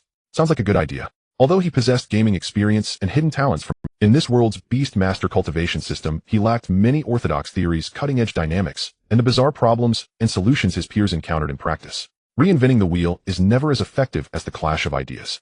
Moreover, during this period, he had been in a high-intensity, fast-paced state for the special recruitment exam, promoting to Black Iron and transforming the G-Frog. His nerves were indeed a bit strained. Changing the environment and engaging with these well-versed peers might relax his mind, and perhaps he could gain some unexpected insights or brilliant ideas. Perhaps he could find new ideas for Xiao Lingdang's evolution or G-Frog's cultivation. Changing the environment and encountering different people and ideas is both relaxing and a form of learning. Without much hesitation, Su Ningyu swiftly replied with a tap of his finger, "Su Ningyu, thank you for the invitation, Senior Zhang. I'm very interested and will attend if time permits." Zhang Hingyu, great. I'll send you the address. It's a private campsite beside Baishui Lake on the outskirts of the city with a nice environment and tranquil surroundings. Tomorrow at 10 a.m., let's not be late. Su Ningyu, okay, I'll be there on time. The next morning, Su Ningyu took the inner-city public transport and arrived at the agreed location. However, he was somewhat late due to traffic jams possibly caused by the midterm exams. At the private campsite outside Baishui Lake, nestled between mountains and water with lush trees providing shade, a few minimalist wooden cabins sat on the grass. Nearby, the sound of a flowing stream could be heard, and the air was filled with the fragrance of grass and earth, truly a great place to escape the city's hustle and bustle and engage in peaceful communication. Rather than an exchange meeting, it felt more like a small, relaxed academic seminar. Su Ningyu, over here. As soon as he stepped into the campsite, he heard Zhang Hengjia's familiar voice.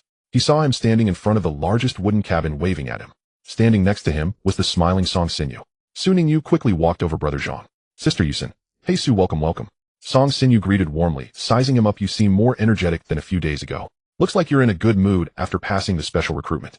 Not bad. Su Ningyu replied with a smile, his gaze sweeping over the open space in front of the wooden cabin. Besides Zhang Hengyu and Song Xinyu, there were two strangers, a man and a woman. Those two also noticed Su Ningyu and walked over together.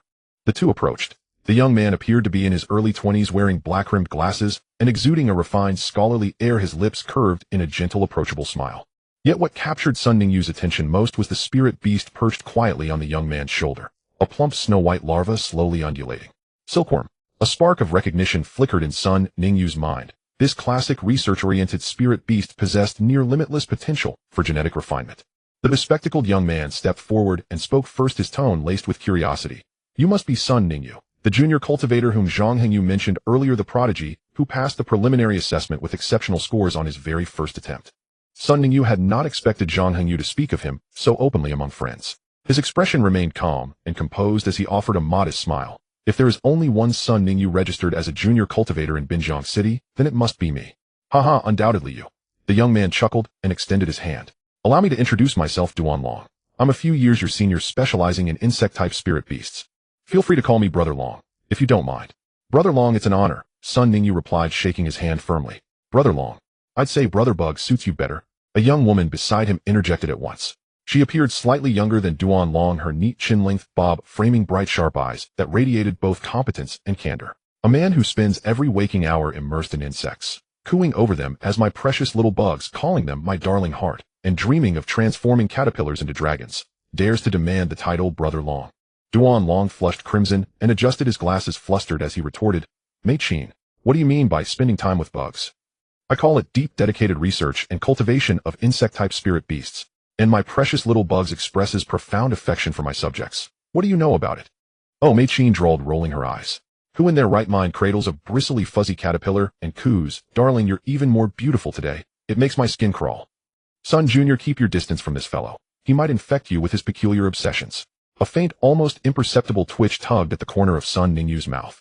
Zhang Hengyu covered his forehead with one hand, wearing the resigned expression of someone long accustomed to this routine. Song Xinyu stifled a quiet laugh. Clearly no stranger to such banter. Ahem. Zhang Hengyu cleared his throat, interrupting the pair's habitual sparring. Enough, enough. Duan Long, Mei Qin, save your bickering for later. Sun Jr. is visiting us for the first time. Don't frighten him off. He turned to Su Ningyu and introduced formally. Sun Jr., meet Mei Qin. Don't let her bluntness fool you. She possesses exceptional insight into plant-type spirit beasts and herbal alchemical formulations. Within our circle, she's earned the title the Sharp-Tongued Sage.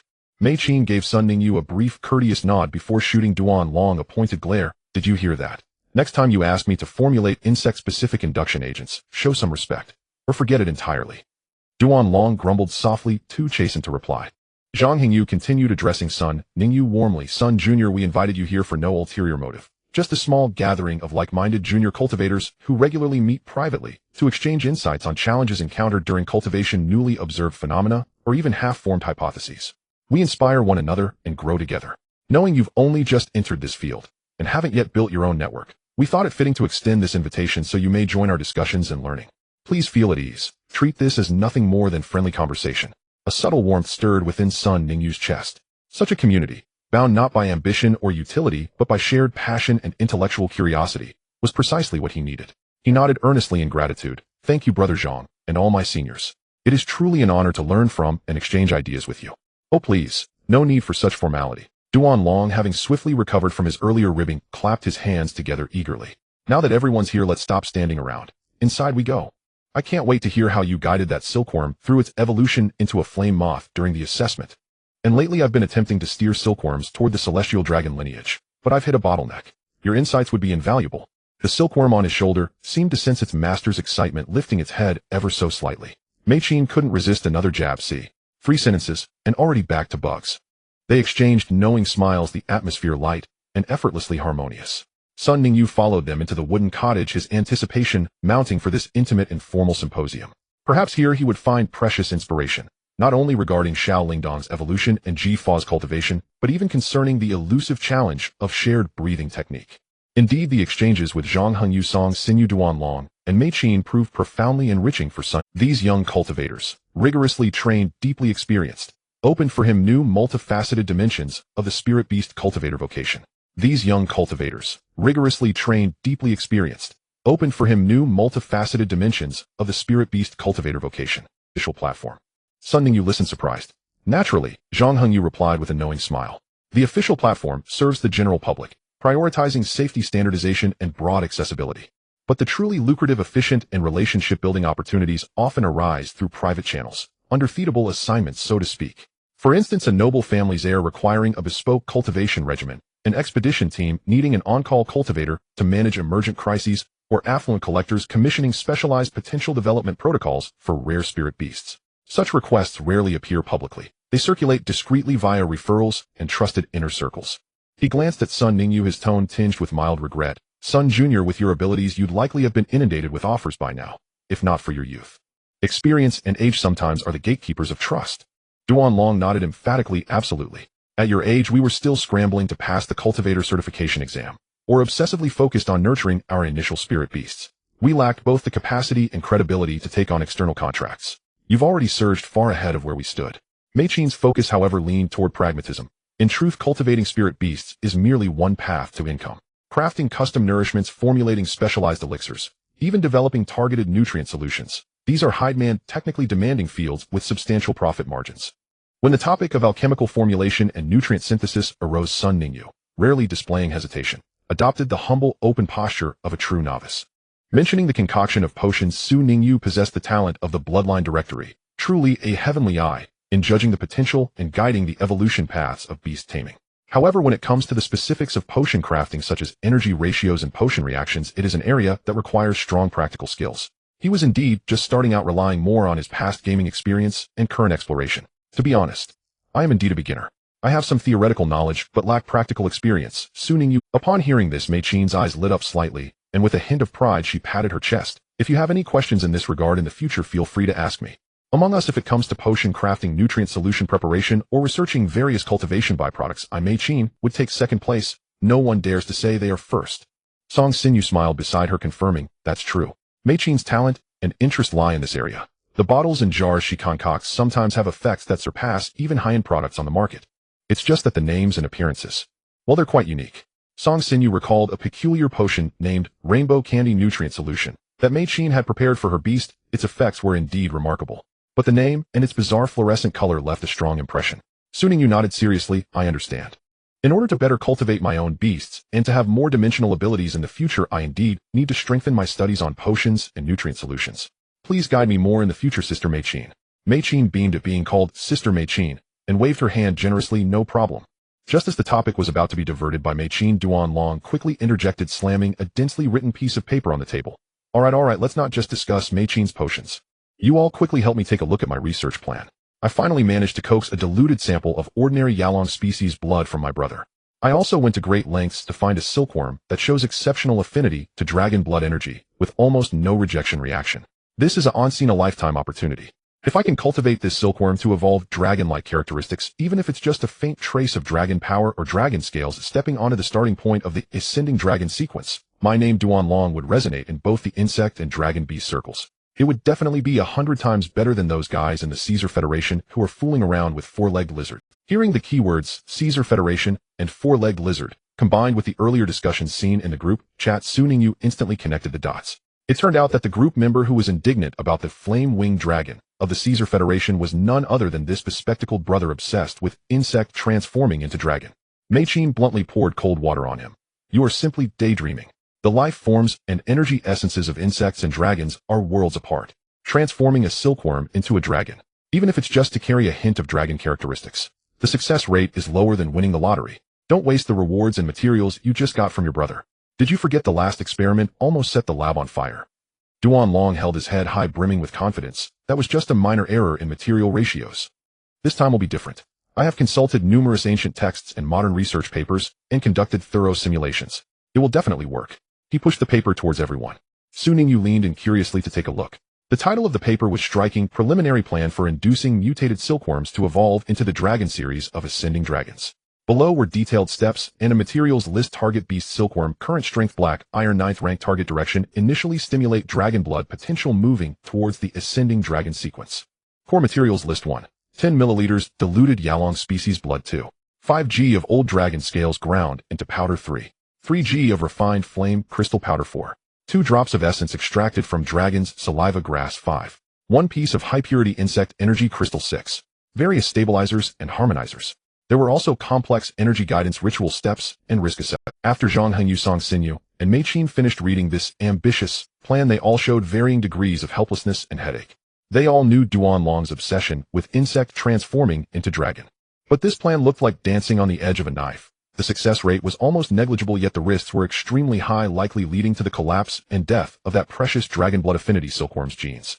Just as Zhang Hengyu was organizing his thoughts on how to gently persuade Duanlong to abandon this overly risky plan, Ningyu, beside him, frowned slightly. His frown was not because he thought Duanlong was daydreaming. On the contrary, the moment he saw the core concept of this plan, a flash of inspiration struck his mind. He recalled that during the special recruitment examination, when examining the evolution path of the silkworm used for testing the bloodline directory, had scanned countless branches.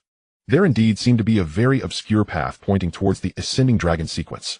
Although he hadn't chosen it at the time due to success rate and material issues, the principle of that path was remarkably similar to Duanlong's plan, yet differed in some key details. Memories were rapidly recalled and compared. The core materials of that path seemed not to use actual dragon scales. Instead, it used something called snake shedding as a substitute. Snake shedding refers to the molting of snake-type beasts. It simultaneously reduced the concentration of dragon blood and the intensity of flame crystals, focusing more on a method of subtle guidance and the activation of the silkworm's inherent dragon transformation potential. Ultimately, it could evolve into a peculiar beast called Fireworm Dragon at the Black Iron 9th rank. This was precisely one of the initial forms of the silkworm beast transitioning to the ascending dragon sequence. Seeing that Zhang Hengyu and the others were about to speak up to dissuade him, Ningyu took the initiative, speaking with a tone of contemplation and discussion. Brother Duan, your idea is not entirely without merit. Theoretically, there is a possibility of stimulating and inducing insect-type beasts to undergo elite-type evolution through dragon blood and dragon materials.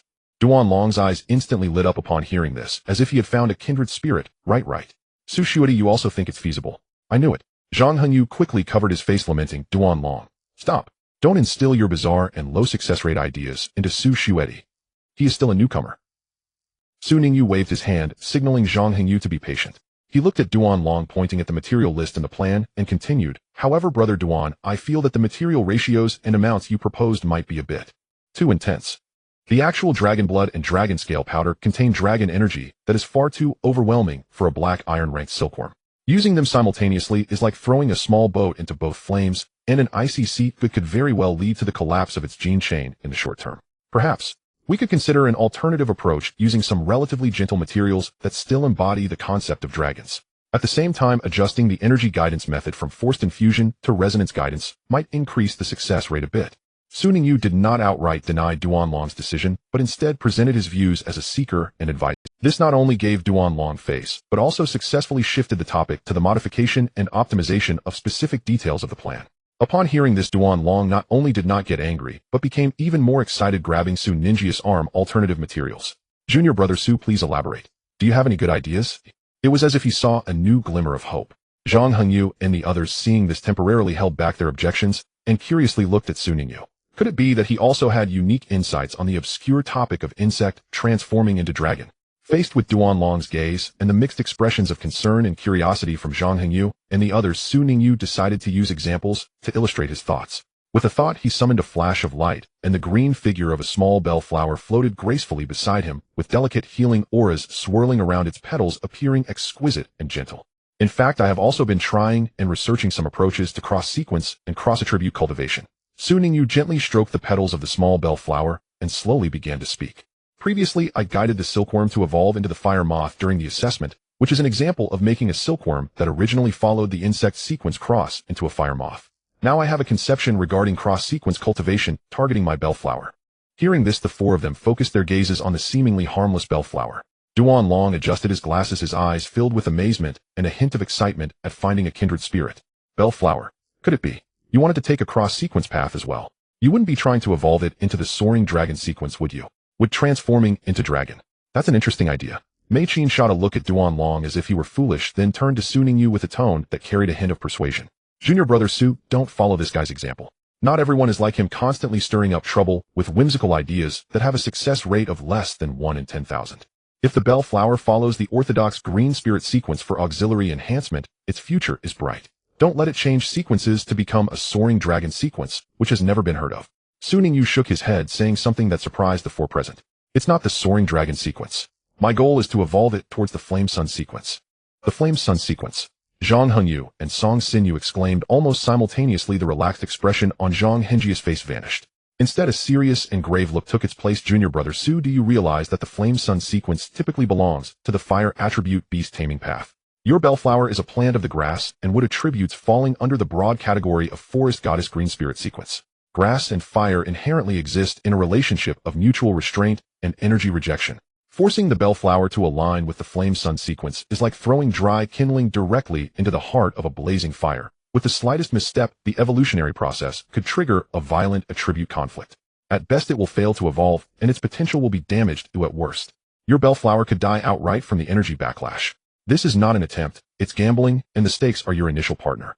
His words were filled with the caution of an experienced breeder and concern for his junior. Su Ningyu nodded, earnestly understanding Zhang Hengjia's worries. Brother Zhang, I understand the risks you mentioned. It is precisely because of this that I have researched for a long time and attempted to conduct verification under some controllable conditions. The fire moth I mentioned previously is a successful attempt that proved the feasibility of cross-attribute induction under specific conditions. However, Song Xinyu shook her head, her tone gentle yet firm. Junior brother Su, the success of the fire moth was built on countless breeders' predecessors conducting extensive experiments on the genetically unstable silkworm, summarizing some relatively mature cross-attribute paths. Countless silkworms failed and died during this process. It is an exceptional case, and the risks still exist. You want to make the bellflower, which has a relatively stable gene and a clear attribute tendency, step directly into the completely different flame sun sequence. This is too forced and lacks precedent. Mei Qin also set aside her attack on Duanlong and earnestly advised Junior brother Su, you are still young with great talent. The road ahead is long. Do not be misled by Duanlong, this fool with a head full of bizarre ideas, into taking such unnecessary and immense risks. Proceed steadily, lay a solid foundation, and walk the orthodox path. There will be ample opportunities to explore the unknown in the future. Feeling the genuine concern in the words of his new friends, Su Ningyu felt a warmth in his heart. They did not know that he possessed the bloodline directory, which allowed him to glimpse the essence of evolution. It required almost no trial and or cost a reverse talent for the heavens. Their worries were based on conventional understanding and their care for him as a junior. He accepted their goodwill. Thus, Su Ningyu made no further attempts to explain where his confidence came from or to continue debating the feasibility. Instead, he sincerely nodded. In a calm tone, all right, brother Zhang, sister Yusin, sister Mei Qin, I have noted your suggestions. I will consider them carefully and will not joke about the future of the small bell. He would indeed proceed cautiously, but the result of his considerations would likely still follow the path guided by the Bloodline Directory, a path where risks are controllable. However, there was no need to express this. Hey, junior brother Su, don't give up. Dreams should still be had. Seeing that Su Ningyu seemed to be dissuaded, Duan Long became anxious and wanted to further promote the great significance of cross-sequence. However, before he could finish his sentence, Mei Qin could no longer bear it, reaching out to accurately grab his ear and twist. Ouch! It hurts. Mei Qin, let go. Duan Long cried out in agony. Shut up. Don't drag others down with your self-destructive behavior. Mei Qin forcibly pulled him aside, physically interrupting the spread of heretical ideas. Zhang Hengyu watched this scene and smiled helplessly. He then spoke earnestly to Su Ningyu, junior brother Su. As beast tamers, we have all once dreamed of cultivating a unique, world-shocking new beast sequence, etching our names into history. This pursuit itself is not wrong. However, the road to dreams is often filled with thorns and unknown risks. Duan Long is indeed somewhat fanciful, but he has a good brother with abundant resources at home who can repeatedly support his wild ideas, allowing him to have a fallback in case of failure and continue to try after brushing off the dust. However, Song Xinyu chimed in her tone, carrying a realistic consideration, but most of us are different. A major breeding failure could result in losses that go beyond just money and time. It could mean losing our carefully nurtured, deeply bonded beast partners, and even undermine our confidence and the foundation for future development. Therefore, before taking risks, one must weigh the consequences thoroughly and ensure they can bear the worst outcomes. Regarding the advice from several individuals, Su Ningyu silently listened and kept these heartfelt words in mind. He knew that these were invaluable insights. Just as he was about to speak, indicating that he would act within his means, and had already learned a lot from the earlier discussion, a sudden exclamation interrupted him. Two horrified screams echoed, coming from Duan Long, who was dragged away by Mei Qin, and from Zhang Hengyu and Song Xinyu, who were educating Su Ningyu. The fear in their voices shattered the tranquility of the forest camp in an instant. Su Ningyu, Zhang Hengyu, and Song Xinyu turned their heads simultaneously toward the source of the cries. At the edge of the camp near the stream, there was a patch of sparse forest. In that area, the air was visibly twisting and folding at a rapid pace. The light became bizarre, as if the space was being kneaded by an invisible hand. A massive vortex over 10 meters in diameter with a blurred edge and unstable energies swirling within was rapidly taking shape out of thin air.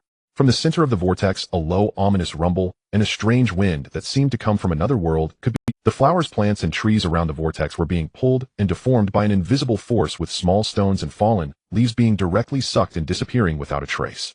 This is a spatial anomaly, an energy upheaval. Zhang Hengyi's face changed drastically. No, something's not right. This scale, this energy signature. Song Xinyu's voice tightened, filled with disbelief. Is it a secret realm entrance? A newly unstable secret realm entrance forcefully opening. Mei Qin also released her grip on Duan Long's ear, her voice laced with shock. Secret realms typically appear in remote wilds or at special energy nodes. Forcibly opening one at the edge of a city's defense perimeter is extremely rare and often signifies unpredictable high risks. This is bad. The formation of this secret realm entrance is happening too quickly, and it's extremely unstable. The energy turbulence will shred everything around. Get out of here. The most experienced Zhang Hengyu reacted immediately, shouting sternly. The five of them wasted no time turning to sprint toward the campsite's perimeter away from the vortex. However, the speed at which the secret realm entrance formed was beyond imagination. Almost at the moment they turned, the distorted vortex suddenly expanded, and the violent, unstable spatial energy surged forth like a tsunami. A powerful, irresistible force instantly enveloped a radius of 100 meters. Oh, hold on. Their cries were drowned out by the thunderous sound of the twisting space. Su Ningyu felt his body lighten as the surrounding scenery spun rapidly like a shattered mirror, the figures of Zhang, Hengyu, Song Xinyu, Duan Long, and Mei Qin flickering away in the distorted light. He instinctively wanted to retract the small bell beside him back into his treasure book. The next moment the world spun chaotically, and his senses seemed to be stripped away, only to be abruptly thrust into a passage filled with chaotic energy and an unknown aura. Just 2 or 3 seconds later, the terrifying pull and spatial tearing sensation suddenly vanished. Thud. Ouch. Cough, cough. Several muffled thuds and cries of pain rang out almost simultaneously. Su Ningyu landed on a patch of soft, yet damp mud, feeling dizzy as his insides churned. He forced himself to suppress the discomfort and quickly looked around. What greeted his eyes was no longer the sunny personal camp by the azure lake, but a dimly lit, humid, and oppressive primordial jungle filled with gigantic ferns and twisted vines. The sky was obscured by a dense, oddly glowing canopy, with only scattered patches of light filtering through. An unusual scent, a mixture of decaying organic matter, a floral fragrance, and a hint of sulfur wafted through the air. Zhang Hengyu, Song Xinyu, Duan Long, and Mei Qin were also struggling to get up, not far away, their faces showing signs of shock and confusion. They were forcefully pulled in by the suddenly appearing and extremely unstable secret realm entrance. Almost at the very same time they vanished. The alarm at the Beastmaster Alliance Command Center, the city's defense department, and the Secret Realm Management Bureau blared sharply almost simultaneously. Monitoring satellites and energy monitoring stations set up at the city's outskirts simultaneously captured the unusually intense and brief spatial fluctuations in the Azure Lake area. Cough cough. Are you all okay? Zhang Hengyu was the first to recover from the brief dizziness and discomfort of the fall. He endured the pain in his back and immediately forced himself to stand, anxiously scanning the other four. After confirming that everyone seemed to have only sustained minor injuries without significant external wounds, he tightened his expression and summoned his Beastmaster treasure book without hesitation. With a flash of light, an exceptionally large black bull appeared beside him. This black bull had a muscular build with shiny fur, but what stood out most were the pair of curved, thick black horns atop, its head glimmering with a metallic sheen as if they could easily shatter rocks. It stepped firmly on the soft mud, producing a dull thud, while its nostrils exhaled 2 puffs of thick air. Its eyes, like copper bells, vigilantly scanned the dim and eerie jungle. It emanated a powerful force and a reassuring solidity. This was the Beastmaster renowned for its defense and strength, the Great Horn Bull. As soon as Zhang Hengyi's Great Horn Bull appeared, its steady presence indeed calmed the startled group slightly. "I'm fine, just a bit sore from the fall on my backside." Duanlong grinned through gritted teeth as he got up and immediately summoned his Beastmaster treasure book. In a flash of light, a massive butterfly with a wingspan exceeding 1 meter, adorned with a stunning and intricate pattern that changed colors like a rainbow, gracefully flew out. This was his Beastmaster, the spirit color butterfly. Though it appeared beautiful and delicate, being cultivated as his main force clearly indicated its extraordinary qualities. Song Xinyu and Mei Qin also moved quickly. Next to Song Xinyu, an elegant white light flashed, revealing a snow-white cat entirely devoid of any other color, slender in form and moving swiftly like a specter. With emerald green eyes, it sharply surveyed its surroundings. This was the Beastmaster, the white spirit cat. Mei Qin, on the other hand, summoned a strangely shaped Beastmaster. A creature resembling a small round table, plump and lotus-like in shape, with full juicy leaves, green with faint purple stripes, and topped with several small yellow flowers. A succulent plant, or perhaps a succulent flower monster. It appeared awkward, but once rooted in the ground, a rich life force emanated from it, and its leaf edges glimmered faintly. Su Ningyu also summoned the small bell to hover and place its petals slightly closing, ready to respond to any danger at any moment. Everyone summoned their beast companions, staying alert. As Su Ningyu regained his senses, he realized that his condition seemed to be the best among the 5. Zhang Hengyu, being the most experienced among them, immediately began to give orders. "We are still unclear about the level, environmental type, and potential dangers of this secret realm. The most urgent thing now is to ensure our safety, and then look for." A sudden change occurred. A streak of something flesh-colored, covered in slime, shot out from the shadow of a giant fern plant, moving almost too fast for the naked eye to catch, resembling a lizard's hunting tongue or a giant octopus tentacle. Without warning, it erupted from the shadow of the giant fern, targeting none other than Zhang Hengyu. The thing was too fast and extremely stealthy. Zhang Hengyu was distracted by speaking and observing the surroundings. Although the Dajou Manu was alert, it could not intercept in time. A soft sound like thick liquid being squeezed echoed. The flesh-colored tentacle wrapped tightly around Zhang Hengyu. The slime quickly soaked through his clothes, and a tremendous, irresistible pulling force surged. Ugh!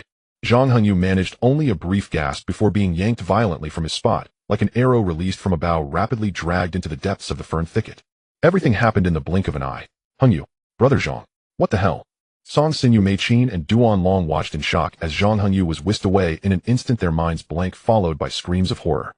Zhang Hengyi's beast companion, the Dajou Manu, was a bit slow to react, but its loyalty and anger instantly put it into a frenzied state. "Moo!" The Dajou Manu let out a deafening roar filled with urgency and fury. Its powerful hind legs stomped the ground.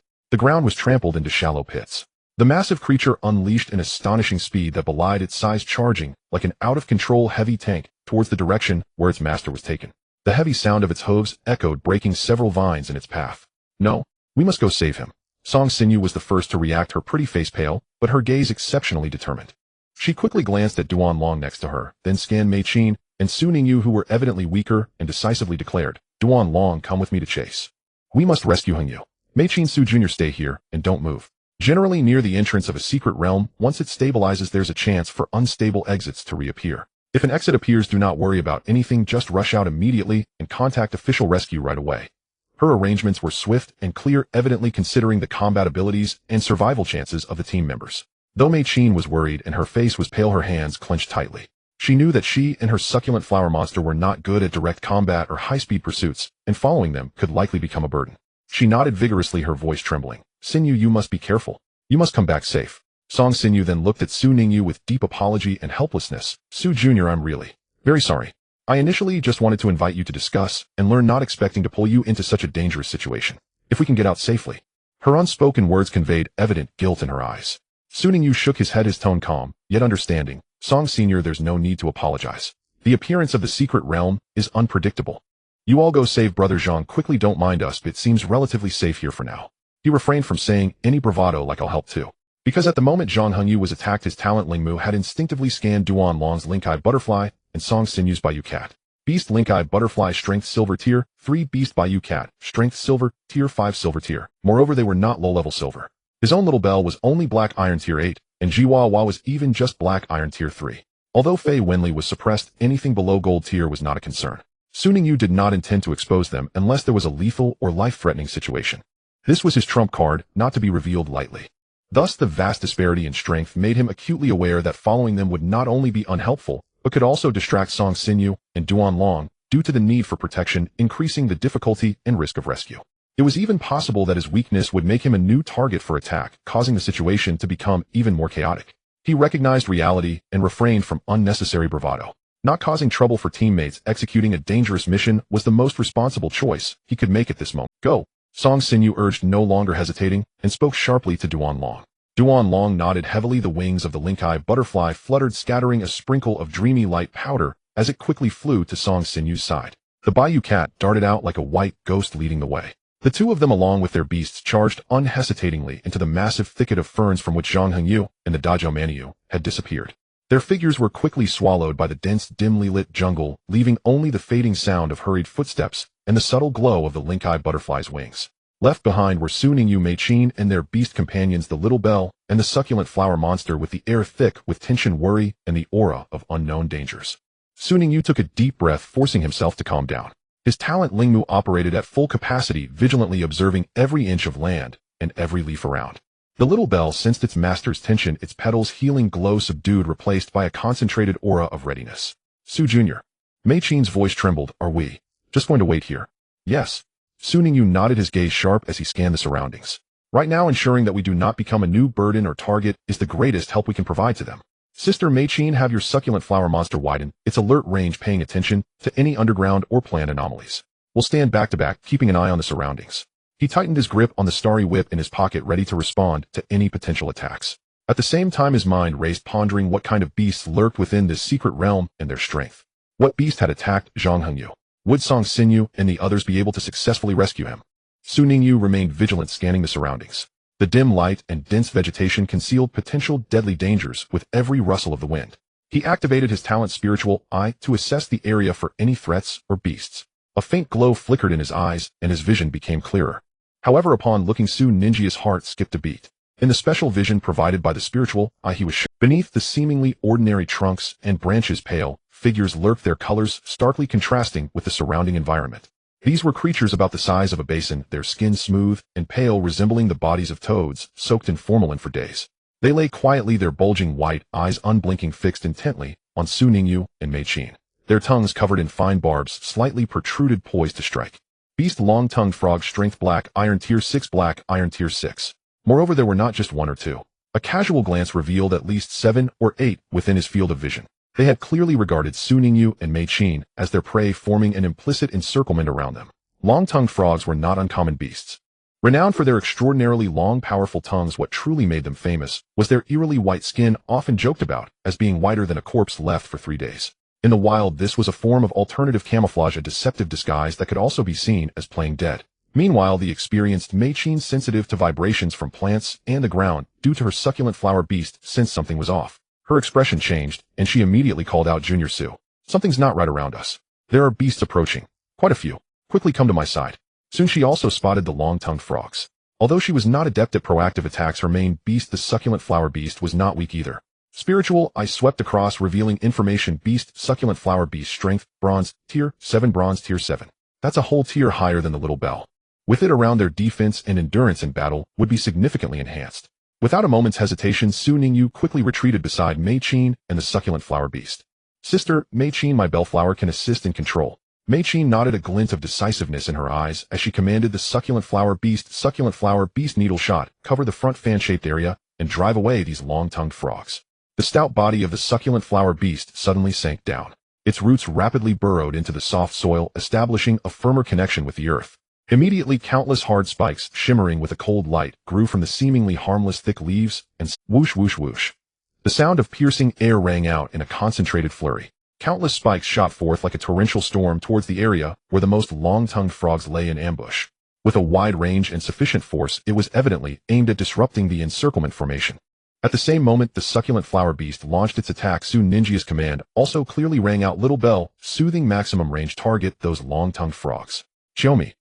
The ethereal and melodious sound of the bell resonated with a peculiar rhythm. It gently yet firmly surged toward the pale frogs that were preparing to launch their tongues or leap to attack. Talent soothing.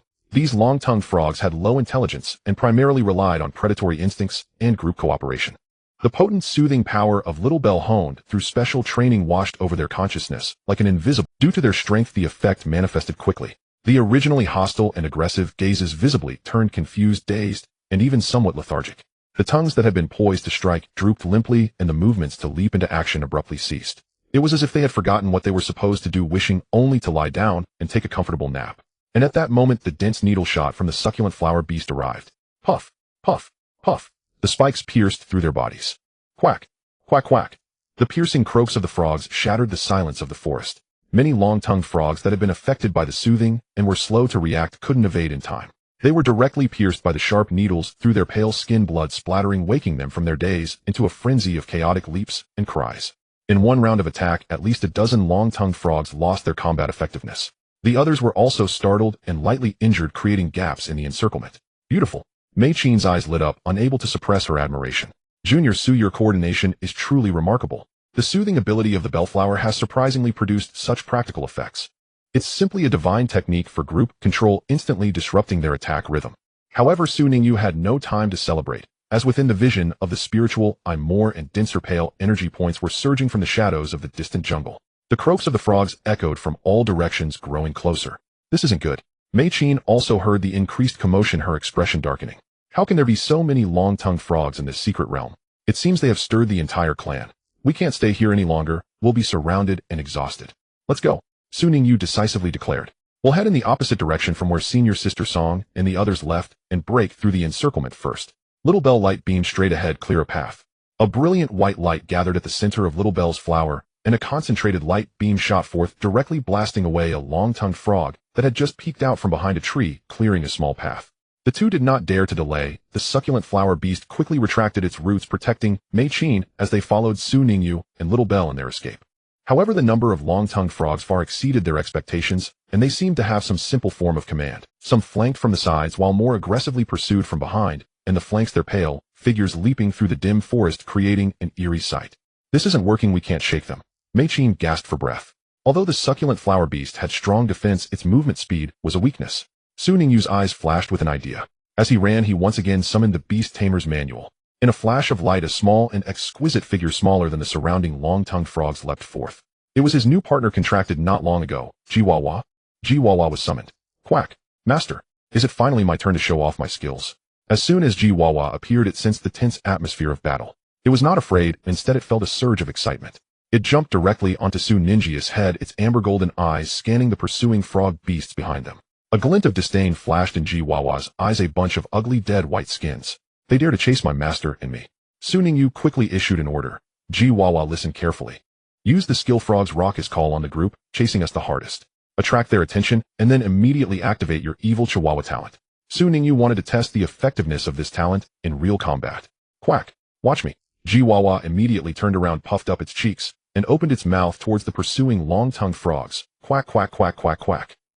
A piercingly sharp croak erupted as if it could pierce through eardrums. The sound was not only unpleasant, but also contained the unique mental interference waves of the skill frog's raucous call. Like a giant stone thrown into a tranquil lake, the effect was immediate. The dozens of long-tongued frogs that were pursuing the hardest suddenly froze their white eyeballs, focusing on Jiwawa. This anomaly. That shrill croak, that entirely different flamboyant appearance, and the arrogant stance of standing on a human shoulder, instantly ignited the simple anger of these low-intelligence creatures. Long-tongued frog, a traitor has appeared among us. An aberration that is allied with humans, all flashy and gaudy. Long-tongued frog minions get it. First kill this traitor. Hatred was instantly and powerfully locked onto. However, just as the long-tongued frogs were preparing to unleash their collective tongue attack, they were interrupted. A golden flash flickered in Chihuahua's eyes. The talent Evil Retreat, or rather Evil Chihuahua, was active. It did not passively wait for malice to accumulate. Instead, it actively and consciously launched its talent's power, smashing it like a stone towards the group of frogs harboring the greatest hostility towards it. There were no light and shadow special effects, no energy explosions. But the next second, as Su Ningyu and Mei Qin were racing forward, they heard an extremely eerie, skin-crawling collective voice from behind you. Ugh. You ugh. That was not a cry of injury. It was not a roar of anger, but a sound of dry heaving prompted by a feeling of extreme nausea and disgust, as though it came from the depths of the soul. The sounds rose and fell, forming a chorus in an instant. The originally aggressive, long-tongued frog army, whose tongues were about to lash out, suddenly froze in their tracks. Following that, as if rehearsed, the heart-wrenching sounds of dry heaving and retching erupted throughout the area. Countless long-tongued frogs opened their mouths wide, their tongues hanging limply. Their eyes rolled back, their bodies convulsed violently, as if they had just swallowed a mouthful of rotten, foul-smelling, indescribably vile things. That extreme nausea, disgust, and overwhelming sensory impact engulfed the consciousness of the long-tongued frogs like a tsunami. The long-tongued frog at the front had just been angrily directing, "Get it. You, the minions behind you. What's going on? Why does it suddenly feel in my mouth, my stomach? You, as if filled with filthy things. Attack. You. Wait a moment. Let me vomit for a bit." The long-tongued frog group fell into a brief confusion of self-loathing and physiological discomfort. The pursuit speed significantly decreased, and their formation became scattered. Chihuahua stood on Su Ninjia's shoulder, glancing back at the frog group, caught in a state of collective retching, proudly lifting its chin, its amber golden eyes filled with arrogance and disdain. "Quack. You bunch of pathetic frogs, have you seen my power now? Opposing me comes with a price. Let you all experience the feeling of eating shit." Its voice was transmitted clearly to Su Ningyu through the contract. Su Ningyu. The corner of his mouth twitched slightly. What could he say? Should he tell Mei Qin that it was because his Chihuahua had a bizarre talent that made enemies harboring malice continuously feel as if they had consumed excrement? This explanation was too troublesome, and it sounded a bit too haunting. This ability was simply like a heresy born solely to disgust people. Su Jinjin silently glanced at Chihuahua, who was still lying on his shoulder, looking smug, with its amber golden eyes darting around. The latter sensed its master's gaze. Chihuahua immediately puffed out its jade-like chest. It conveyed a thought of quack. "Master, I did well, didn't I?" Any normal creature would feel extremely uncomfortable with an experience like eating shit, right? Su Ningyu thought to him, of course excluding certain special species, or those with peculiar preferences. Su Ningyu quickly cast aside that unpalatable topic. Looking around, he said seriously, "Who knows, perhaps it's the special environment of the secret realm that these long-tongued frogs can't adapt to. But Sister Mei Qin, although we are temporarily safe now, we have moved far from our initial position and know nothing about this secret realm. We must be more cautious." Su Ningyu skillfully changed the subject. Mei Qin nodded, then looked worriedly toward the direction they had come from. "We have left the original landing site, and we do not know how Zhang Hengyu and the others are doing, whether they have encountered danger, or if Xinyu and Duanlong have brought them back." Su Ningyu did not respond, as he too was concerned. He concentrated his mind, and once again used his spiritual eye talent, carefully scanning this new area. They seemed to have left the dim and sultry primitive rainforest. Before them lay a relatively bright lakeside area. The lake was crystal clear, reflecting the sky with soft grass and scattered low shrubs along the shore, creating a beautiful and tranquil scene, contrasting sharply with the perilous jungle they had just left. "This place looks so peaceful, as if there is no danger." Mei Qin relaxed a bit, walked to the lakeside, scooped up a handful of water to wash her face, the cool lake water refreshing her spirit. However, Su Ningyu did not let down his guard. The calmer it was, the more likely unknown risks lurked. His spiritual eye meticulously scanned the lake water, grass, shrubs, and even the air, and temporarily found no obvious energy anomalies or signs of lurking beast life. But this left him feeling somewhat uneasy. "Be careful, don't get too close to the lake. Many water-type beasts excel at ambushing," Su Ningyu reminded. Just then, moo! A deep, angry, and somewhat anxious bellow of a cow echoed. It came like a rumble of thunder from the depths of the rainforest they had just escaped, shaking the leaves with a rustling sound. Mei Qin suddenly stood up. "That's the sound of Zhang Hengji's giant horned bull." No sooner had her voice faded than the bushes at the edge of the rainforest began to shake violently. Following that, a massive figure charged out. It was indeed Zhang Hengji's giant horned bull. However, at this moment it bore several shallow wounds, and its breathing was heavy, clearly having gone through a fierce battle. What surprised Su Ningyu and Mei Qin even more was that on the broad back of the bull 3 people were actually lying down. It was Zhang Hengyu, Song Xinyu, and Duanlong. All 3 looked somewhat disheveled. Zhang Hengji's clothes were torn in several places. Song Xinyu's hair was unkempt. Duanlong looked particularly dirty, but he was still tightly holding a spiritual butterfly with drooping wings, its colors somewhat faded. The giant horned bull stomped its hooves on the ground, rushing to the lakeside grass, before stopping, panting heavily. "Are you all okay?" Mei Qin was the first to rush forward, her face full of worry and fear. "Oh my god, you have no idea what we just saw. It was terrifying. It was disgusting. Duan Long nearly rolled off the bull's back and sat down on the ground. Panting in shock, he began to pour out his grievances. Not long after chasing Hengyu, we encountered countless long-tongued frogs, and there was a long-tongued frog king as big as a small house. Its tongue tisk was almost like a high-pressure water gun. The slime sprayed everywhere. It was both fishy and smelly. My butterfly almost got its wings stuck in that slime. It scared me to death.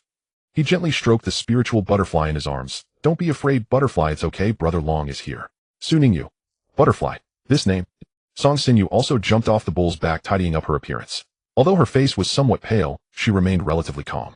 Fortunately, Hengius giant horn bull is tough and resilient, taking most of the hits. My white spirit cat is fast enough to disrupt the Frog King's line of sight, allowing us to find an opportunity to divert it and then rescue Hengyu before running away. There were simply too many long-tongued frogs, and that Frog King was at least at the silver pinnacle, possibly even approaching the golden tier.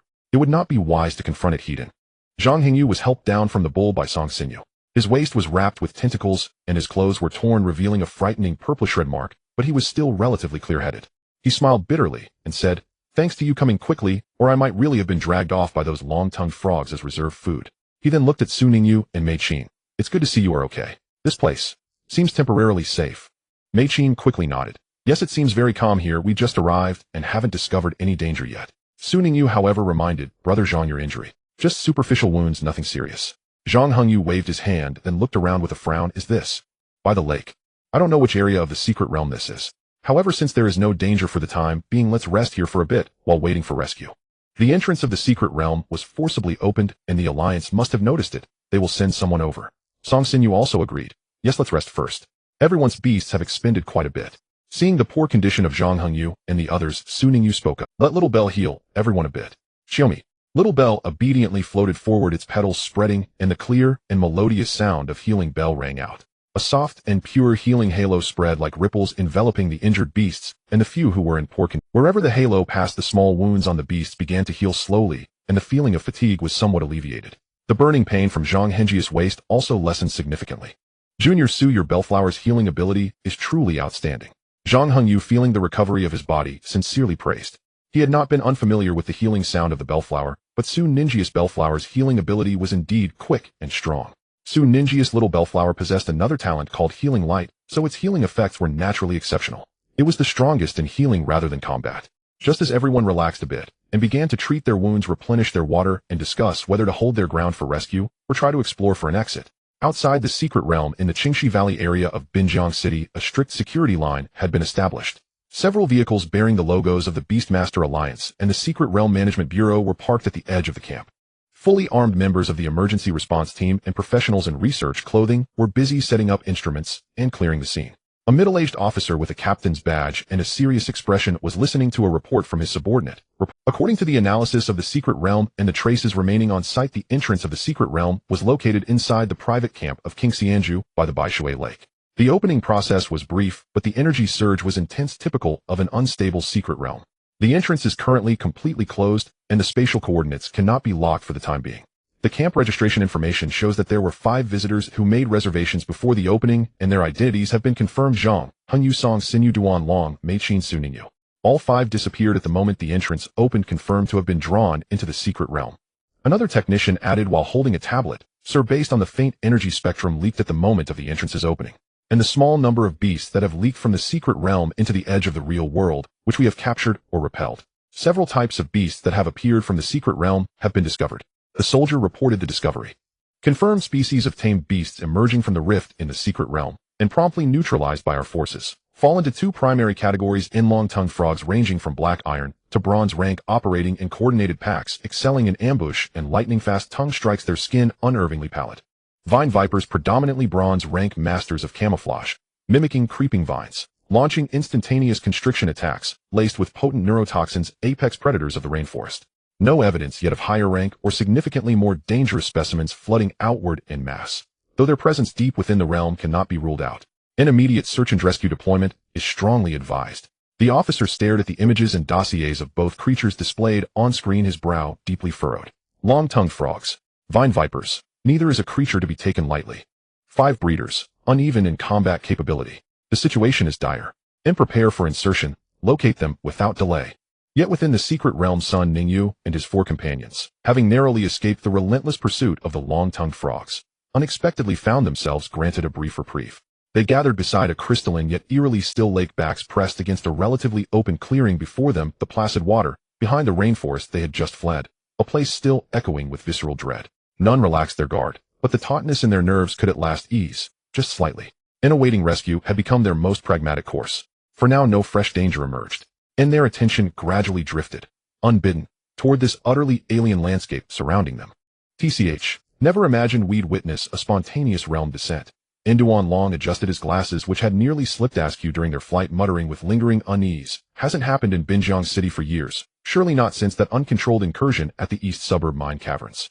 Last time was 3 years ago. Still, once this crisis subsides, the market will inevitably flood with rare materials, or even juvenile specimens, harvested from these long-tongued frogs. As he spoke, he crouched down, not to steady himself, but to distract from tension, tracing idle circles into the dark red soil with his fingertip, already envisioning fluctuations across the tamed beast market. Mei Qin felt no fascination toward the long-tongued frogs' ghastly corpse-pale skin or their grotesque, elongated tongues, only visceral revulsion. Her gaze instead lingered on the languid, strikingly charismatic frog perched atop Sun Ningyu's head. Its lustrous, jade-white texture stood in stark contrast to the hideous amphibians they'd just fled. Senior brother Sun, what is this tamed beast atop your head? I've never seen its like in any official compendium. Mei Qin asked, curiosity irresistible. As a breeder, novelty in tamed beasts stirred her innate fascination, and her question instantly drew Zhang Hengyu's and Song Sinyu's attention as well. Song Sinyu studied it closely, then ventured cautiously. Its skin is white too. Could it be a rare mutation of the long-tongued frog lineage? But its form, aura, even the subtle sheen, diverge entirely. Mei Qin nodded. Superficially similar perhaps, but spiritually worlds apart. The long-tongued frogs radiate deathly pallor. This one gleams like polished nephrite, adorned with golden filigree, evidently no common specimen. And under their collective gaze the frog, Jiwawa, perked up instantly. It puffed out its alabaster chest, lifted its tiny head high, and amber eyes shimmered with unmistakable pride, then attempted via their soul bond to transmit a single urgent thought: praise me, now. Introduce me. Sun Ningyu sighed inwardly, and he could almost hear Jiwawa's inner monologue croak. I am not kin to those loadier pale-skinned abominations. I am Jiwawa, the universe's most adorable, infinitely promising, uniquely gifted sovereign of frogs. Sun Ningyu chose to ignore Jiwawa's self-aggrandizement. Smiling faintly at the group, he explained, this is my second tamed beast, recently contracted. I named it Lucky Toad. Its affectionate nickname is Jiwawa. It began as an ordinary albino frog. A serendipitous breeding experiment, coupled with sheer fortune, transformed it into what you see now. His explanation remained deliberately vague, omitting all mention of the beast refinement serum. Upon hearing this, Zhang Hengyu and the others exchanged knowing glances. No astonishment flickered across their faces. They were seasoned breeders. Each had over years of practice produced several anomalous specimens, tamed beasts whose morphology and abilities defied standard bestiaries. Pharmacological intervention, or random mutation, could trigger unexpected metamorphoses in ordinary animals or low-ranked tamed beasts. Such occurrences, though uncommon, were hardly unprecedented among breeders. Indeed, they often marked the first step toward charting novel evolutionary pathways. Yet such artificially or accidentally forged beings faced far steeper trials than those following established ascension lines. Their futures lay shrouded in uncertainty, devoid of ancestral precedent, bereft of proven formulas to guide growth. Each power surge, each evolutionary attempt unfolded like navigating absolute darkness, demanding exhaustive observation, meticulous analysis, and relentless trial and error from their breeders. Risks were immense, failure tragically frequent. Many dazzling anomalies ultimately faded into obscurity, stalled at bottlenecks, or shattered by failed evolution. Precisely because they grasped this harsh reality, Zhang Hengyu and the others refrained from further inquiry. Instead, they offered Sun Ningyu quiet nods, eyes warm with encouragement. Forging a unique companion through your own craft, that's a profound achievement. Zhang Hengyu added gently, yet the road ahead stretches long, senior brother Sun. Prepare yourself for a marathon, not a sprint. Sun Ningyu acknowledged with a solemn nod. Just then, what the? Induan Long's sharp cry shattered the lakeside calm, jolting every heart back into frantic rhythm. What's wrong? Another assault. Zhang Hengyu and Song Sinyu reacted instantly, springing upright, their tamed beasts snapping into defensive postures. Sun Ningyu turned, only to find Duan Long sprawled backward on the ground, finger jabbing urgently toward a spot just ahead. His face was frozen in raw disbelief. Following his gesture, the others froze too. And there on the damp lakeshore earth, several perfectly spherical semi-translucent orbs, pale blue gelatinous as premium agar, had silently materialized. Roughly fist-sized, they swayed gently in the breeze, shimmering with delicate moisture, seemingly harmless. Are those slimes? Song Sinyu murmured, uncertain. Zhang Hengyu frowned. Slimes?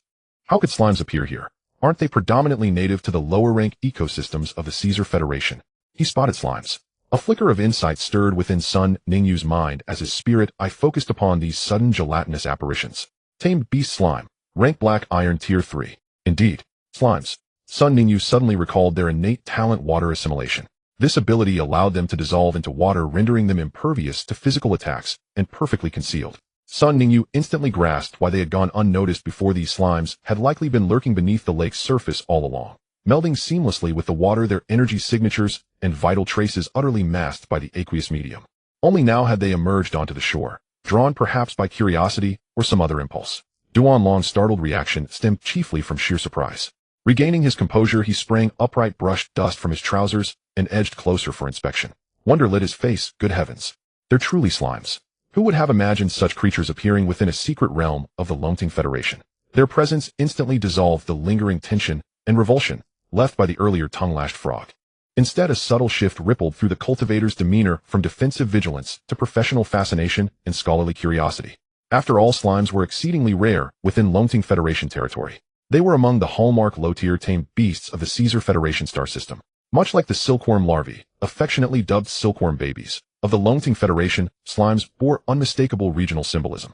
When one thought of the Longting Federation, the awe-inspiring soaring dragon sequence inevitably came to mind, alongside the beloved highly malleable silkworm babies cherished by cultivators. Conversely, mention of the Caesar Federation evoked visions of the sacred angel sequence, and of slime's soft, seemingly harmless, yet possessing extraordinary elemental adaptability and developmental plasticity. Curiously, these two emblematic low-tier tamed beasts, the silkworm baby and the slime, shared an astonishingly parallel fate within their respective federations' cultivation circles. Both possessed relatively unstable genetics and exceptional malleability. Silkworm babies could be induced to evolve into myriad forms, butterflies, moths, or even attempt ascension into entirely different sequences. Slimes meanwhile mutated through absorption: fire slimes, thunder slimes, venom slimes, each a testament to their protean nature. Thus both became perennial favorites, living laboratories for cultivators seeking breakthroughs. Countless cultivators devoted themselves to experimental trials upon them, pushing boundaries, probing latent potential, striving to unlock novel evolutionary pathways or harvest invaluable research data. Indeed, these seemingly frail tamed beasts had contributed immeasurably to the advancement of beast cultivation science across both federations, yielding countless seminal discoveries. Now encountering a signature creature from a foreign land, Duanlong and his peers felt their professional instincts ignite. Fatigue and anxiety receded like mist at dawn. They began whispering amongst themselves, voices hushed with reverence and caution. Observe their hue and texture. They are pure aqua-elemental slimes, exceedingly weak. Do they harbor no hostility toward us? Are they merely observing? Might this lake shelter an entire slime colony? If we could secure a few specimens for study. Tread carefully, though individually feeble slimes can pose danger in swarms, or if mutated. And do not forget where we stand. Sun Ningyu observed silently nearby. The slime's appearance deepened his questions about this secret realm's ecological architecture and its origins. He also remained watchful. Could these innocuous jellies serve as vanguards for something far more perilous? He mused inwardly. I recall my master's latest research project, focused precisely on Caesar Federation tamed beasts. These slimes have arrived at the most opportune moment, living specimens delivered straight to our doorstep. Zhang Hengyu gazed intently at the azure jelly-like beings, eyes gleaming with scholarly fervor. Truly serendipitous. This is exactly the kind of material my mentor has been seeking. Don't say it, but you did say it. Duanlong stroked his chin, peering over his spectacles with analytical intensity. Their soft-bodied elemental aggregate physiology fascinates me. It stands in stark contrast to my insect affinity line. Perhaps insights may be gleaned. Sun Ningyu, sensing their mounting enthusiasm, could no longer suppress his own curiosity. He advanced cautiously, drawing nearer to examine the slimes up close. Xiao Lingdang hovered beside him, Jifford Frog perched atop his head, both vigilant eyes locked on the uninvited guests standing guard for their master. Deep down, Sun Ningyu felt little concern. Prior to evolution or anomalous mutation, slimes were synonymous with harmlessness and weakness, much like silkworm babies held in Longting Federation. They served commonly as starter companions for novice cultivators, or as experimental subjects for seasoned research. Slow-moving, poorly armed, defensively fragile, they epitomized vulnerability ripe for guidance or study. Watching Zhang Hengyu and the others slip effortlessly into research mode, Sun Ningyu's own fascination with the cultivator's craft reawakened, tinged with quiet excitement. Perhaps cross-federation comparative studies could spark unexpected breakthroughs.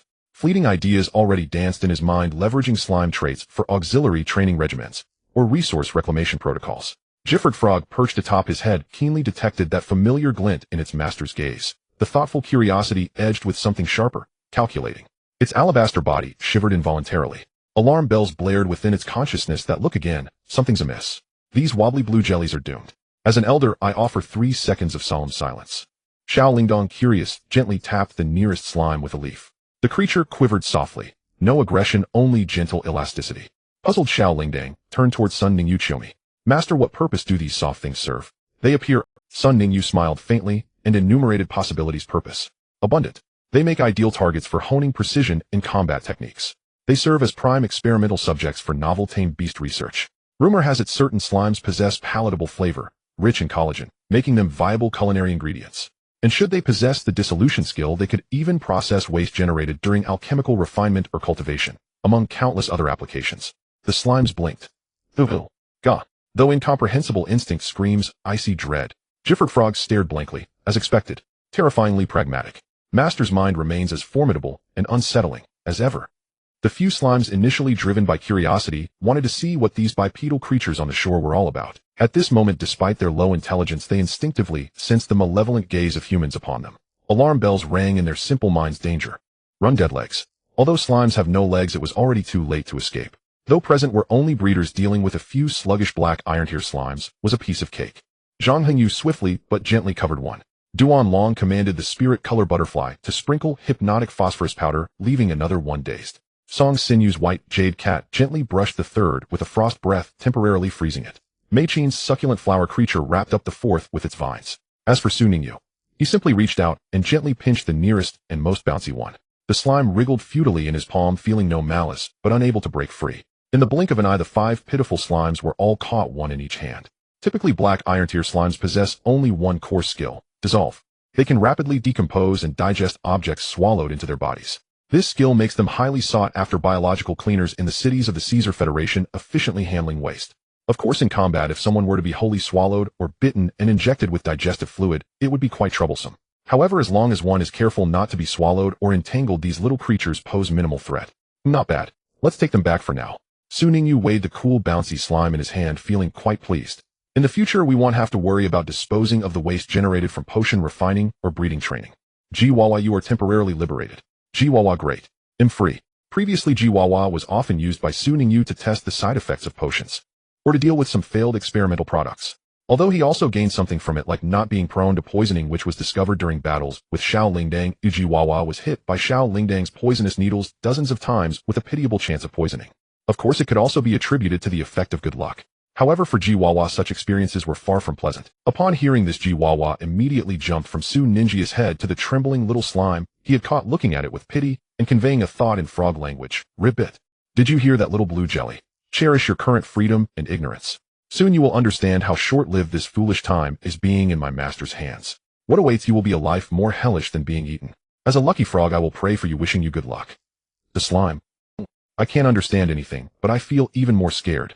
This mutated long-tongued frog has such a strange gait. While the 5 were observing the obtained slime samples with great interest, they remained vigilant, watching their surroundings and waiting for the exit of the secret realm to open or for rescue to arrive. A mutation reoccurred. A clear and painful retching sound, filled with extreme nausea, suddenly came from the edge of the rainforest behind them. The sound was so loud that it stood out starkly in the relatively silent lakeside, and felt familiar. This sound instantly pricked the nerves of everyone present. Su Ninjia's pupils constricted, and he instantly understood. A creature had triggered Jiwawa's evil doll talent. That iconic U sound was all too familiar. Danger is approaching. Everyone be careful. Su Ningyu shouted in a low voice, quickly stuffing the slime in his pocket while preparing for battle. Zhang Hengyu and the others instantly reacted, though they did not understand why the pain and eeriness in that voice were sufficient to sound alarm bells in their minds. Everyone immediately stood up, their beasts quickly taking battle positions facing the direction of the sound from the rainforest. In the next moment, the trees at the edge of the rainforest shook violently, leaves flying everywhere. A massive and haunting dark green figure surged from the forest, carrying a foul wind like an out-of-control. Upon seeing the full form of that creature, everyone present, including the well-informed Zhang Hengyu and Song Sinyu, instantly paled, gasping in shock. Song Sinyu even cried out in alarm, her voice trembling. Vine Viper. No, wait. It's too big. Indeed, the ordinary Vine Viper is a beast that combines plant camouflage and snake-like strangling ability. An adult typically measures around 4 to 5 meters, making it a rather troublesome bronze-tier predator. But the one before them, its body was nearly as thick as a barrel, measuring over 40 meters in length. Its entire body was covered in dark green scales with dark brown ring patterns. Between the gaps in its scales, long vine-like appendages grew, swaying slightly as it moved. On its triangular snake head a pair of cold vertical pupils were fixated on the group by the lake, its forked tongue constantly flickering, exuding a suffocating pressure and a strong scent of blood. What was before them was no ordinary vine viper. It was clearly a monster magnified nearly tenfold. Soon Ninja's spirit eye swept across instantly, and the feedback information made his heart sink. Beast, giant vine viper king, forest goddess green spirit second sequence, near breakthrough, strength silver, tier 9 peak. This is not a simple vine viper, Su Ningyu analyzed rapidly. It has successfully evolved into the second sequence of the Green Spirit series, and is approaching the third sequence, the Giant Vine Viper King. Its strength, Silver Tier 9 peak. Silver Tier 9 peak. Just one step away from the gold level. Moreover, it is a mutated form of enormous size that has undergone sequence evolution. Its true combat power likely far exceeds that of an ordinary Silver Tier 9 beast. Zhang Hengyu swallowed hard cold sweat forming on his forehead. This is troublesome. We have been targeted by this Giant Vine Viper King, judging by its appearance. It seems quite angry. No, not just angry, its expression seems to be disgusted. He also noticed the giant vine viper king's mouth continually opening and closing as if it was retching with a gaze that held not only killing intent, but also a hint of undeniable revulsion. Indeed, this giant vine viper king had been lurking in the forest, viewing these few humans and their beasts by the lake as a sumptuous feast ready to launch an attack. However, just as it locked onto its target, and its killing intent surged, an indescribable sense of nausea exploded in its consciousness like a mental bomb. It nearly caused it to vomit its stomach out on the spot.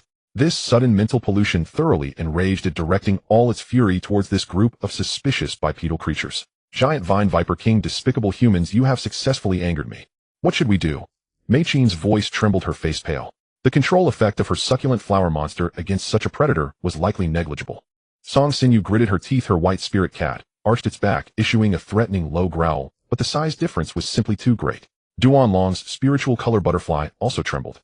How much impact could its phosphorescent powder have against such a giant beast? Zhang Henji's great horned bull let out a deep roar, standing protectively in front of the group. The massive horns aimed at the giant serpent, but facing a terrifying entity over 40 meters long, even it seemed small in comparison.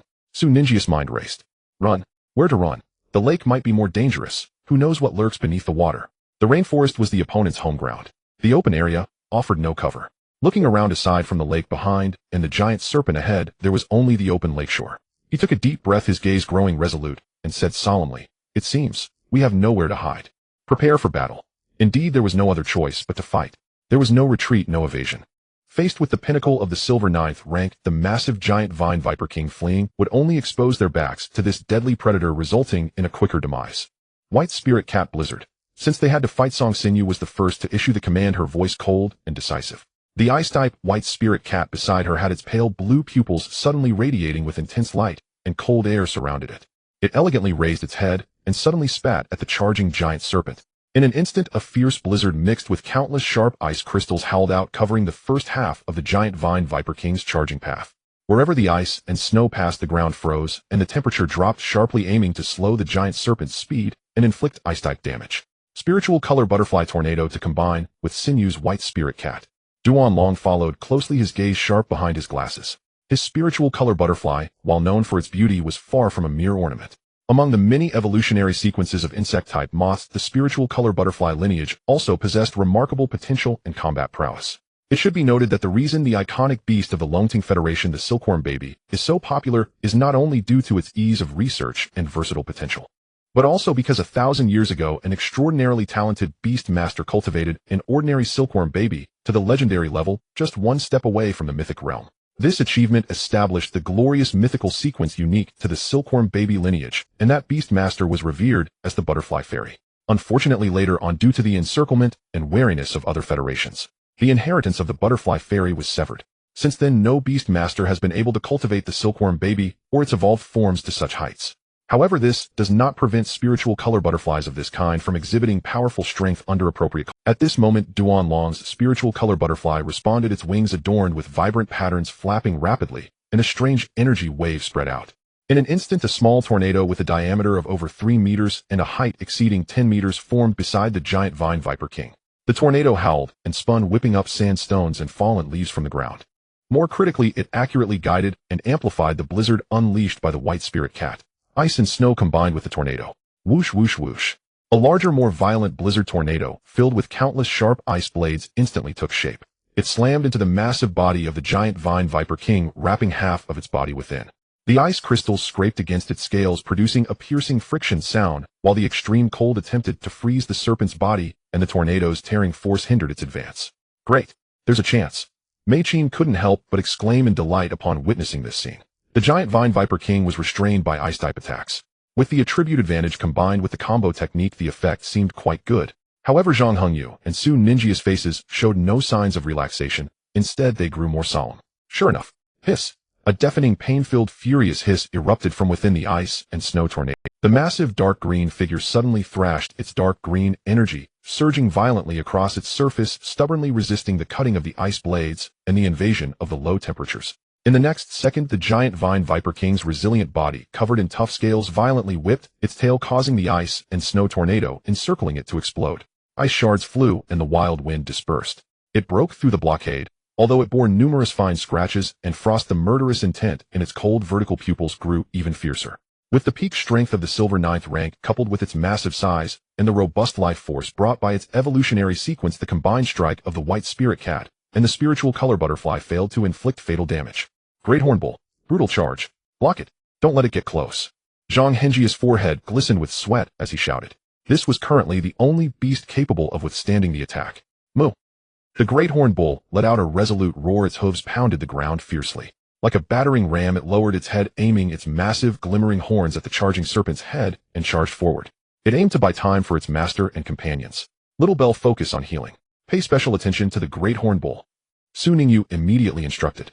At the same time, he looked at Mei-Chin. Sister Mei-Chin, have your succulent flower monster conduct guerrilla harassment, use needle strikes to disrupt it, and be careful.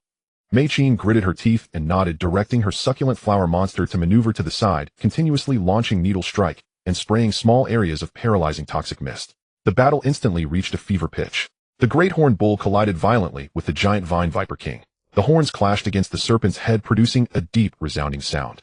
The great horned bull was shaken back repeatedly, but its tough hide allowed it to withstand the first wave of impact, attempting to hold the serpent's neck with its horns. However, the giant serpent's strength and size held an absolute advantage. Its long, thick body began to attempt to entangle and strangle the bull. Meanwhile, the white spirit cat and spiritual color butterfly continued to launch ranged attacks from the periphery, using ice blades, wind blades, and phosphorescent powder to interfere, but the effects were limited. The scales of the giant Vine Viper King had extremely high defensive power and were highly resistant to non-attribute attacks. Su Ningyu, anxiously observing the battle, couldn't help but voice his doubts. Brother Zhang, Sister Song, don't you have a second or third stronger beast that can participate in the fight? Logically speaking, they were all university students. They had many opportunities to encounter and contract beasts, and their strength wasn't weak. They shouldn't only have one main combat beast. His own Chihuahua wanted to join the battle, but being at the Black Iron 3rd rank, it would only be sending itself to be defeated. It could only hide behind, continuously using its evil Chihuahua talent. It aimed to continuously stack the nausea debuff on the giant Vine Viper King, attempting to influence its combats. Chihuahua, being disdained by its master for its low strength and inability to join the fight, didn't argue, and only worked harder to croak chaotically at the giant serpent. Frantically activating its talent, it inwardly cursed, damn long worm. Let you taste Grandpa Frog's mental pollution. They'll make you sick. From time to time, the giant Vine Viper King would stiffen, revealing an expression of extreme nausea, indicating its attack rhythm was indeed being disrupted. Hearing Su Ninjia's question about whether there are any other beast tamers, Zhang Hengyu, who was desperately directing the battle, forced a smile and quickly explained, Junior brother Su Yifu have chosen a more pure path as beast cultivators. Almost all our time and energy have been devoted to the research of beast taming. As for the practical training of the beasts themselves, we've become somewhat neglectful. He paused, then added, moreover, even when contracting new beasts, it is mostly for the purpose of researching the beasts. So, most of us have actually only focused on cultivating this one main beast. Other beasts have little combat power. Su Ningyu. He understood. Their beasts were more like research assistants and partners. But now they were facing not an academic problem, but a fight for survival. Watching their side gradually fall into a disadvantage, the giant horned bull had already begun to emit a strained low roar, with clear wounds appearing on its body. The attacks of the white spirit cat and the spiritual butterfly were becoming increasingly ineffective. The harassment from the succulent flower monster felt like a tickle. Although Xiao Lingdang's healing was timely, the consumption was huge, and it only addressed the symptoms, not the root cause.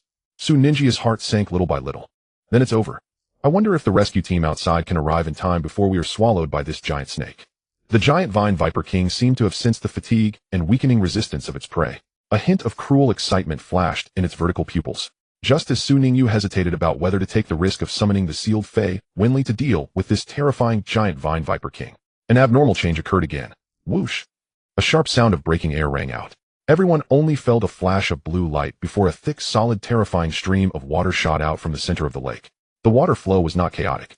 Instead, it was highly compressed and condensed. With a sharp whistle and terrifying cutting power, it accurately struck the giant vine viper king that was about to bite.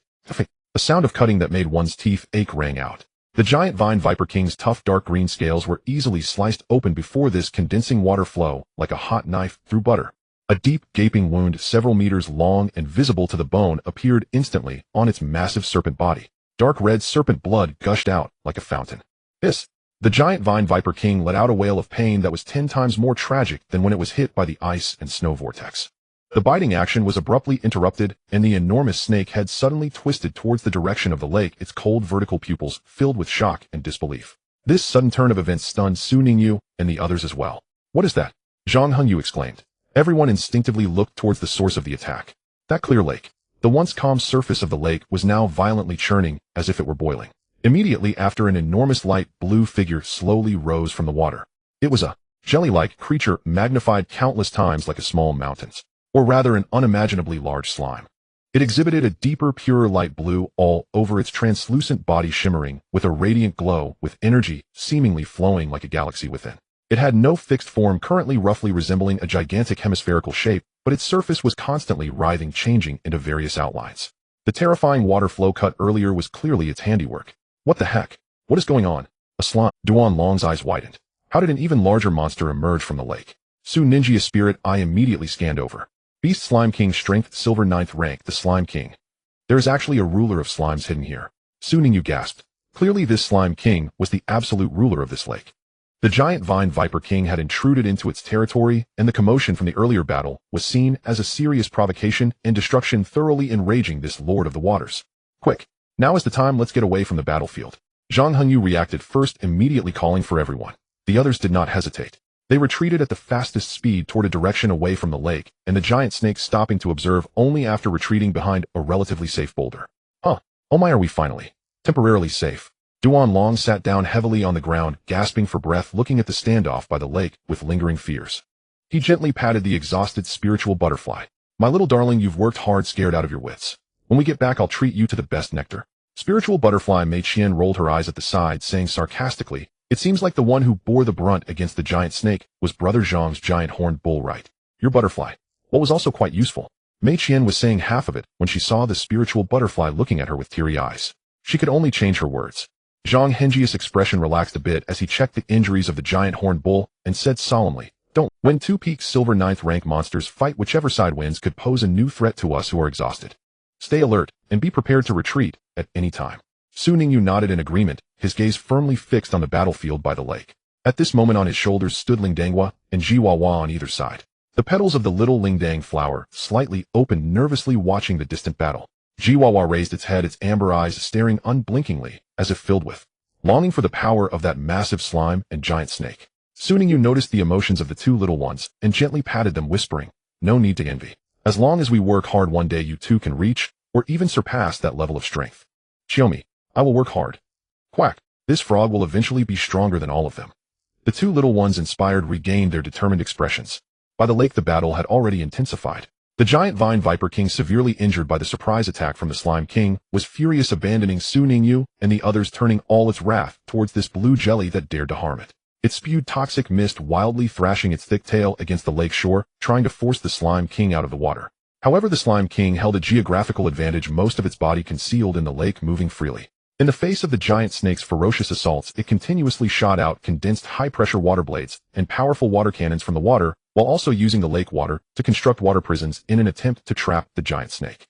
In terms of attributes, water does not have a clear restraint against grass, but the Slime King's seemingly endless supply of energy and flexible tactics in the water gradually allowed it to gain the upper hand.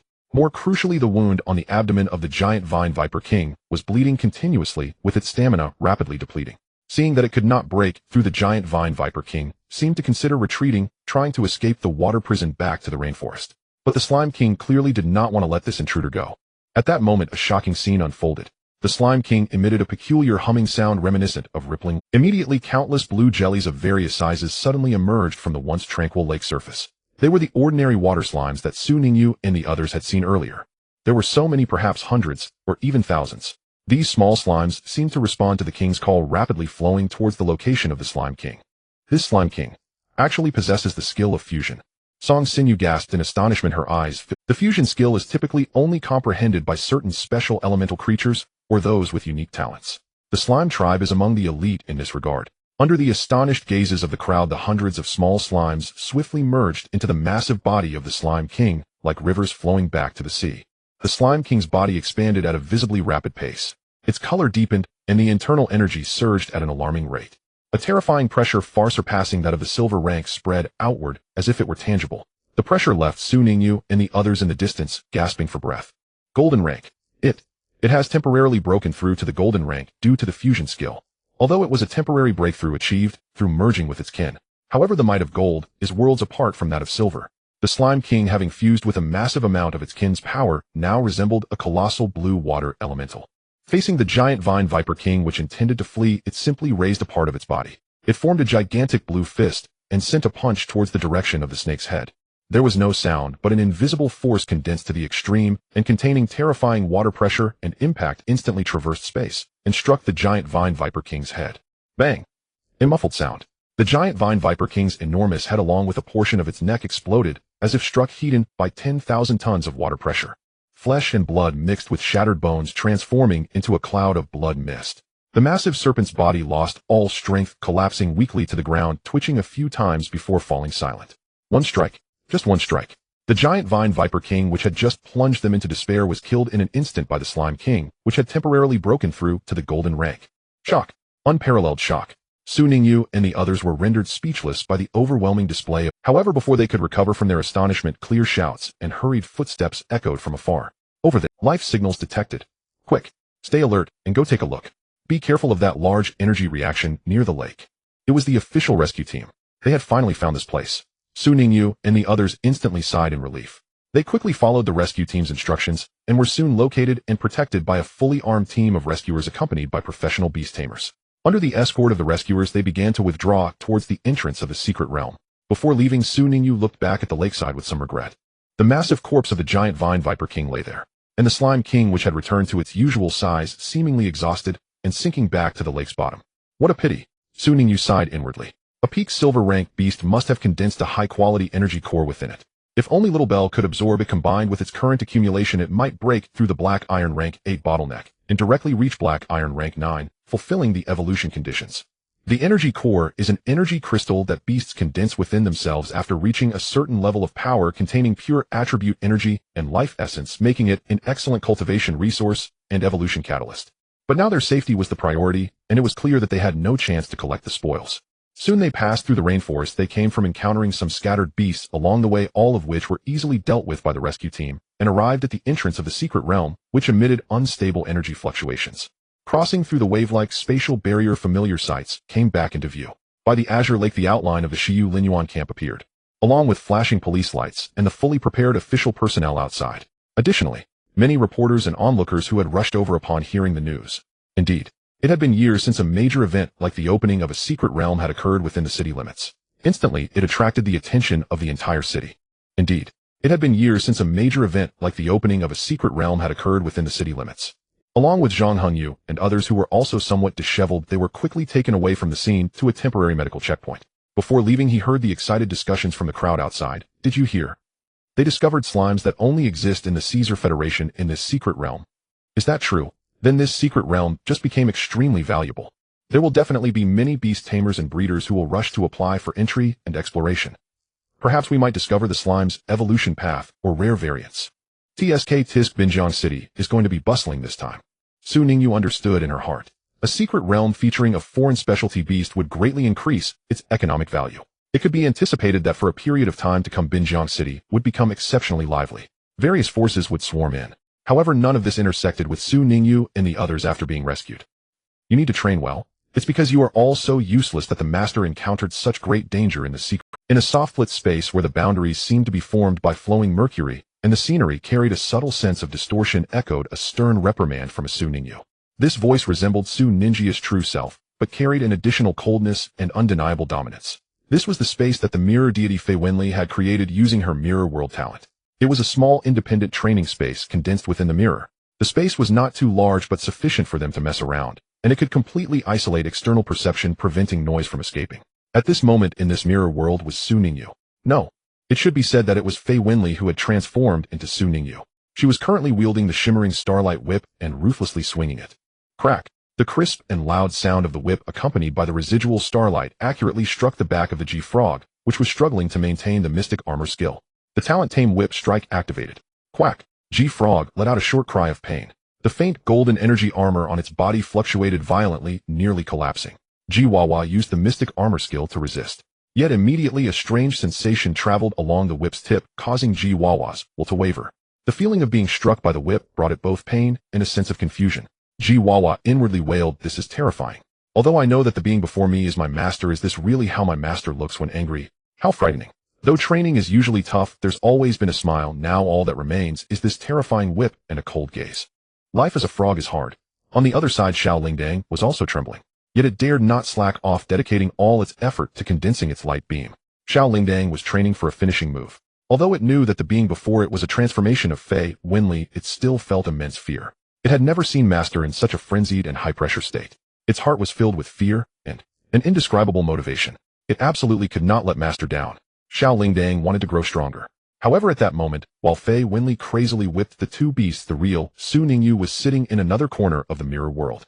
The true Su Ningyu was sitting cross-legged on the ground, surrounded by various bottles, jars, herbs, and energy crystals, as well as an array of chemical equipment. He was focused, steadily mixing various materials, attempting to refine a basic potion that could gently stimulate spiritual power. These were some basic formulas he had just learned from Mei Qin. They were simple and easy to master. Indeed, at this moment, there existed two Su Ninjas in the mirror world. One was quietly refining medicine, learning, and contemplating. The other, transformed by Fei Wenli, was playing the role of a strict instructor responsible for the high-intensity training of Xiao Lingdang and Ji-Wawa. This was the marvelous application of Fei Wenli's mirror clone talent combined with the mirror world space. The clone perfectly replicated Su Ninjia's current physical template and talents used for training and educating the beasts. While carefully controlling the furnace's temperature, Su Ningyu helplessly spoke, "Fei Wenli, don't set your expectations too high for them. Progress gradually." Xiao Lingdang and Ji-Wawa were already trying very hard. The recent mishap in the secret realm was primarily an accident. They couldn't be entirely blamed for their insufficient strength. He felt a bit pained for them regarding Fei Wenli's nearly hellish training method. Although the results were excellent, Su Ningyu, "Master, you were too lenient on them." Purple-eyed Su Ningyu stopped the whip and turned to face the real one. If at that moment in the secret realm Ji-Wawa had been a few levels higher, or if Xiao Lingdang had already evolved and mastered stronger attack or defense skills, would you have been forced into such a predicament by that giant snake? Therefore, Master, unless absolutely necessary, do not return Ji-Wawa and Xiao Lingdang to the Beast Classic space. Directly bring them into my mirror world. I will take responsibility for all their daily training and skill honing. I will strictly practice them according to the highest standards. I guarantee that within the shortest time, they will possess enough self-defense capabilities to better protect you. Ji-Wawa, upon hearing this, instantly awoke. It was immediately terrified, shaking its head and tail desperately, letting out a shrill croak. Quack. Quack quack. No, Master. Help. Fei Wenli is too terrifying. I'm just a newly transformed beast, inexperienced and needing gentle care. I'm just a poor little creature. I promise to double my efforts in training from now on. Please don't keep me locked in this terrifying place. However, its protest was clearly ineffective. Shut up. No distractions during training. Fei Wenli's gaze turned fierce. The galaxy whip struck again, hitting Ji-Wawa's recently condensed mystic armor. This time the force was controlled even more precisely. Quack. Ji-Wawa's cry this time carried a quiver. It sounded surprisingly a bit. It was stunned for a moment, then felt an overwhelming shame and anger. Yet it couldn't control the strange feeling brought on by its talent. At this moment, it wanted to use the talent of evil Ji-Wawa, but it felt that if it used it against Fei Wenli, it would suffer a horrendous fate. Even Master would not be able to save it. Xiao Lingdang, witnessing Ji-Wawa's plight, began to tremble even more. It floated to the side of the real Su Ningyu, gently tugging at his clothing with its leaves, emitting a whimper that was both aggrieved and a bit fearful. Chiomi. Master, can the training? However, before it could finish, Fei Wenli's icy gaze swept over Xiao Lingdang. Master has spoiled you too much. Look at you, having followed Master for so long, yet you're still stuck at the Black Iron 8th stage, unable to break through to the 9th stage. Are you useless? The voice suddenly escalated, filled with a furious frustration. Do you want to watch Master fall into danger again, while you can only stand by helplessly due to your lack of strength? Can you bear that feeling? Chiomi. Xiao Lingdang trembled violently. Fei Wenli's words pierced deeply into its most tender and sensitive heart. It recalled the feeling of helplessness when facing the giant Vine Viper King in the secret realm. It remembered the sight of Master possibly facing danger. It recalled its secret vow to grow stronger to protect Master. No, I absolutely will not allow that. I refuse to become a burden. I will grow stronger. I must have the strength to protect Master. An unprecedented fighting spirit and an almost self-destructive determination erupted from Xiao Lingdang's tiny body. Xiaomi. Of course not. I want to grow stronger. Xiao Lingdang abruptly flew back to the training area, no longer looking towards the real one for mercy. It rapidly opened and closed its petals a few times, then, as if making a significant decision, pulled out a fiery hot pepper from somewhere. Without a hint of hesitation, Xiao Lingdang directly swallowed the fiery red pepper. Kayamimimi. The entire flower of Xiao Lingdang instantly turned bright red. It was as if it had been ignited. Xiao Lingdang, I am on fire. But this was not the end. In a frenzied state, Xiao Lingdang saw Ji Wawa, who looked dazed and felt that this guy was not invested enough in training. It dove down, wrapped another explosive pepper with its leaves, and while Ji Wawa was distracted, directly shoved it into its mouth. Ji Wawa. Quack. The next moment. Quack. Ji Wawa's eyes instantly widened in disbelief. A fiery and spicy pepper was stuffed into its mouth. Ji Wawa's body, resembling white jade, turned red and heated up at a visible speed. An uncontrollable surge of scorching energy erupted from within it. Ji Wawa opened its mouth wide from the spiciness. Puff. A blazing flame, thicker and more orange-red than its beam skill, erupted uncontrollably from Ji Wawa's mouth. The flame streaked across the mirror world space, leaving a charred mark on the various mirror walls. Ding. Your summoned beast, Ji Wawa's talent good luck, has been triggered successfully, comprehending a new skill, flame ejection. A crisp system notification sound echoed in Su Ninju's mind. Su Ningyu. He paused his alchemy act. He looked in astonishment at the two small creatures, one self-igniting and the other breathing fire. He glanced at Fei Wenli, who was also slightly stunned. This can be done too. It seems Ji Wawa's good luck talent can be utilized in this way as well, Su Ningyu said, shaking his head. He pondered whether to purchase more fiery peppers. Both Xiao Lingdang and Ji Wawa had comprehended skills from After a brief moment of shock, Fei Wenli waved the Star River whip in her hand. A dangerous curve formed at the corner of her mouth, so this method can stimulate potential and accelerate skill comprehension. It seems the previous training methods were still too gentle. Very well. The Xuanjia defense training ends here for now. Next we will focus on attribute resistance training and mastering explosive skills. Ji Wawa, since you have comprehended flame ejection, then practice it well. Fei Wenli had already started planning the next stage of more stimulating training. At the edge of the mirror world, in an inconspicuous corner, a trembling pale blue jelly watched the terrifying This was the little slime that Su Ningyu had casually brought out from the secret realm. At this moment, the slime was watching everything happening not far away with its very simple consciousness terrified. Slime.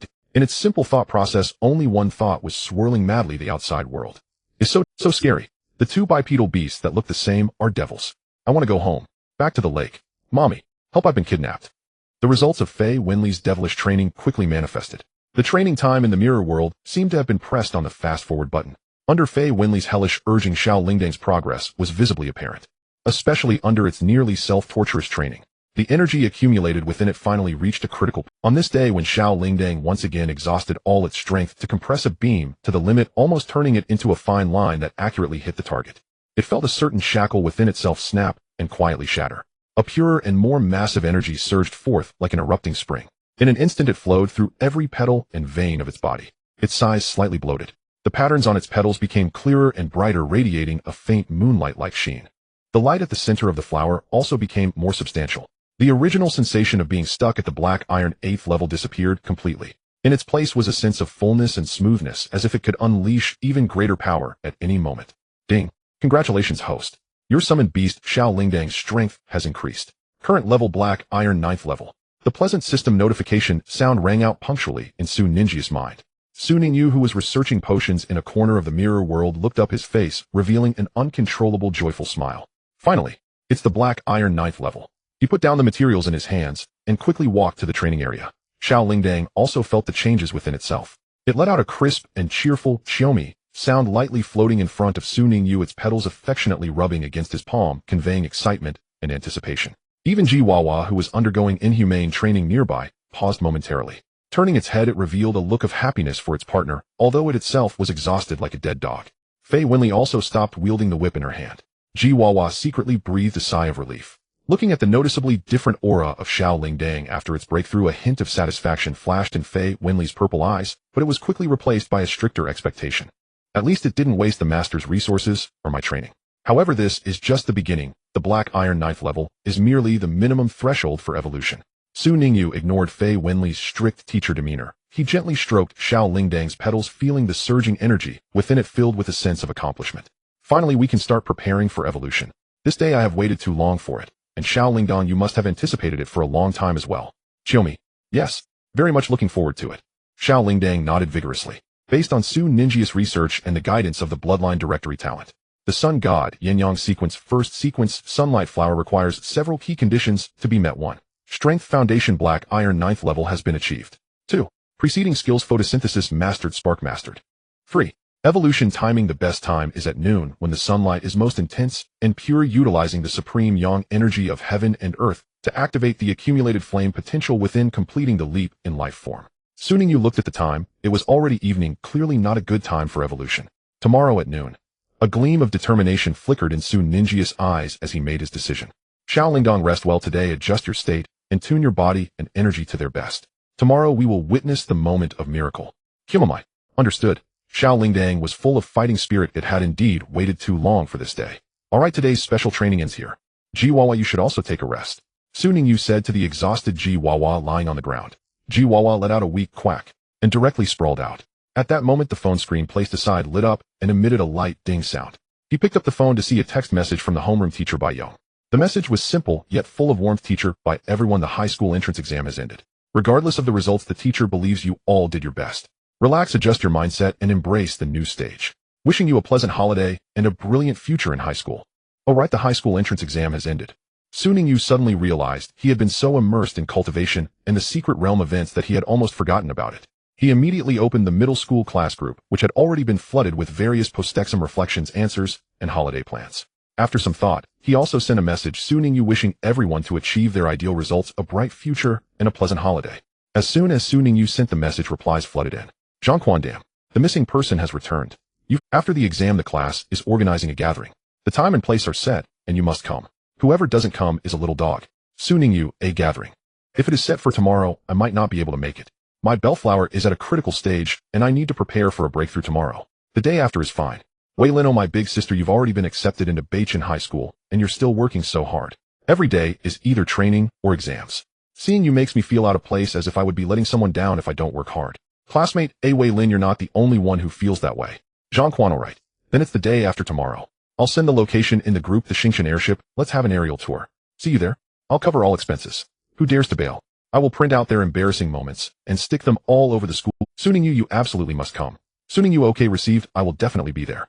Of course, Su Ningyu will attend. Although his mind was already beyond this level, it contained memories of his 3 years of middle school life, familiar classmates, and served as a testament to his youth. He was not a cold-hearted person. He would not deliberately avoid the necessary friendships and social interactions. In a room, a full-length mirror suddenly exhibited some changes. The mirror rippled like water. Su Ningyu stepped out from it, returning from the mirror world to reality. In the next moment, the mirror resembled a full-system projection. A scene appeared. Fei Wenli was gently swaying on a swing. Tomorrow the bellflower will evolve. Su Ninjia's voice was filled with anticipation and a hint of unnoticeable emotion.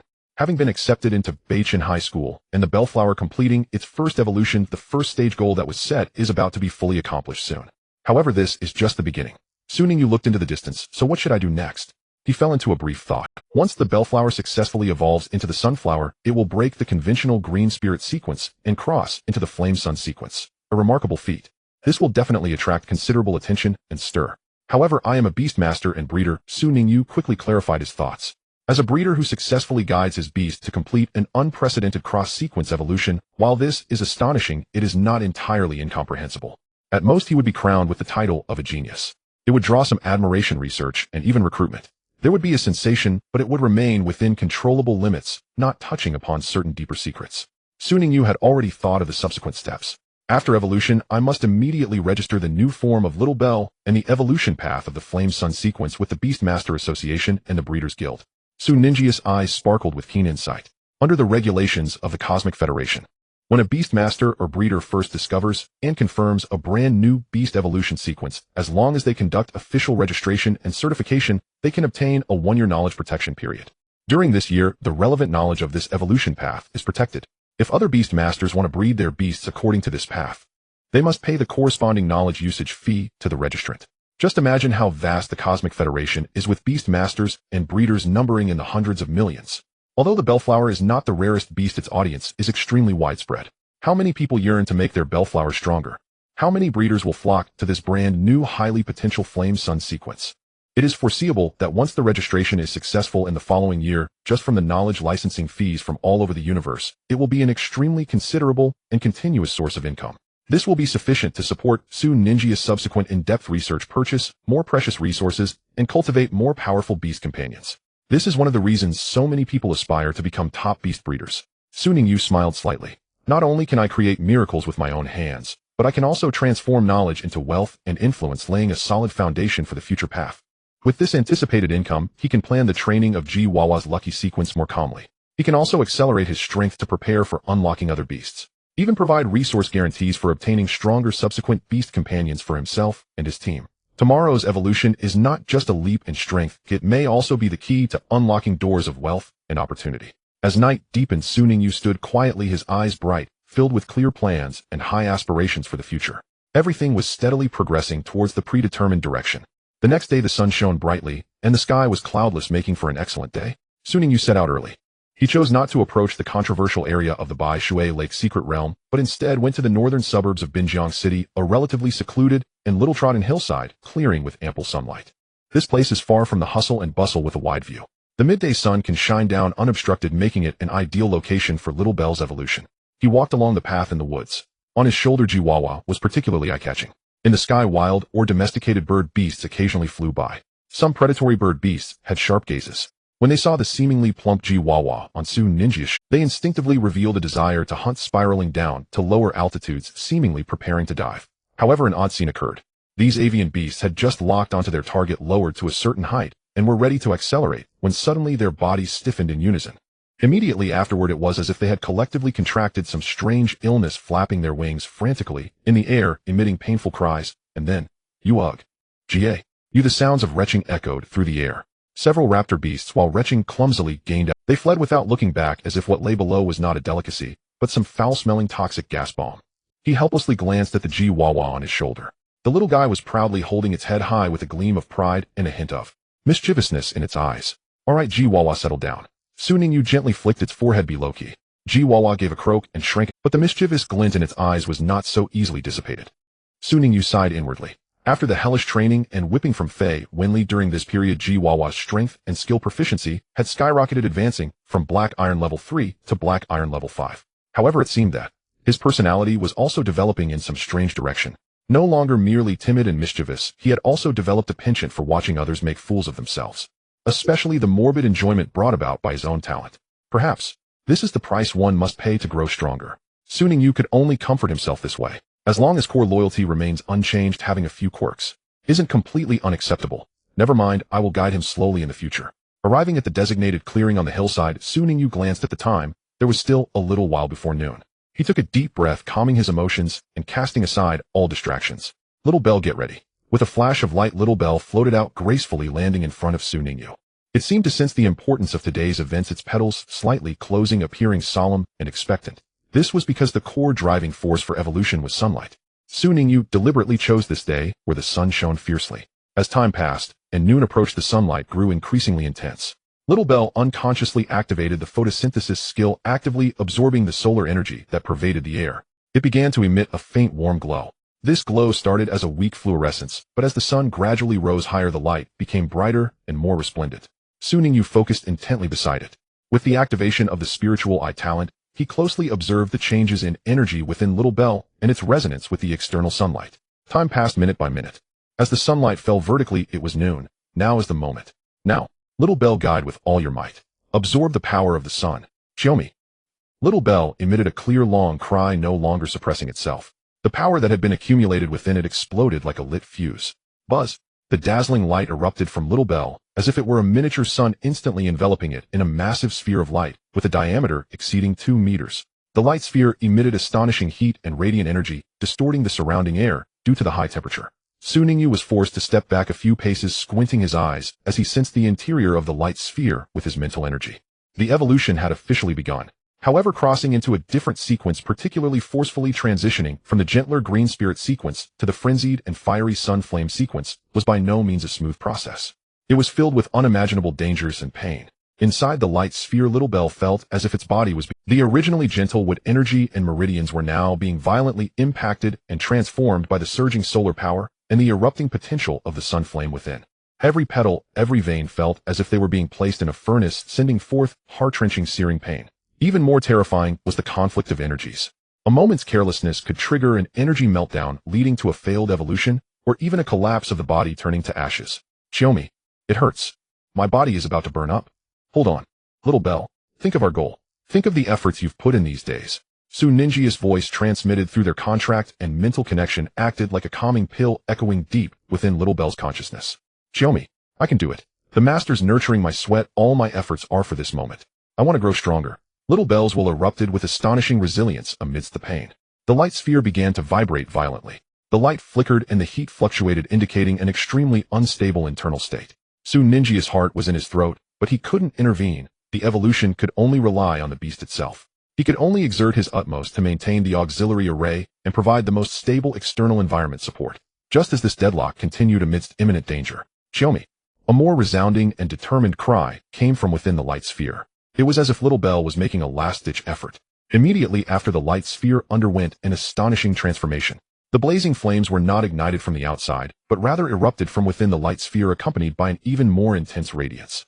The crimson golden flames intertwined with pure light, instantly transforming the entire light sphere into a burning giant fireball. The fireball no longer remained on the ground, but seemed to have lost its weight, beginning to rise slowly. As it ascended higher, the flames and light fused more fiercely, emitting scorching waves of heat and dazzling brilliance. Su Ningyu looked on from a distance. It truly resembled a miniature sun suspended above the hillside.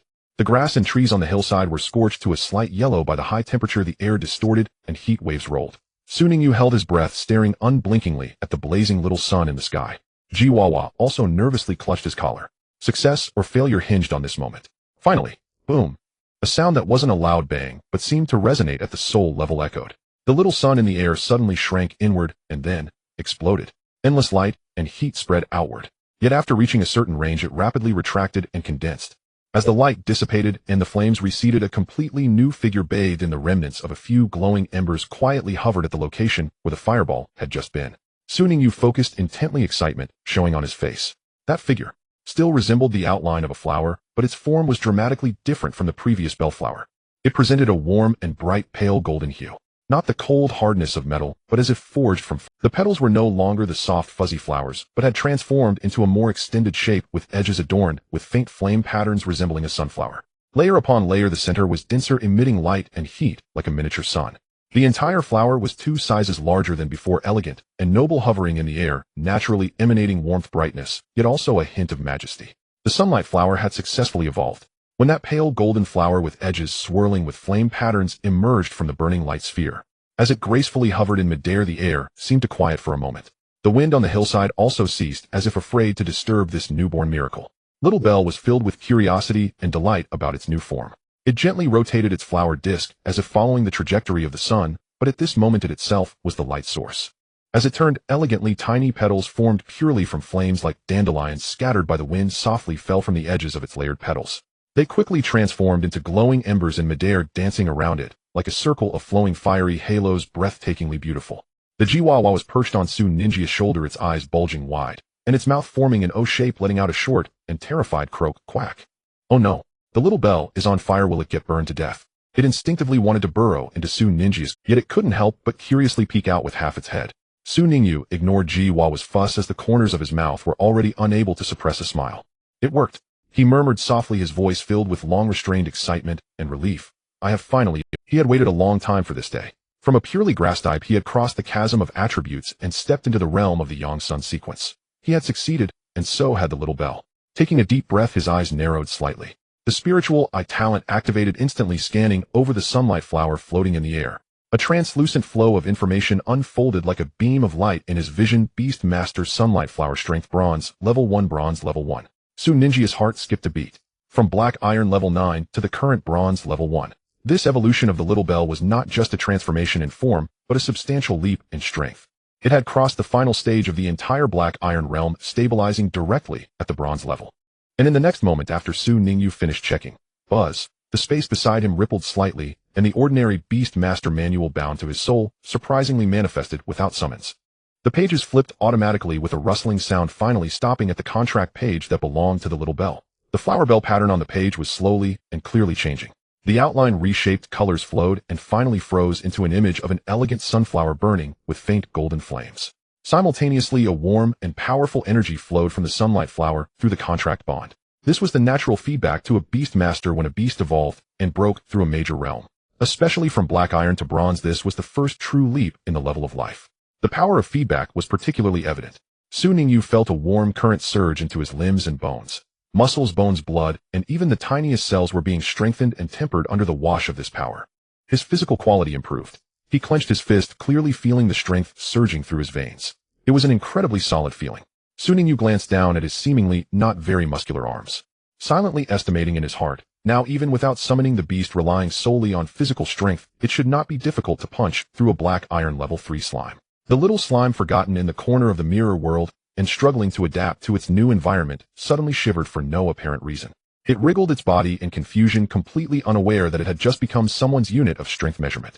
It felt as if there were troublemakers wanting to harm me.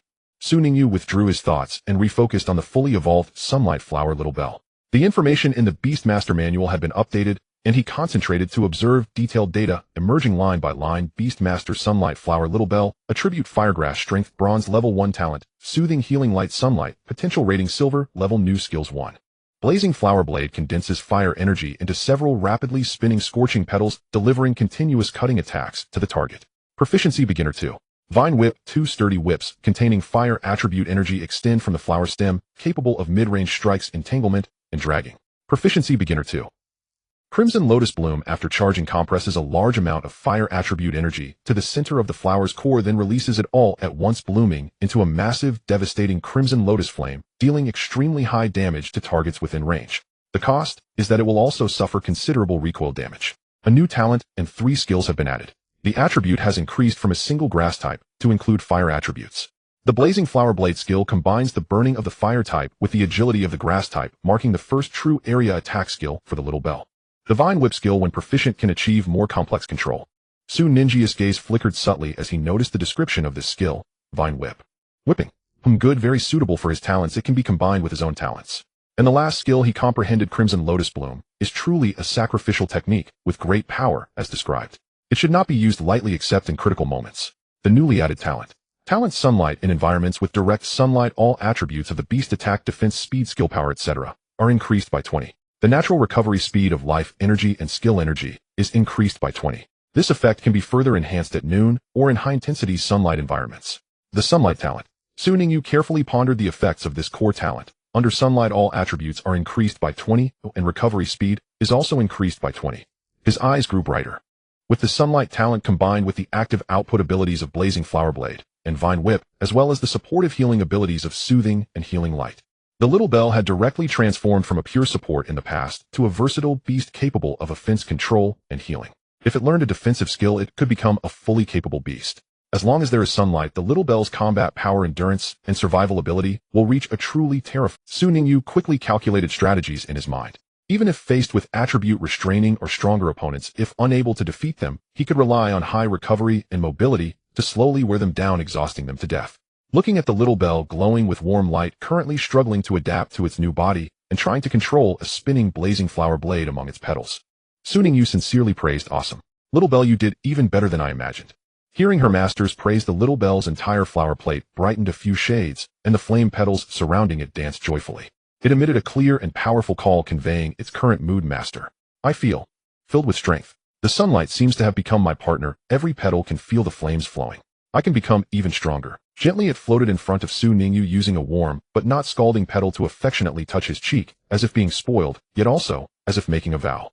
Jiwawa squatted on the other shoulder of Soon Ningyu, watching this, seeing a complex emotion reflected in its amber. There was genuine joy for its partner's strength, a hint of anxiety about its own weak status, and a little bitterness from feeling neglected. Upon witnessing the intimate moment between the newly evolved Little Bell and its master, Jiwawa could not help but let out a croak, attempting to assert its presence. Soon Ningyu turned his head, slightly glancing at it, a familiar smile curling at the corners of his mouth, one that made Jiwawa's scalp tingle. "Don't worry, Jiwawa. The Little Bell has already evolved, and next, it will assist you wholeheartedly in reaching the conditions for evolution as soon as possible." Jiwawa. Quack. I knew it. Indeed, it cannot be avoided. It shrank its neck, but this time, besides fear and resignation, there seemed to be a hint of anticipation in its gaze. On the hillside, the sunlight was just right. A pale golden sunflower radiated warm light, while a white jade and gold-patterned lucky frog perched on its master's shoulder. The youth stood quietly, his eyes bright, gazing into the distance. Suddenly, hurry, hurry. The commotion was coming from this hillside. Such a large fireball hanging in the sky resembling a small sun was definitely the scene of a rare beast evolution. Perhaps it is a new type of beast. Recently in Binjiang City there have been both secret realms and evolution phenomena. Fortunes that cannot be stopped are upon us. Don't crowd, the energy reaction hasn't completely dissipated, yet be careful. The noisy voices accompanied by hurried footsteps were quickly approaching along the forest path from the bottom of the hillside. Ningyu frowned. He had anticipated the significant commotion when the little bell evolved. That continuously burning, soaring fireball, like a small sun, was simply a conspicuous beacon on this relatively open northern hillside.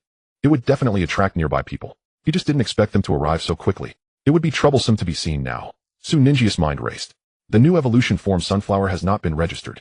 If it gets photographed and posted online by uninformed passersby, or those with ulterior motives, it would not only disrupt the plan, but could also attract unnecessary inquiries and covetous gazes. He showed no hesitation. With the thought, the magnificent and mysterious full-length mirror in the depths of the beast's face instantly manifested. Fei Wenli Mirror World Passage Coordinates Home. Understood. A clear and calm voice resonated in his In the next moment, the solidified full-length mirror with its frame flowing with moonlight-like patterns appeared out of thin air beside Ningyu. The mirror's surface rippled like water. What was reflected was no longer the barren grass and blue sky of the hillside, but another familiar space. A corner of his small rental room. Ningyu stepped in. The little bell followed closely, floating gracefully into the mirror, while Ji Wawa clung tightly to his collar. Everything concluded, the mirror randomly dispersed, and the passage closed. The hillside returned to silence, leaving only a trace of residual fire-type energy and marks burnt into the ground. Almost the moment Ningyu left, a group of people rushed up the hillside. At the forefront was a young man. Behind him were several companions in similar gear, and even two individuals hanging cameras appearing to be self-media. This is the spot. The signal is strongest here. The young man excitedly pointed at the screen of the detector, which still showed a red spot that hadn't fully faded. Looking around, no one. Several people dispersed, thoroughly searching this small hillside. Indeed, there is no one. Strange, what was that fireball, just now? It can't be that a wild beast broke through, right? It's not impossible. Since the secret realm opened, the energy concentration has changed around here. Perhaps a wild fire-type beast has been stuck at a bottleneck for a long time and successfully broke through today, due to the good weather. Tisk, what a wasted trip. But judging by the residual energy intensity, that beast is at least of bronze mid-tier. When did a wild beast of this level appear around here? Alright, let's take a few photos of the scene. When we return, we can write a news piece about the suspected appearance of a high-quality wild fire-type beast in the northern suburbs, and maybe even hit the headlines. The sound gradually faded away in the mountain wind. Inside Ninju's rental room, the surface of the full-length mirror rippled for the last time, then returned to normal, quietly standing in the corner, reflecting the warm light of the room and its master's calm face. Huff. Ningyu gently exhaled, relaxing his tense shoulders. The little bell successfully evolved without being disturbed or prematurely exposed by unrelated individuals. Everything went smoothly. He walked to the window, pulled back a bit of the curtain, and looked at the completely calm sky in the direction of the northern suburbs, a faint smile appearing on his lips. Next, high school life. Learning freely, enhancing combat abilities, cultivating more beast companions, all in a legitimate manner, step by step. In a great mood, Ningyu decided to treat himself and his hardworking companions. He walked into the kitchen, tied on an apron, rummaged through the stocked ingredients in the fridge, and began to prepare a sumptuous dinner for himself. The frying pan sizzled and delicious aromas wafted through the air. The little bell floated curiously nearby, occasionally poking this and that with its petals, filled with a desire to explore its new senses. It was no longer satisfied with merely absorbing sunlight. It had begun to develop a subtle curiosity about the art of fire and human cooking. Jiwawa squatted at the edge of the stove, eagerly watching the sizzling meat patties. Drool was almost dripping down. Although it didn't participate directly in the battle today, merely observing the evolution process had already exhausted all its frog brain cells. Fei Wenli had not emerged yet, still in Ninju's form, giving a certain jelly a lesson in love. Slime, I really have such a hard life. After a sumptuous dinner, Ningyu leaned back in his chair, opened his phone, and enjoyed the rare moments of leisure. News notifications popped up one after another. Yunming Star Daily. Today's news. According to data monitored by the Federal Bureau of Ecological Stability, the frequency of unknown secret realms opening within Yunming Star has increased by 37 compared to the same period last year. Experts believe it may be related to changes in interstellar energy tides. Binjiang Evening News Urgent Report. A group from the Kaisha Federal Cult Organization has recently infiltrated Yunming Province through illegal channels, their whereabouts currently unknown. This organization adheres to extreme ideologies and has previously planned multiple kidnappings targeting rare beasts and beast masters with special talents. Citizens are advised to remain vigilant and report any suspicious persons immediately. International Beast Master Sequence Committee Bulletin No. 1892. The International Beast Master Sequence Committee's latest bulletin, the Dragon Rising Federation's Yunming Star's West Ridge Cultivator, has successfully uncovered a new evolution sequence for the Little Fire Dog, the Flame Armor Fighting Dog. This sequence focuses on close combat and defense, compensating for the traditional vulnerabilities of the Fire Dog series, and has been officially certified entering the knowledge protection period. Ninja's finger paused slightly as he scrolled through the screen. Indeed, quite a lot has happened recently. The frequent opening of secret realms, infiltration by foreign cult organizations, and the discovery of new beast sequences. Under the seemingly calm surface of daily life, undercurrents are accelerating. Ningyu put down his phone, his gaze calm. For an ordinary person, these news might just be topics for casual conversation. But for him, who was well aware of the future direction, every signal was a reminder the era is calling. Therefore it is necessary to be faster. He stood up, focused his mind, and once again entered the mirror world. Ningyu spent a full hour meticulously examining all the skills and combat performance of the Little Bell after its evolution. The results left him very satisfied. If the Little Bell before evolution was a tactical type beast primarily focused on support and control, then the current Sunflower is a creature with both powerful offensive capabilities and decent sustain, and a certain degree of control and restraint. Blazing Flower, Blade Eyes, agile and swift, suitable for continuous harassment. Vine Whip controls, mid-range, versatile in use. Light Beam is greatly increased in power after evolution, becoming a stable single-point penetrating output, and the trump card Crimson Lotus Bloom. Ningyu did not dare to let the Little Bell unleash its full power, but from the energy fluctuations during its charge, it was definitely a devastating move capable of reversing the battle, though the cost was equally enormous. However, what surprised Ningyu the most was not these newly acquired skills. It was the ultimate move that he had been trying to make the Little Bell master, but had never succeeded before. In the simulated battlefield of the mirror world, the Little Bell floated in midair, its petals fully unfurled, and the light at the center of its stamen flickered, contracted, and condensed like a breath. This was different from the pure penetration of Light Beam, and also distinct from the destructive explosion of Crimson Lotus. It was a terrifying light energy shockwave released after compressing and elevating the light heat and the Little Bell's own life energy to an extreme degree. The light surged like a pillar, and the roar was like thunder. Ningyu withdrew his gaze, looking at the Little Bell that appeared slightly fatigued, yet bright-eyed, due to releasing the ultimate move, a smile, unable to be suppressed at the corners of his mouth. It's time to give this move a name. He stroked his chin. The little frog immediately jumped up, excitedly raising its front. Quack, quack, quack. Master, how about calling it the Super Invincible Cosmic Shining Thunder Impact? What do you think? Isn't it magnificent? Ningyu. He looked at the little frog with a straight face. The little frog shrank its neck, awkwardly putting down its... The Little Bell floated over, excitedly expressing its opinion. Chumimi. I think calling it the Invincible Colorful Light Bulb is also good. It's both vivid and easy to remember. Ningyu. He fell silent for 3 seconds, then very seriously said to the Little Bell, Little Bell, you've learned poorly from the little frog. You've really learned poorly. The Little Bell, Chumi. Really? The little frog, defamation. Ningyu decided to ignore these two nonsensical creatures and name it himself. He looked at the light golden sunflower radiating a warm glow, its petal edges swirling with fiery patterns, and thought of its near-infinite sustain and amplification when bathed in sunlight. This move reaches its peak power under sunlight, releasing the might of the sun in the form of the sunflower. Let's call it Solar Flower Sunlight Cannon. Chummy. Sunlight Cannon. Sounds nice. The Little Bell nodded. The little frog muttered softly, clearly my Super Invincible Cosmic Shining Thunder Impact sounds better. No one paid it any attention. Of course, the greatest credit for successfully creating this move, the ultimate move, actually belongs to another person, or rather another existence. At this moment, Faye Winley was standing not far away. She had somehow transformed into the appearance of the Little Bell. Identical light golden petals, identical fiery patterns, even the aura was mimicked perfectly. While Ningyu was explaining the energy compression principle of the sunlight cannon to the Little Bell couldn't comprehend the complex rhythm of energy operation, multi-spiral contraction, energy compression, instant release. The Little Bell grew anxious, its petals wilting. Then Faye Winley couldn't bear to watch any longer, directly copying the form of the bellflower and floating over. She said nothing, simply operating the energy calmly, as per Ninja's description. The next second, a more refined, stable, and equally powerful ultimate move, the sunlight cannon, shot out from between her petals. Little Bell, the little frog. Faye Winley expressionlessly transformed back into the purple-eyed, Ningyu form, clutching the galaxy whip in her hand, her gaze icy as she looked at the Little Bell. You can't even learn such a simple energy operation. Are you trying to embarrass your master? Chumimi. I was wrong. Lady Faye Winley, I will practice right now. Immediately practice. The Little Bell, frightened, trembled its petals and immediately threw itself into practice. Thus, under Faye Winley's hand-in-hand strict guidance, the Little Bell finally succeeded in mastering its first. At this moment, looking at the Little Bell in the corner, slightly panting from exhaustion, but full of a sense of achievement. Su Ningyu walked over and gently touched its petals.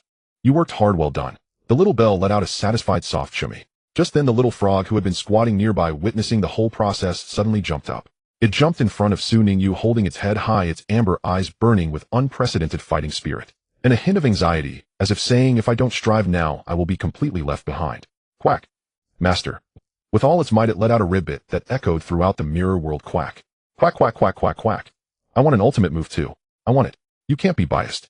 The little frog also wants a cool big move. Su Ningyu looked down at this little guy with white jade and golden patterns currently trying hard to display its I am strong stance, a slight smile appearing at the corners of his mouth. Don't worry, there will be no shortage for you. The little frog's eyes brightened. Once your flame jet is mastered, we will start researching your ultimate move. The little frog.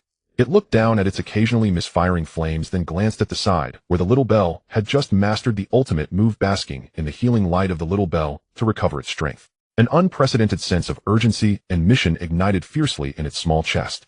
Quack. I will practice. I will practice hard.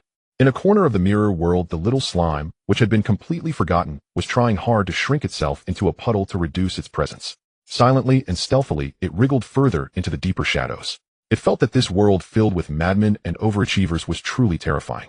Zhang Quan glanced down at his phone screen, then raised his head to look at the entrance of the restaurant, his brows furrowed tightly. Why hasn't Su Ningyu arrived yet? It's been almost 20 minutes past our agreed time. He shook his phone. The chat interface displayed the time they had. Wang Hao was bored poking at the lemon water in front of him with a straw. Without looking up, he said, is that guy not coming after all? He's already a prospective top student at Beichen High School. His standards have risen. He probably doesn't want to hang out with us common folk anymore. What nonsense are you talking about? Wei Lin rolled her eyes, her tone firm. Su Ge said he would come, and he will definitely show up. Just because he's late doesn't mean he won't come. Why are you so anxious? Wang Hao mumbled in a small voice, feeling wronged. I was just saying it casually. Just as he finished speaking, the automatic glass door of the restaurant slid open. Everyone turned their heads in unison. They saw Su Ningyu wearing oversized sunglasses that almost covered half his face, carrying a sling bag on one shoulder with one hand, holding the strap in the other. Yawning. After yawning, he squinted his eyes, lazily shaking his head, looking like he hadn't fully woken up. Zhang Quan was speechless. What's going on with you? Did you stay up late? Su Ningyu strolled up to them, pushing his sunglasses up, revealing eyes that were slightly dark, but sorry I'm late. There was a barely perceptible fatigue in his tone. Something happened last night. It was more than he had casually mentioned an extremely abstract and ridiculous idea to Jiwawa. Even Su Ningyu himself hadn't taken seriously the so-called killer move concept. Perhaps Jiwawa's fortune comes talent was too conceptual. The talent's mechanism had suddenly been triggered. The theory he had hastily concocted in a moment of inspiration was purely a spiro-femin idea. Su Ningyu had genuinely just said it casually. He had even prepared himself for Jiwawa to either not understand or to understand, but be unable to execute it. He was ready to squat in a corner, feeling wronged and drawing circles. But as it turned out, Jiwawa really comprehended it. In that moment, Su Ningyu finally grasped the fact. The fortune comes talent is to some extent even more unreasonable than Fei Winley's mirror duplication. It does not adhere to the conservation of energy or basic logic. Perhaps Jiwawa thought that as long as fortune comes was triggered, it might be able to manifest. The reason he now had such heavy dark circles under his eyes was that once this skill was put into practice, the scene was simply. Su Ninjia's eyes twitched slightly under his sunglasses, deciding to end the memory. Poor slime. This guy must have developed a psychological shadow regarding Jiwawa. Alright, being late is better than— Zhang Quan didn't pursue the matter further. With a wave of his hand, he directly shifted to the main topic. Hurry up, the gathering is about to start, and our class reserved area is almost filled with people. Today it's not just our class gathering here. I just found out that the students from Class 3 have also booked tickets for the Xingqian Henho, so we might run into a bunch of familiar faces later. He gestured towards the window. Su Ningyu followed his gaze. Then his eyes froze. In the distance beneath the azure sky, a supergiant airship was quietly docked at its designated berth. It was certainly not a scale that could be easily summarized by the term airship. The entire streamlined silver-white hull spanned nearly 100 meters, reflecting a warm metallic sheen in the noon sun. Multiple decks were arranged in an orderly fashion with clear outlines of sightseeing levels, dining levels, and open-air observation decks. The enormous gas bags were not bulky in the traditional sense, but designed elegantly in a wing shape. It hovered there like a sleeping cloud whale or like a floating garden in the sky. An airship. Wei Lin's eyes sparkled. I've never ridden on such a long-distance flight before. I heard it takes about 3 days to fly from Dongjun to Xiling. Along the way it will pass through many cities and dangerous upstream airspace, with amazing views. Of course, Brother Quan has really spent big this time. Wang Hao immediately entered his supporting role, his face dramatically full of admiration. He bought tickets for everyone in the class. The average cost is almost in the 4-digit range. Brother Quan is awesome. Brother Quan is magnanimous. Does Brother Quan still need any leg accessories? Zhang Quan feigned modesty with a grunt, but his hand had already unconsciously reached to rub the back of his head, pretending to be humble. This isn't a big deal, it's graduation. In the future, everyone will go their separate ways, and who knows when we can gather. Anyway, I'm just saving my pocket money. Su Ningyu looked at him, who was clearly so proud his tail was about to wag, and still trying to act calm, the corners of his mouth slightly curved. Thanks to Zhang Quan for the gold coins, he said sincerely. Zhang Quan's tail wagged even higher. Alright, stop joking, let's go in. I'm starving. Wei Lin grabbed Wang Hao by the collar, dragging him towards the boarding passage like pulling a suitcase. Once inside, I'm going to eat until I can't see straight. No one can stop me. Are you reincarnated as a food bucket? Wang Hao rolled his eyes as he was being pulled. The group laughed and chatted as they passed through the security check and boarded the stairs leading to the airship. Su Ningyu was at the end of the line. Just as he stepped onto the last step, he caught sight of a familiar figure out of the corner. By the railing of the open-air observation deck, a girl dressed in a light green thin shirt, with long hair loosely tied back, was quietly gazing at the distant clouds. The sunlight swept across her profile, outlining her gentle and soft features. And Qingyi, perhaps sensing the gaze, she slightly turned her head. Their eyes met in midair, and Qingyi nodded lightly as a greeting. Su Ningyu also nodded in response, without further pleasantries, following Zhang Quan and the others toward the dining area. Behind him, Zhang Quan's lowered voice could be faintly heard. Hey Su Ningyu, do you know that during the midterm practical exam, I was in the same examination room as in Qingyi? Everyone was dumbfounded at the time. Do you know why? Why? Because she was already a black iron level. Zhang Quan's tone still carried the shock from back then. I heard she even contracted a second beast. Although she didn't reveal what the second beast was during the combat exam, it was still shocking enough. She was the only one in the entire examination room.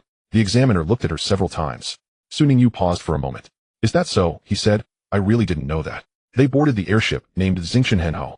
After sitting down before the menu had even been passed around, Zhang Quan was already starting a new round of information sharing. Of course, everyone present knew him well. Zhang Quan had a look that urged them to ask him. I have an awesome new plan, you guys should hurry up and ask me what it is. Hey, you all must have seen the announcement released by the International Beast Tamer Sequence Committee yesterday, right? Zhang Quan pretended to casually bring up the topic, yet his gaze had already begun to drift towards Su Ningyu. Wei Lin was stuffing a piece of smoked fish in her mouth when she mumbled, Are you talking about the new evolutionary series of the little fire dog? Zhang Quan immediately perked up, putting down his chopsticks and straightening his back. Flame Armored Fighting Dog. A branch of the Yin-Yang series with both fire and combat attributes, significantly enhancing its close combat capabilities and possessing great potential. He continued, Have you all seen the official demonstration video? That Flame Armored Fighting Dog dispatched a water-type tortoise beast of the same level in just 13 seconds. Wang Hao displayed an impressed expression. Wow. Brother Quan, you've researched this thoroughly. It can't be that you're... Zhang Quan could no longer suppress his joy, a proud smile stretching across his face. I've decided to have my little fire dog evolve along this path. Wow. Wang Hao immediately chimed in, his volume rising even higher than when Wei Lin had shouted about being hungry, drawing the attention of several tables nearby. Brother Quan is awesome. Brother Quan has great vision. This is the latest series, and I heard the licensing fee starts at 7 figures. Zhang Quan cleared his throat, waved his hand dismissively, trying to appear nonchalant. It's nothing, just a little splash. I discussed it with my family, and it's considered a reward for getting into a prestigious high school. Yet the corner of his eye betrayed a hint of a smile, subtly directed at Su Ningyu, as if to say, how about that? I've chosen the custom evolutionary path. From now on, you little bell will be in trouble. Su Ningyu was sipping tea. He met Zhang Quan's eager gaze, paused for a moment, then slowly set down his cup. He recalled the compilation of data he had just organized on the Bellflower Cross Series evolution. Once registered, it will be protected under the International Beast Tamer Series Committee for a year. A year is enough for Su Ningyu to earn a fortune. He gently pushed those thoughts back into the depths of his consciousness. In response to Zhang Quan's boastfulness, he calmly nodded. Not bad. The Flame Armored Fighting Dog line is indeed very suitable for the little fire dog, with its combat attribute enhancements compensating for the fire-type beast's weakness in the later stages. The licensing fees may be high, but the stability and reproducibility are guaranteed. He paused. You have good insight. His tone was one of an expert acknowledging a peer's choice. Zhang Quan felt as though he had received a compliment, yet there was a vague sense of emptiness, as if he had struck a cotton ball. I came to show off, but this isn't the result I was hoping for. What the heck is going on with you? Wei Lin finally swallowed the piece of smoked fish in her mouth and joined the conversation. By the way, Su Ningyu, what about your Bellflower? Which series are you planning to go with? The eyes at the dining table focused on him again. Su Ningyu lowered his gaze, tracing his finger along the rim of his teeth. He said, It has already evolved. Really? Zhang Quan perked up, the previous subtle emptiness completely vanishing. What did it evolve into? Is it the healing lily or the floating bell? Su Ningyu remained silent for 2 seconds. It's a new series I researched myself. New series? You're not joking, are you? Zhang Quan looked surprised.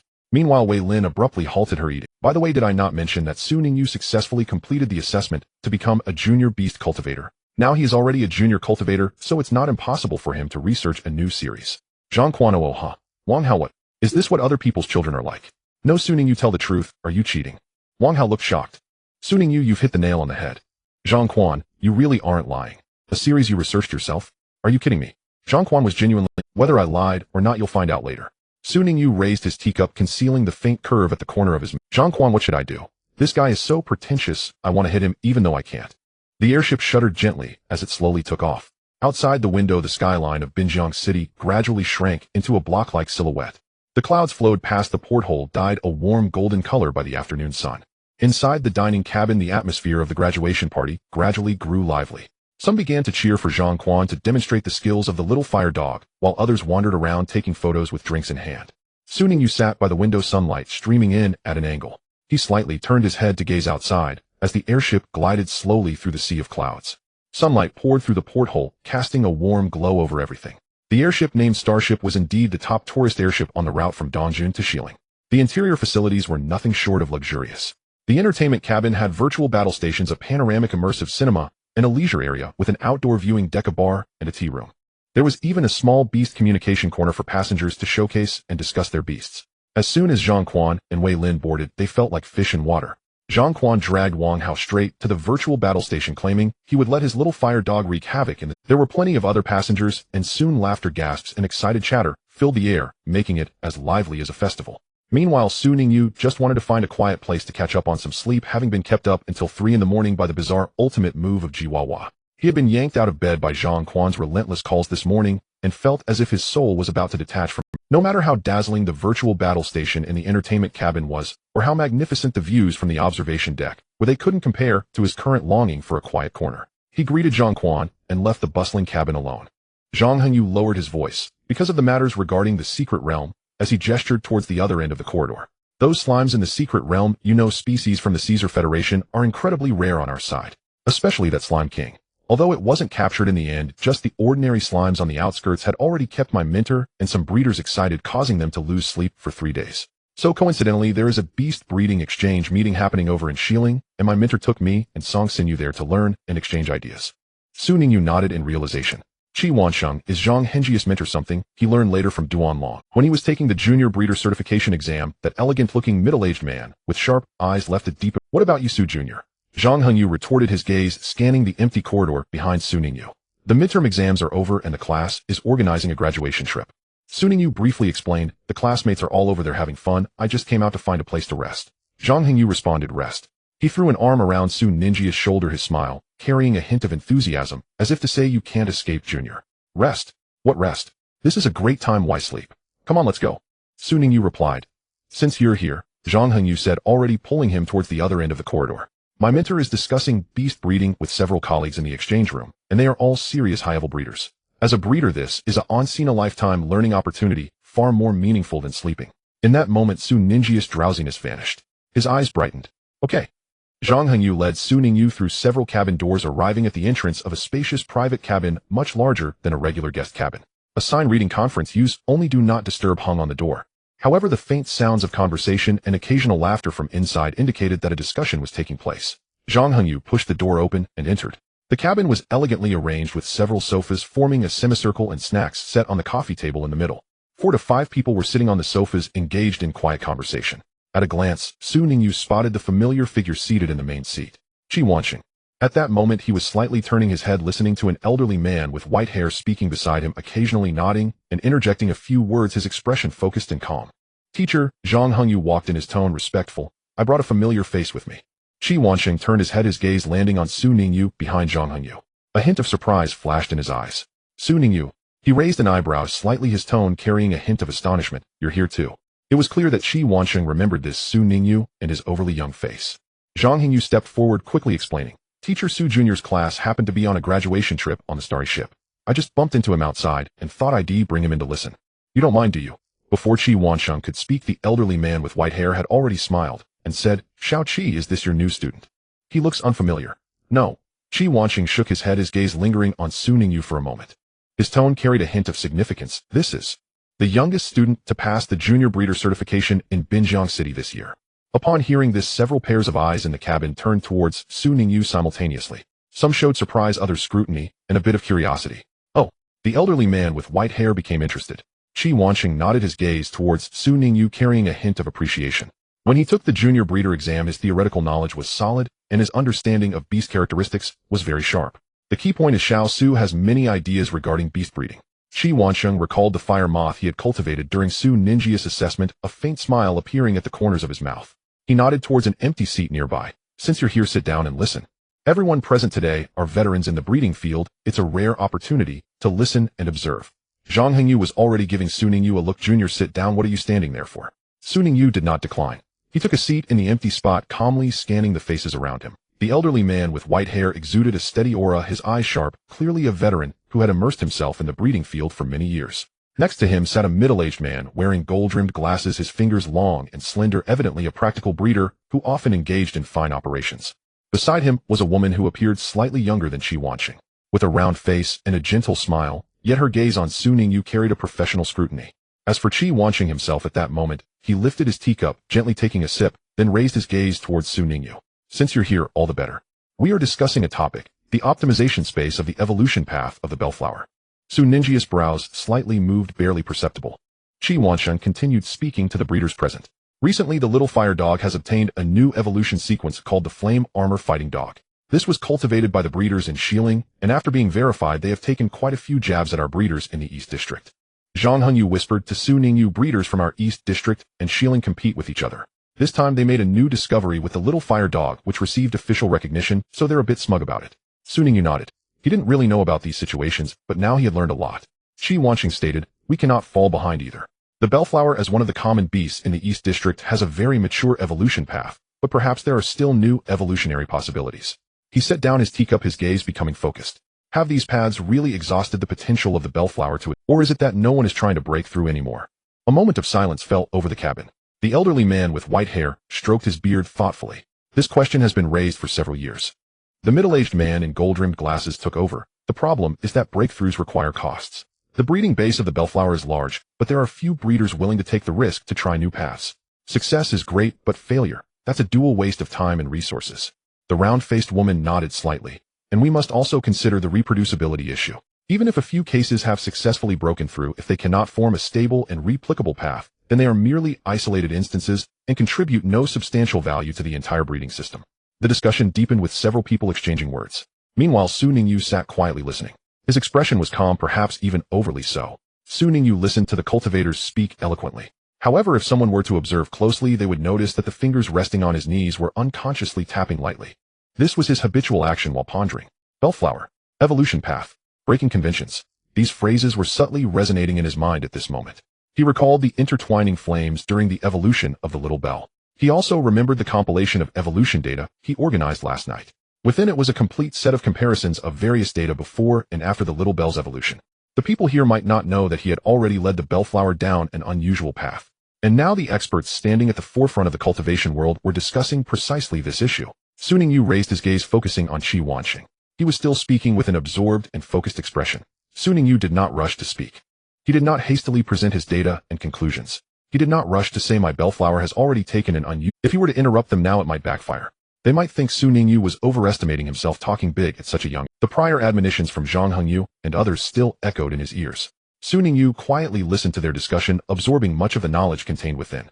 He nodded occasionally. Inside the cabin, the discussion about the evolution path of the bellflower continued, and Su Ningyu quietly took in every valuable point from this discussion.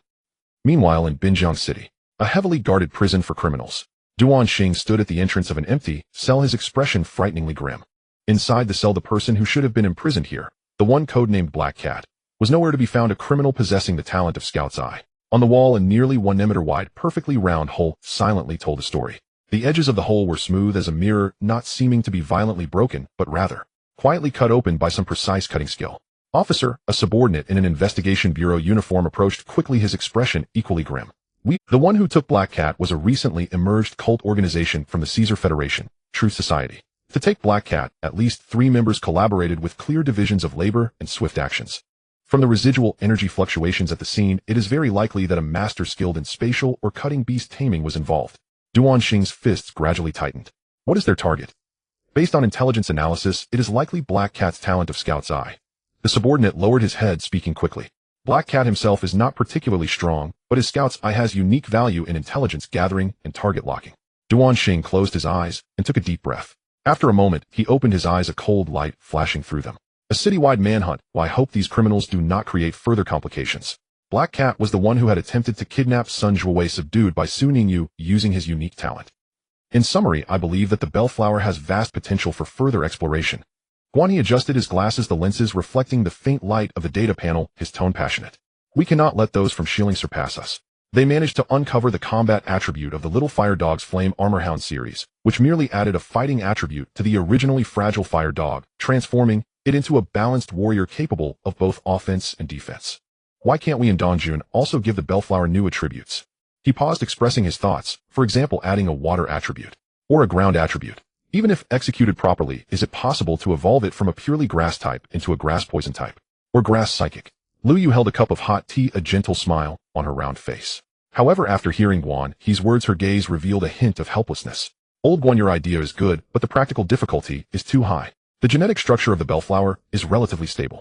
If we recklessly add new attributes, it could lead to energy conflicts, evolution failures, or even endanger the life of the beast.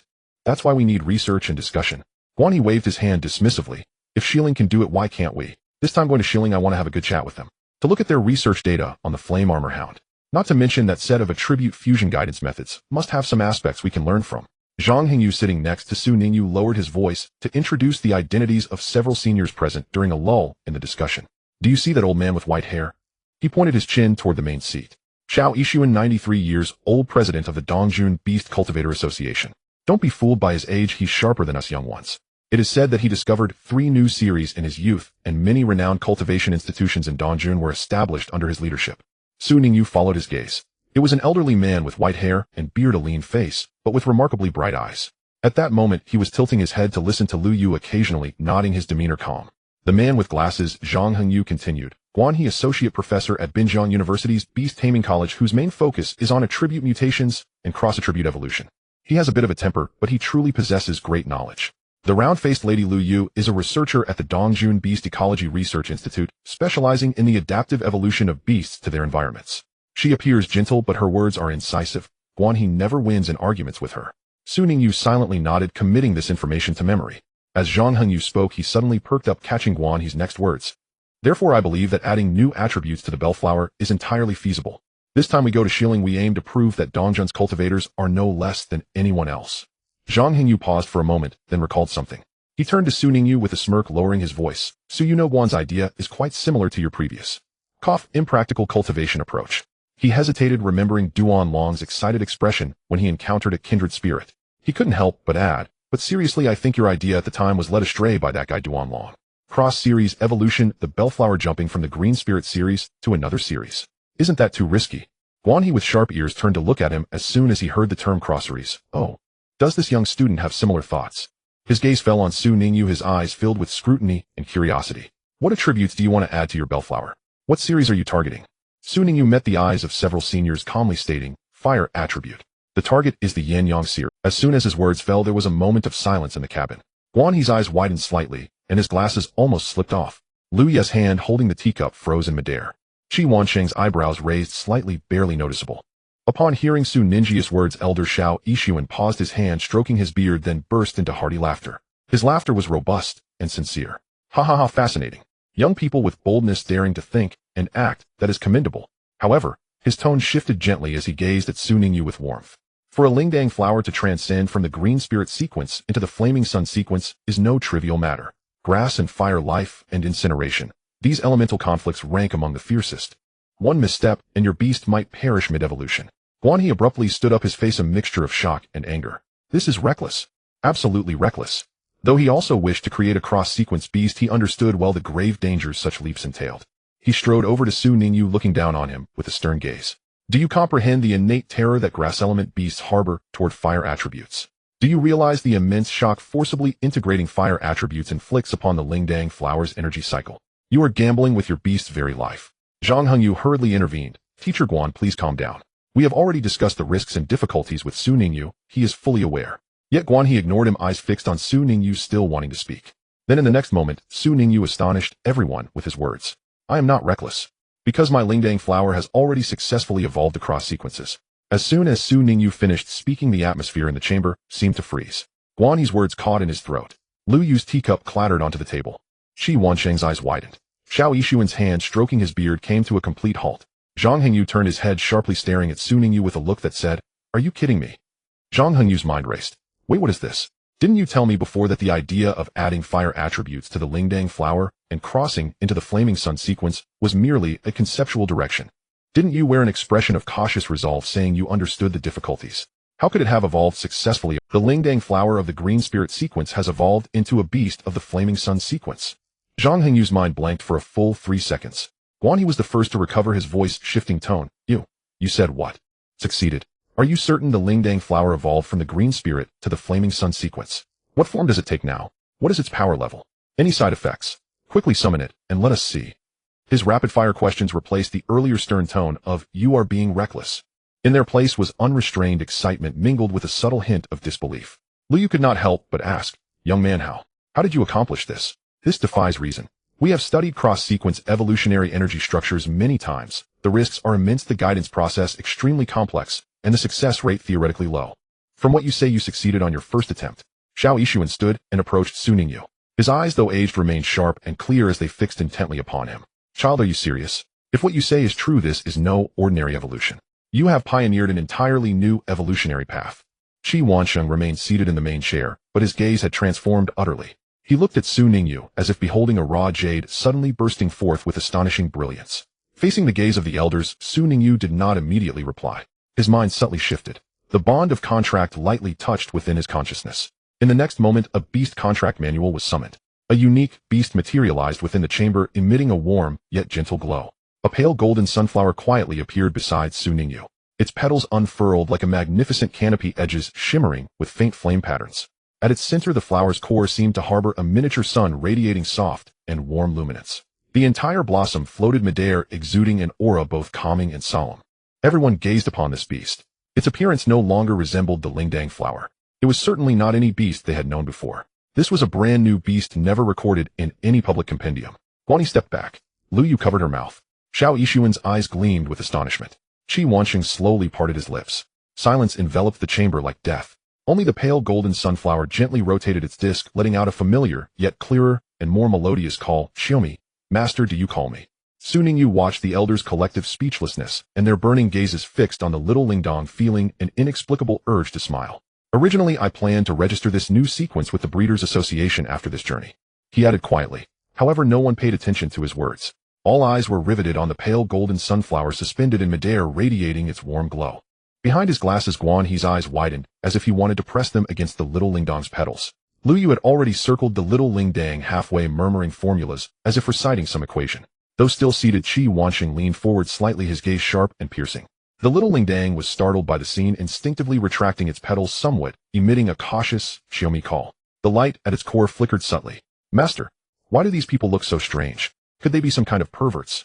It floated closer to Su Ningyu, seeking shelter. Clearing his throat softly, Xiao Yixuan realized his slight loss of composure and stepped back half a pace, yet his eyes never left the little Lingdang. "Have you named this evolved form of the Lingdang flower?" "Sunlight flower," Su Ningyu replied. "Since the Lingdang flower's evolution requires the guidance of midday sunlight, and the current form resembles a sunflower, I named it Sunlight flower." "Sunlight flower. Sunlight flower," Xiao Yixuan repeated twice, nodding slowly. Very fitting. The fusion of light and fire bearing the aspect of the sun's disk, the name is well chosen. He then scrutinized the little Lingdang for a moment longer. Suddenly recalling something, he turned to Su Ningyu with a shrewd glint in his eyes. "You just said you intended to register with the Breeders' Association." Su Ningyu nodded. "Yes, Elder Xiao. According to protocol, newly discovered sequences require official certification and registration to obtain intellectual property protection." "No need to wait." Xiao Yixuan waved his hand decisively. "You can do it now." Su Ningyu was taken aback. "Now," Guan Yi, snapping out of his excitement, adjusted his glasses and explained. "Su Elder Xiao is the president of our East County Breeders' Association. Naturally, he holds the authority to grant provisional registration directly. You can complete the formalities back in East County." Shi Wansheng, wearing a knowing smile, added slowly. "Elder Xiao intends to use your Sunlight flower to make a statement against the rival Breeders' Association in Shilling." Xiao Yixuan stroked his beard with innocence. "How could that be? I'm simply helping young Su safeguard his intellectual property in time. How is that slapping anyone's face?" Those present exchanged subtle smiles. Clearly the matter of the flame armor battlehound had indeed weighed heavily on. Even the little bell sensed the change in atmosphere. The alertness faded a bit as it curiously observed this group of strangely smiling humans. What could Su Ningyu say? Naturally, he agreed. He saw Xiao Yixuan pull out a thin, yet clearly specially modified laptop from his bag. Power on log and fingerprint verification iris scan. A series of operations flowed seamlessly. His fingers flew across the keyboard, completely unlike a man in his 90s. Xiao Su, what's your nurturing teacher number? XXXXX. Sunlight Flower DW, attribute talents, skills, evolution conditions. You input it yourself. About 10 minutes later, Xiao Yixuan pressed the last enter key. Alright, all input is complete. Now we just need your confirmation. Click publish, and this new sequence will officially enter the association's knowledge base, simultaneously initiating a 1-year knowledge protection period. Su Ningyu did not hesitate. Publish. Xiao Yixuan's finger came down. A small golden icon popped up on the screen stating, congratulations. The new sequence of Beast Mastery you registered Sunlight Flower Flame Sun Sequence branch has been successfully recorded. Knowledge protection period initiated 365 days. From this moment on, any Beast Master or nurturing teacher wishing to evolve their Bellflower into a Sunlight Flower along this path must pay a knowledge licensing fee to Su Ningyu. Xiao Yixuan thought. When they present this new Flame Sun Sequence branch discovered solely by a young nurturing teacher from Dongjuan at the Shilling Exchange, meeting the expressions of that group from Shilling will surely be quite entertaining. Su Ningyu did not expect that a simple graduation trip would inadvertently accomplish such a significant task. Meanwhile, on the other side, Zhang Hengyu had already set off an uproar in the small group. Zhang Hengyu, what the hell? You guys will never guess what just happened. Duan Long. Mei Qin. Song Xinyu, what's going on? Didn't you go to the exchange meeting with the mentor? Zhang Hengyu, it's Su Ningyu. That idea he mentioned about evolving the Bellflower into the Flame Sun Sequence actually succeeded. He succeeded. Duan Long. Mei Qin. Are you serious? Song Xinyu. Wait, what did you say? Su Ningyu is with you. Zhang Hengyu, that's not important. What's important is that his Bellflower is right in front of me. It evolved into a completely new form called Sunlight Flower. Firegrass. Bronze rank 1. Xiao Lao just helped him register the new sequence. Duan Long, hey, if Su Ninjia's cross-sequence evolution can succeed, does that mean my bug transformation dragon can succeed too? Mei Qin, Duan Long, you should be more stable. Su Jr. succeeded because he is a genius, you. Duan Long, don't force me to challenge you offline. Song Xinyu. I suddenly want to be quiet. The group messages rolled in frantically. At this moment, another unknown event was quietly unfolding on the starship. In the lower cargo hold of the starship, in a relatively concealed storeroom, the air suddenly twisted, as if an invisible hand had torn open a crack. The crack widened, forming an unstable small spatial door barely large enough for one person to pass through. One shadow after another emerged from the door. After the last person stepped out, the spatial door quietly closed as if it had never existed. The leading figure in black removed his hood, revealing a grim face. If Duan Xing were here, he would surely recognize this face. It was that tall, skinny kidnapper Black Cat, who had been rescued from the detention point. Finally escaped. Black Cat took a deep breath, his voice hoarse. Those people from Dongjun were on our tails. However, now that we are on this airship, once we leave Dongjun's range, they won't be able to catch us. A black-clad man beside him said softly. The organization wants us to escort you to Shilling, where someone will receive you. Once on this ship, it means we have left Dongjun's jurisdiction and are safe. Safe, hey. Black Cat scoffed, a hint of indescribable complexity, pain, and anger flashing in his eyes. He remembered that night. That boy, that devastating flying kick, and the subsequent strange slaps that both hurt. And Su Ningyu. He gritted his teeth, uttering that name. Once I recover, I will definitely settle this score. The men in black began quietly setting up a simple concealment array in the storeroom, suppressing their auras.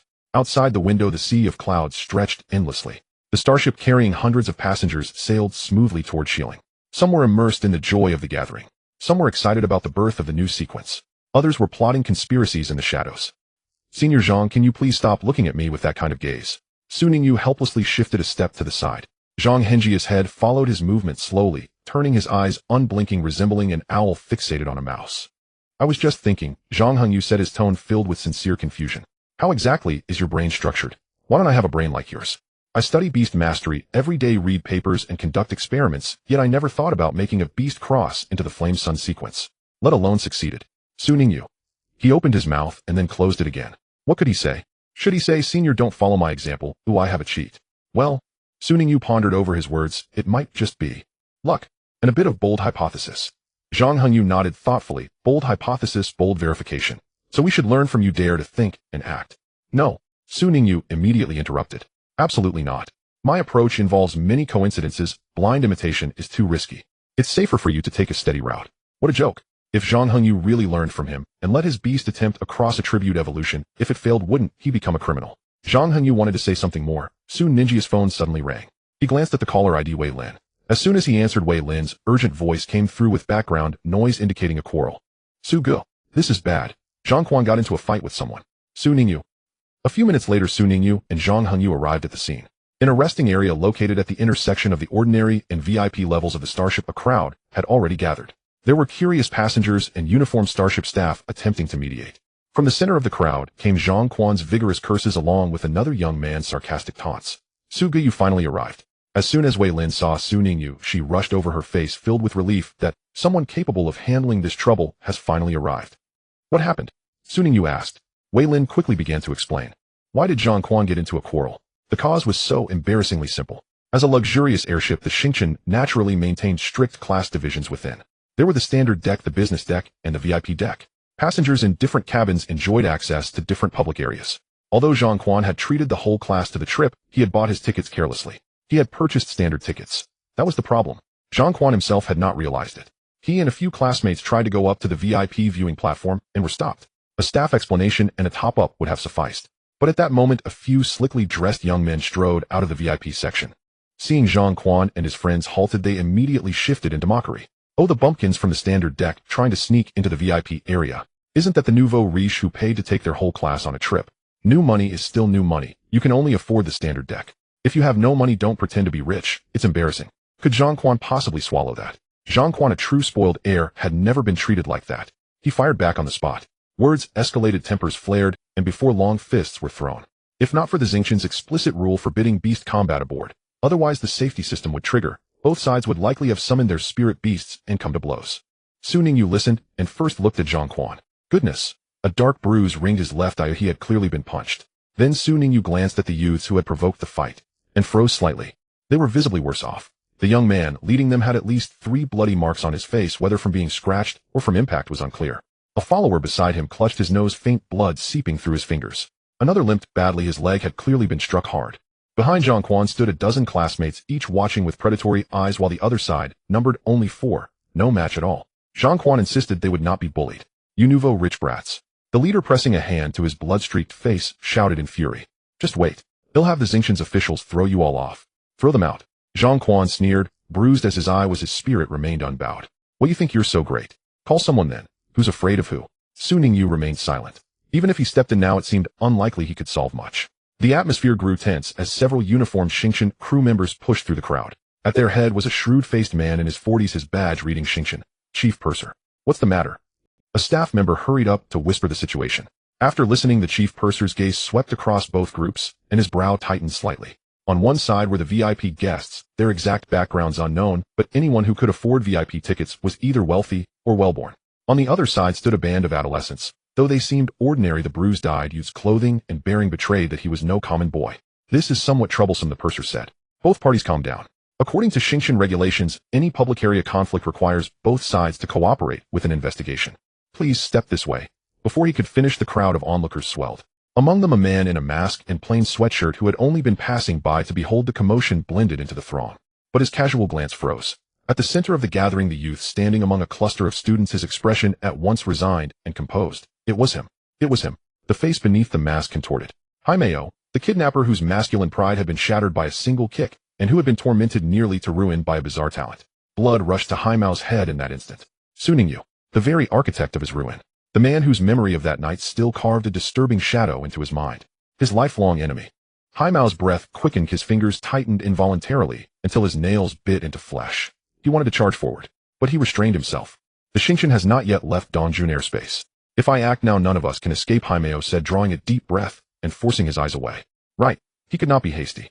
Wait until they passed the border, until they entered Shilling territory. There would be ample opportunity. He slowly unclenched his hands, stepped back, and melted into the crowd again. Yet those eyes through the mask still pinned themselves to the youth at the crowd center. Su Ningyu seemed to sense it and turned his head slightly in that direction. But Haimeo had already pivoted and vanished into the mass of bodies, leaving only an icy, hate-filled look. Su Ningyu withdrew his gaze and furrowed his brow. Just now, had someone been staring at him? A trick of the senses. His spiritual concealment had not been triggered, likely just a curious onlooker. Under the chief purser's mediation, the little conflict quickly subsided. The VIP ruffians were half persuaded, half escorted away by the crew. Before leaving, they couldn't resist tossing a final insult back, only to be met with scornful glares from Zhang Quan. The surrounding passengers, deprived of further spectacle, gradually dispersed. Honestly, Zhang Quan rubbed his bruised eye, indignant. Since when have I, Zhang Quan, ever been treated like this? It's just a VIP area. What's so great about it? When we get back, he'll have my father secure me a Xingqian black gold card. Next time, he'll book the entire top deck. Wei Lin rolled his eyes. All right, stop the bragging. If you boast any more, you'll burst. What do you mean boast? I'm merely stating facts. As Zhang Quan prepared for another round of self-praise, Su Ningyu swiftly shifted the topic. Look, he said. He pointed at the porthole. Outside, a flock of plump Jojo are flying. The others reflexively followed his gesture. Beyond the window, against the azure sky, a troop of rotund, bird-like spirit beasts indeed sailed past the ship. They were 3 to 4 times the size of an ordinary sparrow, cloaked in fluffy gray-brown feathers. Their wings were short, but beat furiously, making them look like winged balls of fur tumbling among the clouds. Wang Hao could not help laughing aloud. That's actually quite fitting, plump Jojo. How do they even manage to fly so, with such effort? Because they're too fat, another classmate chimed in. Zhang Quan glared at Su Ningyu speechlessly.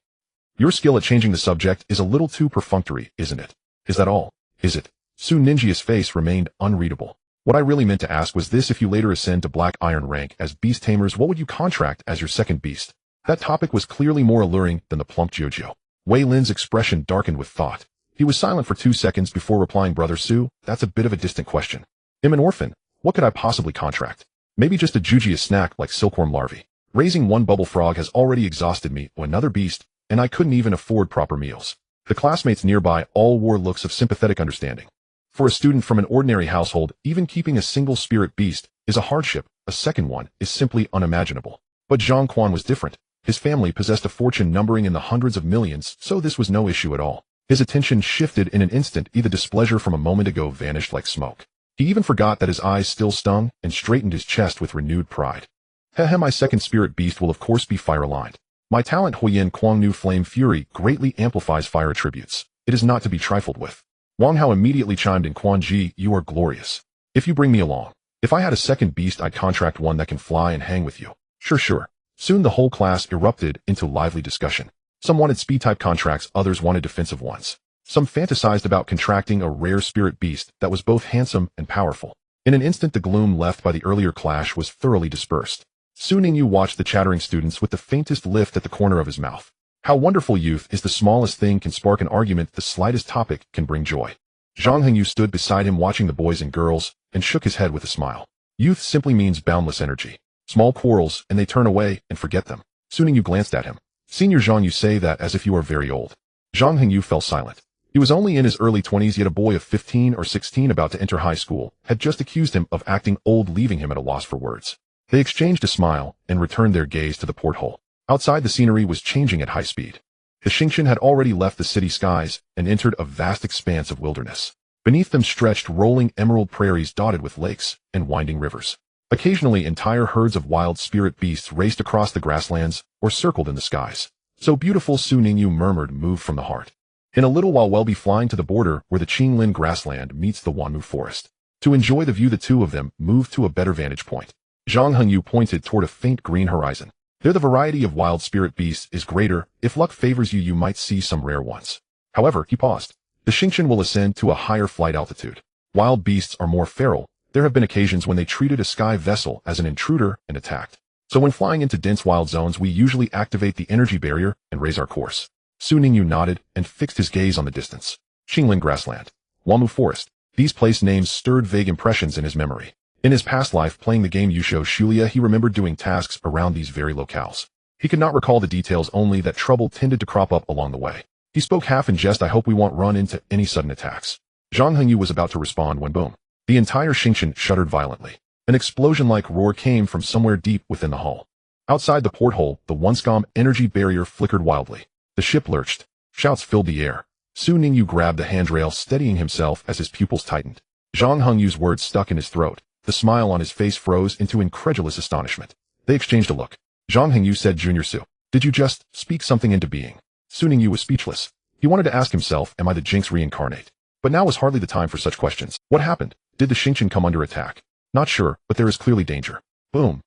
Before Zhang Hengyu could finish, the Xingqian convulsed again with even greater force. This explosion felt deeper, as if something inside the hull had torn itself apart. The energy shield that had seemed stable before flickered and emitted a harsh whining tone. The ship listed items on tables clattered and slid, and several unsteady passengers fell to the floor. Screams rose in waves. Su Ningyu swayed and braced a hand against the bulkhead to stay upright. His mind turned like lightning. The Beast Codex flushed with light, and Ji Wawa materialized on his shoulder, its beady eyes scanning the surroundings with alert suspicion. Gua? Master, what's happening? Trouble, Su Ningyu said under his breath, his gaze slicing toward the rear of the vessel. Through the porthole, they could see several Lifeng Yings furiously striking the energy barrier. But the explosions were clearly not their doing. The Lifeng Eagle's assaults were repelled by the barrier, while the earlier shocks had originated within the ship itself. An internal explosion. Zhang Hingyu paled. Someone sabotaged it from the inside. Su Ningyu said nothing. At the stern of the Xingqian, inside a covert cabin, hastily converted into an operation base. Seekheat, you were too rash. A red-haired woman folded her arms, her tone laced with displeasure. We were not ready, you are acting far too hastily. Her hair blazed like living fire. Flamered lips, a tall striking figure, and stiletto heels so sharp they might be weapons themselves. Now she cast a sidelong glance at the blond, burly man beside her, her eyes saying plainly, are you an idiot? The man called Seekheat shrugged unconcernedly. He flashed a dazzling grin. Shoshana, you are just overly cautious. We're far from Dong County now. Even if the pursuit squad sprouted wings, they could not catch up. As he spoke, he stretched his arms, displaying the taut lines of his muscles. These days, hiding and running, I haven't had a proper gym and my muscles are practically falling off. He turned before Shoshana like a peacock, unfurling, flexing his biceps and winking. How is it? Still perfect. Shoshana watched him with an impassive face. Are you ill? Yes, Seekheat grinned, broadly, suffering from muscle. Shoshana rolled her eyes, tired of indulging the man obsessed with his muscles. She lowered her gaze to the floor. He wore the Xingqian security uniform, his body soaked in blood, his face pressed into the deck beneath Shoshana's stiletto heel, unable to move. Whoever you are. The man rasped, voice broken, but edged with stubborn rage. Crimes aboard the Xingqian will not end well for you. Shoshana raised an eyebrow. Noisy. She pressed her toe down a little harder. Crack. The sound resembled a melon splitting. Blood spattered outward. A few drops landed on Seekheat. Blood splattered on him. Oh no. Scott immediately jumped up, exaggeratedly retreating 2 steps. He looked down at his shoes with a face full of disdain. Shoshana, you've ruined my shoes. This is a limited edition. Shoshana retracted her foot, not even glancing at him. Shut up. Scott pouted but didn't say anything further. In the corner, a figure swallowed hard. It was a black cat. It huddled in the shadows, gazing at the headless corpse on the ground, then at the red-haired woman in high heels who appeared utterly unfazed, sending a chill down its back. Is this the notorious style of the cult organization in the Caesar Federation? Killing without a blink, treating human life as mere grass. He used to engage in kidnapping and extortion in Binjiang City, thinking he was ruthless enough. Now looking at it, his little tricks didn't even qualify him to carry their shoes. Hey! A voice interrupted his thoughts. The black cat looked up and found Shoshana staring at him. Her eyes were as cold as the waters of a winter lake, devoid of any warmth. Don't just stand there. The Truth Association will rescue you, not leave you in a daze. The black cat immediately stood upright. Yes. Your talent, the Eye of Investigation, can detect the Beast Master's abilities, right? Yes, the black cat nodded. As long as they are within a certain range, I can directly see the Beast Master's abilities and investigate them. Shoshana nodded with satisfaction. Very good. There are quite a few students aboard this starship, and there should be some promising talents hidden among them. You go find them. After the operation, these people will all be our resources. Of course, this is also a way to test your usefulness. The benefits of the Truth Association are not given for free. The black cat's heart sank. Resources. He certainly understood what this term meant here and realized his upcoming predicament. Yes, he replied, lowering his head. But he did not turn to leave immediately. He raised his head, a flicker of hesitation crossing his eyes, which then turned into a twisted anticipation. Can I kill someone while I'm at it? Shoshana raised an eyebrow. That person is the one who got me caught. The black cat hurriedly explained, his tone unable to suppress the hatred within. He is also a student, just like me. If it weren't for him, I wouldn't have been locked up in that hellhole, nor would I have become like this. He paused, his voice dropping a few levels, tinged with shame and resentment. He ruined me. Ruined my dignity. Shoshana glanced at him. Her gaze was like that of someone looking at an ant or an intriguing toy. Do as you wish, she said nonchalantly. Anyway, when everything is over, no one on this ship will live. The black cat was momentarily stunned. Soon an uncontrollable joy spread across his face. Thank you, my lady. Shoshana didn't look back, turning to walk deeper into the cabin. At this moment, Scott finally stopped flexing his muscles. He waved a hand, and a shadow emerged from the darkness behind him. It was a shadow cloak. To be precise, it was a cloak formed from black mist. It floated in midair, shaped like a large black cape with subtle energy fluctuations at the edges. This was Scott's beast, named Shadow Cloak, capable of flight and creating temporary spaces. It was a rare beast in the Caesar Alliance. This was also the reason their small team could escape pursuit during interstellar crimes. In front of the Shadow Cloak, the air began to warp, and a pitch-black vortex slowly emerged. From the vortex, 4 figures emerged in single file. After hiding for so long, it's finally time to stretch my muscles. The first to step out was a bald man, rotating his neck and letting out a series of crisp cracks. This damn place is suffocating me. The second was a lanky young man with a pale complexion but a sinister glare. The third was a taciturn woman holding a knife of indeterminate material and wiping it with her head down. The fourth was a short, stout man grinning widely, revealing a mouthful of yellow teeth. I heard there are many students on this ship. Hee hee, that's what I like best. Shut up. Shasena coldly interrupted him. First, let's get down to business. The killing can wait until after the mission. The stout man sheepishly closed his mouth, but the excitement in his eyes was unmistakable. Scott clapped his hands. All right, stop the chit-chat. Let's take control of the cockpit first, then slowly deal. Remember, prioritize capturing the talented beast masters. They are the prime experimental materials our leader prefers. The five replied in unison yes. The black cat stood aside watching this group of cold-blooded killers, feeling both fear and excitement. The fear was that these people were extremely dangerous, and he could be discarded at any moment. The excitement was that with these people around, that damn Su Ningyu was bound to die today. He quietly stepped back a few paces and closed his eyes. The talent, the eye of investigation, activated. His consciousness spread like an invisible tentacle across the entire starship. Room by room, passenger by passenger. Su Ningyu and Zhang Hengyu rushed through the distorted and deformed hatch, and the sight before Su Ningyu caused his breath to catch for a moment. The corridor was no longer a corridor. Blood everywhere. Dark red liquid splattered on the walls, the carpet soaked into a deep brown, and the air was thick with a pungent metallic taste and some strange sweet and fishy odor. The originally smooth energy lighting tubes were shattered, leaving only a few flickering and sizzling, illuminating this hellish scene in a dim and flickering light. Help! There are monsters. Monsters are killing. Someone come save us. Where are the safety officers? Where have all the safety officers on this ship gone? Screams, cries, and desperate calls for help mixed with bizarre roars and the sounds of heavy objects falling from unknown directions echoed through the twisted passage. Su Ninjia's gaze quickly scanned the crowd. Wei Lin. He was standing at the corner of the corridor, leaning against the wall, his face as pale as paper. The most striking feature was the tuft of hair on his head. That tuft, which was often joked about by classmates, was now standing upright, as if electrocuted, shaking wildly, as if silently screaming. The talent of danger perception. Wei Lin felt that no matter which direction he ran, it would lead to a dead end. Am I going to die here? His lips moved, barely making a sound. Just as Su Ningyu was about to call out to him. Ah! A heart-wrenching scream came from not far away. Su Ningyu turned to look, his pupils suddenly constricting. Zhang Quan stood there motionless, as if his soul had been sucked away. At his feet lay a familiar figure, Wang Hao, the one who always followed Zhang Quan, calling him Brother Quan. Now he lay in a pool of blood, his body neatly sliced in half by some sharp object, the two halves misaligned and stacked together. Next to Wang Hao, another classmate was pinned to the ground by a giant spider covered in colorful patterns. The spider was the size of a millstone, its 8 legs like scythes pinning down the limbs of its prey. In the next second, the spider's fangs pierced in. The classmate's body convulsed violently as countless black patterns spread like live snakes under his skin. That was the trace of poison surging through his veins. In just 3 seconds, the convulsions stopped, his pupils dilated, and life faded away. Wang Hao. Wang Hao. Looking at Wang Hao's appearance, Zhang Quan's lips trembled. He uttered a hoarse voice, "Get up. Please get up." He reached out his hand, wanting to touch the corner of Wang Hao's clothes, but recoiled as if shocked. The little sidekick who had followed him for 3 years, always smiling as he ran errands for him, not getting angry at his commands at this moment. At this moment, Zhang Quan's mind was blank. Su Ninjia's heart sank heavily. He saw it. Not far away, a group of people in dark combat uniforms was patrolling at the other end of the corridor, like the Grim Reaper strolling through a wheat field after a harvest. Leading them was a thin man in a hood, scanning the remaining passengers with a pair of eyes glowing with eerie light. His gaze fell upon a trembling student, and the corner of his mouth curled into a cold arc. "This one has 2 points. Kill him," he casually remarked. As soon as the words left his mouth, a gaunt, pallid man behind him slightly raised his chin. In the shadows, a massive white figure quietly emerged. It was a skeletal golem, a grotesque creation stitched together from numerous human bones. In its hollow eye sockets danced ghostly green flames. It silently appeared behind the middle-aged man, and with a gentle probe of its giant bony claw, "Don't kill me. My dad is." The voice abruptly cut off. Puff! The head burst like a crushed ripe tomato, shattering into pieces in that skeletal giant's claw. The headless corpse swayed twice before crashing to the ground. The crowd erupted into even more tragic screams, scattering in all directions. But those few people leisurely followed behind, like cats playing with mice, occasionally striking to harvest. Purgatory. A hell on earth. Su Ninjia's fists were tightly clenched, his nails digging into his flesh.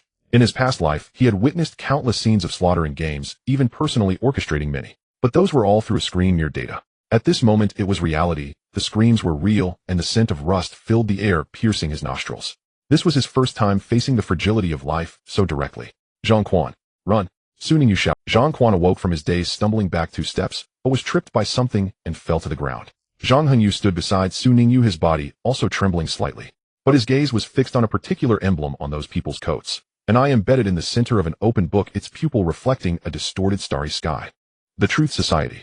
His voice was hoarse. Is the Truth Society, a cult organization that has recently gained notoriety in the Caesar Federation. But how could they appear here? The Truth Society. Countless pieces of information flashed through Su Ninjia's mind in an instant. This organization had stirred up a storm in the game. They worshipped an indescribable existence known as the God of Truth. Their organization conducted various inhumane live experiments, capturing talented beast masters and their beasts to conduct research on them, attempting to open the door to the real world. And that legendary villain who stirred up a bloodbath across the entire Cosmic Federation in the Serpent God's Lament expansion. Chinger. It was precisely from the Truth Society's laboratory that she emerged, the one referred to as the final boss by countless players. A terrifying existence that single-handedly opposed numerous federations and nearly overturned the entire interstellar order, whose initial starting point was the Truth Society's experimentation table. But now was not the time to think about these things. Su Ningyu took a deep breath, forcibly suppressing the surging thoughts, and scanned the scene. Wang Hao lay in a pool of blood, motionless, but his chest still had a faint rise and fall. There was still a breath. "Little Bell," he called out in a low voice. The sunlight flower instantly floated out, its pale golden petals emanating a warm glow in the bloody air. "Healing Bell, quickly, with all your strength. Xiaomi." Little Bell did not hesitate. The light at the center of the flower bloomed brightly, and a healing light, filled with rich life energy, poured down, enveloping Wang Hao's broken body. In the radiance, the edges of that terrifying wound began to frantically split and regenerate. Yet in the next second the light dissipated. The wound healed a little, but only a little. The incision was too large, too many organs were damaged, and the blood loss was too severe. Although Little Bell's healing power had evolved and was strong, it was too slow to face such a fatal injury. Too slow. Wang Hao's body twitched. He struggled to open his eyes, his pupils unfocused, scanning his surroundings in a daze, finally landing on Zhang Quan's face. His lips moved. "Quan, go. Su Ning, you. Save me." The voice was so faint it was almost inaudible. Then his eyes closed. His chest no longer rose and fell. Su Ninjia's hand froze in midair. The glow on Little Bell's petals dimmed, releasing a low, tearful "Xiaomi." Little Bell felt some guilt for not saving Wang Hao. Zhang Quan opened his mouth, but no sound came out. Not far away, that thin hooded man. The black cat seemed to sense something, suddenly turning its head to look in this direction. Its eyes shone with eerie light. Then it grinned, revealing a sinister and gleeful smile. "Found you. Su Ningyu." The black cat knew about Su Ningyu thanks to the information revealed during the police interrogation. How could he be tormented by a mere student like this? Su Ningyu keenly sensed that malicious gaze. He turned to look. At the end of that gaze stood a thin man in shadows at the other end of the corridor, his hood partially obscuring his face, but the dark light in his eyes was palpable, locking onto him. Su Ningyu frowned slightly. That face looked somewhat familiar, but he couldn't recall where he had seen it. This was just a passerby from a chapter long turned. An ordinary criminal who had attempted to kidnap him and was subdued and handed over to the police. Such roles weren't worth occupying memory capacity. The black cat noticed Su Ninjia's slightly confused expression, and its smile momentarily froze. Did he not recognize him? The enemy who had rendered him childless, the one who haunted his dreams and made him shudder with fear. How could he not recognize him? A rush of heated blood, mixed with humiliation and anger, surged to his head. Should we deal with the others? The black cat took a deep breath, suppressing the urge to explode on the spot, and turned to ask the gaunt white man beside him. The man was yawning with boredom, and upon hearing the question, lazily glanced at the fleeing passengers at the end of the corridor. Deal with them? People like this are hardly worth the effort to deal with. He scoffed, his tone filled with disdain. His voice sounded as if it were squeezed from the depths of his throat, carrying a lethargic quality of someone who had just woken up. Of the students you've observed, there aren't many with good talent. The black cat took a deep breath, forcing himself to divert his attention from Su Ningyu. He pointed in a particular direction and whispered, "Over there's a female student with the talent of a beautiful serpent. It's quite a good talent, and there are signs of an anomaly." "Oh." The emaciated man's eyelids lifted slightly, a glimmer of interest flashing in his eyes. "An anomaly-level talent. That is indeed an unexpected gain." He glanced at the black cat, a cryptic smile curling at the corners of his mouth. "It's worth our effort to fish you out. With your eyes, finding test subjects will be much easier in the future." The black cat smiled, but internally he cursed, "Once I deal with that kid, he'll find a chance to run. Who the hell would want to associate with you crazies?" The black cat's gaze remained fixed on Su Ningyu. That person next to him with a beast floating like a sunflower leaf. The emaciated man followed his line of sight, raising an eyebrow. "Oh, do you have a grudge? A deep-seated grudge? All right, I'll do as you say." The emaciated man shrugged nonchalantly, then raised his hand and snapped his fingers lightly. "White Bone, get to work. Clear out the nuisances around first." From the shadows, a colossal white bone golem silently emerged. The ghostly green flames in its eye sockets flickered twice like a killing machine, receiving orders, slowly turning towards the densely packed crowd. "Be careful." Zhang Henji's roar exploded. The massive figure of the bull-like beast crashed into the gap between the white bone skeleton and the white bone golem like a wall. Its enormous horns lowered, precisely locking the bone claws of the white bone golem that were swiping towards the crowd. "Moo!" The bull's roar erupted in the narrow corridor, causing everyone's eardrums to ache. You all run. Head towards the bow of the ship. There's an emergency escape pod there. Zhang Hengyu yelled, without looking back, veins bulging on his forehead. I'll hold them off. At the other end of the starship, in a temporary conference room, violent vibrations sent the instruments on the table tumbling. Xiao Yixuan abruptly stood up, his white beard trembling slightly. What happened? Qi Wansheng was checking his phone, his face turning pale. Old Xiao, it's the Truth Society. Members of the Truth Society have infiltrated the starship and are currently on a killing spree. What a... Guan He jumped up, his glasses nearly falling off. The Truth Society. The cult from the Caesar Federation. How could they be within the territory of the Longting Federation? Now is not the time to ask that. Qi Wansheng had already rushed towards the door. Zhang Hengyu and Su Ningyu are over there. I have to go save them. Wait. Xiao Yixin's voice was steady and powerful, stopping Qi Wansheng in his tracks. Qi Wansheng turned back to see old Xiao slowly raising his hand. In the next moment, the air slightly warped and a figure appeared out of thin air next to Xiao Yixuan. It was a monkey. No, it wasn't an ordinary monkey. It was larger than a normal monkey, covered in silvery gray short fur with eyes as deep as ancient wells, devoid of any emotional fluctuations. It stood there quietly, yet emanated a sense of oppression akin to a mountain. Yuan, Xiao Yixuan said calmly, as if simply instructing a minor task. Go take care of those troublemakers. The silvery gray monkey nodded slightly. In the next second, it vanished. Not moving quickly, but truly not even leaving a trace. Qi Wansheng was stunned for a second, then turned and continued rushing out. I'll go support my students. Meanwhile, Su Ninjia's pupils slightly constricted. The talent of spiritual eye activated instantly, revealing the information of the white bone golem in his vision. Beast white bone skeleton, strength silver, tier 8, silver tier 8. It was a full major realm higher than the bronze tier 1 of the little bell. Moreover, the white bone skeleton was a ghost-type beast. Such beasts excelled in fighting beyond their tier due to their peculiar attack patterns. Su Ningyu clenched his fists. At this moment, he truly could not intervene in this level of battle. But he did not flee. His gaze crossed the battlefield and landed on the black thin man walking slowly towards him. The black cat. He finally remembered whose face this was. What's the matter? Su Ningyu spoke coldly. Didn't get enough of a beating last time. Is it time for another round? Hearing this, the black cat paused in his steps. His expression instantly became extremely interesting, filled with anger and humiliation, contorting his entire face. Shut up. Don't you see what's happening around you? Today is your day to die. Su Ningyu replied, is it? I don't believe it. The black cat took a deep breath, suppressing his complex emotions. With a wave of his hand, the Beast Tamer Codex shimmered. Meow. A pitch-black cat with claws shining with ghostly light appeared beside him. It was precisely that cat from that fateful night, the one that nearly took Su Ninjia's life. As soon as the dark claw cat appeared, it instinctively arched its back, adopting an attacking posture, its crimson vertical pupils scanning the surroundings. Meowed. Finally, I'm out.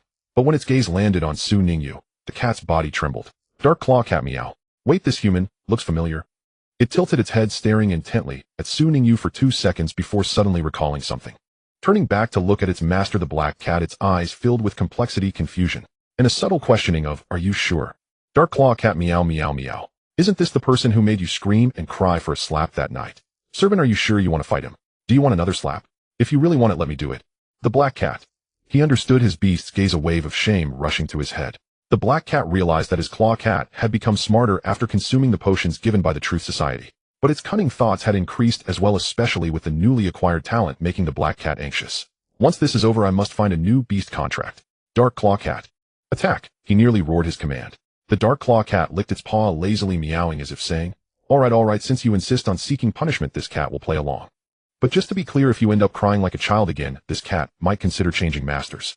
After all, it's too embarrassing to follow a master who gets bullied every day. It leisurely stretched its body then. Its gaze suddenly sharpened. Cold, murderous intent surged from its crimson vertical pupils. Though it was a cat that loved to complain, a command was a command. It was not the type that would retreat due to fear. Su Ningyu looked at this beast that once nearly took his life, a slight smile forming at the corner of his mouth. This time it was different.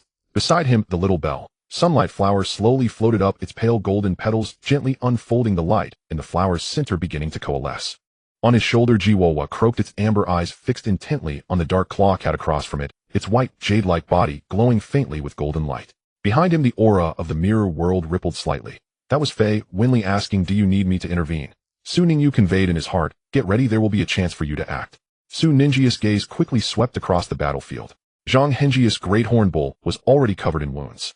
The power of a silver rank 3 was like a child facing a giant in front of the silver rank 8 bone skeleton. With each strike of the bone arm, the great horn bull had to pay a tremendous price just to barely block the attack. Its 4 hooves had begun to tremble and blood seeped from the corners of its mouth. It couldn't hold on much longer. Su Ningyu withdrew his gaze, and looked at the small white frog in front of him. Jiwa Jiwa. His voice was deep and determined. The talent of evil Jiwa is ready to be activated. Using the ultimate move he comprehended last night. Jiwa Jiwa turned its head, its bean-sized eyes wide open. Guak. Master, do we really have to do this? There are many enemies here, the scene will be very. Its eyes were filled with hesitation. It wasn't a lack of confidence, but, moreover, that move's power was not great, but its visual effect was overwhelmingly terrifying. The imagery would be extremely disgusting. Su Ningyu did not hesitate, do it. Jiwa Jiwa took a deep breath. Fine, since the master has spoken then. Let's do it. It turned around facing the members of the Truth Society who were rampaging, puffed out its cheeks, and let out a sharp and eerie frog croak. Gwa. Skill frog chaos. Activate. This was not an ordinary croak. It was a sound wave attack mixed with mental disruption. No matter what you were doing, whether you wanted to hear it or not, this sound would burrow into your ears like a fly buzzing in your mind, making you feel so irritated that you wanted to rush over and crush that frog. The members of the Truth Society all turned their heads in unison. The emaciated man who was torturing someone stopped his actions. The black cat glared fiercely at Su Ningyu. The fur of the clawed cat had not even settled down before it was startled into pressing its ears against its head by this sound. In the hollow eye sockets of the bone skeleton, the ghostly green flames quivered. All eyes, all hostility instantly focused on that small white frog. This was exactly what Su Ningyu wanted. The next second, Jiwa Jiwa opened its mouth again. This time it was not a croak. It was a talent. Evil Jiwa, fully activated. An invisible mental pollution surged forth like a tsunami. It disregarded reason, enemies, or allies and level. Every living being harboring hostility towards Jiwa Jiwa and Su Ningyu would trigger the talent effect in that moment. The emaciated man's expression froze. A flicker of confusion passed through the black cat's eyes. The fur of the clawed cat completely bristled like a hedgehog. The bone skeleton. It had no expression, but the ghostly flames in its eye sockets trembled violently, and the entire skeleton quivered slightly. An indescribable feeling of nausea surged from the depths of the soul. It wasn't a physiological nausea. It was a spiritual direct hit to the essence, as if one were truly consuming something unspeakable. You. The emaciated man was the first to not hold back, bending over and retching. What the hell? The black cat followed closely, nearly in tears. The clawed cat meow meow meowing. Its forelegs trembled, and its tongue hung out long. Even the bone skeleton let out an eerie creak sound, as if it was retching. Zhang Hengyu, he had originally prepared to desperately hold down the enemies. But the next second the group of ruthless killers opposite suddenly bent down collectively, making retching noises in succession. What is happening?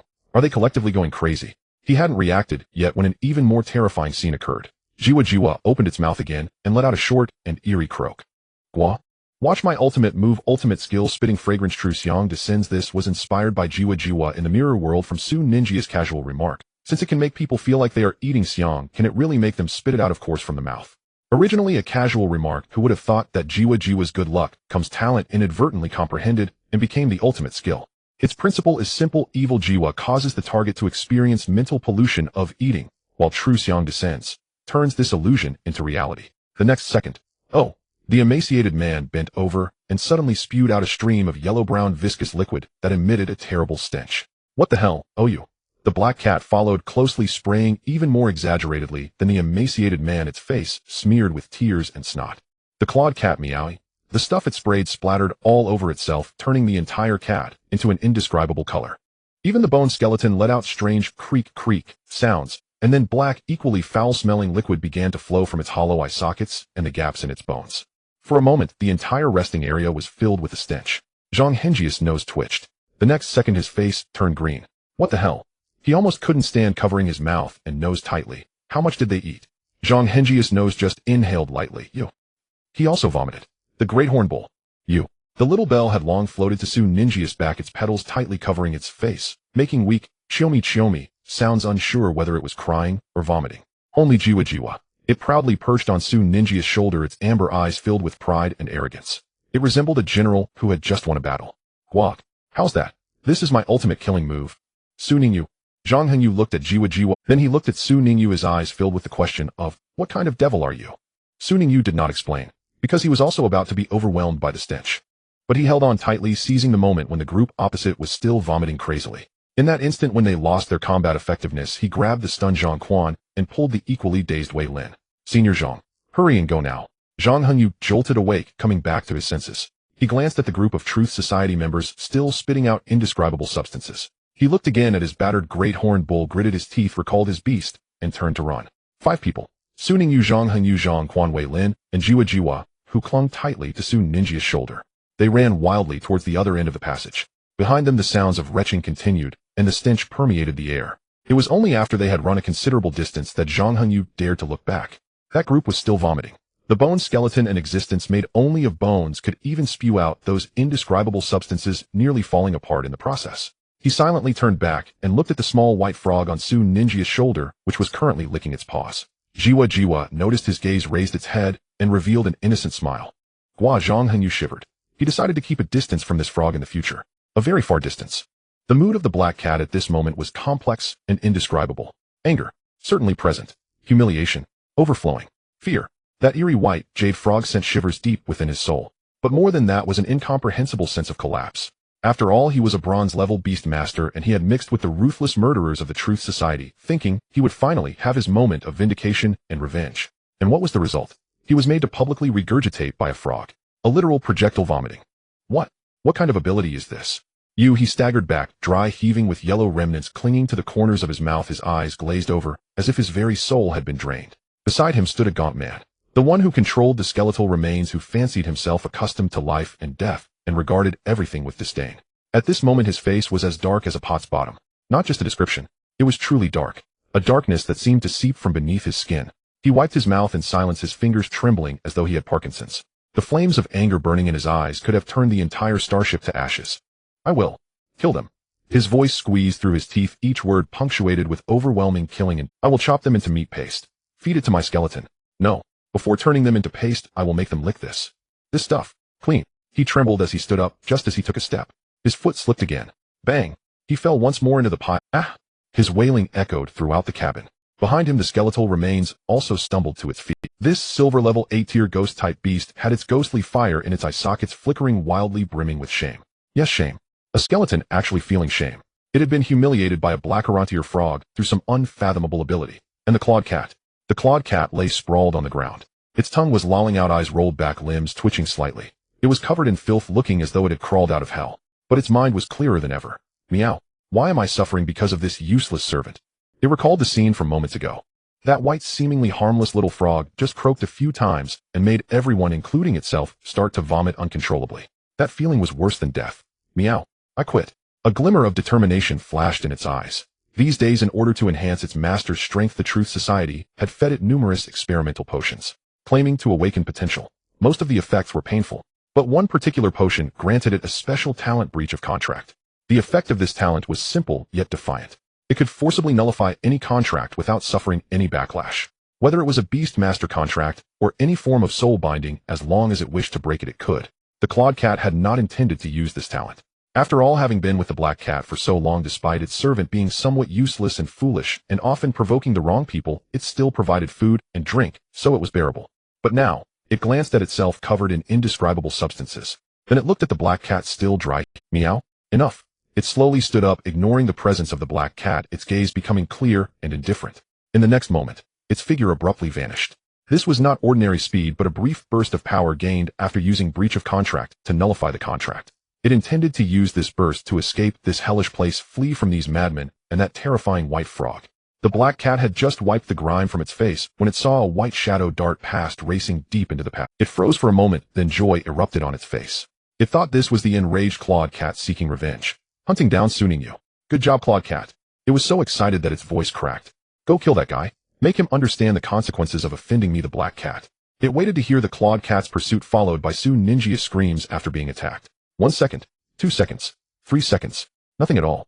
No, something felt off. He suddenly sensed something was wrong. The Beastmaster manual.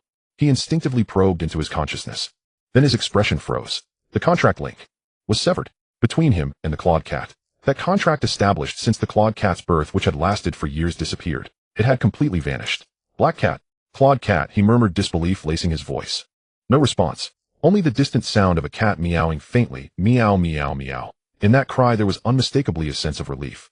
The black cat's expression shifted from confusion to shock, from shock to pallor, finally settling into despair. His beast had run away. His beast actually ran away. On the other side, Su Ningyu was fleeing with Wei Lin and the dazed Zhang Quan. Zhang Quan was still in a daze. His eyes were hollow, footsteps mechanical, like a walking corpse. Wang Hao's death before him had been too much of a shock. Wei Lin was in slightly better shape, but his face was also pale. The tuft of hair on his head stood straight up, indicating that his danger sense was still blaring. Quick, let's find the teacher. Zhang Hengyu shouted while running. Only Xiao Lao and the others can deal with those from the Truth Society. Just as his words fell, a creaking sound of bones grinding came from behind. Zhang Hengyu turned back, his expression changing instantly. The skeletal remains. That silver-level A-tier ghost-type beast was pursuing them in an eerie manner. Its movement was not like running, but more like floating, each step covering an extraordinary distance, with the eerie green ghost fire in its eye sockets locked onto them. Further back was the gaunt man with a face as dark as a pot's bottom, his mouth still uncleaned, eyes filled with killing intent. Not good. They are closing in. Zhang Hengyi's voice tightened. Countless possibilities flashed through Su Ningyi's mind. There was no way to. The speed of the skeletal remains far surpassed theirs. If they kept running, they would be caught and taken down. Someone had. He took a deep breath and turned to Zhang Hengyu. Brother Zhang. His voice was calm, unlike that of a person being chased. Take Wei Lin and Zhang Quan, quickly find Xiao Lao for help. I will hold them off. Zhang Hengyi's pupils constricted sharply. Are you crazy? You can't stop it. That's a silver-level A tier. I know. Su Ningyi's expression remained unchanged. But you saw what just happened. I have a way to discuss them and buy some time. As he spoke, the frog on his shoulder croaked in agreement, revealing an evil. Even if I can't win, I can hold them off for a while. Take this opportunity to call for reinforcements quickly. Upon hearing Su Ningyi's decision, Zhang Hengyu still wanted to say something. Don't waste any more time. Su Ningyu raised his voice, interrupting his thoughts. Take these two and leave quickly. His gaze passed over Zhang Hengyu and looked at Wei Lin. Wei Lin's eyes were red. Brother Su. Go. Su Ningyu then looked at Zhang Quan. At this moment, Zhang Quan finally came back to his senses. He looked at Su Ningyu, his lips trembling as if he wanted to say something. You must not die, he shouted, his voice cracking. Su Ningyu did not respond. He simply turned around, facing the approaching white skeleton with his back to them. Zhang Hengyu gritted his teeth, resolved, grabbing Zhang Quan with one hand and Wei Lin with the other, sprinting towards the conference area. The footsteps gradually faded away. In the corridor, there was only Su Ningyu left. Along with him was the frog on his shoulder. Behind him loomed the increasingly closer white skeletal frame. It stopped 10 meters away from Su Ningyu. The emaciated man stepped forward slowly, the yellow stains at the corners of his mouth glaring in the firelight. His eyes were filled with the delight of impending revenge. Run, his voice was hoarse and cold. Why aren't you running? Can your disgusting frog come again? The frog let out a croak, puffing up its cheeks, but failed to spit anything out. Its energy had been nearly exhausted from the previous wave. Being a black iron tier, was still somewhat weak. The emaciated man noticed this, and his smile grew even more sinister. Out of tricks, huh? Then, he raised his hand ready to give an order. Then he saw Su Ningyi's face. That face, which should have been filled with fear, now showed no signs of panic. No, to be precise, the worry was gone. The unease had vanished. What remained was a cold calm, as if looking at a lifeless corpse. At that moment, the corners of Su Ningyi's mouth slightly lifted. It was not a smile. It was pure killing intent. His voice was soft. So soft, like a falling leaf, yet it clearly reached the emaciated man's ears. Fei Wenli. The air twisted slightly. Let the slaughter begin. Stephen. He stared in shock at the young man before him. Just a second ago, he was a frantic prey chased without a way to escape. Now he seemed like a different person. The fear was gone from his eyes. The panic had disappeared. What remained was a calmness that looked down upon everything, as if observing a dying ant, seeking death. Stephen did not take this gaze lightly. It was how he looked at small insects. A black iron tier beastmaster student, why should he look at him with such eyes? Bone skeleton. Crush him for me. The ghost fire in the eye sockets of the white skeleton suddenly brightened. The giant bony arm raised high, accompanied by a howl that tore through the air and smashed down hard towards Su Ningyu. Then it stopped. Not because it wanted to stop. In an instant, the entire world came to a halt. Crack. A crisp sound of shattering echoed painfully in the silent corridor. Crack. Crack. Crack, crack, crack. The sound of shattering grew denser, increasingly urgent. Like countless sheets of glass breaking simultaneously. Stephen's pupils constricted sharply. He was horrified to discover that the world in his eyes was shattering. Not a metaphor, but a literal shattering. The windows on both sides of the corridor cracked into a spider web pattern. The decorations on the ceiling exploded with countless cracks. The reflection of water on the ground, which had appeared at some point, rippled like a lake's surface shattered by stones. The entire world was like a mirror struck by a heavy hammer, fracturing before his eyes. What? Before he could, the world was completely shattered. In the next second, Stephen felt the ground disappear beneath his feet, and he fell into an endless void. When he finally saw his surroundings again, his face had changed completely. This was a strange space. All around, up and down, left and right, were boundless mirrors. Countless thems were reflected in the mirrors, looking at him in various distorted poses. Some looked terrified, some looked ferocious, and some had twisted smiles at the corners of their mouths. What is this place? His voice echoed in the mirror space. Reflected, magnified, and distorted by countless mirror surfaces, it ultimately became a maddening hum. At this moment, a figure suddenly appeared before him. It was a girl of breathtaking beauty. She floated in midair, standing barefoot, her long hair cascading like a waterfall, and her purple eyes devoid of any warmth. Her skirt fluttered slightly in the invisible wind, and behind her a vague shadow of an ancient full-length mirror could be seen. Fei Wenli. The mirror goddess Fei Wenli. She extended her delicate white hand and gently waved it. Crack. The space trembled. The walls, ceiling, and floor of the corridor, all reflective surfaces, transformed into true mirrors with that wave. The mirror surface spread like a living thing in all directions, completely converting the entire space into her domain. In the mirror, a figure suddenly began to condense. It was a man in a black robe. The robe covered most of his face, revealing only a pair of sinister eyes deeply sunken, and his gaze was like an abyss, making people feel chills just by looking at it. The moment Stephen saw this figure, his pupils constricted sharply. Leader. His voice trembled, filled with a fear that came from the depths of his soul. The leader of the Truth Society. No, to be precise, one of the highest echelons of the Truth Society, the rumored harbinger of death. A diamond tier terror. It is said that thousands of beast masters and beasts have died at his hands. Why is he here? Fei Wenli's lips curled slightly. This was her talent, Iris Mirror. It can reflect the deepest desires or fears in the target's heart. Fei Wenli could consume a large amount of energy to manifest this. Clearly the black-robed figure before him was not the existence Stephen longed for, but rather the nightmare that haunted him, waking him from his dreams at midnight. The black-robed man slowly spoke, his voice low and hoarse, as if it came from the depths of hell. Stephen, you are truly useless. Stephen's body trembled violently. I'm sorry, leader, I will do what I'm supposed to do. But after speaking, he realized that his leader could not possibly be playing here. After a brief second of fear, he suddenly bit his tongue, forcing himself to wake up. Illusion, he screamed. This is just an illusion. Do you think you can fool me like this, eh? Ningyu stood at the edge of the mirror world, coldly watching everything. He couldn't be bothered to waste words. Fei Wenli stopped playing. His voice was calm and cold. Eliminate him. His gaze swept over the black-robed figure that had been conjured. The harbinger of death. A true core member of the Truth Society. A diamond-tier powerhouse, a terrifying figure who would leave countless blood debts in the history of the entire Interstellar Federation in the future.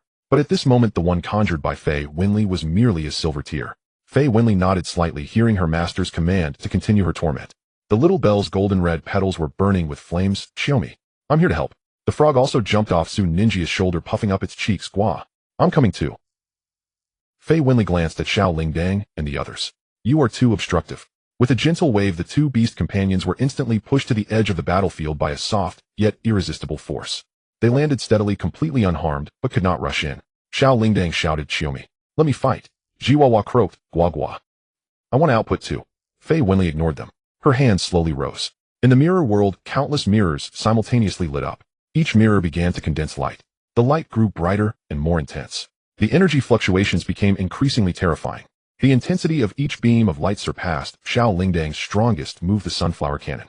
1 mirror, 10 mirrors, 100 mirrors. The entire mirror world transformed into a cage of light. Skill, mirror light flicker. In Stephen's pupils reflected countless beams of light, about to descend, his face pale as a sheet. Impossible. This can't be happening. He screamed, his voice filled with despair. How could you be this strong? As a black iron level beast master, how could you possibly possess such a high-level beast? He looked at the stunning girl suspended in midair. The skeletal structure, a ghostly beast of silver grade 8 capable of crushing those of the same level. At this moment it knelt on the ground, its skeleton trembling violently, and the ghostly fire in its eye sockets flickering weakly like a candle in the wind. That was a suppression from deep within the bloodline. It was the crushing force of rank. It was the fear stemming from the instincts of a higher dimensional life form. Su Ningyu did not respond. Fei Wenli did not respond either. She simply hovered silently, her purple eyes coldly gazing at the trembling. She couldn't be bothered to respond. Nor did she need to. Time's up, Su Ninja's voice echoed. Fei Wenli's hand gently descended. The next moment, rains of beams poured down. Countless beams condensed to perfection shot out from the mirrors in all directions, weaving into an impenetrable web of light, descending upon Stephen and his skeletal beast. No. Stephen let out his final scream. The light engulfed everything. There was no explosion, no roar, only pure, blazing light that obliterated all. When the light dissipated, there was no trace of Stephen in the mirror world. Neither was there the skeletal beast, though its energy core floated collected by Su Ningyu into the mirror realm. All that remained were the remnants of energy slowly dissipating on the mirror's surface, proving that 2 lives had once existed here. Su Ningyu withdrew his gaze and turned. Let's go. His voice was calm, as if he had just casually dealt with an ant in his way. Fei Wenli retracted the mirror world and followed behind him. The mirror surface rippled like water, sending them back to reality. Behind them, Xiao Lingdang and Ji Wawa exchanged glances and hurried to catch up. Xiao Lingdang exclaimed, Xiaomi. So cool. Ji Wawa puffed up its cheeks, battle intent filling its large eyes. Gua. Eat dirt. Fei Wenli looked at Ji Wawa silently. Was this child's mind polluted by its own comprehension of skills? Forget it, it doesn't matter. Go. The 3 figures sped towards the conference area. On the other side, the black cat slumped on the ground as if its soul had been drawn out. How is this possible? How is this possible? It muttered to itself, staring vacantly at its beast master tome. The contract was severed. It truly was severed. The clawed cat ran away. That cat had been with him since it was a small kitten. It had accompanied him through life and death, regarded as his last trump card, and yet ran away. Clearly the black cat had yet to recover from the betrayal of its beast. His own clawed cat had mastered a new talent derived from the potion he obtained from the Truth Society. The black cat felt that he had never been so defeated in his life. But he was ultimately a person who had weathered storms. A few minutes later he took a deep breath and forced himself to stand up. Now is not the time to think about these things. He gritted his teeth and murmured to himself, the mission of the Truth Society must be completed or those people will not let me go. He glanced into the distance. That was the direction in which Su Ningyu had just fled. Stephen had already pursued after him. With Stephen's strength, dealing with that kid should be a matter of minutes. Even if I didn't kill him with my own hands, as long as he is dead, that will suffice. The black cat murmured, a twisted sense of relief flickering across his face. As long as he is dead, I can. He could not finish his sentence. Puffed. A light sound erupted. The black cat's eyes widened in shock.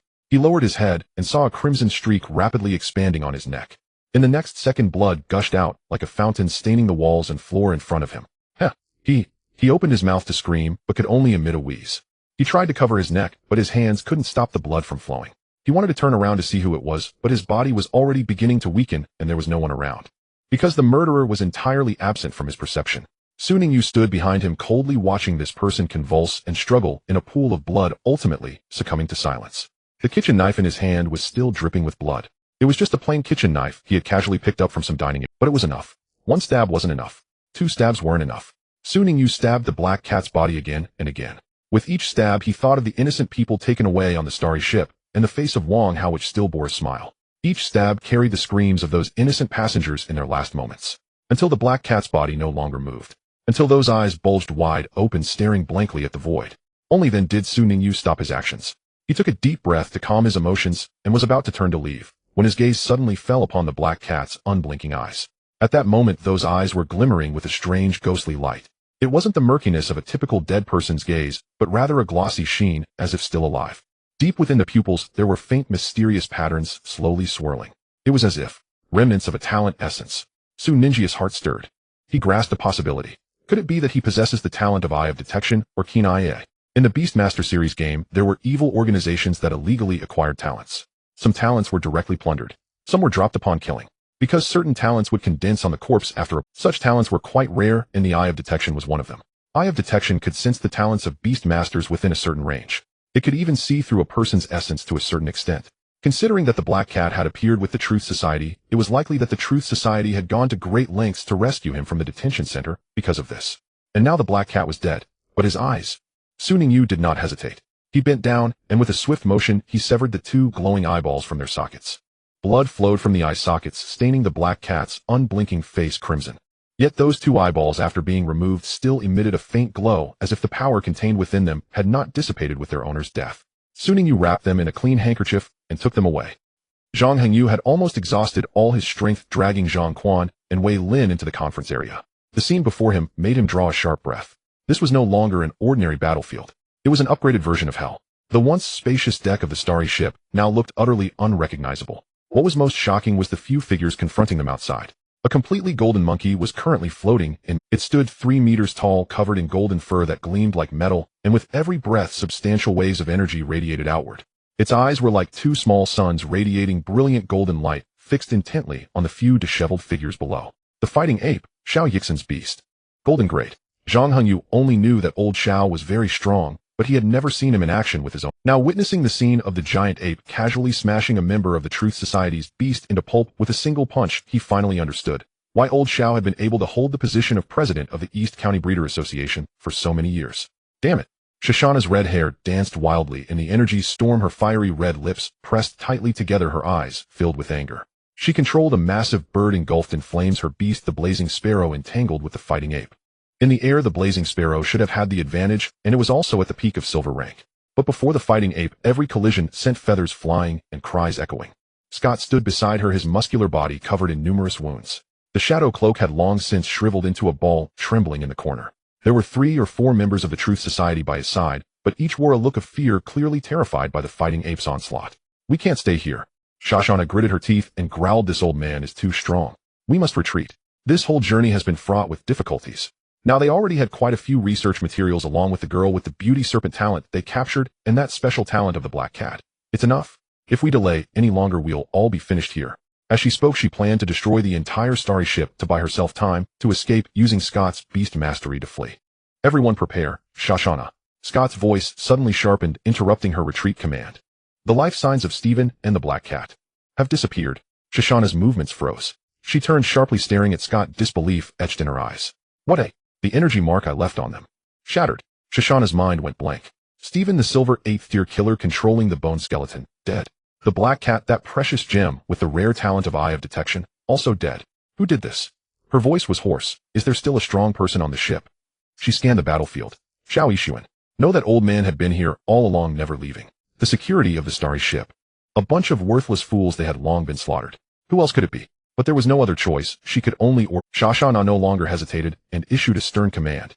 No matter who killed Stephen and the black cat, it meant that there were still threats on this ship that they were unaware of. If we don't leave now, we might really suffer total annihilation.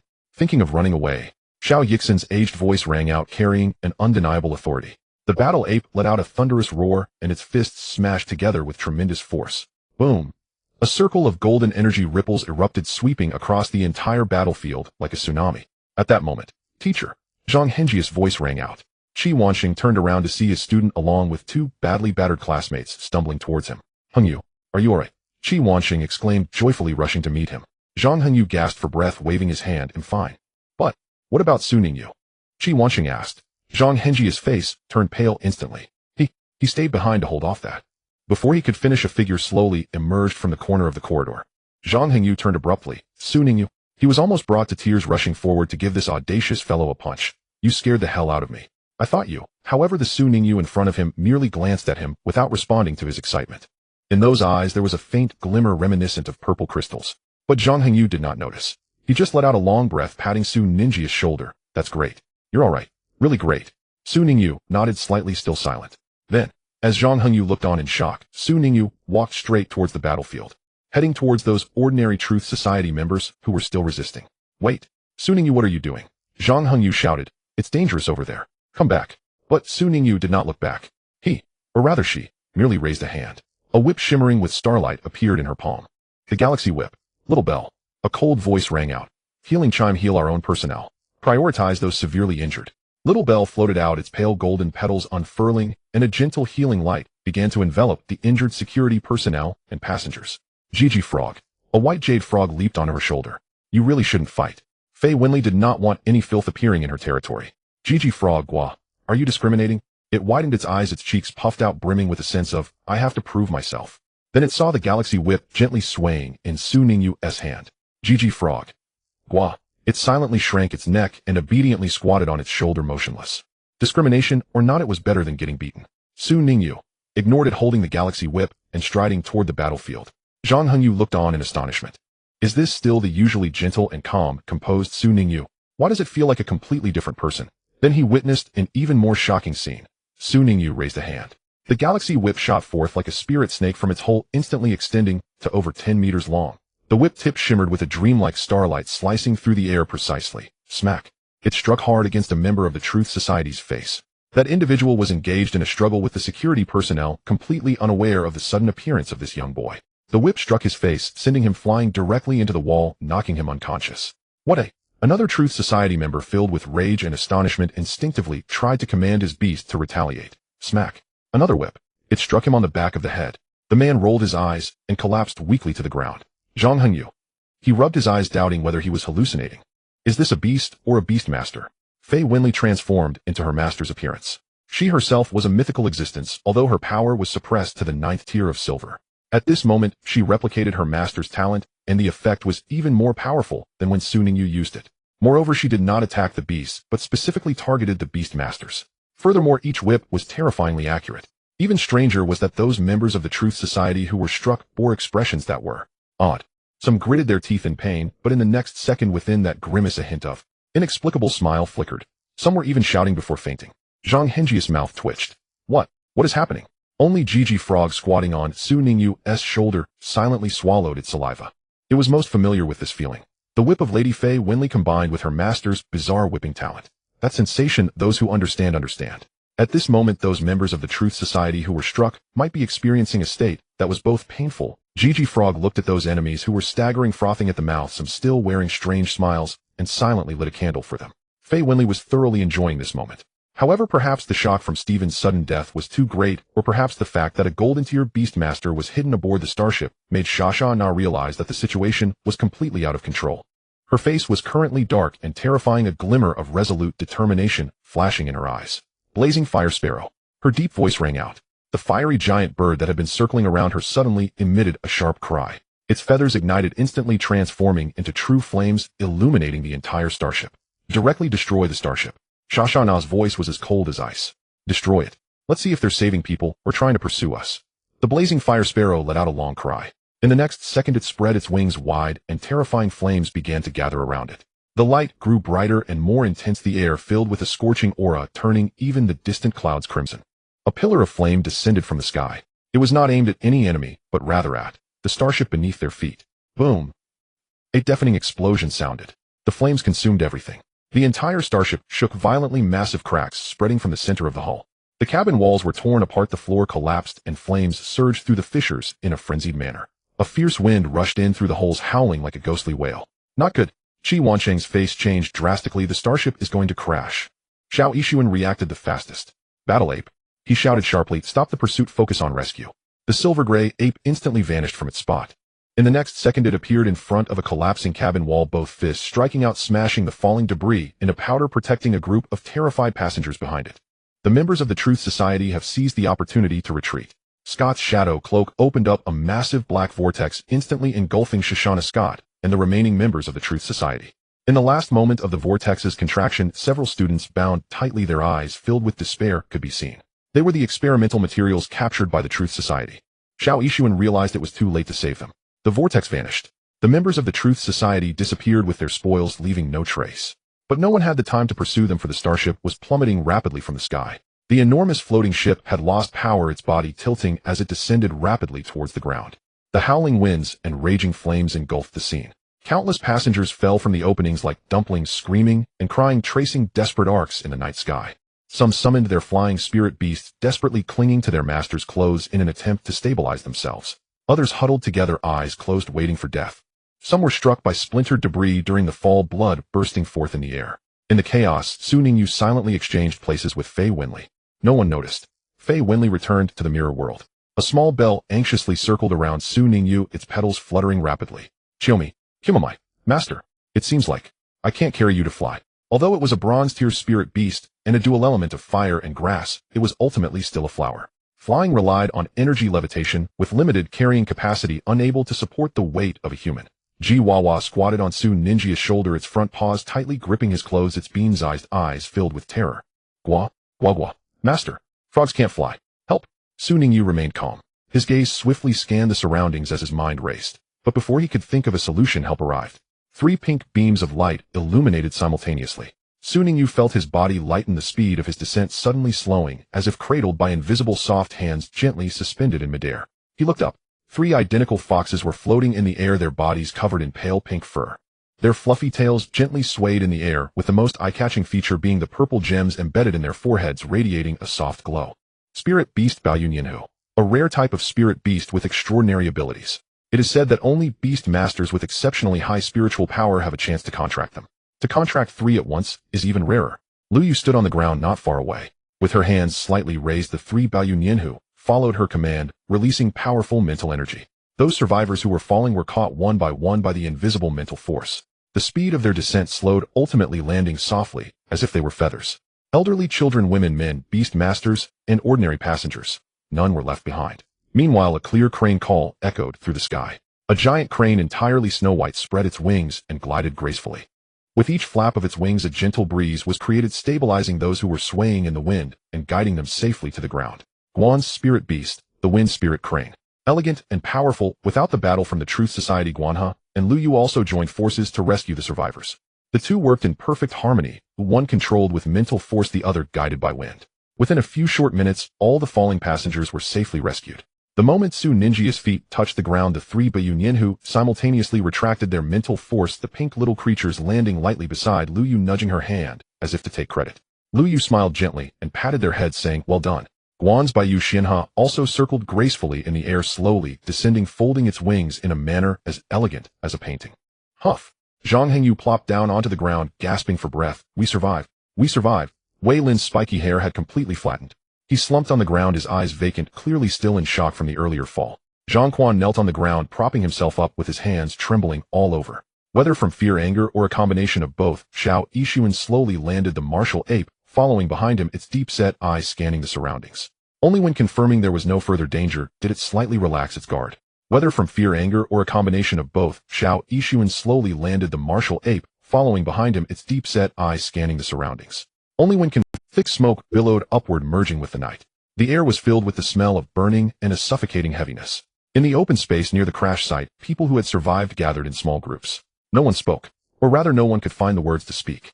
Some curled up, hugging their knees, burying their heads deeply, their shoulders shaking violently. Some stared vacantly at the distant flames, their faces devoid of expression, as if their souls had been drained away. Fear, sadness. These emotions enveloped every individual. The horrific scenes from moments ago, the massacre by the Truth Society, the roars of the spirit beasts, the deaths of comrades. The falls from the sky like nightmares were etched into their minds, refusing to dissipate. Woo, woo, woo. A suppressed sob came from a corner. As if a switch had been flipped, more cries erupted, rising and falling, echoing in the night. Ningyu stood at the edge of the crowd, his gaze sweeping over the survivors. He saw a mother who had lost her child cradling the now cold, tiny body, silently shedding tears. He saw a boy whose companion was crushed by bones, sitting dazedly in place, his eyes vacant.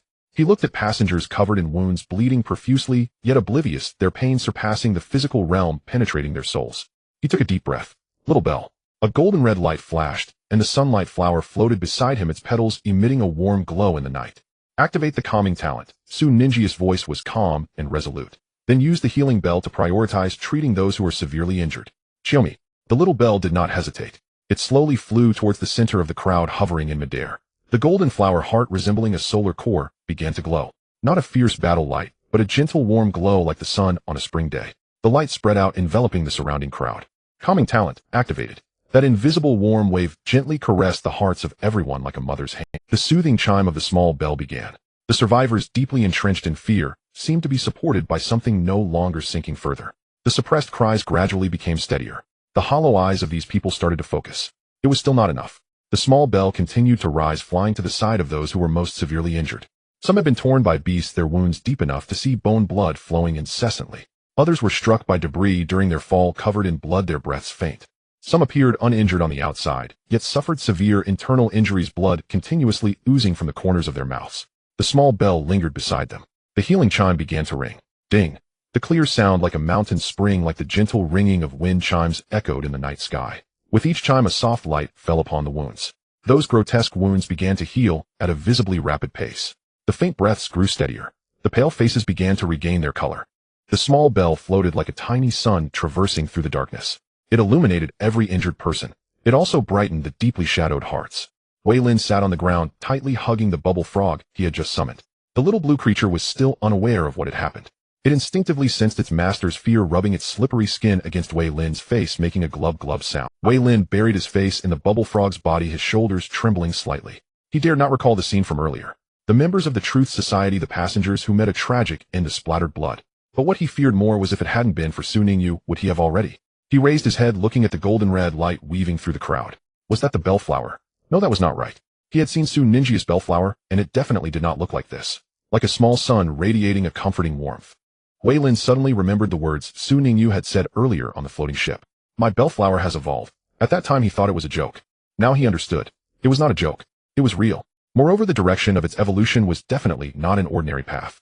He watched the golden red flower as it healed one injured person after another. He watched it like a beacon in the night, bringing hope to those in despair. Wei Lin suddenly felt that his earlier thought of raising a bubble frog is already quite burdensome, was somewhat ridiculous. After all, it too started from scratch. Oh, why was the gap so immense? He bit his lip, remaining silent. Yet his eyes continuously followed that light. I must change. Ooh, I cannot just hide behind others when danger arises. Zhang Quan sat on a nearby stone, holding his head in his hands, his body trembling slightly. I am too weak. I am too weak. He muttered to himself, his voice hoarse and broken. The scene kept replaying. Wang Hao stood before him, his body cleaved by a sharp attack. Blood flowed everywhere. Wang Hao's eyes looked at him, his mouth moving as if he wanted to say something. Then those eyes would never close again. Brother Quan, save me. That voice echoed endlessly in his mind. Zhang Quan clenched his fists tightly, his nails digging into his palms, drawing blood. He recalled his usual frivolous demeanor. He remembered flaunting his family background, showcasing his beast-taming skills, boasting about everything he could show off. But when faced with real life and death, he could do nothing. He could only watch his friend die before him. Tears streamed down his face uncontrollably. He lowered his head, his shoulders shaking violently, suppressed cries forcing their way out of his throat. At that moment, a warm light fell upon him. Zhang Quan suddenly looked up. That golden red light had drifted to him. The small bell quietly hovered, its flower heart facing him, the soft light gently enveloping him. The healing chime rang softly. That sound was like a lullaby his mother hummed when he was young. It felt like a form of comfort. Zhang Quan's tears flowed more profusely, but that bone-chilling cold and despair gradually began to dissipate. Thank you. He choked out, unsure whether it was directed at the small bell or at Su Ningyu, whom he had once felt a hint of. The small bell lightly shook its petals as if saying "You're welcome," and then continued to float toward the next place that needed healing. In the distance, several elders stood in the shadows watching this scene. Xiao Yixuan stood with his hands behind his back, his white beard gently swaying in the night breeze. His gaze followed that golden red light, a hint of appreciation flashing in his eyes. This child, he began slowly, his tone filled with a touch of emotion. Even without being a nurturing master, he excelled, calm, decisive, and commands well. Furthermore, that sunlit flower's healing ability far exceeds those of the same ray. Not just healing. Xiao Yixuan shook his head slightly. Look at its movement pattern. First it calms the crowd, then prioritizes treating the severely injured, followed by those who are psychologically affected. This is not blind rescue but strategic. He paused, smiling. This lad has a compassionate heart. Qi Wanxing nodded. Meanwhile, Guan He ended the communication and walked briskly over. Elder Xiao, the police from Dongjun are on their way. He reported. They have already sealed off the surrounding area and are organizing rescue teams to come. Xiao Yixuan nodded. Good. He glanced at the wreckage of the Xingqian Henho in the distance, then at the survivors, letting out a soft sigh. Tonight is destined to be a sleepless night. The night wind blew, carrying the smell of charred remnants and faint blood. Yet in the wind, the clear healing chimes faintly echoed. Ding, ding, like glimmers of hope resonating repeatedly in the darkness. The explosion of the Xingqian Henho in the night sky became the most glaring scar at the border between Dongjun and Xiling, because the crash site perfectly lay on the administrative boundary of the two regions. Police floating vehicles and rescue vehicles raced towards the scene from two directions. Red and blue lights flashed through the night, illuminating the wilderness as if it were daylight. The police from Dongjun arrived. The rescue team from Xiling also arrived. The scene was quickly sealed off and survivors were registered, checked, and settled in batches. Those who were severely injured were prioritized for transport to medical floating vehicles. Those psychologically affected were taken away by comfort personnel for counseling, while those who could no longer speak were covered with white cloth, quietly lying in the temporarily set up morgue. Su Ningyu stood among the crowd observing all of this. He bore no obvious wounds, but his clothes were stained with. His expression was emotionless, his gaze unusually calm, as if this massacre and the fall were just another obstacle to overcome in his life. A person in the uniform of the Dongjun police approached. Please come with us, someone will escort you back to Dongjun. Su Ningyu nodded and followed the instructions to board a floating vehicle. Behind him, Zhang Quan was taken away by his father's people. The usually cheerful young scion was now silent, his face devoid of any expression. He lowered his head, walking like a mechanical puppet, a mere shell of a person. Wang Hao's death dealt him a devastating blow. What should have been a joyous graduation trip ended in a state of panic. After returning to Dongjun, Su Ningyi's life temporarily resumed its superficial calm. Yet he knew that some things had already changed. The final tally of casualties from the incident was revealed: 47 people. Passengers, crew members, security personnel, and several students like Wang Hao who just wanted to create beautiful memories during their graduation trip. And of course there were the missing. Those taken by the Truth Society during their retreat remained unaccounted for. And Xing, a conjecture formed in Su Ningyi's mind. Officer Duan Xing appeared. Su Ningyu learned from Zhang Hengyu that this officer was none other than Duan Long's elder brother. I heard that Duan Long nearly rushed to Xiling to find his brother after hearing about this, Zhang Hengyu said over the phone. He was locked at home by his father. Su Ningyu simply replied with a soft, without saying much more. He returned home, closed the door, and shut out all the noise and sorrow. School hadn't started yet. He still had time. But what Su Ningyu didn't anticipate was that his name had quietly spread. It all stemmed from that video. No one knew who filmed it or how it spread, but the video began to circulate wildly online the day after the accident. Against the backdrop of the dark night, the burning wreckage of the Starfire ship, a golden red light danced among the crowd. That was the little bellflower, the sunflower. It floated in midair, its center emitting a gentle light. Like a small sun, the soothing sound of its bell echoed, comforting every injured soul. What kind of beast is that? So beautiful. Isn't that a bellflower? Bellflowers don't look like that. My breeding teacher said this might be a new evolutionary form. Dongjun Breeding Association, please enlighten us. The comments below the video transitioned from initial confusion to heated discussion, eventually erupting into a frenzy. The real enlightenment came from Xiling. After Xiao Yixuan and the Dongjun breeding delegation arrived in Shilin on the first day of the exchange meeting, he dropped a bombshell. He announced that the bellflower had evolved across sequences into the sunflower. Sequence name, Yin-Yang Sequence. Evolution path, bellflower green spirit sequence, sunflower, Yin-Yang Sequence. Developer Su Ningyu, junior breeder of Dongjun. Verification unit, Dongjun Breeding Association. At the press conference facing the complex expressions of his peers from Shilin, Xiao Yixuan slowly stated, previously some said that we Dongjun breeders only followed behind others patching things up. Now I would like everyone to see. This brand new cross-sequence evolution path, is it a patch or a creation? The venue fell silent. When the news returned to Dongjun, public opinion erupted completely. What the heck? That beast in the video is Su Ningius. Can the bellflower really evolve into this? Can my bellflower do that too? When will this evolution path open for licensing? Are you stupid? If you have money you can see it now. Su Ningyu, big shot, look at me. Since that afternoon, Su Ninjia's phone had not stopped ringing. Text messages, calls, unknown numbers came one after another. Breeding institutions wanting to collaborate, ordinary beast masters seeking consultation, media outlets wanting interviews, and all sorts of distant relatives popping up from who knows where. Su Ningyu, distant relatives? Are you kidding? I'm an orphan. Su Ningyu stared blankly for 3 minutes. Then he powered off his phone. The world fell silent. He tossed his phone aside, leaned back in his chair, and let out a long breath. I'm famous now. He muttered to himself, his tone revealing no joy or sorrow. The little bell floated over and rubbed against his face. Show me. Master, what does it mean to be famous? It means many people know you now. Su Ningyu stroked its petals. The little bell blinked, not quite understanding but happy because its master was petting it. Show me. The G-frog sat on the windowsill watching this scene and silently rolled its eyes. The frog also wants to be petted. The frog also wants to be famous. The frog is not convinced, isn't it just being famous? I can do that too. The frog thought, breathing out flames. But soon it fell silent, because Fei Winley was watching it in the mirror. In the following days, Su Ningyu completely entered a seclusion mode. No matter how lively the outside opinion was, it had nothing to do with him. His world was solely focused on cultivation. The star-breathing technique flowed even more smoothly after he became a black iron-level beastmaster.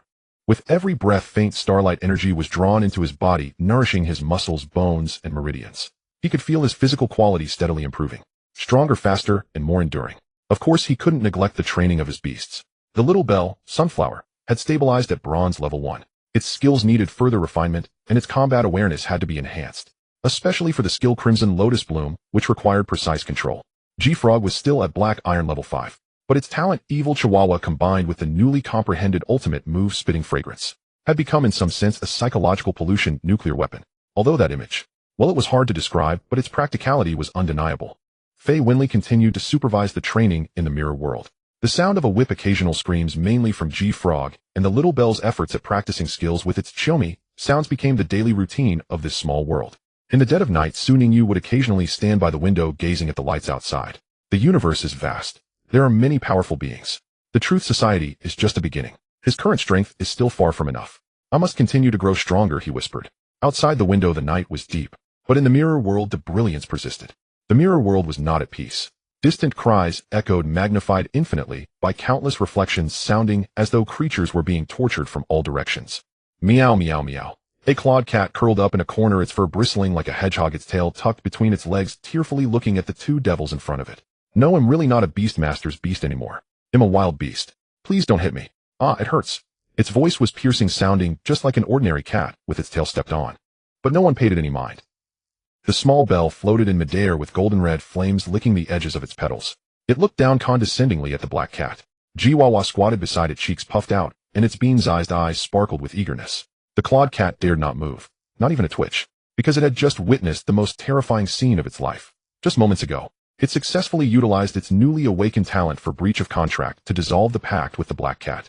It thought it would be free as a bird in the sky and a fish in the sea from then on. Excitedly, it dashed down the corridor of the starship.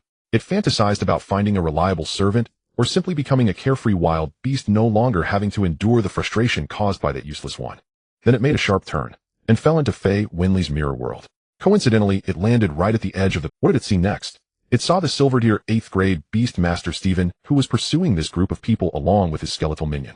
The beautiful girl annihilated them with countless beams of light shooting out from the mirror, reducing them to ashes. They didn't even have the chance to scream. The clawed cat stood frozen, its 4 legs seemingly nailed to the ground.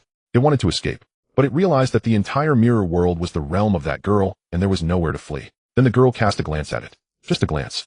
Purple cold, as if she were gazing at an ant. Then she vanished, leaving it along with the flying flower and the white frog to coexist in this bizarre space. The clawed cat thought the nightmare was over. But it was wrong. The nightmare had just begun. Meow. I'm really not a bad cat. It said pitifully. I'm just an ordinary cat. Oh no, an ordinary beast. I'm just lost. Please let me go. The small bell shook its petals, emitting a cold show me. Less talking, show the whip. Of course it had no whip in hand. But that was fine, or it had vine whips. A scarlet copper vine shot out from beneath its floral seat, slapping against the mirror beside the clawed cat with a crack, leaving a mark. The clawed cat jumped up in fright, crashing into the ceiling, and then falling back down. Chihuahua, relishing the drama, puffed up its cheeks, preparing to unleash a skill. Quack. Looks like I haven't hit enough. Look at the frog's spiritual pollution. The pupils of the clawed cat instantly contracted to pinpoints. It had experienced this skill before. On the starship, it and the members of the Truth Society had been made to vomit uncontrollably by this white frog, spitting out all manner of indescribable substances. It didn't want to turn into that again. Meow. No, I was wrong. They'll tell you everything. Whatever you want to ask, before it could finish. An invisible force suddenly descended. The three beasts, Small Bell, Chihuahua, and Clawed Cat, were simultaneously blasted away, tumbling several times in the mirror world before crashing into the mirror wall in a heap. Faye Winley's figure materialized out of thin air, her purple eyes coldly sweeping over them. Chihuahua. Her voice was not loud, yet it carried a suffocating sense of oppression. How many times have I told you? Do not use your killing move in the mirror world. Chihuahua turned its body stiffly, awkwardly uttering a quack. The small bell crawled out from underneath the clawed cat's belly, its petals drooping slightly, displaying an attitude of admitting fault. I was wrong too. The clawed cat lay on the ground, sprawled out, its eyes rolled back. Meow. Who am I? Where am I? Why did I come here? In the corner, a blob of pale blue jelly silently observed everything. The wise slime. Of course, this was not the name Su Ningyu had given it, but rather it was the state of the slime. Since being brought into the mirror world, it had witnessed far too many things it shouldn't have. The flowers, self-immolation training. The terrifying spiritual pollution of that frog. It was the first living being to have directly experienced the opponent's killing move, who it dared not think further. The shadow was too great. That beautiful girl's whip. And the scene of those three being blasted away just now. The wise slime's jelly body trembled slightly. But it found that watching the small bell and Chihuahua being bullied oddly made it a bit happy. How to describe that feeling? It was like seeing the school bully who always picked on it getting beaten up by an even bigger bully. Refreshing. Good job, hit harder next time. The wise slime quietly shrank back into the corner, continuing to be a quiet bystander. To turn a mindless slime that could only quack into this dark state now. It could only be said that this mirror world was indeed a bit too chaotic. On the other side of the mirror world, Su Ningyu sat cross-legged, ignoring the commotion outside among the beasts. He treated it merely as part of their routine training. The small bell needed an opponent. Chihuahua needed a sparring partner. As for the clawed cat, it was just right, like a free punching bag. After all, Faye Winley would control the intensity, so it wouldn't die. He had more important matters at hand. He slowly took out a cloth bag from his bosom, opened it. Two eyeballs lay quietly in the palm of his hand. They had been away from their owner for a long time, yet they still emanated a strange ghostly light. Within the depths of the pupils, those intricate patterns still flowed slowly, as if the power contained within had never faded. The Black Cat Scout's Eye. In the late game of the Beast Tamer Sequence, there once existed an extremely cruel method to enhance talents. It was called bloodied sublimation. The principle was simple. Some Beast Masters had talents with the same origins or highly similar. If two talents with the same origin could be merged, it might be possible to break through the original limits and evolve into a more powerful form. But the problem was that talents were not physical objects. They couldn't be separated or transferred, unless those evil organizations, after countless inhumane experiments, finally found a feasible method, using the body parts of the talent holder as a medium to extract the source of the talent and forcibly merging it into another Beast Master with a similar talent. The success rate was low. The after effects were significant. The process was incredibly painful. Moreover, there must be a medium, that is the part of the talent holder's body where the residual talent was most concentrated after their death. For example, the eyes Su Ningyu had obtained now. Su Ningyu looked at the two eyeballs in his palm, his expression the Black Cat Scouts. I could detect the talents of Beast Masters. The two talents indeed had similar origins. Both were abilities related to seeing through the essence. Theoretically, they could be merged. He remained silent for a long time. Then he raised his head to look deep into the mirror world. There Faye Winley was teaching three disobedient beasts a lesson. The sounds of whips, screams, and pleas for mercy blended together. He withdrew his gaze. Again he looked at the eyeballs in his hand. After a long time he slowly clenched his palm. The clawed cat's nose suddenly twitched. It abruptly raised its head, and its amber cat eyes widened and it sniffed, confirming that it had not mistaken the scent. It was a familiar smell. The smell of that useless servant. No, the former servant. It slowly turned its head in the direction of the scent. Then it saw what Su Ningyu was holding. A chilling cat cry erupted in the mirror world. The clawed cat's fur stood on end, its tail straight up. The entire cat sprang up as if struck by lightning, then fell back to the ground, rolling and crawling into a corner, trembling all over. An eyeball. That was the former servant's eyeball. Those two orbs it was all too familiar with, which it had faced every day, always radiating a foolish glow. At this moment they lay quietly in that human's palm, emitting an eerie glow.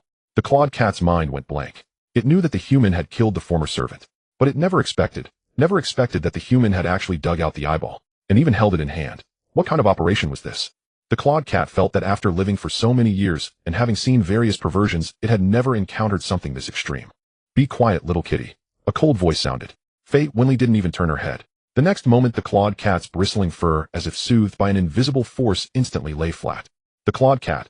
Meow. It dared not make a sound, but it felt bitter, really bitter. It thought it had escaped from that useless servant, believing it could soar high and leap freely. But what happened? It fell into a more terrifying wolf's den. What was here? A mirror-old monster that could casually crush a silver stage 8 into dust. A burning sunflower that would casually set fire to it, and would also unleash that terrifying light cannon. A frog that played with excrement. Just thinking about its spewing fragrance made the cat feel nauseous. And their perverse master, currently holding the eyeball of its former servant, not knowing what to do with it. The clawed cat curled up in the corner, forming a ball, exposing only its eyes, staring intently in Su Ninja's direction. Meow, what should I do? This place is too terrifying. I want to go home. But I have no home. The more it thought, the sadder it became, enveloped in a low pressure. Yet those eyes did not move away from Su Ningyu for a moment, because it had a strong premonition. Something even more terrifying was about to happen. In the distance, a strange red light suddenly lit up. Meow. What now? The clawed cat's fur bristled again. This time the little bell did not disdain its alarm, but rather proudly raised its petals, using a tone of "My master is the greatest in the world" to chirp. My master is an incredibly powerful existence. He is capable of anything. Jiwawa, sitting nearby, silently added, "Quack. It's meaningless. Just a casual remark." The dialogue between the two beast masters was lost on the clawed cat. Its entire attention was drawn to the eyeball in Su Ninja's hand. Those two eyeballs were slowly floating up. They detached from Su Ninja's palm, hovering in midair, gently rotating. A layer of eerie red light surged from the depths of the eyeballs, twisting like a living thing, condensing into two thin red threads in the air. That was the energy core of the eyeball's master, Black Cat, Eye of Detection talent. The source of the talent. The residue of the soul. The clawed cat's pupils constricted to the extreme. It felt it. That power it was all too familiar with. After all it had contracted with that useless servant for so many years. And now that power was being stripped, extracted, and being guided in another direction. At the other end of the red light were Su Ninja's eyes. The clawed cat suddenly understood something. It gasped sharply. Meow, this human.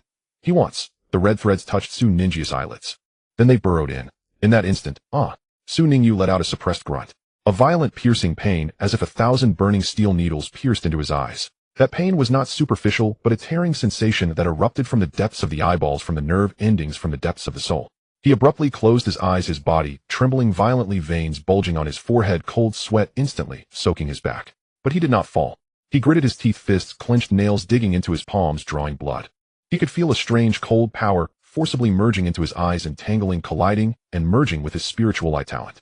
That feeling was like two originally incompatible torrents being forcibly funneled into the same river channel, surging, tearing, colliding, threatening to burst the channel. It hurt.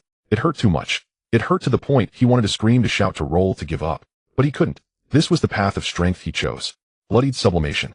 In the later stages of the Beast Master sequence, this forbidden path had created countless strong warriors. Those people swept the battlefield with the powerful talents they gained through fusion, earning renown in their respective realms.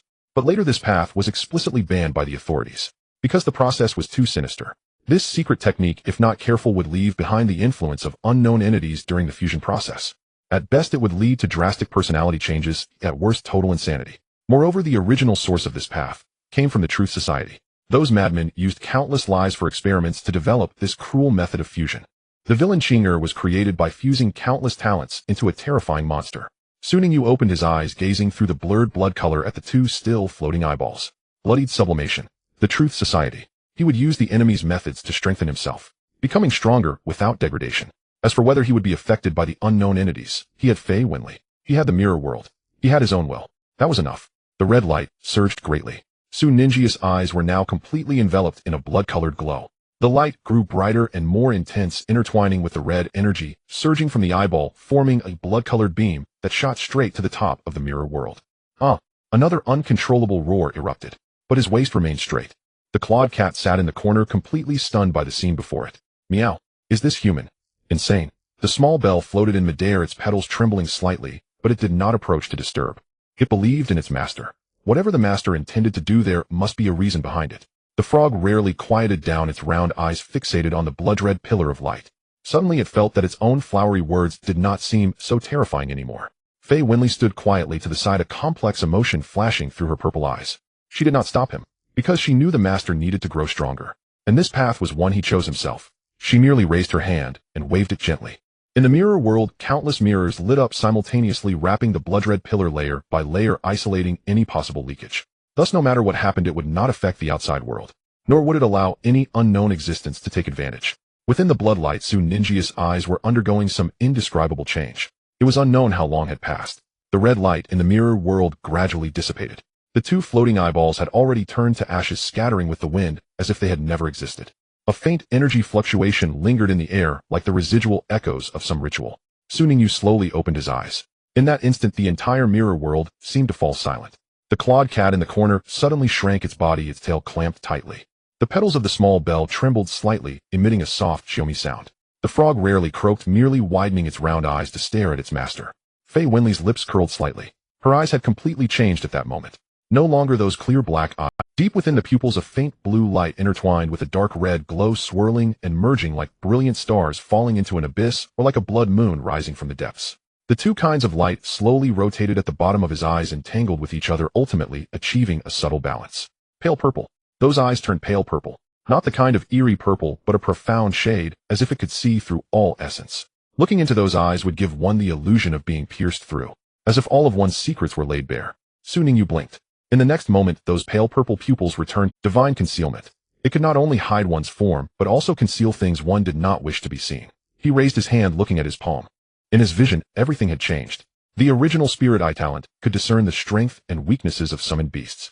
It was a seeing through the surface ability that allowed him to read the information of summoned beasts like reading a data panel. And now, after merging with the black cat's scouting eye, another layer of information appeared in his vision.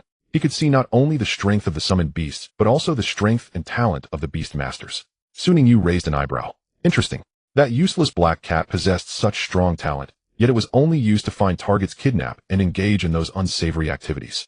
It could easily be a talent information dealer specializing in assessing the compatibility between summoned beasts and their masters, or helping breeders select suitable summoned beasts. This was certainly much safer than the blood-tinged activities, and it could earn more money. Such a waste of talent, he murmured softly, then withdrew his gaze, no longer thinking about it. He moved his body, sensing the subtle changes brought about by the integration of the bloodied sublimation secret method. It felt like someone who could only see things up close suddenly obtained a telescope. The field of vision had not changed, but the things he could see increased dramatically. No wonder the game would ban this secret method. He muttered, some things can indeed become addictive. This feeling of being able to see through others' cards at any time was too easy to become addicted to. Once addicted, one would become reliant. Once reliant, one would lose vigilance. Once vigilance is lost, one wouldn't even know how they'd die. Su Ningyu took a deep breath, suppressing that urge to spy, and keeping the newly acquired ability within. There would be plenty of time to study it slowly in the future. No rush. The following days were as calm as a still pond. Su Ningyu hardly ever went out.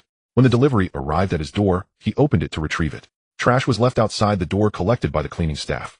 Occasionally, classmates would send messages to check in, and he would respond briefly before continuing to immerse himself in his own world.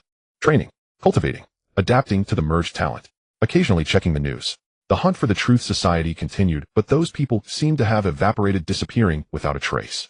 The aftermath of the Starship incident was still ongoing, and the list of victims had been published with Wang Hao's name among them. Su Ningyu silently scrolled past that news, not looking back. In the blink of an eye, the start of high school arrived. Beichin High School. Su Ningyu stood at the school gate with a suitcase, gazing at the impressive entrance. People came and went at the entrance, all young boys and girls around his age. Their faces were filled with dreams and expectations for the future, accompanied by various summoned beasts. Some perched on their shoulders, some followed at their feet, some floated in midair, and some even rode on the backs of large summoned beasts. The air was filled with the essence of youth and the unique energy fluctuations of the summoned beasts. Su Ningyu took a deep breath. A new life was beginning. He stepped into the school gate, quietly activating his merged spirit eye talent as he walked. In his vision, as students passed by, lines of information began to appear above their heads. Talent itchy drum, he looked at a boy who was joking with friends. Effect: when a physical attack hits, there is a 20 chance to induce a severe itching sensation in the opponent lasting for 3 seconds. Su Ningyu. What a peculiar talent. Making the opponent suddenly itch during battle, then seizing the opportunity to attack. It seemed not entirely useless. He continued to scan.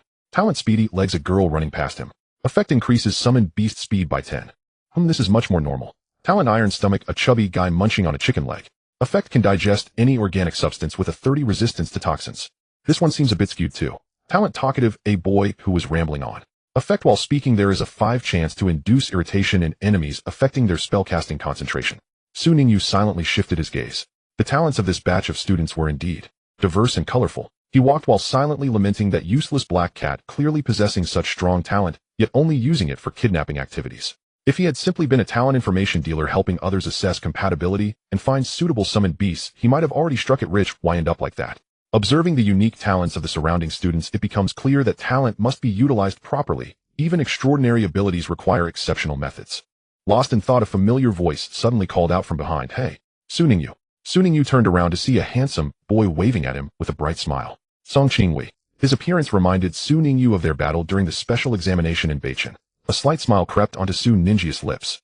Starting a new life, it was nice to see a familiar face. With his spiritual eye ability still active, he instinctively glanced at Song Qingwei. In the next moment, his movement paused slightly. The spiritual eye ability was still operational, and he subconsciously scanned Song Qingwei. In the next second, lines of semi-transparent information floated into view. Beastmaster Song Qingwei, talent child of the sky effect, contracted flying beasts, will gain a sky affinity status, enhancing all attributes by 1530 during aerial combat, depending on altitude, weather, and compatibility with the sky. Simultaneously, the Beastmaster's perception of the air is significantly enhanced, allowing precise predictions of flight trajectories. Su Ninjia's heart stirred slightly. Child of the sky. Such a rare talent at this level. It is an exceedingly rare type of talent categorized as a high-tier talent within the entire Beastmaster Sequence game setting. Those with this talent are inherently designed to dominate aerial combat. He had seen many talents, but few could directly alter the battlefield environment and possess such a high ceiling. A 15 to 30 boost to all attributes. If in high altitudes or special weather conditions like thunderstorms, the enhancement could be even greater. However, the limitations are quite apparent, Su Ningyu pondered. Choosing this path means giving up the ground. All primary contracted beasts must be able to fly. Birds, pterosaurs, insects, or even certain special floating types. If one day he were dragged into an environment where flying is impossible, his combat power would be severely diminished. But who cares? Being a king of aerial combat is sufficient. To unleash the potential of this talent, all future contracted beasts must be flying types.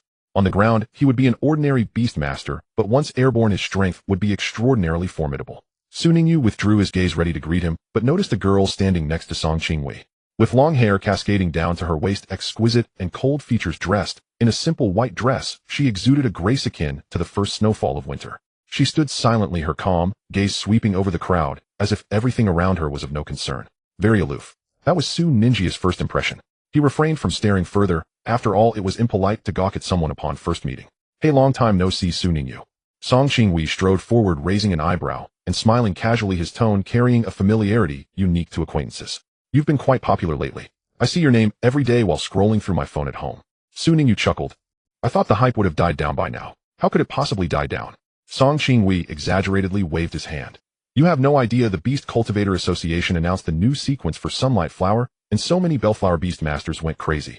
I know several who want to meet you and ask if you are willing to take orders to help their Bellflowers evolve into Sunlight Flowers." As he spoke, he leaned in slightly and lowered his voice. "Come on, confess honestly, how did you do it? Was it really a cross-sequence evolution? Transitioning from the Green Spirit Sequence to the Sunlight Sequence? How did you pull that off?" Su Ningyu laughed. "Hard work and a bit of talent." He was not being modest. In this context, being appropriately high-profile was beneficial. The people before him could potentially become his clients in the future. After all, the new sequence for Sunlight Flower is already registered, and to have Bellflower evolve along that path, they would have to pay him a knowledge authorization fee. Humility. That would only make potential clients feel that he lacked confidence.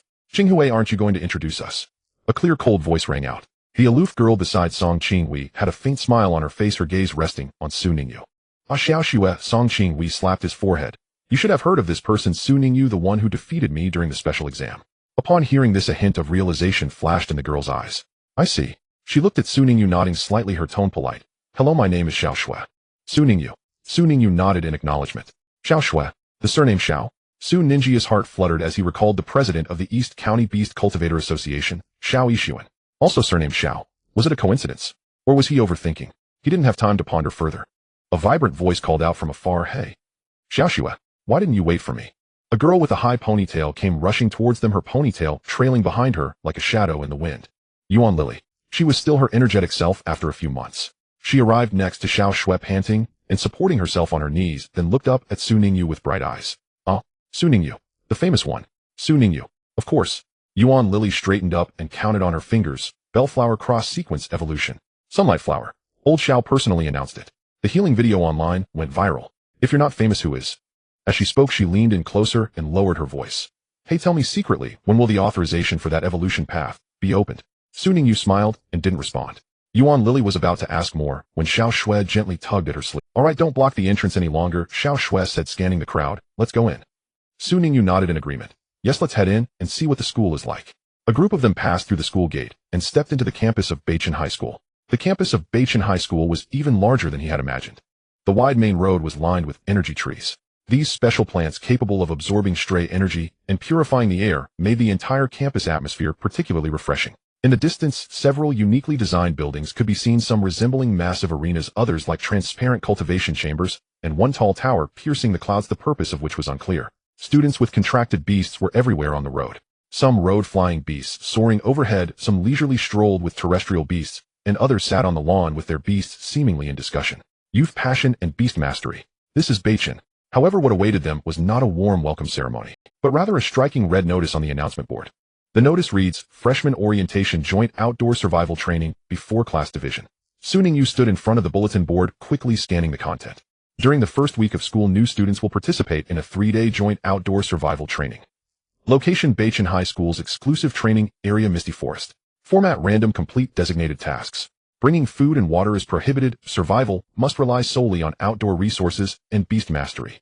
Evaluation criteria: quality of task completion, performance of beasts, teamwork, survival status. The purpose of survival training is class division. Song Qinghui leaned over to take a look, seemingly unperturbed and nodding in agreement. It's an old tradition of Beichen, he explained. Every year new students must go through this.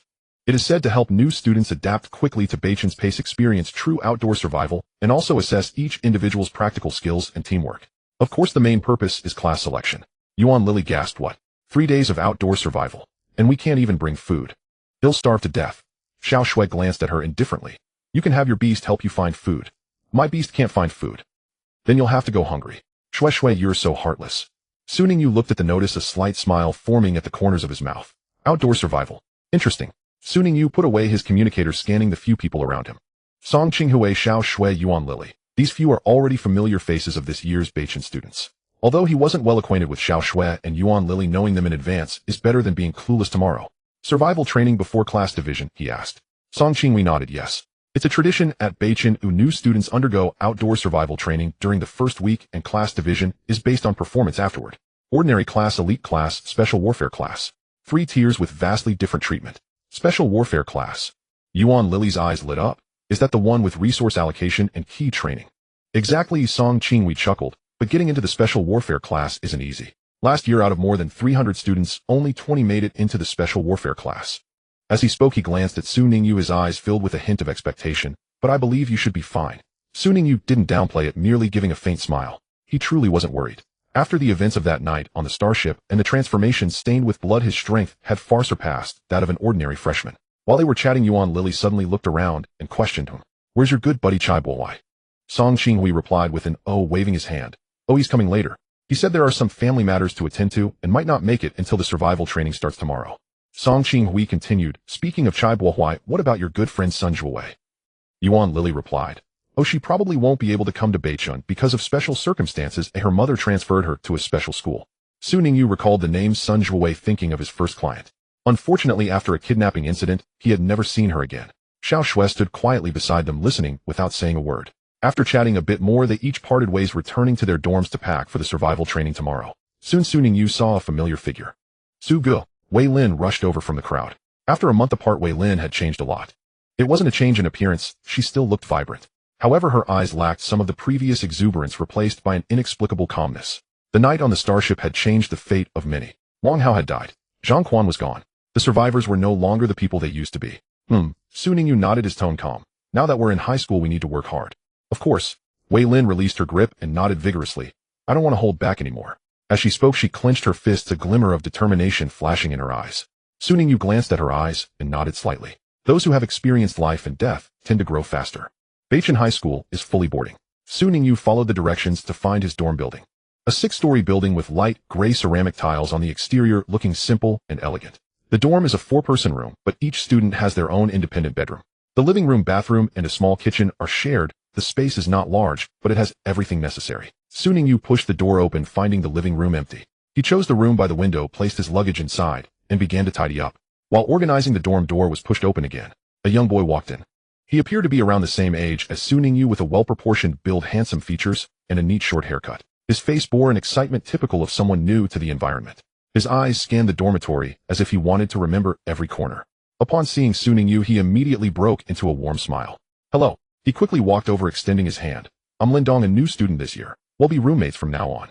Su Ningyu looked at his outstretched hand, and upon hearing the name in his self-introduction paused. Lindong. This name. Why does it sound so familiar? No, not familiar. It is too common in certain novels. Those protagonists who reverse their fate often have names like Lindong Xiao Yin or Yi Fan. He couldn't help but mutter in his heart, you wouldn't be a descendant of some fallen family, would you? Does your family have a mysterious... Do you also have a fiancé who got engaged and then broke it off? No way. Su Ningyu. He shook Lindong's hand, politely responding. Lindong withdrew his hand, repeating the name, Su Ningyu.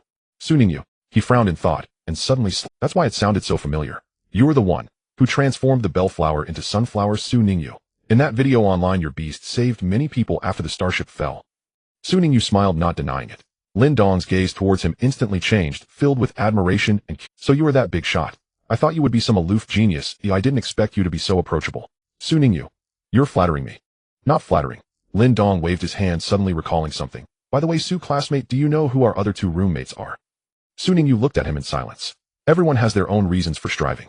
He simply hoped that this passionate and sunny youth would not be crushed by the harshness of reality on some future day. Who says otherwise? He said softly. The two continued to chat for a while. Lindong was quite the chatterbox, talking about how he got into Beichin High School, the breed of his beast, and his plans for the future. He spoke incessantly, as if he wanted to recount his entire first half of life. Su Ningyu responded intermittently and did not find it bothersome. At least this roommate was not annoying. However, by evening the other two roommates had not shown up. Su Ningyu did not think much of it, washed up, and returned to his room to rest. Tomorrow there would be more important matters. The next morning, Beichin High School's first training ground. The vast playground was filled with new students standing densely. A rough glance revealed at least 400 to 500 people. Some were nervous, others excited, some feigned calm, while others quietly observed their competitors nearby. The instructor stood on the high platform, his posture straight, eyes sharp. Su Ningyu recognized that face and was slightly taken aback. Yuan Sheng, the examiner he had met during the special admission assessment. A senior instructor at Beichin High School. Welcome new students to Beichin High School. Yuan Sheng's voice boomed, echoing across the entire playground. Today marks your first day of enrollment, and it is also Beichin's tradition, outdoor survival training. The crowd fell silent, everyone listening attentively. The purpose of this training is not to torment you, but to screen you. Yuan Sheng's gaze swept over everyone.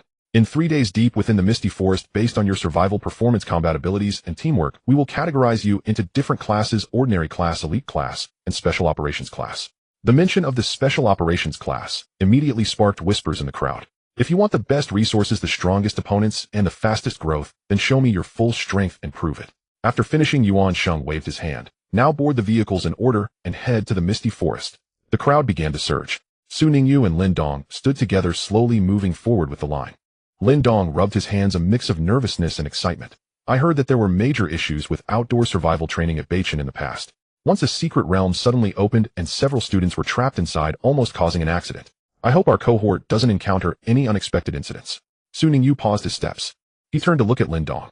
Lindong, feeling puzzled by his gaze, asked, What's wrong? Su Ningyu fell silent for 2 seconds. An indescribable complex emotion surged within him.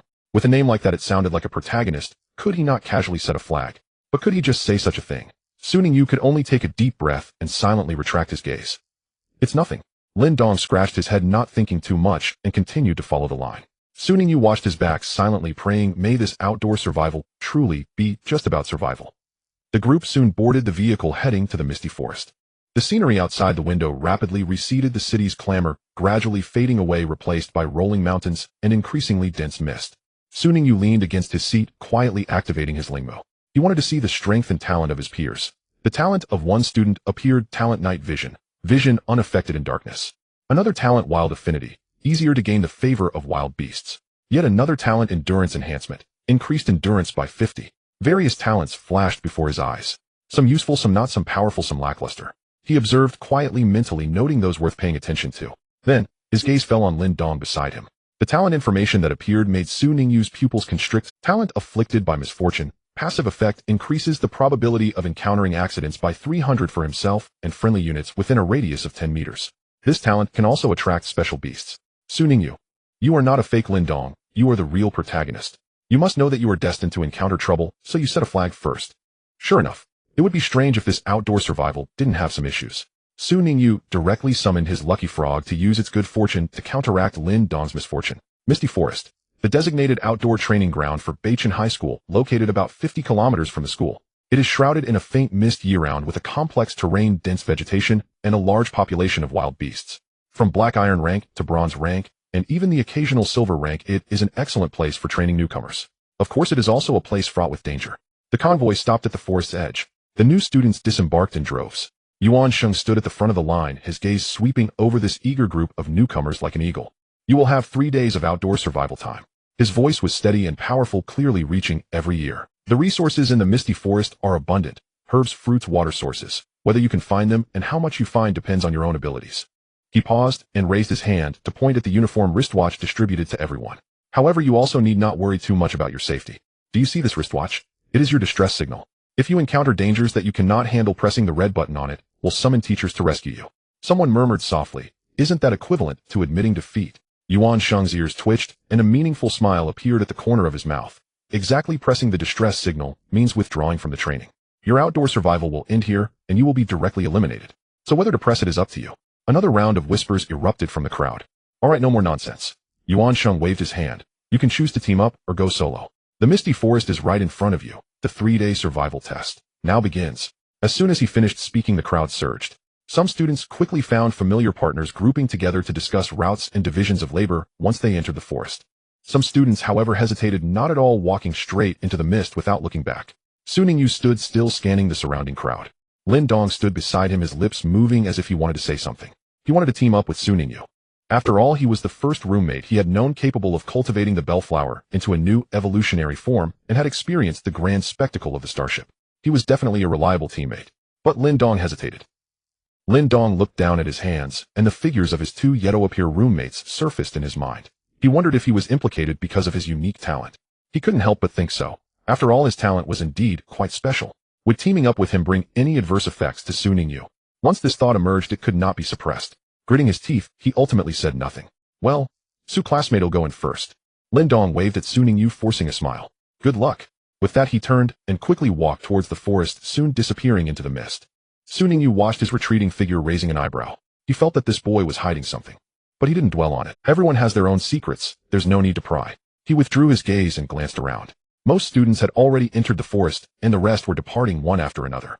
There were quite a few solo adventurers. After all, with 3 days to face not only wild beasts, but also potential rivals, while teaming up was safer, the rewards would often have to be shared. Those confident in their abilities mostly chose to act alone. Su Ningyu was certainly one of them. He stepped towards the forest's edge, and a white figure jumped down from his shoulder. Jiwawa. Quack. Finally, it's starting. Jiwawa squatted beside Su Ningyu, taking a deep breath of the outside air, excitement gleaming in its big eyes. The mirror world was fine, but it contained Fei Winley whips and endless training. Out here was so much better. The taste of freedom, fresh air, and also the impending enemies. Jiwawa's mouth curled into a grin that seemed rather perverted in Su Ninja's eyes. Huh. Finally escaped that terrifying mirror world. I, the great King Frog, can finally let loose. Enemies tremble. Get ready for your stomachs, for my ultimate technique is about to fill you up. The more it thought about it, the more excited it became. Jiwawa's cheeks puffed up.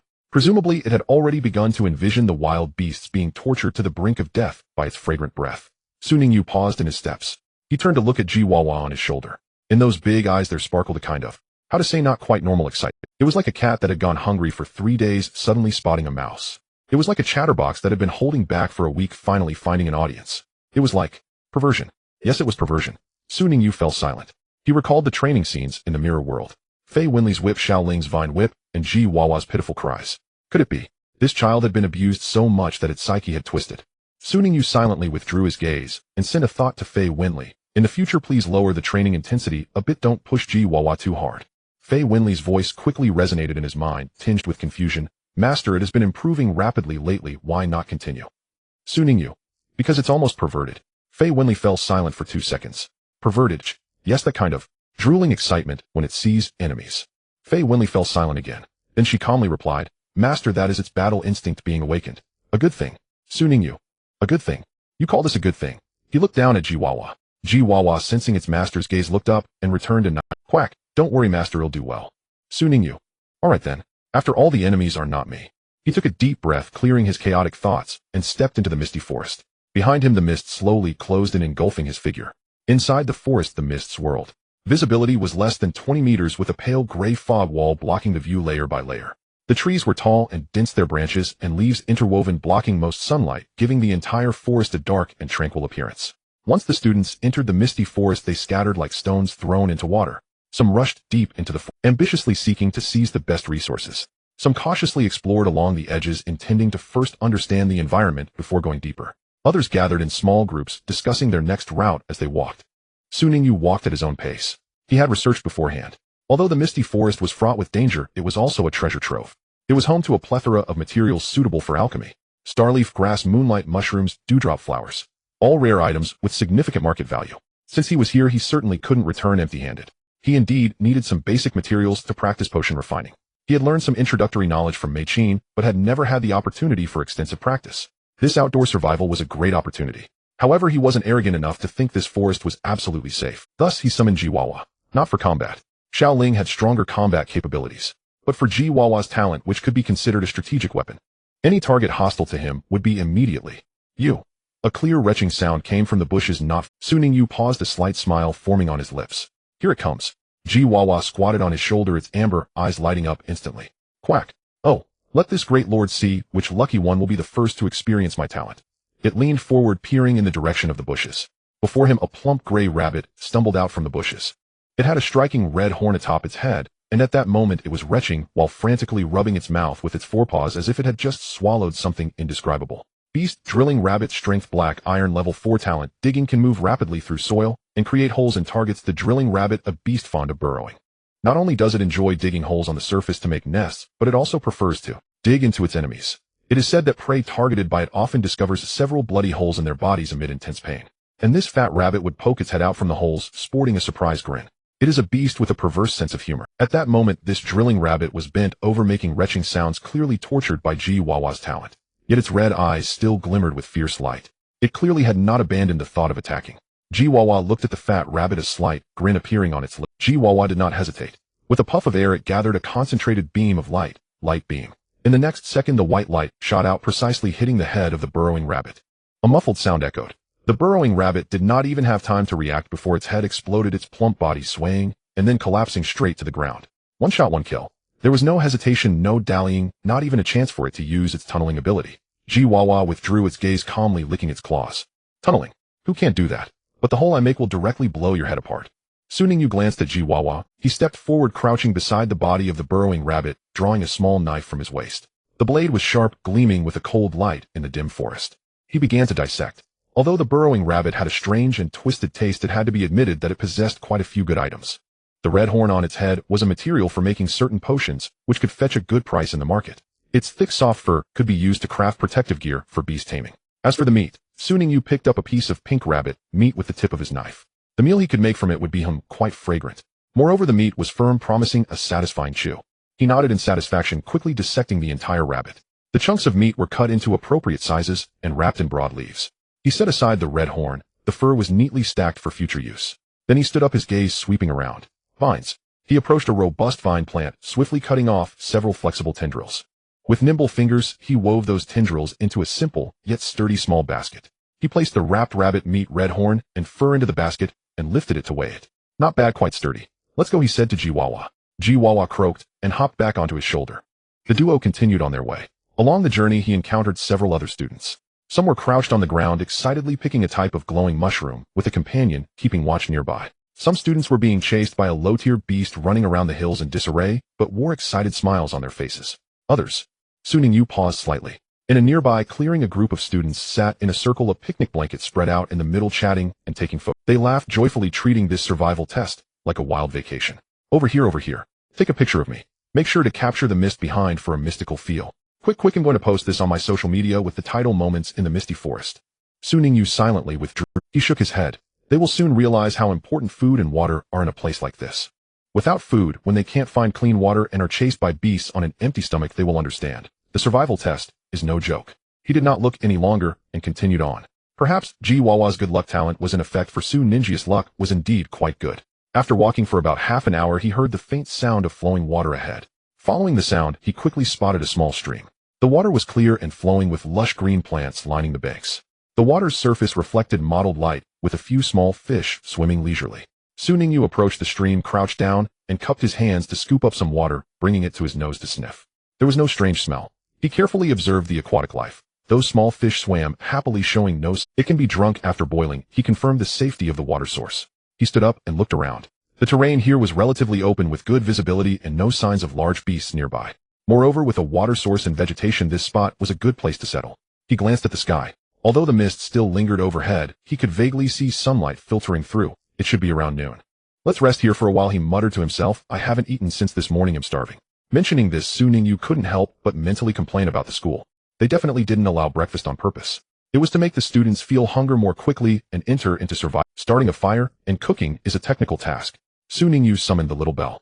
The golden red sunlight flower floated in midair, its petals emitting a warm glow in the dim forest like a little sun that could fly. Jiwawa squatted on Soon Ninja's shoulder, its cheeks puffed up, looking eager to try.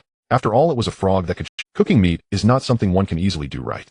But Soon Ningyu glanced at it and directly ignored its eager eyes. Because of Fei Wenli's training, Jiwawa's attack method had become extremely fierce. That shoot flames could either not shoot at all or become a raging fire pillar that could reduce a black iron tier beast. Let it cook meat. The rabbit meat would be turned to ash. Not even a trace would remain. Little bell, you come here. Soon Ningyu pointed to a flat piece of bluestone nearby. Lean your body against it and rotate to use your body heat to cook. Huh, little bell. It hovered in midair, its flower center flickering a few times, clearly a bit confused. From the healing bell at the beginning to the battle bell later, it thought it had completed a magnificent transformation from support to output. And now, was it becoming a chef bell? Could the owner's imagination be any wilder? But little bell only paused for a moment, because it looked down at the tender pink rabbit meat on the ground. Remembering the owner had said before that rabbit meat, then it floated over to the bluestone, obediently pressed its body against it, and slightly closed its petals, trying to evenly distribute the heat it emitted over the stone. Well, after all, it was all for the master's service. Moreover, it also wanted to taste what roasted meat was like. Jiwawa squatted aside, watching little bell cooking, feeling a bit sour inside. Once I learn the fine control, I will definitely make the master look at me differently. But it dared not say this out loud, as the master's previous gaze clearly showed disdain for its lack of skills. With little bell as the beast barbecuing furnace, cooking became simple. Soon Ningyu sliced the rabbit meat into thin pieces and laid them flat on the bluestone. With a sizzling sound, the meat quickly changed color, fat oozing out, and the aroma began to spread. He wandered around the vicinity again, finding several edible mushrooms that emitted a faint fragrance, a common type of wild edible fungus. He cleaned the mushrooms, cut them into pieces, and placed them on the edge of the stone to roast slowly. Soon Ningyu took out a small cloth bag once again. Inside were salt, cumin powder, and chili flakes. Indeed, this was what he had taken from Fei Wenli's mirror world. The school regulations prohibited bringing food, but he could sneak some in.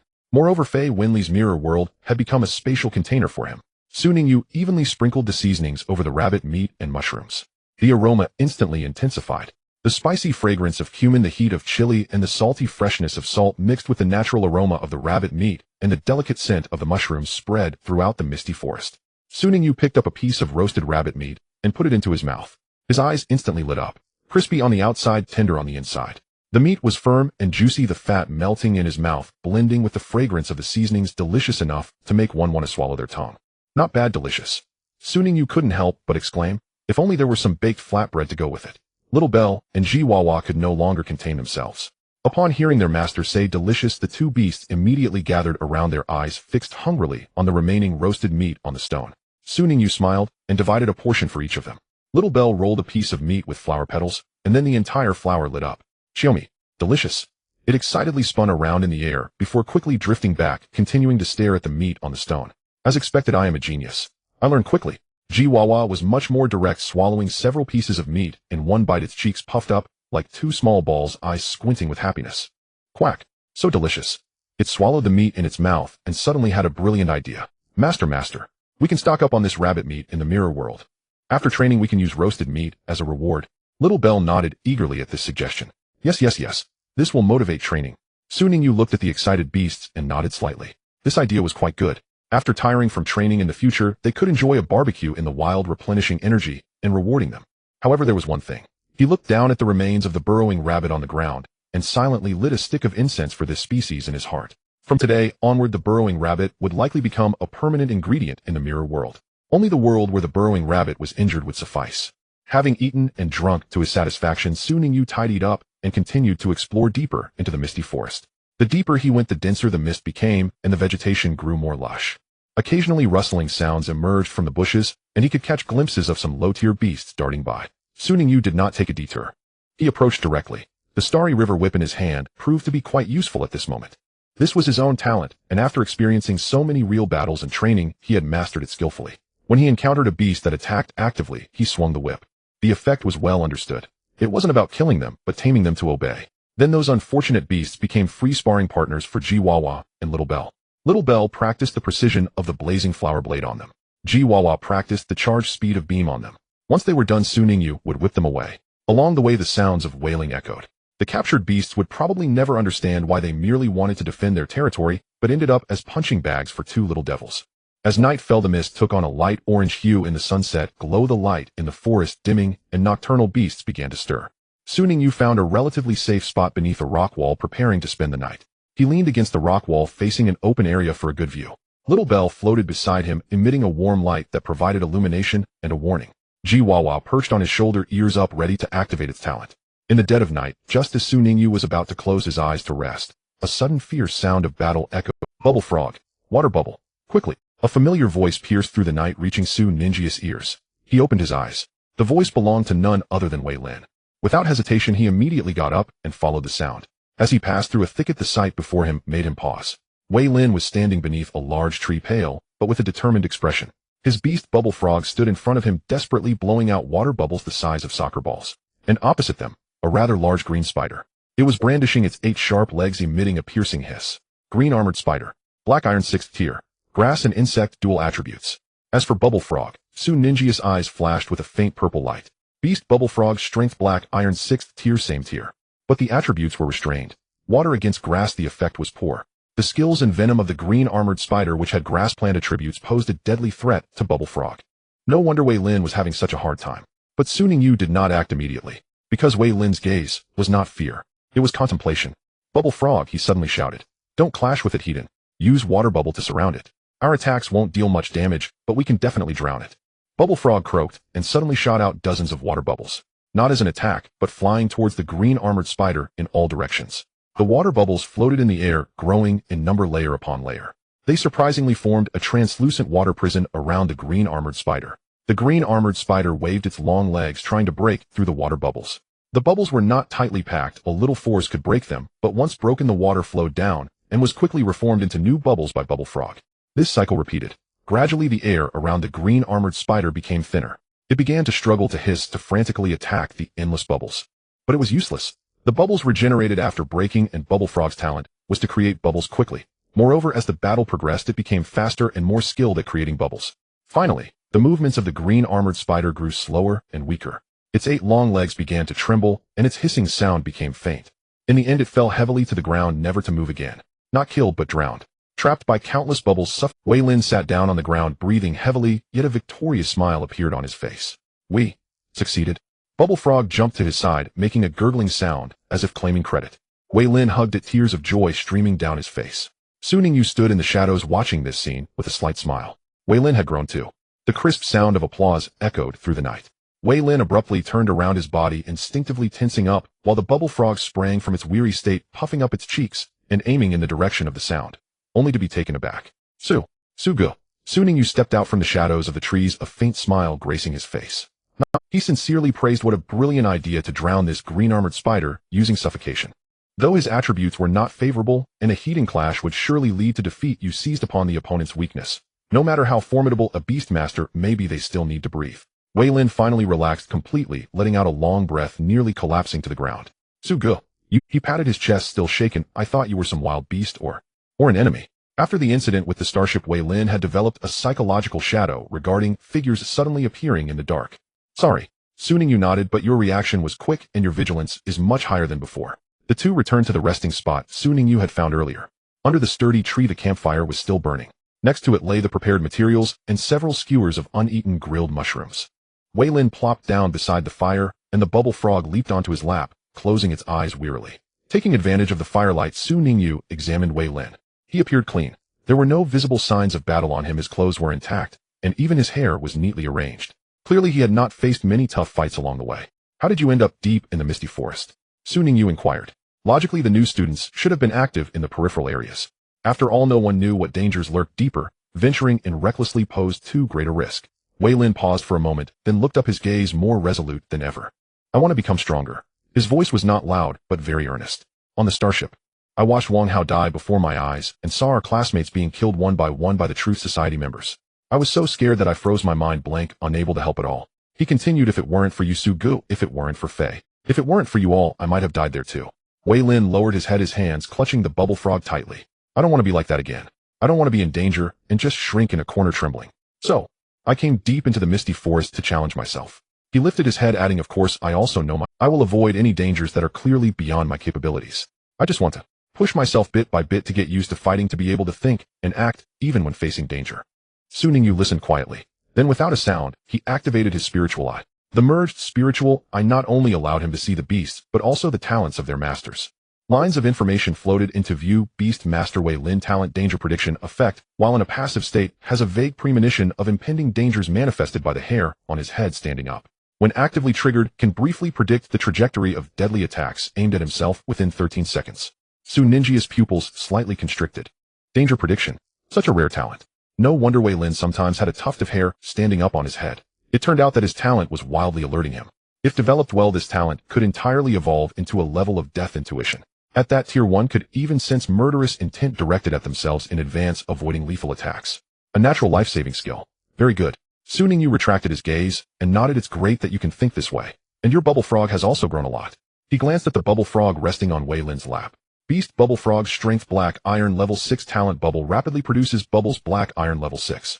This strength is already not weak among peers. Moreover, in that recent battle, Wei Lin's tactical application was also very impressive. Despite being at a disadvantage, he turned the tide with the idea of suffocation. Not really. Wei Lin felt a bit shy from the praise, scratching his head. I didn't expect, Su Gu, that you have already become a Black Iron Beast Master. It hasn't been long since then. He said, his gaze shifting to a short distance away. At the other end of the cave, the bubble frog was squatting on the ground, its round eyes staring unblinkingly at the G-Frog. It wore an expression akin to obsession, its little paws clasped against its chest, presenting a look of admiration, as if it had seen an idol. Quack! What kind of frog are you? The bubble frog exclaimed excitedly. Quack quack! I've never seen such a beautiful frog before. The G-Frog, who had been lazily lying around, twitched its ears upon hearing this. Quack! Beautiful! Your skin, your eyes, your aura. You are simply the legendary frog princess. The corner of G-Frog's mouth. Quack! I am the lucky frog, I am the king, not a princess. Quack! Wow, like you even more now. G-Frog. It silently turned away, no longer wanting to look at this infatuated frog. But the bubble frog was relentless, inching closer to it. Quack quack! What do you usually eat to look so good? Quack quack quack! What are your training methods? Quack quack quack quack! Can you teach me? G-Frog's patience reached its limit. It suddenly jumped up, little paws pointing at the bubble frog's nose. Quack! Shut up. If you keep talking, I'll use my ult. The bubble frog was stunned by the shout, then quack. So fierce. Like you even more. G-Frog was utterly speechless. It silently hopped back to Su Ninjia's side, burying its face into its paws, not wanting to see anyone. Wei Lin watched nearby, drenched in sweat. My bubble frog isn't usually like this. He awkwardly explained. Su Ningyu remained expressionless. It's fine. My G-Frog can be a bit quirky sometimes too. As night deepened, the campfire crackled, illuminating the figures of the two as they conversed. Wei Lin talked about his recent cultivation, about the progress of the bubble frog. He recounted the various preparations he made for this survival training. Su Ningyu occasionally interjected with a few words, but for the most part, he simply listened quietly. Suddenly, both of them simultaneously fell silent. A rich, intense energy fragrance surged forth like an invisible wave from the depths of the forest. The fragrance was so dense that it nearly took on a tangible form, invigorating them the moment it entered their nostrils, accelerating the flow of energy within their bodies. In the distance, a pink beam of light shot up into the sky. The brightness pierced through the dense fog of the misty forest, forming a magnificent pillar of light in the night sky. What is this? Su Ninjia's pupils slightly contracted. Is it a treasure emerging or a beast evolving? Wei Lin also stood up, her hair standing on end. The passive danger prediction was triggered, indicating immense danger ahead. Yet in Wei Lin's eyes there flickered an uncontrollable curiosity and desire. Su Gu. He looked at Su Ningyu. Shall we go take a look? Su Ningyu did not hesitate. Of course, whether out of curiosity or the desire to become stronger, such a phenomenon was worth exploring. The two figures. Meanwhile, in another part of the misty forest, Lin Dong sat slumped on the ground, his expression lifeless, his gaze vacant, with suspicious, white foam at the corners of his mouth. Before him stood a pitch-black stone tablet in the center of a clearing. The tablet radiated a piercing pink light, contrasting sharply with the surrounding darkness. The rich aroma of energy surged from the stone tablet, crashing against his senses in wave after wave. So fragrant that he felt dizzy, his consciousness blurring. It was so fragrant that he began to froth. Oh my, am I really this unlucky? He muttered to himself, what on earth is this thing? Beside him, a translucent little ghost with a long tongue was anxiously spinning around. That was his beast companion, Little Ghost. A dangerous and powerful ghost-type beast. At this moment, it was tugging at Lin Dong's collar, desperately slapping his face with its ethereal little paws. Slap, slap, slap. Whoa, master, don't sleep. You're my master. What will I do? Little Ghost was nearly in tears. Its master seemed to be suffocated by the aroma. Lin Dong's gaze grew more, his consciousness became increasingly hazy. The last thing he saw was the anxious face of Little Ghost and the ominous glowing stone tablet in the distance. Then, everything went black and he fainted. His body quickly vanished before the stone tablet. Not only the new students in the misty forest saw that soaring pink beam of light. Outside the forest, in the temporary command camp of Beichin High School, the teachers monitoring the movements of the new students were equally startled by this sudden phenomenon. What the hell is going on? Yuan Sheng was the first to rush out of the tent, looking up at the pink beam of light piercing through the mist and shooting up into the clouds. His pupils slightly contracted, disbelief written all over his face. The outdoor survival training at Beichin High School had been conducted for so many years without ever encountering such a bizarre occurrence. How could such a special situation arise this year? Beside him, Liao also stepped out, frowning as he gazed at the increasingly bright beam of light. It seems this year's new student survival test is going to be a problem. Let me report to the principal and have him decide. You stay here and stabilize the situation, notifying all new students to remain on standby and not approach the area of the light beam. Yuan Sheng nodded. Go quickly and come back soon. Liao turned and left, summoning his flying beast, a silver giant bird with a wingspan of over 5 meters. He leaped onto it, transforming into a silver streak as he sped toward the main campus of Beichin High School. 10 minutes later, an even larger figure rushed across the sky. It was a giant bird covered entirely in deep blue feathers with wings spread wide for over 10 meters. Each flap of its wings sent forth a howling wind. On the back of the giant bird stood an elderly man with white hair, but a tall posture, his gaze sharp as he fixedly stared at the pink beam of light deep in the forest. Chen Baiming, the principal of Beichin High School. Beast companion, deep blue giant rock. A golden tier beast. Before the rock could land, Chen Baiming had already leaped down, landing steadily in front of Yuan Sheng and Liao. What is happening? His voice was not loud, but carried an undeniable authority. Liao hurriedly approached, quickly reporting, Principal, the beam of light appeared deep in the misty forest. The specific reason is unknown.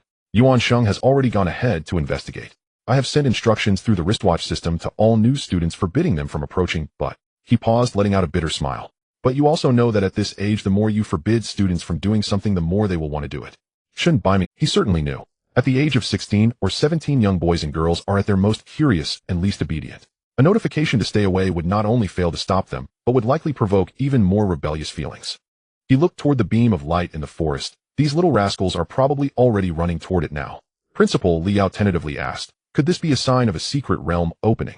Chen Baiming did not answer immediately. He took out a small device from his pocket, a secret realm detector. Various indicator lights on the device flickered, and the data fluctuated, but the final result displayed. Not a secret realm.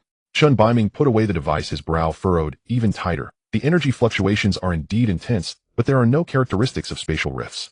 This is not a secret realm opening. Then what is it? Chen Baiming did not answer. He merely gazed at the pink beam of light, his expression growing increasingly grave. Let's go, he said in a deep voice, and find out what it is. The deep blue giant rock flapped its wings, carrying the two men deep into the forest. Meanwhile, deep in the misty forest, when Su Ningyu and Wei Lin arrived, many people had already gathered around. There were new students who had arrived earlier, their beast companions following closely, along with some shadows rushing in from all directions. The pink beam of light illuminated the entire area, casting an eerie red hue on everyone's faces. Su Ningyu pushed through the crowd and finally saw the source of the glow, a stone tablet. A massive stone tablet, completely black, covered in intricate patterns, stood silently in the center of the clearing. The soaring pink light was emanating from within the stone tablet, surging in waves rhythmic like breathing. The ground around the stone tablet, once thick with vegetation, had completely vanished, leaving only charred earth and faintly visible ancient patterns, like remnants of some kind of formation. Su Ninjia's pupils suddenly contracted. His heart raced with sudden intensity. What he saw was far more than... It was not an ordinary ancient relic. It was not an entrance to a secret realm. It was the Tablet of Inheritance. The moment these 4 words exploded in his mind, countless memories surged in like a tide. Throughout the historical progression of the game Beast Tamer Sequence, there have been several iconic phases. The phase closest to Su Ningyu is the 3rd expansion pack. It is known as the Serpent God's Lament. This marks the beginning of calamities across various federations, as well as the prologue to chaos. The subsequent phase is the Era of Great Awakening. The hallmark of the Era of Great Awakening is the frequent emergence of secret realms, various ruins, and ancient legacies worldwide. Those powerful legacies that have slumbered for centuries or even millennia are now resurfacing like bamboo shoots after the rain. This has plunged the entire world into a frenzied treasure-hunting craze. Among the countless ruins that appeared during the Era of Great Awakening, the rarest, most precious, and most sought-after are the Monuments of Legacy. To condense a Monument of Legacy, one must be at least a Diamond Tier Beastmaster. Diamond Tier. That is an existence capable of matching a whole army single-handedly. On Yunming planets, such a being would already be a dominant force. Above Diamond Tier, there are Star Tier, Legendary, and even Mythic Tier. The Monuments of Legacy left behind by those powerful figures of higher tiers. Each one is enough to drive Beastmasters across the entire star domain into a frenzy. In the game, countless bloody conflicts have erupted over the struggle for the Monuments of Legacy. How many players have gone bankrupt and perished in pursuit of a single Monument of Legacy? And how many fortunate ones have ascended to greatness because of a Monument of Legacy soaring through the ranks? And now, before him lies a real Monument of Legacy. Ningyi's mind raced. Is there a Monument of Legacy on Yunming Star? He searched through his memories of his past life, but found no relevant information. Has this stone tablet remained dormant throughout history until the Era of Great Awakening to emerge? Or has his appearance triggered a butterfly effect, bringing certain things to the forefront prematurely? He did not know, but he knew one thing. The object before him was worth its weight in gold. Students, step back. Do not touch it lightly. A sharp voice interrupted his thoughts. Yuan Sheng had arrived at the scene unknowingly. He stood at the edge of the light column, arms outstretched to block the eager students, his expression grave. Do not approach. This stone tablet has an unknown origin, and touching it rashly may be dangerous. Everyone step back. The students murmured amongst themselves. Some halted, some hesitated, but a few still. What are you afraid of? It's just a stone tablet. A tall boy stepped forward, his expression dismissive. Can a stone scare the new students of Beichin? His companions cheered him on, jostling forward towards the stone tablet. Yuan Sheng's expression changed. Stop. But the boy had already reached out, pressing his hand against the tablet. In the next moment, light erupted suddenly. The boy's figure vanished in an instant. He was neither rebuffed, he simply disappeared. It was as if he had never existed. The scene fell into an instant silence. Then, where did he go? Where did he go? He disappeared. What kind of cursed thing is this? The students retreated in panic, no longer daring to approach the eerie stone tablet. Yuan Sheng's expression also changed. He took a deep breath, forcing himself to calm down, and picked up the communicator principle. Something big has happened. In the distance, the pink light column still shot into the sky. The stone tablet stood quietly at the center of the glow, its ancient patterns slowly shifting, as if the students who had just vanished were merely inconsequential specks of dust. Ningyu stared at the stone tablet, deep within his pupils golden and purple lights slowly intertwined. Spirit vision activated at full power. Deep within Ningyi's eyes, light blue radiance and dark crimson flickered wildly, as if the stars and the abyss had simultaneously opened their eyes. He fixed his gaze on the Monument of Legacy that emitted pink light, attempting to penetrate its essence, trying to uncover what was hidden behind it. However, an invisible resistance like a heavy curtain blocked his prying eyes. That power was ancient and majestic, as if silently proclaiming unauthorized individuals are not permitted to pry. Ningyu frowned, slightly retracting his gaze. There was a restriction, and it was of a high level. With his current level of spirit vision, he could not penetrate it. He silently noted this in his heart, growing even more curious about the origins of this Monument of Legacy. To set up such a level of restriction, the individual must at least be a top-tier figure among Diamond Tier, possibly even Star Tier. At that moment, an old yet powerful voice sounded. How is this possible? A Monument of Legacy? How could there be a Monument of Legacy here? Shen Baiming stepped out from the crowd, his murky, yet sharp eyes fixed intently on the stone tablet, his face filled with disbelief. But soon disbelief was replaced by another emotion, excitement. As a Golden Tier Beastmaster and the principal of Beichin High School, his knowledge far surpassed that of these new students. Upon learning about the disappearance of the students, he immediately understood what this object was. Do not worry. He raised his voice, cutting through the surrounding commotion and screams. This stone tablet is a Monument of Legacy. It is a legacy left by a powerful being who sealed their lifelong knowledge and part of their power within this stone tablet before their demise to bestow upon future generations. The crowd instantly fell silent. Everyone stared blankly at the elderly man with white hair, striving to digest the information in his words. Yuan Sheng and Li Yao exchanged glances, their faces also filled with surprise. A Monument of Legacy. Yuan Sheng murmured, how could something of this nature appear here? Shen Baiming did not respond. He stepped toward the stone tablet, and under the watchful eyes of everyone slowly extended his hand toward the glowing pink stone tablet. In a flash of light, Shen Baiming's figure swayed slightly, but did not disappear. He retracted his hand, a glint of understanding flashing in his eyes. As expected, He nodded. The monument of legacy before us has strength restrictions. Only silver tier beast masters and below can enter. I have surpassed this limit, so I was repelled. He turned around looking at the new students who exchanged glances, a smile appearing. Do not worry about those students who disappeared. They were merely transported to the trial space. Once they pass the assessment, or fail, they will be sent back. There will be no danger to their lives. No sooner had he finished speaking, light flashed. The previously vanished boy reappeared out of thin air. He stood there in confusion, looking around dazedly, then glancing at his own hand, scratching his head. Huh, I came out just like that. The surrounding students immediately swarmed around him, firing questions. What was inside? How did you come out so quickly? Was it dangerous? The boy scratched his head, trying hard to recall something, but his face was only filled with confusion. What was in there? He frowned, thinking for a long time, and finally gave up. I forgot. I can't remember anything. The crowd. Hearing the students who were teleported out, Shun Baiming nodded, as if already expecting this. It's normal. The memories from the trial space will be blurred once they come out, leaving only the fact that I participated in the trial. As for the specific experiences, most will be forgotten unless one acquires a legacy through the trial. He paused, his gaze sweeping over all the new students present with a glint of brilliance in his eyes. Since the legacy monument has appeared in this world, it must be the will of heaven. The originally planned outdoor survival training is now cancelled. The crowd erupted in an uproar. From this moment on, your task has changed. Shun Baiming's voice was powerful and resonant. Enter the legacy monument and accept the trial. If you can pass the assessment and acquire the legacy of the powerful within. His gaze swept over each young face. That will be your destiny for a lifetime. A wave of cheers erupted from the crowd. Wei Lin stood beside Su Ningyu, her eyes shining. Su Ge, did you? He excitedly grabbed Su Ninjia's arm. The legacy monument. The minimum is the legacy of a diamond-level beast master. If we can obtain one, we will definitely soar to great heights. Su Ningyu nodded, yet his gaze passed over the crowd, looking towards the stone monument. The trials within the legacy monument are not so easily passed. To leave a legacy before their fall, which of these beings is not proud and arrogant? Their requirements for successors must be extremely strict. Talent, temperament, will, opportunity. None can be lacking. Not everyone can obtain it. But he was unbothered. What he has is simply more than others. Let's go. He adjusted his clothes and said to Wei Lin. The two walked side by side towards the stone monument. Around them, more and more new students were arriving from all directions. Some rushed excitedly to the front, some hesitated and slowed their steps, while others stood on the outskirts, seemingly waiting for someone else to try first. Su Ningyu did not hesitate. He reached out his hand and pressed against the stone monument. A flash of light appeared. Everything before him instantly vanished. His senses were stripped away in an instant, only to be reassembled moments later. The first sense to recover was smell. A rich and complex fragrance surged into his nostrils. It was not a simple sweetness, but rather the intertwining of countless floral scents layered like an invisible tide, enveloping Su Ningyu entirely. Roses, jasmines, lilies, orchids. In some sense he couldn't name, seemingly from ancient times. The next moment the darkness before him shattered. Su Ningyu found himself standing in an open area.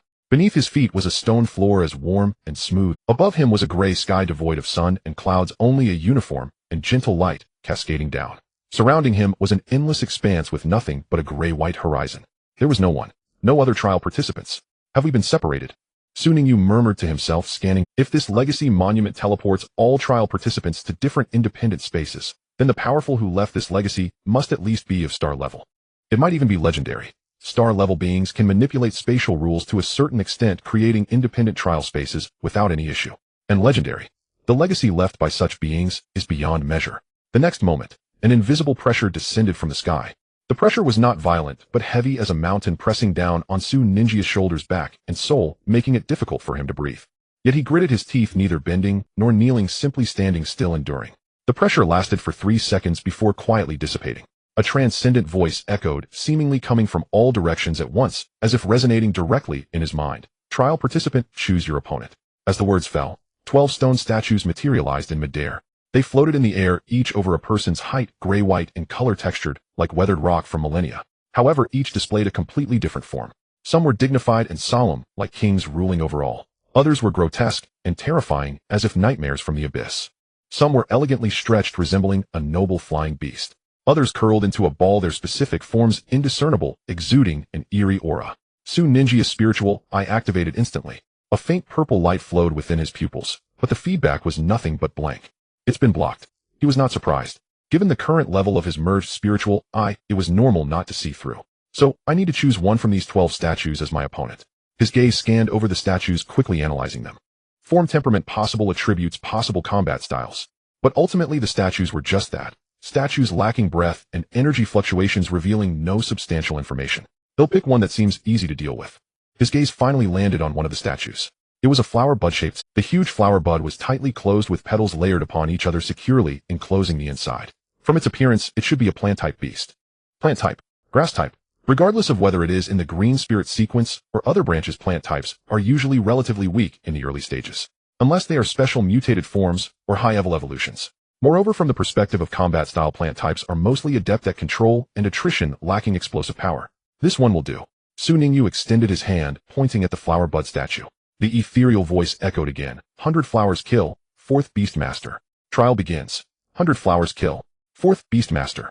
Ningyu frowned slightly. This naming convention is quite interesting. Is 100 flowers kill the name of this beast, or that of the owner of this legacy monument? What does 4th Beastmaster even mean? Is it a ranking of this beast within a certain system, or? He had no time to ponder further, as the other 11 statues silently dissipated. Only the flower bud statue he chose slowly descended from the air, landing 10 meters before him. The petrification lifted and the flower bud began to stir. It trembled gently, its petals unfolding layer by layer, producing a soft rustling sound, like a spring breeze blowing through a bamboo forest. That sound should have been pleasant, but for some reason an inexplicable unease surged within Ningyu. The petals blossomed layer by layer, revealing what was inside. Then Ninju's pupils contracted violently. He saw clearly what was within that flower bud. It was not a flower. It was an enormous, gaping mouth covered in sharp teeth. Layer upon layer of petals was merely a disguise for this mouth. At that moment the petals fully opened, revealing a circular maw large enough to swallow a whole person. The dense sharp teeth gleamed coldly, each shimmering with a chilling light. What is even more bizarre about this beast is that deep within its gigantic mouth, a semi-transparent writhing sphere of light can be vaguely seen. That is likely its core or stomach. Its form continues to change. Below the giant mouth, sturdy vine-like limbs begin to sprout covered in barbs. Above, 2 slender tentacles emerge, each tipped with an eye the size of a fist, glowing with an eerie light. Those eyes are fixated intently on Ningyu. Countless pieces of information flashed through Ninju's mind in an instant. He recognized this entity. No, it wasn't just recognition, it was recollection. In his past life, there was a presence in the game Beastmaster series that struck fear into countless players. Its official name was quite adorable. It was called the Great Flower Eater Monster, a name that sounded like it belonged in a fairy tale, carrying a hint of innocence and foolish cuteness. But players never referred to it by that name. Players called it the Lord of Devouring, one of the pinnacle existences in the Abyss sequence. The ultimate embodiment of the talent Devour. It is said to be capable of consuming everything, energy, matter, souls, and even space itself. In the Beastmaster series there was once a beast of this kind. It had devoured an entire small planet. Truly devoured. In the historical narrative of the game, a great flower eater evolved to a legendary level. From that point on, players, the Lord of Devouring. And at this moment, this terrifying entity referred to as the Lord of Devouring by players stood before Ningyu, its glowing eyes fixed on him. Although it was merely a projection within the trial space, and its power was certainly suppressed to a level manageable by the trial taker, it was still the Lord of Devouring. Ninju's mouth twitched slightly. What the heck? He stared at the flower with the open gigantic mouth and swallowed silently. After much deliberation, he chose a bud form, thinking it was a soft plant-type beast, only to end up selecting one of the most formidable existences among the 12 stone statues. The 100 flowers kill, could it be the contracted beast of the master of the Stone of Inheritance? Is it called 100 flowers kill for a reason? The 4th beast. The 4th is quite intriguing. Does this mean that the Lord of Devouring only ranks 4th among the contracted beasts of the powerful 100 flowers kill? Ningyu took a deep breath. This is a big problem. Of course, Ningyu was well aware that the Lord of Devouring before him was not the true body. Even a mere breath from such an existence could turn him and his 2 beasts into dust. This was merely a projection created by the trial space based on the strength of the inheritor. It possessed some combat awareness and skills of the Lord of Devouring, but its strength was suppressed to match that of the trial taker. The trial had already begun. Ningyu hesitated no longer. With a thought, the Beastmaster Codex shone brightly. The little bell sunlight flower floated into view. The pale golden petals slightly unfurled, surrounded by a warm and scorching glow. The lucky frog, Lucky Toad, perched on his shoulder. Its white, jade-like body stood out strikingly in the grayish trial space. Its amber eyes twirled, sizing up the massive flower bud across that was extending its vines. The moment the summoning was complete, Ninju's spiritual eye automatically activated, scanning the projection of the Lord. A line of information appeared in his vision. Beast, Great Flower Eater Monster, Strength, Bronze, Level 1 Talent. Devour can devour the energy of all objects with a 10% chance of converting the devoured energy into its own. Bronze, Level 1. Exactly the same as the little bell. The corner of Ninju's mouth twitched slightly. So the trial rules dictate that the projection adjusts to the strength of the trial taker's strongest beast.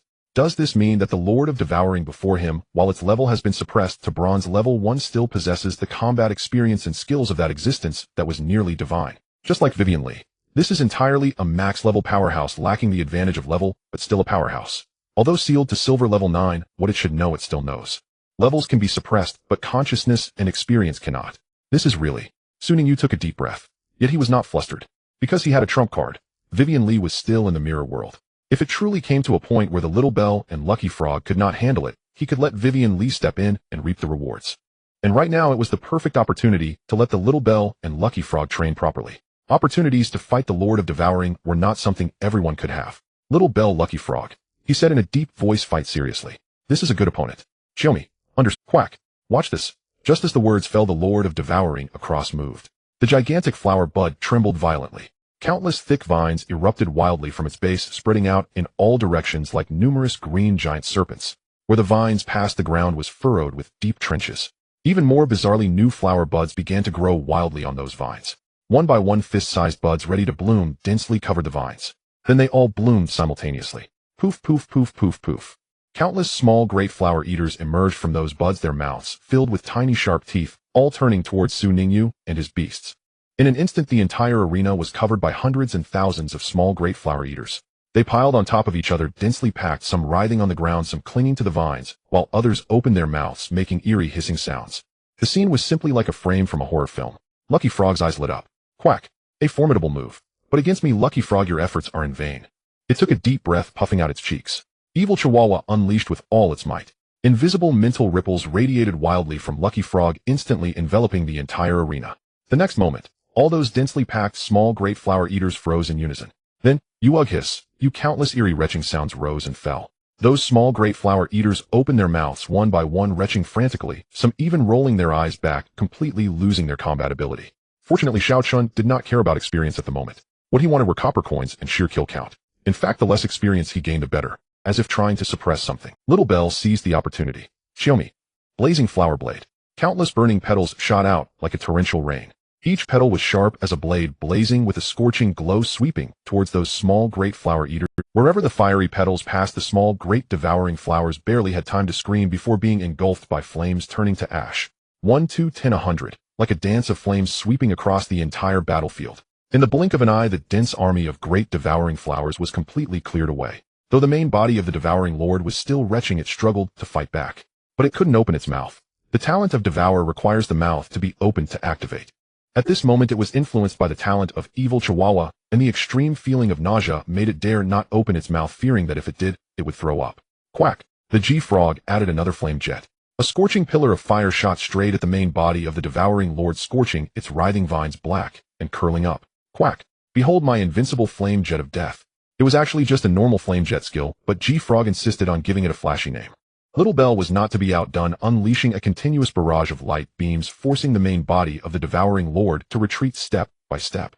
With one person and two summoned beasts working in perfect harmony, they pressed on the Devouring Lord. Su Ningyu stood in the back, a slight smile on his lips. Indeed, G-Frog's Evil Chihuahua talent was a bug-level existence at certain times. No matter what kind of Devouring Lord you are, no matter what nearly divine existence you are, as long as you possess any sensory ability and can still feel nausea, you must obediently keep your mouth shut. Once the mouth is shut, the Devour talent is rendered useless. Once the mouth is shut, combat power is halved. Once the mouth is shut, one can only suffer blows. However, just as Little Bell and G-Frog were preparing to seize victory, a voice suddenly exploded in the trial space. Pe. Ah. The voice was sharp and ear-piercing, filled with extreme anger and disgust, as if it had just swallowed something indescribably vile. What kind of damned ability is this? It's so disgusting. So disgusting. Su Ningyu was stunned. Little G-Frog was also stunned. They all turned to look at the source of the voice. Was it the Devouring Lord? Clearly not. If it wasn't the Devouring Lord, then where did this complaint come from? Who is speaking? Who is complaining? Su Ninjia's brain crashed for half a second, but he quickly realized something was different. The figure of the Devouring Lord began to flicker, as if dropping frames. Clearly something had turned into the Devouring Lord. At this moment, it was starting to complain due to G-Frog's talent. He instinctively looked at G-Frog. G-Frog looked back at Su Ningyu blankly. Quack. Master, it's not me. Su Ningyu. He certainly knew. Ah, so disgusting. What the hell is this broken ability? Why does it exist? It's too much. Too much. Su Ningyu then realized. The Devouring Lord, which should have been just a projection program, had changed. Its abyssal flickering eyes were now filled with rage, fixating on G-Frog, as if to say, you frog have no sense of honor in battle. Su Ningyu. Little Bell. G-Frog. The scene fell into a heavy silence. Only the Devouring Lord was still wildly swinging its vines, cursing as it did. G-Frog weakly raised its little paw. Quack. Should we keep fighting? The devouring lord suddenly looked up, its shimmering eyes locked onto it. Then, fight you big-head ghost. It screamed, let me take a breather. Let me take a breather.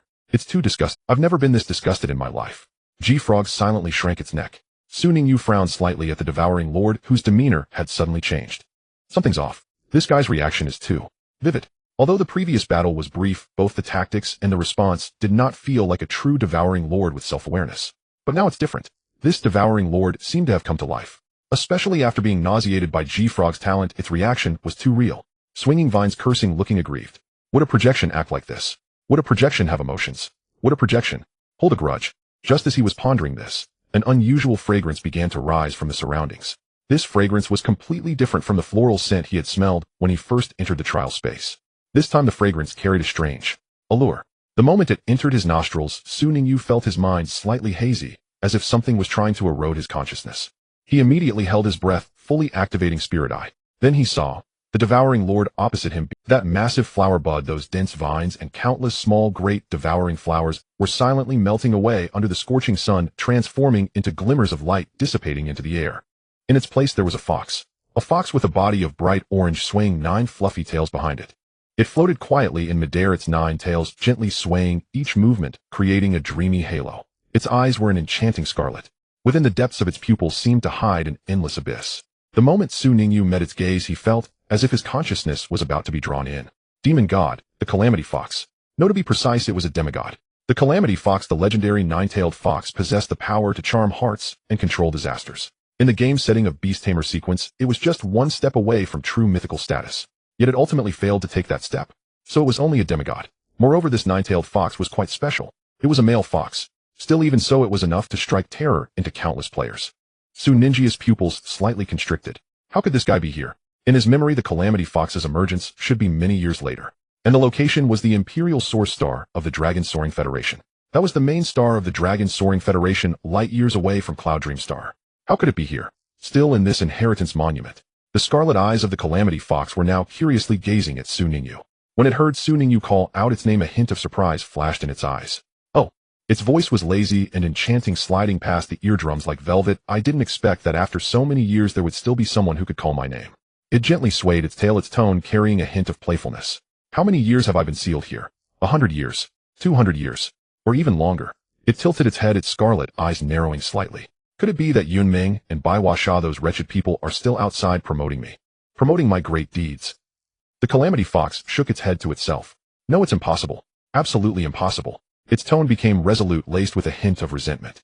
Yunming and Bai Huasha killed those 2 siblings, risking their lives to seal me here, not to make my name famous. They wish for me to be forgotten by the world, to rot away in this place. Su Ningyu listened quietly, yet within his heart a storm raged. Yunming, Bai Huasha, 2 names he had never delved deeply into within the game's narrative. In his memory, the plot of Beast Tamer Sequence was vast and intricate with countless side stories. Yet he had never been the kind of player to thoroughly analyze the plot. He focused more on nurturing his beasts and enhancing his strength, with his understanding of the storyline limited to the major events that influenced the game's overall progression, such as the Snake God's Lament, such as the Age of Awakening, such as the rise of the Truth Society. But these detailed personal grievances he was completely unaware of. At this moment, the Calamity Fox's words felt like a corner of a dust-covered historical curtain being drawn back before him. Yunming and Bai Huasha. These 2 names were evidently the masters of this legacy monument, and her companion, Bai Huasha, was precisely the name mentioned by that ethereal voice when Su Ningyu entered the trial. Bai Huasha, the 4th Beastmaster. So Bai Huasha is the name of the strong individual who left the legacy. And Yunming, who is that? A sibling who sealed the Calamity Fox here alongside Bai Huasha. Su Ningyu's thoughts raced swiftly. Yet one question grew increasingly clear. Since this was Bai Huasha's legacy trial, why was the Calamity Fox here? Why disguise itself as a trial beast? What did it want? The Calamity Fox seemed to see through his doubts. It smiled gently, a smile both enchanting and dangerous. Little one, are you wondering why I am here? Su Ningyu remained silent, only gazing at it quietly. I have been sealed here for countless years. The Calamity Fox's 9 tails swayed gently as it spoke, its tone carrying a hint of nostalgia, yet more resentment. I am an immortal being. Those 2 wretched Yunming and Bai Huasha exerted all their strength, paying with their lives to trap me within this stone tablet. They thought that by doing so they could forever seal me and allow my legend to fade into the river of time. It paused, a sliver of mockery flashing in its crimson eyes. Unfortunately, they did not anticipate that this stone tablet would be discovered by future generations. I am quite fortunate encountering a beast master endowed with the talent of calamity. This talent directly stimulated my awakening. Even more unexpectedly, I could leverage the legacy trial of those two to connect with the beings of the outside world. Ningyu. Lindong, what should I say? Indeed, problems have arisen. Ningyu said, so those students entering the trial, rest assured. The calamity fox gently wagged its tail. I have no interest in them. A bunch of little ones, they aren't even enough to fill. What I desire is. The crimson eyes of the calamity fox were now fixated on Ningyu, sparkling with dangerous and excited light. It took elegant steps, its 9 tails swaying behind it, like fluttering banners of death. The strange fragrance grew more intense, wrapping around Ningyu, as if it wished to seep into his very marrow. I want to leave this place. Its voice was filled with seduction, deep and eerie, like a whisper emanating from the depths. First, I need to choose a gifted beast master to take me away from this cursed place. It stopped in front of Ningyu, slightly bending down, its crimson eyes meeting his gaze. Young man, I find you quite exceptional. Its lips curled into a bewitching smile. Become my beast master. I can lead you to conquer this world, making you a being above all others. Conquer the world. What an enticing. Would Ningyu believe it? Of course not. Trusting its words would be no better than believing that men do not lie. Yet there was no expression on Ningyu's face. He simply gazed quietly at the 9-tailed fox, allowing a hint of excitement to flicker in his eyes. Oh, his voice sounded somewhat hesitant, mixed with curiosity. How can I become your beast master? The calamity fox's heart had already started to explode with fireworks.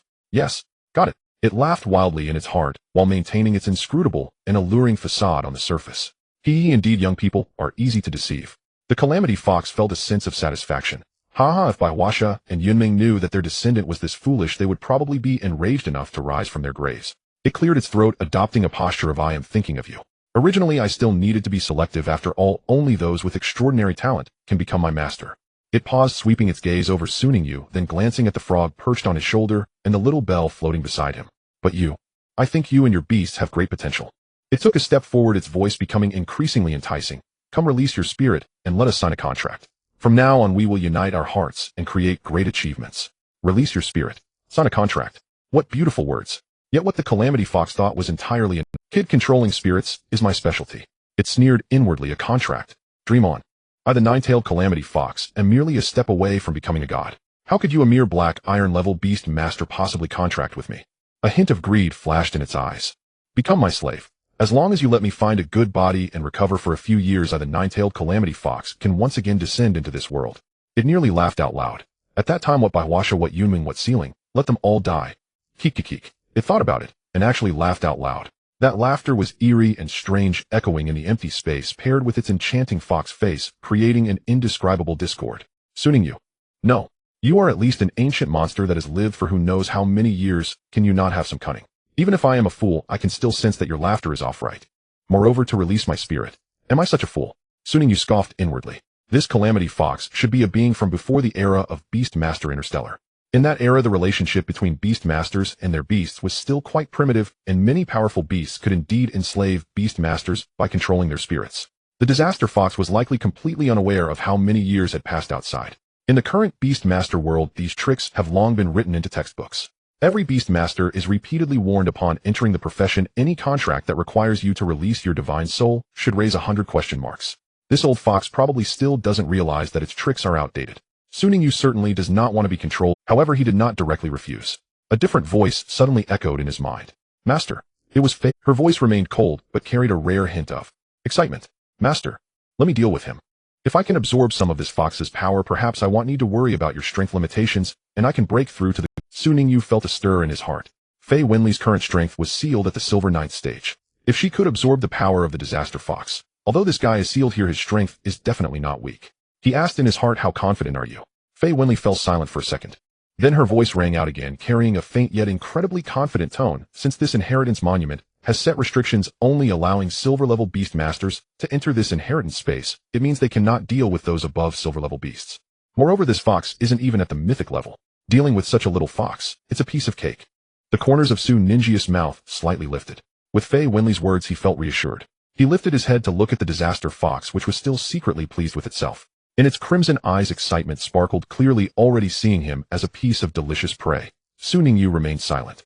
He simply raised his hand, summoning his Beastmaster manual. A flash of light revealed an ancient book hovering before him. He closed his eyes, adopting a posture of releasing his divine soul. The disaster fox's eyes brightened even more. It stepped forward, extending its paw, ready to begin its control. Yes, just like that. It murmured softly, barely concealing its excitement. Relax, do not resist, let me enter your divine soul. It did not notice. Ningyi's closed eyes held a hint of a barely noticeable smile. He also did not notice that behind him a mirror was quietly emerging in the void. The disaster fox did not intend to form a contract as it claimed. From the very beginning it had no plans to sign any equal contract. What it aimed to do was control, to attach its soul, to forcibly implant its spirit into this young man's body, occupying his consciousness and replacing his existence. Then using this body escape from the damned seal, breaking free from the cage set by Yunming and by who is a lion. Hee.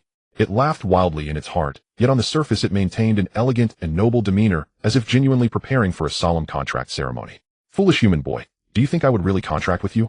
Once my divine soul enters your consciousness and plants a slave imprint deep within your soul, you will become my most obedient puppet. Your body will be my best vessel. Once I leave this damned seal and find a place to recuperate for a few years, then I, the nine-tailed disaster fox, will once again descend into this world. It became increasingly pleased with itself, its 9 tails nearly curling up to the sky. Then it would be free. Its spiritual power touched Ningyu. The next second, crack. The sound of shattering glass suddenly echoed in the silent space. The disaster fox's smile froze on its face. The boy before it, the one it thought would soon become its new body, had shattered. Like a mirage, he transformed into countless fragments, dissipating into the air. What? The disaster fox's pupils suddenly contracted. It quickly scanned its surroundings and then realized. The world was no longer that gray-white trial space. It was no longer within the inheritance monument. Instead, mirrors. Countless mirrors. Above, below, left, right, all around there were mirrors. Every mirror reflected its shocked face. Some distorted, some grimacing, some wearing eerie smiles. What? What is this place? Its voice began to tremble. The next second a figure materialized out of thin air. It was a girl. A girl of unparalleled beauty. She stood barefoot, her long hair cascading like a waterfall. She appeared to be only 7 or 8 years old, wearing a hazy gown seemingly woven from starlight, her amethyst-like eyes reflecting endless shattered mirrors. She floated in midair, surrounded by a faint halo, exuding an otherworldly beauty. Yet at that moment her eyes burned with icy, killing intent. The mirror deity, Fei Winley, has descended. Little fox. Her voice was as cold as ice, yet carried a suffocating, murderous intent. Dare to covet my master's body, damn it. The moment her words fell, terrifying pressure descended like a mountain. It was the suppression from a higher dimensional life form, an absolute crushing from mythic level to demigod level. The disaster fox's spiritual body instantly froze, unable to move an inch. What? It widened its eyes, staring fixedly at the girl, disbelief filling its gaze. What? You are mythic level. Its voice completely changed, pitch sharp as a cat whose tail had. How could a mere black iron level beast master possess a mythic level beast? It abruptly turned to look around, trying to find the boy's figure. Speak. Which old monster did you turn into? Is it a backup left by that wretched Yunming? Or is it a sole possession by that bastard Baiwa? Ningyu stood in the corner of the mirror world, watching the hysterical nine-tailed fox, the corner of his mouth twitching. Has it been scared silly? Has it started babbling nonsense? He ignored it, only saying, quick battle, quick resolution. Understood, master. Become my nourishment. Fei Winley's voice was indifferent, as if speaking of a trivial matter. She reached out her hand and gently grasped. In the mirror world, countless mirror surfaces lit up simultaneously, numerous beams of light shooting out from all directions, weaving into an impenetrable net that enveloped the disaster fox. Those beams were not an attack, but rather absorption. The disaster fox's spiritual body began to tremble, twisting. It felt its power being drawn away, being consumed bit by that terrifying woman. Ah! The calamity fox emitted a mournful scream. No, I can't absorb anymore. My power is being devoured. The calamity fox struggled, desperately attempting to resist. Yet all its attacks upon touching those mirror surfaces were reflected back, unchanged. The more ferociously it attacked, the more painful the rebound. The more fiercely it struggled, the faster it was consumed. It was futile. It was like a fish thrown onto land, floundering helplessly, watching itself being devoured piece by that terrifying entity. Ah! The screams echoed in the mirror world. In a corner of the mirror world, the clawed cat and the slime were cuddled together, enjoying a rare moment of tranquility. Ever since arriving in this cursed place, they had spent every day in terrifying trials. That explosive sunflower, that mischievous white-skinned frog, and that terrifying entity that would lash out with a whip at any moment. Each was a being not to be trifled with, so they learned to huddle together for warmth. They learned to curl up in the corner, pretending to be dead. They learned to minimize their presence. At this moment, they were leaning against each other, drowsily, half asleep. Suddenly, a piercing scream exploded like thunder in the mirror world. The clawed cat's fur bristled instantly, and it leapt 3 meters into the air before crashing down heavily. The slime's jelly-like body trembled violently, almost falling apart. The two beast companions quickly embraced each other, tightly shivering. The clawed cat curled itself into a ball, its fur standing on end, ears pressed tightly against its head, eyes wide. Meow, meow, meow. What's going on? What's happening? The slime shrank into the smallest possible ball. Its jelly-like body trembled violently, making tiny sounds. Gul'dong. Gul'dong. Is the world ending? Whose scream is that? It's too terrifying. From afar, the piercing screams came in waves, causing both little creatures to feel a chill in their hearts. The clawed cat trembled as it extended a paw pointing in the direction of the screams. Meow. Is that the one screaming? An enemy? The slime nodded with difficulty. Gul'dong, it seems like it. The clawed cat fell silent for a second. Then it curled itself even tighter. Meow. I knew it. I knew this place was not safe. That mirror old monster is too terrifying. The slime silently nodded in agreement. Gul'dong, I feel the same. The two little ones huddled together, trembling as they listened to the increasingly faint screams, with only one thought in their minds.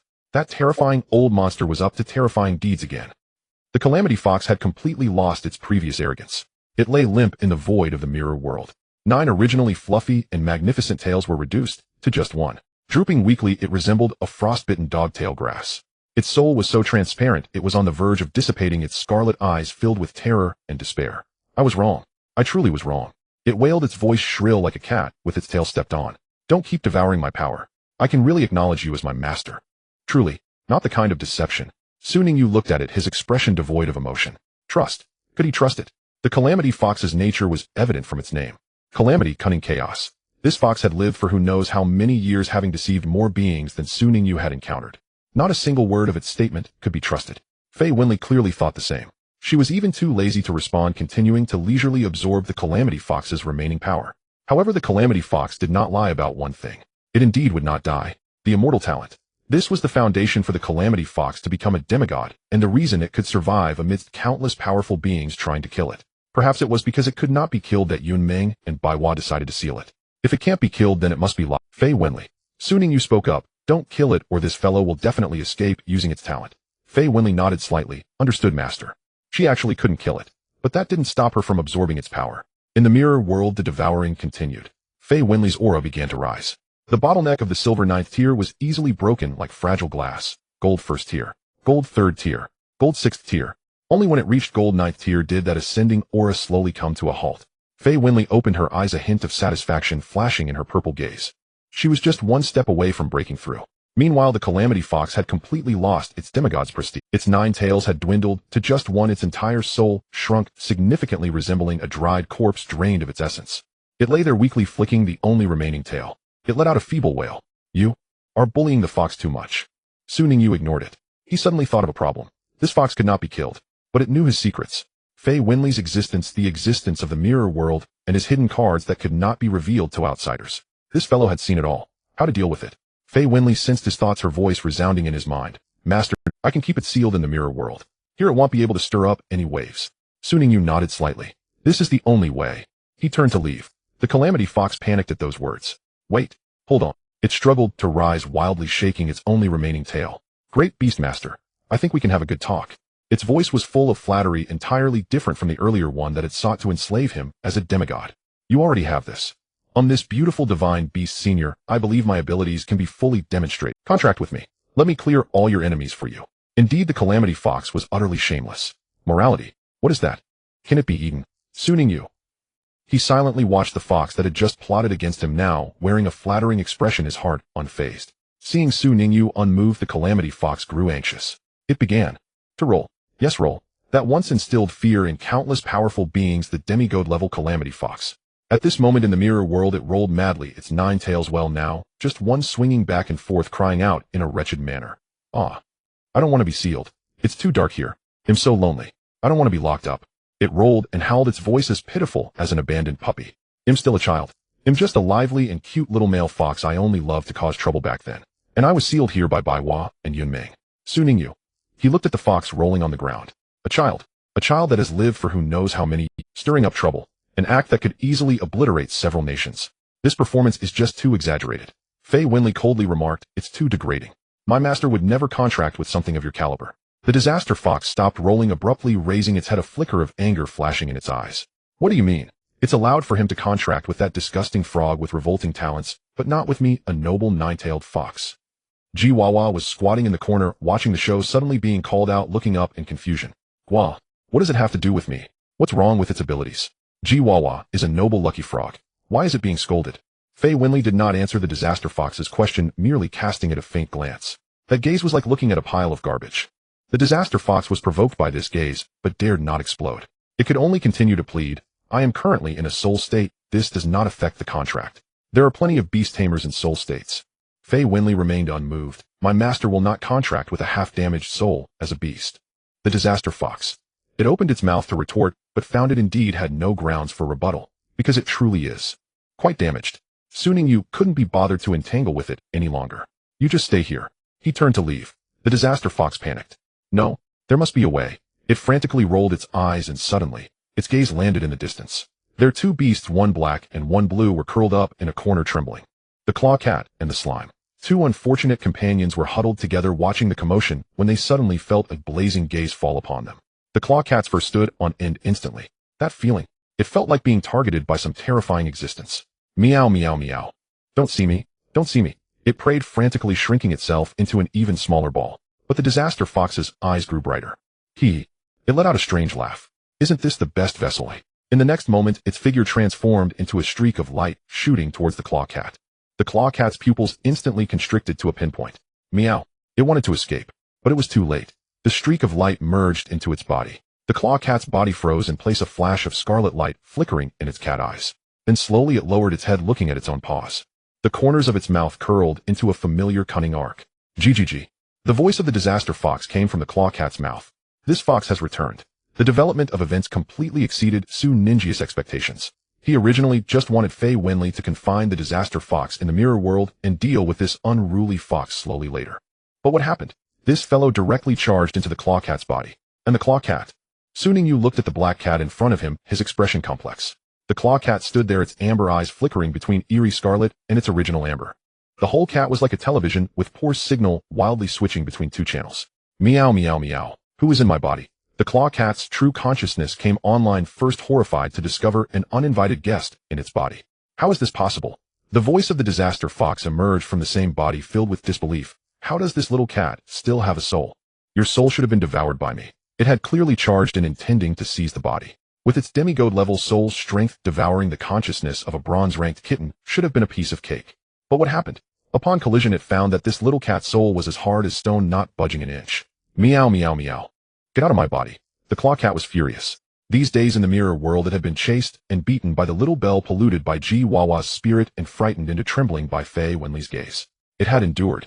But now an old monster from Waknoshire wanted to directly seize its body. This could not be tolerated. Hee. The Disaster Fox sneered. Little cat, if I cannot deal with those perverts outside, how can I not deal with you? Die. Its soul power surged wildly, pressing down on the Claw Cat's soul. The Claw Cat's soul trembled violently, but it gritted its teeth and withstood it. Meow meow meow. I've had enough. Those old perverts outside bully me. You, the body-snatching thief, also want to bully me. Die die die die. Its soul power surprisingly began to counterattack. The two forces clashed in the small space of the Claw Cat's soul, each giving as good as they got. Thus, Su Ningyu witnessed a bizarre scene. The Claw Cat stood there motionless, but its facial expressions were wildly switching. At one moment, it was the cold sneer of the Disaster Fox. Little cat, kneel before me. At another moment, it was the Claw Cat's fury. Meow meow meow. Ugly fox, get out. Then it was the Disaster Fox's surprise. What? How does this little cat still have such abilities? Then it was the Claw Cat's pride. Meow. Now you know my power. How should I put it? It was like a case of split personality. Su Ningyu watched silently, the corners of his mouth twitching slightly. This scene was a bit eerie. But what intrigued him more was how the Claw Cat could match the Disaster Fox on the soul level. Although the Disaster Fox had lost most of its power to Fei Winley, it was still fundamentally a demigod. A starving camel is still bigger than a horse. Even if it only had 1/10 of its soul power left, it shouldn't be something a bronze-ranked little cat could contend with. Unless... Su Ninju's gaze fell on the Claw Cat, pondering. Could it be because of those special potions I made before? He remembered clearly that during training in the mirror world to test some potions' side effects, he often used the Claw Cat and the slime as test subjects. Some of those potions could enhance physical strength, some could boost mental power, and some had effects that were hard to describe. But in any case, the Claw Cat had endured, and it was getting more stable. Ji Wawa squatted on Su Ninju's shoulder, and upon hearing this, its body shook violently. It recalled the fear of being subjected to the master's potions. Those potions, some made one feel all hot, some caused dizziness, and some produced some indescribable. It was purely luck that it survived to this day. Now its junior was experiencing what it once went through. Well, it should be. Gua. It called weakly, silently grateful that it had already passed the experimental frog phase and no longer had to be a test subject. Just as the clawed cat and the disaster fox were locked in an intense battle of souls, Fei Winley's voice rang out, "Master." Su Ningyu turned to look at her. "You can now fully contract this clawed cat." A glimmer of brilliance flashed in Fei Winley's purple eyes. "Use your bloodline directory talent to guide its evolutionary path." She paused and added, "A cat that can contend with a demigod's residual soul on a spiritual level undoubtedly has great potential." Su Ningyu nodded. Indeed. Although the disaster fox was reduced to a single tail, its essence remained. Being able to match it in strength meant that the clawed cat's potential was far greater than he had previously estimated. He no longer hesitated.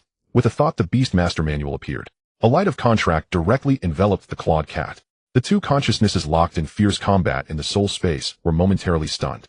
Then an irresistible force descended. The contract was formed. Clawed cat, disaster fox. Before they could react, they were forcibly bound to Su Ninjia's Beastmaster manual. At this moment, the system, which had been thought to be malfunctioning, reappeared. Ding. Congratulations to the host for successfully contracting a new Beast Clawed Cat special state. Ding. A reward package for the level up contract has been granted. Ding. The host has received a special evolution potion. Ding. A manual for magical potions. There are even rewards. System, are you online? The system. Ignoring the system, he set the rewards aside. With another thought, the detailed information of the Clawed Cat appeared before him. Beast Clawed Cat. Attributes. Strength bronze level 3. Actual combat power may be higher due to the second soul with talent 1. Sharp claws. The claws possess absolute sharpness with a 30 chance of causing a bleeding state upon attack, dealing continuous damage. 2. Breach of contract special can forcibly nullify any contract without backlash. Skills: Phantom Clone, Frenzied Clawing, Lightning Strike, Rending Claw, Shadow Ball. Status: Dual Soul Symbiosis. Clawed Cat main soul, Disaster Fox residual soul. The two consciousnesses were vying for control of the body. At the moment the contract was completed, the Clawed Cat was momentarily stunned. It was contracted again. However, upon reconsideration, being contracted by Su Ningyu seemed quite good. It would definitely be better than its previous master. A cat's life should move forward. Then meow meow meow. Master, save me. The Clawed Cat's consciousness immediately activated, looking at Su Ningyu with its pitiful amber eyes. Master, help me drive this damn thief out. I want it to roll out of my body. Yet inside it was frantically calculating, this new master seems very strong. With that terrifying old monster backing him, sticking with him must be safer than roaming outside. And I can retire.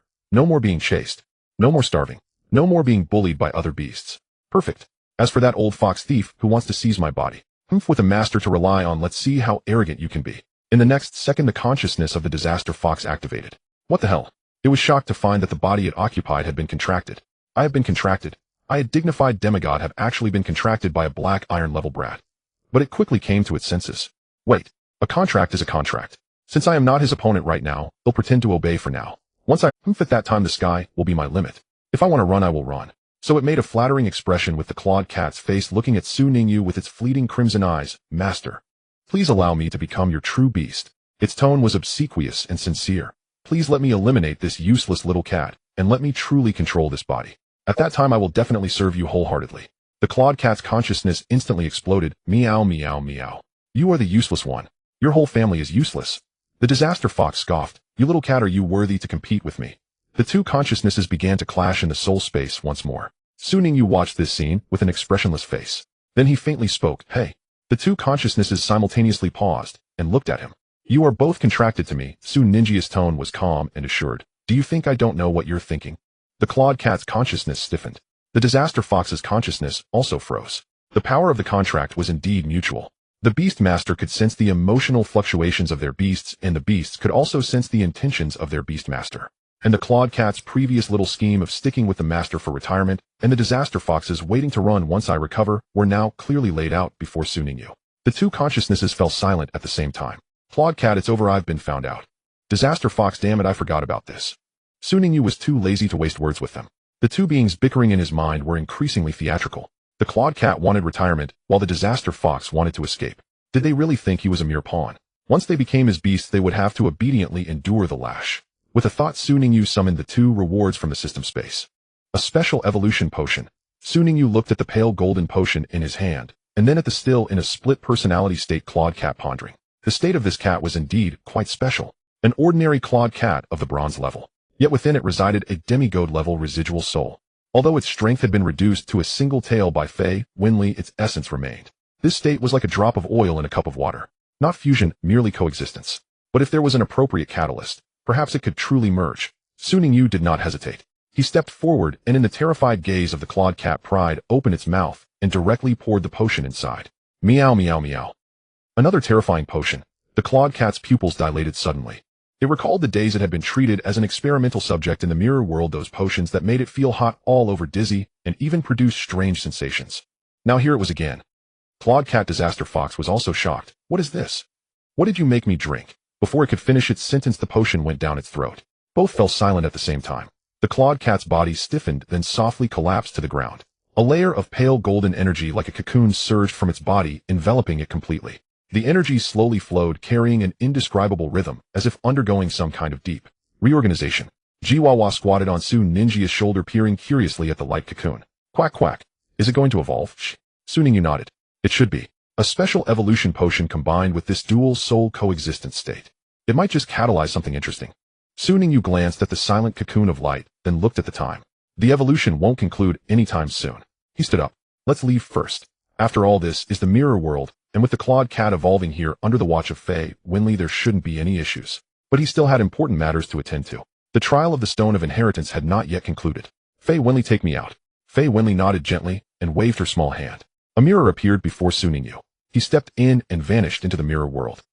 In a corner of the mirror world, a light blue jelly was trembling slowly, approaching the cocoon of light, radiating golden glimmers. It was a slime. It stared vacantly at the cocoon, observing the indistinct black figure within.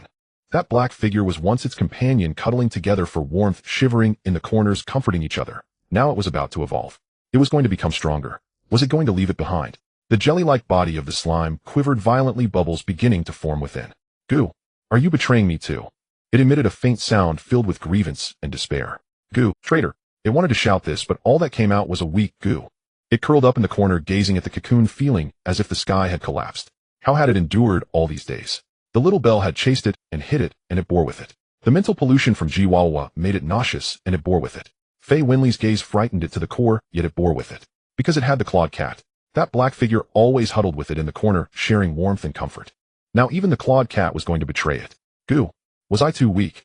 The slime lowered its head, looking at its limp jelly body. Goo. Is it because I'm too weak that no one wants to form a contract with me? Goo. Is it because I'm too weak that even the clawed cat doesn't want me anymore? It remained silent for a long time. Then within that small, simple consciousness, an unprecedented surge of emotion suddenly erupted. Anger, resentment, and the determination to grow stronger. Goob. It suddenly lifted its head, staring fiercely at the cocoon with its simple eyes. Goob. Oomph. Goob. 30 years in the east, 30 years in the west. Goob. Don't underestimate a slime. The slime wiped away its non-existent tears, abruptly turning around to look deep into the mirror world. It had made its decision. From today onwards, it would become stronger. It would train hard. It would evolve diligently. It would make all those who looked down on it. No, all the beastmasters who looked down on it. Take a second look. The slime took its soft, non-existent little short legs and hurriedly ran towards a corner of the mirror world. There was an empty space where it decided to train from today onwards. 100 stretches every day, 100 jumps, 100 splits and recombinations. It was determined not to believe that it could forever remain a shivering little pitiful creature. In the distance, Fei Winley's perception shifted slightly. She saw the slime suddenly energized, beginning to train frantically in the corner, a hint of confusion flashing in her purple eyes. What happened to that slime? She thought for 2 seconds, couldn't figure it out, and withdrew her perception, no longer paying attention. After all, it was not a big deal. On the other side, Su Ningyu stepped out of the mirror and returned to the trial space. The surroundings were still that grayish-white expanse, and above him remained the even and gentle light. As if everything that had just transpired, the Lord of Devour, the Calamity Fox, the battles in the mirror world, had all been an illusion. He stood in place, waiting for a moment. Then that ethereal voice echoed once more, "The 100 Flowers Kill, 4th Beastmaster has been defeated. The trialist has successfully passed the assessment." Su Ningyu was momentarily taken aback. He had passed just like that. He initially thought that choosing the Lord of Devour as his opponent would lead to a tough battle. However, Jiwawa's evil Chihuahua talent had directly disgusted the opponent, who had transformed into the Lord of Devour to the point of collapse. The battle hadn't even truly begun before it ended. He hadn't expected that this could count as a pass. The ethereal voice continued, "Please choose one from the following 3 rewards." As the words fell, 3 points of light appeared in the air. The first was an ancient book. The cover was deep blue leather, devoid of any text, with only some vaguely visible ancient patterns. The patterns resembled the veins of some plant, yet also looked like some mysterious runes. The Secret of 100 Flowers, documenting the cultivation insights and battle experiences of the 100 Flowers Kill throughout its life, containing various rare potion recipes and the evolution paths of plant-type beastmasters. The second was an egg. The eggshell was a light pink, covered in delicate patterns, faintly glowing. The egg was about the size of an ostrich egg, exuding a faint aura of life. The 100 Flowers egg, the descendant of the Beastmaster contracted by the 100 Flowers kill, possessing extremely high growth potential. After hatching, it would yield a rare plant-type Beastmaster. The third was a sphere. The sphere was entirely transparent, pure as crystal, with a faint pink light slowly flowing within. The light occasionally condensed and expanded, as if alive. 100 Flowers Source Crystal. The essence condensed by the 100 Flowers kill before its fall, capable of greatly enhancing the talents and potential of plant-type Beastmasters. Soon Ninji's gaze moved between the three items. The book, the egg, the crystal. 3 rewards, 3 different choices. The secret of 100 Flowers, the 100 Flowers egg, the 100 Flowers source, crystal. The 3 names floated in his mind, clearly the information provided by the Stone of Inheritance. He wanted all 3 items, but he could only choose one. Soon Ningyu began to think seriously. The secret of 100 Flowers. Its name indicated that it was a tome. It contained the cultivation insights and potion recipes of the powerful 100 Flowers kill, and might even include some evolution sequences for plant-type Beastmasters. If he were an ordinary cultivator, this option would definitely be the first choice. But Su Ningyu was different. He possessed the Bloodline Directory, which was itself an external aid for the evolution sequences of Beastmasters. He could see the evolution paths that others would have to explore painstakingly. Moreover, he had just received the potion handbook as a reward from the system. That was a product of the system, guaranteed to be high quality. The potion recipes within would undoubtedly be superior to those of the 100 Flowers kill's inheritance. Therefore, the first option pass. The 100 Flowers egg, a mysterious Beastmaster egg. Being chosen as an inheritance reward, this egg's rank would absolutely not be low. The Beastmaster that hatches from it would at least be of rare quality, and might even be higher. Seeing the reward of a beast egg, Su Ningyu pondered his current lineup of beasts. Little Bell, a silver level with potential, had just completed its evolution and was in its growth stage. Chihuahua, although only of black iron rank, had that bizarre talent of evil Chihuahua combined with the blessing of good luck, making it a decent card in his hand. Fei Winley Mirror got a mythic level, being though its strength was sealed, was his greatest trump card. Plus there was the one he had just contracted. The Claw Cat. Or the Claw Cat, plus the Calamity Fox. In any case, it required more investment of energy. He already had so many beasts to nurture. Did he really need another beast egg? He couldn't manage them all. Truly, he couldn't manage them all. Therefore, the second option was pending. But it was not his first choice. Su Ningyu continued to look at the next reward. 100 Flower Source Crystal. This rare treasure could significantly enhance the talents and potential of plant-type beasts. Su Ninji's gaze fell upon this third option, and his eyes brightened slightly. Anything that could enhance the talent and potential of beasts was a rare gem, no matter where it was found. Talent is innate and potential is the limit. Usually enhancing these two aspects is quite difficult. But this source crystal could easily accomplish that. Moreover, he looked at Little Bell beside him. Although the sunflower had evolved into the Flame Sun sequence, it still retained the essence of the plant class. 100 Flower Kill itself was a powerful plant-type beast, and its source crystal was naturally most suitable for plant-type beasts. Using it on Little Bell would be perfect. Without hesitation, Su Ningyu extended his hand toward the third glowing orb. I choose the third one. As his words fell, the crystal dropped into his palm. Warm and smooth to the touch, the translucent crystal had countless delicate patterns flowing within it, as if it contained endless vitality. A good item. Su Ningyu was satisfied as he stowed it away. In his ear, that ethereal voice echoed again the trial. Next time, after becoming a bronze-level beast master, you may enter again. Su Ningyu was slightly taken aback. He looked at the other two glowing rewards that had yet to fade, a hint of realization flashing in his eyes. So that's how it is. This monument of inheritance offers more than one chance to enter. Each time he advances a major realm, he can challenge again to obtain new rewards. The first time was black iron rank. The next time would be bronze rank. After that it should be silver rank, gold rank. Treasures wait for me. Su Ningyu looked at the two orbs, whispered, wait for me to become a bronze level beast master, and then he'll come to take you away. As soon as he finished speaking, a gentle force enveloped him. His vision blurred. The next moment he was already standing on the ground of Misty Forest. The chaotic voices echoed again in his ears. They've come out. Another one has come out. How is it? Did you obtain the inheritance? Definitely not a single person has succeeded yet. Su Ningyu blinked and adjusted to the light outside. There were more people gathered around than before he entered. Many new students were huddled together, discussing animatedly. Some had faces full of regret, others looked bewildered, and some were slumped on the ground, clearly still dazed from the trial. Su Ge, you've finally come out. A familiar voice rang out. Wei Lin squeezed through the crowd, running up to him with a worried expression on his face. How is it? Did you obtain the inheritance? Su Ningyu looked at him, a thought flashing rapidly through his mind. His expression shifted from confusion to puzzlement, then to regret, in one smooth motion. He furrowed his brows. Am I out? He looked around, and then down at his hands, appearing as if he was in a state of who am I, where am I?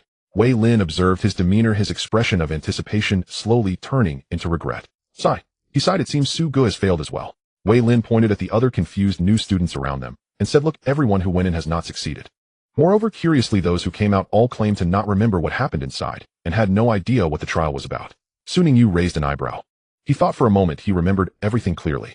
Was it because he had Fei Wenli protecting him, or because he successfully passed the trial? He did not delve deeper, and simply nodded in agreement with Wei Lin's words. Indeed, I can't recall much. He paused, and asked what about the others. Most of them have come out. A few are still inside, probably still trying. Su Ningyu nodded, and followed Wei Lin to sit on a nearby rock. He touched the 100-flower source crystal in his arms, a slight smile appearing at the corner of his mouth. This trial yielded quite a lot. Not only did he obtain this source crystal, but he also contracted that special claw cat. As for the Calamity Fox, he glanced at the beast manual. In the manual, the status bar of the claw cat was slowly changing, evolving. It was almost done. He felt a bit excited about what the split personality claw cat would become after this evolution. Soon those he recognized also started coming out one after another from the monument of inheritance. Song Qinghui rubbed his head and appeared dazed at the edge of the crowd. Upon seeing Su Ningyu and Wei Lin, he stumbled over. Oh dear, what happened in my head? I can't remember anything at all. Behind him, Xiao Shui and Yuan Lily also. Xiao Shui still looked cold, but there was a hint of confusion between her brows. Yuan Lily exaggeratedly rubbed her temples, muttering something about what a huge loss. Before long, Lin Dong also came out. His expression was more complex than the others. A mix of confusion and a sense of relief accompanied by a hint of resignation, as if he had expected this outcome. He approached Su Ningyu, opened his mouth as if to say something, but ultimately said nothing, only letting out a long sigh. Clearly, everyone returned empty-handed. Not a single person obtained the inheritance. Principal Chun Baiming stood in front of the stone tablet, gazing at the group of dejected students. He stroked his beard and slowly spoke. Indeed, the inheritance is not so easily obtained. But it's fine. The appearance of this monument of inheritance in our Beichen Academy is a chance for us. From now on, this will become a training ground for Beichen. Every year, outstanding students will have the opportunity to try again. After all, those who can obtain the inheritance are all students of ours. The school doesn't lose anything. Upon hearing this, the atmosphere among the students eased a bit. Yes, the inheritance wouldn't just vanish. The wilderness survival test comes to an end. Everyone boards the floating vehicle to return to Beichen High School. Next up is class placement. Due to the unexpected appearance of the heritage stone, the criteria for class placement have been adjusted.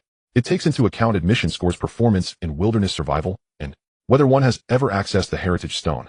Of course, the last criterion is merely an implicit bonus. Su Ningyu has been assigned to the special operations class. This is the strongest class of the first-year students at Beichen High School, with only 20 students in total. Those who can enter this class are either exceptionally talented combat prodigies, or they are descendants of influential families. Alternatively, there are those like Su Ningyu who are both capable and accomplished, the all-rounders. The class roster is quickly announced. Su Ningyu glances at it, and finds that most of the names are familiar. Song Qinghui is there. Xiao Shui is there. Yuan Lily is there. Lin Dong is there. Wei Lin is not. He has been placed in the advanced class, just one step away from the special operations class, but that step remains unbridgeable for now. Su Ningyu looks at the roster, silently reflecting. Back in the dormitory. The moment he opens the door, Su Ningyu is slightly taken aback. There are two additional people in the room. One is sitting on the living room sofa, lounging with crossed legs. The person is dressed elegantly, exuding a flamboyant aura, and raises an eyebrow upon seeing Su Ningyu enter. Chai Bohai, the eldest son of the Chai family and a good friend of Song Qinghui. But Su Ninjia's attention is quickly drawn to another person. That person sits by the window, backlit obscuring their features, revealing only a slender silhouette. Long jet black hair cascades over their shoulders, the ends slightly curled, glistening softly in the sunlight. Their posture is quiet, back straight, hands gently folded on their knees, radiating an aura of delicate fragility. Su Ningyu takes a few steps closer. The person turns their head. A face of exquisite beauty comes into view. Their features are picturesque, skin as smooth as jade, lips naturally tinted with a rosy hue.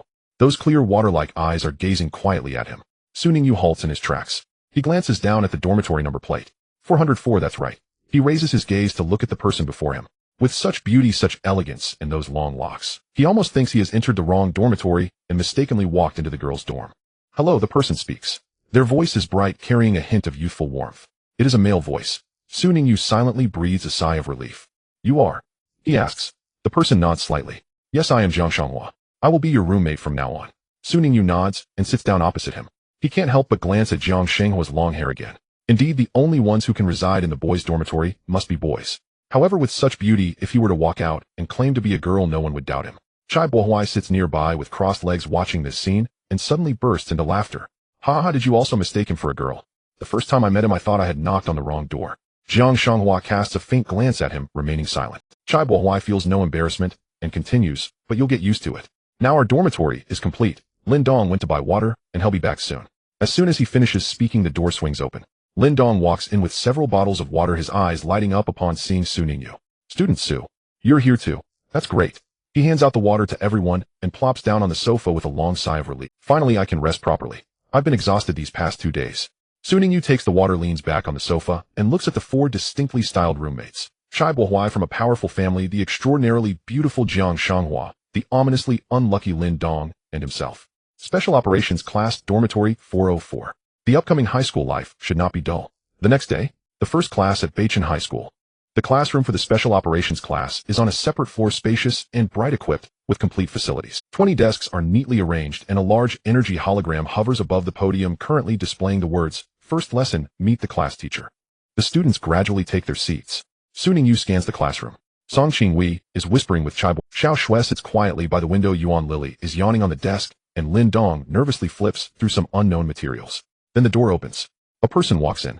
All eyes turn to him simultaneously. He looks to be about their age. With a baby face, round eyes, and slightly chubby cheeks, he wears a crisp teacher's uniform, yet it looks as if he borrowed adult clothing.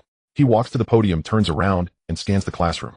"From today on, I will be your class teacher." His voice is clear, carrying a hint of maturity that belies his age. "My name is Yen Yuan." The classroom falls silent for a second. Then someone murmurs, Is this the teacher? He looks about our age. Could he be a student who walked into the wrong classroom? Sure, keep it down." Yen Yuan's ears twitch slightly. His gaze accurately lands on the student who whispered, and a trace of a kind smile curls at the corner of his mouth. "Student, do you have any questions?" The student quickly shakes his head and buries his face in the desk. Yen Yuan retracts his gaze and continues, "I know what you are thinking. How can this teacher be so young? Am I just a freshly graduated intern?" He pauses, and the smile on his face becomes even more kind. "Let me tell you, I am already 33 years old." The classroom is silent once more. 33.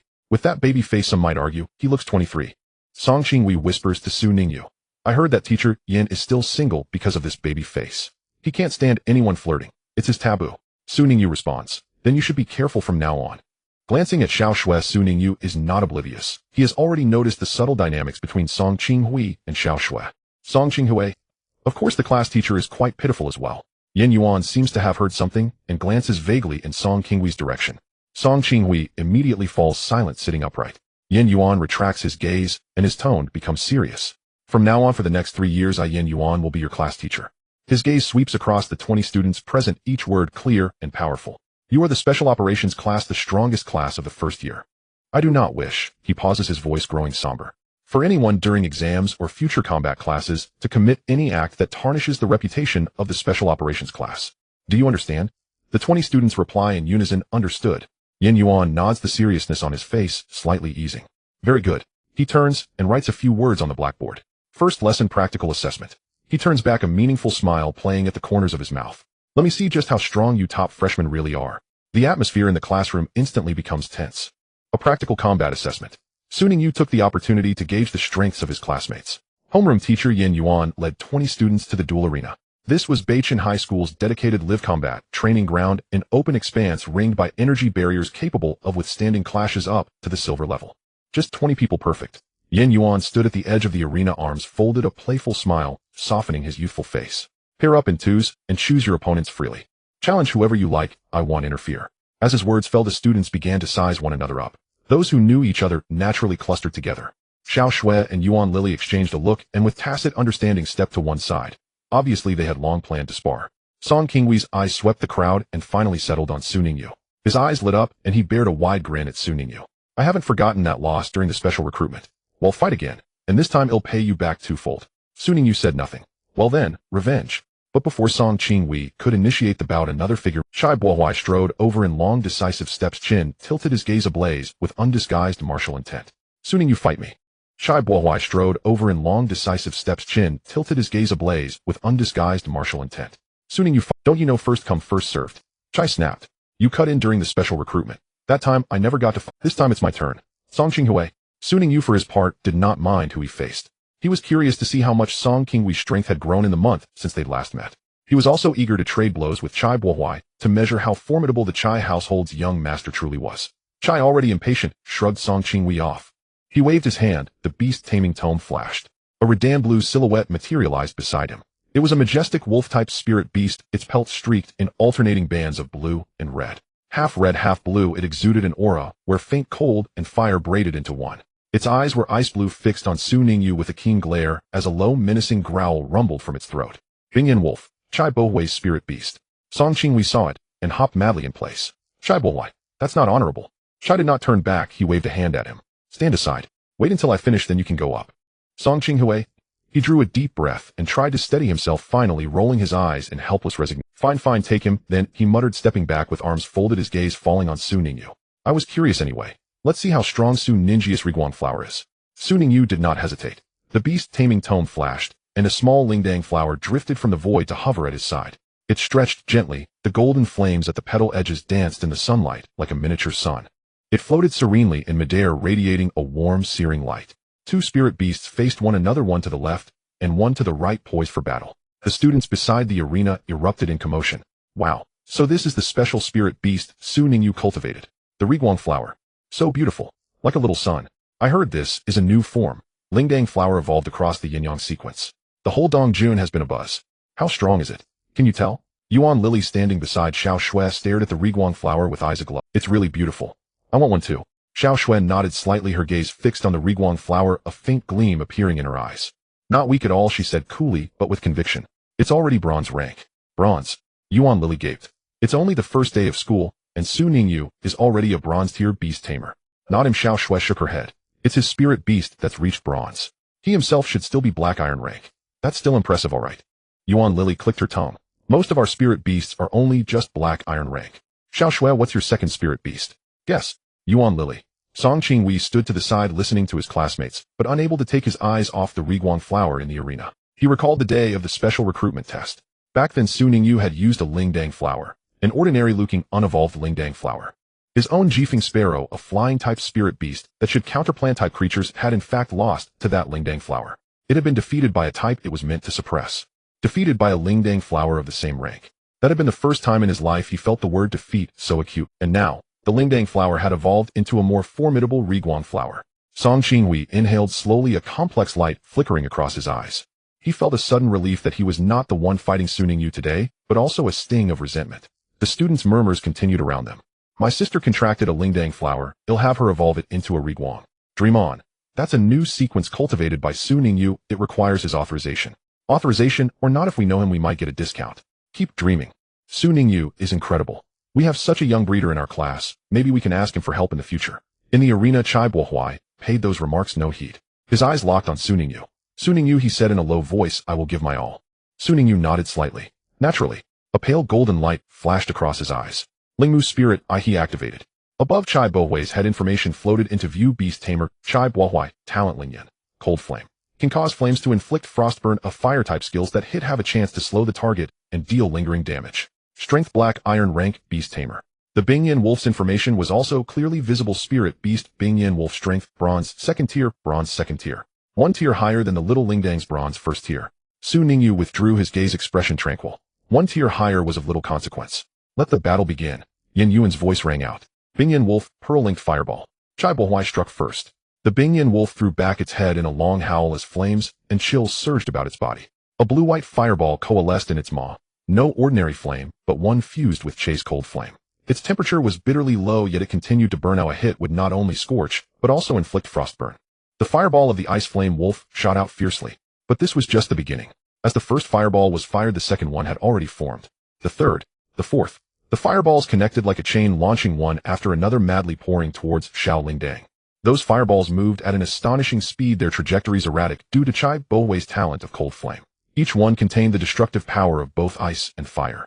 A gasp arose from the sidelines. Such rapid consecutive attacks. How can we dodge this? The ice flame wolf's attack power is already formidable, and with Chai Bohui's cold flame talent, this wave won't be easy to take. However, Su Ningyu remained calm. He softly spoke. Xiao Lingdang used the blaze flower blade. The petals of Xiao Lingdang trembled gently. In the next moment, it erupted with blazing golden flames.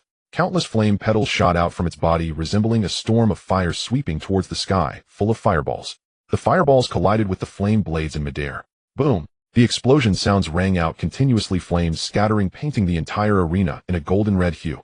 Those fireballs were precisely intercepted one after another by the blaze flower blade, exploding into brilliant fireworks in midair.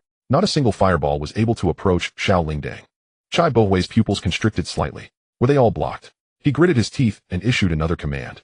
Ice Flame Wolf charge in. Close range suppression. The Ice Flame Wolf exerted its four hooves, transforming into a bluish shadow, charging fiercely towards Xiao Lingdang. However, a slight smile appeared on Su Ninjia's lips. Coming in. In close combat, Xiao Lingdang has learned my true teachings. After acquiring the Vine Whip skill, Xiao Lingdang has also grown fond of the feeling of striking opponents with the whip, especially in close combat. As the Ice Flame Wolf charged in aggressively, Xiao Lingdang unhesitatingly swung the Vine Whip. Crack! The Vine Whip exploded in the air with a series of crisp sounds like a nimble serpent accurately striking towards the body of the Ice Flame Wolf. The Ice Flame Wolf did not dodge, it had no intention to. In its view, how much damage could a mere Vine Whip cause? It raised its front paw, attempting to snap the Vine Whip direct. However, at the moment the Vine Whip made contact with its paw, it coiled around, as if it were alive, then tightened fiercely. Ow! The Ice Flame Wolf let out a wail, its front paw marked with a deep groove, and its entire body was thrown off balance by that force, staggering back several steps. But at the same time, Xiaomi. Xiao Lingdang also let out a cry. The Vine Whip was now covered in a strange blue-white frost. That frost rapidly spread up the Vine Whip, nearly freezing the entire whip. Xiao Lingdang hurriedly released the Vine Whip, which had been frozen, and limply fell to the ground, making a crisp sound as it shattered into several pieces. A wave of gasps erupted from the sidelines. What happened? Isn't the sunflower a fire attribute? How could it be frozen? It's Chai Bohui's talent. Cold Flame. That's right, Cold Flame can add a freezing effect to flames. Su Ninjia's gaze fell on the shattered Vine Whip, an understanding glimmering in his eyes. So that's how it is.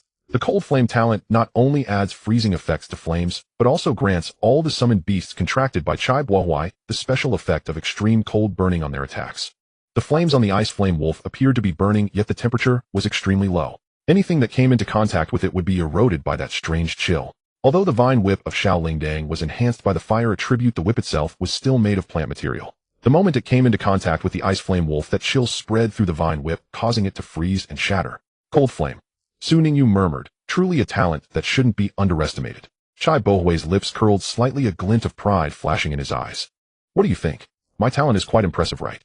But Su Ningyu merely gave him a faint glance. Then he said, Xiao Lingdang photosynthesis. Xiao Lingdang floated in midair, its petals gently unfurling. Bathed in sunlight, a faint emerald glow emanated from its body. Those shattered Vine Whips began to regrow at a visibly rapid pace. Moreover, its aura, which had previously appeared slightly wilted due to the frost, quickly returned to its former vigor. Chai Bohui's smile froze on his face. This recovered so quickly. Su Ningyu did not respond. Instead, his gaze flicked towards the sky. The midday sun was fiercely shining down on the entire battlefield. Meanwhile, Xiao Lingdang's talent of sunlight was currently operating at full power. Under the direct exposure of sunlight, all attributes were boosted by 20. Skill power increased by 20. Recovery speed increased by 20. The minor injuries from earlier were insignificant compared to the combined enhancements of photosynthesis and sunlight. This. Chai Bohui's expression changed from pride to surprise. How can your sunflower have such a terrifying recovery ability? Su Ningyu still did not answer. He simply spoke softly. Xiao Lingdang, the sunlight is just right. Unleash the finishing move.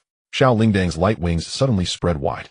The golden flames at the edges of the petals flared brightly, as if igniting a small sun. It was gathering power.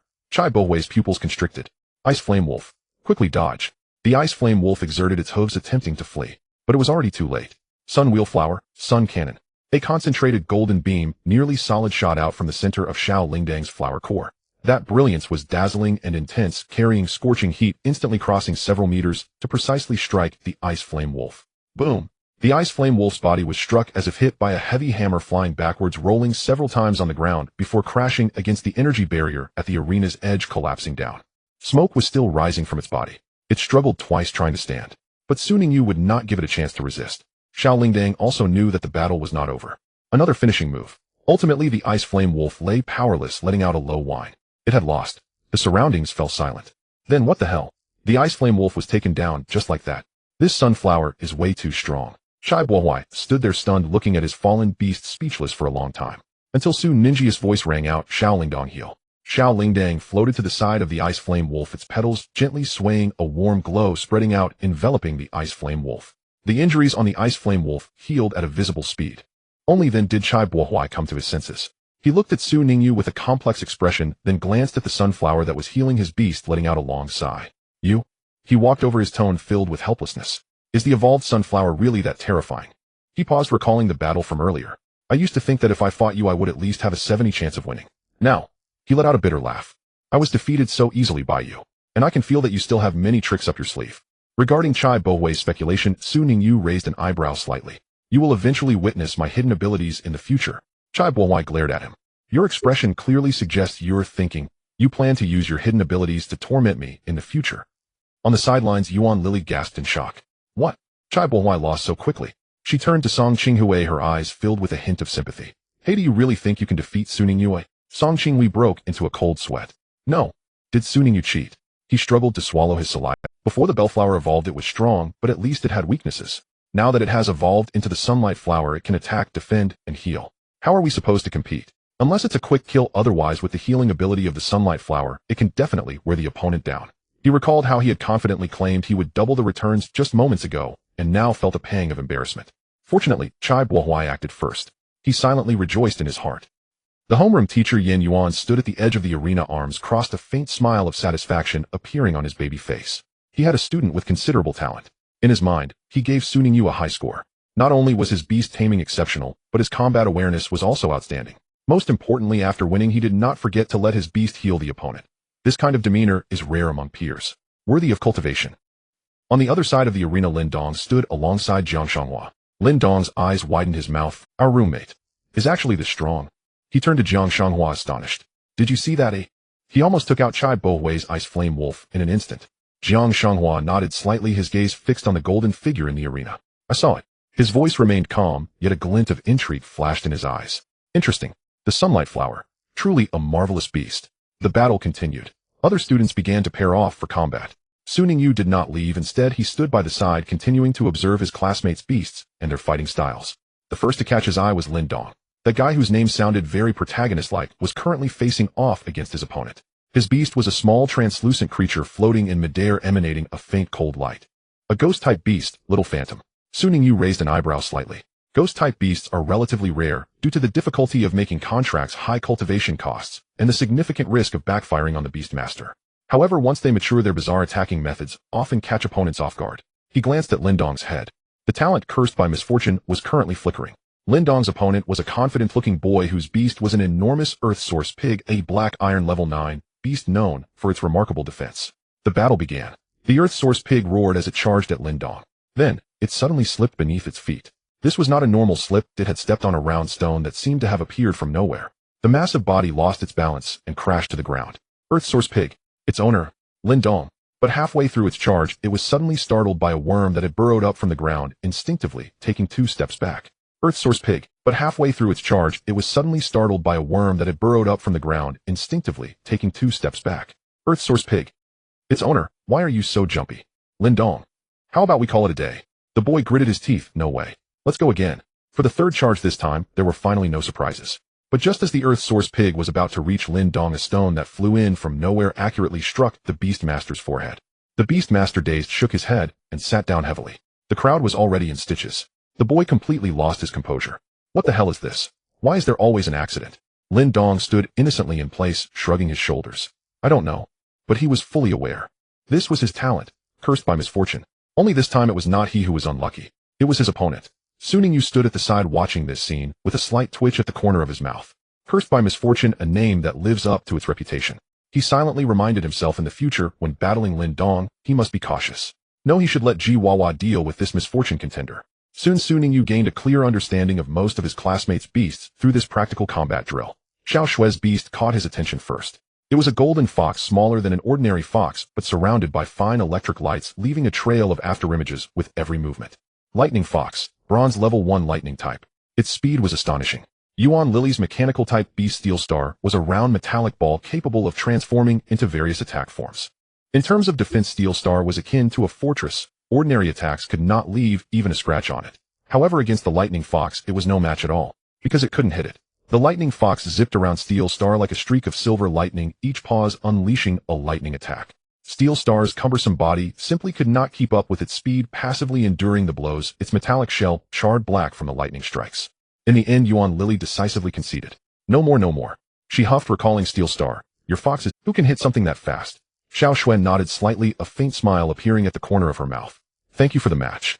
The Lightning Fox returned to her side, elegantly flicking its tail, its silver eyes seemingly gleaming with pride. Su Ninjia's gaze lingered on Xiao Xue for a moment. This girl, who appeared cool and reserved, had formidable...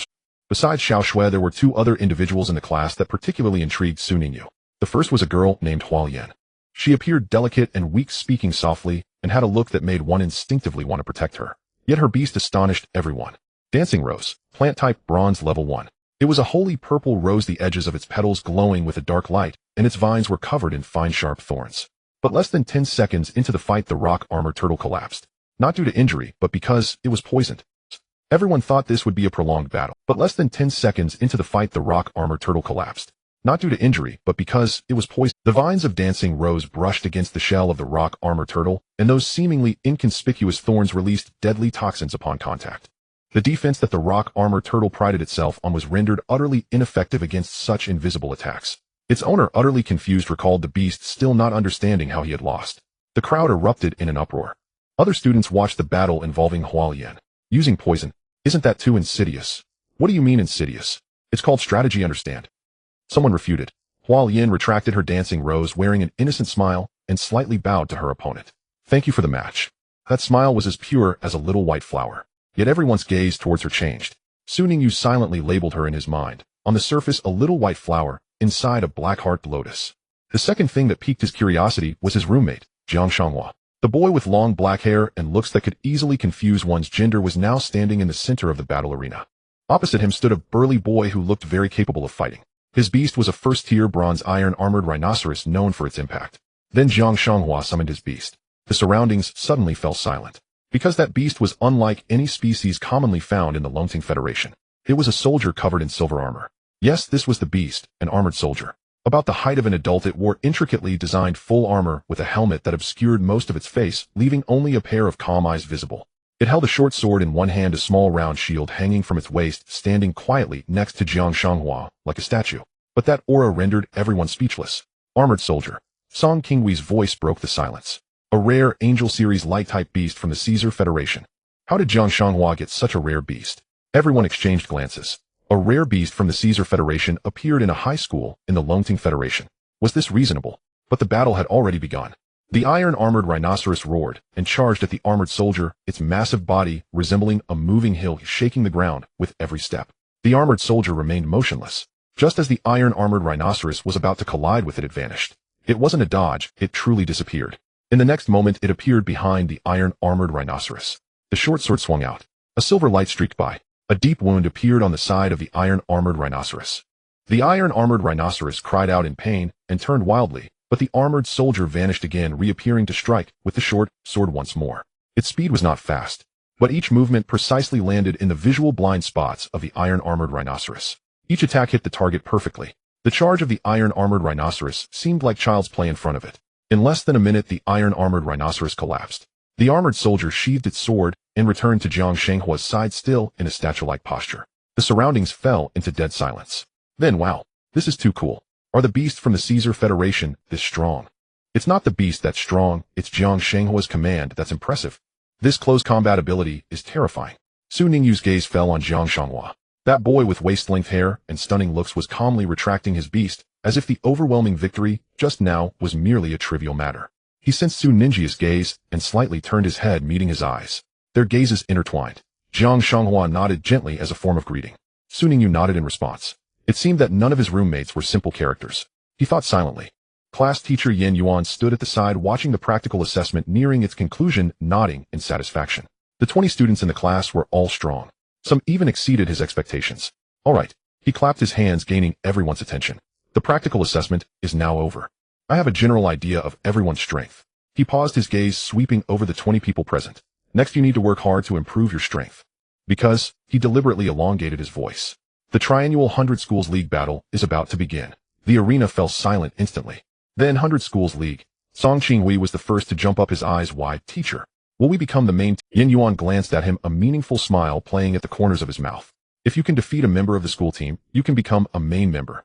Song Qinghui's expression froze. Nearby, Yuan Lily mercilessly laughed at him. Song Qinghui, you really overestimate yourself. You're just a bronze-level beast, and the school team consists of seniors who are 2 years older than us. You can at most be a substitute. Song Qinghui's face fell.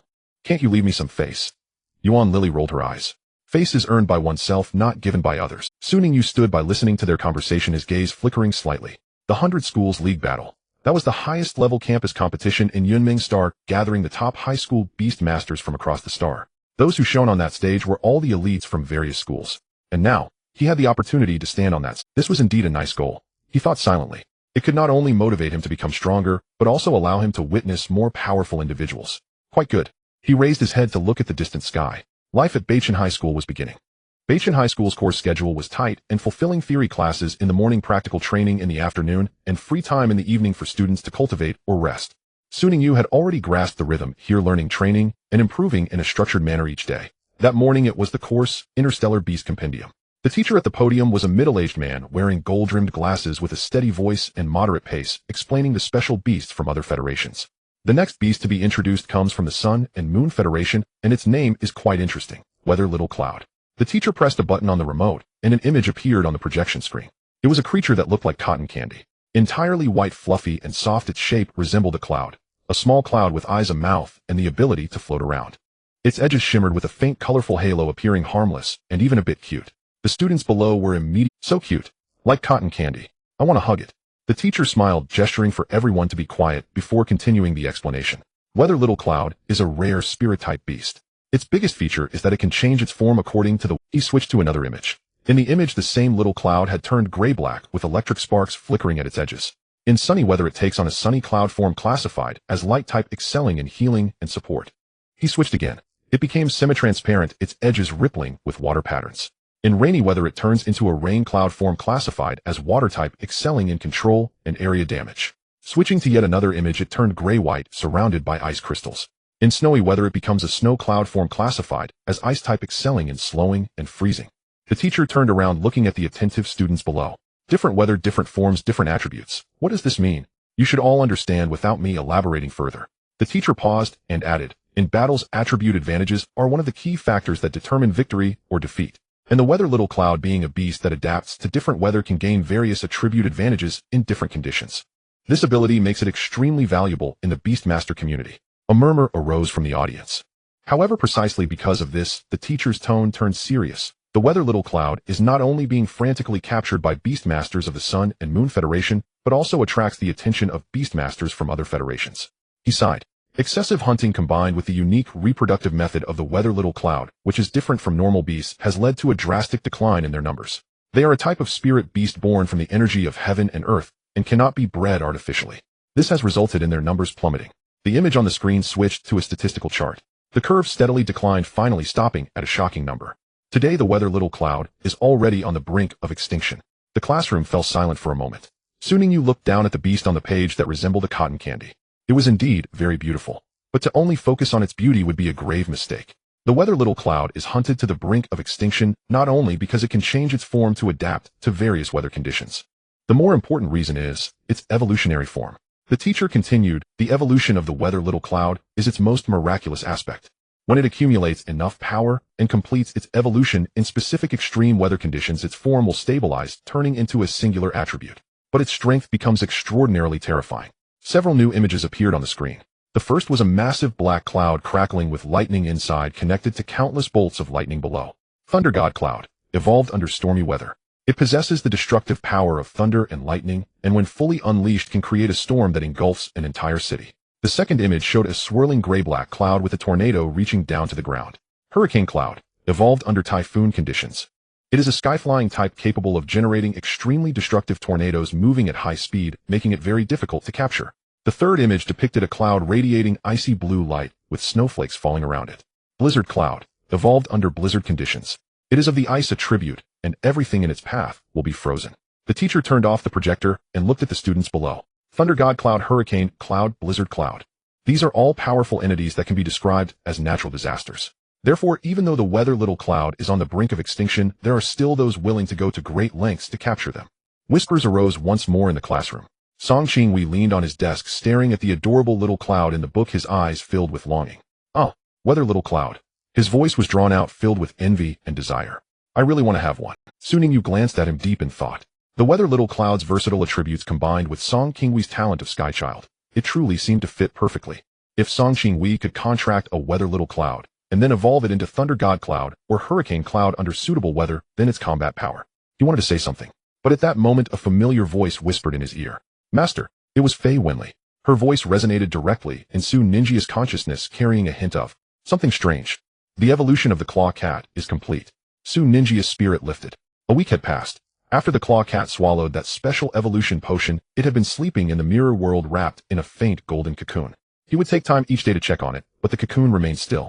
Now had it finally completed its evolution. Fei Wenli's tone was a bit peculiar. It's somewhat strange. Su Ningyu was taken aback. Strange. Just wait until you come back and see for yourself. After saying this, Fei Wenli cut off the connection. Su Ningyu. He felt an itch in his heart as if it had been scratched by a cat. But it was class time. He looked at the teacher at the podium who was still speaking enthusiastically, then glanced at the classmates around him who were listening attentively, took a deep breath, and suppressed the impulse to rush back to his dorm. Just wait a little longer. Until class is over. He stared at the weather little cloud on the page that resembled cotton candy, but his mind was entirely on another matter. The claw cat. What had it evolved into? Why did Fei Wenli say it was strange? Soon the day's lessons came to. The evening glow of the setting sun streamed through the windows, casting a warm orange hue over everything. The students gathered their belongings in small groups preparing to leave. Song Qinghui quickly walked over to Su Ningyu, his face showing a mix of anticipation and embarrassment. Su Ningyu, I have a question to ask you. He scratched his head. Can you create special food for flying attribute beasts? Su Ningyi's hand, which was packing his backpack, paused slightly. He looked up at Song Qinghui. Special food for exclusive flying attribute beasts. Most breeders are more adept at concocting general nutritional potions, while special food for specific attributes requires more specialized knowledge and formulas. But Su Ningyu had the potion manual. In there was everything. Yes, he replied briefly. Song Qinghui's eyes lit up instantly. Great. He was so excited that he almost jumped up. You have no idea the general nutritional potions prepared by the school are hardly touched by my Gale Sparrow. My other little steel crow, which I just contracted not long ago, fights every time I try to feed it. He sighed and continued to complain. Both of my beasts don't like that food and are extremely picky. I'm almost at my wit's end. If this continues, they'll become malnourished. Su Ningyu nodded, continuing to pack his things. You tell me what materials you need, and he'll prepare them. Song Qinghui patted his chest, no matter the cost. All right. Su Ningyu slung his backpack over his shoulders. Let me check the formula when I get back, and he'll refine a portion to bring over. If you find it acceptable, he'll follow this formula to make it for you in the future. Okay. Song Qinghui nodded repeatedly, then added, by the way, I won't let you work for free. The payment will be full, and the thanks will be absolutely sincere. Su Ningyu smiled, and said nothing more, just nodded before quickly leaving the classroom. Song Qinghui watched his departing figure, scratching his head. In such a hurry. It seems he is eager to go back and prepare the potion for me. He felt pleased, already beginning to anticipate how his two picky beasts would react to the new food. Sun Ningyu rushed back, not because of Song Qinghui's serum.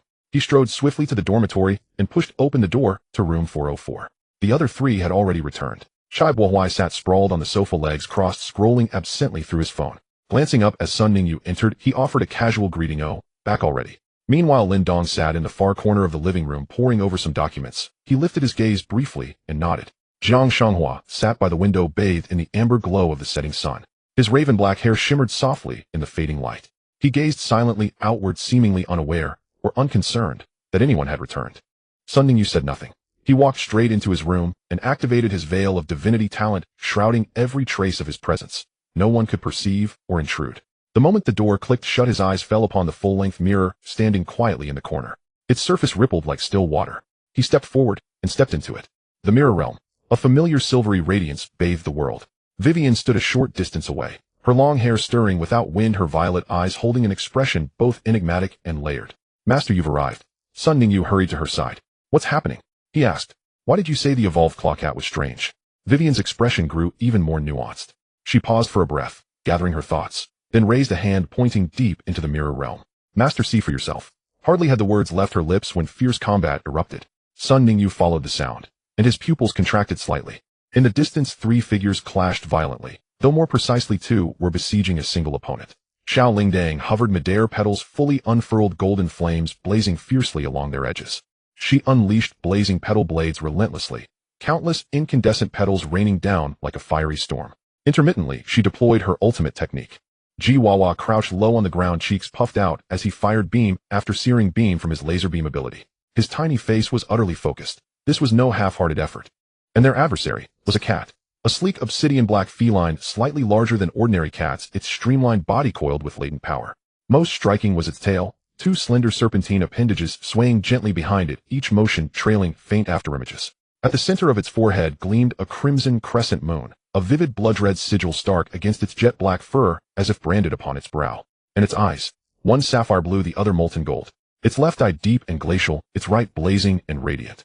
Within those heterochromatic irises now flickered something uncanny, otherworldly, beguiling.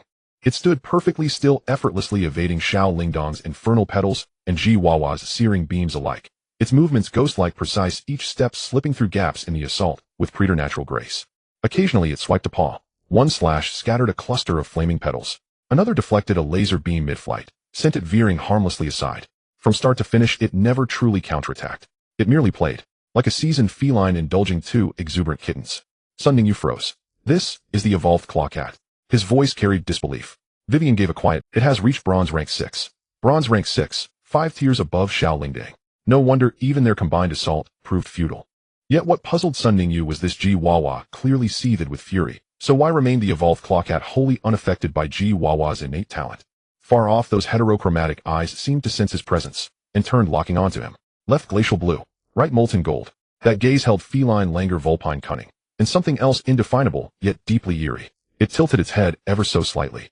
Then, its lips curved upward. That smile echoed the fox's sinister kikik, and the clawcat's innocent mio fused into something unnerving, chilling to the marrow. Xiao Lingdang and Ji Wawa seized the momentary distraction, launching simultaneous desperate assaults. Flaming petals and laser beams struck home. Smoke cleared. It stood unmoved and scathed. Calmly it licked a paw, the dual-hued eyes plainly conveying, "Is that all?" Xiao Lingdong, Ji Wawa, both bonded beasts retreated inward, crestfallen. Sun Ningyu's eyes flashed, his spiritual gaze activated instantly. Deep within his lavender irises, streaks of gold and crimson spiraled, piercing through the creature's form, revealing its true essence. Data cascaded across his vision. Beast Flash Spirit Catyu. Rank Bronze 6. Flash Spirit, was this its evolved designation? Its rank matched, Bronze 6. Swiftly, he summoned the Beast Codex. Light flared, and detailed records materialized before him. Beast Flash Spirit Catyu. Attribute Fairy. Rank Bronze 6. Ascension Potential Demigod. Talents 1. Razor Claws 2. Oathbreaker 3. Nine-tailed 4. Dual Soul. Skills: Phantasmal Clone, Frenzied Swipe, Lightning Dash, Rending Claw, Shadow Ball, Enchant, Moonlight Power. The two additional talents elicited little surprise, but the Ascension Potential column made his breath catch. Ascension Potential Demigod. Demigod. In the Beast Sovereign sequence, potential rankings ascended thus: Iron, Bronze, Silver, Gold, Platinum, Diamond, Starlight, Legend, Demigod, Mythic. Demigod meant divine aptitude. Meant that given proper cultivation and abundant resources, it might transcend the threshold countless beasts yearned for godhood itself.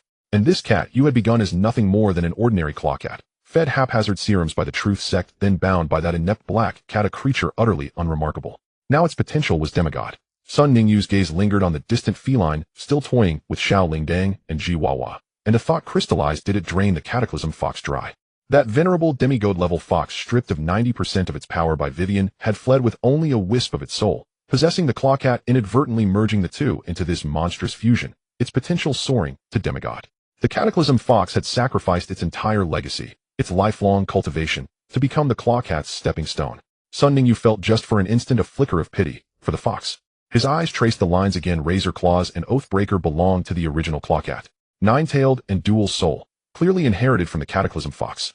Sun Ningyu clicked on the detailed introduction of the Ninetails talent. 9 tails for each additional tail. The cat will become immune to one specific skill effect. Current tail count 2. Immunity effects: negative talent effects, freezing. Potential growth: as strength increases, the number of tails will grow and the types of immunity effects can expand. Sun Ningyu pondered. Negative talent effects and freezing. This means that this cat is completely unaffected by special talents of beast tamers or the effects of ice attacks. No wonder the evil Chihuahua talent of Ji Wawa was ineffective. It turns out this is the reason. Strong. The Ninetails talent is indeed formidable. Moreover, as the number of tails increases, it can immunize against more types of special effects. Perhaps against dizziness, paralysis, poisoning, curses. If it grows all 9 tails, wouldn't that mean immunity to 9 negative statuses? No, not just 9 types. Oh, any negative status related to negative talent effects would have no impact, which is quite monstrous. Sun Ningyu continued to look at the Double Soul. Double Soul Disaster Fox, a dual soul entity possessing the power of another formidable existence sealed within. In general, the two souls coexist peacefully. When the cat is weakened, stamina below 20, it can trigger Double Soul Awakening. The other Beast Disaster Fox temporarily takes over the body, granting the Flash Spirit Cat an explosive power boost. Sun Ninja's pupils slightly constricted. This is a miraculous skill that can turn the tide in desperate situations. If the cat is left with low health during battle, the opponent will surely lower their guard, thinking victory is assured. At that moment, if the Double Soul Awakening is triggered and its power surges, striking back, who could withstand it? It's like a burst of strength.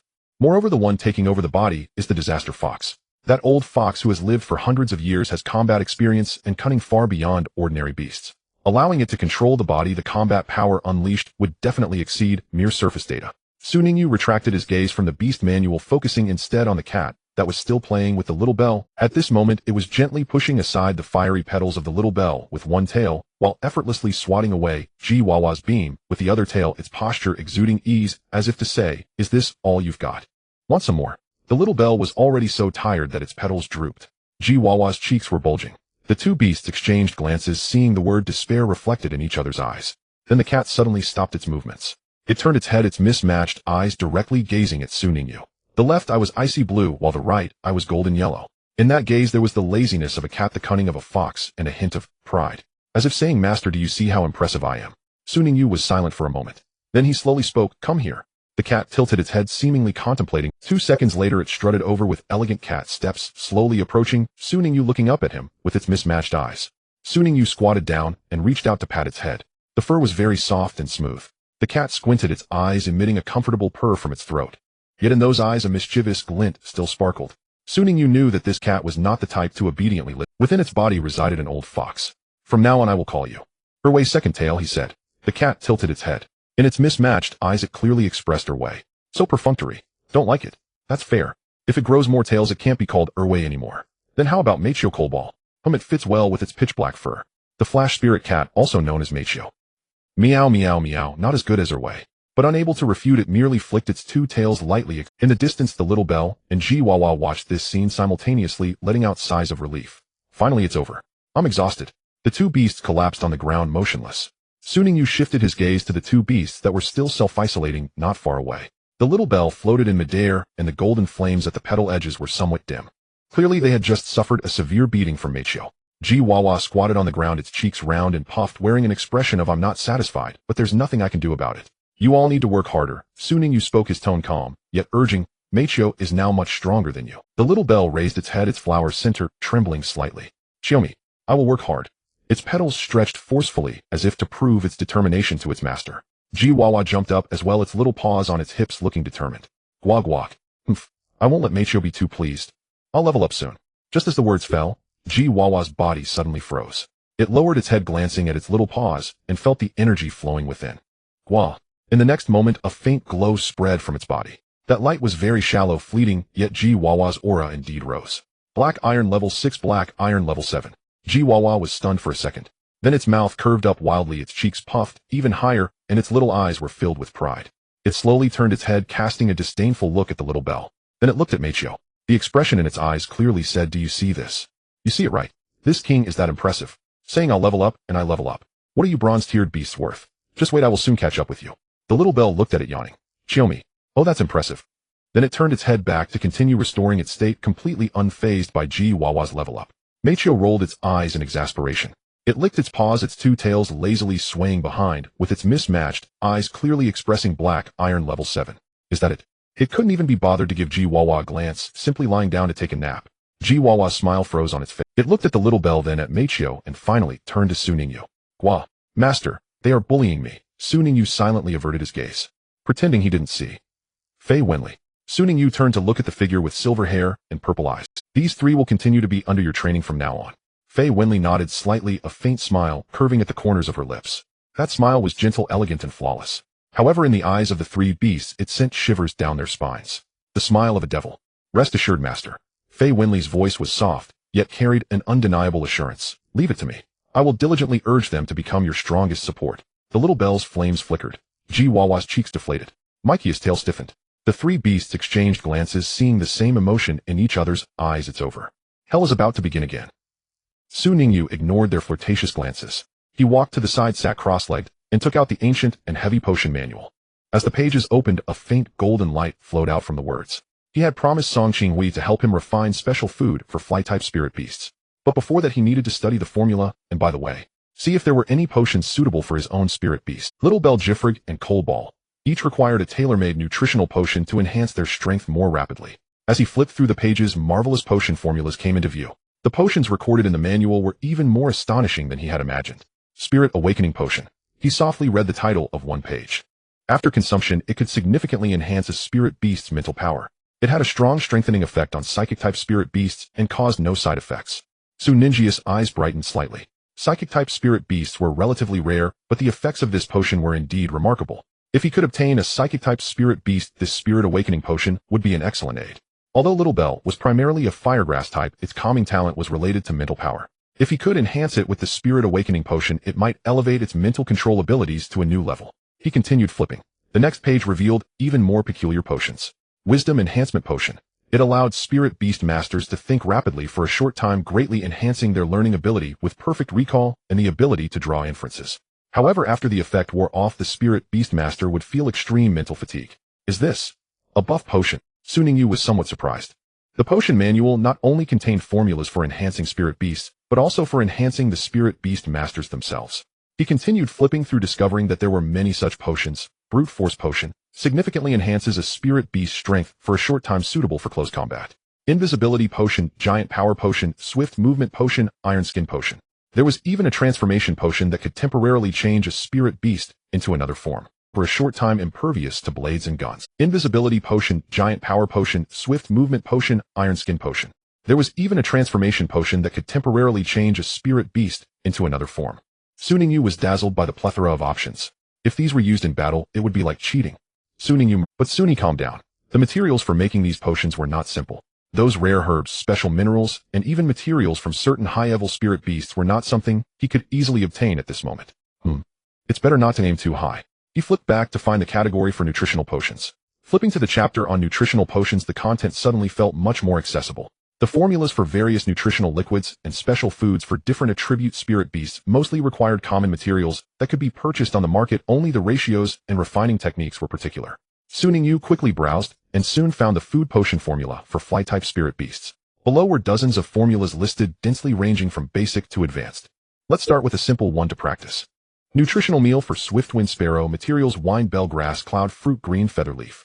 Energy Pill for Raging Wind Eagle. Materials: Wind Spirit Stone Powder, Thunderbird, Feather, Lightning Fruit. Universal Flight Type Nutritional Liquid. Materials: Wine Bell Grass, Cloud Fruit, Honey, Dew, Purified Water. Su Ningyu carefully browsed and finally selected a formula. Wind Wing Essence. A basic nutritional potion suitable for flight-type spirit beasts. It could enhance feather resilience and increase flying endurance. The materials were common and the production was simple, making it suitable for beginners.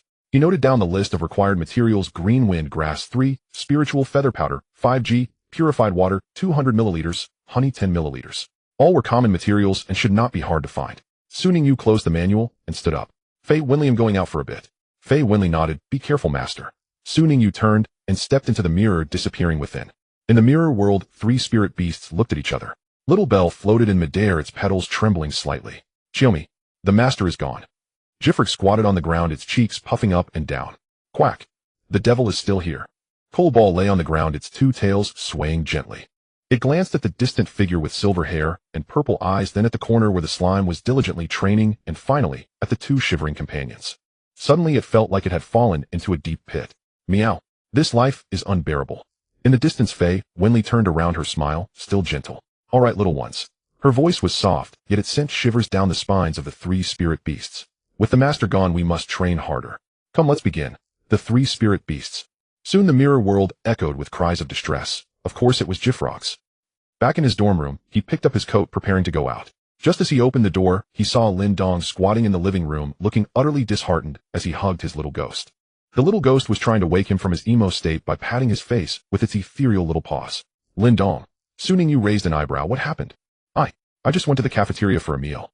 And then that big orange cat that often squats at the cafeteria entrance looked at me. And then it puked. Lin Dong's expression was even more desolate. After it finished, it looked at me as if I were some dirty thing and ran away. The cafeteria lady thought I bullied that cat and wouldn't let me get food. Su Ningyu. He silently glanced at Lin Dong's cursed fate talent and then thought about that innocent big orange cat. My condolences. He patted Lin Dong's shoulder and quickly left the dorm. Behind him, Lin Dong's voice drifted faintly. Why does it always have to be me who gets hurt? Near Beichen High School, there was a reasonably sized spirit beast materials shop. Though referred to as nearby, it was actually just 2 streets away. The storefront was not large, but the characters Beichen Spirit Beast Materials on the sign glimmered softly in the sunset, clearly indicating it was an established brand. Su Ningyu pushed the door open. A mingling scent of herbs wafted through the store. Various materials were neatly arranged on the shelves, ranging from the most basic energy crystals to slightly rarer spiritual herbs and fruits. Several students in Beichin uniforms were selecting items in front of the shelves, occasionally exchanging whispers. Su Ningyu did not waste any time. He got straight to the point. Following the recipe list for the Wind Wing essence, he began selecting materials. The materials listed in the recipe were not particularly complex. Su Ningyu picked them up one by one, his movements practiced. After gathering these, he wandered around the store again, choosing some daily nutritional materials for Xiao Lingdang and the others. Although the sunlight flower belonged to both fire and plant elements, it still retained the essence of the plant type, so some basic plant nutrient solutions were necessary. That guy Jiwawa was not picky about food, but recently the training intensity had increased, so it needed some energy supplements. Coal Ball, being bronze tier 6, likely wouldn't settle for a common nutrient solution. However, Su Ningyu still chose some high-energy jerky for it, better than nothing. Carrying a full basket of materials, Su Ningyu walked up to the checkout counter. At checkout, he took out his card and swiped it with flair. Beep. Transaction successful. Now, thanks to the successful registration of the Sunlight Flower's evolution sequence, he received knowledge authorization fees from various places daily. Financial freedom was just around the corner. The clerk was a young man in his 20s, and upon seeing the materials in Su Ninjia's basket, his eyes brightened slightly. Are you a breeder? Yes. The clerk looked down at the materials, then up at Su Ningyu, revealing an expression. These materials are for making flying-type nutrient solutions, right? He pointed to several Wind Bell flowers. Wind Bell flower mica powder energy fragments, a standard formula for flying-type beast nurturing solutions. This kind of recipe is rare outside. Did you research it yourself? Su Ningyu did not explain, only smiled, paid, and picked up the materials to leave. Some things didn't need to be said too much to strangers. The clerk watched his silhouette disappear outside, stunned for a moment, then suddenly slapped his forehead. Wait, that student, is he the one who recently cultivated the sunlight flower? The more he thought about it, the more he felt it was likely. No wonder he was so skilled at buying materials. This student has an unlimited future ahead of him. Back at the dormitory, the living room was quiet, with Lin Dong's door tightly shut, likely still feeling emo. Shai Bohuai and Jiang Shanghua were nowhere to be found, probably still training hard. Su Ningyu did not disturb them, heading straight back to his room and closing the door behind him. In the next moment, he entered the mirror world through the mirror. At the stone table, he spread out the materials he had just bought and began his first attempt. The crafting of nutrient potions was neither too difficult nor too simple. The key lay in the precise ratio of materials and the accuracy of energy guidance. If the ratio was off, the effect would be compromised. If the energy guidance was unstable, it could even lead to an explosion. But Su Ningyu was unperturbed. He had experience. In order to create various experimental potions for Jiwawa Coal Ball, who was still a claw cat at that time, and the slime, he had accumulated a wealth of practical experience. Especially the slime. Poor little jelly, it was almost his chief test subject. Any new potion would first, although it always displayed a desperate expression of my fate is in the hands of heaven, not myself. It always survived just fine, and even gained strength as a result. From the initial ordinary slime to the current black iron tier 4. All thanks to the potion trials. Su Ningyu focused his thoughts and began to work. He took out the alchemy book and flipped to the page for Wind Wing essence, starting to operate step by step. Grind, extract, blend, heat, cool. He executed every step meticulously. Nearby 3 beasts, Xiao Lingdong, Jiwawa, and Coal Ball, curiously gathered around to watch him craft the potion. Especially Coal Ball, whose mismatched eyes were filled with curiosity. It had just evolved and had never seen its master making potions before. Su Ningyu ignored them, concentrating on his work. Half an hour later, the first batch of Wind Wing essence was freshly completed. The pale blue liquid contained in a transparent small bottle emitted a faint fragrance. Gently shaking it, one could see tiny light points flowing within the liquid, resembling a miniature breeze. Su Ningyu looked at this potion, nodding in satisfaction. Then he instinctively glanced at the faint blue figure in the corner. Slime, come over and try this.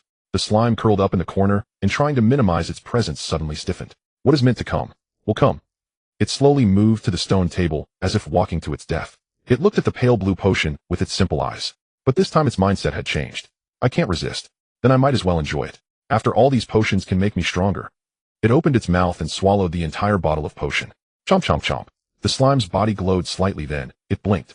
The taste. Refreshing. It was somewhat like the coolness of mint. Surprisingly tasty. Although it had a strange taste, it was not unpleasant. It chewed a bit more, swallowed the last bit of potion, then looked at Su Ningyu, making a satisfied gudong sound. It's delicious. Su Ningyu observed its reaction, the corners of his mouth lifting slightly. The slime's reaction was the best test. If it could taste bad enough to make the slime frown, then the potion would definitely have issues. But if even the slime found it delicious, then it was definitely a success. Not bad. He put away the remaining potion. He'll take it to Song Qinghui tomorrow and see if his Swiftwind Sparrow, if it works well, this will be another stable source of income. He stood up, ready to leave the mirror world, when a piercing cat cry echoed from afar. Meow. That was Coal Ball's voice. Following that was Xiao Lingdang's gasp and Jiwawa's scream. Su Ningyu turned his gaze in the direction of the sound. In the distance, Fei Winley was smilingly watching the three beasts who were huddled together in panic, holding their heads. Today's training has only just begun. Xiao Lingdong, Xiomi. Help. Jiwawa quack. Here we go again. Cold ball meow. I just want to retire. Su Ningyu silently retracted his gaze. Forget it, let them train. He turned around and left the mirror world. Coming out of the mirror world, Su Ningyu placed the freshly crafted bottles of nutrient potions on his desk. The pale blue wind wing essence nutrient potion, the light golden sunlight essence, and several general strengthening agents prepared for Jiwawa were neatly lined up. However, in order to better fit his identity as a breeder, he did not rely entirely on the mirror world. In the dormitory, he had also set up a simple potion crafting station, a small energy furnace, several glass utensils, and some commonly used materials. This way, if anyone came to find him, they would only think he was a diligent student of the breeding department researching potion formulas, and they wouldn't associate it with the deeper secrets of the mirror world. After finishing a batch of alchemy in the dormitory, Su Ningyu was preparing to take a break. Suddenly, there was a knock on the door. Su Ningyu walked over and opened the door. Outside stood Lindong. His expression was somewhat strange, and he held a phone in his hand. Upon seeing Su Ningyu open the door, he visibly breathed a sigh of relief. What's going on? Su Ningyu asked. Lindong shook his phone screen at him. Yin Yuan sent a message in the group, and I saw you didn't reply, so I came to tell you. As soon as he finished speaking, the doors to Chai Bohuai and Jiang Shenghua's room also opened. The two of them had evidently seen the group message and were heading outside. What happened? Su Ningyu frowned slightly. I was just busy with alchemy and didn't check my phone. He turned sideways, the door wide open, and the mixed fragrance of herbs wafted out. Lindong sniffed the air and realized, no wonder I saw you bought so many materials from outside. Turns out you were in seclusion refining potions. But this isn't the time to discuss that. Lindong's expression turned serious. Something major has happened at the school. A student has been kidnapped and then brutally murdered. Su Ningyi's actions froze. What? I just saw it too. Lindong handed him his phone. Yin Yuan sent it in the group, telling us to gather in the classroom. There's important news to share.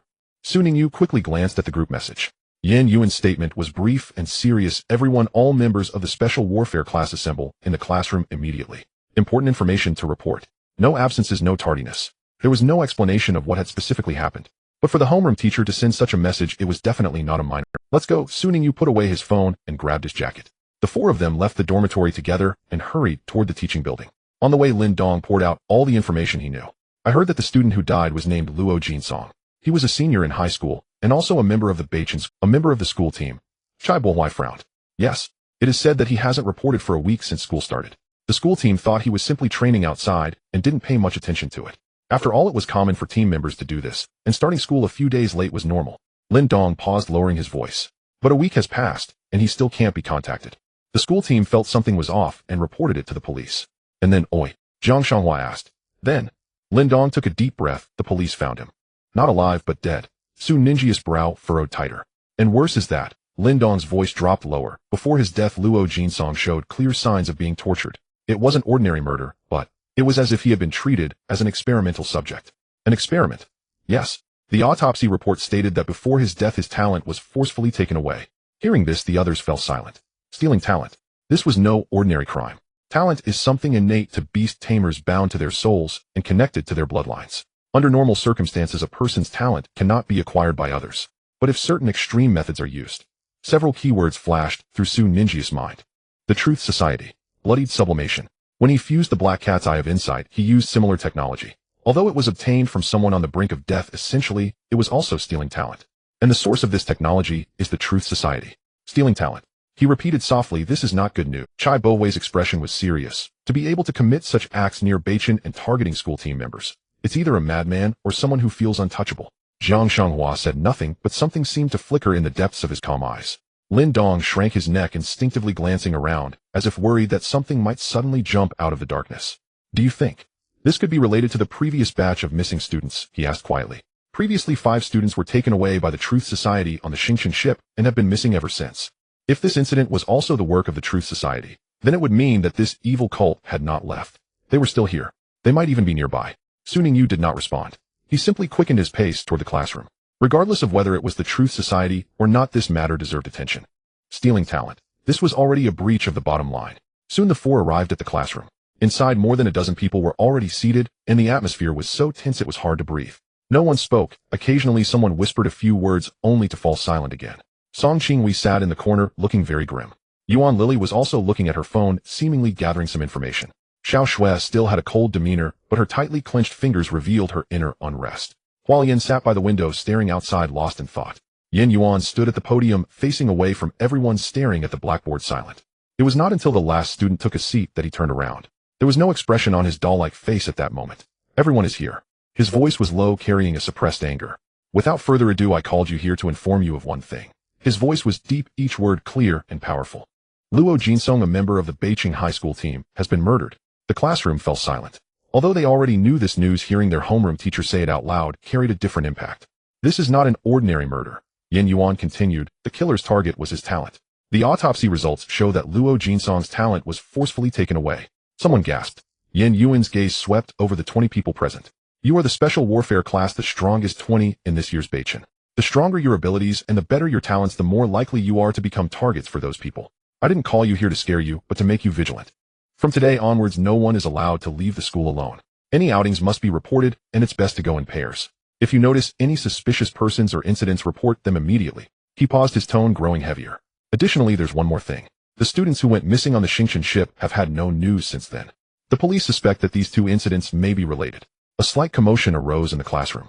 Su Ningyu sat quietly in his seat, his gaze calm. Truth Society. He silently recited this name in his heart. Is it you? Outside the window, the night deepened. The sound of police sirens faintly echoed from afar, sharp and piercing in the night wind.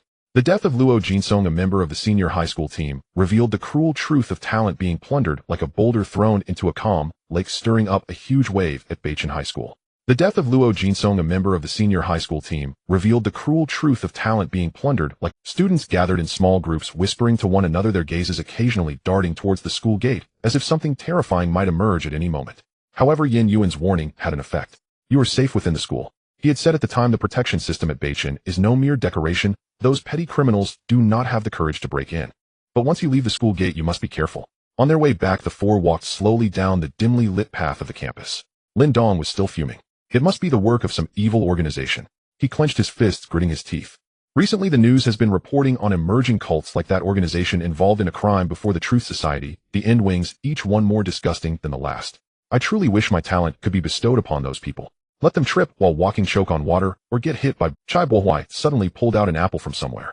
Because of Lin Dong's uniqueness, everyone was already aware of his peculiar talent. Chai Bohuai was crunching on the apple when he rolled his eyes at Lin Dong. Is that a blessing or a curse?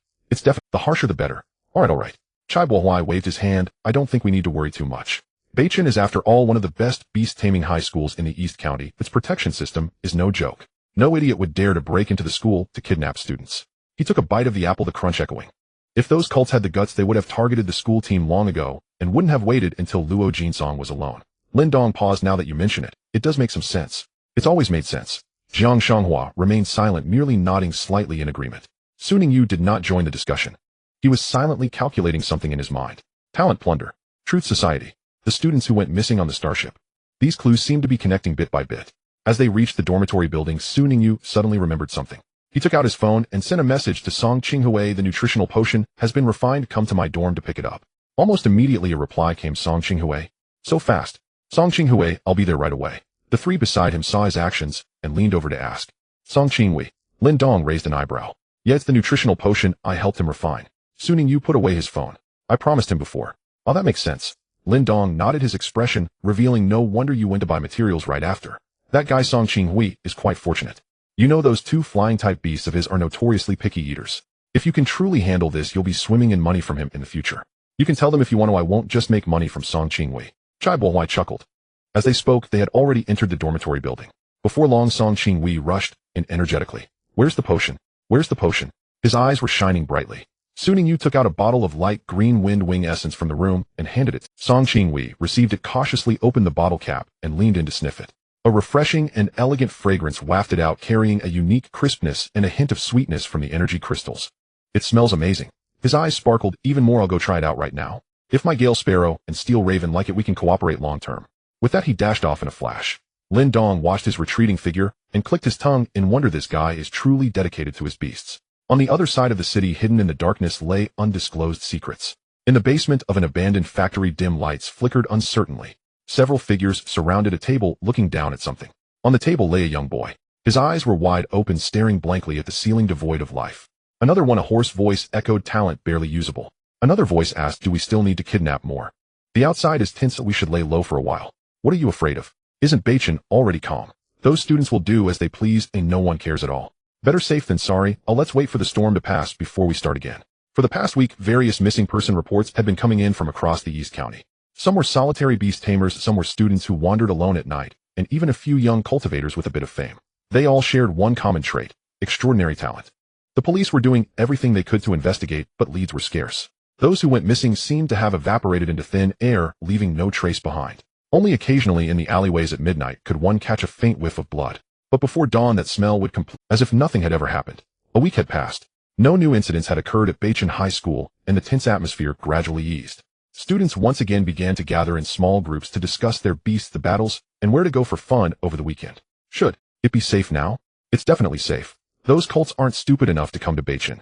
Exactly our school's protection system. Caution washed away by time gradually faded. During the weekend the school was closed for 2 days.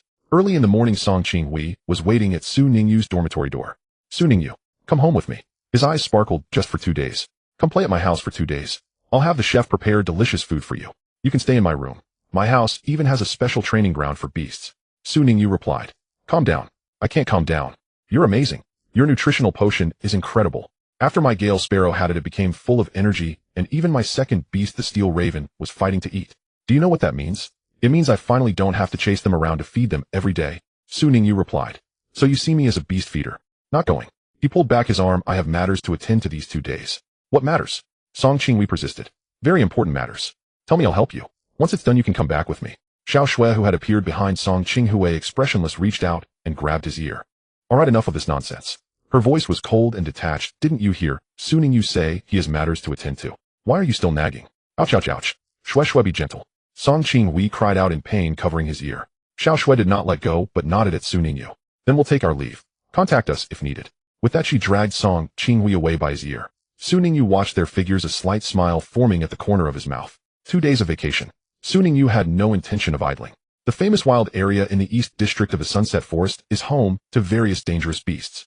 Of course, it is also a place filled with danger. He planned to go there without informing anyone, otherwise he would surely be stopped. Su Ninjia's purpose for going there was not to gather materials or complete any tasks. He simply wanted to let Little Bell Jiwawa and Coal Ball have a good relaxation. Yes, relaxation. More accurately, it was to vent a little. Recently Little Bell Jiwawa and Coal Ball had been tormented quite badly by Fei Wenli. Although their strength increased quickly, their mental state was visibly becoming increasingly bizarre. Little Bell was fine having a soothing talent that allowed self-hypnosis, though it would occasionally space out. Jiwawa had already begun talking to itself during training.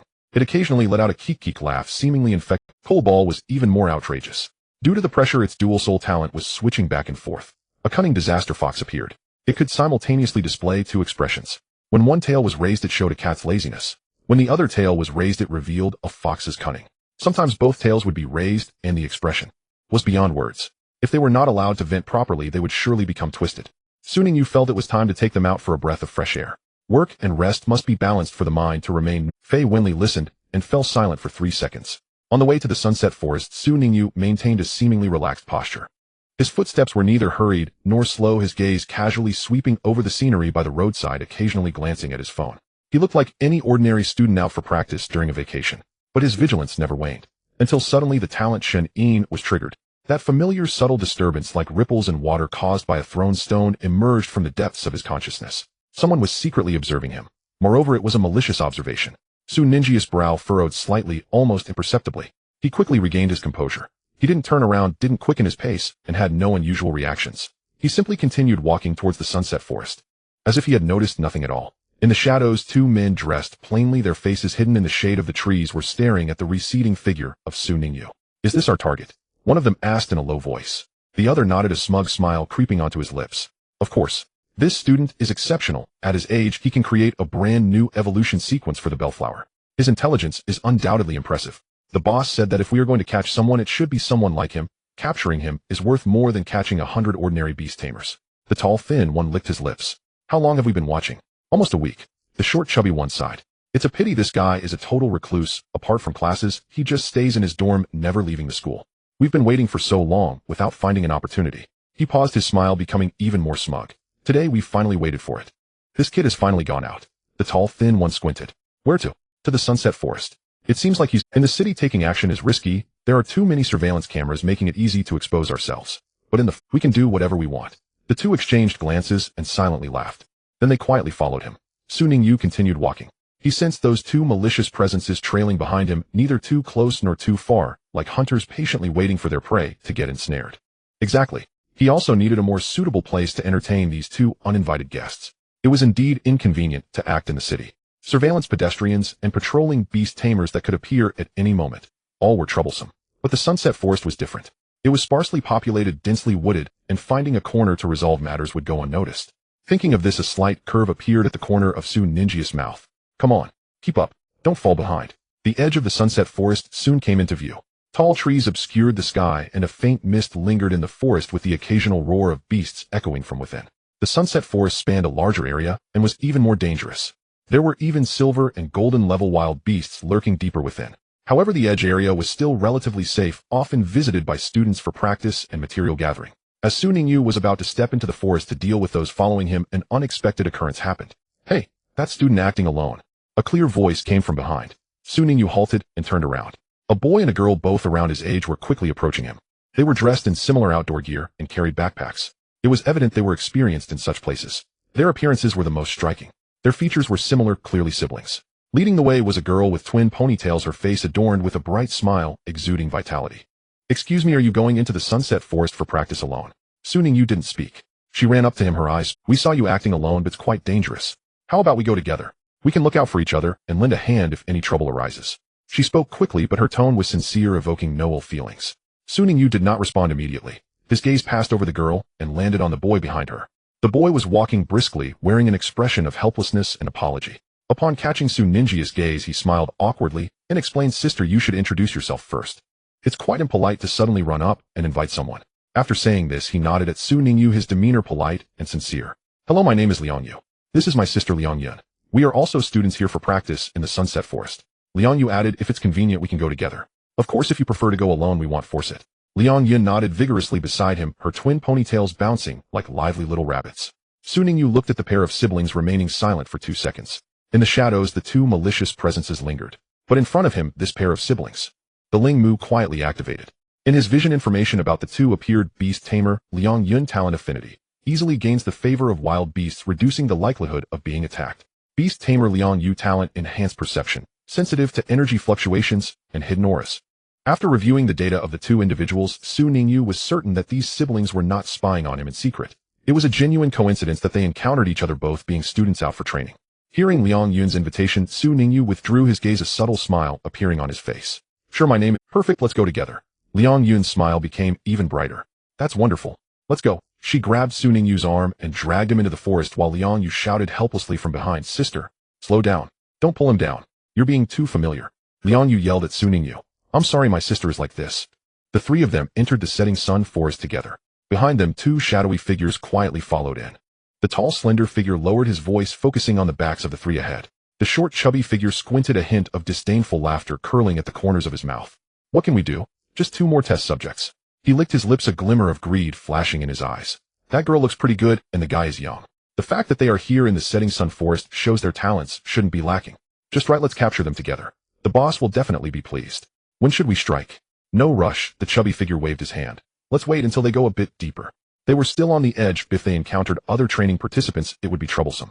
The tall figure nodded, and the two of them once again hid within the shadows of the trees. After entering the setting sun forest, Liang Yu and Liang Yun summoned their spirit beasts.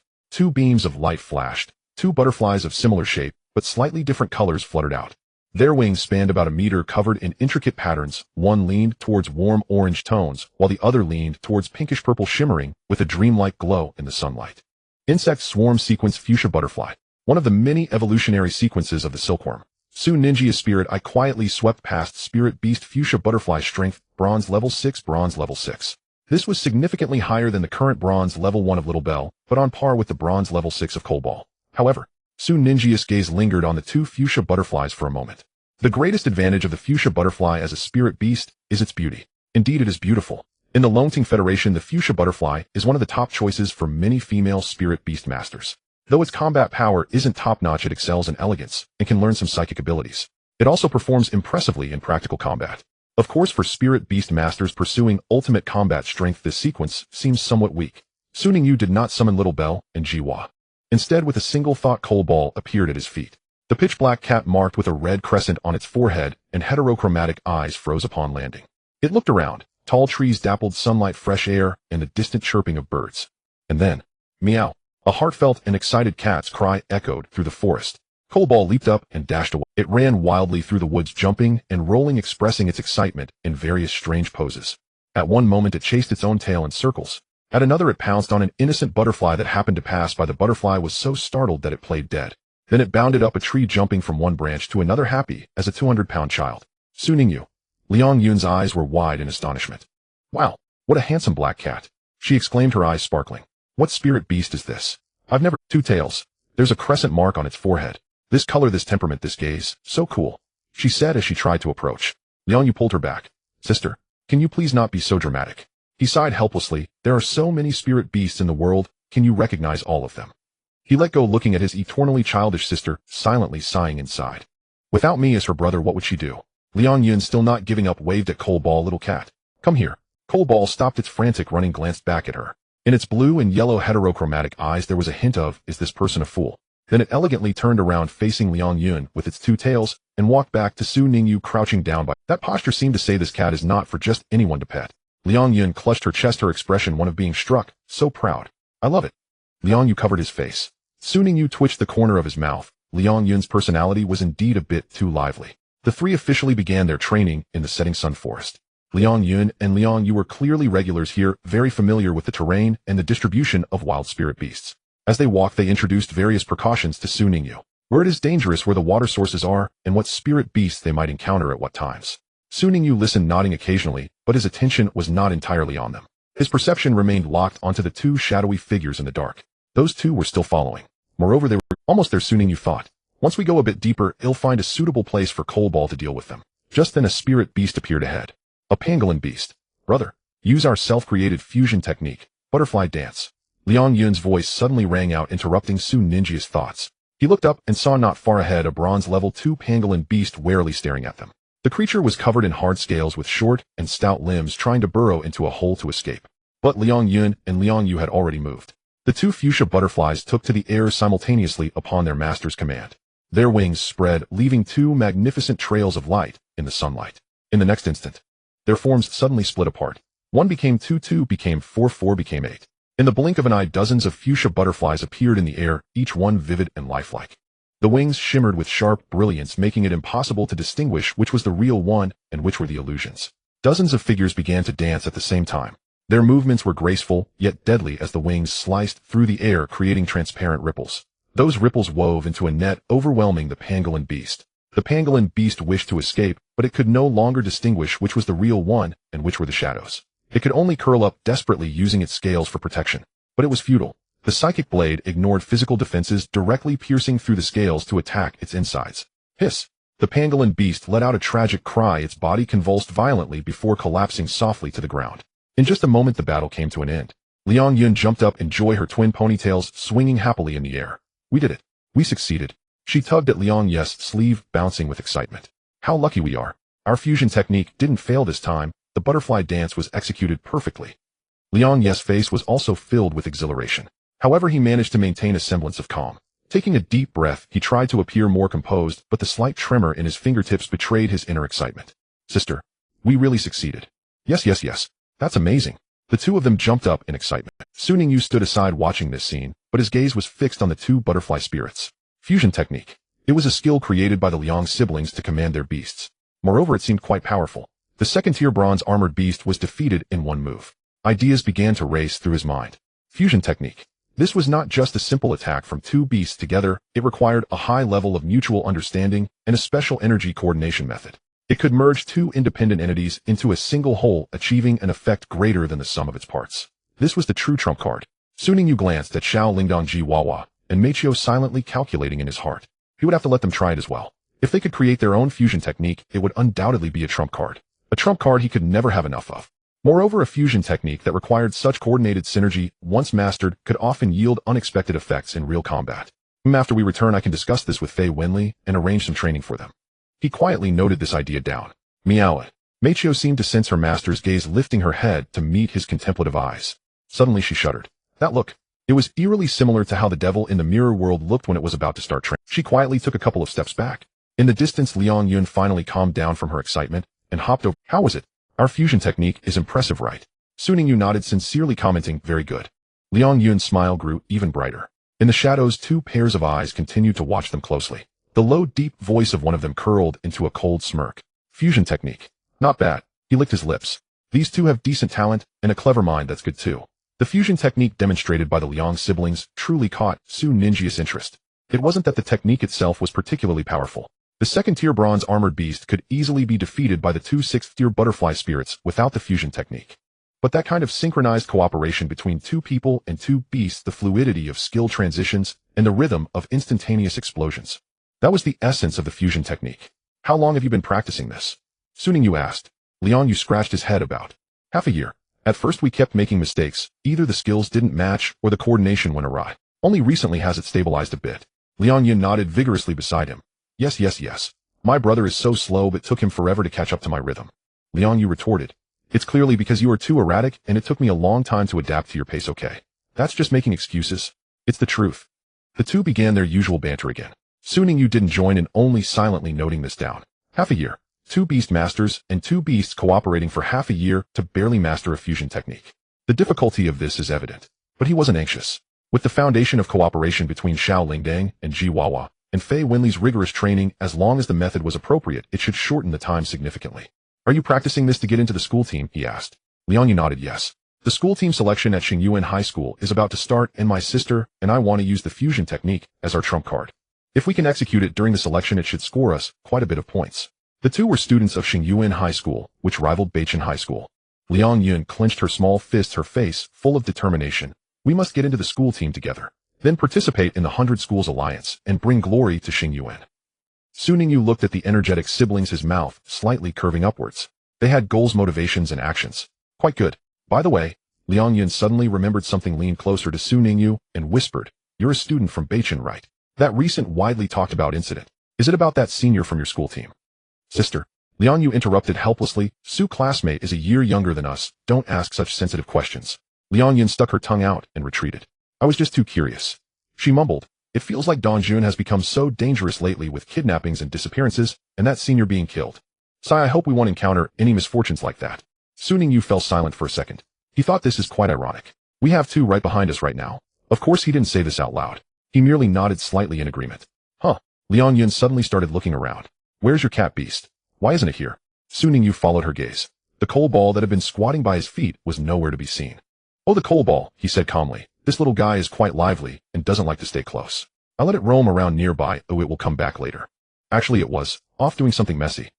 Meanwhile, deep in the sunset forest, the figure of the coal ball darted swiftly through the woods. Its speed was astonishing, its forepaws landing silently, its body like a black flash of lightning, leaving behind trails of afterimages among the trees and shrubs. The evolved Flash Spirit Cat, while it didn't directly increase its speed-related talents, the term Flash Spirit was not without reason. Its base speed far exceeded that of ordinary beasts, and combined with the skill Lightning Dash, it was almost impossible to capture with the naked eye when sprinting at full speed. At this moment, it was rapidly closing in on the two malicious presences that had been following them. Meow, meow, meow, die already. Excitement flickered in the coal ball's mismatched pupils. It had completely adapted to its current life. Although being chased and whipped by Fei Wenli every day was painful and training left it exhausted like a dead dog, and Xiao Lingdang and Ji Wawa often fought with it for food, the feeling of becoming stronger was truly exhilarating. Second-tier bronze. Demigod potential. Two new talents. Those wild beasts that had bullied it before now avoided it at all costs. Staying with this master, though exhausting, has a bright future, the coal ball thought happily. As for running away, it indeed had the talent of breach of contract, being the only one in the entire beast army capable of forcibly breaking the contract without suffering a backlash. But it didn't dare. The coal ball dared not act recklessly. It knew that if it dared to go against the rules, it would be directly erased by the mythical existence within the mirror world in the next moment. It was better to stay honest. Following its master, it could at least live quite well and grow stronger quickly, although the process of gaining strength involved some suffering. It comforted itself this way. Suddenly a faint light refracted in its differently colored pupils. That light, like a mirror reflection, coalesced into a beautiful figure in its eyes. Fei Wenli was maintaining contact with it through her mirror world talent. Coal ball, Fei Wenli's voice directly entered its consciousness. The ants daring to plot against our master are not far away. Let me see how much you've grown during this time. Meowed. Understood. Boss. The coal ball's spirit lifted. Fei Winley had no equal when it came to Su Ninjia's beast army. The command from the boss must be fulfilled. It flickered and vanished into the shadows of the trees. In the dark, the two figures that had been tailing them were hiding behind the bushes, peering through the gaps in the leaves at the movements of Su Ningyu and the others. Big brother, they have stopped. The tall, skinny one lowered his voice. Did that kid call back his beast? What about the cat? The cat is gone too. What's going on? The short, chubby one squinted his eyes, sensing something was off. This is a bit strange. He whispered, that kid is too calm in his reaction. From entering the city until now, he has been unhurried, as if not worried about any danger at all. It's as if he knows he is safe. This kid can't possibly know we are tracking him right. That can't be. Our tracking skills are top-notch. I hope I'm just overthinking. Just as he finished speaking, a shadow fell from the sky. Meow. The coal ball dashed like a black lightning bolt, directly lunging at the short, chubby one. Its claws drew a chilling light in the air, the tearing claw ready to strike. The short, chubby one's pupils suddenly contracted. His body instinctively leaned back, narrowly avoiding the attack. But the shock on his face was undeniable. What is that? This cat. The tall, skinny one reacted quickly and immediately summoned his beast. With a flash of light, a giant lizard covered in black scales appeared before him, opening its massive jaws to bite at the coal ball. The coal ball flickered and easily dodged. It crouched on a nearby branch, its two tails gently swaying, coldly staring at the two below. That gaze seemed to say, is that all? Fei Winley's voice echoed in its consciousness. Not bad. Your reaction is quick and your strikes are fierce. But don't play around too long, the master is still waiting. Meow. Understood. The coal ball licked its paws, and with the phantom clone skill, countless coal balls appeared. In an instant, these figures transformed into numerous black lightning bolts. The screams suddenly exploded in the forest. In the distance, Su Ningyu was chatting with Liang Yun about matters concerning the 100 Schools Alliance. Suddenly, two piercing screams rang out from afar, shattering the tranquility of the forest. Liang Yun abruptly stopped, looking around anxiously. Did you hear those screams? She asked nervously. Who was? It sounds really horrifying. Liang Yu also became alert and summoned the phoenix butterfly to shield herself. I heard it too. Could it be that other beast masters are in danger? Su Ninjia's expression remained unchanged as he calmly replied, that can't be. We haven't encountered anyone else on this journey. It could be the call of monkey-type beasts. Such sounds should be quite common in the Sunset Forest. Liang Yun thought for a moment and nodded. What you said makes sense. There are all sorts of strange calls in the forest. Maybe I'm just being too sensitive. That's true. In places like this, it's normal for wild beasts to scream. The two continued forward. Su Ningyu followed behind, casually glancing in the direction of the screams. The coal ball and Fei Winley should be finishing up soon. Just as Su Ningyu thought this, Fei Winley's voice echoed, Master, the two people tracking us have been caught in the mirror world. Her tone remained cold, but carried a hint of pride. They can be interrogated at any time. Su Ninjia's lips curled slightly. Very good, thank you for your hard work. Just as the words fell, a black flash shot out from the forest, landing right at his feet. It was the coal ball. It squatted on the ground, its two tails swishing proudly, and its differently colored pupils sparkled with a light of praise me. You scared me. Liang Yun jumped back in shock at the sudden black shadow. After realizing it was the coal ball, she sighed in relief, patting her chest. So it's Su Ninjia's coal ball. Her eyes lit up so fast. I didn't even react before it appeared. Liang Yu said nothing, but his surprise was evident in his eyes. He stared at the pitch-black cat, his gaze traveling from the blood-red crescent on its forehead to its two swaying tails, then to its differently colored pupils, so fast that he could hardly see its trajectory. Its combat ability was undoubtedly not weak. Moreover, this beast had an aura that felt distinctly different from ordinary cat-type beasts. He silently labeled this cat in his mind, dangerous, don't provoke. The coal ball completely ignored the scrutiny from the two. It raised its head, looking at Su Ningyu, and its tail wagged even more joyfully. Meowed. Master, am I impressive? I swiftly dealt with those two bad guys. It was quite pleased. I have been under contract with the master for the shortest time. Now that the white-skinned frog and burning flower have not been summoned, it is a good time to cultivate feelings with the master.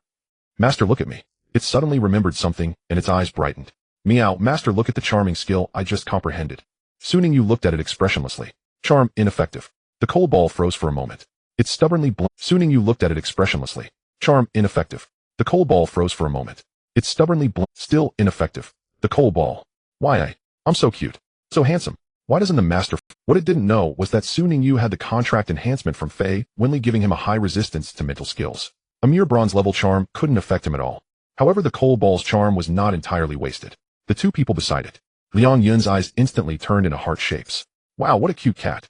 She hugged the coal ball and rubbed her head against it excitedly. Was it just flirting with me? My heart is racing so fast. Liang Yu. Sis, calm down. He was also affected, but to a lesser extent than his sister, only feeling that the cat was indeed quite cute. As for the two phoenix butterflies beside them, the two phoenix butterflies watched their master hugging another beast and rubbing against it, completely at a loss. Master, weren't you supposed to love me the most? Master, you said I was your only little cutie. Two phoenix butterflies exchanged a glance simultaneously, sensing the taste of betrayal. Soon night fell. The light in the forest grew dimmer, and the nocturnal beasts began to stir. Liang Yin looked up at the sky and said with some regret, "It's getting dark, we should head back." Liang Yu nodded, "Yes, if we don't return our families will start to worry." The two tidied up their belongings, preparing to leave. Su Ningyu stood still, not moving. Liang Yu looked at him, "Su, classmate, aren't you coming along?" Su Ningyu shook his head, "He'll stay a while longer." Liang Yu hesitated, but didn't ask further. After all, everyone had their own ways of training. Some preferred the day, while others favored the night. He took out his phone from his pocket and said, "How about we exchange contact information? We can train together in the future." Su Ningyu thought for a moment and nodded. Sure. The two added each other as friends, and Liang Yu reminded him a few more times to stay safe before dragging the reluctant Liang Yin away. As Liang Yin walked away, he turned back and said goodbye, Cobalt. "He'll come to see you again next time." Cobalt rolled its eyes. "Who wants you to come?" The two figures gradually disappeared into the night. Su Ningyu stood still, waiting until their presence completely faded before retracting his gaze. "Let's go," he said softly. Cobalt meowed and followed him. A person and a cat re-entered the forest. However, Su Ningyu did not immediately start his training. He stopped, reaching out to touch a large tree beside him. On the tree hung a small mirror. That was the passage left by Fei Wenli. The mirror's surface rippled like water, engulfing him. In the mirror world, he found himself in a familiar mirror space, accompanied by a familiar sense of oppression. Su Ningyu stood in the center, his gaze falling into the distance. Their two individuals were collapsed on the ground, trembling all over. One was tall and thin, the other short and chubby. Both had expressions of sheer terror, scanning their surroundings, clearly still in shock from being suddenly dragged to this ghost. "Big brother, where's this place?" I don't know either. Have we been kidnapped?" "It seems so." The two shivered, huddling together like frightened quails. In the next moment, a figure appeared out of thin air before them. Su Ningyu. The tall and thin one recognized his face, and his pupils constricted sharply. You are that Su Ningyu." He attempted to stand, but found his body completely unresponsive. An invisible pressure enveloped him, rendering him immobile. "How is this possible?" he murmured. "Who are you really? How can you possess such a space?" Su Ningyu said nothing. He merely raised his hand. A whip appeared out of nowhere, the Star River whip. The tall and thin one had no time to react. Crack. The whip struck him. "Ah!" The scream echoed throughout the mirror world. Su Ningyu did not relent. He struck again and again, each lash landing precisely on vital points. Yet he did not use his full strength. He was initiating the Sun Fu Bienda. The taming had officially begun. After several lashes, the tall and thin one's cries gradually took on a different tone. From initial agony to subsequent confusion, and finally to submission. The short and chubby one watched in shock, completely dumbfounded. He stared wide-eyed as his companion transformed from a terrified captive into someone with a blissful, entranced expression. What did you do to him?" he shouted in fear. Su Ningyu did not respond. He merely looked at him. The short and chubby one trembled all over. In the next moment, the whip landed on him. With each strike, a hint of special energy seeped through the pain, gradually disintegrating his will, while simultaneously instilling a twisted sense of submission within the pain. "Oh, stop hitting. Stop hitting." The pleas grew weaker. But Su Ningyu did not stop. 1 lash, 2 lashes, 3 lashes. The wails echoed throughout the mirror world. In the corner, the slime silently closed its eyes, curling itself into a ball. "Goo. This is too terrifying. I can't bear to watch." It huddled in the corner, watching the whipping from a distance with its 2 little eyes trembling all over. "It's too horrifying. Too horrifying. The master usually seems so easygoing. How can he be so terrifying when whipping people?" It began to feel the short and chubby one's screams, also turning distorted.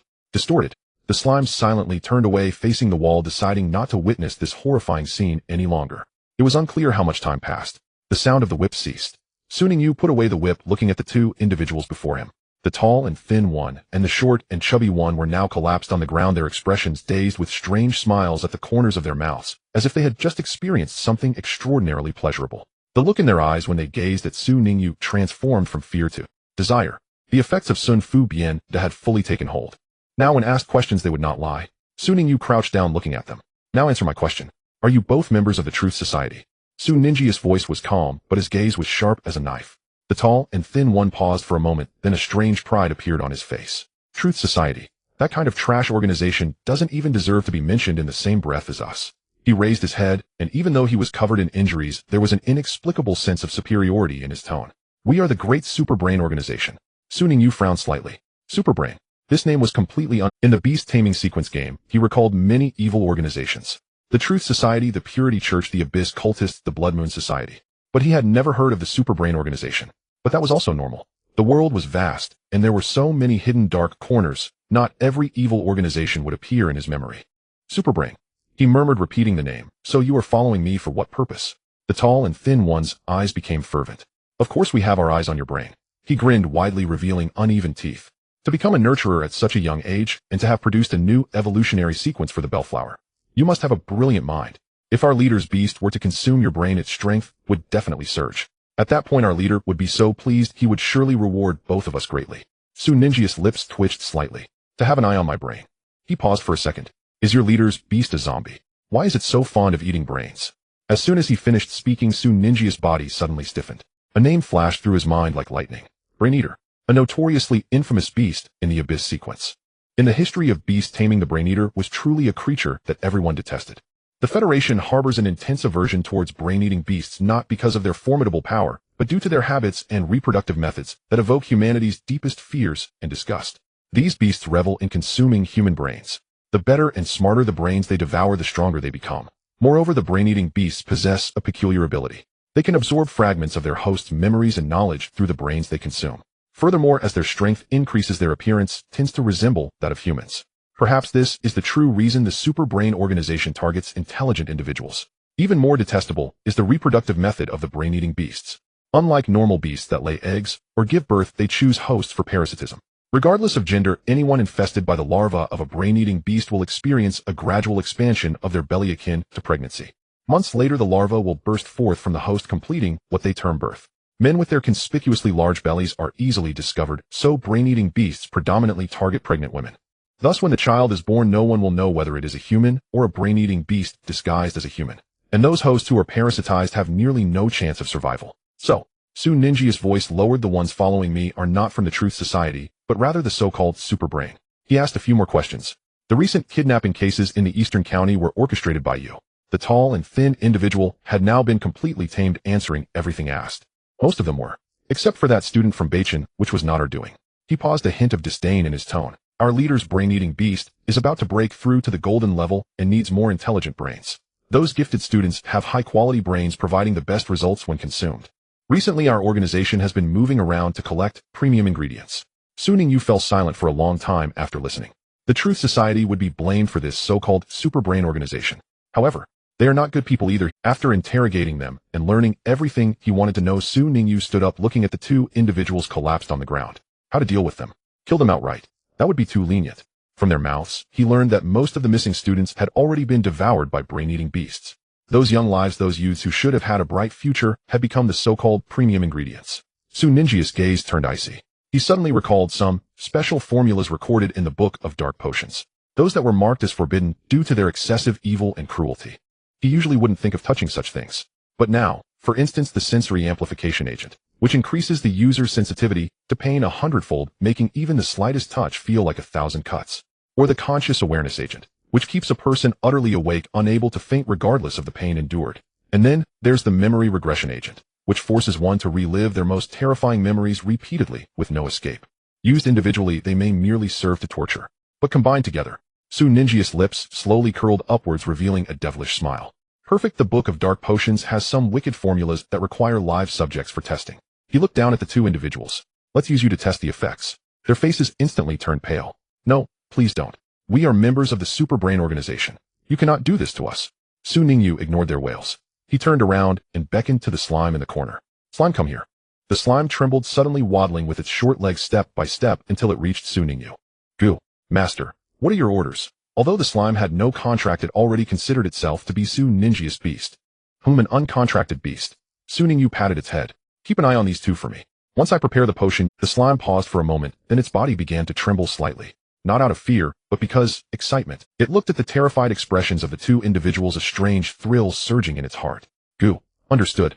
Don't worry, master. I will watch over them well. It even extended two tentacles to tightly bind the two individuals. They struggled in despair, but could not escape the slime's seemingly soft, yet actually resilient form. In the corner, the coal ball squatted on the mirror, observing this scene, with its tails gently swaying. Meow. Yet it licked its paw, a smile curving at the corner of its mouth, mirroring its master's. Torturing people, how delightful. Naturally, Jiwawa and Little Bell also exhibited inexplicable smiles. In the mirror world, the screams echoed once more. But this time it was a wail of despair. After dealing with the two members of the Super Brain organization, Su Ningyu entrusted their disposal to Fei Wenli, while he himself truly began his trial for the night. The night in the sunsetting forest was his battlefield. In the mirror world, Little Bell and Jiwawa could hardly contain themselves. During this time, under Fei Winley's relentless training, their progress had been remarkable. Little Bell, the sunlight flower, had climbed steadily from bronze level 1 to bronze level 3. Its petals were fuller, the pale golden light more solid, and at the center of the flower hid a tiny sun, with each breath radiating a scorching halo. Chihuahua, the lucky frog, was even more exaggerated. It jumped directly from black iron level 7 to black iron level 9. Its body, like white jade, was adorned with intricate golden patterns. The amber-colored depths of its eyes glimmered faintly, just a step away from reaching the bronze level. However, these two working together still could not defeat the kobold. This was the conclusion Ningyu had recently drawn from his observations. Little Bell was adept at long-range attacks, being a typical magical output. Skills like Flame Blade, Light Beam, and Sun Cannon all required maintaining distance to unleash their full power. Once engaged in close combat, its fighting capability would significantly diminish. And the kobold precisely was the most proficient close combat assassin-type beast. With a flash of electricity, it would close in, tearing through defenses with its claws mercilessly clawing and After a series of combos, Little Bell often found itself sent flying before it could even create distance. This is a weakness. Ningyu noted it down in his notebook. Little Bell wasn't entirely without close combat capabilities. The Crimson Lotus Bloom was a devastating close-range weapon, but that skill would result in mutual destruction. Unless absolutely necessary, Ningyu would not allow its use. Regarding Chihuahua, the issues with this frog are even more pronounced. It relies too heavily on the talent of the evil Chihuahua. This talent is indeed a bug, allowing it to make most opponents feel nauseous first. But what if it encounters an opponent unaffected by mental influences? What if it faces a beast tamer immune to this nauseating effect? For example, an opponent like Machio. At that time, half of Chihuahua's combat power would be rendered useless. It needs strong combat skills. Ningyu. It already possesses Light Beam and Jet Flame. But it's not enough. It requires more varied and unpredictable means of attack. He took out the system's cultivation manual and began to flip through it. The Beast Taming Training Manual contains a wealth of training methods and skill development ideas perfectly suited to plan the next training regimen. As night deepened, the cries of anguish echoed through the falling sun forest. It was not the cries of humans, but rather those of the unfortunate wild beast tamers. Machio chased a bronze tier level 5 shadow cat, delivering relentless blows, forcing the opponent to flee in panic.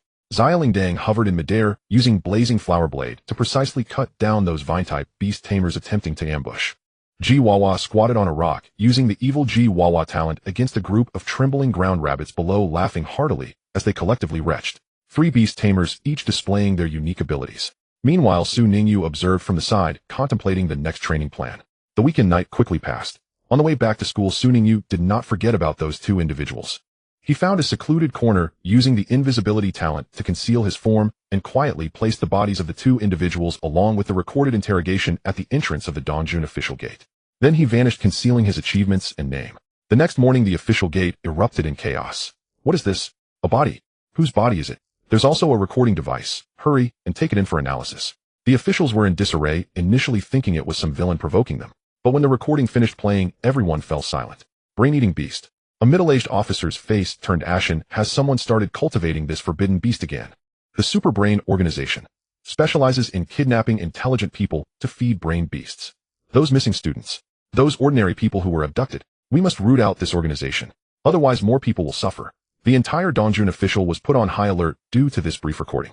Meanwhile, the instigator Ningyu had returned to his dormitory at Beichin High School, leisurely scrolling through his phone. The weekend was not over yet, and he was the only one in the dorm. Lin Dong had gone home, and Chai Bohuai and Jiang Shanghua were nowhere to be found.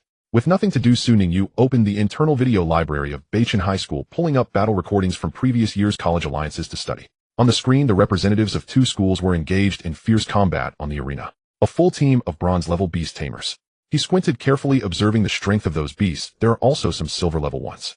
The one in the red outfit has a silver-tier level 2 flame griffin as their beast. He silently estimated his current strength. Xiaolingdang at bronze level 3, Chihuahua at black iron level 9, soon to be bronze Machio at bronze level 6, and Fei Winley as the ace at golden level 9. If he was only participating in the internal selections, it shouldn't be a big problem, but he didn't want to expose Fei Winley. However, without exposing Fei Winley, if he wanted to become a mainstay in the school team and even represent Beichun in the 100 Schools Alliance, he must work harder. He turned off the video and stood up. Xiaolingdang and the others were getting stronger. He couldn't afford to be idle. The strength of a beast tamer themselves is equally important. The star breathing technique began to operate. He sat cross-legged on the bed, directing the faint star power to circulate within his body. This power was gentle yet resilient. With each cycle, he could feel his body and spirit slightly strengthened. An hour later, he opened his eyes. It was still not enough. He picked up the Star River whip placed beside him and walked to the empty space in the center of the dorm. With a flick of his wrist, the long whip moved like a spirit snake emerging from its hole, drawing a sharp arc in the air. Crack! The whip tip broke through the air, producing a crisp crack. He practiced the whip technique, repeatedly feeling the flow of energy with every swing of the whip. The Sun Fu Bian talent was not merely for interrogation and training of beasts. In battle, it could also become a formidable weapon. In the following days, Xialing Dang and the others were terrified to discover their master had also begun to be harsh on them. Attending classes during the day, practicing the star-breathing technique at night, and late into the night, he would practice whip techniques with the whip. Occasionally, he would summon them directly for combat training between Beast Tamer and Beast. Indeed, the Beast Tamer himself would personally engage in battle. When Meichio faced Su Ninja's whip for the first time, it yawned nonchalantly. Then it was struck on the rear, causing it to explode in anger on the spot. At this moment, Su Ningyu held the Star River Whip, engaging in fierce combat with Jiwawa and Xialing Dang. His form was ghostly. The invisibility talent made him appear and disappear, leaving Jiwawa and Xialing Dang unable to pinpoint his location. With every crack of the whip, a beast would inevitably scream and fall. Meichio crouched in a corner watching this scene. Meow. Master has gone insane. Xialing Dang was once again whipped away, emitting a wronged chiomi. Jiwawa had already collapsed on the ground, unable to even scream. Xialing Dang floated in midair, watching Meichio flee in panic, silently swallowing its saliva. Jiwawa squatted in a corner, trembling, secretly thankful that it was not a melee type. Does the master intend to? He is working so hard himself. Oh, what will our future days be like? It did not dare to think further. But one thing was clear. Following such a master, though tiring, the future is bright. In the mirror world, Fei Winley watched this scene with a slight smile.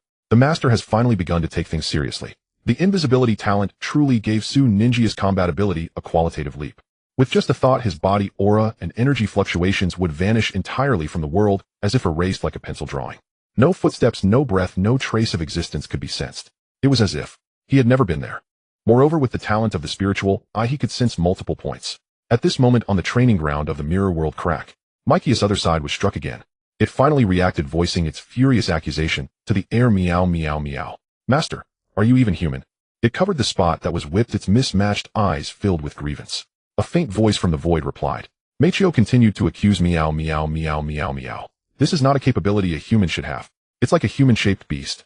Xialing Dang and Jiwawa nodded in unison, their movements perfectly synchronized. Indeed, this elusive ability combined with that whip that was both painful and strange made the master increasingly unlike a normal human. Su Ninja's figure slowly emerged. He looked expressionless at the coal ball, the Star River Whip in his hand, gently swaying. Say it again. The coal ball quickly became obedient, its tail clenching. Meow, master is the best, a little bell. Jiwawa, what about integrity? Training continued. With the blessing of Shun, Su Ningyu could become invisible and reappear at will during battle. Combined with the talent of Sun Fu Bian, that he was like a humanoid torturing machine.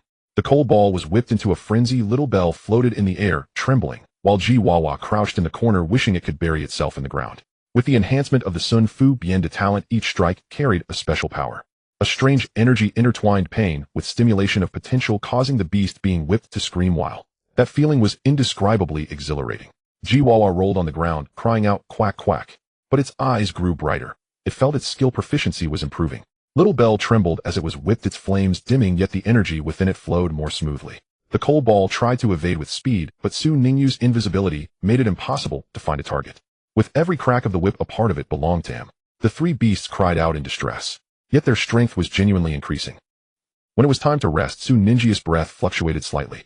With the blessing of the Xing Chun breathing technique, his physical quality was rapidly improving. Though still some distance from becoming a bronze-level beast master, he could clearly feel himself growing stronger. Sitting on a slab of blue stone, he looked at the three beasts collapsed on the ground, a slight smile playing on his lips. He then reached into his pocket and took out an item. It was a transparent crystal with a pink glow flowing gently within, as if alive. Hiwasaur's crystal. A reward obtained from the Stone of Heritage. Little Bell. Su Ningyu spoke. Little Bell raised its head, its petals trembling slightly. Here, swallow this. He offered the Biwasaur's crystal to Little Bell. This thing can enhance your potential. The gazes of the three beasts focused simultaneously. The coal ball's tail froze. Jiwawa's cheeks puffed up. They all knew what this was. In the Stone of Heritage, the reward for Biwa kill. A precious material capable of enhancing a beast's potential. Jiwawa looked at the crystal, a hint of envy flashed in its eyes, but it was quickly replaced by confidence. Quack. This king can get stronger without this. It puffed out its little chest, looking very confident. The coal ball was even more pleased, its two tails held high. Meow, meow, meow. I'm half-god potential. I don't need this kind of thing at all. You all need to work harder. It deliberately emphasized the words half-god, its mismatched eyes filled with. Jiwawa's face instantly darkened. Quack. This guy is so annoying. It really wanted to use its ultimate move to take down this arrogant cat. But rationality told it, it couldn't win. Moreover, its talent was basically ineffective against the coal ball. The coal ball's spiritual resistance was too strong, and that bizarre existence of soul fusion made its mental defenses far exceed those of ordinary beasts. Meow meow meow. Huh. You guys are going to have to listen to me from now on. The coal ball struck a pose if a cat could strike a pose, laughing maniacally. Chihuahua trembled with rage. Little Bell completely ignored them. It was focused on the Baiwa source crystal before it, its petals gently trembling. Then without any hesitation, it swallowed it whole. In the next second, Little Bell's body trembled slightly. A layer of soft fluorescence radiated from within it, cool and gentle like moonlight. The radiance was completely different from the golden flames it usually burned with. There was no heat, only tranquility. The fluorescence grew brighter and gradually enveloped Little Bell. It floated in midair, its petals closing like a bud ready to bloom. Suning Yu watched this scene and nodded slightly. It seems digesting the Baiwa source crystal will take some time. He stood up, his gaze landing on the other two beasts. Chihuahua and the coal ball simultaneously shivered. They felt a familiar, dangerous gaze. Slowly they met Su Ninja's calm eyes, and the Star River whip gently swaying in his hand. Since you all seem so spirited. Su Ninja's lips curled slightly. Then let your master take good care of you. Crack. The whip cracked sharply in the air. Chihuahua and the coal ball's bodies stiffened simultaneously. That sound, that whip shadow, that familiar fear. They were almost developing PTSD from the whip. No, Chihuahua screamed. The coal ball tried to escape. But in front of the invisible Su Ningyu, soon the mirror world was filled with the sounds of continuous screams and the crack of the whip. In the distance, Fei Wenli leaned against a large mirror, watching the scene, her purple eyes filled with delight. She did not intervene, merely observing quietly. The master was finally taking things seriously. This is good. Her gaze fell on the Little Bell enveloped in fluorescence, and then glanced at the other two being cared for by the master. Her lips curled slightly. Such days are interesting. In the mirror world, screams and laughter intertwined. Meanwhile, in the corner, the slime quietly curled up, pretending to be invisible. Guchu. Fortunately, I am just the one responsible for collecting corpses now. The next day, the morning sun streamed through the curtains into dormitory 404. Clang. A deafening crash shook the entire dormitory building, as if it had trembled 3 times. Su Ningyu opened his eyes. Without thinking, he knew that Lin Dong had fallen off his bed again. He sighed silently. It was only 50 centimeters off the ground. He didn't know how Lin Dong managed to make such a falling from a building level of noise every time. Ouch. My back. In another dormitory, Lin Dong's wail came from under the bed. In other rooms, Chai Buohuai turned over, covering his head with the quilt, muttering something indistinguishable. Jiang Shanghua lay quietly, his eyelashes not even fluttering, clearly used to it. Su Ningyu sat up and began to get dressed. There was business to attend to today, so he prepared in advance. School team selection. Due to Luo Jinsong's death, the school team lost a core member and had to urgently recruit fresh blood. The selection, originally scheduled for the middle of the semester, was moved forward to today. On the playground, quite a few students had already gathered. Nearly all 20 members of the special operations class were present. Of course, there were also some outstanding students from other grades who had come. Amidst the crowd, Su Ningyu spotted several familiar faces. Songqing Hui, Xiao Shui, Yuan Lily. Do you think we have any chance of becoming core members of the school team? Lin Dong leaned over, his face filled with anticipation. Su Ningyu paused for a moment. He discreetly summoned his Chihuahua, placing it on his shoulder as a lucky charm.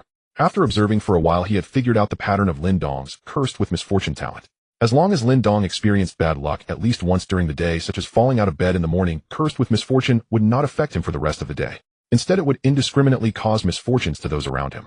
Only if someone else faced misfortune would the curse. Of course, there were exceptions. If Lin Dong's mental will was strong enough to harbor extreme hatred or disgust towards someone, the curse would directly target that person with precise strikes. But usually he was just a walking trigger for accidents. That morning's crash had already exhausted Lin Dong's share of battle. So right now, Lin Dong was at his most dangerous moment. Su Ningyu silently stepped aside. Songqing Wei walked over from the other side just in time to overhear Lin Dong's words and couldn't help but chuckle. What you said is a bit too presumptuous. He patted Lin Dong on the shoulder. Beichen is the best high school in Dongjuan, and you think you can just get into the school team? That's a bridge over 1,000 troops. Do you think anyone can just walk in? Lin Dong refused to back down. But we are at least from the special warfare class. So what if you're from the special warfare class? There are also special warfare classes in the upper grades. Song Qingwei interrupted him. We're participating in the school team assessment now, and it's uncertain if we can even enter the school team. He raised a finger. Unless your strength is truly monstrous to the point of being overwhelming, only then can you directly become a member of the school team. Others can at most be substitutes, training and waiting for opportunities. Lin Dong deflated. Members. A sharp voice suddenly rang out, startling everyone. They all turned to look in the direction of the sound. The source of the voice was a crow perched on Song Qingwei's shoulder. The crow was entirely black, its feathers shimmering with a metallic luster in the sunlight, resembling finely forged steel. It tilted its head, its beady black eyes spinning around looking a bit silly. A little steel crow, a type of beast renowned for its aloof silence. Typically, a normal little steel crow would be lucky to say even a single word in a day. They mostly remained quiet, scanning the surroundings with their sharp eyes exuding an aura that said do not approach. But this one, members, school team. It called out twice more, flapping its wings and looking proudly at the crowd. Song Qinghui scratched his head awkwardly. Well, when I contracted this little steel crow, it just happened to be raised alongside a group of mimicking birds. He sighed. As a result, it thought it was also a mimicking bird learning to speak from them every day and became like that. The crowd fell silent. Ningyu finally managed to squeeze out a sentence. So it thinks of itself as a mimicking bird. Exactly. Song Qinghui nodded, his expression bittersweet. It learned the nature of mimicking birds and loves to imitate human speech. Aloof. Not at all. Silence. Even less so. It can now speak 800 sentences a day, even more talkative than I am. School team. Core. The little steel crow continued to call out, getting more and more spirited. Song Qinghui looked utterly disheartened. Lin Dong burst into laughter. Ha ha. A little steel crow thinking it's a mimicking bird. Ha ha. The little steel crow tilted its head at him, then suddenly spoke. Ha ha. A little steel crow thinking it's a mimicking bird. Ha ha ha. The exact same tone, the exact same rhythm. Lin Dong's laughter abruptly ceased. He stared at the little steel crow, which stared back at him. Are you imitating me? Are you imitating me? The little steel crow immediately retorted. Song Qinghui hurriedly pressed it back onto his shoulder. Stop it.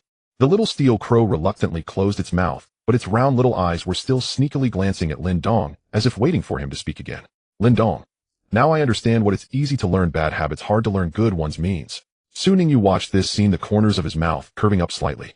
In the distance, the selection venue was ready. On the wide playground, a huge white boundary line was drawn. Many people had gathered in the observation area. There were upper grade students coming to watch, teachers responsible for maintaining order, and some official team members in school uniforms looking arrogant. They stood high, looking down at the students about to participate in the selection, their gazes filled with scrutiny and anticipation. A few teachers stood at the edge of the venue holding clipboards, their expressions serious. The most eye-catching figure was the one standing on the podium. Principal Chen Baiming. He stood with his hands clasped behind his back, his white hair fluttering slightly in the morning breeze, his calm gaze sweeping over the students below. Though he was older, the aura of authority he exuded made everyone instinctively quiet down a little. Beside him stood a female teacher wearing glasses, appearing to be in her early 30s with a gentle demeanor. But what truly attracted attention was the little bird perched on her shoulder.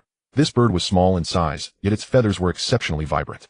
Red, yellow, blue, green, purple. Various colors intertwined, shimmering in the sunlight, like a flying rain. A mimicking bird. A type of beast renowned for its mimicking abilities. The little steel crow on Song Qinghui's shoulder became instantly excited upon seeing that bird. Family. It flapped its wings, almost falling off Song Qinghui's shoulder in excitement. Lin Dong looked bewildered. Is it happy to see a mimicking bird? Song Qinghui covered his face, wishing he could find a crack in the ground to hide in. That's not family. That's a kindred spirit. No, an idol. He explained softly. This little steel crow has been raised with mimicking birds since it was young and has always thought of itself as one of them. Now that it sees a real mimicking bird, it must be ecstatic. The crowd fell silent. The female teacher on the podium gently raised her hand, and the mimicking bird understood, opening its small mouth. In the next moment, her voice, amplified through the mimicking bird's ability, clearly echoed across the entire playground. The school team assessment officially begins. The arena fell silent in an instant. The first round of assessment, the battle royale. The mimicking bird's voice was crisp and melodious, but the content immediately energized everyone. The rules are simple, free-for-all. All participants will engage in free combat within the playground area with no restrictions on methods, cooperation, or targets. The last 20 students remaining in the arena will advance to the next round. As the voice fell, a wave of discussion erupted among the crowd. A free-for-all? Isn't that just a chaotic battle? What a chaotic assessment method. This is so exciting. Lin Dong leaned close to Ningyu and whispered, a free-for-all. So chaotic. Ningyu nodded. This assessment method has its pros and cons for the freshmen. The advantage is that one can take advantage of the confusion, leverage others, and hide at the edge of the crowd until the end. The downside is that inexperienced freshmen can easily become prime targets for the upperclassmen. But no one voiced any objections. Those present were all outstanding students from various grades, and no one would admit to being weaker than others. Lin Dong hesitantly spoke. Should we collaborate later? Song Qinghui turned to look at him. Collaborate. He thought for a moment and shook his head. I think it's better not to. This is meant to test each individual's performance in the free-for-all. Collaboration would not showcase personal strength. Lin Dong wilted. But a little plan was brewing in his mind with so many people. My talent is bound to activate. If we don't collaborate, what if I accidentally harm a teammate? But if we do collaborate, what if I drag them down? He was so conflicted that his brows were tightly knitted. Song Qinghui watched him and thought about Lin Dong's talent. Suddenly, he changed the topic. However, On the other hand, collaboration isn't out of the question. He looked at the others. Jiang Shanghua had a blank expression. Chai Bohuai shrugged. Several of them turned their gaze to Su Ningyu. Su Ningyu casually said, "Don't look at me. There's no time for collaboration in a free-for-all." He paused. Moreover, in the chaos, collaboration can easily make one a target. The crowd nodded. Indeed. In a chaotic battle of over 100 people, whoever groups together will be the first to be focused on. Students participating in the school team assessment, please enter the playground. The assessment is about to begin. The voice of the announcer echoed again. The crowd began to surge, over 100 students filtering and spreading out in the center of the playground. The surrounding stands were already filled with onlooking students. There were upperclassmen and freshman students from the same school, and even a few from other schools. After all, this was a school team selection, and it attracted considerable attention. The official members of the school team stood in small groups at the edge of the stands, looking down at the freshmen in the arena. Their gazes seemed to scrutinize potential future teammates. It was also as if they were assessing potential opponents. Su Ningyu stood among the crowd, scanning the surroundings. Over 100 people stood 2 to 3 meters apart, forming a large circle on the playground.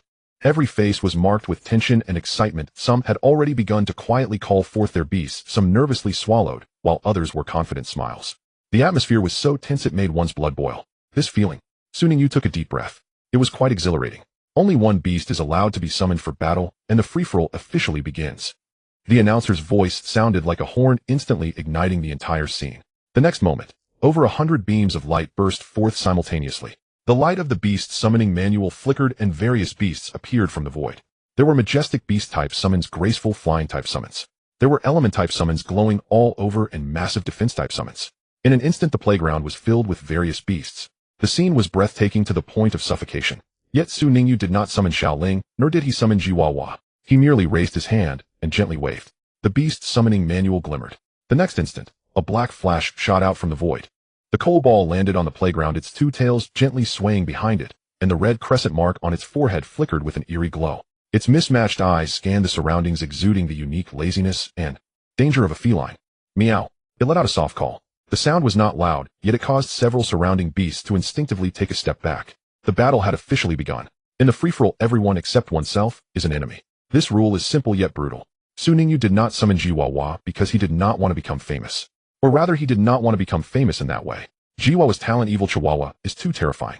Once used in such a public setting, everyone on the playground would know what soul-level disgust feels like. The next day, he would become the public enemy of the entire school. After all, nobody wants to be made to feel worse than death. Xiaoling could indeed participate, but its current strength would not hold up well in a chaotic battle. Of course, as support, it would be a different story. Among the upperclassmen, there are numerous high-tier bronze beasts, and there might even be silver-tier monsters. Allowing Xiaoling to take the stage would be too risky. Thus, he chose the coal ball. Bronze level 6, Fairy attribute, dual soul, enhancement, speed-type melee. In this chaos, the coal ball's mobility and single-target explosive power were nearly like a cheat. The moment the battle ignited, the entire playground erupted. The light from various skills intertwined to form a brilliant, yet deadly tapestry. Fireballs, wind blades, lightning, light beams, vines, toxic mist. Countless attacks exploded simultaneously with hardly any preamble. The battle directly escalated to a fever pitch. Boom! A hapless student had just summoned their beast when they were hit by 3 simultaneous attacks, sending both them and their beast flying off the playground, knocking them unconscious instantly. Oh! Another scream echoed as a girl's rock-armored turtle was overturned by several beasts working together, and she herself was blasted away by the shockwave, landing heavily outside the arena. Roar! A beast went berserk, attacking everything around indiscriminately.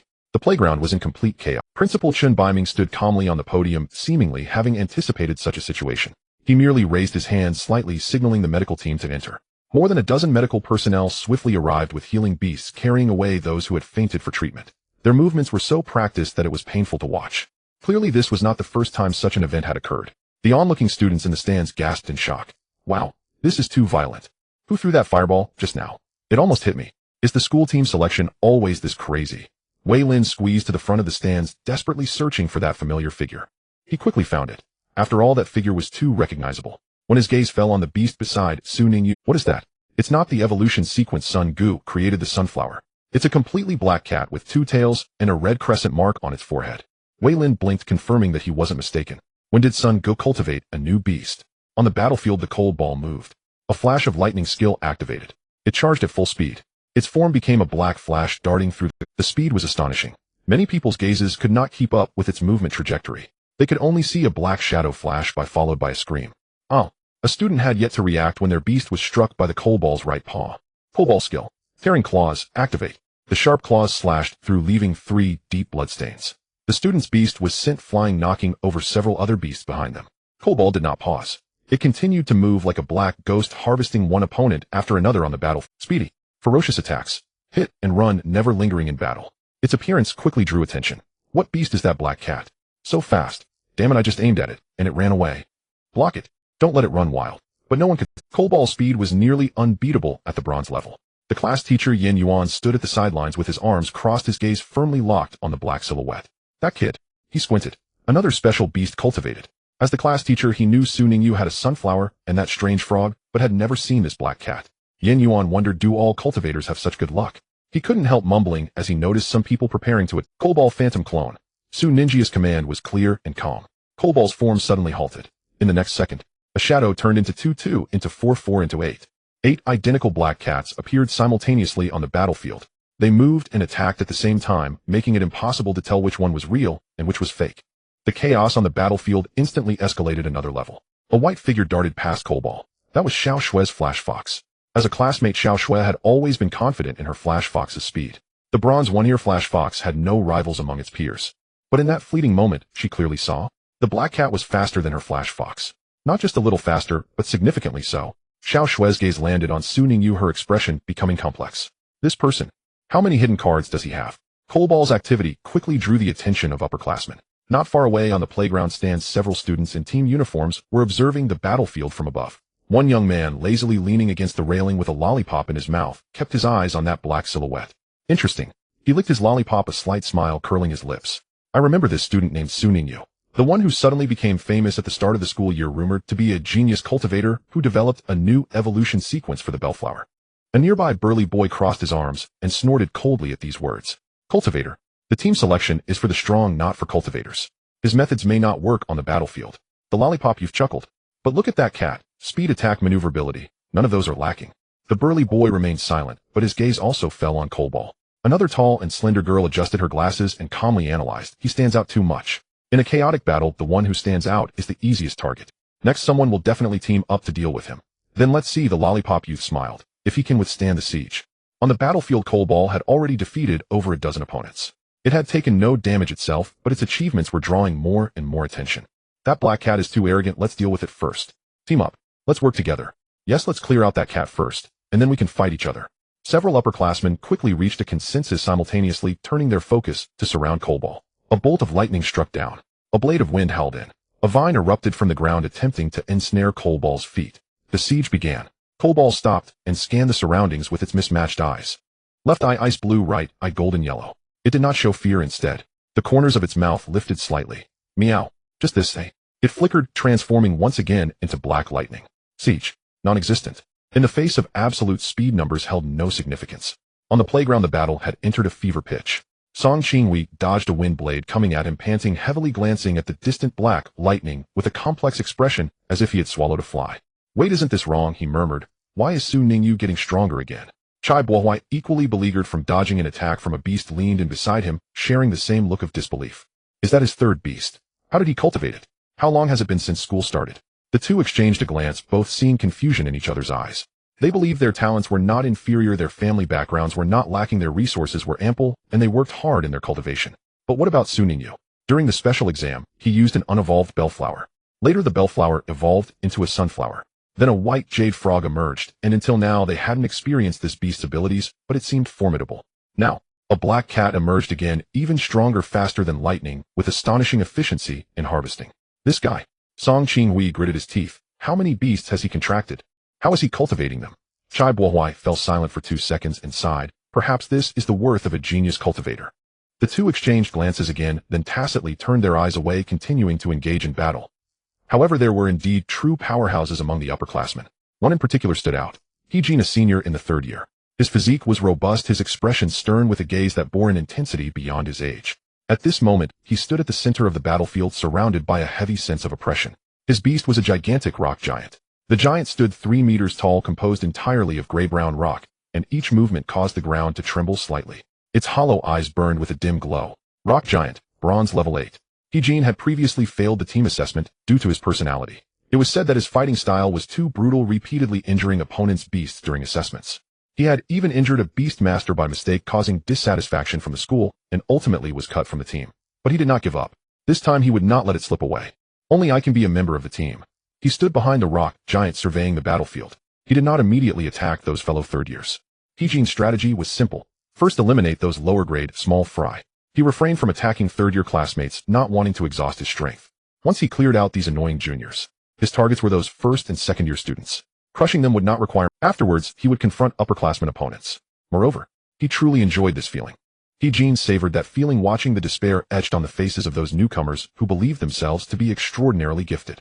This exhilarated and satisfied him. His gaze fell upon several familiar figures: Jiang Shanghua, Chai Bo-Wai, and a few others from the Special Operations class, all of whom became his primary targets of attention.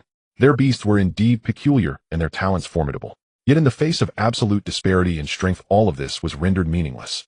Jiang Shanghua, the junior who possessed an angelic beast from the Caesar Federation. Chai Bo-Wai, the junior with an ice flame wolf. And then there were others from the Special Operations class. Eliminate them first. The rock giant took heavy steps toward those lower-year students. The rock giant's fist came crashing down. Boom, boom, boom. Each step felt like an earthquake. Jiang Shanghua had just repelled a beast when he felt an overwhelming sense of pressure descend. He looked up, his pupils contracting sharply. The massive figure of the rock giant was now right before him. Armored soldier, he commanded sharply. The silver-armored warrior immediately stood in front of him, raising its long sword to block. The rock giant swung its fist down. Boom. The armored soldier was struck to one knee, with fine cracks appearing on its blade. Jiang Shanghua gritted his teeth. Damn. On the other side, Chai Bo-Wai's ice flame wolf was also targeted by the rock giant. Though agile, it found its attacks nearly ineffective against such a colossal creature. In less than a minute, several members of the Special Operations class had already been knocked out of the arena by the rock giant. Yuan Lily stood at the edge watching this scene and sighed. She glanced at her steel star, then at the imposing rock giant, and decisively made a decision. I'm done playing. I never had the qualifications to compete for a place on the school team anyway. I won't let my beast suffer. Yet she did not, because Yuan Sheng, her brother, was watching her from the stands. She did not want to lose too disgracefully. Thus the steel star transformed, unfurling its cannon to fire at the rock giant, and then Yuan Lily rolled to the side to evade. Alright, just a show of effort will suffice. She brushed off the dust from her clothes. Now, let's see your performance. The chaotic battle rhythm accelerated. The disparity in strength quickly became apparent.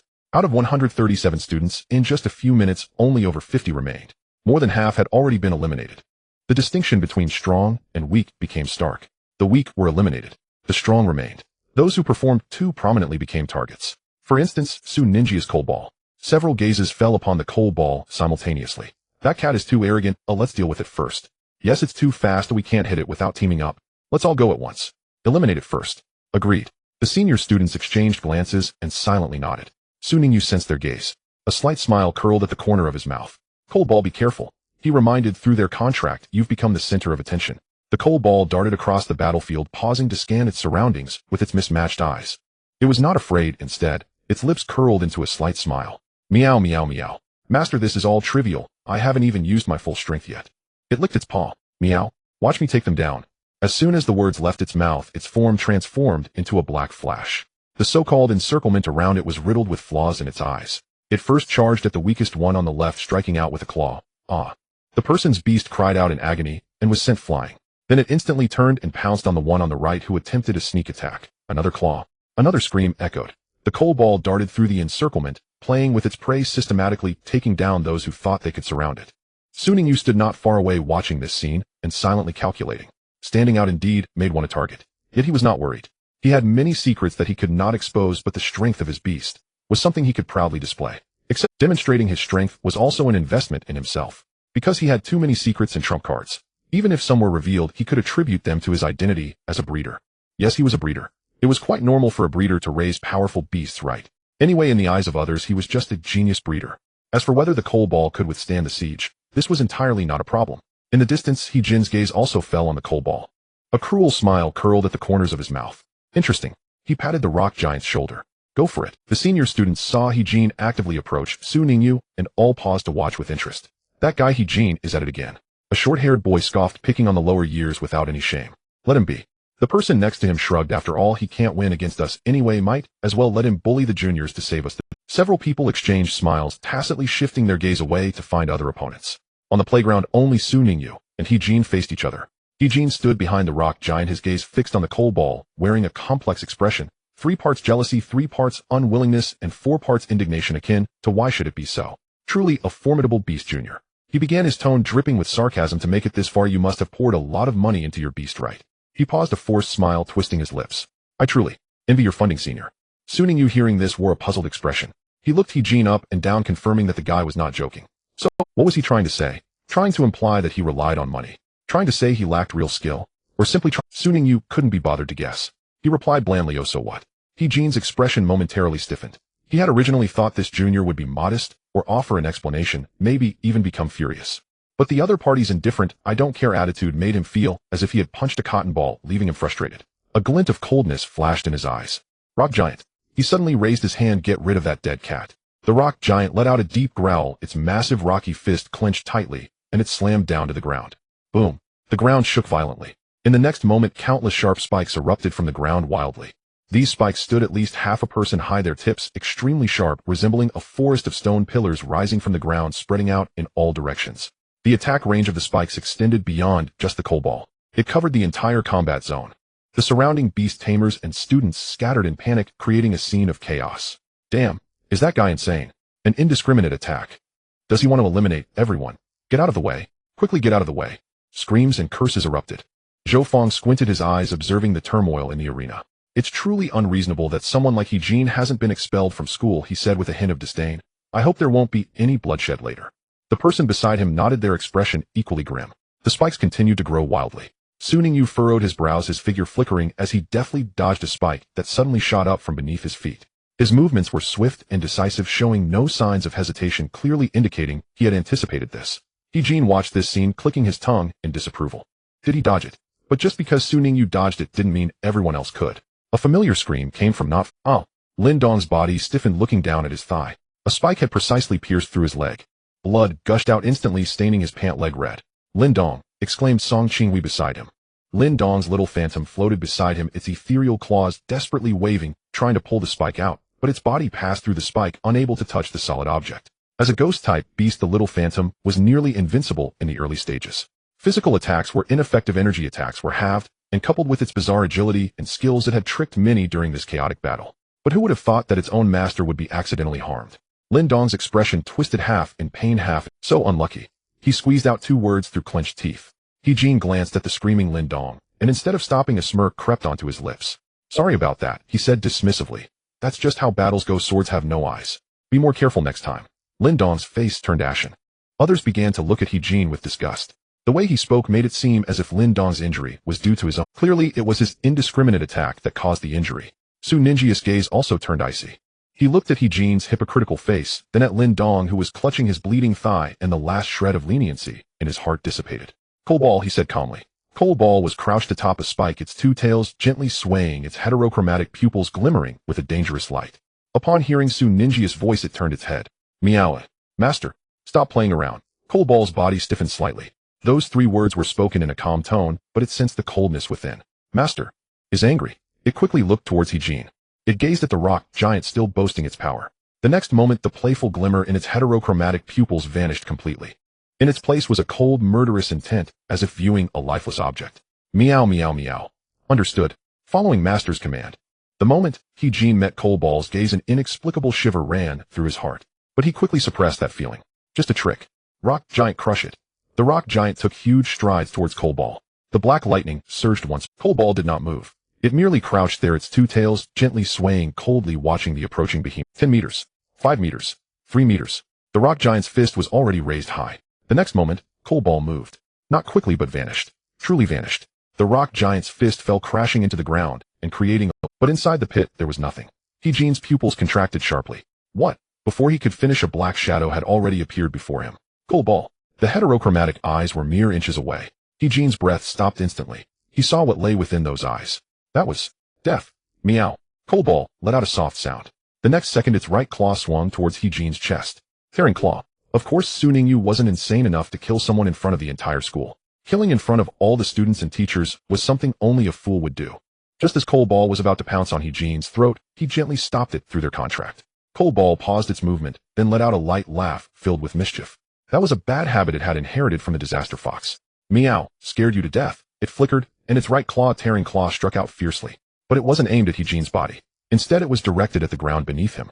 Crack. The hard ground was torn apart by this claw, deep cracks forming as debris flew and dust billowed.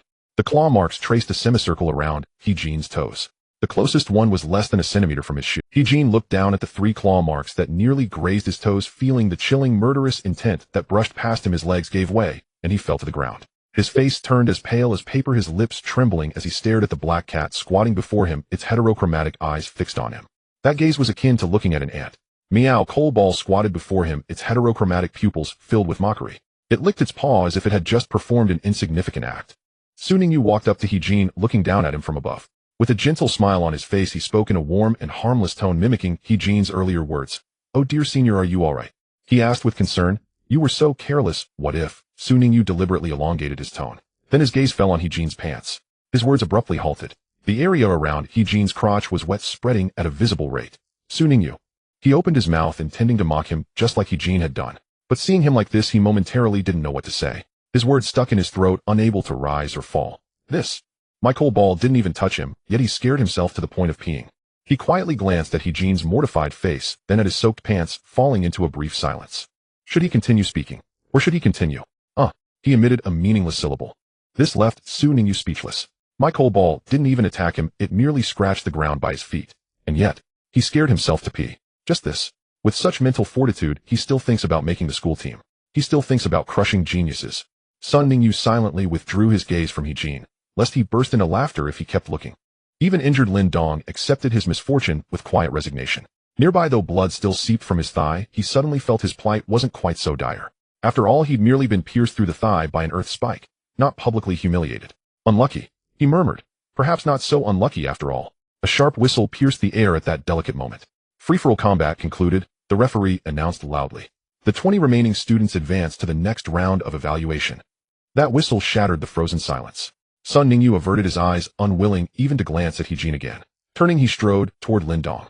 Behind him, Heejin remained slumped on the ground, his face shifting between ashen pallor and livid flush, his trousers damp and disgracefully stained, utterly humbled. From the crowd, muffled chuckles rose. Pete himself. No way, he actually wet himself. Wasn't he swaggering just moments ago? Though stifled, the laughter rang unmistakably in Heejin's ears. His complexion flushed crimson, then deepened to violet. Ningyu paid no heed. He knelt beside Lin Dong and studied the earth spike still embedded in his thigh. "Don't move," he said calmly. Then with a mere thought, the small bell floated forth, its aura now suffused with a gentle sacred radiance since absorbing the blossom's source crystal. Delicate golden petals unfurled beneath the sun, their stamen glowing with warm, soothing light. Summoned by Ningyu, it instantly understood its purpose. It glanced at Lin Dong's wound, its petals trembled faintly, chiming a crisp crystalline ding-ding. The healing chime activated. A soft golden luminescence descended, enveloping the wound. The deep, bloody gash piercing Lin Dong's thigh began closing visibly, skin knitting flesh, sealing all in seamless, miraculous haste. Simultaneously, the soothing innate ability spread imperceptibly, a silent spiritual ripple like spring breeze over still water, calming the agitation, fury, and schadenfreude rippling across the training ground. Silence fell, absolute, profound, as if an unseen hand had gently erased every trace of bitterness from their hearts. "Unlucky, unlucky, unlucky," Lin Dong muttered, but his voice held no longer the hollow edge of despair. Ningyu cast him a sidelong glance. "Not so unlucky. At least your vital center remains unscathed," Ningyu remarked coolly. "Should that be injured, your future happiness would vanish forever." Lin Dong's face turned instantly green. "Wah," he shrieked. "Heavens, I'm only 16. Ningyu, you're even more vicious than I imagined." Jiang Shanghua Chai Bohuai and Song Qinghui approached just as those words hung in the air, each casting Ningyu a distinctly peculiar look. They recalled his other identity, a talent cultivation instructor. It was said geniuses often possessed unconventional minds, and inevitably certain quirks. Could Ningyu's quirk be razor-sharp wit? Song Qinghui eyed Lin Dong's fully healed wound, then the hovering bell beside him. His eyes lit up with sudden, brilliant enthusiasm. "Thank heavens," he patted his chest. "With a healer like him on our side, we'll never need to queue at the infirmary again." Jiang Shanghua nodded, his gaze lingering thoughtfully upon the bell. Chai Bohuai crouched down without hesitation and prodded Lin Dong's healed thigh. "Does it hurt? Try poking yourself. I'm not injured." A brief, easy banter followed, lightening the mood. From the first-year Special Combat Class 5 students advanced the entire room 404 cohort. Ningyu, Lin Dong, Chai Bohuai, Jiang Shanghua, and Song Qinghui. All others, including Xiao Shui, Yuan Lily, and Hua Lian, were eliminated. Yuan Lily, however, seemed utterly unconcerned, waving cheerfully at Song Qinghui from the sidelines. "Go get him. Bring honor to our first-year class." Song Qinghui rolled his eyes. Just as the group prepared to leave the training ground for the next evaluation venue, A figure dashed straight towards Sun Ningyu. He-jin. His earlier shame and fury had twisted into a snarling grimace. Though an extra jacket now concealed the damp stain on his trousers, the lingering discomfort left him visibly tormented. He jabbed a trembling finger toward Sun Ningyu's nose, voice shrill. "You, stop right there." Everyone halted, turning their attention to the confrontation. His face burned scarlet, his outstretched finger quivered violently. "You tried to kill me just now," he roared. "That beast strike was aimed straight at my vitals. Students like you should be expelled, immediately." His voice swelled, drawing countless curious glances. Every eye fixed on He-jin now held layered complexity. Astonishment, disdain, theatrical amusement, and suppressed desperate laughter. "Has he no shame?" Turning blame back on the victim. Song Qingwei muttered under his breath. Chai Bo-hwai snorted coldly. "Men like him always fault others when they lose, and boast when they win. We've seen enough of such types." Lin Dong, still holding his thigh, couldn't help but interject. "He launched indiscriminate attacks first. That's how I got hurt." Sun Ningyu regarded the man before him. Recalling the earlier scene, He-jin's deliberate, reckless assault, Lin Dong's injury, and his subsequent dismissive shrug, as if to say, "You simply weren't careful enough." Now, having suffered only a momentary fright, He-jin demanded Sun Ningyu's expulsion. Such brazen, self-serving double standards were nothing short of extraordinary. "Senior brother," Sun Ningyu asked, voice guileless as a fawn, "I merely commanded my spirit beast to strike the ground. If you were startled, that is your own reaction, not my intent." He-jin's face flared crimson. "You." Moreover, Sun Ningyu cut in smoothly. "I believe senior brother himself once declared in combat blades hold no loyalty. Then why, when misfortune strikes you, does it become intolerable?" He paused, tilting his head slightly. "Senior brother, wouldn't that be considered hypocrisy?" He-jin sputtered, Why? Seeing He-jin still seething, Sun Ningyu shrugged indifferently. "If you remain dissatisfied, feel free to file a report with campus security." Muffled laughter rippled through the onlookers. He-jin's face darkened, first crimson, then purplish, finally near black. His mouth opened and closed, yet no sound emerged. Sun Ningyu did not spare him another glance. He turned and walked steadily toward the edge of the training ground, leaving He-jin alone, trembling violently where he stood. All this unfolded under the watchful eyes of the principal and the school's elite squad seated high in the stands. Chen Baiming sat upright in the presiding seat, hands folded calmly upon his knees, observing the scene below with serene, unwavering focus. When He-jin rushed forward to intercept Sun Ningyu, Chen Baiming's brow furrowed faintly. "This He-jin," he murmured, voice low and measured, "lacks composure. Such temperament makes greatness elusive." A nearby teacher nodded, slowly sighing. "Indeed, his cultivation foundation is solid, but his character. Last year's elite squad trial disqualified him for precisely this flaw. We'd hoped maturity might temper him this year. Yet here he remains, unchanged." Another teacher suddenly recalled something. "By the way, wasn't He-jin close friends with Luo Jinsong? Is Luo Jinsong a friend of He-jin?" Chen Baiming's brows furrowed, even tighter. "That's right," replied the teacher beside him. "Luo Jinsong has always been helping He-jin grow, and they share a close relationship. It's just a pity about Luo Jinsong." The atmosphere around became suddenly heavier upon mentioning his name. Luo Jinsong, a key member of the senior high school team, was exceptionally talented and personable, a promising candidate in the eyes of many. Yet he disappeared just a week into the school term, and when he was found again, he was already a cold corpse. His talent was plundered, and he had suffered torment before his death. As of now, the murderer has not been caught. "Haven't those people from Dongjun found out where those evil organizations are?" someone asked. Chen Baiming shook his head, his gaze directed toward the distant sky. "They have looked into it, but the other side is very well hidden. Last time someone dumped a recording and a corpse at the official's doorstep claiming to be from the Superbrain organization. But I've never heard of this Superbrain organization before. Investigating it is incredibly difficult. Things are becoming increasingly dangerous. It's not just our Yunmeng Star. Even the Sun and Moon Federation is starting to have frictions with the Dragon Rising Federation. I hope word doesn't come." He paused and spoke in a low voice. "I hope no more students face such situations." The chaotic first day finally came to an end. The list of 20 qualifiers has been determined, and the second round of assessments, pair battles, will take place in the afternoon. Sun Ningyu checked the time. There was still over an hour of rest left. "Let's go eat first," he said to the few people beside him. Lin Dong clutched his thigh. Although the wound had healed, the psychological shadow remained. "Eating is the best way to relieve stress. I want to have a good meal to shake off the fright." Song Qingwei rolled his eyes. "What are you scared of? You were the one injured, not the one who wet himself." Lin Dong replied. "Can you not bring that up?" "Which thing?" "That thing." "Which thing?" As the two bickered, they walked toward the cafeteria while Chai Bo-hwai and Jiang Shanghua followed behind, one expressionless, the other calm. Sun Ningyu walked at the back, a faint smile curling his lips. Although the assessment wasn't over yet, at least for now, he could relax a bit. Meanwhile, He-jin returned to the rest area and sat heavily in a chair, his face dark enough to drip water. The people around him kept their distance, no one daring to provoke him at this moment. His fists were clenched tightly, his nails digging into his flesh. "Sun Ningyu," he murmured, each word seeming to be squeezed out through his teeth. From childhood to now, he had always hated such people. Talented, lucky, surrounded by friends. Why? Why can these people easily obtain everything? While he has worked so hard and sacrificed so much, he is still treated. He recalled the scene from earlier. The black cat squatting before him, its heterochromatic eyes staring at him, as if looking. He was so scared that he fell to the ground. He was so scared that he wet his pants. In front of so many people. He-Jin's chest heaved violently, a glint of mad hatred flashing in his eyes. You all deserve to die, he murmured. Suddenly a strange smile crept across his lips. Aren't those people looking for extraordinarily talented beastmasters? He recalled a certain existence. A secret he had never told anyone. It was a month ago. That night he received a mysterious message. The sender claimed to be a member of a certain organization, stating they could help him fulfill his wish as long as he provided some information. At the time he was half in disbelief, but decided to reply thinking it was worth a shot. Later he met with those people once. They told him they were looking for extraordinarily talented beastmasters, and asked if he had suitable targets to provide. He-Jin hesitated for a moment, but nodded in the end. Because he thought of someone. Luo Jinsong. The one who had always helped him, who had always cared for him, yet whom he loathed deeply. On the surface, Luo Jinsong was his friend, often training him and helping him solve troubles. But to He-Jin those so-called helps were merely displays. Showing off his talent. Showing off his strength. Showing off how amazing he was. Every time Luo Jinsong helped him, He-Jin felt as if the other was merely charitying him, mocking his incompetence. He hated Luo Jinsong. Hated him to the core. So when those people asked if he had a suitable target, he unhesitatingly mentioned Luo Jinsong's name. Then not long after Luo Jinsong died.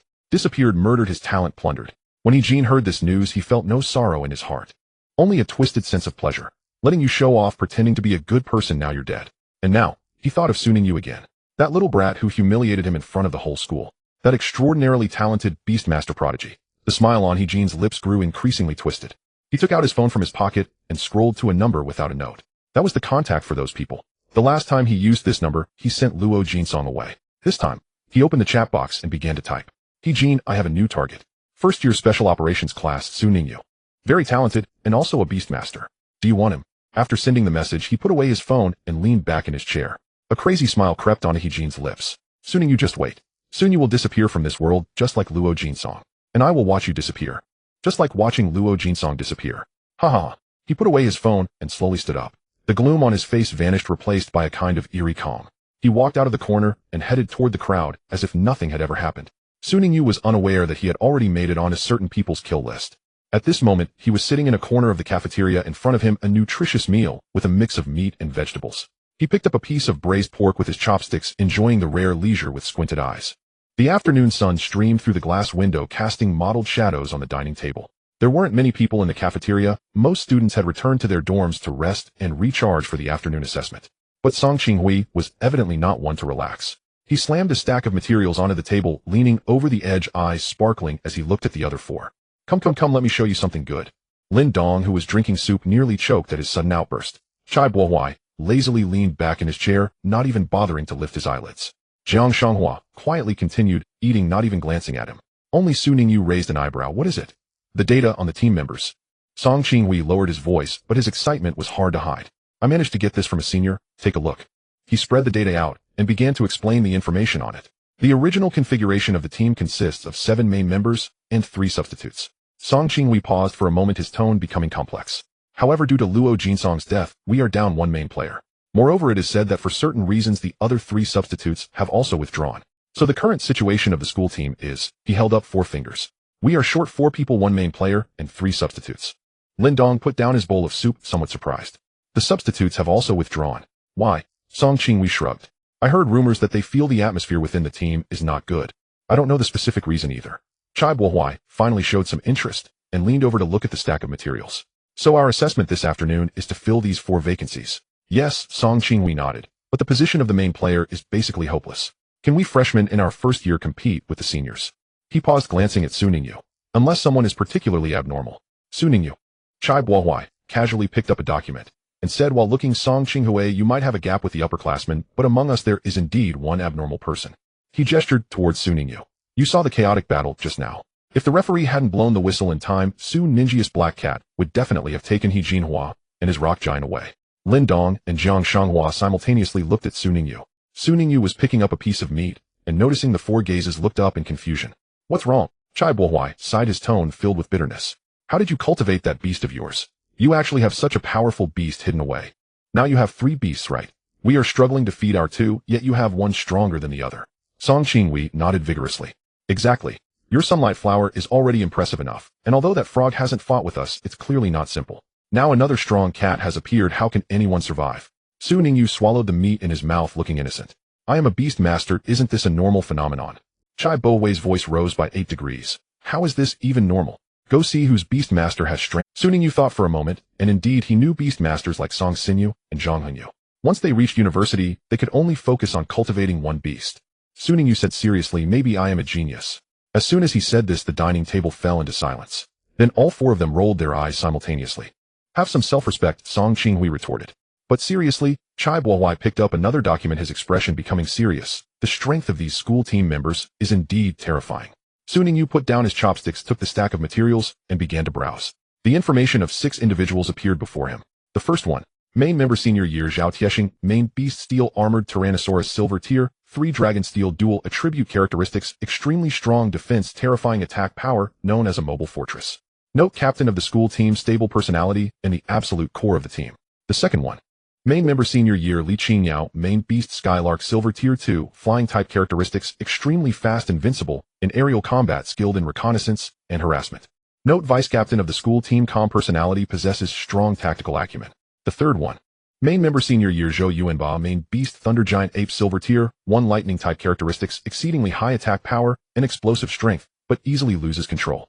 Note, this person has a fiery temper, but his strength is indeed formidable. The fourth one, main member senior year Lu Qian, main beast phantom fox silver tier, 1 fairy type characteristics, skilled in illusions and control, making it hard to guard against. Note, lively personality. The fifth one, main member senior year Zhou Ziong, main beast shadow blade mantis silver tier, 1 bug type characteristics, extremely fast, very fierce attacks, skilled in ambush and guerrilla tactics. Note, strange personality, unconventional thoughts. The sixth one, main member senior year Wang Taizhu, main beast rock armored turtle silver tier, 1 ground type characteristics, defense only second to Zhao Tiexing, extremely strong endurance. Note, taciturn but very reliable. The seventh one, substitute member senior year Sun Xiaomei beast healing rabbit bronze tier 6 light type characteristics, the only main level healing beast the team's healer. Note, due to Luo Jinsong's death, has already applied to withdraw from the school team, currently pending. Su Ningyu flipped through the pages, his gaze becoming increasingly serious. All of these members' main beasts are uniformly silver tier. Of course, there are also their other beast strengths. These are all real high-tier combat power. Compared to them, our bronze tier 6 coal ball indeed has a gap. Do you see? Song Qinghui sighed. If we want to join the school team, we only have a bit of hope as substitutes. Main players, don't even think about it. Chai Bo-wei nodded. Moreover, there are only 3 positions for substitutes. The 5 of us from the first-year elite class, plus those from the second and third years, there are at least a dozen people competing for those 2 spots. Lin Dong raised his hand weakly. So, do we have hope? Everyone fell silent. Then they looked at Su Ningyu again. Su Ningyu put down the materials and picked up a teacup to take a sip. Let's give it a try. His tone was calm. If we can't win, well, treat it as experience accumulation. If we can win, he paused, a slight smile appearing at the corner of his mouth. Then we're in. The 4 of them looked at his nonchalant demeanor, momentarily unsure of what to say. Chai Bo-wei suddenly felt that his earlier remarks about the gap seemed a bit unnecessary. This guy simply doesn't take the gap seriously. He looked over each one silently, noting their characteristics and abilities. Regardless, these might be his teammates or opponents in the future. It's always good to understand them in advance. By the way, Song Qinghui suddenly remembered something and pointed at Zhou Ziang's information. You guys should have seen this person just now. Su Ningyu was taken aback. Seen him? The one who was standing on the platform eating lollipops during the chaotic battle. Song Qinghui gestured. That nonchalant look, it's clear he's not a serious person. Su Ningyu thought for a moment. Indeed, there was such a person. When He Jinhua was targeting them, that person stood in the distance sucking on a lollipop, looking like he was watching a show. He is a main player of the school team. Lin Dong was astonished. Yes, Song Qinghui nodded. Don't be fooled by his nonchalant demeanor. He is very strong. It seems that the school team indeed has hidden talents. He withdrew his thoughts and continued eating. There was still a battle assessment in the afternoon, and he needed to maintain his stamina. As for whether He Jinhua would pull any tricks, he glanced at his phone. Just now the coal ball seemed to mention some strange things in its thoughts. But those can wait until after the assessment. The afternoon assessment began on time. 20 students who had fought their way out of the chaos now stood in the center of the playground, their eyes fixed intensely on the high platform ahead. 4 spots on the school team. 20 candidates vying for 4. The level of competition was intense, to say the least. For a first-year student like Su Ningyu, this was indeed a tremendous challenge. Most of those on the field were upperclassmen from the second and third years, their experience, strength, and beast taming levels generally surpassing theirs. Yet no one flinched. For those 4 spots, everyone was willing to give their all. The benefits of becoming a member of the school team were simply too many. Firstly, the most direct benefit was representing Beichen High School in the upcoming 100 School Alliance. That was a stage where all high schools from the entire East County competed together. It was honor, it was qualification, and it was opportunity. Excelling in such a competition could even lead to direct admission from top beast-taming universities. Secondly, there were the material rewards from the school. Team members received additional resource allocations every month. Energy crystals, nutrient potions, rare materials. These items were expensive when purchased externally. There were also hidden benefits. For instance, the academic performance requirements could be relaxed. Additionally, they could enter and exit the school freely, training and nurturing their beasts outside without the restrictions faced by regular students. These conditions were a tremendous temptation for any beast master wishing to grow stronger. Everyone stay focused. Song Qingwei took a deep breath. Let's give it our all. Lin Dong muttered beside him, please let me in. At that moment a message came through. Due to Heejin's excessive behavior this morning after discussion by the school, it has been decided to revoke his qualification to compete. The teacher announcing this news had an expressionless face. Therefore in the first round one person will have a bye. Lin Dong's eyes instantly lit up. A bye? A bye? Song Qingwei became excited as well. Please let me draw the bye. This might allow me to advance directly to the next round. Several people stepped forward to draw lots. Su Ningyu was the last to reach and pulling out a slip of paper from the box. Opening it, it clearly read 2 characters by Lin Dong, Song Qinghui, Chai Bohuai, Jiang Shanghua. The 4 of them turned to look at Su Ningyu in unison. Su Ningyu looked up, meeting the 4 complex gazes, and smiled slightly. It seems that the goddess of luck is on my side. Lin Dong stared intently at the lucky frog atop his head. The white jade-like frog leisurely squatted on Su Ninjia's head, its amber eyes half-closed, wearing an expression of hidden prowess and fame. Su Ningyu. Lin Dong spoke softly. Did you use some external force? I have a feeling there's another reason you summoned this frog. Su Ninjia's gaze slightly shifted. What are you talking about? Luck isn't something I can control. Yet he knew the lucky frog's talent. Fortune comes, although it could not directly alter the results of the draw, could subtly influence the probabilities. It made the originally random by more likely to fall upon him. Lin Dong stared at him for 3 seconds, finding no evidence, and had to give up. Damn, I wish I had such luck. Lin Dong faced off against a senior from the 3rd year in his first match. He gave it his all, employing all sorts of ghostly tricks, but ultimately he was crushed by the opponent's flame-type beast's overwhelming strength, suffering a regrettable defeat. Chai Bohuai's situation was similar. His ice flame wolf fought fiercely, but his opponent's beast was a ground type with attributes countering his own. After 10 minutes of holding on, he still lost. Song Qingwei fared the worst. His storm sparrow, as soon as it entered the arena, was relentlessly pursued by the opponent's lightning-type beast, and within 3 minutes, he was left in a pitiful state of defeat. His little steel crow squawked nearby, not knowing whether it was cheering him on or mocking him. Among the 4, the only one who lasted longer was Jiang Shanghua. His armored soldier displayed astonishing combat power, its close combat skills shining in front of everyone. The silver soldier from the Caesar Federation, like an assassin on the battlefield, dodged and counterattacked, repeatedly forcing a senior from the 3rd year into a corner. However, in the end, he still lost. The opponent's beast was a bronze 8th tier Gale Eagle, too fast with too wide an attack range. No matter how strong the armored soldier was, it couldn't catch up to a bird that could fly. Jiang Shanghua recalled his beast expressionless as he left the field. Yet his performance had made many remember him. For a first-year student to compete at such a level against 3rd-year seniors was no small feat. The first round concluded. 10 advanced. Of those, 6 were 3rd-year students, 2 were 2nd-year students, and 1 was a 1st year. Su Ningyu. All other 1st-year students were defeated. Only 10 remained on the field. 9 upperclassmen from the 2nd and 3rd years, along with Su Ningyu, who had advanced with a bye. The gazes of the 9 subtly swept over this lone, surviving 1st-year student. That 1st-year student who got a bye. That's him. What luck he has. Luck is also a part of strength. He'll show his true colors in the next round. The glances of the 9 were mostly filled with a hint of disdain. Their expressions varied, some were dismissive, some were curious, and others were contemplative. Although Su Ninjia's cold ball performed stunningly in the morning's chaos, nearly eliminating Heejin, he had not truly faced off against Heejin's rock giant to determine a clear winner.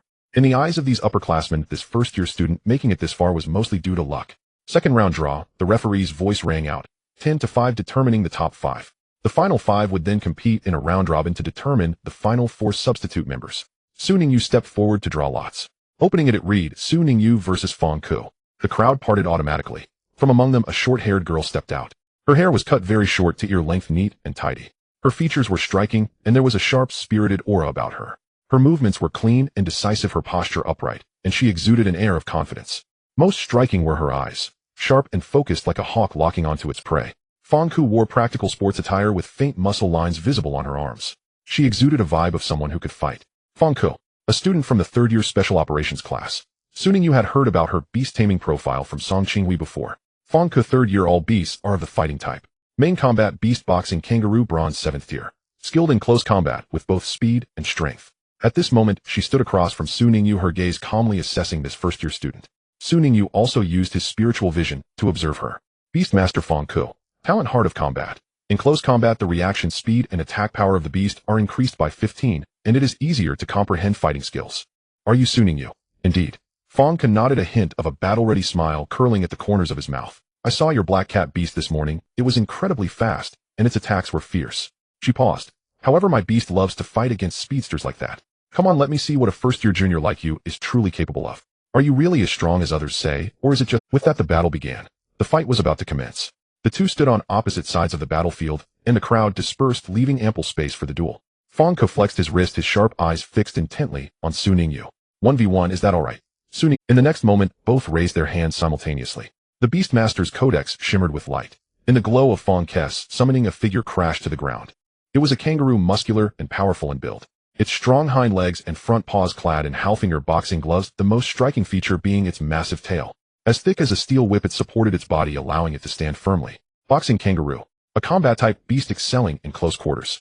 Its innate ability jump allowed it to leap dozens of meters with ease, and combined with the rapid punch skill, it could unleash a flurry of punches in an instant, leaving opponents defenseless. Bronze rank 6. Meanwhile, on Su Ninju's side, the light faded away. Everyone was stunned. It was not the stunning black two-tailed cat from the chaotic battle. Instead it was Little Bell, golden petals burning flames, and 3 leaf-like wings unfurled gracefully.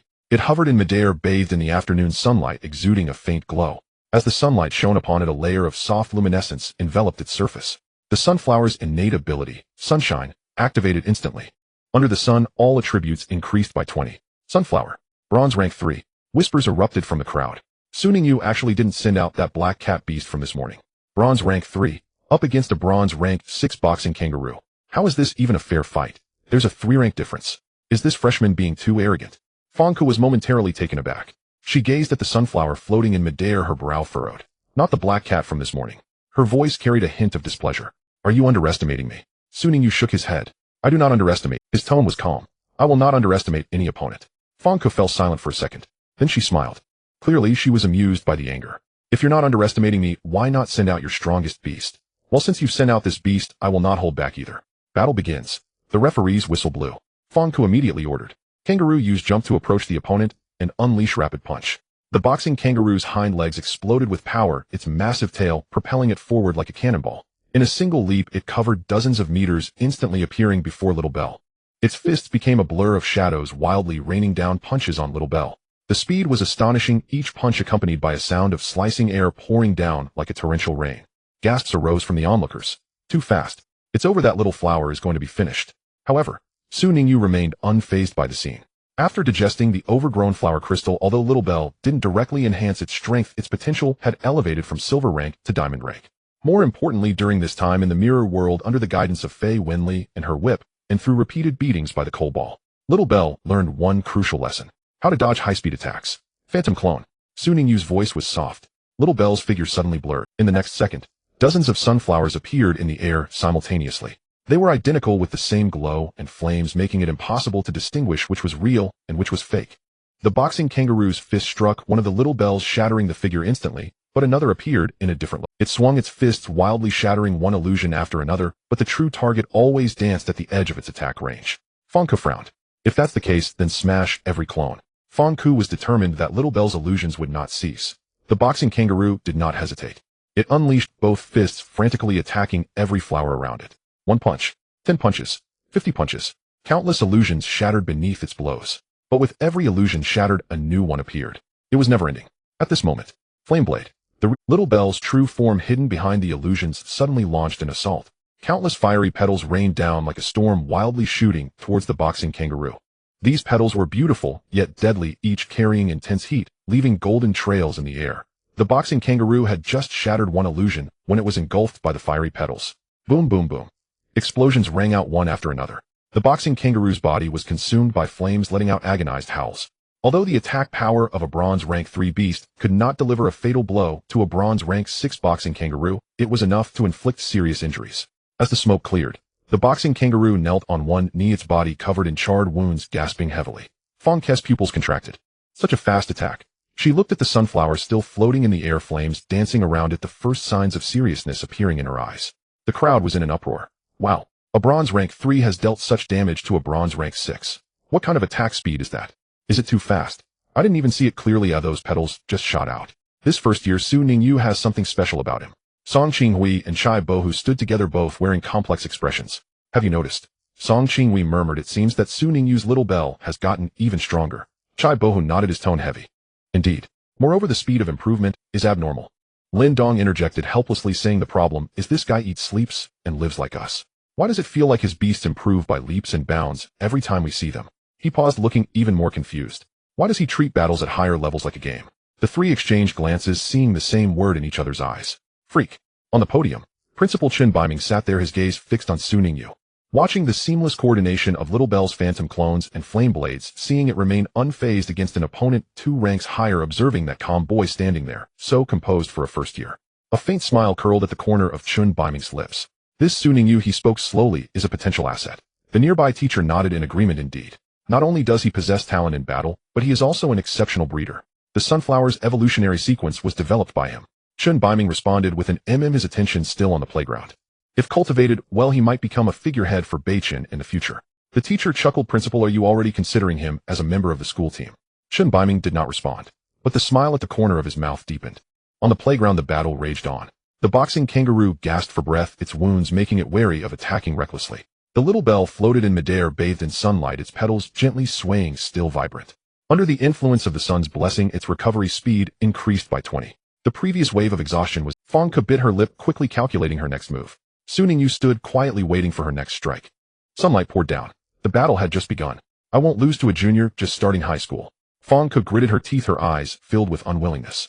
She admitted she had underestimated this sunflower. Initially she thought it was just a beast adept at long-range consumption. She believed she could easily resolve it in close combat.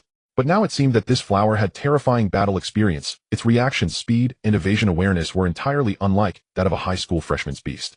But she could not afford to lose. She had her reasons for not being able to lose. To make the school team, Fong Ke had prepared for 2 whole years. She trained every day before dawn and was the last to leave the training ground at night. All those sweat, all those pains, all those nights, she persisted alone. It could not be in vain here. Fong Ke, boxing kangaroo, since that's the case, let's use our secret technique. The boxing kangaroo turned its head, looking at its master. A look of uncertainty was clearly written on its furry face. Do we really have to do this? Fong Ke's gaze was incredibly determined. We cannot lose. The boxing kangaroo fell silent. Then its expression changed. Flames began to ignite in its eyes. It was not a skill but willpower. Su Ningyu keenly sensed that a subtle change had occurred in the aura between Fong Ke and her beast. That kind of tacit understanding, that synchronized breathing, that momentum of giving everything. Secret technique. He raised an eyebrow slightly.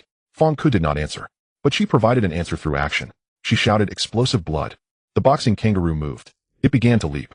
Not an ordinary leap, but a highly rhythmic jump, each one faster than the last. 1 jump, 2 jumps, 3 jumps. The speed increased rapidly until it was so fast that only an afterimage could be seen. White mist sprayed out from around the boxing kangaroo's body.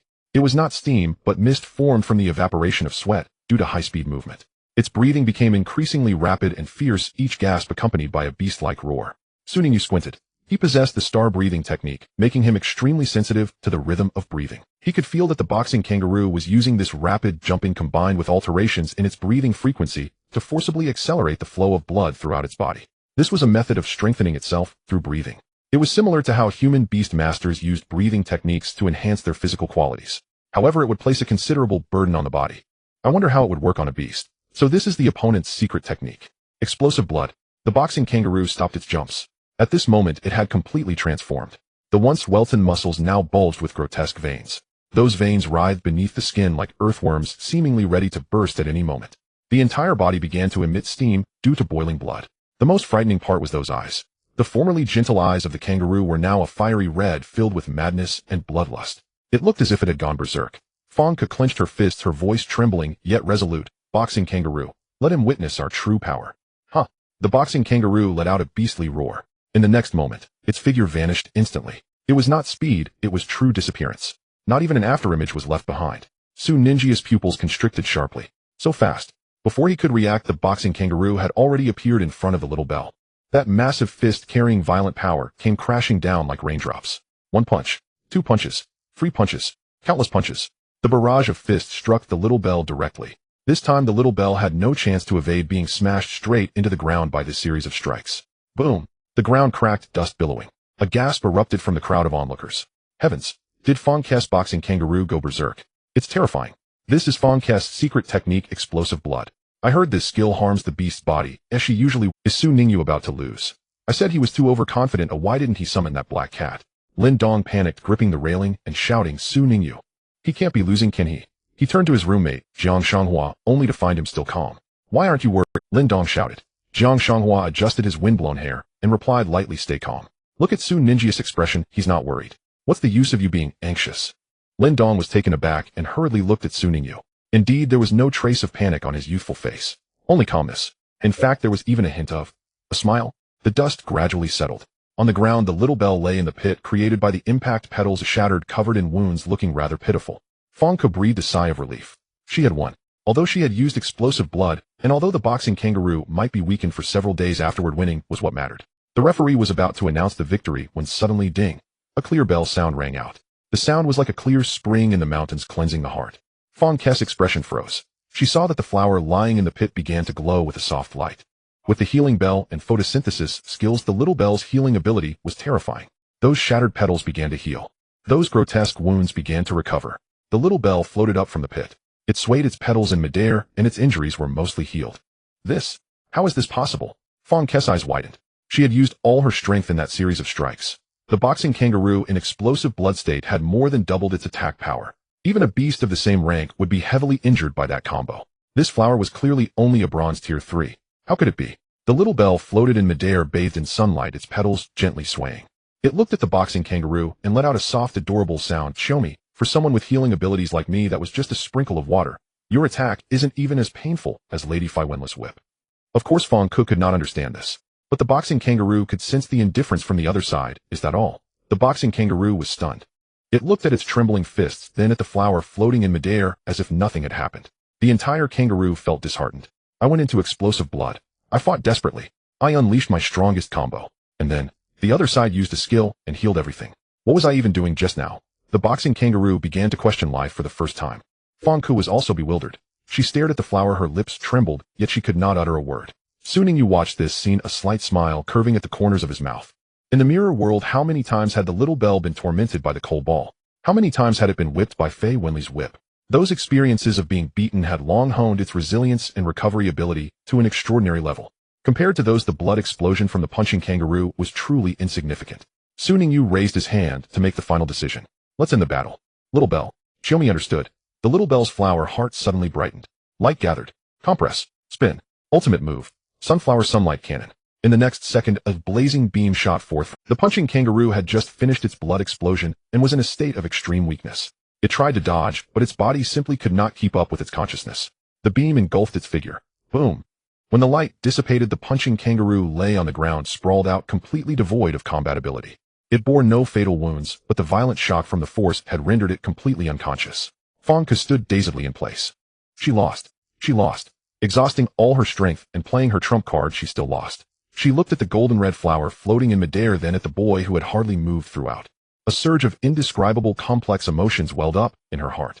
Su Ningyu did not look at her. He merely waved to the little bell. Xiaomi, the little bell, floated back to his side, landing on his shoulder and brushing its petals against his face.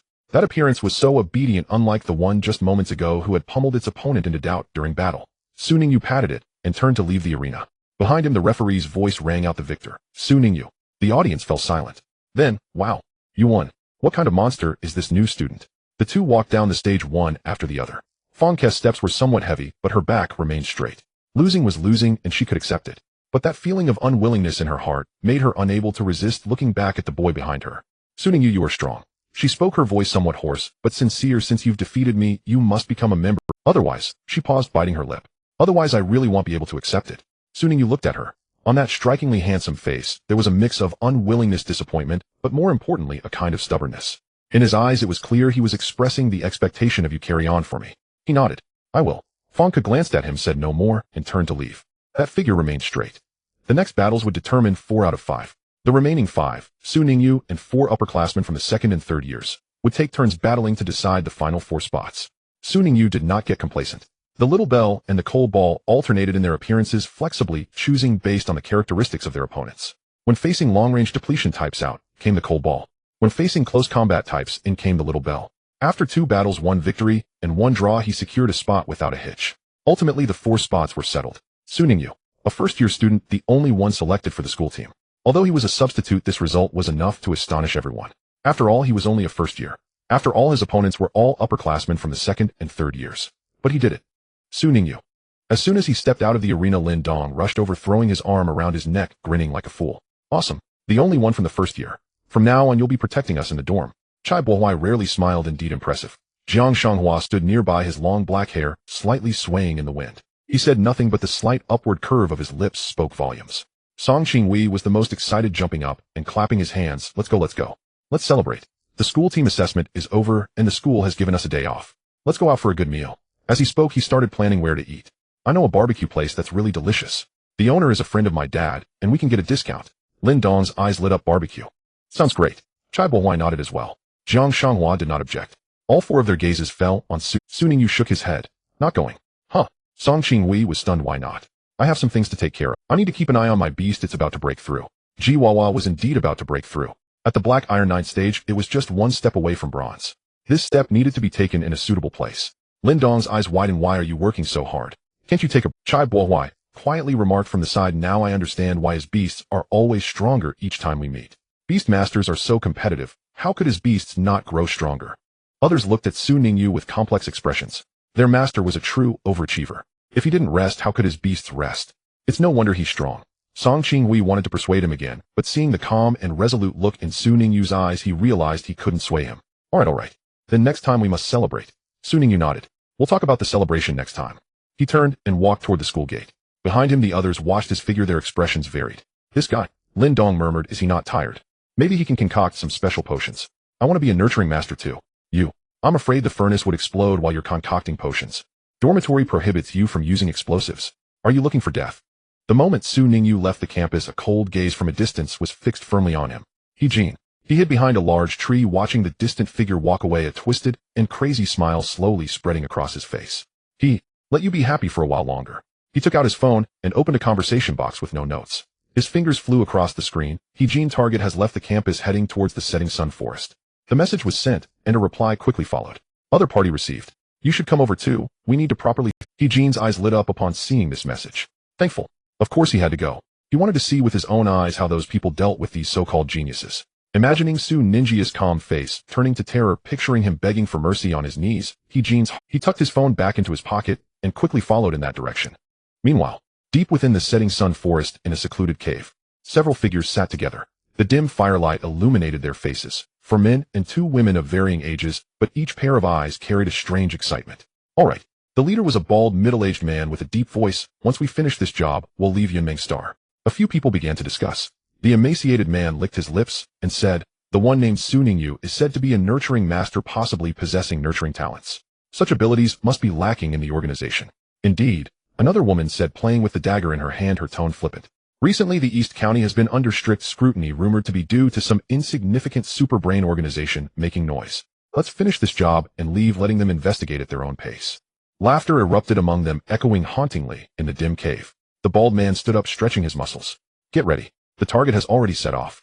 We'll act as soon as he arrives. In the darkness, several pairs of eyes lit up simultaneously, like wolves waiting for their prey. At the edge of the sunset forest, Su Ningyu stopped, raising his head to look at the dense woods ahead. The afterglow of the setting sun bathed the treetops, casting a golden hue over the entire forest. He took a deep breath. Ji Wawa squatted on his shoulder, its little paws gripping his clothing, its dark, bean-like eyes filled with anticipation. Quack! Are we about to break through? Su Ningyu nodded. Find a quiet place and prepare well. He stepped forward into the forest. In the evening of sunset forest, the light dimmed and the mist thickened. Tall trees cast mottled shadows, and distant low growls of beast tamers could occasionally be heard. Su Ningyu walked at a measured pace, as if he were simply looking for a breakthrough place for Jiwawa. But he knew very well, at the moment he stepped out of the school gate, the talent of divine concealment had been triggered. Someone was watching him, and not just one. He assumed it was those forgetful guys from the Super Brain organization. After all, the last 2 had already been dealt with, having a few more was no big deal. Just right, Jiwawa needed some experience for its breakthrough. However, not long after entering the forest, Su Jr., a familiar voice came from behind. Su Ningyu paused and turned around. Heejin, the guy who had just been publicly humiliated and scared in front of everyone during the school team selection, stood not far away, wearing a fake smile of coincidence. Su Ningyu raised an eyebrow slightly. He didn't respond immediately, but quietly released his awareness. The feedback from the divine concealment talent became clearer. In the distance deep within the dense forest, several obscure auras were lurking. The malice emanating from those people was almost identical to the excitement that Hijin was desperately trying to conceal. So, these people aren't from the Super Brain organization. Did Hijin bring them? Su Ningyu sneered inwardly but maintained a calm exterior. Through his contract, he quietly conveyed an idea to Chihuahua. Chihuahua squatted on his head, its amber eyes slightly squinted as the evil Chihuahua talent quietly activated, ready to unleash. Then Su Ningyu revealed a harmless smile. So it's Senior He. His tone was gentle, even carrying a hint of surprise. You also came to Sunset Forest. What a coincidence. Hijin's smile froze for a moment. Coincidence? What a joke. I came to see how you die. Malice surged within him as he began to imagine the scene of Su Ningyu being captured, tortured, and screaming by them. However, at the very moment this thought arose, an indescribable feeling of nausea surged from the depths of his mouth. You. Hijin suddenly bent over, covering his mouth with both hands, his face turning pale instantly. That sensation felt as if someone had forcefully stuffed something indescribable into his mouth and was pressing down hard, forcing him to swallow. Ugh. He retched continuously, tears streaming down his face. Su Ningyu watched this scene, the corners of his mouth slightly curling up. It was confirmed. This guy meant no good. Moreover, it wasn't just him. In the distance deep within the forest, retching sounds began to echo. You cough cough. Ugh. What the hell, you? The sounds came one after another, as if someone in that forest was collectively poisoned. Chihuahua squatted on Su Ninjia's head, its amber eyes filled with pride. Quack quack. It called out twice, which roughly translated to, looks like there's quite a bit of malice. My talent has worked again. The retching sounds soon alerted the lurkers. They were not fools. The simultaneous emergence of such a peculiar symptom among everyone was certainly not a coincidence. No need to hide. A deep voice came from the forest, filled with anger and caution. This guy has clearly sensed us. With rustling sounds, several figures emerged from the shadows of the trees. There were a total of 6 people. Leading them was a bald man dressed in a dark coat, his expression sinister. Beside him was a jet-black beast resembling a cheetah, its eyes glowing with eerie red light, currently fixated on Su Ningyu. The others were similarly attired, sharing the same chilling and dangerous aura. Clearly not good people. But what caught Su Ninjia's attention the most was their appearance. They were not typical faces found in the Dragon Tiger Federation. Their features were deeper, their contours sharper, exuding an exotic aura. He had seen this appearance before. On the starship. Those from the Truth Society. But these people were clearly not from the same group he had encountered on the starship. There are more than one group from the Truth Society. Su Ninjia's mind raced, but his expression remained calm. He glanced at Hijin. At this moment, Hijin had just recovered from retching, his face still bearing an abnormal pallor, but the excitement in his eyes was unmistakable. Hijin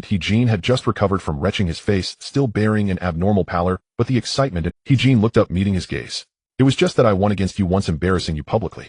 Su Ningyu enunciated. Is your grudge so small that you would invite the Truth Society to take revenge on me? Hijin froze for a moment. Then he laughed. The smile was twisted, frenzied, carrying a pathological satisfaction. Small-minded. He mumbled, then suddenly raised his voice. I can't stand anyone having better talents than me. What's wrong with that? His expression grew increasingly ferocious. You and Luo Jinsong are the same, both geniuses, both praised by others, effortlessly obtaining everything I did. Why should it be like this? Why can you all do anything while I have worked so hard only to be trampled underfoot? He pointed at Su Ningyu, his voice sharp. You all deserve to die. Luo Jinsong is dead, brutally killed by the Truth Society. Do you know how happy I am? Now. His mouth twisted into a grin that was grotesque to the extreme. It's your turn. Ha ha ha. His maniacal laughter echoed through the forest. Pitiful, Su Ningyu said. Hijin's laughter came to an abrupt halt. What did you say? I said you're pitiful. Su Ningyu looked at him, his tone utterly calm. Jealous to the point of wanting to kill, yet unaware that you're merely a tool. Hearing Su Ninjia's words, Hijin was momentarily taken aback. What do you mean? Su Ningyu did not respond. He merely looked at the still cackling fool with an expression of disbelief. Explaining to a fool is a waste of breath. It's better to end this quickly. Chihuahua is waiting to advance. The 6 members of the Truth Society had completely surrounded them. They had long since summoned their beast companions. 6 beasts of various forms appeared in the forest. Some were shrouded in black mist, some had eerie red gleams in their eyes, while others were massive, exuding an oppressive aura that made it hard to breathe.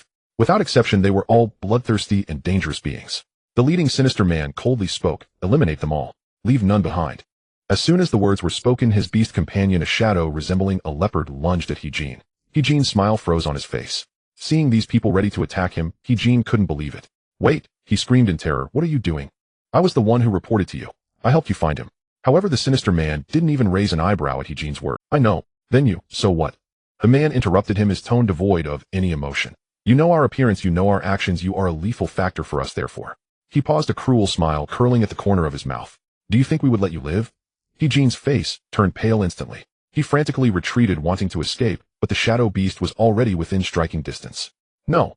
I can help you continue to find talented individuals. I know many students from Beichin. I know their schedule. I know when they are alone. I can join you, just spare me. However, what answered him was the shadow's sharp claws. Pooh! A dull sound echoed. In an instant, He-Jin's head shattered like a ripe watermelon. Blood and brains splattered everywhere. The headless corpse swayed a couple of times before crashing to the ground. Ningyu stood not far away witnessing all of it. He had the power to stop it, but he didn't. Why save He-Jin? The one who led the Truth Society to kill him was clearly an enemy. Be merciful to an enemy. He certainly wasn't that kind-hearted. One down. The sinister man retracted his gaze, looking at Ningyu with a scrutinizing and greedy gaze. Next is you, little guy. His lips curled into a smile. Ningyu, a first-year student from Beichin, a genius cultivator who has cultivated the new evolutionary sequence known as Sunlight Flower. Your talent must be in cultivation, right? The Truth Society just happens to lack someone with your talent. Come with us. Ningyu looked at the man's self-satisfied face, feeling irritated and unwilling to continue stalling. He had things to do. He gently spoke. Fei Winley resolved this quickly. No waiting. Crack. The sound of shattering glass exploded in this space. Before the 6 members of the Truth Society could react, they felt the world before them shatter suddenly. The world flipped upside down. In the next second, they were no longer in the sunset forest, surrounded by endless mirrors. In the mirrors, their reflections were illuminated. Countless versions of themselves looked on in horror. What is this? The sinister man's face changed dramatically, wanting to counterattack. But in the mirror world, Fei Winley was like a deity. Fei Winley slowly floated out from a massive mirror, her amethyst-like eyes coldly observing them. The pressure of the golden ninth stage descended like a collapsing sky. Dare to harm my master. Her voice was ethereal and cold. Die. In the next second, countless mirror lights burst forth simultaneously. The 6 members of the Truth Society, along with their beast companions, didn't even have time to scream before being completely engulfed by the light. 3 seconds later, the mirror world returned to calm. Fei Winley clapped her hands and floated back to Su Ninja's side. Master, it's resolved. Ningyu nodded, looking at He-Jin's corpse. The headless body lay in a pool of blood. Ningyu thought for a moment, but did not want to be implicated because of this corpse. He said to Jiwawa, take care of this. Jiwawa squatted on his head, puffing out its cheeks. Flame eruption. Fiery flames erupted, instantly engulfing He-Jin's corpse. In the light of the fire, all the sins, jealousy, and madness turned to ashes. The wind blew, scattering the ashes. Nothing was left. All right. Ningyu clapped his hands and turned to look deeper into the forest. Next, let's go level up. Jiwawa's eyes brightened, letting out an excited croak. By the time Ningyu returned to the school dormitory, it was already late at night. Lin Dong and the others were chatting in the living room, and upon seeing him return, they all greeted him. You're back? Finished up? Ningyu nodded. Lin Dong leaned over, glancing at the top of his head. Jiwawa was still squatting there, but its aura had completely changed. That fluctuation. Bronze first stage. Lin Dong's eyes widened. Jiwawa raised its head, its amber eyes filled with pride. That's right, this lord is now at the bronze level. Lin Dong fell silent for 3 seconds. He stared at Jiwawa atop Su Ninja's head, which clearly emanated a stronger aura, then looked at Su Ninja's nonchalant face, ultimately deciding to give up thinking. Forget it, I can't compare with a freak. It's only been a day and his other beast has already leveled up to bronze. He had been grinding with his little ghost for almost a month and was still stuck at bronze first stage. He quietly leaned into Su Ninja's ear, lowering his voice, glancing around like a thief, confirming that Chai Bohuai and Song Qinghui were not eavesdropping before speaking. Ningyu, don't hide it, tell me the truth. Do you have a magical pill to quickly enhance beast strength? Su Ningyu raised an eyebrow at him. Lin Dong grew more animated. Look, the nutritional potion you made for Song Qinghui, his 2 picky birds are thriving on it. So can you also concoct potions to enhance the strength of other beasts? For example, he thought of something, and the Beast Companion Codex emitted a glow. Little ghost floated out. It was a ghost-type beast, entirely snow-white, resembling a sunny doll with a round body and a long wet tongue hanging down its hollow big eyes, staring straight ahead, looking as terrifying as it could be. But at this moment, this seemingly terrifying little ghost was looking at Su Ningyu with its pair of hollow big eyes full of pity, its tongue wagging, as if it were a little dog begging for food. Lin Dong rubbed his hands, his face full of smiles. Ningyu, look at my little ghost, it's been with me for so long, and it hasn't even reached bronze second stage. Could you also enhance its strength? Su Ningyu glanced at Lin Dong, then at the little ghost, trying hard to look cute. Indeed, the potion manual contained potions that could enhance strength. However, the production process was quite troublesome. Different attributes required different potions to be crafted. As long as you can find special spiritual plants for ghost-type beast taming, such as nethergrass soul crystal flower or ghost face mushroom, there is a way for your little ghost to grow stronger. But, Lin Dong's eyes lit up instantly, really. However, Su Ningyu changed the subject, his tone becoming serious. Potions are ultimately external forces, and one cannot rely on them for long. If your little ghost is about to break through a bottleneck, using a bit of assistance is fine. However, training and accumulation are still essential. Relying solely on potions to increase strength is superficial. Got it. Lin Dong nodded vigorously, a look of understanding on his face. I'll check what these spiritual plants look like and head to the Sunset Forest this weekend for luck. Su Ningyu nodded and said no more. Back in the dorm room, he closed the door behind him, confirmed it was locked, and then looked at the full-length mirror in the corner. The mirror rippled like water, and he stepped in. In the mirror world, Fei Wenli was sitting on a swing she crafted, swinging her little feet while playing with a few things. Seeing Su Ningyu enter, she smiled sweetly. Master, all the spoils are here.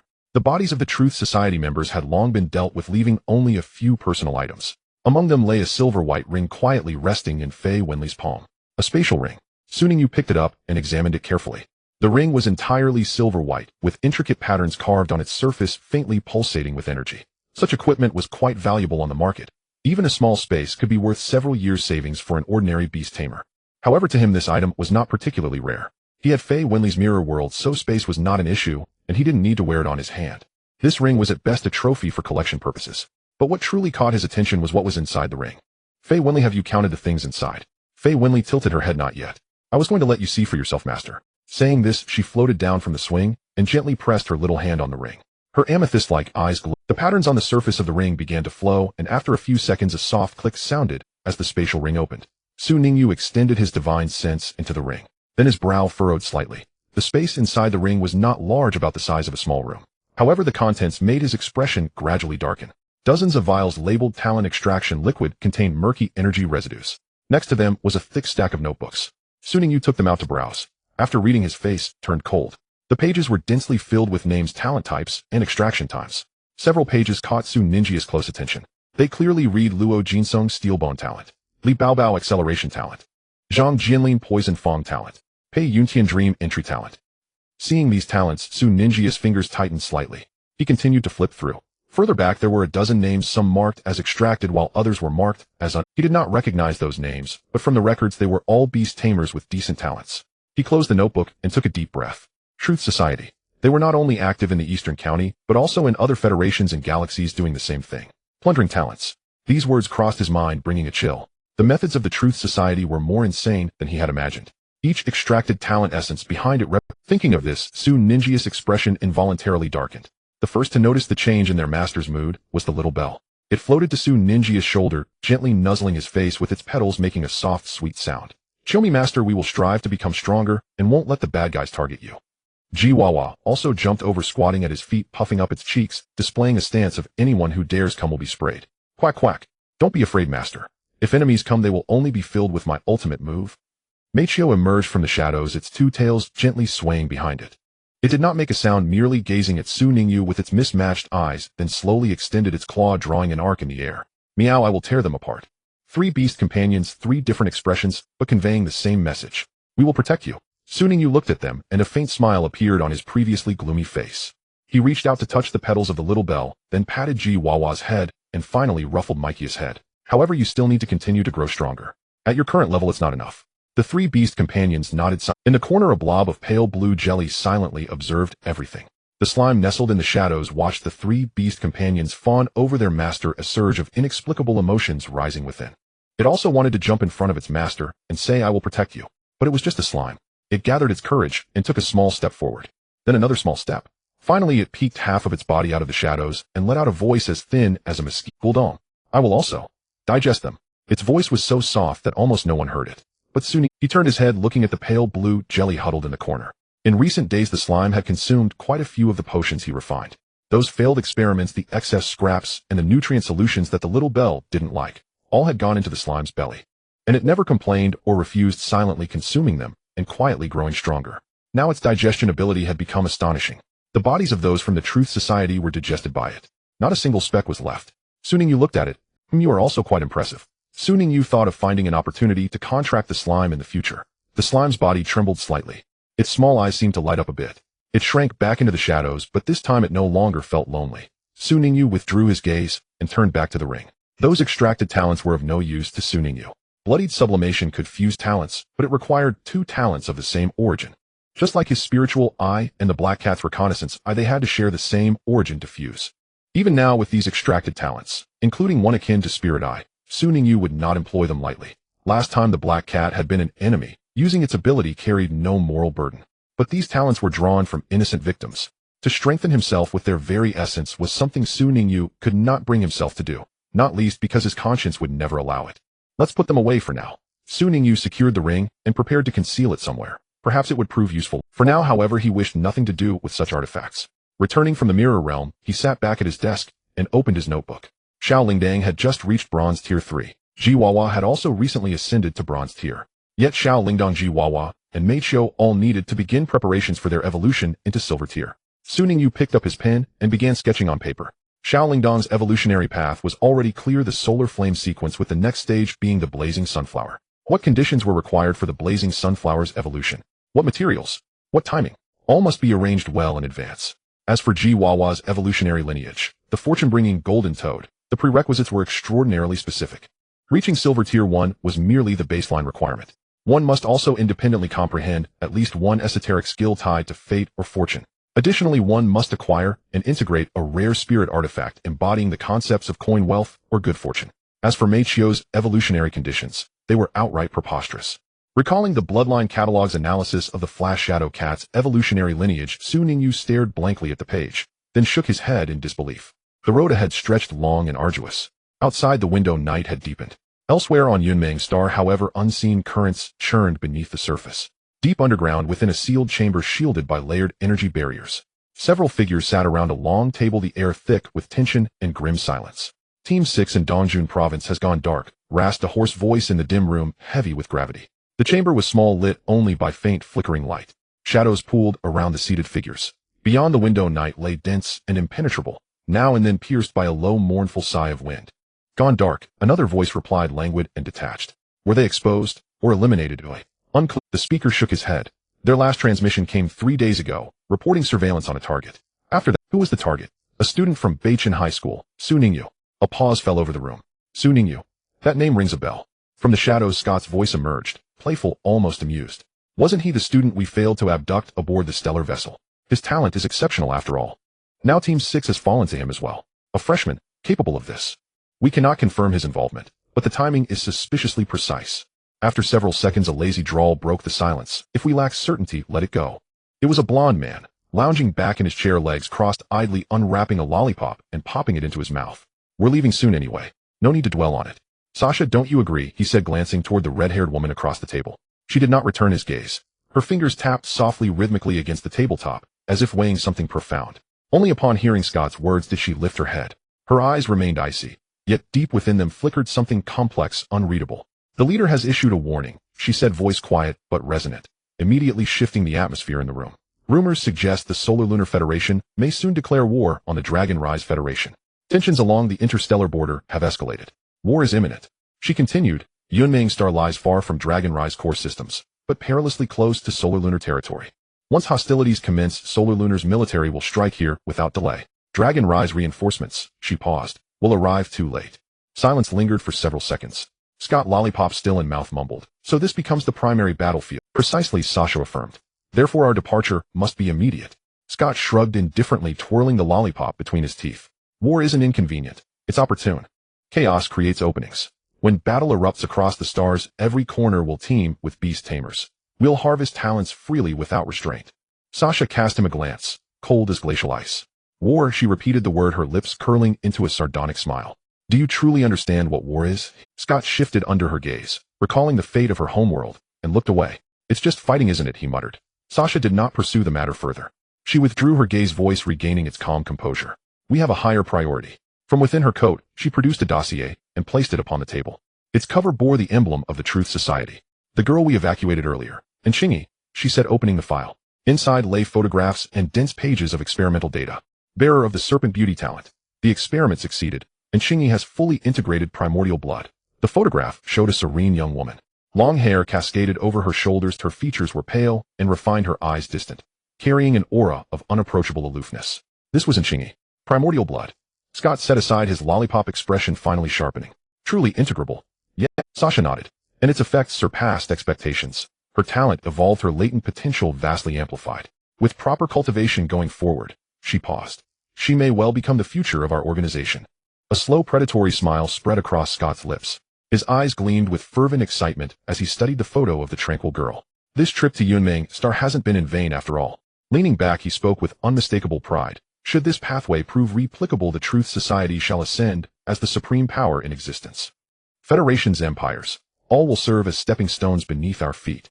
Sasha glanced at him once more, her gaze that of an adult observing a child who had yet to grasp consequence. Enough, she said, rising. Prepare for departure. We leave at once. Scott stood too, stretching lazily. Cheer up, Sasha. This is good news. And with me beside you, our exit from Yunmeng Star will be effortless. Sasha ignored him. She walked to the window and pushed it open. Night wind streamed inward, cool and whispering.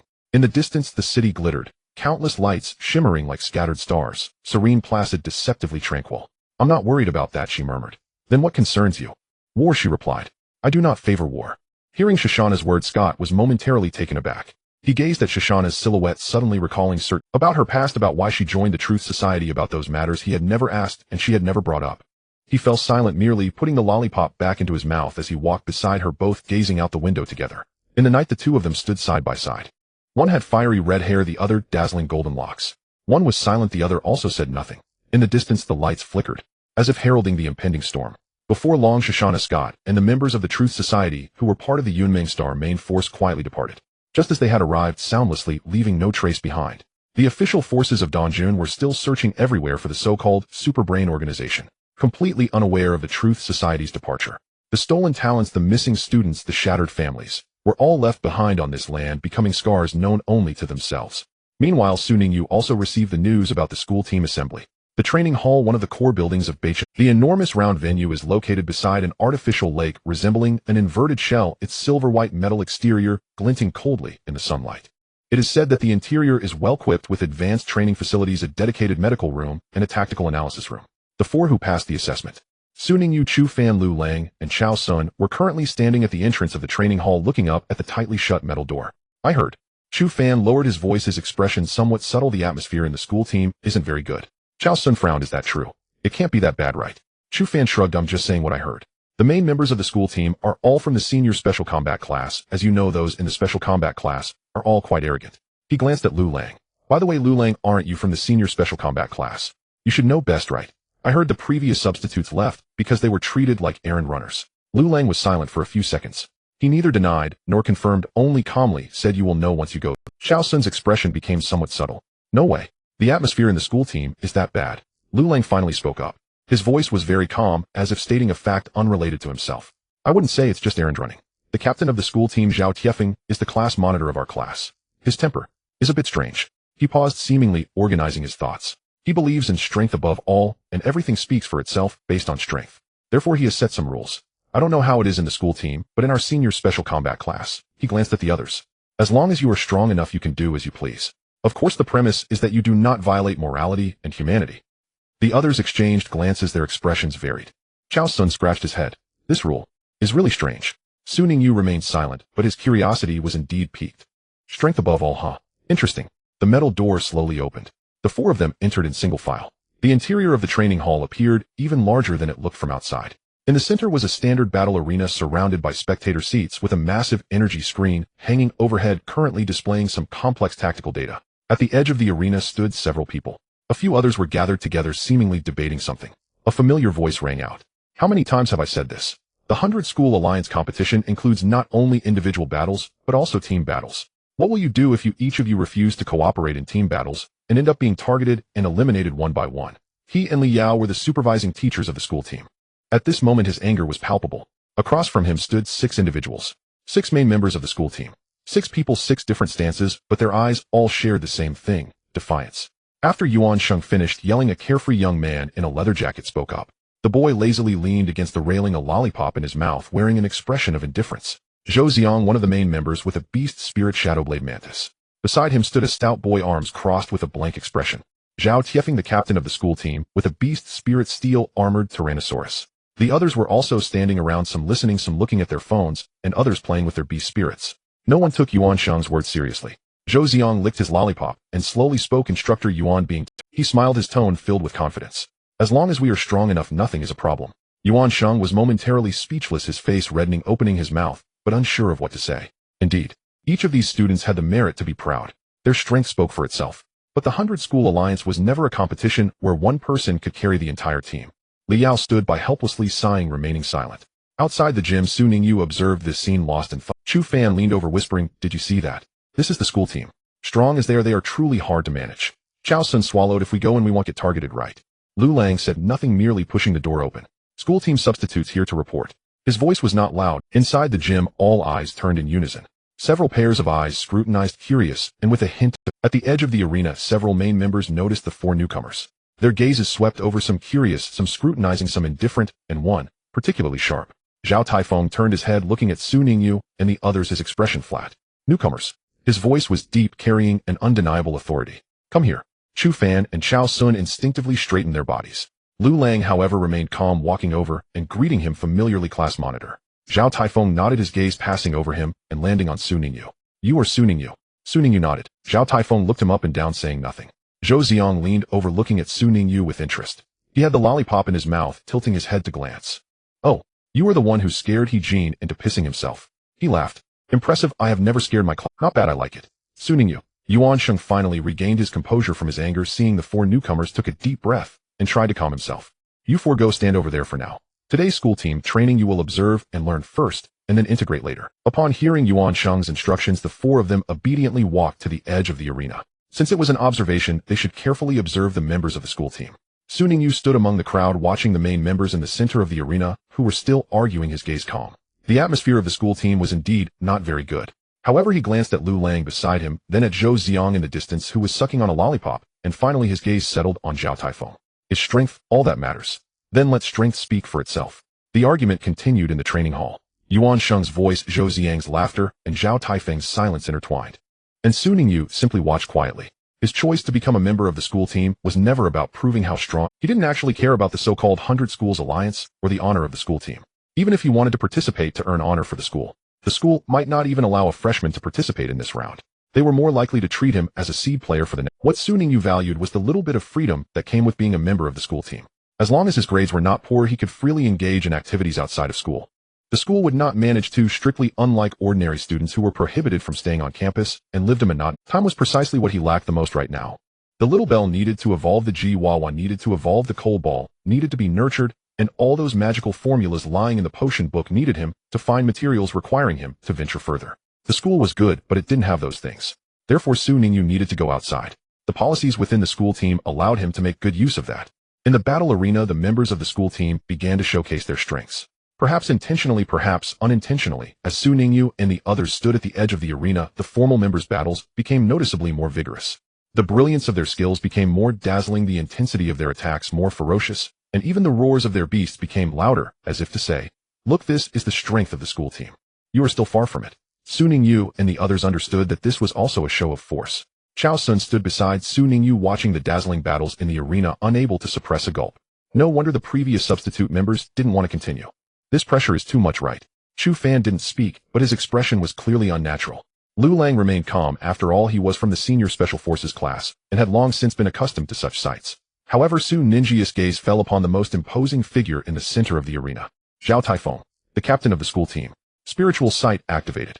Beastmaster Zhao Taifeng talent giantization, a growth talent that allows contracted beasts to become larger as strength increases.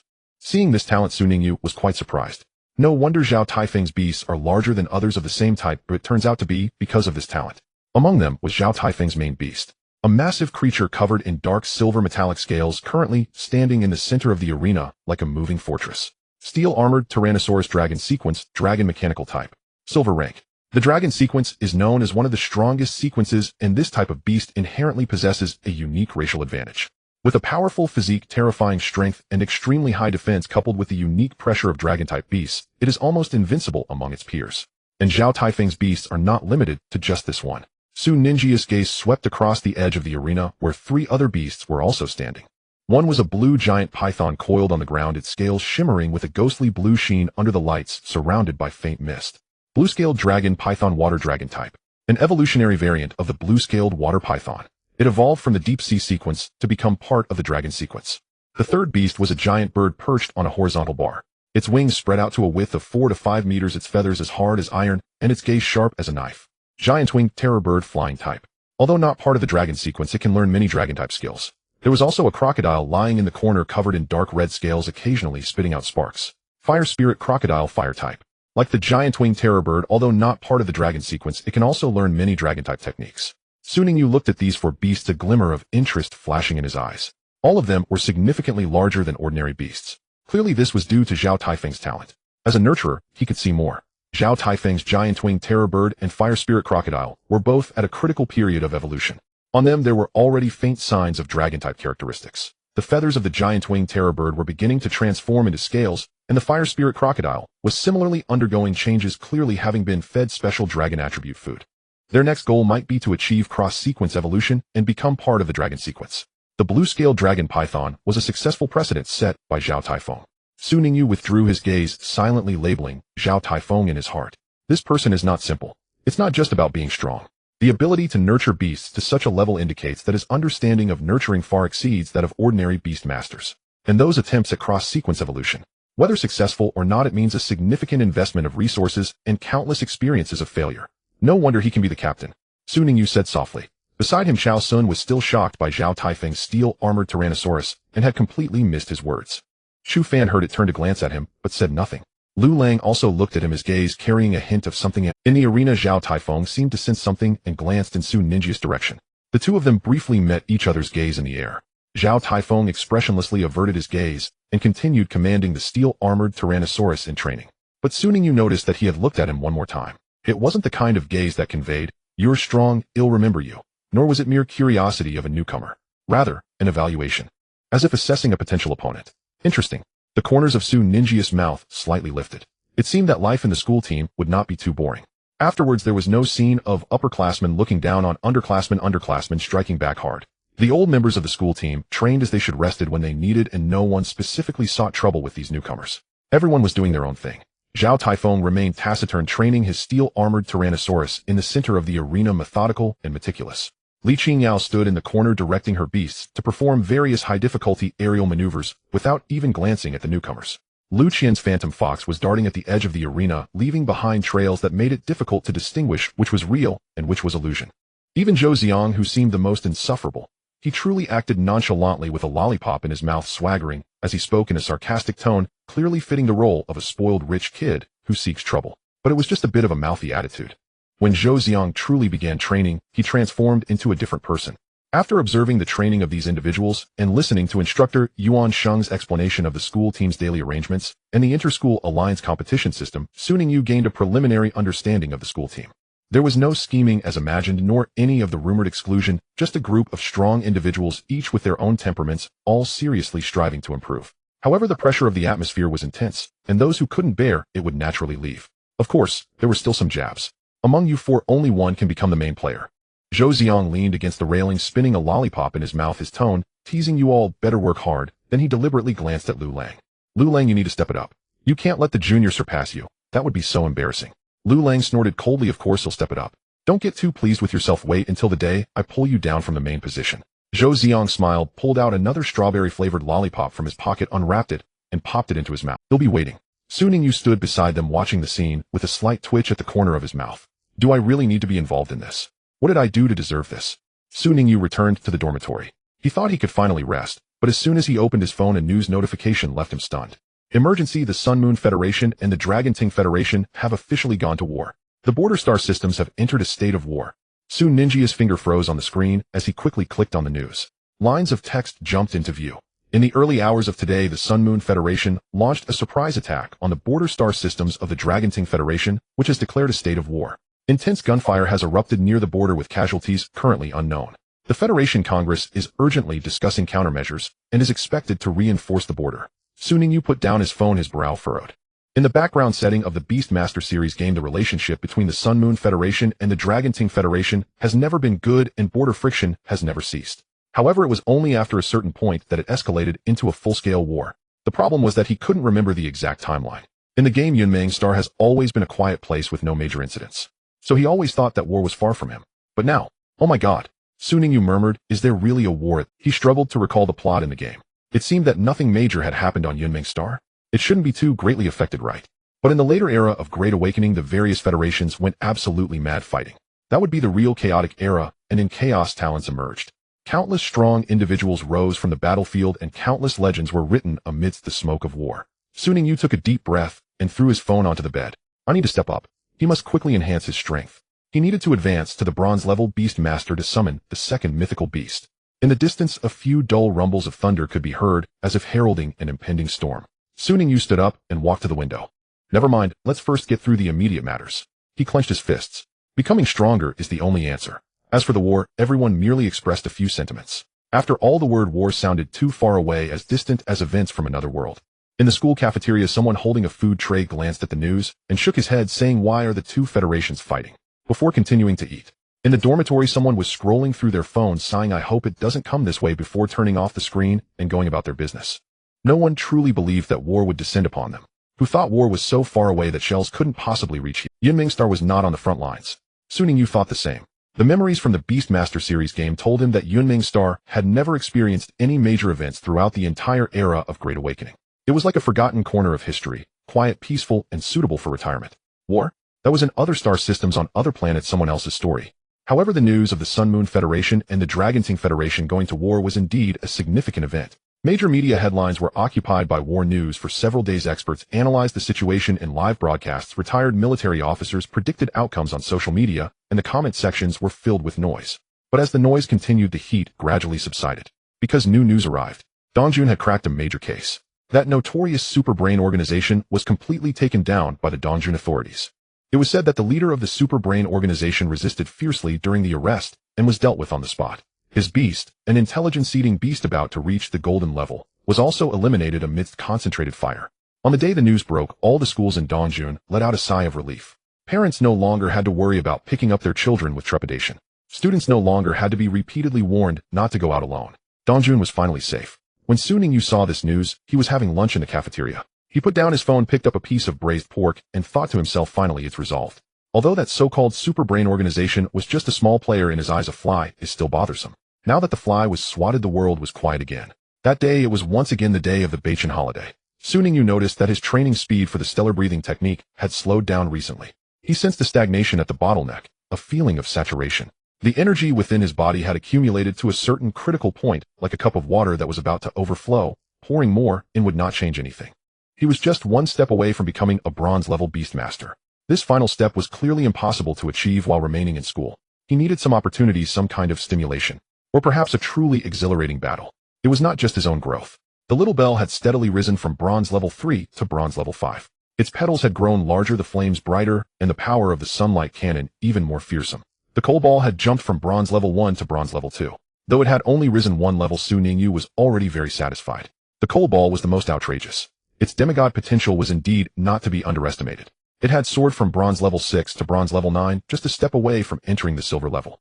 When Ningyu saw its change in aura, he fell silent for 3 seconds, then activated the divine concealment talent to suppress its true strength to bronze level 7. "Once I find an opportunity, they'll just say you ate some heavenly spiritual material," Ningyu said to the coal ball. The coal ball licked its paw and meowed nonchalantly. That expression seemed to say, "After all, you are the master, you decide." Although Mikey's strength had reached the 7th rank of bronze, its rapid progress still caught the attention of his classmates. "How did your cat become stronger again? Last time I saw it, it was only at bronze 6th rank, right? How do you raise it?" Ningyu casually answered with the usual operations of a breeder.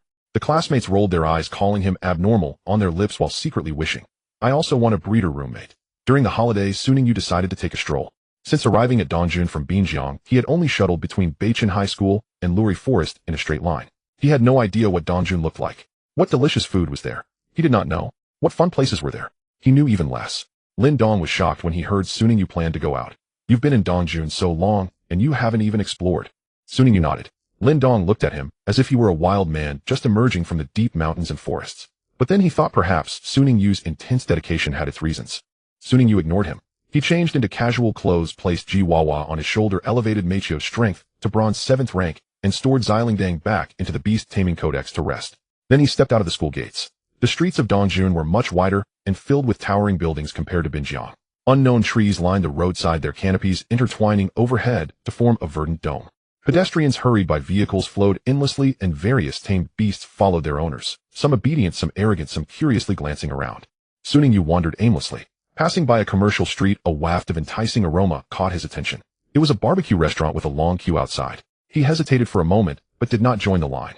Passing by a beast taming supplies store, he went inside to browse and bought several bottles of basic nutritional fluid. Though his own alchemy produced results 10 times better, he believed in occasionally supporting the physical economy. Of course, Ningyu would never admit he was checking out how nutritional potions were sold on the market. He considered whether to produce some classic potions from his magical potion codex to sell. But now that he lacked nothing financially, he never seriously considered this method of earning money. Passing a park, he saw a group of children playing beast taming card battles on an open field. They took out cards to simulate battles, engaging with passionate enthusiasm. Go 8-winged angel, defeat his hell. My hellish hydra possesses the purgatory talent. Your 8-winged angel will be corroded by the purgatory. Ningyu stood beside them watching for a while. He found this kind of card battle quite interesting. In Binjiang, he had to prepare for exams, nurture Xilingdang, and handle various emergencies. In Beichen, he had to train refined medicines, participate in the school team selection, and deal with stalkers. He was always running, always rushing, always striving to grow stronger. He forgot to pause and enjoy the scenery. Jiwawa lay on his shoulder, squinting in the sunlight. Gua, master, what's wrong? Ningyu looked down at it and smiled. Nothing. I just feel that sometimes this kind of moment is quite pleasant. He continued walking forward. The sunshine in Dongjun was splendid, and the breeze was gentle. Wandering along, Ningyu arrived at a special street. It was completely different from the commercial street he had just passed. There were no high-end fashion stores, no fragrant restaurants, and no milk tea shops with long queues. The shops lining both sides of the street were all related to beast taming. Supply stores, material shops, skill bookstalls, equipment shops. Their signs were old and weathered, yet people continuously came and went. There were also a few seemingly high-end beast breeding institutions. The air was filled with the mixed scents of energy crystals and herbs, and occasionally a tamed beast flew overhead, its wings stirring the wind that rustled the signs. What caught Ninyu's gaze most was a shop with a sign that read Beast Taming Battle Club. Beast Taming Battle Club, entry by reservation only. He stopped in his tracks.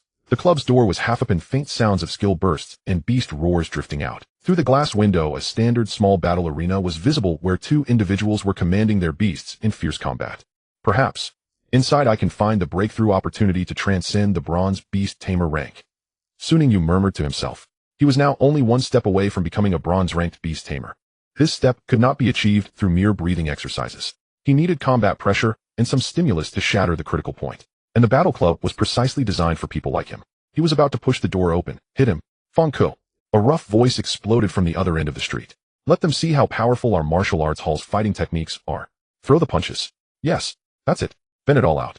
Ninyu's steps halted. He turned his head to look. At the end of the street, a large crowd had gathered 3 layers deep, mixing cheers, jeers, and whistles in a festive uproar.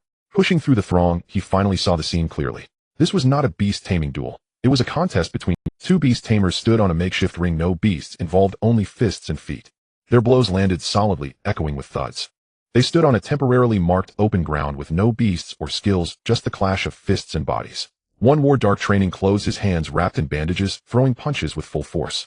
His movements were precise, punches powerful, and steps steady, clearly well-trained. But his opponent was stronger. Short-haired, sleek figure, each punch carried a sharp whoosh. Dodging, blocking, counterattacking flowed seamlessly. Ningyu recognized this person. Fangku, the senior third-year student he had defeated in the school team selection. At this moment, she was completely different from the composed commander. She was on the beast-taming battle stage. Back then, she hid all emotions behind tactics. Now every punch seemed aimed to shatter something. Not anger, but something deeper and more repressed. Bang! A crisp, straight punch struck the opponent's chest. The man in training clothes staggered back 2 steps, lost his footing, and fell to the ground. He gasped for air, looking up at Fangku with utter unwillingness. Fangku withdrew her fist, looking down at him with a calm tone, as if commenting on the pleasant weather. If you want to challenge our martial arts hall, bring someone stronger next time. Cheers and sighs erupted around. Some applauded, others shook their heads, and some whispered, the martial arts hall fighters are indeed formidable. The fallen man was helped up and slinked away into the crowd. Fangku brushed dust off her hands and turned toward the building behind her. Several young men in similar training clothes approached, shouting excitedly, Senior sister is amazing. Senior sister is mighty. Ninju's gaze passed over Fangku and settled on the building behind her. The sign at the entrance was very simple, just 3 words: Martial Arts Hall.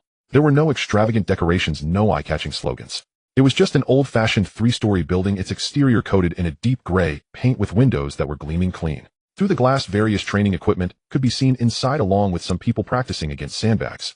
Martial Arts Hall. Ningyu murmured. He glanced at the Beastmaster Battle Club beside him, then looked ahead at the Martial Arts Hall, deep in thought. The Beastmaster Battle Club involved Beastmasters taking their beasts into battle. While the Martial Arts Hall was a place for Beastmasters to train themselves, it might also be beneficial for battling with their beasts. Suddenly, he recalled what Fangku had said to him during the school team selection. You are strong, since you defeated me, you must become a member of the school team, or I will truly be unhappy. At that moment, her eyes held a sense of unwillingness, regret, but more of something he couldn't comprehend. Now it seemed he understood a bit. She was not only unwilling to lose the match. The crowd gradually dispersed. Fangku was chatting and laughing with her junior brothers and sisters preparing to return to the martial arts hall. Her gaze casually scanned the crowd, then froze. Su Ningyu, Fangku's expression was somewhat complex. She recalled the scene from a few days ago when she was defeated by this boy's sunflower during the arena match. That flower floated in the air basking in the sunlight, clearly battered by her, yet a healing bell fully revived it. The final beam of light sent her and the punching kangaroo away. It would be false to say she was not unwilling, but she was not someone who couldn't accept defeat. She stepped forward and sized him up. What are you doing here? Su Ningyu glanced at the martial arts hall sign. Her junior brothers and sisters also turned to look, their gazes filled with curiosity, scrutiny, and a hint of confusion about who this person is. Su Ningyu walked over and smiled. I passed by while shopping, and when I heard the sounds of fighting, I was drawn over. Fangku was silent for a few seconds, then suddenly smiled. Did you see it? I did. What did you think? Su Ningyu thought for a moment and replied earnestly, Fangku paused for a moment, then smiled even more broadly. Want to come in and sit for a while? She gestured toward the martial arts hall. Su Ningyu looked at the half-open door and nodded. Sure. Su Ningyu followed Fangku into the martial arts hall. Inside was another world. The spacious hall had a dark wooden floor, and the air was filled with a faint scent of sweat and some kind of herbal aroma. Various martial arts posters hung on the walls. Fist techniques, leg techniques, grappling throws, each vividly illustrated. The ceiling was high with several large ventilation fans slowly turning. Most striking were the students in training uniforms scattered throughout the hall.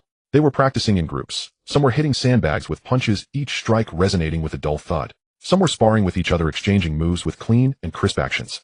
Others were practicing with their beasts, not just using skills, but pure combat techniques. A punching kangaroo was mimicking its owner's moves, both man and beast synchronizing their actions, as if looking in a mirror. Su Ningyu scanned these scenes, feeling a sense of novelty. This was his first time seeing such a place. Fangku walked beside him, casually introducing. Our martial arts hall is a place for training beastmasters' bodies. Of course, we also teach some combat techniques, specifically for fighting. She glanced at Su Ningyu. You know, some combat-type beasts can utilize human combat techniques. The punching kangaroo's jabs and hooks, the grappling ape's tackles and throws are all learned from human martial arts. Only when the beastmaster has trained well can they teach their beasts. Conversely, beasts possess superior physical qualities, and some of their movements can inspire beastmasters. She paused and added, my secret technique Bloodburst was derived from the breathing methods of the martial arts hall. Su Ningyu raised an eyebrow slightly. Bloodburst he had witnessed firsthand. When the punching kangaroo used that move, its speed and power doubled, or even more. Although there were considerable side effects, it was indeed a powerful trump card. So it originated from here. However, Fangku continued, our martial arts hall's teaching is aimed at beastmasters. If beasts wish to improve their combat techniques, it depends on how their beastmasters teach and understand. We only teach humans, not beasts. Su Ningyu nodded, listening attentively. Interesting. He previously only knew to train his own body, using breathing methods to enhance his physique and practicing with beasts to improve his reaction speed. But he had never learned systematic combat techniques. With professional guidance, his combat power should be able to reach another. This is truly novel, he said sincerely. Fangku was about to continue her introduction when an elderly voice came from behind them. Fangirl, did you drive off those challengers from the Sakura school? Su Ningyu turned his head to look. An old man walked out from the inner hall. He was not tall, with a slight hunch, wearing a light gray training uniform that had faded and cloth shoes on his feet. His face was deeply wrinkled, and his beard was already gray, looking at least 60 or 70 years old. But those eyes were remarkably bright. Not in the way of young people's sharpness, but like a deep pool, calm and profound, as if able to see through one's heart. Fangku turned to him, slightly bowing. Teacher Yi, I have lived up to your expectations. Those people have already been driven away. The old man nodded, his gaze shifting from Fangku to Su Ningyu beside. Then he was taken aback. Yi Fan stood there looking at the strange boy before him. The old man's talent was known as Qi. It was not a powerful combat talent, nor did it have any aggressive qualities. Its only function was to sense the aura and Qi of the target. Qi sensitivity could perceive the Qi on others. Different auras had different meanings.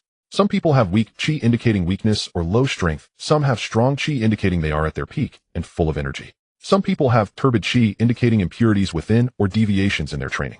Yet this boy before him, his Qi was astonishingly vast. That was not the aura brought by a beastmaster's rank, but the Qi of his very body. It was vitality, blood essence, something refined through countless trials. Like a great river seemingly calm on the surface, yet with turbulent undercurrents below. He had only seen such Qi in a few individuals. Those old folks who had practiced breathing methods for decades and refined their bodies to perfection. And this boy, how old could he be? 16, 17. Yi Fan's pupils slightly constricted. In Yi Fan's eyes, Fang Yada's talent was already commendable. At such a young age, she had trained her body to this extent, and he always thought she was a promising material. But now compared to this, Su Ningyu, Fang Yada's aura felt like the difference between a small stream and a great river. Who exactly is this child? Yi Fan suppressed the shock in his heart, maintaining a calm demeanor, but he glanced at Su Ningyu a couple more times. Who is this? He inquired. Fang Ke quickly introduced. Master Yi, this is Su Ningyu. He is a freshman from Beichin High School, and currently a reserve member of the school team. A few days ago during the team assessment, I lost to him. To defeat you as a freshman is impressive. No wonder you were feeling down earlier. It turns out you were beaten by a junior. Fang Ke remarked. Master, if you can't speak, then just don't. Su Ningyu slightly bowed, saying, Hello, Teacher Yi. Yi Fan nodded, his gaze lingering on him for a moment before suddenly asking, Have you practiced any breathing techniques? Su Ningyu was taken aback. He had indeed practiced the starry breathing technique, but he had never told anyone about it. How did this old man see through it? Seeing that he didn't respond, Yi Fan didn't press further, only smiling as he said, It's a part of my ability to perceive others' auras. Yours is quite impressive with a solid foundation. Young man, he continued in a steady voice. Are you interested in trying your hand at the martial arts arena to hone your skill? Practicing the breathing technique, your physical strength should be more than just superficial. Yet Yi Fan's gaze never left Su Ningyu. He suddenly had an intuition. This youth would surely not be an ordinary figure in the future. Hearing his teacher mention that Su Ningyu also practiced breathing techniques, Fang Ke was momentarily taken aback, her eyes flashing with surprise. You practice breathing techniques? Fang Ke looked at Su Ningyu, her tone carrying some astonishment. Su Ningyu nodded. Breathing techniques can enhance physical fitness, if I've been practicing for some time now. Fang Ke's eyes instantly lit up. Within that brilliance there was curiosity and eagerness. A sly smile curled at the corners of her mouth. The teacher has said it, so how about? She prolonged her tone, testing our skills. She looked at Su Ningyu, her gaze suggesting I lost to you in the beast battle, but now that we are on my turf I should at least get a chance to regain some face right. Su Ningyu did not sense any malice from her. Instead, Fang Ke's eyes conveyed pure anticipation for us. Of course, there was also a hint of mischievousness in seeking to save face. He thought for a moment, and felt it would indeed be a good opportunity to try. He had previously only battled in the mirror world against Jiwawa, and wanted to experience what it was like to duel with other beast tamers. In this era, most beast tamers focused their energy on their beasts, neglecting their own physical training. During battle, the beasts fought in the front, while the tamers commanded from behind, as if this were the correct way to fight. But it hadn't always been this way. In earlier times, beast tamers fought alongside their beasts. The beasts charged forward while the tamers provided support from the back. If a beast was entangled, the tamer would also join in the fray. The true battle lay in the harmony between humans and beasts. Thus, in the mirror world, he would practice with the galaxy whip and little bell. This way, when danger arose, he also had a chance to fight back. Having the opportunity to spar with a professional, he certainly wouldn't refuse. That sounds good, he nodded. Yi Fan, standing to the side, stroked his graying beard and slowly said, Xiao Fang, go call your martial brothers over, so they can practice with Xiao Su. Fang Ke's expression of anticipation instantly crumbled. Let them come. I wanted to spar with my junior myself. She had initially wanted to take the stage. Having lost to that junior in the beast battle, although she accepted it willingly, she still felt a tinge of dissatisfaction. Now that she had the chance on her home turf and the opponent was standing in her martial arts arena, wasn't this the perfect opportunity to regain her face? She secretly glanced at Su Ningyu, calculating in her heart, this kid doesn't look very strong. Although the teacher said he practiced breathing techniques, he probably doesn't have much practical experience, right? Having grown up in this martial arts arena, training in combat skills for over 10 years, surely she wouldn't lose to a newcomer who only practiced breathing techniques. The more she thought about it, the more reasonable it seemed. Just as she was about to voice her objections, Su Ningyu suddenly spoke up. Fang Senior, I saw you sparring outside earlier. Your combat skills are quite strong. He paused. Do you want to personally give me a lesson? Fang Ke was taken aback, then somewhat bashfully averted her gaze. He saw through her. She cleared her throat, about to say something, when Yi Fan's voice floated over again. Xiao Fang, why are you in such a hurry? Let Xiao Su spar with your junior brothers first to gauge their abilities. As a senior sister, wouldn't it be inappropriate for you to bully a newcomer right off the bat? Fang Ke opened her mouth to retort, but found she had no good counter. She pouted, turning to walk towards the inner hall, calling out as she walked, Zhang Wei, Li Hao, Chen Xiaoping. Inside the hall, a flurry of footsteps ensued, accompanied by mutterings of, why did the senior sister call me, and are we going to get beaten again? Soon 3 boys dressed in practice uniforms rushed out from the inner hall. The first was a tall and thin boy looking quite clever. The second was of average height, wearing a face of distress. The last one was round and chubby, his flesh jiggling as he ran. The 3 of them, called out, stood in a row without any hesitation or resentment, looking at Fang Ke, then at Su Ningyu, exchanging glances. Fang Ke pointed at Su Ningyu. This is Su Ningyu, a junior from Beichin High School. You all will practice with him. The chubby Chen Xiaoping looked confused. Senior sister, this Su Ningyu seems just a newcomer. Isn't it bullying him for us to spar with him? Su Ningyu thought, don't jump to conclusions so quickly. Who is bullying whom is still unclear. Stop the nonsense. Fang Ke glared at him. This is Master Yes directive. Yi Fan, standing aside, smiled and nodded. The expressions of the 3 changed from lamentation to resignation. Zhang Wei, the tall and thin boy, was the first to step forward, bowing towards Su Ningyu. Classmate Su, please give me your guidance. Su Ningyu returned the gesture, placing his backpack aside. Jiwawa poked its head out from the bag, curiously watching the scene, letting out a soft quack. Fangke moved to the side of the arena, arms crossed, watching Su Ninjia's back, secretly full of anticipation. Let's first let the juniors test the waters and see what this kid is really capable of. A slight smile graced her lips as she felt her plan was simply perfect. Yi Fan, standing to the side, watched Fangke's expression and shook his head with a smile. This child still hasn't learned to concede. His gaze fell on Su Ningyu, a glimmer of deep meaning flashing in his eyes. To be practicing breathing techniques with such a powerful aura and at such a young age. This youth possesses great strength, or is he merely a facade? He clasped his hands behind his back, slowly walking to the side of the arena, preparing to carefully observe this young man's prowess. The news of a challenge spread quickly throughout the martial arts arena. Students set aside their training and gathered. Some brought chairs, others served tea, and some simply sat cross-legged on the ground, eager to watch the spectacle. Who? A newcomer. I don't know. Senior Sister Fong brought him and said, he is a freshman from Beichen High. Freshman? Isn't that younger than us? Don't underestimate him, Senior Sister Fong said. He has beaten her in beast battles. Is that true? Senior Sister Fong lost to a freshman. Should keep it down. Senior Sister Fong is over there. Fangke stood at the side, arms crossed, pretending not to hear the whispers, though her ears perked up. Zhang Wei stood in the center of the arena, holding a staff that reached his eyebrows, sizing up his opponent Su Ningyu. He scratched his head and shyly said, "He'll just call you Su, is that okay? Do you have a preferred weapon? I specialize in using a staff. If possible, let's both use weapons to make it fairer." Su Ningyu thought for a moment. He looked at Fang Ku and Master Yi. "Can we use weapons?" Master Yi, stroking his beard, smiled and said, "It's up to you." Fangke nodded as well. The martial arts arena isn't just about hand-to-hand combat. Weapon fighting is also allowed. Su Ningyu walked over to the wall. There was a weapon rack there displaying swords, spears, staffs, axes, halberds, hooks, forks. A complete array of 18 types of weapons. His gaze scanned across the weapons, finally landing in the corner. There lay a whip.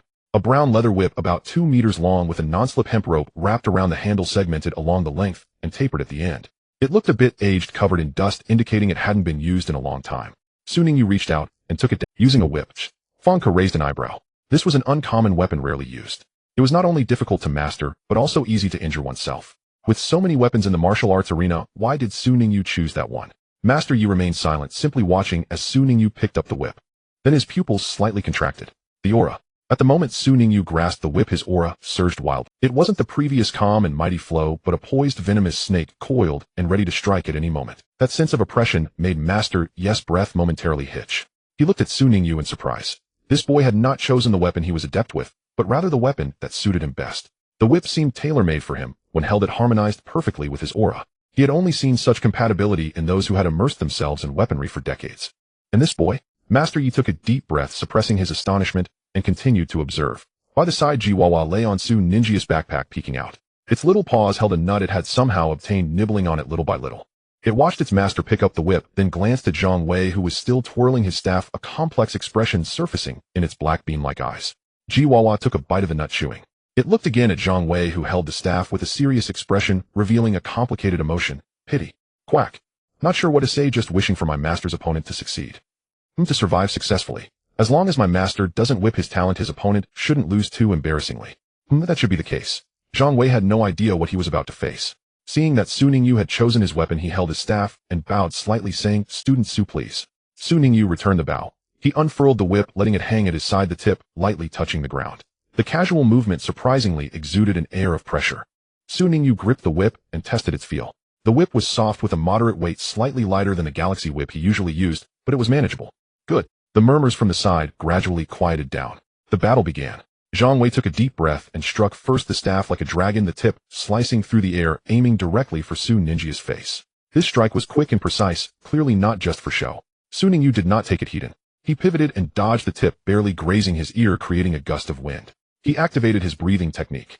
The aura within him flowed like a tide, awakened, slowly circulating with his breath. At that moment his perception was heightened to the extreme. The trajectory of the staff, the direction of the wind, the landing points of his opponent's footsteps. All information unfolded like a precise chessboard in his mind. He leaned sideways, shifting his steps just enough to avoid the staff's edge. The staff brushed past his clothing, sending a cool breeze. But Zhang Wei's staff technique was more troublesome than he had imagined. The staff in Zhang Wei's hands moved like a living creature. One strike missed, and it immediately changed tactics. The staff swept horizontally, aiming for Su Ninjia's waist. Su Ningyu retreated again, barely evading. But Zhang Wei's onslaught came wave after wave, the staff creating afterimages. The relentless barrage forced Su Ningyu to retreat continuously. The advantage of the staff was fully displayed at that moment. An inch longer, an inch stronger. Sweeping, slicing, thrusting. one move after another seamlessly connected, unending. The essence of staff technique was to penetrate straight to the core, not giving the opponent a chance to breathe, not giving the opponent space to counterattack. Ningyu found it impossible to seize an opportunity to strike with the whip. Each time he tried to lash the whip, he was forced back by Zhang Wei's staff momentum. On the sidelines, Li Hao and Qin Xiaoping saw Zhang Wei gaining the upper hand and excitedly waved their fists. Good job, Zhang Wei. Fang Ke stood at the side with her arms crossed, nodding slightly. Zhang Wei's staff technique had indeed improved his assault fierce and his rhythm well controlled. But her gaze lingered more on Ningyu. The avoidance speed of this junior was better than she had expected, recalling her own moment of attacking the opponent's beast, the Sunlight Flower. It was quite a sight. Clearly being pressured, but managing to narrowly evade each strike, his steps never faltering. He truly deserves to be a practitioner of the breathing technique. Fang Ke muttered to herself, reaching this level is certainly not simple. She had trained herself due to her innate talent. She glanced at the surrounding students who were just watching, suddenly feeling a bit emotional. In this day and age, there were really not many beast tamers willing to spend time training themselves. Most people poured all their energy into their beasts, thinking that a strong beast meant they were strong. But they forgot that once upon a time, beast tamers fought side by side with their beasts. On the battlefield, when the beast falls, the beast tamer themselves become the ultimate weapon. Fang Ke would never know how swiftly Ningyu could evade. It was all honed in the mirror world. Every day, he had to face the scorching flame blades of Xiao Lingdong, the fiery jets from Ji Wawa, and the lightning strikes from Meiqiu. Those attacks were much faster and far more dangerous than Zhang Wei's stick. In comparison, the current situation was merely a minor skirmish. Yi Fan stood at the sidelines, hands clasped behind his back, his gaze shifting back and forth between the two. His perception was fully engaged. Zhang Wei's aura fluctuated wildly as the battle progressed. When attacking, his momentum surged and the aura was intense. When his attack faltered, the aura would recede. This indicated that his state was unstable, easily influenced by emotions. He then looked at Ningyu. The aura of this young man was astonishingly steady. Even while dodging rapidly and moving constantly, his breathing rate remained unchanged, his aura as calm as still water. Such stability was not a result of talent, but the culmination of rigorous training. A glimmer of appreciation flashed in Yi Fan's eyes as he spoke quietly, clearly audible to Fang Ke. Zhang Wei is no match for him. Fang Ke was taken aback before she could ask why the situation on the field changed. Ningyu found a gap, leaping back to create distance. With his left hand touching the ground, he performed a somersault. His right wrist holding the whip flicked. Crack! The sound of the whip exploded crisp as it tore through the air. Zhang Wei felt a sharp pain on the back of his hand, as if bitten by a venomous snake. He looked down to see a red mark appearing, burning with pain. His fingers loosened, and the long stick slipped from his palm, clattering to the ground. Before he could react, his ankle tightened. The whip had wrapped around him. Ningyu pulled the wrist, and Zhang Wei felt the ground beneath him vanish, losing his balance and crashing heavily to the floor. By the time he regained his senses, he was already pulled in front of Ningyu. The young man looked down at him, holding the whip, his expression calm, breathing steady, as if the previous actions were mere casual. Thank you for the lesson. Zhang Wei lay on the ground, dazed as he stared at him. The sidelines fell silent for a moment. What the heck? Li Hao was the first to shout, his mouth agape, as if he could fit an egg inside. Qin Xiaoping's round face was filled with shock, forgetting to crack the sunflower seeds in his hand. The surrounding students erupted in chatter. What just happened? I didn't see it clearly. Can a whip be used like that? Zhang Wei lost just like that. That was too fast, I didn't even react. Fang Ke stood at the sidelines, her mouth slightly agape, then closed only to open again. She looked at the young man holding the whip in the arena, momentarily unsure of what to say. The teacher was right, Zhang Wei was indeed no match for him. But that was just too quick a loss. She couldn't help but glance at Yi Fan. Yi Fan still wore that smiling expression, stroking his beard leisurely, stating, the whip technique is quite good. However, there is still much room for improvement. His tone was casual, but the light in his eyes clearly conveyed the message of having struck gold. On the field, Ningyu retracted the whip and reached down to help Zhang Wei up. Are you okay? Zhang Wei rubbed the red mark on the back of his hand, grinning through the pain. I'm fine, really. Your whip hurts too much. He looked at Ningyu, his expression complicated. How long have you practiced with that whip? Ningyu thought for a moment. Not long, Zhang Wei replied. If you could do this in such a short time, what would happen if you practiced longer? Would you be able to send someone flying? Ji Wawa and Meiqiu certainly had the right to speak on this matter. Moreover, Ningyu hadn't even used his talent taming whip strike. If he did, the sensation would be more than just pain. Ji Wawa perched on the backpack, having witnessed the entire scene. It looked at Zhang Wei, rubbing his hand, letting out a soft quack. See, I told you to wish him success. Being able to walk out of the arena is already a success. Li Hao and Qin Xiaoping approached Zhang Wei, whispering, how did you lose? I didn't see clearly at all. That whip was too fast. Zhang Wei rubbed his hand and grumpily replied, you should try it yourselves to know. The two exchanged glances and simultaneously shrank their necks. Forget it, they had no masochistic tendencies. Fang Ke watched this scene, the corners of her mouth twitching. She looked at Ningyu, her small thought of regaining face suddenly wavering. This guy not only strong in beast control, but also in combat. She hesitated for a moment, then still approached him. Not bad. Fang Ke flexed her wrist, revealing a provocative smile. But the one just now was just my junior brother. Next. She paused. Let me take my turn. Su Ningyu looked at her, the corners of his mouth slightly lifting. Senior Fang, are you sure? Fang Ke snorted. Stop wasting time. Show me your whip, and let me see just how strong you really are. At the sidelines, Yi Fan watched the scene, smiling as he moved a chair over to sit comfortably against the backrest, hands folded over his abdomen, looking like he was watching a grand show. Interesting, how many surprises can this young man bring him? From the moment he stepped in the overwhelming aura he exuded, his seamless grasp of the whip and the steady rhythm of his breathing while battling Zhang Wei. Each detail told him that this young man was extraordinary. He slowly spoke, his voice not loud, but clear, permeating the entire training hall. In the upcoming match, I hope all of you can exert your full strength. His gaze fell upon Su Ningyu and Fang Ke, filled with a unique warmth typical of elders, coupled with expectations for the younger generation. Don't worry about injuries. Our martial arts hall has specialized beast tamers for rescue. As soon as he finished speaking, soft footsteps echoed from the staircase. A woman descended. She wore a plain long dress with long black hair cascading down to her waist, the ends slightly curled. Her features were soft and delicate, exuding a gentle aura that made one feel at ease upon seeing her. On her shoulder perched a small, entirely white beast, round and fluffy like a ball of fur, curiously observing the surroundings with its small black bean-like eyes. The beast was a spirit beast, a white spirit also known as the fat baby, due to its round appearance. It was a special water-type healing spirit beast, extremely adorable, yet quite rare. Fang Ke saw the newcomer and immediately greeted her. Sister Yi. Yi Qingyu nodded, her gaze lingering on Fang Ke for a moment before shifting to Su Ningyu. Little Fang, are you preparing for a battle?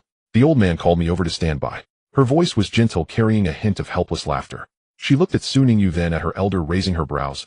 Old man, is this why you called me here? Yi Qingyun is the eldest daughter of the Yi family. Yi Fan stroked his beard, nodding with a smile. The old man turned to Su Ningyu. What do you think, Su? His tone became more serious. Only by giving it your all can you grow. Su Ningyu did not hesitate. He had come out seeking an opportunity for a breakthrough. The threshold for becoming a bronze beast master was right before him, yet he could not step over it. What he needed was not more training, but a true battle that would allow him to go all out or fight with great vigor. He looked at Fang Ke. Senior Sister Fang, let us once again engage in a full-scale battle. Fang Ke's lips slowly curled into a smile. That was not the regretful smile from the team selection, nor the sly look from earlier. It was a genuine, ignited. I still stand by what I said. I will not underestimate any opponent. She moved her wrist, the joints cracking crisply, her gaze fixed intensely on Su Ningyu. Moreover, my fighting skills may even surpass those of beast combat. This was not Fang Ke boasting. She was indeed somewhat lacking in cultivating beasts. The boxing kangaroo had come this far not due to profound nurturing techniques, but through day after day of hard training and her innate talent in the fighting spirit that naturally enhanced combat-type beasts. But when it came to martial arts skills, when it came to personal combat, she had absolute confidence. Over the years, she had been trying to integrate her fighting techniques into the nurturing of beasts. The continuous punches of the boxing kangaroo bore her shadow. The wrestling moves of the combat bear were all taught by her, one move at a time. For things that beasts could not do, she personally took the stage. For moves that beasts could not learn, she would first master them herself before teaching. She was not the type of beast master who stood at the back directing. She was a warrior charging into battle alongside the beasts. Su Ningyu could feel the momentum emanating from Fang Ke. It was not a deliberately created sense of pressure, but rather a power that had been brewing for a long time, ready to explode at any moment. He smiled slightly. Come on. Fang Ke took a deep breath, adopting her stance. Her feet were shoulder-width apart, her center of gravity lowered, and her fists were raised protectively in front of her chest. Just the initial stance brought an overwhelming sense of pressure. The students around the ring involuntarily held their breath. Jiwa was finishing its last nut, patting its belly with its little paws, squatting on the armrest, staring wide-eyed at the arena. This time there was no pity in its eyes, only anticipation. Yi Qingyun stepped back to the sidelines, and the little white beast on her shoulder let out a soft call, as if to say, I am ready. She patted its head, her gaze fixed on the two young people in the arena. Yi Fan leaned back in his chair, his eyes slightly narrowed. In the arena, the two locked eyes. One breathed steadily, while the other radiated fierce fighting spirit. In the next moment, Fang Ke moved. Gathering strength in her feet, her right fist shot out. It was astonishingly fast. That punch, accompanied by the sound of breaking wind, shot straight towards Su Ninjia's face. Su Ninjia's pupils constricted, and he sidestepped to evade the punch's wind grazing his cheek, bringing a sharp sting. So fast. The speed of this punch was more than double that of Zhang Wei's stick. Senior Sister Fang's punches are not so easy to dodge. Li Hao muttered from the sidelines, his tone tinged with a hint of Shun Xiaoping nodded vigorously, wearing an expression of just wait and see. From Fang Ke's close combat, Su Ningyu saw many familiar techniques. Continuous punches, that was the signature move of the boxing kangaroo. The two-step kick, a common technique of the combat ape. And the leverage throw, a classic move in jiu-jitsu. She had transformed the skills of beasts into her own fighting techniques. This woman truly had fighting embedded in her bones. He retreated once more, flicking his wrist, the whip striking like a venomous snake aiming for Fong Kest's waist. The whip crackled fast and fierce, but Fong Kest's movements were even quicker. She pivoted her body, twisting the whip, brushed past the edge of her clothing, the attack missing. In the next moment, her fist was already before Su Ningyu. Su Ningyu had no time to swing his second whip. He crossed his hands to block, taking the punch hidden. Bang! The sound of flesh meeting flesh echoed, and Su Ningyu staggered back 2 steps, his arm tingling. This punch's force was much heavier than it appeared. Su Ningyu did not hesitate. Seizing the momentum of his retreat, he swung the whip once more. This time it was not a strike, but a sweeping motion. The whip traced an arc in the air, forcing Fong Ku to retreat and dodge. The two exchanged blows instantaneously back and forth, leaving the onlookers dumbfounded. Yi Qingyun stood at the sidelines, arms crossed, her gaze moving back and forth between the two. Although she was the heir of the martial arts academy, she had early on chosen the path of a healer due to her own talents. She had not practiced much fighting skills, but her insight was still sharp. This boy named Su Ningyu could actually hold his own against Fong Ku. This kid has some skill, she said softly. Yi Fan remained silent. His gaze was locked tightly on the two in the arena. He observed every punch Fong Ku threw, every kick, and every change in technique. Continuous punches, two-step kicks, karate chops, jujitsu throws. She poured out all the fighting techniques she had learned throughout her life. Yet the boy surprisingly caught them all, not by taking them hidden, but by evading.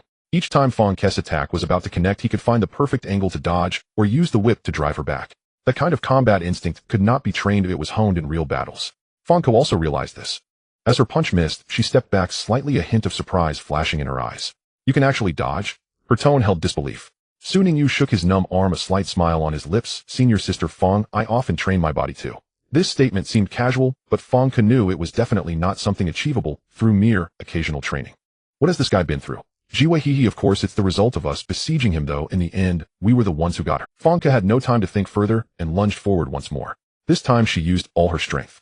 A flying kick. She leaped high, her right leg chopping down like a battle axe, so fast and powerful that even the air was torn apart with a sharp howl. Su Ningyu could not evade. He could only take it hidden. Crossing his hands to block, boom. The force of that kick felt like a giant rock smashing against Su Ninja's arm. Su Ningyu let out a muffled groan of pain. His whole body staggered back, his arm aching as if it would break. But he did not fall. Even in the moment of retreat, he flicked his wrist, the whip striking out from an unbelievable angle like a living thing. Fong Ku landed still unsteady, and the whip was already there. Snap! The tip of the whip struck precisely against Fong Ku. Attacked by Su Ningyu. Fong Ku gasped, a red mark immediately appearing on her arm.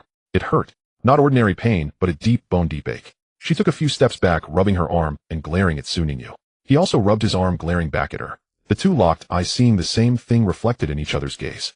Unyielding. Silence fell around the arena. Everyone was entranced by the battle between the two. Li Hao stood with his mouth agape, forgetting to close it.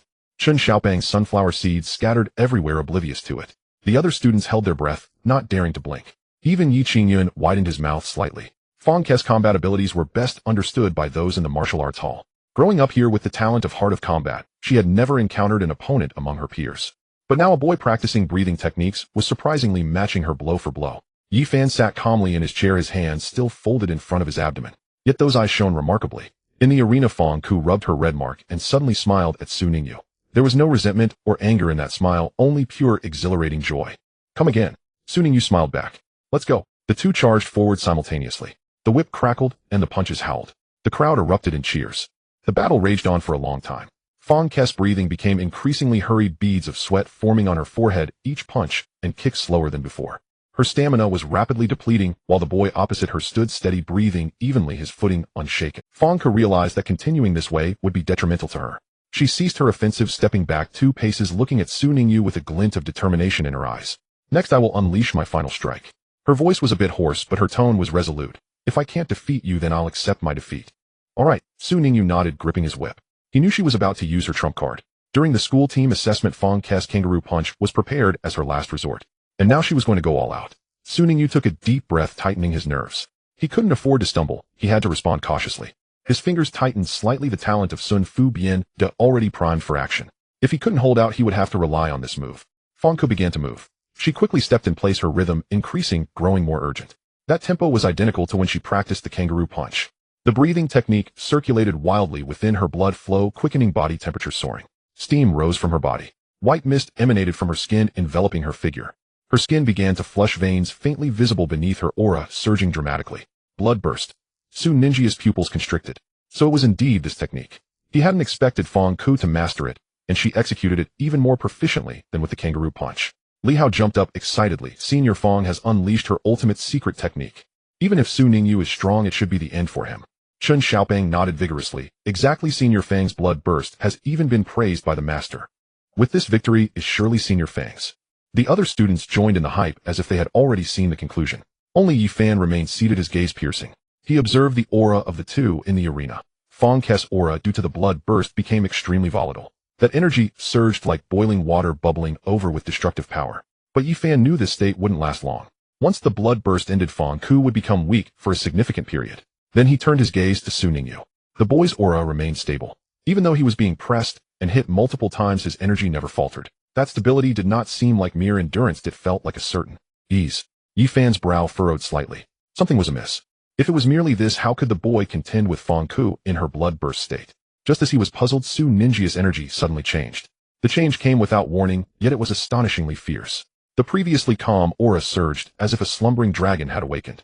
Yi Fan's eyes widened as he saw Su Ninjia's energy begin to coalesce at that moment. Ultimately, it would gather upon the whip in his hand. Yi Fan's pupils constricted sharply. In the arena, Su Ningyu felt the power surging within him. The breathing technique operated frantically, his chi and blood roiling. The shackles that had been stuck at a bottleneck began to loosen in that moment. He suddenly found it somewhat absurd. Did breaking through require being beaten up first? He looked at Fong Ke, shrouded in steam and radiating power, a slight smile forming on his lips. Forget it, it doesn't matter. But I don't want to lose either. The talent Sun Fu began to activate it. Fong Ke's fist was already upon him. In her bloodburst state, her speed was astonishing, her strength outrageous.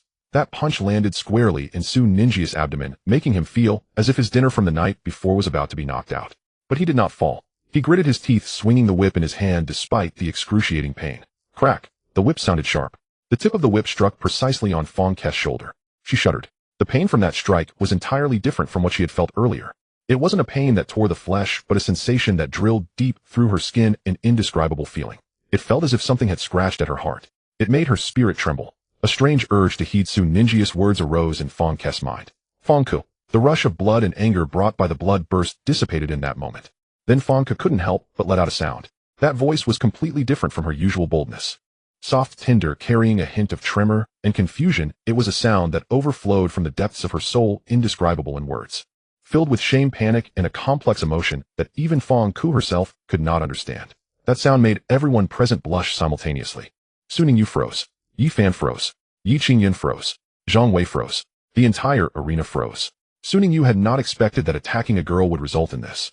Indeed, the talent Sun Fu Bian that had always been tested on beast taming and male opponents. The scene was too beautiful to imagine, but he had never expected such a reaction when applied to a female, making it even more embarrassing.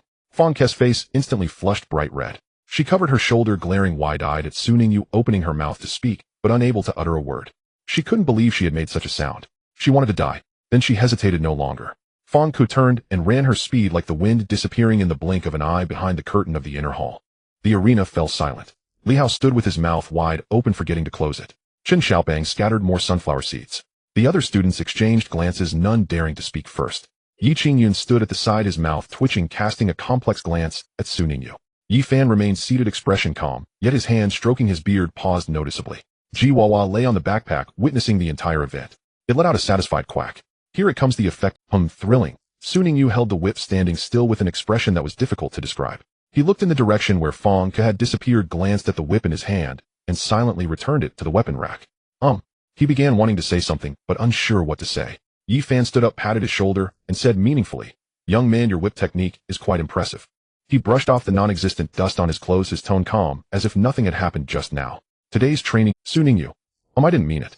Yi Fan smiled. "Yeah, this match still has no outcome. Come back to the martial." He was indeed taking care of his disciple's dignity.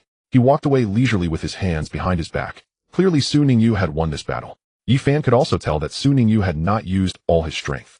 Yi Qingyun glanced at him, the corners of his mouth slightly raised, and turned to chase after Fong Ke.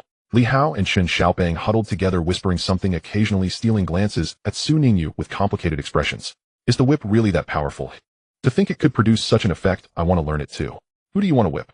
The first one will be you. Su Ningyu.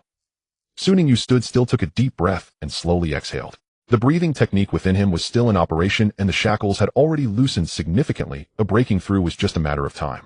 But right now his mind was filled with only one thought. When he saw Fong Ke again, would Fong Ke not come after him with a knife? Jiwawa jumped out of the backpack, squatted on his shoulder, patted his head, and let out a comforting quack. It's okay, master. You'll get used to it. Su Ningyu. Shut up. As he walked out of the martial arts hall, the sun had already set in the west. Su Ningyu stood at the door looking up at the orange-earth sunset on the horizon, taking a deep breath. Just a moment ago, he truly felt the threshold of the bronze beast master was already loosening. Give him a little more time, and he would be able to cross it. He touched Jiwawa in his pocket, looked back at the martial arts hall, and the corners of his mouth slightly rose. He'll come back next time. Jiwawa poked its head out of the pocket, its little claws clutching the pocket's edge. Quack. Next time don't use that move again. Su Ningyu. Indeed, his talent for Sun Fu Bien could not be used against non-enemy targets. The aftermath was nothing short of disastrous. Moreover, it could lead to misunderstandings. Su Ningyu stood outside the martial arts hall, glancing back at the familiar sign, the corners of his mouth twitching slightly. Fong Ke still hadn't come out, and it was unclear whether he was hiding to avoid meeting people or sharpening his knife inside. He decided not to come to the martial arts hall for a while, waiting for Fong Ke's temper to cool down. Indeed, one must rely on battle to break through. He stretched his muscles, feeling his breathing technique operate with his blood surging. His shoulder, which had been painfully struck by Fong Ke, grimaced. That blood explosion move was indeed ruthless. However, Su Ningyu looked down at his hands, feeling the still surging energy within him, the corners of his mouth slightly raised. Indeed, it was battle that could lead to breakthroughs. The feeling of being on the cusp of transitioning from black iron to bronze was incredibly clear when Fong Ke's final punch came crashing down. Those shackles had already loosened significantly, only one final push was needed. After returning, he must have a good fight with Xiao Lingdang and the others. A hearty battle might just allow him to step from a black iron beast master into the threshold of bronze. Thinking of this, he suddenly felt a sense of urgency. He quickened his pace towards the school. However, as he walked, an inexplicable sense of crisis surged in his heart. It wasn't from a specific direction, but from all around, as if the entire world was warning him. That feeling was strange, as if something major was about to happen, or perhaps it was some instinct reminding him. Danger. Su Ningyu stopped in his tracks, frowning. What's going on? He did not possess any precognitive talents, and Shun Yin had not been triggered. This indicated that no one was spying on him in the dark. Then where did this sense of crisis come from? Jiwawa squatted on his shoulder, vigilantly looking around. It couldn't help but roll its eyes internally. Crisis. The real crisis is us. Every time the master said he wanted to have a hearty battle, it was always them that suffered. Last time in the mirror world, the master had chased them around with a whip for an entire night. Xiao Lingdang had been struck until petals flew, and Meichio had been sent scurrying everywhere. Jiwawa itself had been whipped to the point of crying out. Now the master was coming again. Oh, wasn't that a crisis? Su Ningyu did not hear Jiwawa's thoughts. He stood still for a moment, sensing again to confirm he was not being followed, and found no abnormalities before shaking his head and continuing forward. Then he let Jiwawa poke its head out of the pocket, activating the evil Chihuahua talent. Without anyone triggering it, Su Ningyu felt a bit puzzled. It might just be an illusion, Su Ningyu muttered to himself. After wandering around the street for a while and buying some materials, he returned to the school. Pushing open the dormitory door, Lin Dong was not there, Chai Bohuai was not there, and Jiang Shanghua was also absent. He closed the door, walked to the full-length mirror in the corner, and reached out to touch the mirror's surface. The mirror's surface rippled like water, swallowing him. In the mirror world, Fei Wenli was sitting on the floating mirror surface, meditating. Xiao Lingdang was practicing, blazing floral blade petals flying everywhere. Meichio was licking its paws in the corner, its two tails swaying lazily. Slime was curled up in the shadows, silently digesting the remnants of the potions it had consumed days ago. Upon seeing Su Ningyu enter, Xiao Lingdang floated over and rubbed against his face. Chiomi. Meichio raised its head, glanced at him, then continued licking its paws. Jiwawa jumped down from his shoulder, trembling as it landed. Fei Wenli opened her eyes, her purple gaze fixed on him. Master, are we training today? Su Ningyu nodded. He moved his wrist, and a fighting spirit ignited in his eyes. Let's go, let's have a match today. I want to break through to bronze. Xiao Lingdong. Chiomi. Here we go again. Meichio. Meow. I knew it. Jiwawa. Quack. This is it. It's over. Fei Wenli smiled slightly and floated down from the mirror. Meanwhile, in a distant galaxy, a massive starship was silently sailing through the darkness. The ship bore the mark of the Sun and Moon Federation faintly visible under the starlight. Inside the bridge, several figures stood by the viewport, gazing at the vast sea of stars outside. Commander, are we really going to do this? A young officer's voice trembled. Awaken the most terrifying existence in the insect swarm sequence, the Queen. This Beastmaster is strictly prohibited from being cultivated by the entire Beastmaster Alliance. By awakening it, we are declaring war against the entire Beastmaster Alliance, the young man said. The person referred to as the commander did not turn around. He stood in front of the porthole, hands clasped behind his back, gazing at the increasingly close planet in the distance. Yunmeng star. Useless. His voice was cold. In this war, our Sun-Moon Federation is simply not a match for the Dragon Tiger Federation. To gain an advantage in this conflict, we must create some trouble for the Dragon Tiger Federation. He turned around, his gaze sweeping across everyone present. We only need to awaken the Queen on the planets surrounding the Dragon Tiger Federation. At that time, the attention of the Dragon Tiger Federation will be drawn to this planetary destroyer. While they are busy dealing with the insect swarm, we can gain the upper hand on the battlefield. But the young officer hesitated, wanting to say more. The queen is a beastmaster that brings immense harm. How many lives will be lost once it is awakened? What if it affects other planets? The commander looked at him, a cold smile forming at the corner of his mouth. We only need to follow the leader's orders. The dead are not from the Sun Moon Federation. He paused, his voice chilling further. Kid, you must understand this is war. The young officer fell silent. He lowered his head and ceased to speak. The commander turned back, gazing at the planet outside the porthole, raising his hand. Initiate deployment. Yes. The hatch at the bottom of the ship slowly opened, and a gigantic stone coffin was pushed out. The coffin fell silently in the vacuum, plummeting toward the planet's atmosphere. The surface of the stone coffin was engraved with ancient runes which flickered with dim light in the darkness, as if some dormant power was slowly awakening. The spaceship retreated at full speed. The glow of the engines gradually faded into the darkness until it vanished completely. The stone coffin continued its descent, passing through the atmosphere, the heat generated by friction turning its surface bright red. The glow of the runes grew brighter and brighter, as if something was breaking free from its bonds. Inside the coffin, a figure slowly opened its eyes. This being half human and half spider was entirely pitch black. Her upper body took on the form of a woman, her features exquisite, yet cold, eyes tightly shut. Her lower body was that of a massive spider with 8 long legs curled within the coffin, each joint glinting with a metal. In her abdomen, countless small light spots could be seen writhing. Those were unhatched insect eggs. She had been sleeping in the darkness for countless years, and at this moment, she was finally awakened. Her eyes slowly opened. They were pure white, devoid of pupils, resembling the entrance to an abyss with no bottom. The stone coffin crashed to the ground, creating a massive, deep pit. As the dust settled and the moonlight fell, it illuminated the shattered coffin. A slender, pale hand emerged from the coffin, followed by another. The half-human, half-spider figure slowly stood up. She lifted her head and gazed at the starry sky. A cold smile slowly formed at the corner of her mouth. The pinnacle disaster beast of the insect swarm sequence. Diamond Grade, the insect queen, has descended. In the mirror world, a battle even more frenzied than a gladiatorial arena was unfolding. Ningyu transformed directly into a humanoid beastmaster. He fought alongside Jiwawa Machio and Xiao Lingdang in a fierce clash. The Star River whip in his hand morphed into a silver dragon, each swing accompanied by a piercing scream that tore through the air. Machio moved like lightning, darting around him, its claws probing his defenses. Xiao Lingdang hovered in midair, unleashing flames like petals in a torrential downpour, sealing off all his escape routes. Jiwawa squatted at a distance, launching beams of light one after another, targeting the gaps in his defenses. 3 Beastmasters, 3 attack methods working together seamlessly. And Ningyu faced 3 opponents alone. He did not use the skill Divine Concealment to turn invisible, nor did he resort to any underhanded tactics. He merely employed breathing techniques to enhance his body to evade attacks. He gripped the whip, breathing and fighting. Sweat soaked his clothes, his muscles trembled with pain, yet he did not stop. With every crack of the whip, every dodge, every block, he felt something deep within his body shifting. It was a shackle. The breathing technique flowed within him, his breath surged like a tide. In and out, in and out. The rhythm intensified, quicker and more urgent. His heartbeat quickened, blood boiled, and every cell screamed for a breakthrough. Then, Ningyu suddenly heard a sound like something shattering. It was light and crisp, like the first crack of an ice cube in spring. The shackle that had bound Ningyu for so long. Ningyu halted his whip, standing frozen in place. His eyes slightly widened, something surged deep within it. This was energy released from the shackle, energy that had been suppressed for far too long. 2 Beastmaster manuals emerged simultaneously from his body, floating in midair, radiating distinctly different glows. One was a pale yellow, ancient and warm. It was the manual he had brought from Binjiang, containing contracts for Xiao Lingdang, Jiwawa, and other Beastmasters. At this moment, the pages stirred on their own. New patterns began to emerge on the blank pages. These were the marks of a bronze-grade Beastmaster. The other was black gold, deep and mysterious. It was Fei Winley's manual, the contract book for mythological-grade Beastmasters. At this moment, the black gold cover quivered slightly, as if in cheer, or perhaps in anticipation.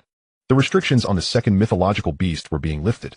Fei Winley made a gentle wave with her hand. At the moment, Ningyu broke through.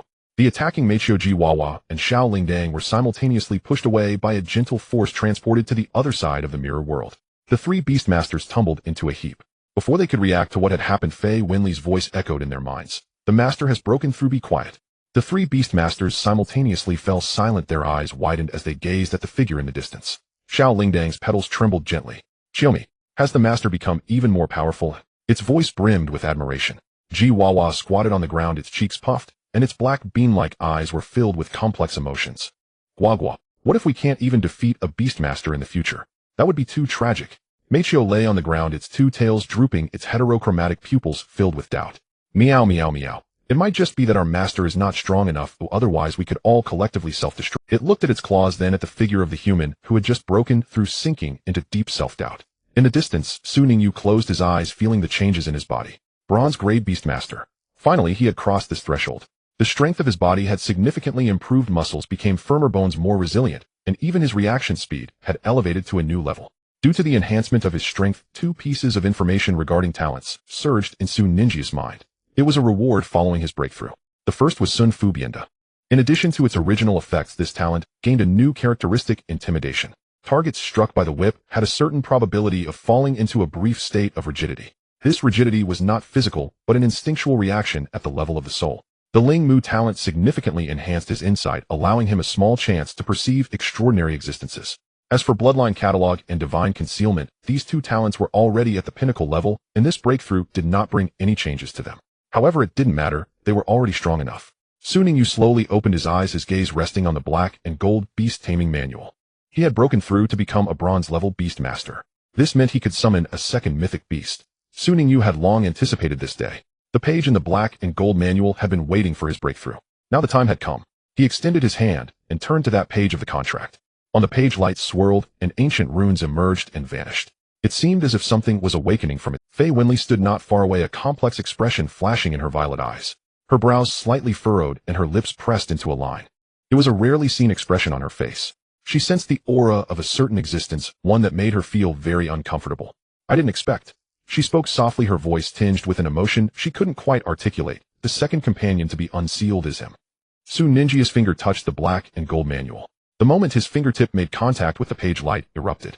It was not a gentle golden light, but a pitch-black, devouring radiance. It surged from the page like ink dripping into clear water, rapidly spreading in all directions. In the blink of an eye, the entire mirror world plunged into darkness.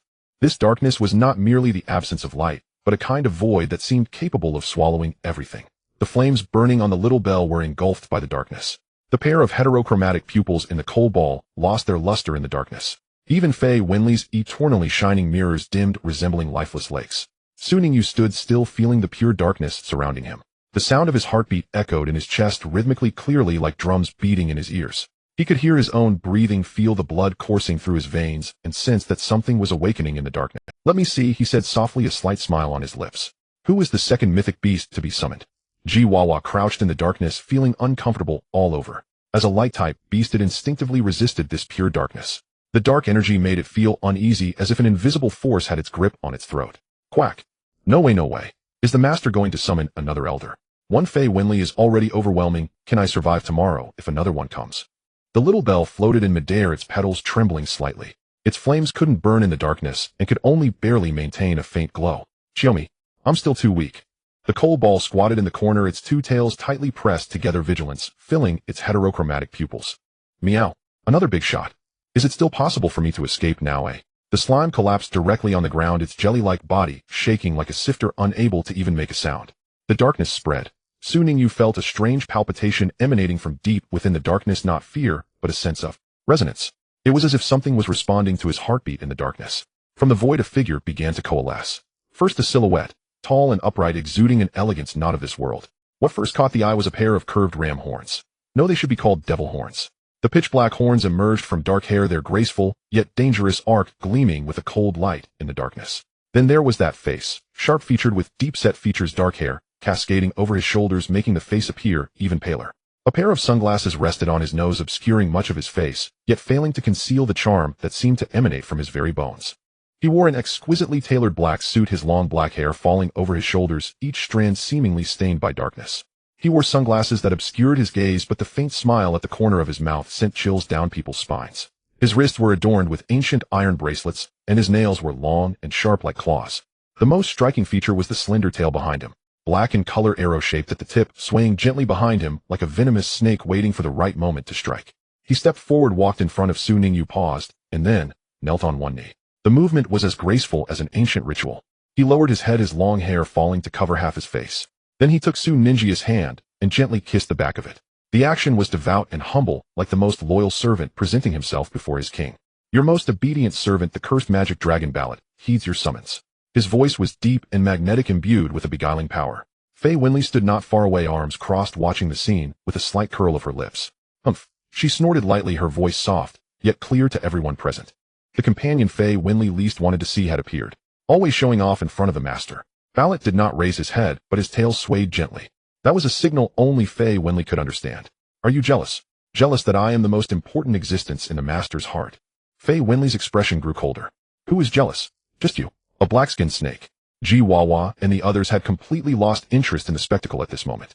An invisible sense of pressure emanated from Ballot, not a force of intimidation, but something deeper and more fundamental. His heartbeat began to accelerate faster and faster, more violently, as if it would explode from his chest at any moment.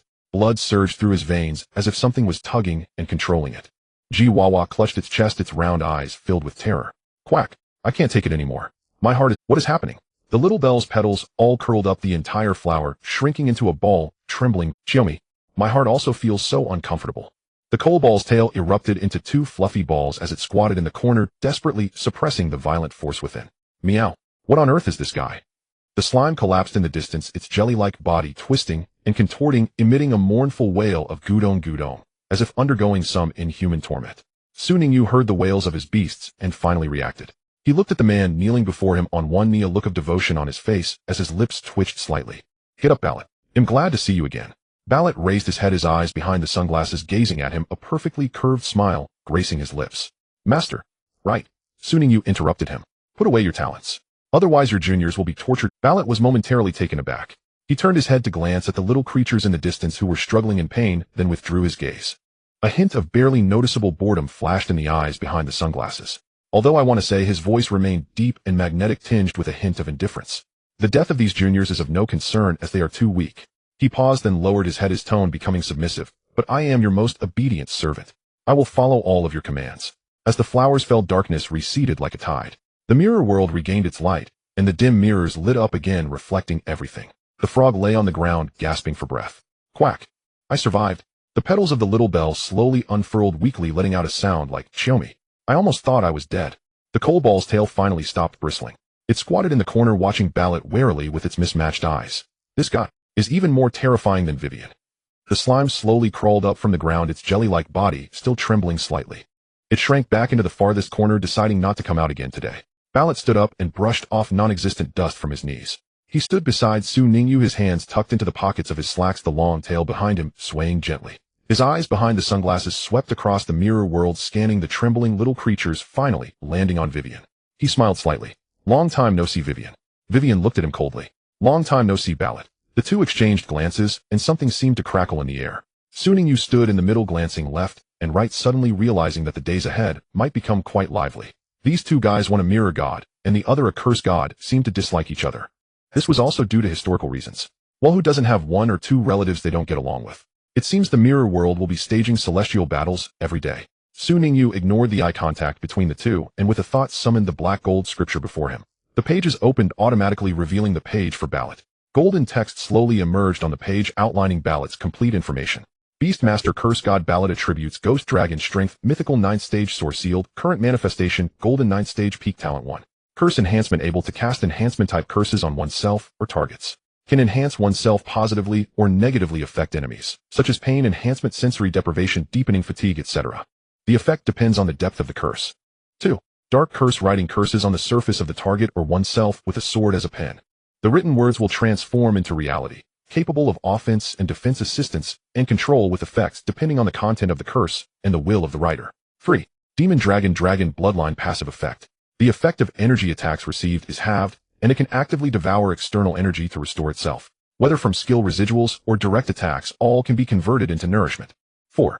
Puppet Doll, condensing. A puppet doll, placing the target's hair, blood, or personal items inside, can exert influence over the target. At its lightest, it can guide behavior. At its heaviest, it can completely control their body, turning them into a puppet. The closer the distance, the stronger the effect. Potential rating: mythical level. Current usable skills: Dragon's Wave, Curse, Grim Reaper's Scythe. Ningyu read on, the smile on his lips deepening. Indeed, both in strength and being sealed at Golden 9th Stage, just like Vivian. The mythical level source is sealed, only allowing the manifestation of the current realm's limit combat power. But he was not disappointed, or rather he felt quite pleased. Summoning another mythical beast bolstered his confidence. Even if most of Ballot's skills were sealed, relying on these 4 talents alone was already terrifying. He knew this from the Beast Tamer Sequence game. Ballot was a being who could crush opponents without needing too many skills. Each of his talents was intricately designed for combat, and when combined they became nearly impossible to defend against. Curse enhancement. With a light wave of the hand, the enemy's pain perception was amplified tenfold. A mere scratch felt like being flayed alive. No matter how strong the opponent under such torment, they wouldn't last long. Using it on one's own side brings an all-around increase in speed, strength, and reaction with immediate effects. Dark Curse. Using a sword as a pen, flesh and blood as paper. Writing the word weak on the enemy causes their defenses to crumble. Writing the word strong on oneself instantly boosts combat power. Offense, defense, assistance, and control. All Demon Dragon has the effect of energy attacks and can devour energy to restore itself. What does this mean? It means that against Ballot, the vast majority of energy skills will be severely weakened, potentially serving as nourishment for Ballot. And he grows stronger with each strike. Puppet Doll, the most despair-inducing talent for opponents. As long as one obtains a hair, a drop of blood, or even just a commonly worn accessory of the target, a puppet doll can be created. At its lightest, it causes frequent mistakes in battle. At its heaviest, it directly controls their body, turning them into a marionette. Each of these talents is like a work of art born for battle. Barot's lips curled slightly upwards. The slender tail behind him swayed gently. To be needed and recognized by his master. That was the meaning of his existence. He turned his head and looked at Faye Winley. The eyes hidden behind the sunglasses held a hint of provocation. Did you see that? The master prefers me more. Faye Winley's expression instantly darkened. She certainly felt Barot's unabashed pride. This guy has always been like this, claiming to be the most obedient servant while actually being more cunning than anyone else. Knowing what the master likes and dislikes, he could always do things that resonated with the master's heart. Faye Winley, she crossed her arms and shot him a cold glare. What are you so proud of? You're just a latecomer. Barot maintained his smile, but his tail wagged even more joyfully. Latecomer. In the master's most obedient servant. Barot didn't mind simply averting his gaze, quietly standing beside Su Ningyu. The slender tail swayed gently behind him, as if humming a silent tune. Faye Winley gritted her teeth. In the distance, Ji Wawa squatted on the ground, glancing at Faye Winley, then at Barot, engaging in a fierce internal debate. It's over. The mirror world is about to be chaotic. One is a queen, the other is a loyal dog. Will there be good days ahead? The little bell floated beside it, the petals trembling slightly. I think training will become harder in the future. Machio crouched in the corner, tightly clutching its tail. Is it too late for me to defect now, eh? The slime shrank into the farthest corner, its jelly-like body trembling, as if sifting through flour. Who am I? Where am I? Why did I come to this world? Barot withdrew his gaze, looking down at Su Ningyu, his tone gentle enough to drip water. Master, is there anything you need me to do? Su Ningyu glanced at him, then looked at Faye Winley in the distance, who was pretending to train, but had her ears perked up, and, not for now. You should familiarize yourself with the surroundings first. He paused and added, don't bully them. He pointed at a few little creatures still trembling in the corner. Barot followed his gaze. The little bell curled up tightly, its petals closely gathered. Ji Wawa squatted on the ground, both hind legs shaking. Mikey's tail had exploded into two fluffy balls, pretending to be dead in the corner. The slime had long retreated into the deepest shadows, not daring to quiver, even slightly. He withdrew his gaze, his smile still gentle. Rest assured, master, I won't bully the younger ones. Su Ningyu glanced at him, feeling that this statement was not very trustworthy. But he said nothing, turning to the stone table to prepare to organize today's gains. Behind him, Barot stood still, hands in his pockets, his eyes hidden behind sunglasses, sweeping over the little creatures. He said nothing, just slightly raised the corners of his mouth, revealing a smile that was neither a smile nor a frown. The little bell trembled even more vigorously. Ji Wawa lay flat on the ground. Mikey's tail had puffed up even more. The slime silently shed tears in the shadows. Who will save me? This world is too terrifying. I want to go back to the lake. Barot's summoning and the improvement of capabilities made Su Ningyu feel quite good. He sat cross-legged in the center of the mirror world with two beast taming manuals spread out in front of him, and two mythological beasts whose powers were suppressed at the Golden Ninth stage standing beside him. In the distance, three little bronze-tier creatures squatted, each with different expressions. It felt like holding a good hand of cards. No matter how to play, it felt reassuring. In the upcoming time, he muttered to himself, I will elevate all my beasts to the silver level. The little bell's evolution path had already taken shape. Promoting to silver was not a problem. Ji Wawa's evolution was more troublesome. This little guy's talent was too special, and conventional nurturing theories didn't apply. He needed to find some special materials with attributes like luck, probability, and causality. Machio itself had demigod potential. Transitioning from Golden Ninth stage to silver was merely a matter of time, so there was no need to worry too much. Both Barot and Faye Winley were at the mythological level, and their current manifested power was at the Golden Ninth stage. To lift the seal required him to reach a higher Beast Tamer level. As for the slime, Su Ninjia's gaze landed on the corner where the blue jelly was trying hard to lower its presence. He had never contracted the slime, not because he forgot, but because he felt it was unnecessary. He had many contract slots, but there was no need to stand out too much outside. It was always better to be low-key. Now that he had been promoted to a bronze-level Beast Tamer, contracting one more slime wouldn't attract much attention. Come on, slime. He waved to the corner. Let's make a contract. He didn't give the slime a name. The slime was just slime, cute and simple, which was quite good. The slime's body trembled violently. It rolled out from the wall crevice, bouncing in front of Su Ningyu. In its invisible eyes, a complex mix of emotions was present. There was excitement, nervousness, anticipation, and a hint of finally, it's my turn. Goob. It called out, the sound crisp and loud. Su Ningyu smiled and summoned another beast taming manual. A pale yellow light enveloped the slime, and the contract runes gathered in the void, slowly merging into the slime's body. The entire process was quiet and peaceful, without the flames of evolution that accompanied the little bell, the peculiar fluctuations when Jiwawa comprehended skills, or the strange aura during Mikia's birth. The slime simply accepted the contract quietly, like a drop of water merging into the ocean. Contract completed. Before Su Ningyu could check the slime's information, he heard a rustling sound behind him. He turned around to see Jiwawa, the little bell, and Meichio surrounding the slime. The scene resembled older students cornering a new student in school. Jiwawa squatted at the front, paws on its hips, cheeks puffed up, and its black bean-like eyes were filled with the satisfaction of finally someone can share the suffering with me. Jiwawa quack. Another member added to the victim alliance. You won't be able to escape from now on, you'll have to endure devilish training with us. The slime's body froze. It slowly turned its head, looking at Jiwawa, then at the little bell, then at Meichio, and finally at the two mythological beasts in the distance who were glancing over. It suddenly remembered something very important. This master had a habit of throwing his beasts at Fei Wenli for training. And Fei Wenli's training method was hellish. It was worse than death. It had always thought that it was just a small transparent being responsible for taking potions, watching the door, and occasionally being used as a test subject. It had forgotten that after contracting it would have to join the training team. The slime murmured Guldong. Its body began to tremble, slightly resembling a puddle of jelly ruffled by the wind. The little bell floated beside it, the petals gently brushing against it, the sound soft and healing. The little bell said, Chiomi, don't worry, I'm very good at healing. If you're hurt, just come to me.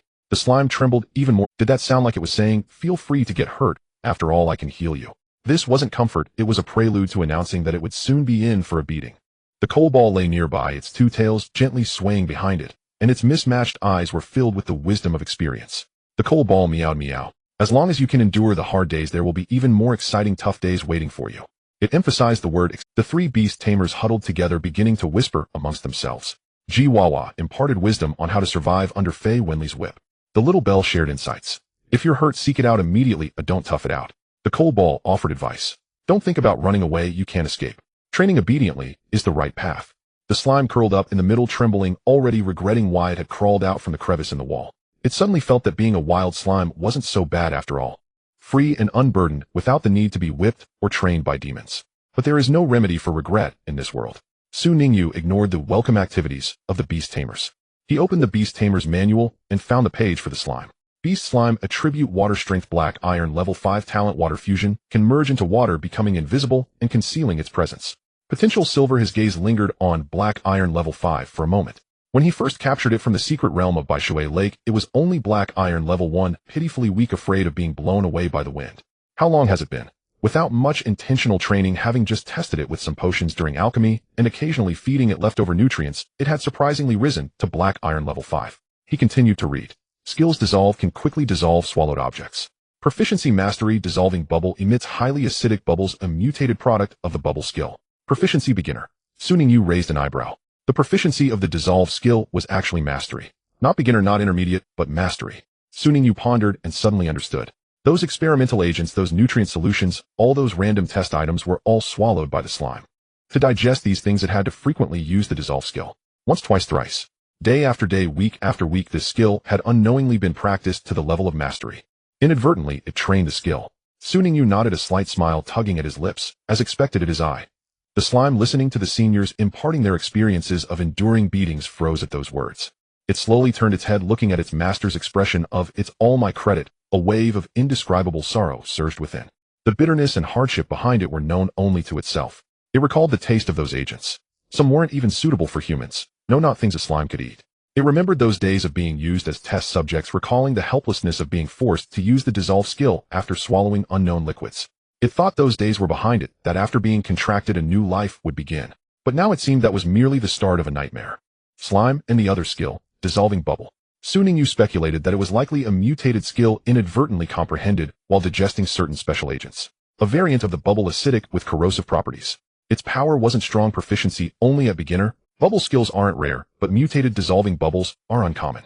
Su Ningyu closed the manual, looking at the little blue jelly being cared for by the seniors, his smile deepening. This slime had more potential than he had imagined, even if its potential was only at bronze. with his training potential was it could eat, digest, and turn what it consumed into its own power.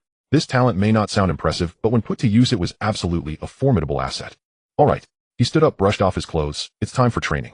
Jiwawa, the little bell, and the cold ball all shivered simultaneously.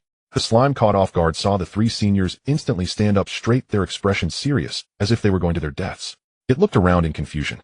Then it saw Fei Winley walking from a distance holding the Star River whip. The slime finally understood where the seniors feared. Guldong. It emitted a weak, desperate wail. It's over. It's really over. Su Ningyu stepped out of the mirror world feeling quite pleased. Behind him, the mirror surface calmed like rippling water, isolating the noise and bustle into another dimension. A slight smile still lingered on his lips, having successfully broken through to the bronze-level Beast Tamer and summoned Ballot while contracting the slime. Today was a fruitful day deserving of a good meal. Suddenly, bang, bang, bang. The door was knocked upon vigorously. Su Ningyu walked over to open the door, and Lin Dong stood at the entrance holding a large package with a flattering smile on his face. He said, handing the package forward. I gathered some ghostly spiritual materials. You said that if I collected these you would make exclusive nutrient potions for my little ghost. Su Ningyu looked at the package in surprise. He hadn't expected Lin Dong to act so quickly. The matter they agreed upon just a couple of days ago was already prepared that night. Sure, Lin Dong smiled, stuffing the package into his hands. Of course, if there are extra materials you can arrange them as you see fit. To have Su Ningyu make exclusive potions, of course you have to give something in return. He understood that much. Su Ningyu took the package and opened a small gap. A chilling aura rushed out, making one instinctively feel uncomfortable. The items of ghostly beast tamers were indeed peculiar. What seemed to be just a few black stones and some dry vines emitted an aura that sent chills down one's spine. Su Ningyu closed the package, turned around, and put it back in his room, casually tossing it into the mirror world. Stepping out of the room, others in the dormitory were also present. Jiang Shanghua and Chai Bohuai sat on the couch in the living room, staring at the laptop screen, which was playing battle videos from past competitions of the 100 Schools Alliance. Jiang Shanghua watched intently, her long black hair cascading over her shoulder, her beautiful eyes blinking without a pause. Chai Bohuai occasionally paused the video, quietly discussing certain tactical details. Lin Dong leaned over, sitting cross-legged on the sofa, watching along with them. Su Ningyu felt hungry and went to the kitchen to cook a bowl of ramen. After it was done, he prepared to eat, while watching the battle with Chai Bohuai and the others. Holding the bowl, he walked back to the living room and sat down next to Lin Dong. The steam from the noodles rose under the light, and the rich aroma of the broth wafted through the air. Lin Dong sniffed the air and said, so fragrant. Su Ningyu picked up a pair of chopsticks full of noodles, just about to send them to his mouth. Woo! The air raid siren of Dongjun suddenly blared. The sound was sharp and piercing, tearing apart the tranquility of the night, as if something was roaring in the darkness. The air raid siren of Dongjun, that shrill and piercing sound that one could only hear in war movies, shattered the entire night sky. Su Ninja's chopsticks froze in midair. Lin Dong's smile solidified on his face. Chai Bohuai's fingers were frozen on the phone screen. Jiang Shanghua slowly turned his head to look out the window. Then explosions began. One after another, they came in a continuous barrage like Thor beating drums over Dongjun. The explosions were terrifyingly close enough to feel the shockwaves surging from all directions, close enough that the entire dormitory building trembled. The bowl of ramen in Su Ninja's hand was shaken from his grasp, crashing to the ground and shattering into pieces. Broth splattered everywhere, splashing onto Lin Dong's pants. Damn! Lin Dong jumped up, burned by the scalding broth. But he didn't look down at his pants. Instead, he turned sharply to look out the window. What's going on? What? Chai Bohuai had already stood up, his face serious. Explosions. Air raid sirens. His voice was low. Is it someone invading Dongjun? The four of them rushed to the balcony at the same time. In the night sky, countless meteors were falling toward Dongjun. No, they were not meteors. Those things trailed long tails of flames, moving at an astonishing speed, colliding with the skyscrapers in the city and erupting in earth-shattering bursts of light. The sounds of explosions, shattering glass, collapsing buildings, and distant screams mingled together like a symphony of apocalypse. What are those things? Jiang Shenghua's voice remained calm, but his hands trembled slightly. He looked at the fiery lights on the horizon, his pupils reflecting the city's disaster. Su Ningyu narrowed his eyes. After his promotion to bronze-level beast master, the observation range of his spiritual sight had greatly increased. At this moment, he focused his gaze, and the true forms of those meteors gradually became clear in his vision. An insect-like creature entirely black with 6 curled legs, a swollen abdomen, like a ball, emitting an unstable red light. It plummeted through the night sky, and at the moment it collided with a building, its abdomen exploded, and flames consumed everything. Su Ninja's pupils suddenly constricted. A piece of beast mastery information floated in his mind. Beast self-destruct soldier, strength, black, iron, level 9 self-destruct soldier. Su Ninja's voice was very soft, but to the other three it sounded like thunder. Lin Dong's face instantly turned pale. Self-destruct soldier. Wasn't that only produced by the insect queen? Chai Bohuai's hand gripped the balcony railing tightly, his knuckles turning white. Queen. His voice was dry. In the history of the Beastmaster Federation, there was a type of beast that was the nemesis of all Beastmasters. It was the nightmare of all civilizations. The pinnacle of swarm-type beasts, this beast was called the Queen. An insect queen. It could rapidly produce thousands and thousands of swarms. Self-destruct soldiers, marauders, incubation nests, aerial overlords. Each one was born for war and existed for destruction. A single queen could destroy a planet. Jiang Shanghua remained silent. He only looked at the meteors still falling in the sky, watching Dongjun tremble amid the explosions, watching the flames illuminate half the sky. He recalled what was recorded in the history textbooks. The last time a queen appeared, 3-star systems were reduced to ruins and 7 different Beastmaster Federation legions were completely wiped out, with billions of lives perishing in the tide of insects. That disaster was referred to in history as the Insect Disaster Era. And now this disaster might be right in front of them. In the distant sky, more and more self-destruct soldiers were falling. The sounds of explosions continued, and the flames illuminated the entire night sky. Dongjun's air defense system finally reacted, and beams of energy shot into the sky, intercepting those self-destruct soldiers still falling. But there were too many self-destruct soldiers, far beyond what the air defense could cover. In the dormitory building, lights in other rooms began to turn on one after another. Sounds of screams, cries, and calls for help came from all directions. In the distance, a self-destruct soldier evaded the air defense fire and fell toward Beichin High School. Its abdomen grew brighter and brighter like a burning sun. "Watch out!" Lin Dong shouted. Su Ningyu, he simply watched that self-destruct soldier as it drew closer and closer. Then a silver light rose from deep within the campus, intercepting it midair. The shockwave from the explosion shattered the glass of several surrounding buildings, but the dormitory building remained intact. It was the school's defense system that had been activated. Su Ningyu relaxed his fists and turned to walk back to his room. "Pack your things." His voice was calm, unlike that of a 16-year-old boy. "Leave here and prepare for battle." The other 3 exchanged glances and turned to leave as well. No one asked why, and no one said wait for the school's note, because they were Beastmasters. And the duty of a Beastmaster is to stand at the forefront when disaster strikes. Not only did the air raid sirens sound over Dongjun. Across the entire Yunmeng Star, all cities and all corners were torn apart at the same time by that sharp, piercing sound. From the icy outposts in the north to the tropical ports in the south, from the desolate towns in the west to prosperous cities like Dongjun in the east. The sirens echoed like the death knell of apocalypse. No one expected a beast of the Queen's level to appear on Yunmeng Star. This was a disaster-level beast, the kind that was described in history textbooks with entire chapters and countless blood-soaked words. The last time a queen appeared, multiple star systems were reduced to ruins, and the Beastmaster legions sent by various federations were completely wiped out, with billions of lives perishing in the tide of insects. That disaster was referred to in history as the Insect Disaster Era. And now the disaster was right in front of them. Just as Su Ningyu rushed out of the dormitory, a sea of flames erupted above his head. Countless self-destruct soldiers simultaneously crashed into the school's protective shield. Those insect-like creatures with their abdomens swollen and glowing with unstable red light crashed one after another into that pale blue energy barrier like a suicide squad. Boom, boom, boom. The explosions were deafening, and the entire dormitory building trembled. Su Ningyu could clearly feel the ground shaking beneath his feet, the frequency not like an earthquake, but more like some colossal creature taking steps. God, how many self-destruct soldiers could there be? Lin Dong's voice trembled. He looked at the sky above, reddened by the flames, where countless meteors continued to fall, dense as a downpour. Jiang Shanghua stood beside him, his long hair flying in the shockwave from the explosions. His voice remained calm, but each word was heavy. Not just self-destruct soldiers. The insect-type beasts produced by the Queen are far more than one kind. Su Ningyu narrowed his eyes, capturing the falling figures in the night sky with his spiritual sight. The self-destructing soldiers of the insect swarm that have appeared now are merely the vanguards. They are expendable cannon fodder. Their purpose is to dismantle the city's defensive system and create openings for the main forces that follow. Behind them, Su Ninjia's spiritual sight quietly activated, revealing information. Beastmaster Plunderer. Strength Bronze Tier 3. Beastmaster Slayer. Strength Bronze Tier 5. The Plunderer, with a physique akin to a calf, has 6 legs sharp as sides, its shell glistening with a metallic sheen. They are the infantry of the swarm, the sides that reap lives. The Slayer, even larger in size, has evolved forelimbs into bone blades that can sever steel with each swing. They are the elite of the swarm, specifically designed to shred the defenses of Beastmasters. There are more.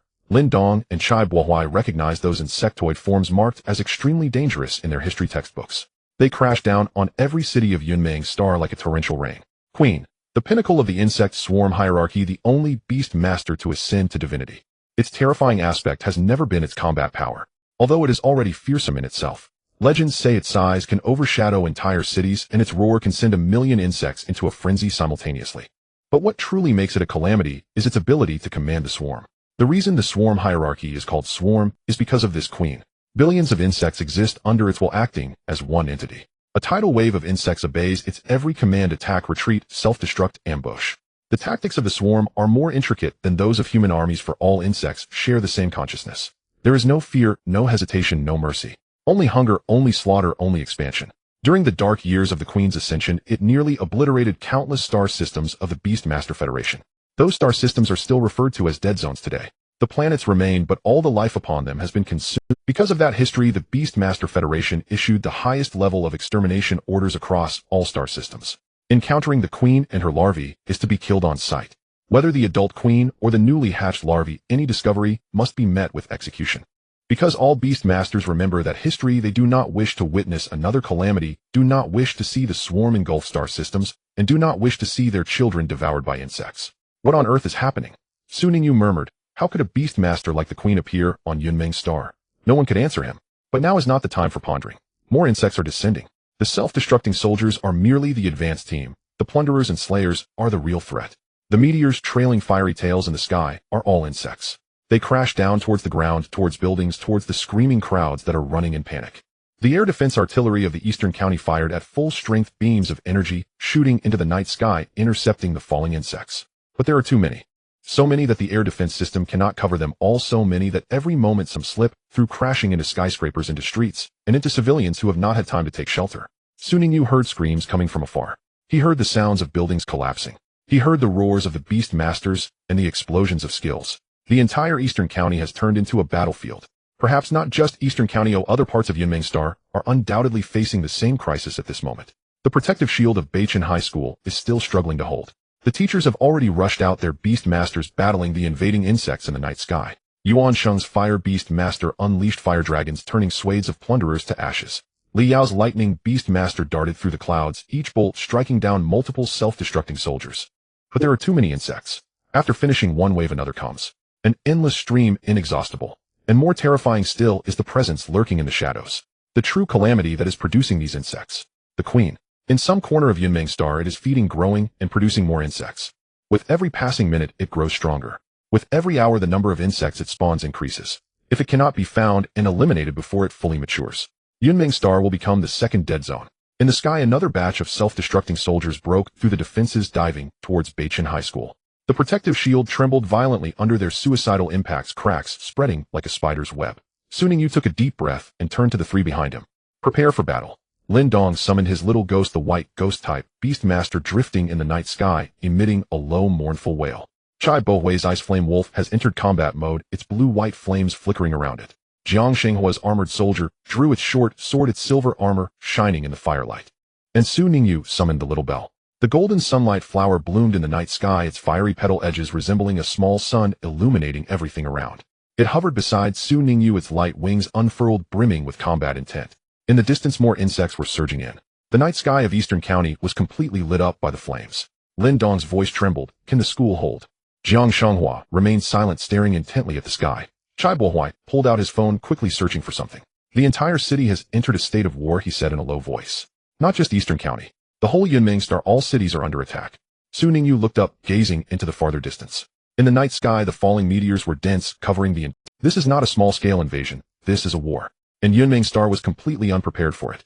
At this moment, Principal Chun Baiming's voice echoed across the campus through the amplification skill of the Beast Masters. All teachers, listen up. Immediately organize the students to evacuate. Do not panic, gather orderly towards the underground shelters. Teachers capable of fighting deploy defenses and clear the nearby insect Beast Masters. Remember, your primary task is to protect the students. You must not let them get harmed. Understood. Responses rang out from all corners of the campus, dozens of figures moving simultaneously. The teachers who usually stand at the podium imparting knowledge summoned their Beast Masters at this moment. Some formed lines at the outer perimeter constructing defenses, while others navigated through the corridors guiding students to evacuate. Fire, frost, and lightning intertwined to create a fragile protective net, attempting to tear a path through the torrent of insects. Su Ningyu and the others originally intended to run towards the playground. It was open, perhaps providing some reaction time. But after just a few steps, a familiar voice sharply called out to them. Stop. You few come with me. The homeroom teacher, Yin Yuan, strode over with urgency, his face pale, as he blocked the path of Su Ningyu. Though usually stern, he had never looked like this before. Veins bulged on his forehead, his eyes were bloodshot, and even his voice trembled imperceptibly. This is not the time for bravado. Everyone follow me to the underground shelter. Immediately. Right now. Lin Dong's voice changed pitch out of urgency. Teacher Yin, with so many beast attacks coming, we can help.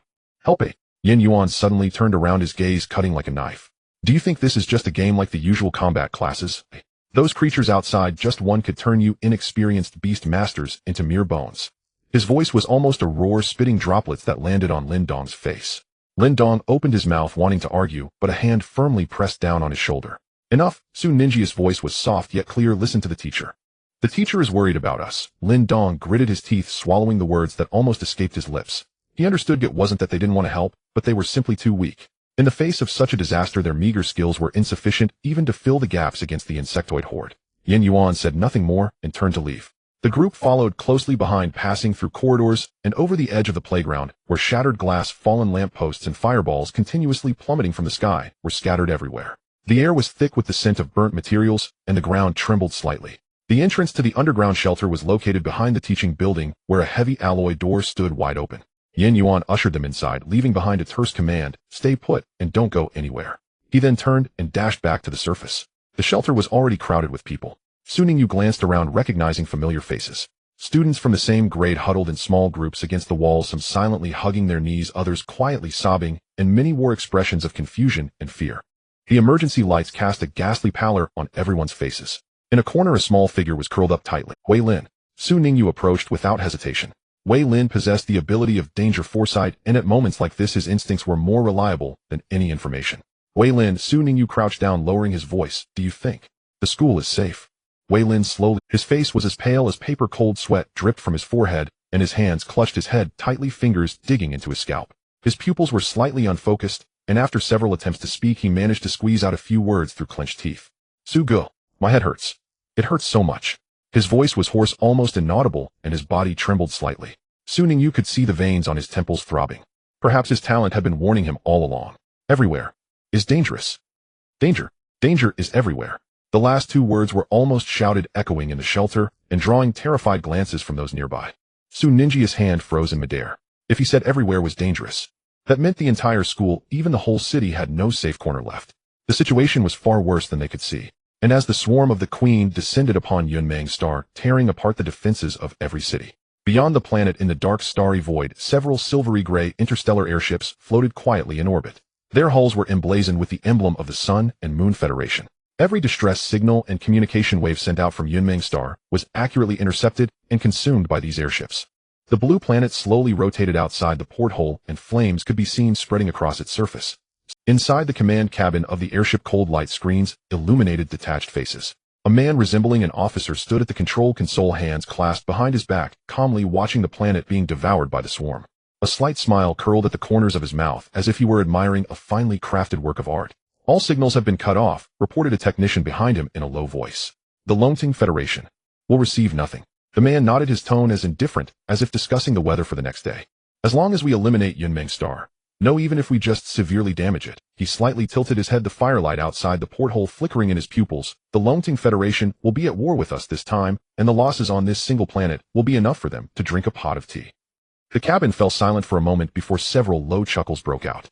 Meanwhile, the flames continued to spread across Yunmang's star, alarms blared, and the youths in the underground shelter remained obliviously waiting for reinforcements that would never arrive.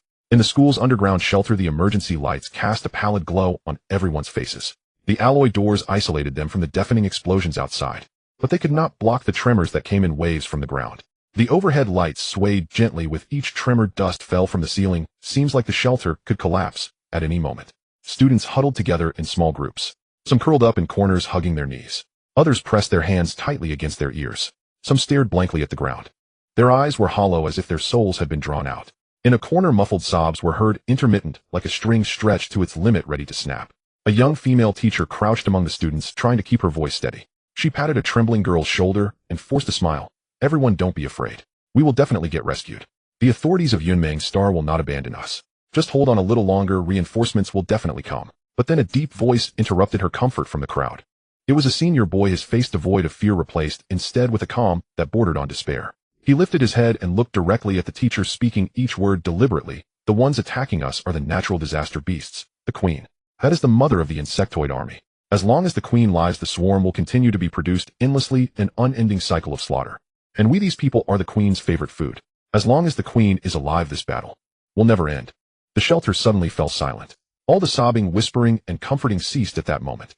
Dozens of eyes fixed on the boy then slowly turned to the female teacher. Her lips moved, but nothing came out. She opened her mouth, but closed it again. She wanted to refute. Yet deep down she understood. The boy was right. As long as the Empress lived, the swarm would not perish. This was a rule inscribed in textbooks, a law ingrained in the bones of every beastmaster. The teacher fell silent. The silence spread through the shelter like a virus, more suffocating than the explosions outside. The atmosphere began to panic once more. Su Ningyu stood amid the crowd. He saw Wei Lin curled up in a corner. He noticed some students clinging tightly to each other, tears streaming silently down their faces. Panic was spreading. If this continued, they wouldn't even need the insect race to invade, they would collapse on their own.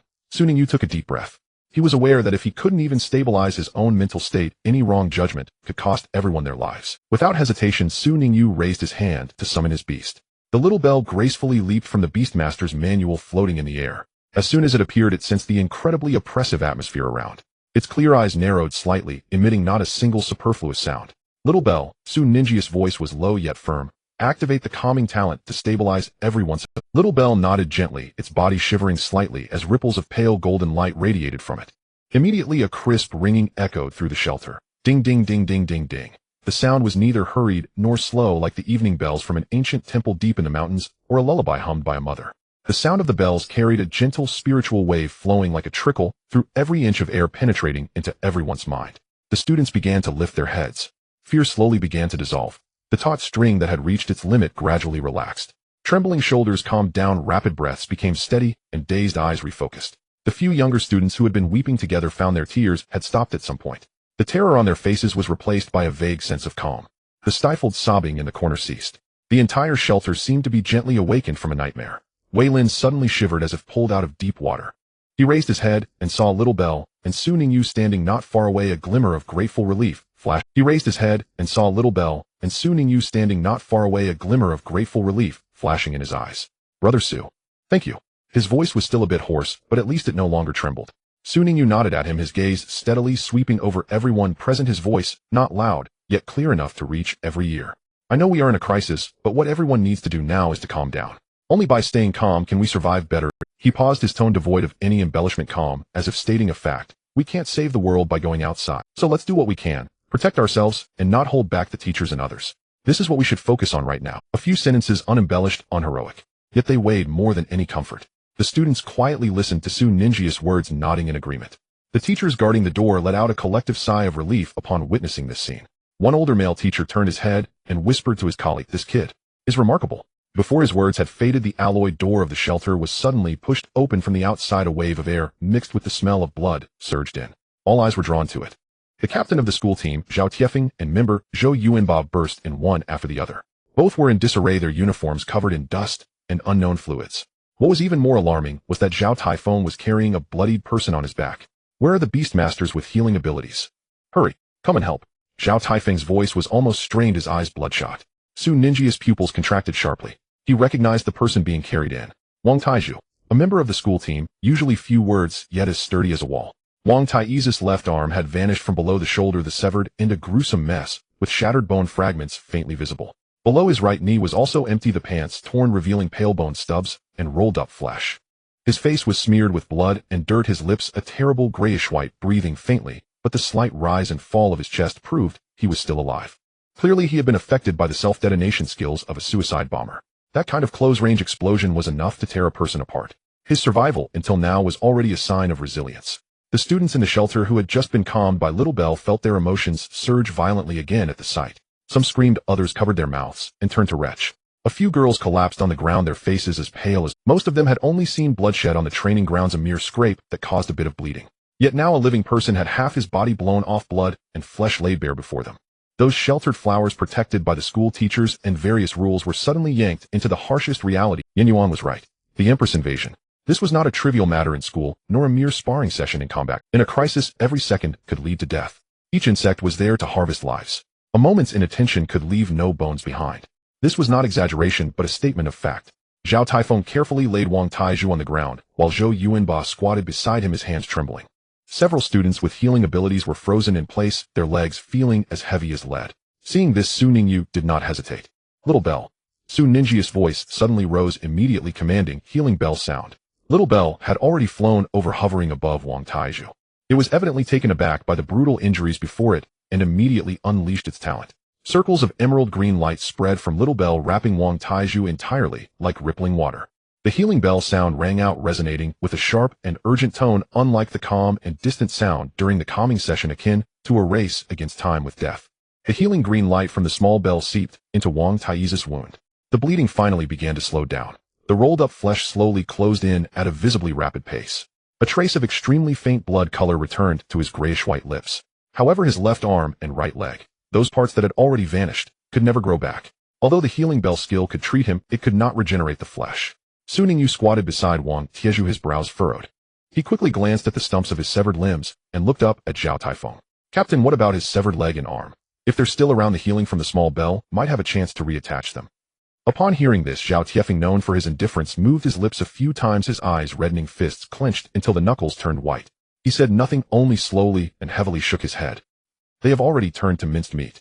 His voice, when they dragged Wang Taiju out from the explosion site, that hand and leg had already been blown apart, mixed with the blood and flesh scattered all over the ground, making it impossible to retrieve. Su Ningyu fell silent for a moment, no longer questioning. He lowered his head, looking at Wang Taizu's colorless face, his clenched fist slowly loosening, then tightening again. "First save his life," he said softly, his voice light, yet carrying an undeniable resolve. "The rest can wait until later." The healing sound of the small bell echoed continuously in the shelter, the emerald glow flickering like a lamp swaying in a storm.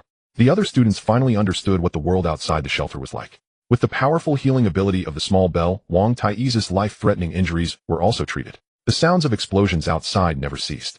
Even through the alloyed doors of the shelter, the muffled roar still resonated like the heartbeat of a giant. The ground trembled violently from time to time. Zhao Taifeng squatted beside Wang Taiju, watching as the wounds at his stumps were finally sealed completely by the green light from the small bell. The bleeding had completely stopped, and his breathing became steady. Although at the positions of his left arm and right leg there were only two horrifying remnants left.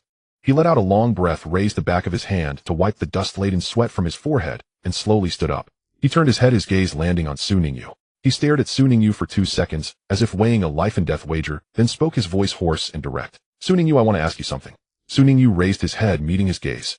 "There are many others outside who may be injured," Zhao Taifeng said word by word. "Our companions and teachers from other schools may fall in a pool of blood.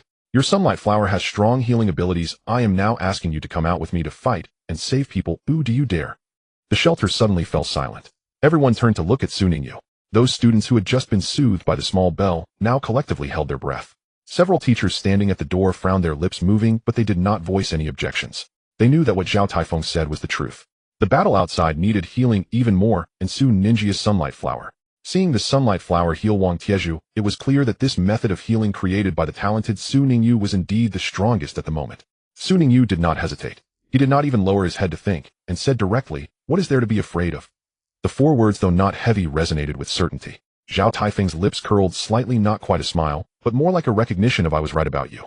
He nodded and continued straightforwardly, "Good. Many people outside are waiting for treatment. Will you come with me now?" Su Ningyu lifted his foot to leave, and the small bell lightly landed back on his shoulder, the emerald glow still slowly flowing around it. However, just as the 3 turned to leave, a rush of footsteps came from behind. "Zhao, wait." Chai Bohui was the first to step forward, followed closely by Lindong Jianshanghua and several classmates who were familiar with Su Ningyu, all squeezing out from the crowd. Chai Bohui's gaze was firm, his voice carrying a youthful vigor. "Take us with you. We can help too." Zhao Taifeng stopped, turning back. His gaze swept across the few of them without a hint of politeness, his tone as cold and hard as a stone. "You are too weak. You would only be a burden." This statement fell like a bucket of ice water, merciless, and even somewhat cruel. Chai Bohui's face flushed red, his fists creaking from clenching. He opened his mouth to retort. Why could Su Ningyu go, but we could not? Lindong's face was also reddening. He wanted to say that his little phantom could be of use, that even just killing a bug would be a help. But he opened his mouth and found he couldn't say anything, because he knew that Zhao Taifeng was right. He couldn't even protect himself. He might become a burden to Su Ningyu and the others. At this moment, Su Ningyu spoke. He patted Lindong's shoulder, his tone gentle yet firm. His voice was not loud, yet it carried an undeniable certainty. "You all stay here to help those who need assistance in the shelter. Leave the outside matters to me." Su Ningyu paused, feeling it was time to showcase his abilities. He glanced at Chai Bohui's face, which was filled with defiance, and calmly stated a fact that did not require debate. "I have just advanced to the bronze level Beast Master. Safety might increase a bit. You are still at the iron level and may be in danger. Moreover, many people outside need my healing, so I must go." This sentence, casually spoken, felt like a stone dropped into a calm lake. Lindong's mouth hung open, his words forcibly returned. Chai Bohuai was taken aback, his expression shifting from defiance to surprise. Jiang Shenghua's eyes widened in shock, nearly dropping his jaw. Bronze level. When did Su Ningyu advance? Even Zhao Taifeng and Zhou Yuanba were momentarily stunned by this piece of news. Zhao Taifeng slightly tilted his head, re-evaluating the junior Su Ningyu before him. At the age of 16 or 17, a bronze-level beastmaster, and with such healing abilities.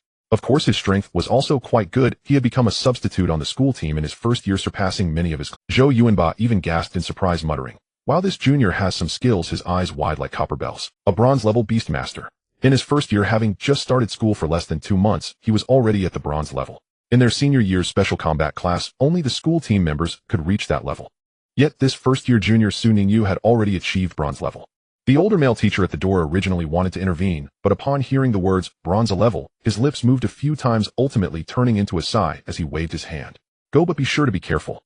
"Absolutely." Su Ningyu nodded, turning to follow Zhao Taifeng and Zhou Yuanba towards the alloy doors. Behind him, Lin Dong and the others stood and placed their lips tightly pressed together, fists clenched, and then relaxed repeatedly, ultimately unable to utter a single word. The alloy door was pushed open, and the sounds from outside surged in like a tidal wave. The sounds of explosions, roars, and collapsing buildings filled the air. Amidst a sharp insect-like screech that pierced the eardrums, a strong smell of burnt flesh and blood seeped in through the door crack, almost inducing nausea. The three of them darted out the alloy door, slamming shut behind them. Su Ningyu raised his head, his pupils suddenly constricting.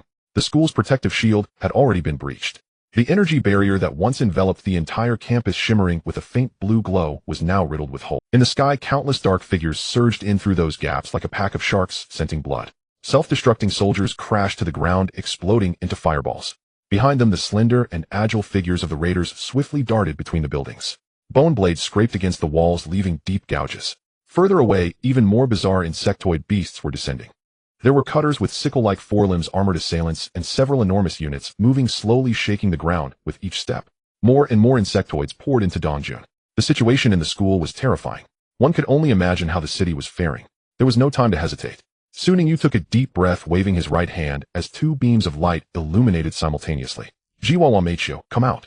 A flash of white light appeared, and Jiwawa, the round white figure, materialized on his left shoulder, its big eyes wide open. It immediately sensed the dangerous aura surrounding them. Its previously lazy demeanor turned serious in an instant. Meanwhile, a bolt of black lightning silently struck the ground. Meichio, as dark as ink, had a pair of heterochromatic vertical pupils that glimmered in the night. Its twin tails were raised high, and its back arched slightly like an arrow poised to shoot at any moment. "Jiwawa, activate the evil Jiwa talent." "Quack." Jiwawa responded, puffing its cheeks. A glint of cunning flashed in its big eyes, as if saying, "Watch me." Before the words finished, a nearly imperceptible pale gray wave emanated from Jiwawa. It was silent, but carried an eerie power that instinctively made one feel uncomfortable. Zhao Taifeng and Zhou Yuanba had already summoned their own beasts. Just as they were about to command their beasts to attack, suddenly, all the insectoid beasts charging toward them halted simultaneously. No, they didn't just stop. They instantly began gagging. Those self-destructing soldiers convulsed violently, a large mass of mucus spewing from their mouths, while the slender bodies of the raiders arched, as if something within them was churning uncontrollably. Even the cutters that had just landed in the distance ceased their movements. Their forelimbs drooped weakly, emitting a piercing. That sound carried an indescribable pain and disgust. The offensive was instantly thwarted. Zhao Taifeng's pupils contracted. Before he could react, a black figure darted past him. Quickly, too quickly. The shadow was almost invisible in the night. It left behind a trail of afterimages among the swarm of insects. Skill lightning flicker. Immediately after, a cold light flashed. Sharp claw. Mikey's claws carved out several silver arcs in the air, precisely gliding past the necks of each insectoid. The sound was light, like scissors cutting through silk. Chop. Several grotesque heads flew up, simultaneously, dark green bodily fluids gushing from the severed necks, painting eerie arcs in the air. The insectoids didn't even have time to emit their final cries before their bodies fell stiffly thudding against the ground. In an instant, 6 insectoid beasts were slain. Meichio landed gracefully on the nearby ruins, shaking off the fluids clinging to its claws. Those vertical pupils coldly surveyed the surroundings in the darkness like an elegant and deadly black assassin. Zhou Yuanba gaped, unable to close his mouth for a long time. "What the hell?" 2 words slipped from his lips. His thunder giant ape stood beside him, its fists still raised, yet unable to find a target to attack. His gaze darted back and forth between Meichio and Su Ningyu. The expression on his face shifted from shock to disbelief, and then to a complex emotion that was hard to define. He instinctively swallowed his mind, echoing a single thought. Why did this junior's beast seem even stronger? At this moment, Mikey's figure was nearly invisible in the night. Only a vague black trail could be seen weaving through the insect swarm. Lightning flicker made it as swift as lightning, while sharp claw rendered it invincible. With each flicker an insectoid head would fly off. With each swipe of its claws an insectoid body would shatter. There were no unnecessary movements, no flashy skills, only the purest and most efficient slaughter. In less than 10 seconds dozens of insectoids that had been preparing to encircle them lay dead. Machio returned to Su Ninjia's side, licking the fluids from its claws. Its two tails gently swayed behind, and its heterochromatic pupils were filled with unsatisfied curiosity. Meow. Too weak. Zhou Yuanba glanced at the insectoid corpses on the ground, then at the black cat beside Su Ningyu, which was busy licking its claws. Then he looked back at the corpses on the ground. Your cat. Wasn't this fierce during the school team selection? He was thoroughly puzzled. Zhou Yuanba recalled the day of the school team selection when Su Ningyu had battled He Jin with this cat. Although it was strong, it was nowhere near this level. It was a complete slaughter mode. It felt as if what was being displayed was not a battle, but a harvest. Each strike aimed for vital points, every claw was lethal, without a trace of hesitation or mercy.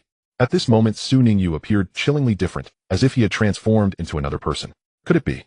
Zhou Yuanba murmured to himself, his voice so low only he could hear, this guy is a hidden killer. Yet Zhao Taifeng did not even look at Machio.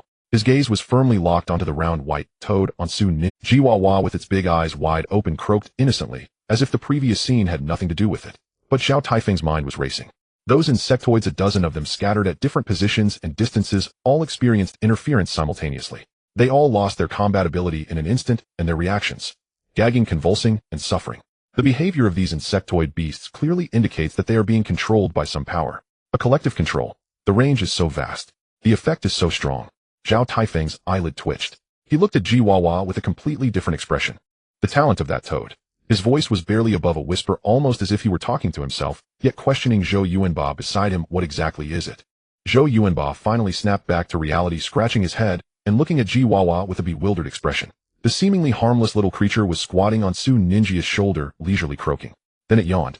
It was utterly different from the evil chihuahua that had previously controlled the insect swarm. How would I know? Zhou Yuanba mumbled. Zhao Taifeng did not respond. He simply cast a deep glance at Su Ningyu, his eyes filled with an indescribable. There was surprised scrutiny and an underlying sense of trepidation, one he wasn't even aware of himself. Trepidation that this junior had been hiding, or perhaps that this guy was growing too quickly. Though he felt trepidation at this moment, Su Ningyu was also a teammate, which reassured him. Meanwhile, Su Ningyu stood calmly amidst the ruins with the unconcerned Jiwawa on his shoulder and a coal ball licking its paws beside him, surrounded by fallen insectoid corpses. The night wind lifted the corners of his clothing, the firelight casting shadows on his profile, and in his eyes there was neither fear nor triumph. Only an extraordinary coldness that belied his age. Let's go. He spoke, his voice not loud, yet clear and powerful. Isn't there someone who needs medical attention?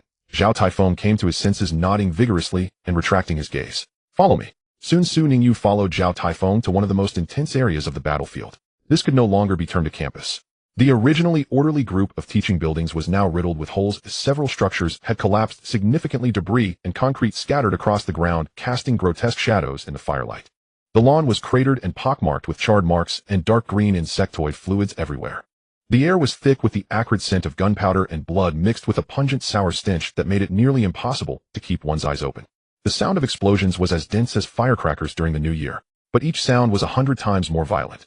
Self-destructing troops descended in waves from the sky, like a rain of flesh and blood. Each landing was an explosion, and each explosion claimed a piece of land. Occasionally one could hear heart-wrenching screams from a direction, the sound piercing the night sky, only to be drowned out by even louder explosions.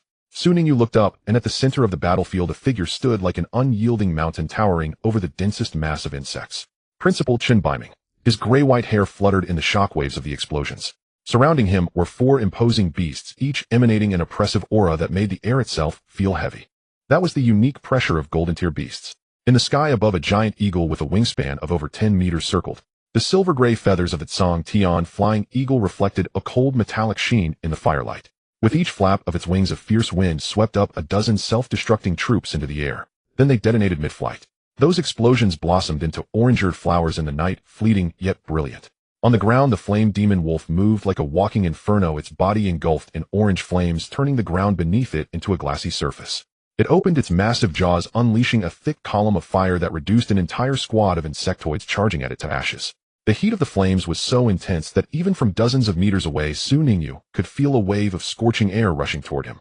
The devil spider silently guarded Chen Baiming's side. Its 8 black limbs resembled sides of death, each as thick as a bowl and sharp enough to cut through the air. Its movements were not fast, but each strike was precise and lethal. A ravager lunged from the side, but the devil spider didn't even turn its head. With a casual swipe of its right front limb, the ravager was cleaved in two, its dark green fluids splattering everywhere. What truly made Su Ninjia's pupils constrict was the unassuming owl perched on Chun Baiming's shoulder. Measuring only 30 centimeters in length, its feathers displayed a profound silver-blue hue resembling a piece of velvet soaked in moonlight. Its amber eyes were half-closed, appearing somewhat drowsy, seemingly indifferent to the surrounding battle. But soon Ningyu noticed that whenever a self-destructing troop approached from Chun Baiming's blind spot, the moonlit owl would slightly tilt its head. Then that self-destructing troop would suddenly lose control, plummeting toward the ground, exploding before it could land. Mental interference. No, it was more than just interference. With its golden tier strength, the moonlit owl could even directly alter the perceptions of lower-level insectoids, making them perceive their companions as enemies, leading them into traps, or causing them to detonate at the most inappropriate moments. For golden tier beasts, perfectly balanced between offense and defense, working together seamlessly. Chun Baiming stood there like a stabilizing anchor in the battlefield, single-handedly withstanding the fiercest wave of the insect onslaught. Yet even so, there were still far too many self-destructing troops. They descended from the sky like locusts, with wave after wave coming, seemingly endless. Although Chun Baiming could easily deal with the insectoids surrounding him, he was but one person with 4 beasts. Soon Ningyu spotted his homeroom teacher Yin Yuan. He was guarding the gap on the eastern side of the teaching buildings with several teachers as beast. A frost giant bear covered it. It was swatting one self-destructing troop after another away with its massive paws. Further away, Su Ningyu also spotted other members of the school team. They were positioned behind the front lines, primarily responsible for intercepting those that had broken through the teachers' defenses. Compared to the brutal battles faced by the teachers, they were under slightly less pressure, but fatigue and tension were written all over their faces. Clearly, this battle had been ongoing for quite some time. The main force of the battle was the teachers, and Principal Chun Baiming was the main force of the main force. Yin Yuan wiped the sweat and dust from his face and hurried over to Chun Baiming's side, his voice nearly a shout amidst the explosions. Principal, have you informed the Eastern District Beast Alliance? The emergence of the Empress Beast on Yunmeng Star is no longer just a matter for one planet. This is clearly a crisis of interstellar proportions. Chun Baiming's gaze remained fixed on the sky, not looking back. His voice was steady, unlike that of someone being besieged by a horde of insects. It has already been informed. The Beast Alliance, the Breeder Alliance, all those who could be notified have been notified. He paused as the flame demon wolf beside him unleashed another column of fire, incinerating 3 self-destructing troops into ashes. Chun Baiming's voice remained clear amidst the sounds of explosions. But now what we must do is not wait for reinforcements, but withstand the first wave. No matter how powerful the Empress is, the production of the insect race still requires energy and time. We must find it and eliminate it before it gathers strength for the next assault. Otherwise, not just the Eastern County, the entire Yunmeng Star will turn into ruins. Yin Yuan's lips moved, but in the end he said nothing. He knew the principal was speaking the truth. The terrifying aspect of the Empress lay in its continuous production capability. If they could not achieve a swift victory, this battle would shift from resistance to attrition, and then from attrition to slaughter. Just then a teacher's voice came from the other end of the battlefield, filled with evident urgency and panic. It's bad, Principal. Many beast tamers have been caught in the self-detonation wave. There are too many casualties. What about the healers? Where are our healing beast tamers? Another voice quickly followed. Not enough. It's simply not enough. There are too many injured. We can't manage with just... And the first to get injured were those inadequate medical beast tamers. Hearing this, Chun Baiming's brow furrowed tight. They'll do it. A voice came from the edge of the battlefield, young and resolute, carrying an undeniable momentum. Zhao Tiexiong burst forth from the smoke, with Su Ningyu closely following behind. Without any unnecessary words, Zhao Tiexiong waved his right hand fiercely, and 3 beams of light erupted simultaneously. Come out. All his beasts except for the steel-armored Tyrannosaurus were summoned. The 3 summoned beasts were also of colossal size. Zhao Tiexiong's gigantification talent was showcased vividly at that moment. The blue-scaled dragon python followed closely, its 10-meter-long body tracing a graceful arc in the air, its scales shimmering with a deep blue glow amidst the flames, resembling a giant serpent forged from liquid gemstones. The giant winged terror bird spread its wings with a wingspan exceeding 8 meters, shading a small patch of sky. The fire spirit crocodile landed steadily at Zhao Tiexiong's feet, its body enveloped in dark red flames, its massive jaw opening and closing, producing a chilling cracking sound. Each of the 4 beasts had been augmented to a terrifying degree by the gigantification talent. Zhao Tiexiong showed no hesitation, pointing his hand directly at the densely packed self-detonators in the sky. Steel-armored Tyrannosaurus. Rock explosion. Create a path for me. The steel-armored Tyrannosaurus roared, its voice deep and dull like a rumble from the depths of the earth, shaking hearts with its resonance. It opened its massive mouth, a blinding yellow light igniting deep within its throat. In the next second, countless rocks carrying terrifying kinetic energy erupted from its mouth, like cannonballs trailing orange-eared tails and howling towards the sky. Boom, boom, boom, boom, boom. Hey, The rocks exploded within the swarm of insects, each one acting like a high-explosive bomb, tearing apart every self-detonator in its path. Dark green body fluids and shattered shells rained down like a torrential storm, creating a brief vacuum in the sky. Hundreds of self-detonators were completely wiped out in this round of bombardment. Zhou Yuanba, following behind, couldn't help but gasp in astonishment at this scene. Zhao Tiexing's current strength was completely on par with some of the teachers. No, it should be said that some teachers' strength was simply inferior to his. Yin Yuan's brow had already furrowed when he heard the voice say, "I'll do it." He was all too familiar with that voice. He turned his head and indeed saw the figure that should not be here. Su Ningyu. Su Ningyu. Yin Yuan's voice nearly erupted in a shout filled with urgency and anger. "Why are you not staying in the underground shelter? What are you doing here? Do you think this is a game?"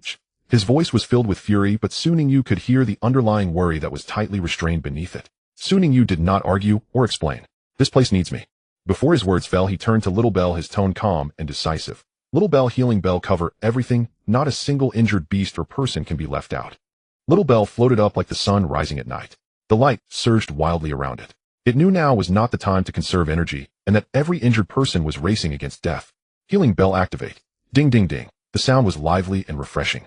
As the bell rang, circles of emerald green light spread out from the little bell. But this time it was completely different from when it was in the underground shelter. Those light rings did not dissipate. Instead, they transformed into thin beams like strands of hair, swiftly spreading across the ground, like spirit snakes, precisely connecting to every injured beast tamer and their beasts. 1 beam, 2 beams, 10 beams, 20 beams. The emerald green light grew in number, forming a gigantic net of light that enveloped the entire battlefield. The scene was incredibly beautiful. On the smoke-filled battlefield, countless emerald green lights intertwined and danced, as if someone had shattered an entire starry sky and re-woven it into this net. Wherever the light reached, wounds began to heal, bleeding ceased, and broken bones started to reconnect. Meanwhile, the other talent of Little Bell, the healing light, also activated at full power at this moment. Little Bell's already formidable healing ability increased in potency by 30% due to the healing light talent. Those who had been groaning in pain began to visibly shift from agony to tranquility as the emerald green light connected with them. A teacher whose shoulder had been blown apart lowered his head in astonishment. He watched as his wound healed at an incredible speed, the new skin slowly unfurling in the green light.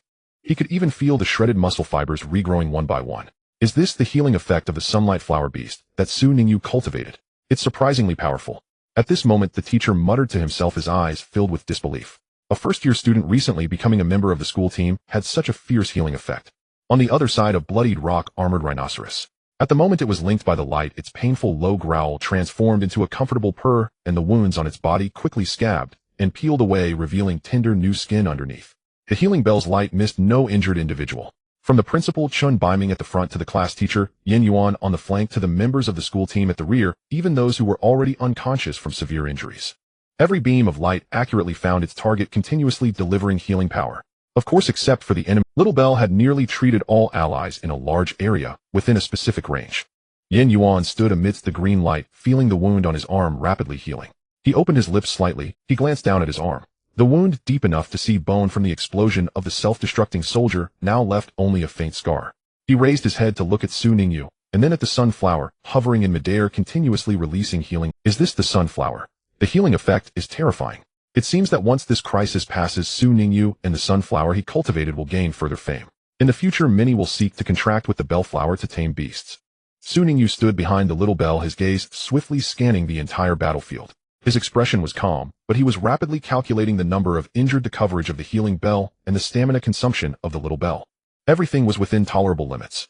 He looked up at the sky with a hint of regret. The night was deep, and only the explosive flames cast a strange red hue on the clouds. If only it were daytime. As a sunflower, the little bell possesses the talent of sunshine. Under the sunlight, its overall abilities would be enhanced. The healing effect would increase in intensity by 20%. If it were daytime, the healing ability of the little bell would be even more terrifying. But even now, the healing ability of the little bell had astonished most people. The healing from the little bell was not yet finished. While the healing bell continued to operate, it activated another skill. Soothing.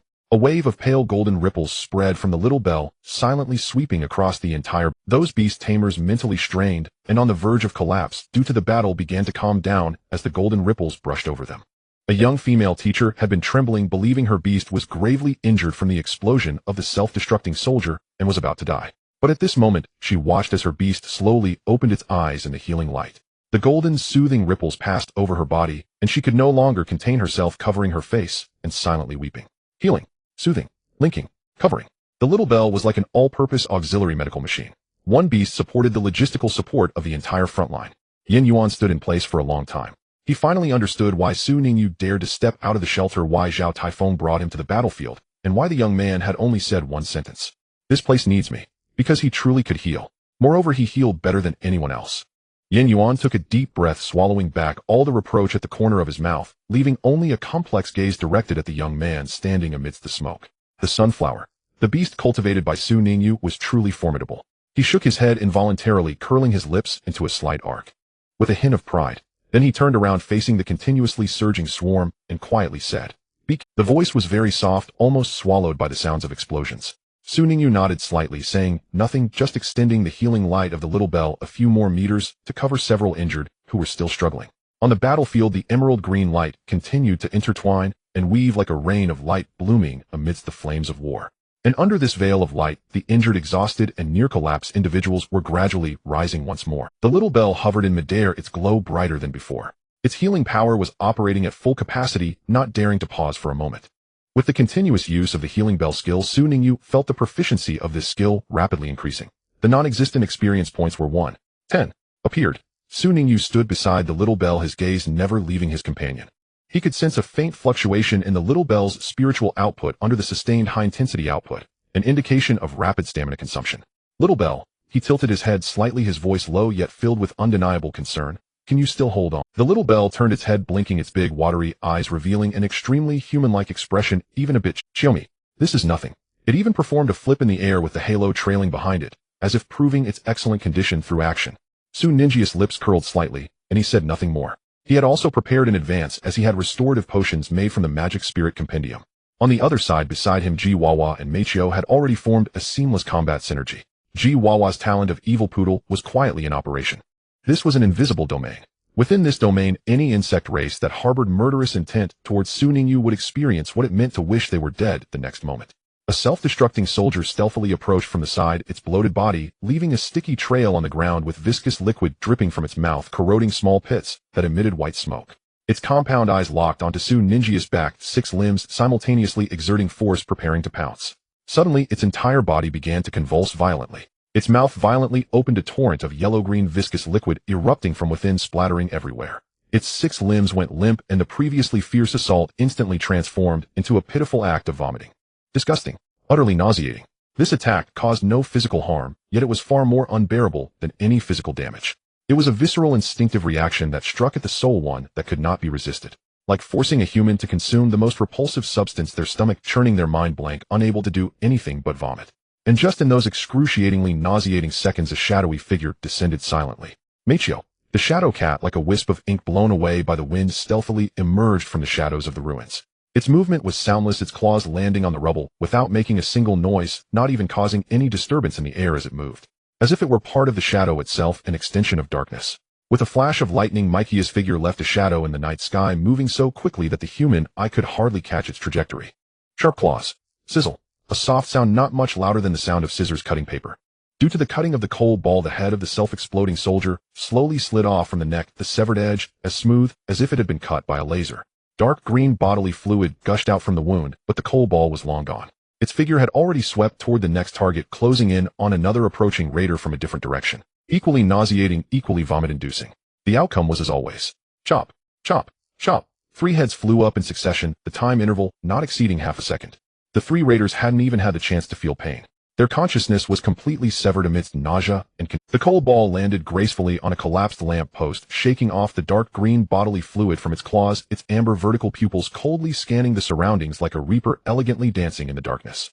Not a single drop of blood stained its body, its black fur shimmered with a dim glow in the firelight, untouched by anything repulsive. Ji Wawa yawned, its large eyes half-closed, looking utterly bored. That expression clearly conveyed, I thought it would be more difficult to fight. 1 frog and 1 cat, one controlling while the other kills, perfectly synchronized. Ji Wawa was responsible for rendering the enemies incapable of resistance. The cold ball was responsible for delivering a fatal blow at the enemy's most vulnerable moment. No unnecessary movements, no wasted seconds, every cooperation was as precise as interlocking gears. Su Ningyu, be careful. Zhao Taifeng's voice suddenly exploded from afar, urgent and sharp. Su Ningyu did not turn his head, nor did he panic at Zhao Taifeng's call. At the same instant Zhao Taifeng spoke, the combat instinct from the breathing technique had already sensed the source of danger. To the left, 5 meters. A creature was approaching at high speed. A slayer had broken through the outer defense without anyone noticing, stealthily creeping up to Su Ninja's side.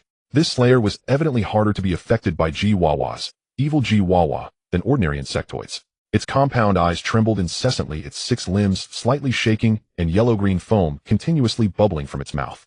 The feeling of nausea indeed had an effect on it.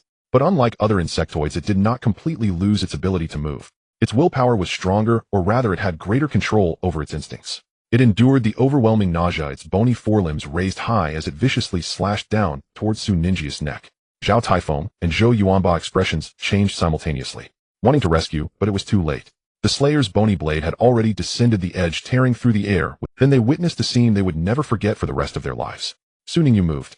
His right hand had somehow already grasped something at his waist. The movement was incredibly fast and fluid, quick enough that Zhao Taifeng and Zhou Yuanba eyes couldn't catch the process of him drawing the whip. A silver streak erupted violently in the darkness. It was a whip, agile like a silver snake. With a gentle flick of Su Ninja's wrist, the entire whip traced a perfect arc in the air, as if the moonlight had been materialized and grasped in his hand. Crack! That loud sound was not an explosion nor a gunshot, but the sonic boom produced when the whip's tip broke the sound barrier. The sound was crisp, like someone had unleashed a thunderclap in the sky. It left the surrounding people with ringing eardrums.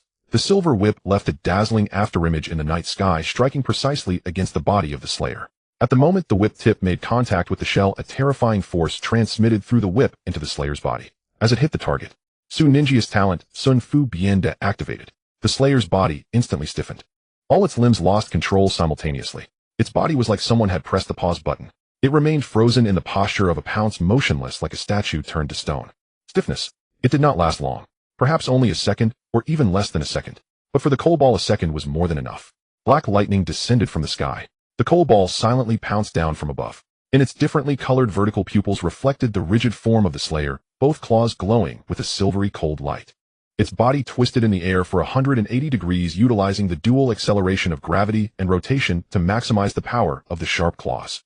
The 2 sharp claws crossed downwards. The silvery light traced a massive X shape in the night sky. The bony blade together with the shell along with the flesh, and the flesh with the inner skeleton. All were neatly sliced apart within those 2 intersecting silver beams. The slayer's body was split into 4 pieces from shoulder to waist. The severed edges were smooth as mirrors, and the dark green bodily fluid only surged out from the cut a second later. The coal ball landed lightly, shaking off the bodily fluid from its claws, and without looking back walked toward the next target. Meanwhile, Su Ningyu had already retracted the galaxy whip. The silver whip deftly spiraled a few circles in his hand before he gently draped it over his shoulder. His posture was so relaxed, like a student who had just completed a normal practice session on the training ground. He turned his head to look at Zhao Taifeng and Zhou Yuanba, his gaze calm, eyebrows slightly raised with a hint of genuine confusion in his tone. "What's wrong?" Zhao Taifeng opened his mouth, then closed it again.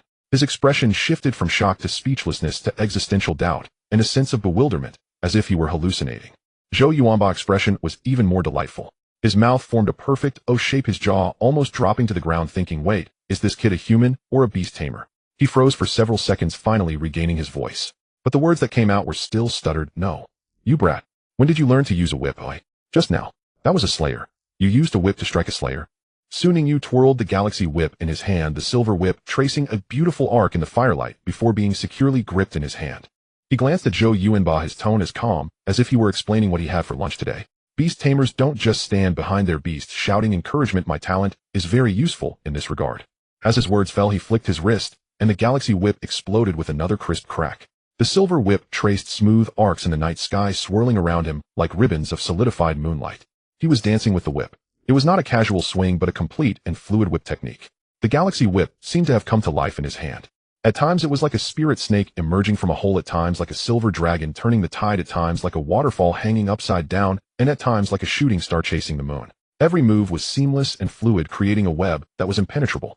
Zhao Taifeng's eyes widened in shock. As the captain of the school team, he had seen many proficient close combat beast tamers, but he had never encountered anyone. This kid had once again left him utterly flabbergasted. What else can't this kid do? Of course, Su Ninja's strength as a beast master comes largely from the star breathing technique. While wielding the whip, the rhythm of his breathing underwent subtle changes. With each inhale, a thin and mysterious force in the air was drawn into his body. With each exhale, that force surged through his arm into the Star River whip, making the silver glow of the whip even more dazzling. The whip technique and the breathing method complemented each other perfectly like two strands of rope twisted together, enhancing each other. This was the star whip technique he obtained from a bronze treasure chest. Indeed, a bronze treasure chest. The star whip technique was precisely the moment Su Ningyu ascended to the rank of bronze-level Beastmaster.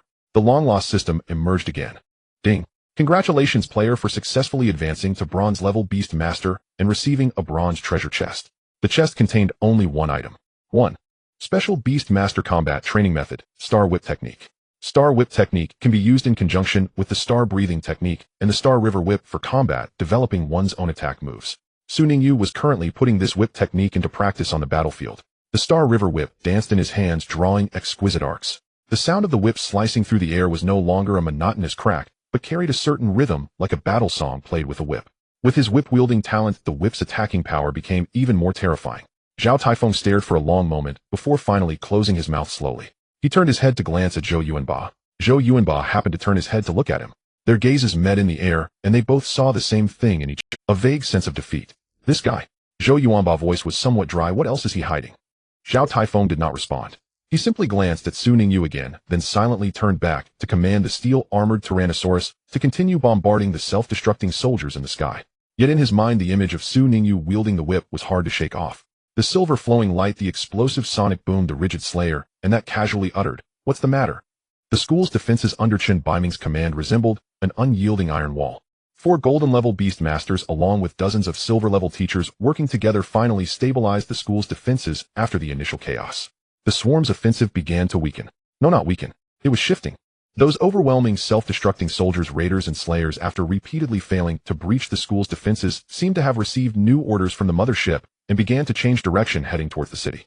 Searching for energy food for the mothership. The dark mass of the swarm in the sky resembled a black river, changing course, flowing away from the school and disappearing behind the outlines of distant buildings. Boom, boom, boom. The explosion sounds continued, but they were no longer concentrated in the camp. Those sounds were gradually fading away, echoing dully along the skyline of the city like a storm shifting its. A young female teacher watched the last wave of the swarm disappear from view, her legs giving way, nearly collapsing to the ground. She leaned against a broken lamp post, gasping for breath, finally revealing a hint of relief from having survived. Great. We're safe. Her words seemed to activate a switch, and the surrounding teachers all sighed in relief. Some collapsed to the ground from exhaustion, while others closed their eyes, their shoulders trembling uncontrollably. This was the Boda's instinctive reaction after the adrenaline wore off from the fierce battle. Safe. Temporarily safe. The swarm is gone. Headed elsewhere. Oh my, I thought we were going to meet our end here. Several teachers whispered to each other, their tones laced with undeniable relief. Though everyone was utterly exhausted and bore wounds, at least they were still alive. The school still stood strong. The students were still safe. However, Chen Baiming's gaze had not relaxed in the slightest. He stood at the very front of the defense, his robes billowing in the night wind, his gray-white hair shimmering with a glaring silver light under the fire's illumination. His 4 beast companions surrounded him. Yet Chen Baiming's gaze had already surpassed the school's walls, beyond the burning buildings in the distance, towards the deeper parts of the city. In those murky yet sharp eyes there was no hint of relaxation, only growing concern. He spoke slowly, his voice quiet, yet like a bucket of icy water poured over the teachers who were still feeling relieved. We are safe. He paused slightly, turning his head, his gaze sweeping over the faces that had just relaxed. But what about the people in the city? What about the people in the city? The air suddenly became tense. The teachers, still rejoicing, had their smiles frozen on their faces. The young female teacher slowly raised her head, looking at Chen Baiming's back. Her lips moved a few times, but she could not utter a word. What about the people in the city? They recalled. It was deep night. When the self-destructing soldiers descended, the entire city was fast asleep. In every household, people lay in warm beds, dreaming either good or bad dreams. Elderly, children, pregnant women, the sick. Those ordinary people without beastmaster abilities, those civilians who could not even protect themselves at the most critical moment. What would happen to them? A middle-aged male teacher clenched his fists tightly, his nails digging deep into his palms. He thought of his home in the residential area to the west of Dongjun City, recalling that his wife and daughter should be peacefully asleep at home. He suddenly turned and ran towards the city. No. His voice was so hoarse it was almost inaudible.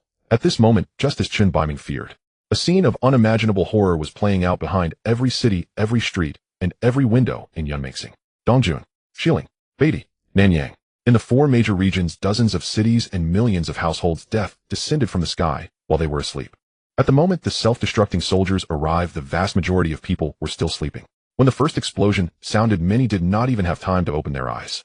Their consciousness still lingered in the tail end of the previous dream, while their bodies had already been buried in the ruins along with the collapsing buildings. A mother tightly held her baby in her arms, trembling in the corner of the bedroom. Outside the window were falling fireballs, each explosion causing the entire building to shake violently, large chunks of wall plaster peeling off and cracks on the ceiling spreading like a spider's web.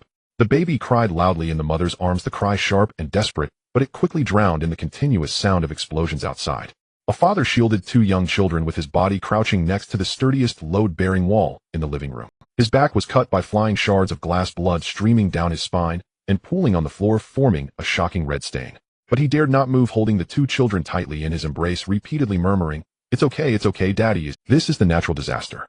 It is not a simulated exercise on the training ground, nor a case study in textbooks, but a tangible destruction that descends upon every ordinary person without any rationale. However, the official response was far quicker than anyone had anticipated. Almost simultaneously with the arrival of the swarm, the highest command of Yunmeng Star had already sounded the war alarm across the entire region. The emergency plans, rehearsed and revised repeatedly during peacetime, were activated, issued, and executed in the first moment. The official forces from the four regions, Dongjuan, Xiling, Beatty, and Nanyang, were fully mobilized at the same time. The troops stationed on the outskirts of the city completed their assembly within 7 minutes of the alarm.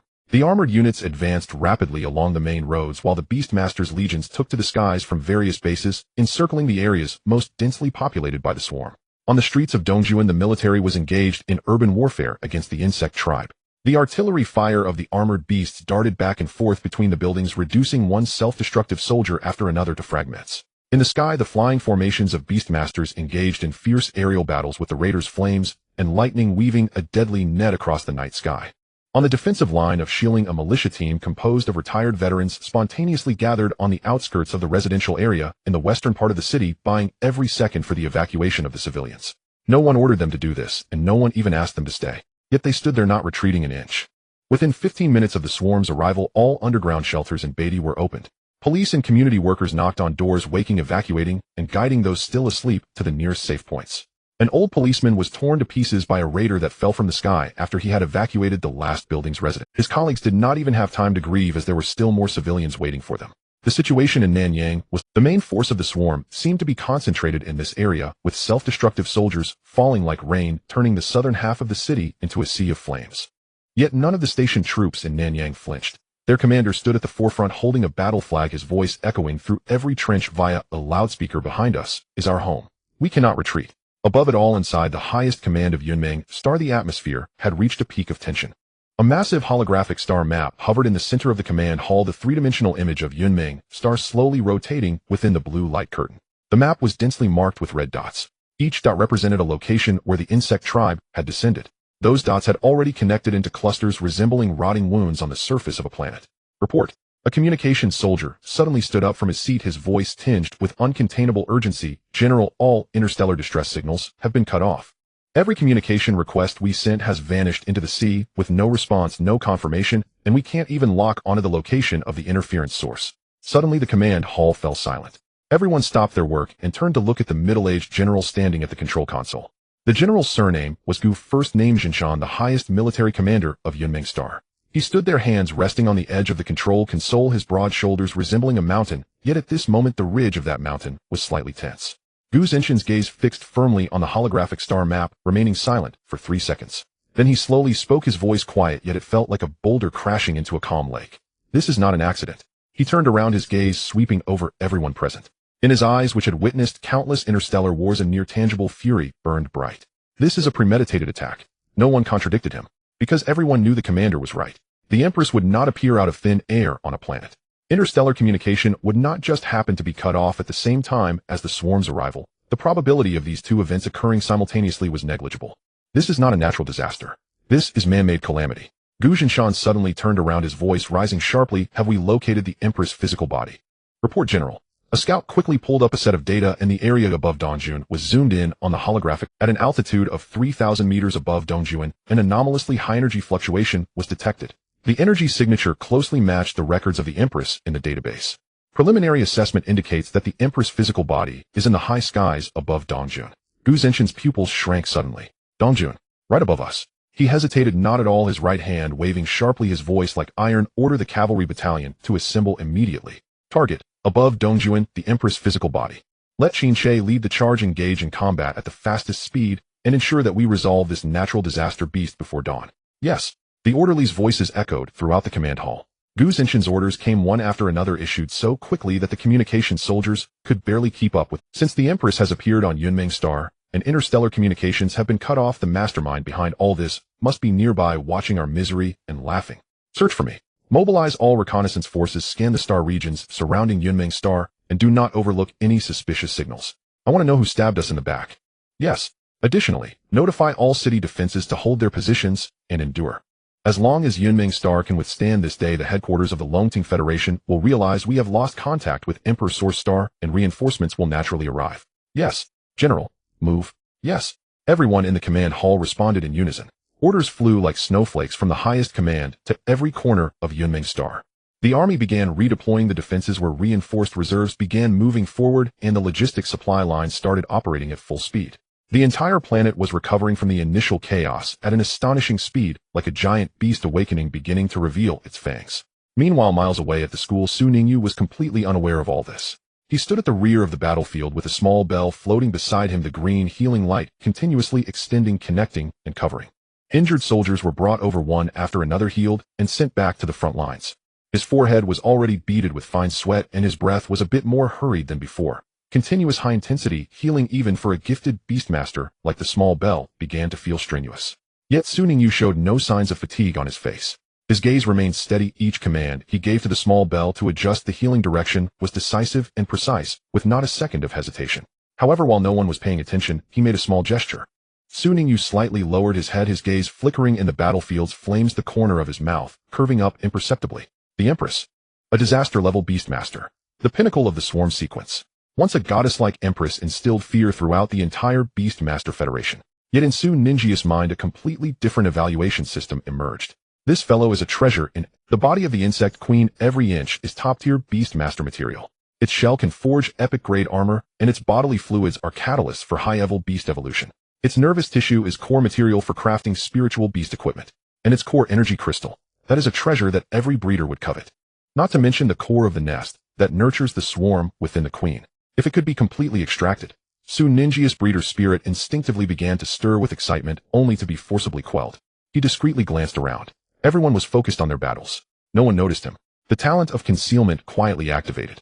Under the cover of the concealment talent, he silently released two beams of light. Fei Wenli and Ballad appeared at his side simultaneously. Fei Wenli maintained her aloof and elegant demeanor, her silver hair gently swaying in the night breeze, her purple eyes scanning the battlefield with a detached calmness, as if watching a performance unrelated to herself. Her hands were crossed in front of her, standing gracefully and composed, emanating a sense of detachment that conveyed, "I do not belong here." Ballad, however, was entirely different. The moment he landed, he knelt on one knee, his right hand pressed against his chest, bowing his proud head. He was solemn, dignified, and submissive. "My lord." His voice was deep and resonant, echoing, as if it came from a very deep place underground. Su Ningyu did not engage in unnecessary pleasantries, his gaze sweeping over both of them, his tone calm, as if issuing a routine command: "Go find the Empress' true body. Take the opportunity to deal with it. That should be no problem, right?" Ballad raised his head, a glimmer of battle intent flashing in his deep red eyes. He stood up. "My lord, although our current strength is suppressed at the Golden Knight stage." He paused, a smile slowly emerging, revealing a hint of bloodlust. That was not arrogance, but rather the confident smile of a true powerhouse facing its prey. "But please believe in the Emperor's corpse will definitely be brought back to you intact." Fei Wenli stood to the side, her lips moving slightly, about to say something, but realized Ballad had already finished her line. Her words were abruptly cut off. Fei Wenli furrowed her brow slightly, turning her head to glare at Ballad. The look in her eyes conveyed a mix of dissatisfaction, disdain, and a silent accusation of, "Why are you so talkative?" Ballad sensed her gaze, turned his head, and flashed her an exceedingly gentlemanly smile. Then, in a tone as gentle as one not about to hunt a disaster beast, he asked, "What's wrong?" Fei Wenli took a deep breath, striving to maintain her aloof senior persona, but her eyelid twitched involuntarily. "You stole all my lines. You just talk too much." Ballad's smile deepened. He even slightly bowed, his movements graceful, as if attending a court ball. "Who told me I was the master's most favored beast?" Fei Wenli's mouth twitched. "Most favored." She slowly turned her head and glanced at Su Ningyu. Su Ningyu stood there expressionlessly, offering neither affirmation nor denial, yet his eyes unmistakably concealed a subtle amusement, as if he enjoyed the spectacle. Fei Wenli glanced again at the Jiwawa squatting by Su Ninjia's feet, its big eyes eagerly watching the drama. Jiwawa tilted its head and croaked once, its voice carrying a certain inexplicable confidence that seemed to say, "What are you two fighting about? I am the master's most favored beast." Fei Wenli took a deep breath, then another. She realized a very serious problem. The aloof senior persona she had worked so hard to maintain in front of the master, and Jiwawa was gradually being eroded by that damned black-skinned snake. Humph. She ultimately only emitted a single syllable, cold, brief, and resolute. I can handle this, Emperor. Ballot nodded his smile, unwavering. Him, you are right. Fei Wenli. This was quite infuriating. She bit down on her back teeth, a glint of danger flashing in her purple eyes, but in the end she swallowed her anger, for she knew this was not the time for bickering. The master's task was of utmost priority. I won't talk to you anymore. In the next moment, Fei Wenli's figure vanished from her spot. There was no light or sound effect, not even a ripple in the air. She silently blended into the night, as if she had never. Only a faint lingering fragrance in the air proved that she indeed stood here just moments ago. Ballot observed the direction in which Fei Wenli had disappeared, shaking his head, slightly a hint of helplessness in his smile. Then he turned to Su Ningyu once again, kneeling on one knee, his right hand pressed against his chest, bowing his head. His voice regained its low and solemn texture. The shadow of Su Ningyu reflected in his sunglasses, revealing no hesitation, no doubt, only pure, unreserved loyalty. Su Ningyu looked at him, the corners of his mouth finally curving into a noticeable arc. That smile was not large, even faint, but the underlying meaning of enjoying the show emanated from him unmistakably. He nodded, his voice carrying a hint of mirth. Be careful. Ballot stood up, took 2 steps back, and then his figure began to blur, as if a painting was slowly being soaked with water, the outlines melting into the darkness. In the next second, he too disappeared. Su Ningyu stood in place, watching the direction of the two who had vanished, retracting his gaze a few seconds later. He looked down at Jiwawa at his feet, which was staring back at him with its big eyes, completing a silent exchange in that moment. Then Su Ningyu raised his head again, his smile now gone, replaced by a calm and focused expression. He turned around, looking once more at the injured waiting for treatment, his wrist flicking the Star River whip, cracking sharply in the night sky. Little bell, next one. The emerald green healing light extended into the night sky again, gently enveloping a severely injured person just brought over. And high above Yunmeng Star, behind that pitch-black sky illuminated by flames, the 2 servants suppressed at the Golden Ninth stage were silently approaching the true body of the Empress. A hunt unbeknownst to anyone was about to begin. The healing continues. The small bell emits a green healing light in the night sky, resembling an unwearied web of light, perpetually extending, connecting, and covering. One wounded person after another is brought over, rising once again under the embrace of the healing bell's sound, quickly turning to rejoin the battlefield. The small bell hovers in midair. At this moment, due to prolonged healing, its brilliance has dimmed slightly from its initial brightness, yet it persists in its healing. Zhao Taifeng stands not far away, observing the small bell's healing rhythm, which is noticeably slower than before. He hesitates for a moment. Su Ningyu, can your small bell still hold on? Should it take a break? The injured are not in any life-threatening. Your healing has been ongoing for so long. Can your beast's stamina hold up? Don't push yourself too hard. Zhao Taifeng's voice is low. Zhou Yuanba has also come over, his face clearly showing concern. Though usually carefree, he understands well. The small bell has hardly rested for a second since it arrived on the battlefield. The healing bell's sound and soothing talent alternate in continuous operation without pause. If it were an ordinary healing beast, it would have been exhausted long ago. Su Ningyu turns his head, seeing the unmasked worry on the faces of the 2 men. A slight smile curves his lips. He says nothing more, only slowly pulls out 3 potions from his nurturing pouch. The 3 potions are contained in translucent glass vials, slender and elongated, reflecting a warm sheen in the firelight. The most striking is the liquid inside the vials. It is a pure, almost unreal emerald green. The liquid sways slightly in the vial, radiating a strange luster that brings a sense of comfort to anyone who gazes upon it. Su Ningyu hands the 3 potions to Zhao Tiefeng, his tone as calm as if he were offering 3 bottles of mineral water. Here. If your beast lacks stamina, use this to replenish it. This is a stamina recovery potion I refined. Zhao Taifeng takes the potion, looking down at the emerald liquid inside, his expression filled with clear skepticism. Zhou Yuanba also leans in for a look, his expression shifting from worry to doubt. A stamina recovery potion. I've bought stamina recovery potions on the market, and they are usually light blue. Their effects are just so-so. But yours green looks so strange. Zhao Taifeng remains silent, but his eyes convey a similar sentiment. Is this really as effective as you say? Su Ningyu does not explain, merely tilting his head slightly to glance at the small bell. At this moment, the small bell has just completed a round of healing, and the emerald light has temporarily contracted. It gracefully flies to Su Ningyi's side, its round little face showing clear signs of fatigue. Su Ningyu takes out 1 potion, removes the stopper, and presents it to the small bell. The small bell looks down at the emerald liquid, blinks its big eyes, then unhesitatingly opens its mouth, gulping down the entire potion in just a few sips. In the next moment, the small bell suddenly bursts forth with dazzling light. Its previously drooping petals unfold once more. Each petal is plump, as if moistened by dew, the edges shimmering with a soft golden halo.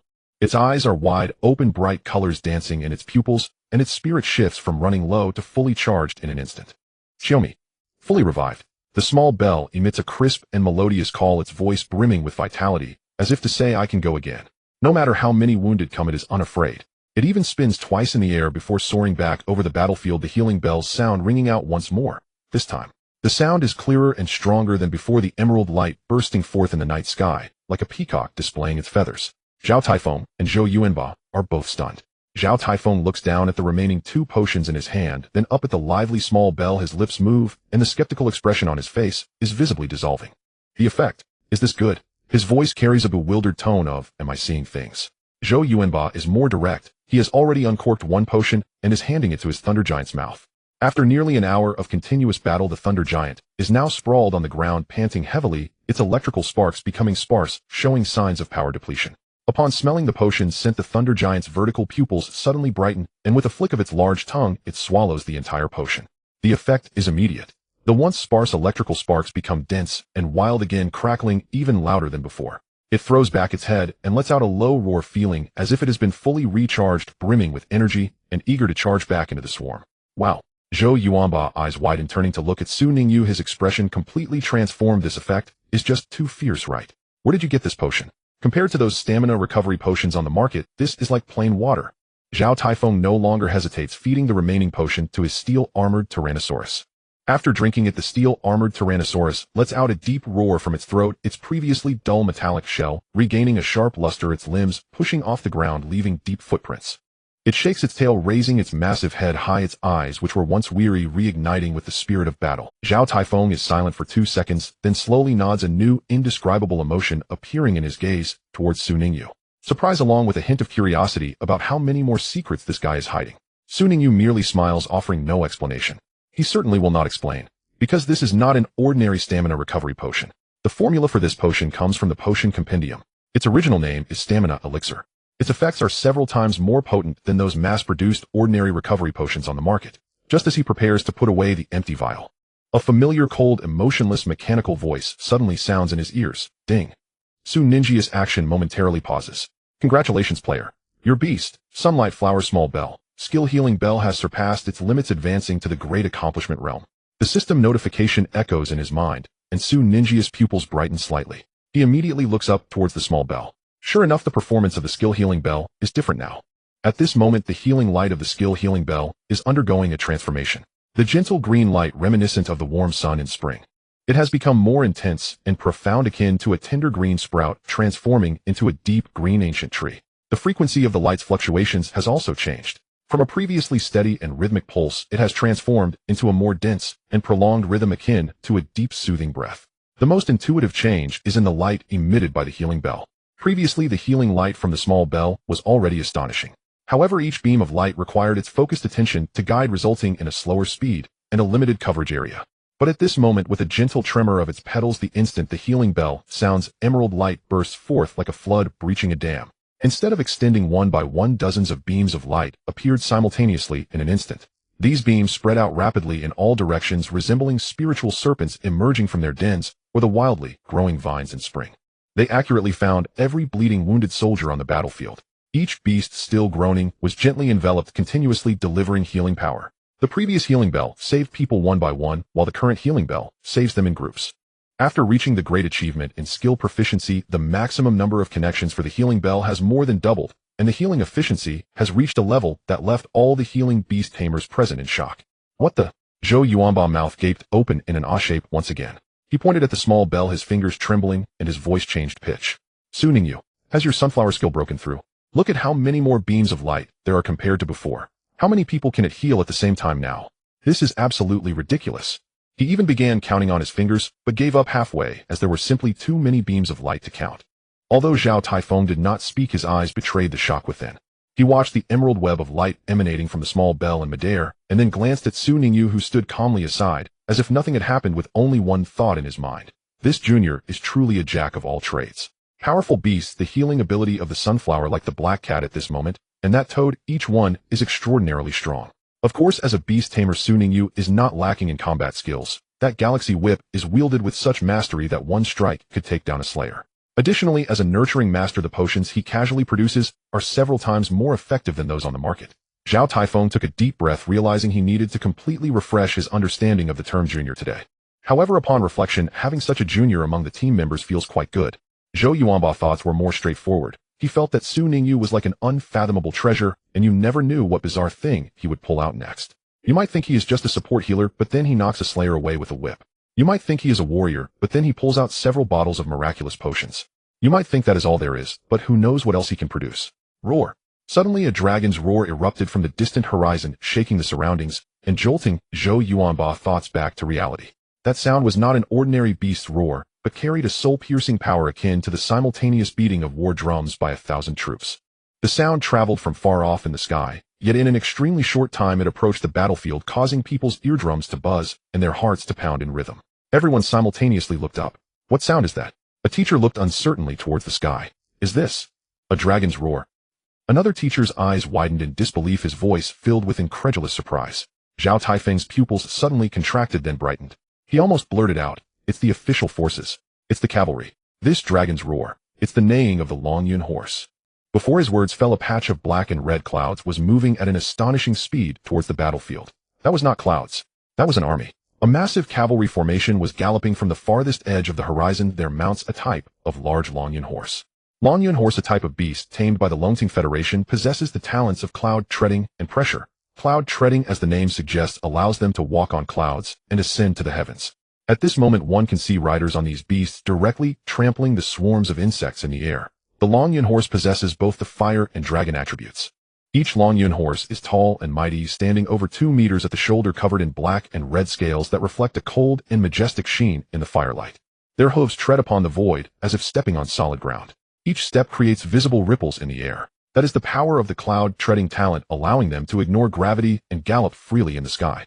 The heads of the Longyun horses resemble those of legendary dragons, constantly exhaling tiny flames, their long manes flowing like fire as they move at high speed.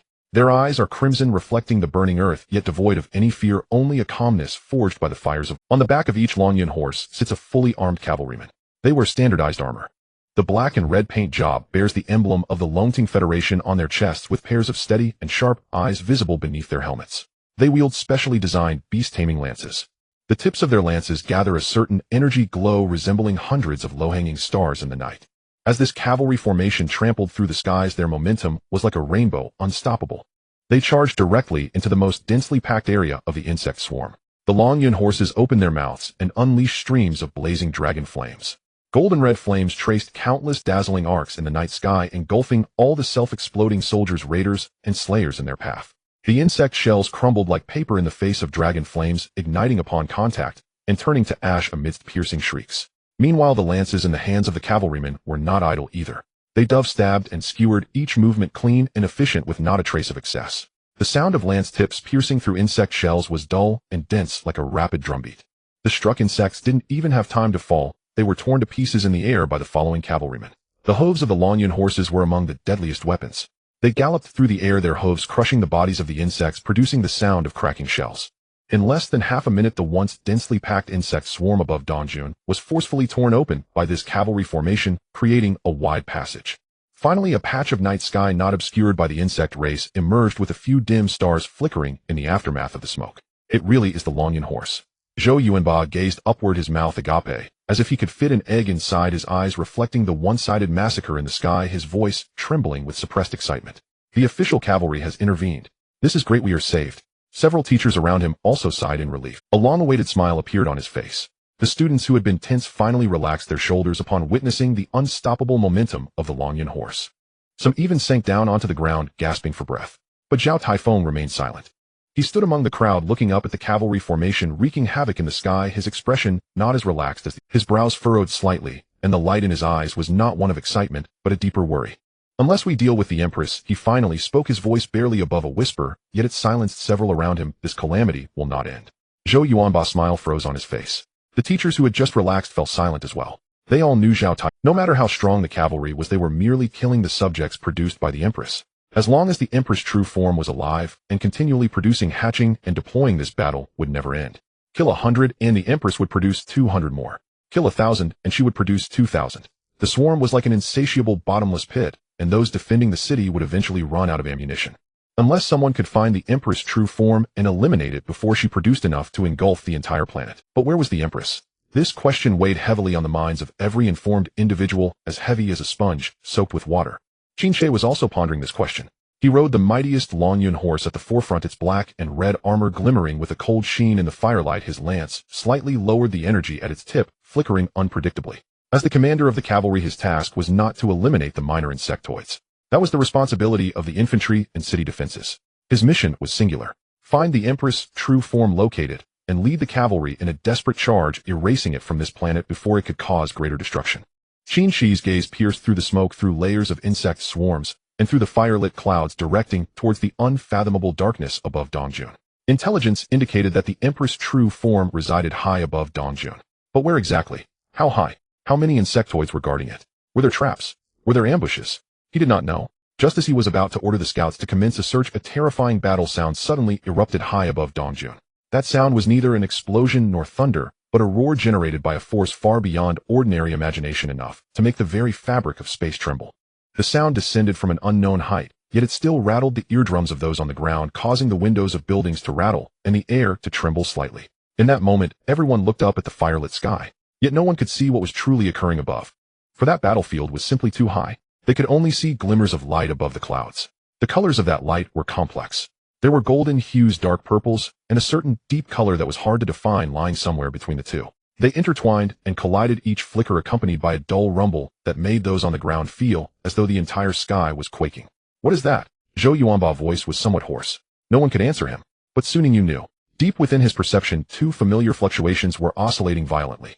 Barlot, Fei Wenli, they had found the Empress. The battle had begun. In the distant sky, the nebula flowed slowly like torn silk in the void. Fei Wenli hovered above the clouds. Her silver hair danced wildly in the energy storm. She precisely locked onto the massive figure hidden deep within the nebula. The Empress. It had been hiding there all along. In the dark side of the nebula, deep within the dust, a colossal outline, nearly indistinguishable from the nebula, was quietly suspended. Its size was astonishing, like a floating fortress of flesh and blood. Its abdomen was vast and soft, like an ever-unsatisfied gestation sac. At this moment it still slightly writhed. That was the residual effect after it had just produced its last batch of But at this moment, this calamity beast that instilled fear in the entire Beastmaster Federation revealed a state that should not have appeared. Weakness. The light on its carapace was much dimmer than usual. The frequency of its abdomen's writhing had clearly slowed, and even its compound eyes, which should have sparkled with dangerous light, now appeared somewhat murky and fatigued. Even the layer of oppressive aura formed from pure malice that had never dissipated around its body had shrunk notably, clearly producing an army of insectoids sufficient to plunge an entire planet into a state of war was not an easy task for the Empress. Each self-exploder, raider, and killer was birthed from her body, each consuming her energy and vitality. Even the Empress, powerful as she was, could not avoid a brief period of weakness after hours of intense production. And this period, though short, could become a fatal window. Fei Wenli's lips curled slightly, her smile cool and elegant like a flower blooming in a cold wind. "You were quite hard to find." Her voice could not propagate in the vacuum, but through the mental link each word was clearly transmitted to Barlot's consciousness. "However, your hiding was in vain." She tilted her head slightly, her gaze sweeping over the Empress' massive, yet weakened form, her eyes displaying the composure of a hunter assessing its prey. "It seems you had quite a few offspring just now." Fei Wenli's tone was light, as if she were chatting about mundane matters with a neighbor. "You must be tired." But she extended her hand, her slender fingers slowly tightening in the void, the brilliance in her purple eyes suddenly turning sharp. "This also saves us a lot of effort." Ballot hovered not far from Fei Wenli, his arms crossed over his chest, coldly gazing at the Empress hidden deep. Upon hearing Fei Wenli's words, he slightly nodded, his voice deep and steady. "Let's strike fast while it is weak. Our master is still waiting for us."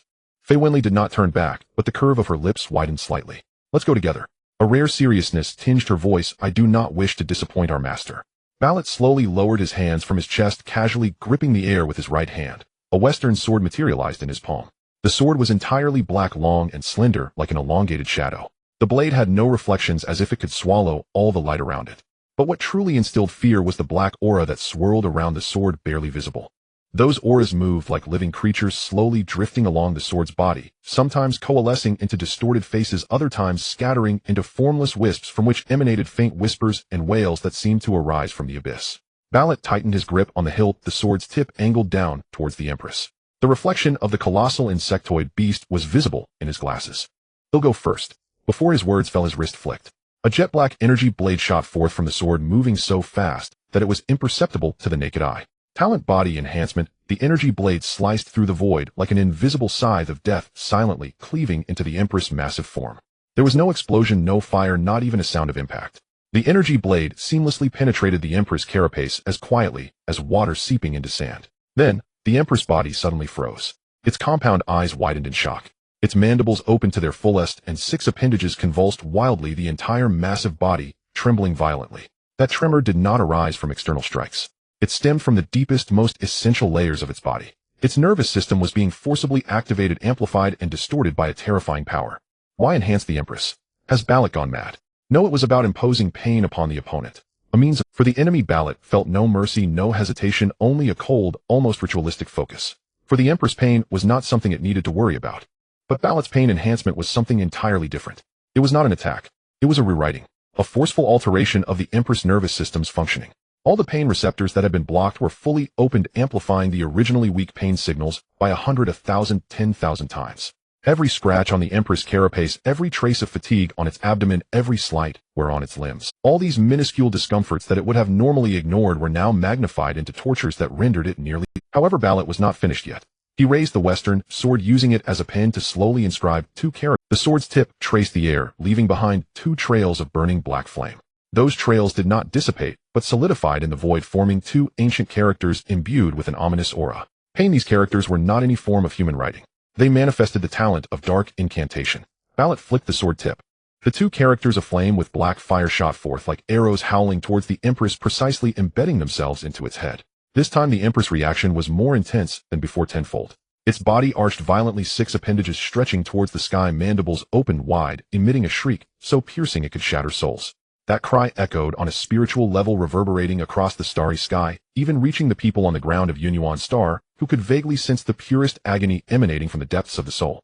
The curse of the dark incantation affected not only the physical body, but directly eroded the Empress' soul. At this moment, every inch of its body was burning under the torment of imposed pain, while its soul was being torn, twisted, and scorched by the pain incantation. Both body and soul endured unparalleled torment. The Empress' mental fluctuations became chaotic and frenzied, yet it was still a calamity-level beast. Even in such extreme pain, it had not completely lost the ability to resist. Its nearly collapsing consciousness was sending out one last command to its subjects: rescue.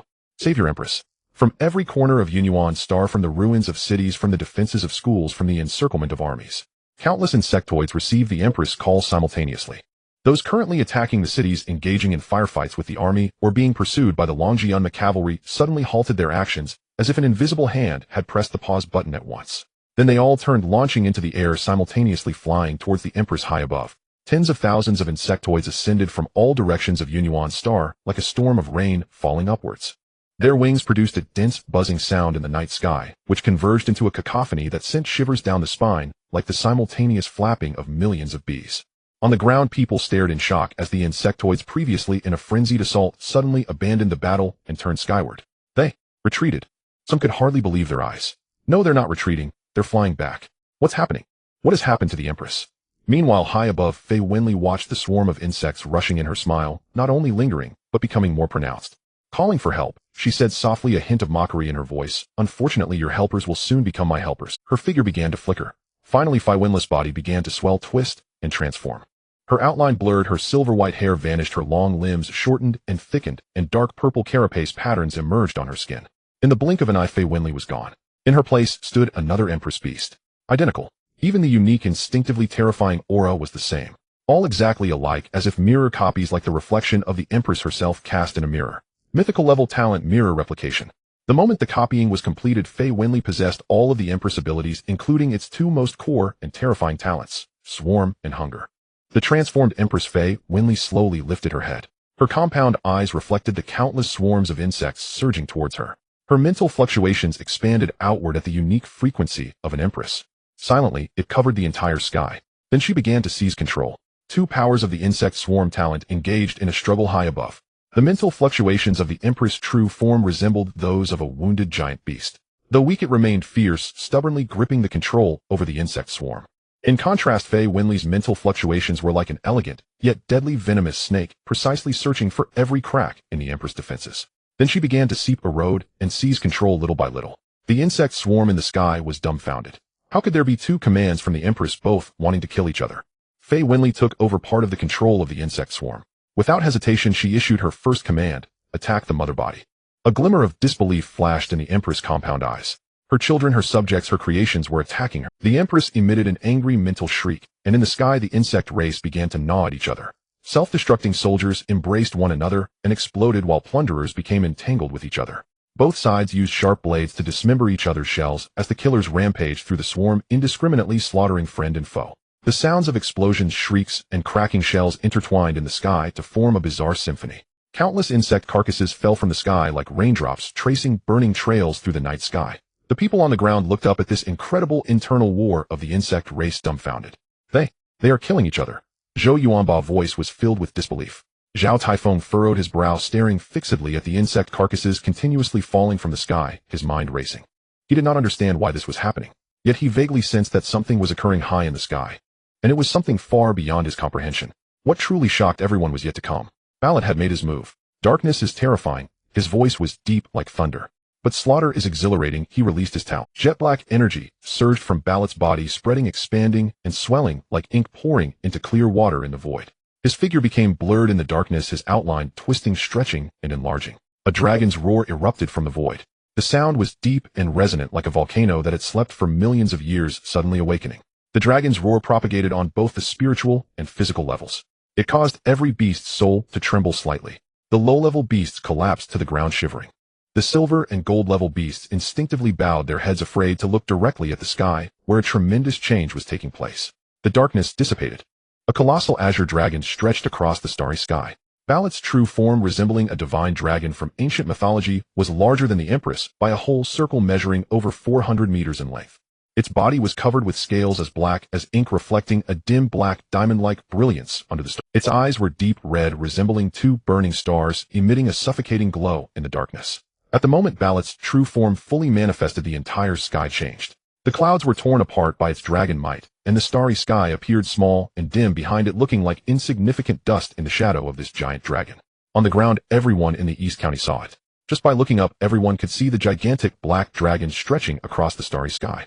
No one could turn their gaze away, not because they didn't want to, but because the sight was so shocking that their brains couldn't process it, freezing all thoughts at that moment.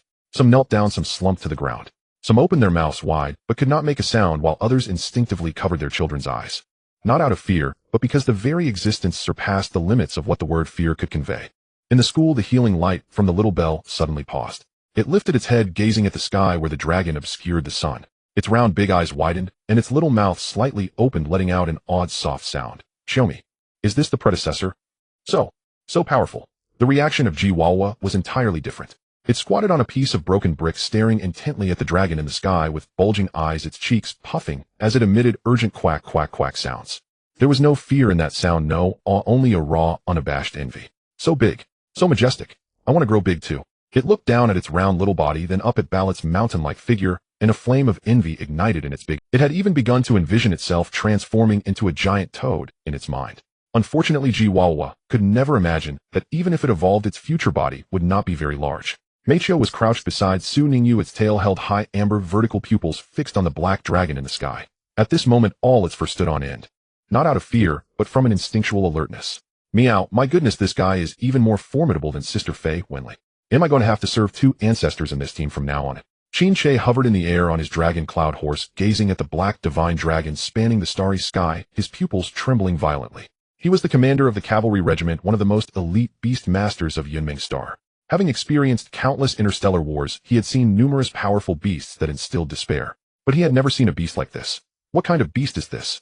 That overwhelming pressure, the kind of power that made space itself tremble, that kind of oppression that could be felt even from dozens of kilometers away, like the abyss staring back. Qin Chi's atoms, apple rolled up and down, swallowing hard. There was a complete platinum tier between diamond and gold. From gold to platinum, from platinum to diamond, each tier was a chasm. Yet Fei Wenli and Ballot's original levels were mythic. That was above diamond, above stellar, above legend, the pinnacle of this beast world. Even when suppressed to gold 9th tier, their battle awareness, their talent utilization, and their understanding of the essence of power were far beyond the mundane. Moreover, such opponents were not just one but two. The black dragon stretching across the starry sky was reflected in the Empress' eyes. In her mental perception, there was also another self attempting to seize control of the swarm.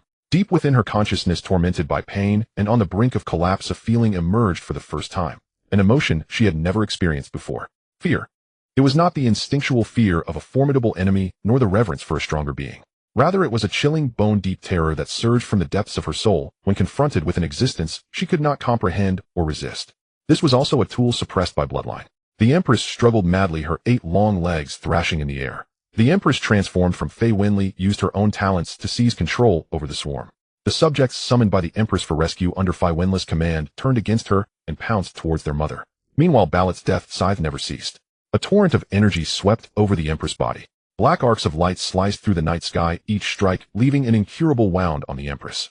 Her carapace shattered, bodily fluids gushed forth, and her half-human, half-spider form was like a prisoner being flayed under the harvest of the black scythe.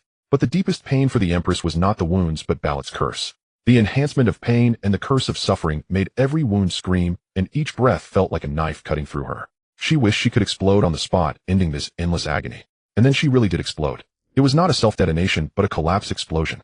Under the assault of 2 mythic beings, with the swarm taken away, her body torn apart, and her soul cursed, the Empress could no longer hold on. Her body began to disintegrate from the inside, countless fissures appearing on her carapace with blinding white light shining through the cracks. In the next moment, boom.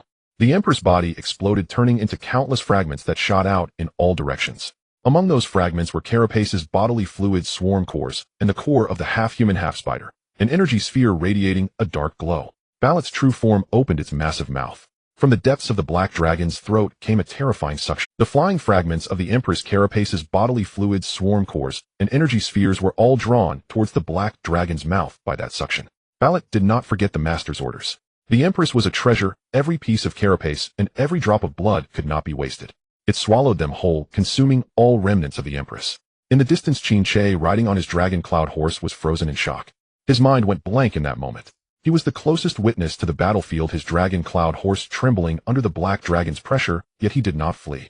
He watched as the half-human, half-spider Empress collapsed under the black scythe, another Empress controlling the swarm to rebel against its master, and saw the black dragon open its massive mouth, swallowing the Empress' remains. She's dead. His voice was dry as if he were dreaming. The Empress is dead. The Empress' presence had completely vanished from this starry sky. That calamity beast which had plunged Yunmeng's star into crisis, shattered countless families, and set the entire planet ablaze. Just like that. Died. Are you joking? The soldiers beside him were also stunned. No one could answer his question. Just then another figure drifted in from the void. The other Empress was undergoing an astonishing transformation. Her figure began to shift, and then a silver-white light flickered in the void. Then a peerlessly beautiful woman appeared before Qin Che. She hovered in the starry sky, her silver-white hair moving in the vacuum, as if flowing like a river of stars. Qin Che's pupils trembled violently once again. Is this also a beast master? His voice was so hoarse it was barely recognizable. He looked at Fei Wenli's unrealistically perfect face, and they gazed at the colossal black dragon blocking the sun. In their hearts there was only one thought. What exactly are these two existences? Fei Wenli floated in the night sky, looking down at the astonished knights. Then she raised her hand and pointed in a direction indicating an interesting existence she sensed during the battle, casually informing these soldiers. Qin Che followed her finger. There, due to the aerial battle, a massive starship emerged.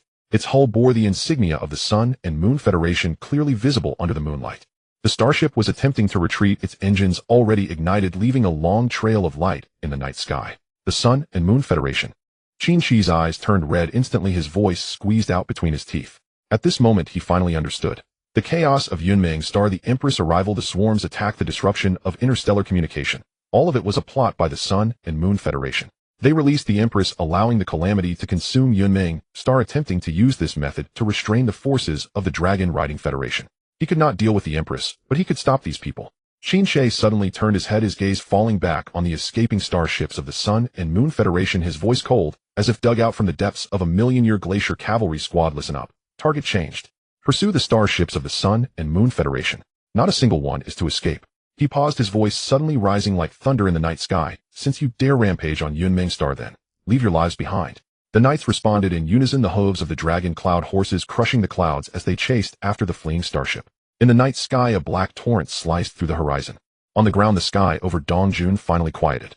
No more self-exploding soldiers diving, no more raiders darting about, no more the screams of slaughterers. The insectoids, now free from the Emperor's control, were like puppets with their strings cut. Some stood frozen, some ran wildly, while others collapsed on the ground, no longer exhibiting their previous ferocity. Zhao Taifeng stood in the square looking up at the black divine dragon slowly fading away, disbelief filling his eyes. Is it over? His voice was hoarse, as if questioning himself, or perhaps asking those around him. Zhou Yuanba stood beside him, his mouth agape, as if an egg could fit inside. That divine dragon is definitely the pinnacle beast of the dragon riding sequence. Just look at its size, its scales, its dragon might. This is at least a legendary beast. His voice brimmed with envy. He was Zhao Taifeng's teammate, having seen Zhao Taifeng's steel-armored Tyrannosaurus, the blue-scaled dragon python, and those beasts known as quasi-dragons. But compared to that divine dragon, those were nothing at all. That divine dragon was the true dragon. Zhao Taifeng said he watched the last trace of the black dragon's shadow dissipate in the night sky, a vague yearning surging within him. His goal was to cultivate a top-tier beast of the dragon-riding sequence, allowing his steel-armored Tyrannosaurus to evolve into a true dragon. He thought that path was still long, but today he saw the end. Ningyu was standing behind them, listening to their conversation, a slight smile appearing at the corner of his mouth. The dragon-riding sequence. He thought to himself, the sequence ballot emerged from was called the curse sequence. Curse god, curse sequence. The dual attributes of ghost and dragon, named after curses wielding curses as blades. It was not the dragon-riding sequence they thought it was. So, whose beast is this exactly? Zhou Yuanba's voice carried a heartfelt, unabashed envy. So strong. Really strong. If only I could have a beast like that, I would wake up laughing from my dreams. Zhao Taifeng did not speak, but his eyes and expression echoed Zhou Yuanba's sentiments. Ningyu did not answer. He turned around, looking at the wounded waiting for treatment behind him. Who knows? But our mission is not over yet. He pointed at the wounded still awaiting treatment around them. The insectoid creatures have been cleared, but there are still injured people waiting for us to heal. Don't just stand there, help me out. Zhao Taifeng and Zhou Yuanba exchanged glances and laughed simultaneously. We're coming, we're coming. They turned and walked towards the wounded. This crisis has brought Ningyu, Zhao Tiefeng, and Zhou Yuanba closer together. They have endured gunfire together and suffered injuries together. The trust and tacit understanding established on the battlefield cannot be matched by mere camaraderie formed in school. Zhao Taifeng helped carry the injured, Zhou Yuanba assisted in distributing supplies, while Ningyu continued to direct Xilingdang in treatment. Golden light interwove in the morning light like a web of hope. On the eastern horizon, the first rays of dawn finally pierced through the heavy clouds. The rising sun slowly ascended, casting its first light upon this city washed clean by the ravages of war. On the ruins, the sunlight was warm. People emerged from their shelters, gazing at the sky, painted gold, their eyes rekindled with light. Hope has once again descended. The flames on Yunmeng Star have not yet fully extinguished. Coupled with the breach of the Sun and Moon Federation's interstellar blockade, the news spread like wings, exploding within the Dragon Rising Federation's star network at superliminal communication. Yunmeng Star has suffered a surprise attack from the Sun and Moon Federation, and the disaster-class Beast Empress has been deployed to Yunmeng Star, plunging the entire territory into a state of war. These headlines spread across every inhabited planet under the jurisdiction of the Dragon Rising Federation within just a few hours. The discussion forums on the star network exploded in an instant. Has the Sun and Moon Federation gone mad, directly deploying a disaster-class beast to attack a civilian planet? This is an act of war. A blatant act of war. Isn't Yunmeng Star a logistical supply planet for the Dragon Rising Federation? Their attack on Yunmeng Star is to cut off our supply lines in the impending war. Despicable. Shameless. I heard the Empress has already been taken down. Did Yunmeng Star hold its ground? Who did it? Which powerhouse intervened? I don't know. The military has sealed off the information, only stating that an unidentified powerhouse has come to help. But what level of powerhouse could defeat a disaster-class Empress? Whoever it is, they are a benefactor to our Dragon Rising Federation. The Sun and Moon Federation must pay the price. Blood for blood. War? I volunteer to fight. I want to twist the heads off those scum from the Sun and Moon Federation and kick them like a ball. The fury on the star network spread rapidly like wildfire. Countless beast masters spontaneously organized gatherings on their respective planets, shouting the slogan blood for blood, demanding the Dragon Rising Federation government declare war on the Sun and Moon Federation. Those ordinary citizens who usually do not care about politics, upon seeing the ruins of cities on Yunmeng Star, the destroyed homes, and the images of compatriots who lost their lives in their sleep, also rose from their silence. Anger knows no class, profession, or age. Meanwhile, on the Imperial Source Star within a Beast Academy, on the training ground, a dull thud accompanied by flying debris announced the end of a battle. Zhang Quan stood in place, breathing steadily with only a thin sheen of sweat on his forehead. His school uniform was dusted, but overall it was still relatively tidy, contrasting sharply with his opponent, who had been blasted away and was now sprawled out in the rubble. His opponent, a rock python over 3 meters long, lay belly up, its scales covered in charred burns. Its vertically slit pupils rolled back, clearly unconscious. The owner of the rock python, a burly boy with a face full of muscles, squatted beside his beast, trying to wake it by patting its head, while looking at Zhang Quan with a bewildered expression. I admit defeat. The boy acknowledged his loss decisively, but the shock in his tone was undeniable. You've become too strong too quickly, haven't you? I remember last month when your little fire dog fought my rock python. It couldn't even move. How long has it been? Not only has your little fire dog evolved, but its practical combat ability has improved so much. Zhang Quan smiled faintly, his smile neither proud nor humble, as he glanced down at the imposing beast, the flame-armored fighting dog. Once a round, adorable little fire dog that could only act cute and spit small flames, it has now completely transformed. Its size has doubled since its evolution, standing nearly 1.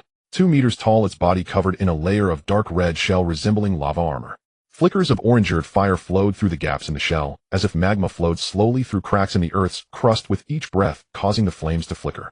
Its limbs were long and powerful, its claws deeply embedded in the training ground, leaving several charred scratch marks.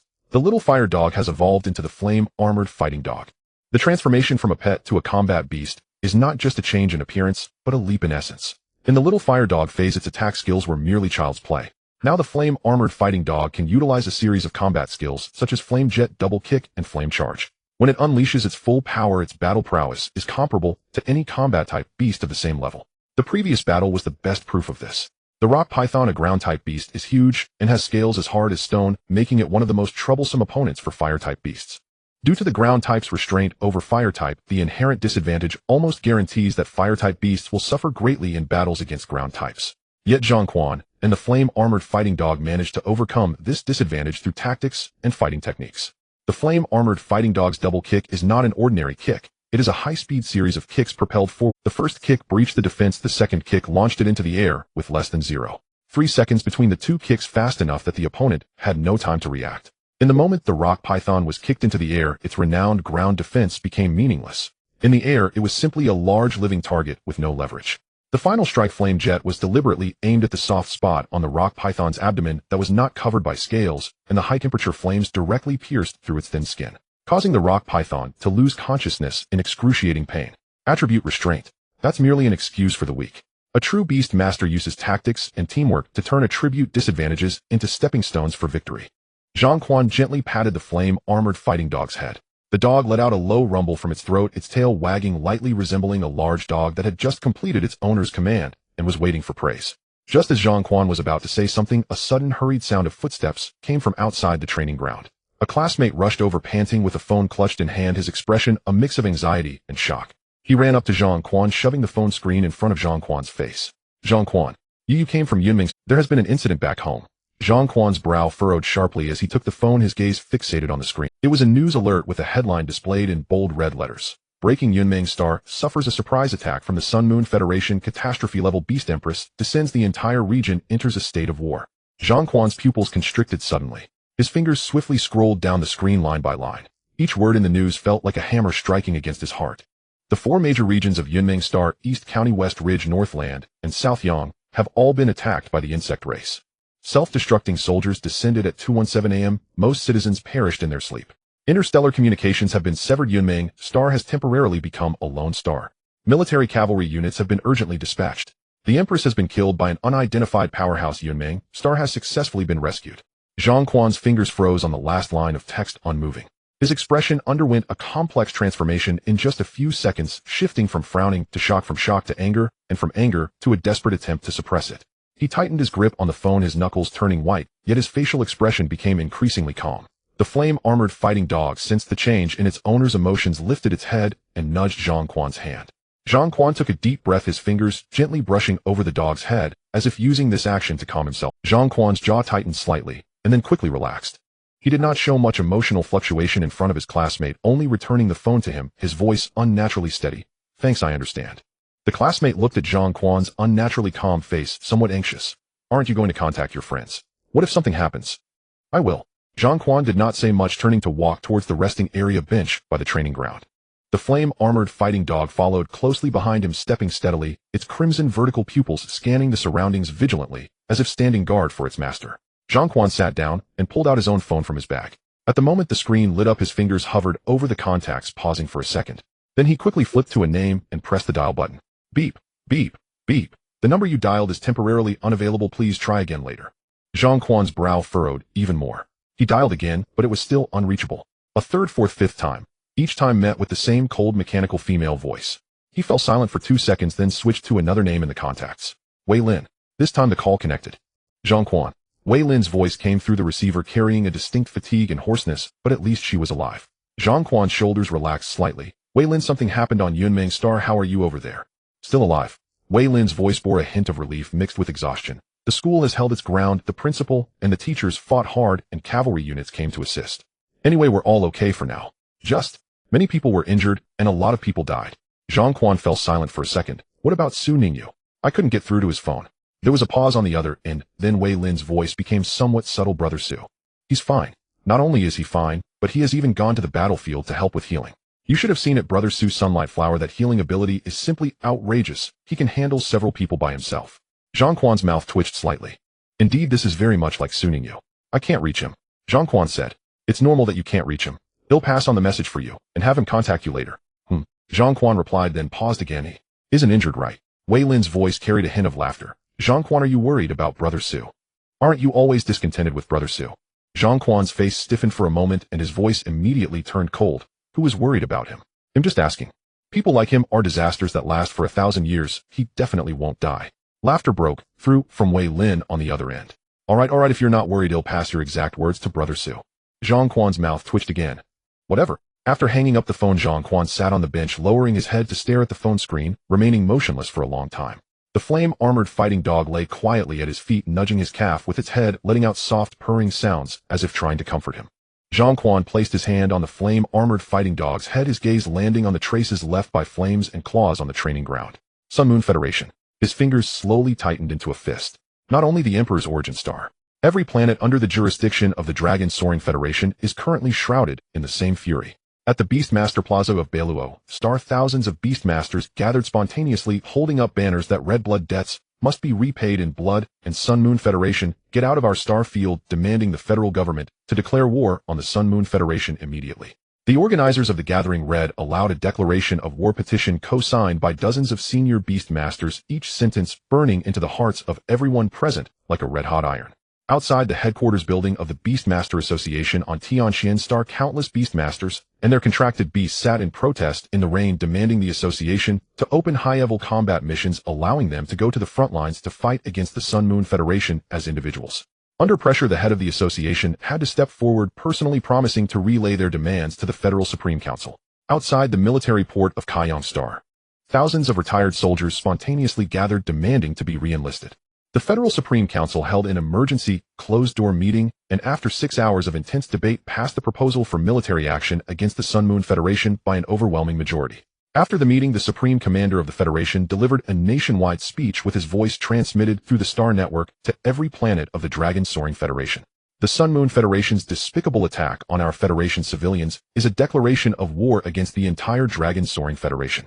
We will not be silent, we will not back down, and we will not allow the lives lost on Yunmeng Star to be sacrificed in vain. Blood debts must be repaid in blood. This statement was shared billions of times on the Star Network. Yunmeng Star in the underground interrogation room of the Eastern District Command Center. The atmosphere, however, was laden with a completely different heaviness. A glaring, incandescent light hung above the interrogation table, illuminating the entire room as bright as day. Under the light, a middle-aged man dressed in the uniform of the Sun Moon Federation was handcuffed to the interrogation chair. The insignia of his military rank was missing from the uniform, evidently removed. Several bruises marked his face. A dried bloodstain marred the corner of his mouth. The socket of his left eye was swollen to the point of nearly being unable to open, yet his expression remained surprisingly calm. This calmness at this moment was a true indifference. He seemed to believe that the interrogation before him was futile, as if he was confident that nothing useful could be extracted from him. Qin Shi sat across the interrogation table, his hands crossed on the surface, coldly staring at the man. He had been interrogating for 3 hours. From the most basic inquiries of name, rank, and affiliated unit to purpose of action, mastermind behind it, and any accomplices. From gentle questioning to stern rebukes, from coaxing to slamming the table in anger, he had exhausted every method available. Yet the man had not uttered a single word. It was not that he was stubborn and unwilling to confess, rather he had no intention of speaking at all from the beginning. He simply sat there in the interrogation chair. With one eye half open, he stared blankly at Qin Shi, his gaze devoid of provocation, fear, anger, or any emotion. That gaze resembled a gray wall. Yell at it, curse it, plead with it, it would provide no response. Qin Shi switched to several different interrogation techniques. He even employed mental beasts in an attempt to penetrate the consciousness. Yet the Sun Moon Federation was evidently well prepared. The man's sea of consciousness had been preemptively sealed with some form of mental blockade, and any forced penetration would result in his brain automatically shutting down before sensitive information could be accessed.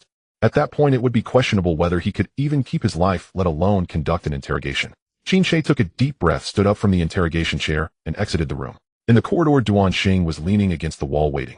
When Qin Shi emerged, Duan Xing noticed the expression on his face: exhaustion, anger, and frustration. Still not talking? Duan Xing asked. Qin Shi shook his head, pulled out a cigarette from his pocket, lit it, and took a deep drag. The smoke curled in the corridor's light, obscuring his expression. There's a blockade in his sea of consciousness, of force won't work. And he won't respond to gentler methods either. Qin Shi's voice was somewhat hoarse. This man is the operations commander of the Sun Moon Federation of considerable rank. He possesses a wealth of information in his mind. If we can pry open his mouth, we could uncover whether the Sun Moon Federation has other hidden lines within the Longting Federation, and whether there are any additional attack plans against civilian planets. He exhaled a puff of smoke, his tone tinged with a deep sense of helplessness, but he simply won't speak. I've used every method available, and this person is truly not saying a single word. Duan Xing fell silent for a moment. Then suddenly recalling something, his eyes lit up slightly. Captain Duan Xing lowered his voice, laced with a hint of tentative caution. I happen to remember someone. Perhaps he might have a way. Qin Shi turned his head, looking at Duan Xing. Who? A young man, Duan Xing replied. When I was on a mission in the Eastern District, I encountered someone. No, I should say a student. He possesses a very special talent. The effect is somewhat peculiar. It can prompt the other party to speak voluntarily. Qin Shi frowned. As student. Are you sure? Duan Xing nodded. I'm sure. It's precisely because that person's talent is so unique that I remember it clearly. We have no other options now. The intelligence known by this Sun Moon Federation operative is crucial. Rather than wasting time here, we might as well try another method. Qin Shi remained silent for a few seconds, then extinguished his cigarette, crushing the butt underfoot. Where is he? Duan Xing's lips curled slightly upward. I remember, he's at Beichen High School. A high school student. Exactly. Meanwhile, in an underground shelter of a certain school in the Eastern District, Su Ningyu finally found a small corner where he could rest. He leaned against the wall, letting out a long breath, feeling every muscle in his body protesting against him. Swinging the galaxy whip had left his shoulders aching. Su Ningyu closed his eyes for a moment, yet his mind was busy. He was pondering that battle. Ballot and Fei Wenli. A slight smile curved at the corner of Su Ningyi's mouth. He planned to wait until he had completely relaxed before finding a secluded place to enter the mirror world and examine the spoils brought back by Ballot. The Queen's exoskeleton, bodily fluids, neural tissue, and that most precious mother nest core. These were all top-notch beast-taming materials. Just thinking about what these items could be used for made Su Ningyi's beast master spirit start to stir. However, before he could fully savor the thought, a hurried sound of footsteps interrupted his brief moment of peace. Wei Lin squeezed her way through the crowd, clutching her phone, her expression caught between I finally found you, and there's something I must tell you. Su Ge. Wei Lin squatted down, presenting the phone to Su Ningyu. Zhang Quan couldn't reach you, so he found me. He asked how things were on our side, and if we were okay. Su Ningyu paused momentarily, then instinctively checked his pocket. Oh, right, the phone. It dawned on him that he had no idea when his phone had disappeared from his pocket. Perhaps it had fallen out when he rushed out of the shelter, or maybe it had been blown away by an explosion on the battlefield. Either way, that phone was irretrievably lost. Tell him I'm fine. Su Ningyu waved his hand casually. Wei Lin nodded. That's what I told him too. He paused, glancing at Su Ningyu, his lips moved, slightly hesitating to speak. Su Ningyu keenly caught the fleeting change in Wei Lin's expression, raising an eyebrow slightly. What's wrong? Did he say something? Wei Lin's expression grew subtle, hesitating for 2 seconds before deciding to speak the truth. He said. Wei Lin cleared her throat, trying to make her voice sound as if she wasn't reciting something unpleasant. He said Su Ningyu brings disaster for 1,000 years. It's impossible for him to be fine. Su Ningyi's lips twitched. His expression became exceptionally vivid in that instant. I knew that guy couldn't say anything nice. I'll have to give him a good beating the next time I see him. Wei Lin silently lit a candle for Zhang Quan in her heart as she looked at Su Ningyi's expression. It's not that the brothers won't help you, it's that you insist on charging at the muzzle of the gun. Su Ningyu leaned back against the wall again, closing his eyes, yet the smile at the corners of his mouth could not be suppressed. A calamity that has haunted for 1,000 years. Alright, at least it shows that the guy still has the mind to scold someone, proving that nothing major has happened on his side. Just when Su Ningyu thought he could rest. Su Ningyu. A familiar voice came from the entrance of the shelter, strong and filled with an undeniable authority. Su Ningyu opened his eyes and saw the figure of Principal Chen Baiming. Beside the principal was a group of people. They were not teachers nor members of the school team, but a group of young people dressed in formal uniforms. The person at the forefront was someone Su Ningyu recognized. Duan Xing. Although he had only met him once, he remembered that face very clearly. A police officer from Binjiang and the brother of the nurturing master Duan Long. The last time they met was at the scene of the case where Sun Zhuwei was almost kidnapped. At that time, Duan Xing was in police uniform, exuding an air of competence and sharpness, whereas now, although he had changed into a more formal outfit, that professional aura emanating from his bones had not diminished in the slightest. Brother Duan. Su Ningyu was slightly taken aback and stood up from the ground. Upon seeing him, Duan Xing's eyes brightened, and he walked over with large strides. His pace was quick, but he came to a steady stop in front of Su Ningyu without any signs of impatience. He first nodded slightly to Su Ningyu, then turned to Chen Baiming, speaking in a polite and serious tone. Principal Chen, we need student Su's assistance with an urgent task, and we hope you can agree. Principal Chen Baiming stood aside, his hands clasped behind him, the gray-white hair glimmering with silver light in the morning sun. His school uniform still bore the marks left by last night's battle. Upon hearing Duan Xing's words, Chun Baiming slightly turned his head, glanced at Su Ningyu, then turned back to look at Duan Xing. This matter I cannot make a decision on. Chun Baiming's voice was not loud, but each word was clear. If Su Ningyu agrees, I have no objections. If he does not agree, no one can force him. His words were watertight. He neither pushed Su Ningyu out as a shield nor made decisions for him, but completely returned the choice to him. Duan Xing had clearly anticipated this answer. He immediately turned to Su Ningyu, his gaze sincere and direct. Su Ningyu looked at the slightly anxious face of Duan Xing, and then at the calm eyes of Chun Baiming, and his heart had erupted. Duan Xing had specially come to the school to find him accompanied by a group of people in uniforms, and even the principal was personally involved. This was definitely no small matter.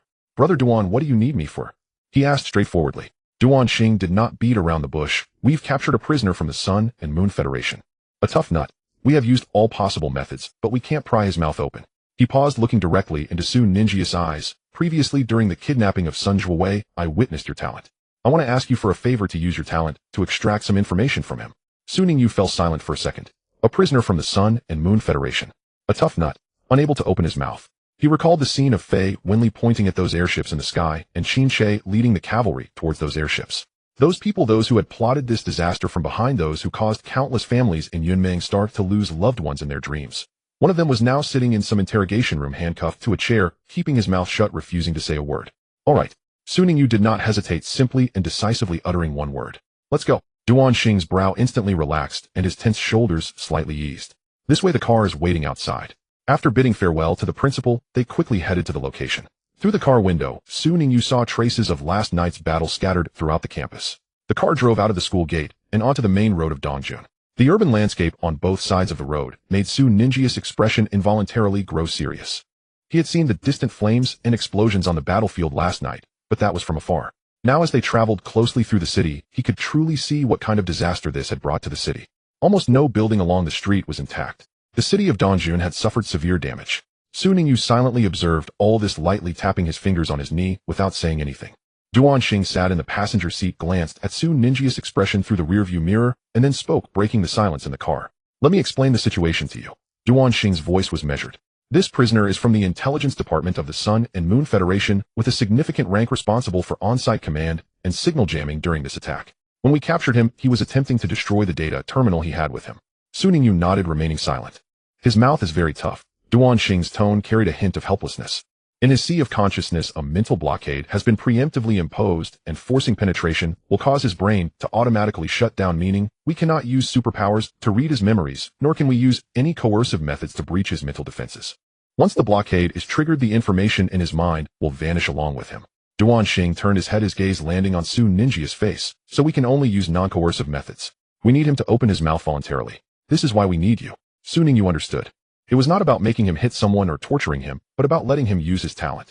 To make that person from the Sun and Moon Federation open his mouth by himself. Your task, Duan Xing's voice became serious, is to activate your special talent and get him to reveal the information.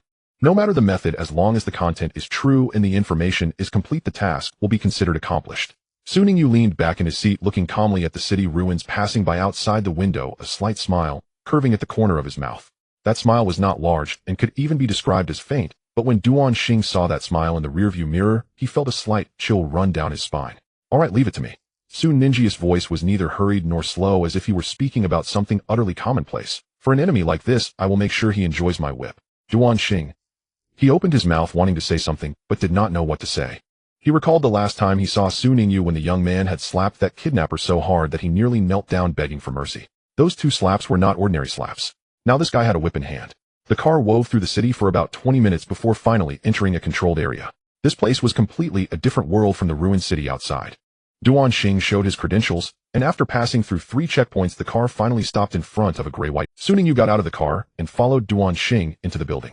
The corridor was long, illuminated by cold white lights that cast no shadows. Every so often there was a heavy metal door. The door was marked with a number and an electronic lock, and a low-frequency buzzing sound seeped through the crack. That was the sound of an energy barrier in operation. Duan Xing led him through the corridor and stopped in front of a door at the end. After swiping his identity card and verifying his fingerprint and iris, the metal door slowly opened. Behind the door was a spacious command room. A massive holographic screen hung on the wall, displaying real-time footage of the interrogation room. A middle-aged man was handcuffed to a chair. At this moment, the man had his head down, completely still like a stone. There were several other people in the command room. Some were operating equipment, some were recording data, and others were conversing in low voices. The person standing directly in front of the holographic screen was instantly recognizable to Su Ningyu. Qin Shi. Although he was far away on the ground, it was impossible for him to see Qin Shi's face in the sky. But through the spiritual link with Fei Wenli and Belote, he had seen this person's image before. The commander who rode the Dragon Cloud horse and led the cavalry towards the Empress and the Sun-Moon Federation's warships. His demeanor was too unique, a calmness forged on the battlefield, tinged with a hint of rust and blood, something that ordinary people could not imitate. Qin Shi turned around, his gaze landing on Su Ningyu. His look was direct, quickly and accurately scanning Su Ningyu from head to toe. Qin Shi's gaze finally settled on Su Ninju's eyes. Those eyes were very calm. Qin Shi did not ask, "Can you do it?" He was a person who believed in his companions. Since Duan Xing said it was possible, he believed it.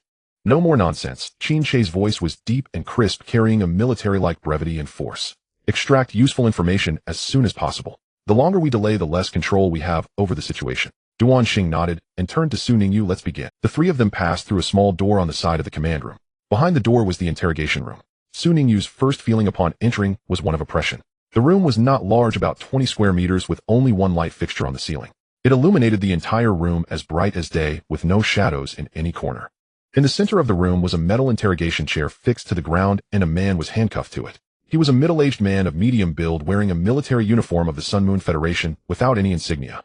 His face bore several bruises, with a dried blood stain at the corner of his mouth, and his left eye was so swollen that he could barely open it, yet his expression was surprisingly calm. His hands were cuffed behind the back of the chair, and energy shackles were fastened around his ankles. When Su Ningyu walked in, the man lifted his head.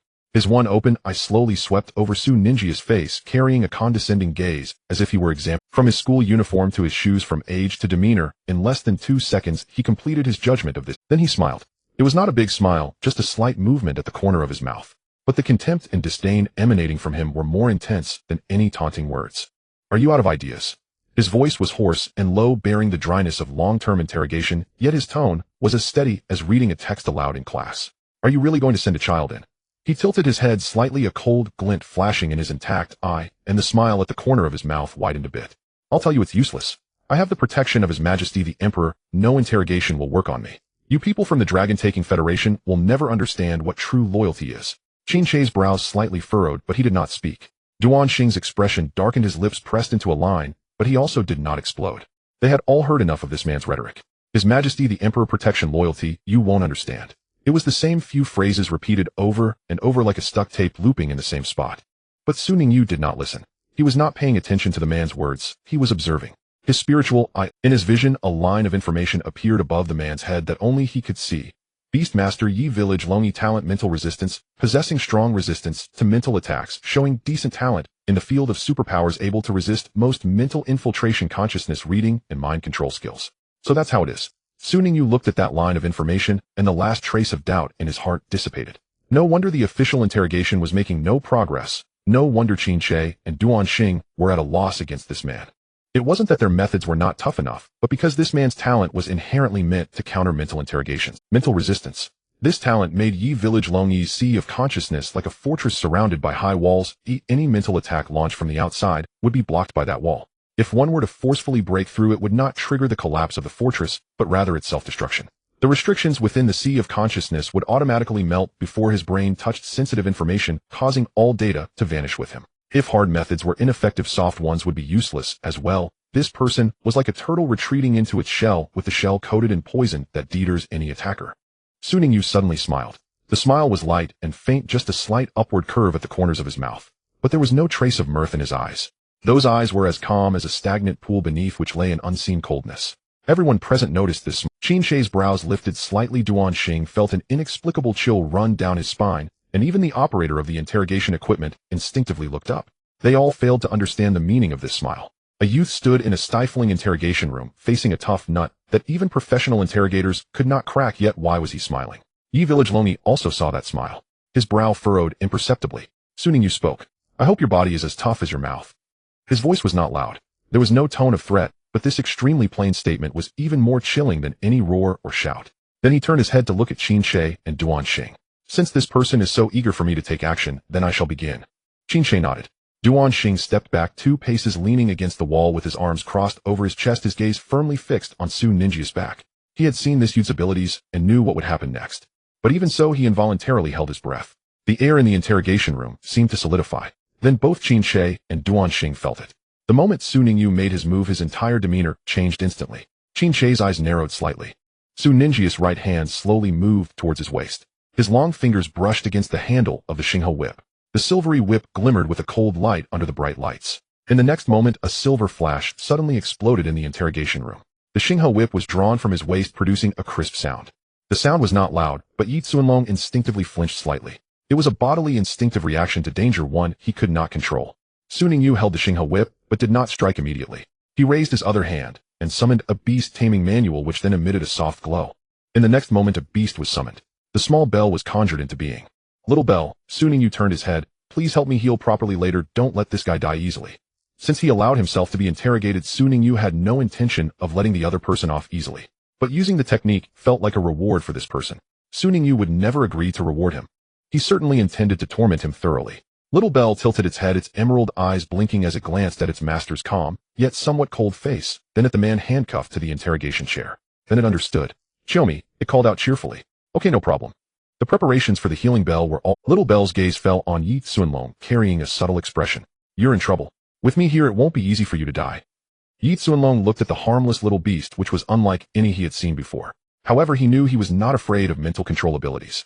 Looking again at the silvery whip in Su Ninjia's hand, the expression in his one good eye shifted from disdain to confusion, then to a vague unease. He could not understand what this young man was doing. Summoning a healing beast to interrogate him. Was he going to hit him while healing him? His instincts told him that this young man's intentions were likely very close to his suspicions. But what he did not anticipate was the true meaning of the word healing in this context. Qin Shi stood to the side, watching Su Ninjia's fluid series of movements. Whip.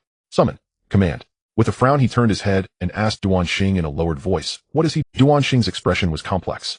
He opened his mouth, then closed it, as if organizing his thoughts, hesitating. He was silent for a few seconds, then took a deep breath and spoke in a tone that suggested it's a long story, but I will try to explain clearly. He whispered to Qin Shi, Captain, do you remember Sun Zhuwei? Qin Shi slightly frowned, the adopted daughter of Officer Gu, the one involved in that kidnapping case. Duan Xing nodded and focused back on Su Ningyu. Initially, we wanted to return and interrogate the mastermind, but Su Ningyu right there. He hesitated, seemingly recalling the scene, a subtle light flashing in his eyes. He just went up and slapped him twice. Qin Shi's frown deepened twice. Duan Xing paused, lowering his voice, but after those two slaps, the kidnapper behaved absurdly, begging Su Ningyu to hit him again, and then revealed the mastermind without any concealment. Qin Shi's pupils slightly trembled. He could not understand what it meant to beg to be hit again. Was it like a mother asking? Duan Xing glanced at the silvery whip in Su Ninjia's hand, swallowing hard. Now this guy is equipped with a whip. Qin Shi's eyes twitched.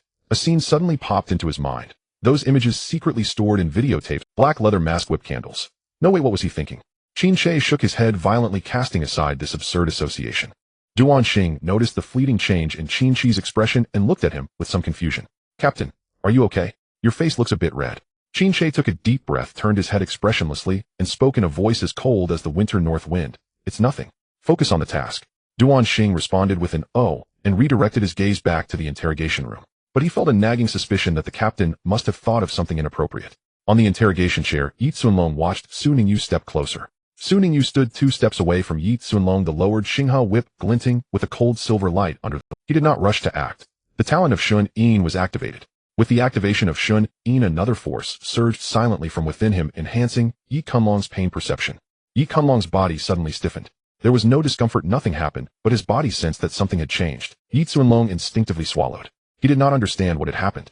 Su Ningyu raised his head, his calm eyes resting on Yi Kunlong's face, and the corners of his mouth curved into a faint arc.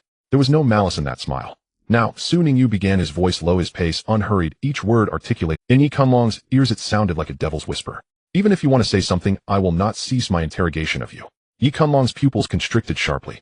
He opened his mouth, wanting to assert that he was not afraid of Su Ninjia's threat. But Su Ningyu did not give him the chance to speak. The star-breathing technique and Xinghe whip perfectly fused at that moment. Su Ningyu flicked his wrist, and the Xinghe whip sprung up like a silver snake, awakened, snapping through the air, and at the moment the whip tip tore through the air, it produced a sound so crisp it bordered on deafening. Pa! The sound reverberated, reflected, and amplified within the enclosed interrogation room, causing the lights on the ceiling to tremble slightly. Duan Xing instinctively recoiled, while Qin Shi's eyes narrowed sharply. The whip tip accurately struck Yi. The effect of the enhanced pain perception was thoroughly activated at that moment. The 100-fold amplified nervous system received magnified and distorted the sensation into a pure extreme pain beyond verbal description. This was the sum of all the pain he had ever experienced in his life multiplied by 10. Every nerve ending screamed simultaneously. Every cell burned simultaneously. Every inch of skin felt as if it were being seared by raging flames. Yi Kunlong's voice erupted from deep within his throat, sounding less like a human's cry and more like a lament. Hearing the anguished cry of Yi Kunlong, yet Su Ningyu did not relent. He then began his assault. Whip sound effects. I've already exhausted myself, I've gone mad. Yi Kunlong's voice rose again. The pain made his body convulse incessantly. But the energy shackles and interrogation chair held him firmly in place with no escape, no refuge. Agonizing sound effects. The weapon struck continuously. The Star River Whip danced in Su Ningya's hand like a living creature. Each swing carried a beauty akin to a dance. Yi Kunlong had become a mere primal instinctual wail amidst the relentless assault. And within this hellish, another sound of a bell rang out. Ding ding ding ding ding ding. The healing chime of the small bell. A jade-green aura radiated from the small bell on Su Ningya's shoulder. Like the warmest breeze of spring, it gently and tenderly brushed over every whip mark on Yi Kunlong's body. The wounds inflicted began to fade rapidly within the green light. The damaged capillaries were repaired, the stimulated nerve endings were soothed, and the skin returned to its pre-strike pristine state. Yi Kunlong bore no scars, yet the heightened pain sensitivity remained. The sensitivity of the nervous system had not diminished. The skin and nerves healed by the chime would once again endure the same intensity of pain at the next lash. This was a despairing cycle. Attack, injury, healing. Yi Kunlong's body endured, jumping repeatedly between injury and healing. His spirit also leaped back and forth. On the other side of the interrogation room, separated by a one-way mirror, Qin Shi and Duan Xing were observing everything. Qin Shi's arms were crossed over his chest, his back straight, and his expression revealed no turmoil, at least not. Yet at his elbows his fingers unconsciously tapped lightly on his upper arms once, twice, 3 times. It was a habit of his when he thought, a proof that his inner self was not as calm as it appeared. Duan Xing stood beside him, his posture more relaxed than Qin Shi's. Having witnessed Su Ningya's previous performance, he was somewhat mentally prepared for the scene before him. In the interrogation room, the anguished cries of Yi Kunlong echoed through the speakers. Qin Shi remained silent. Then he slowly spoke, as if confirming something with Duan Xing. Why do I always feel like this guy is taking the opportunity to retaliate?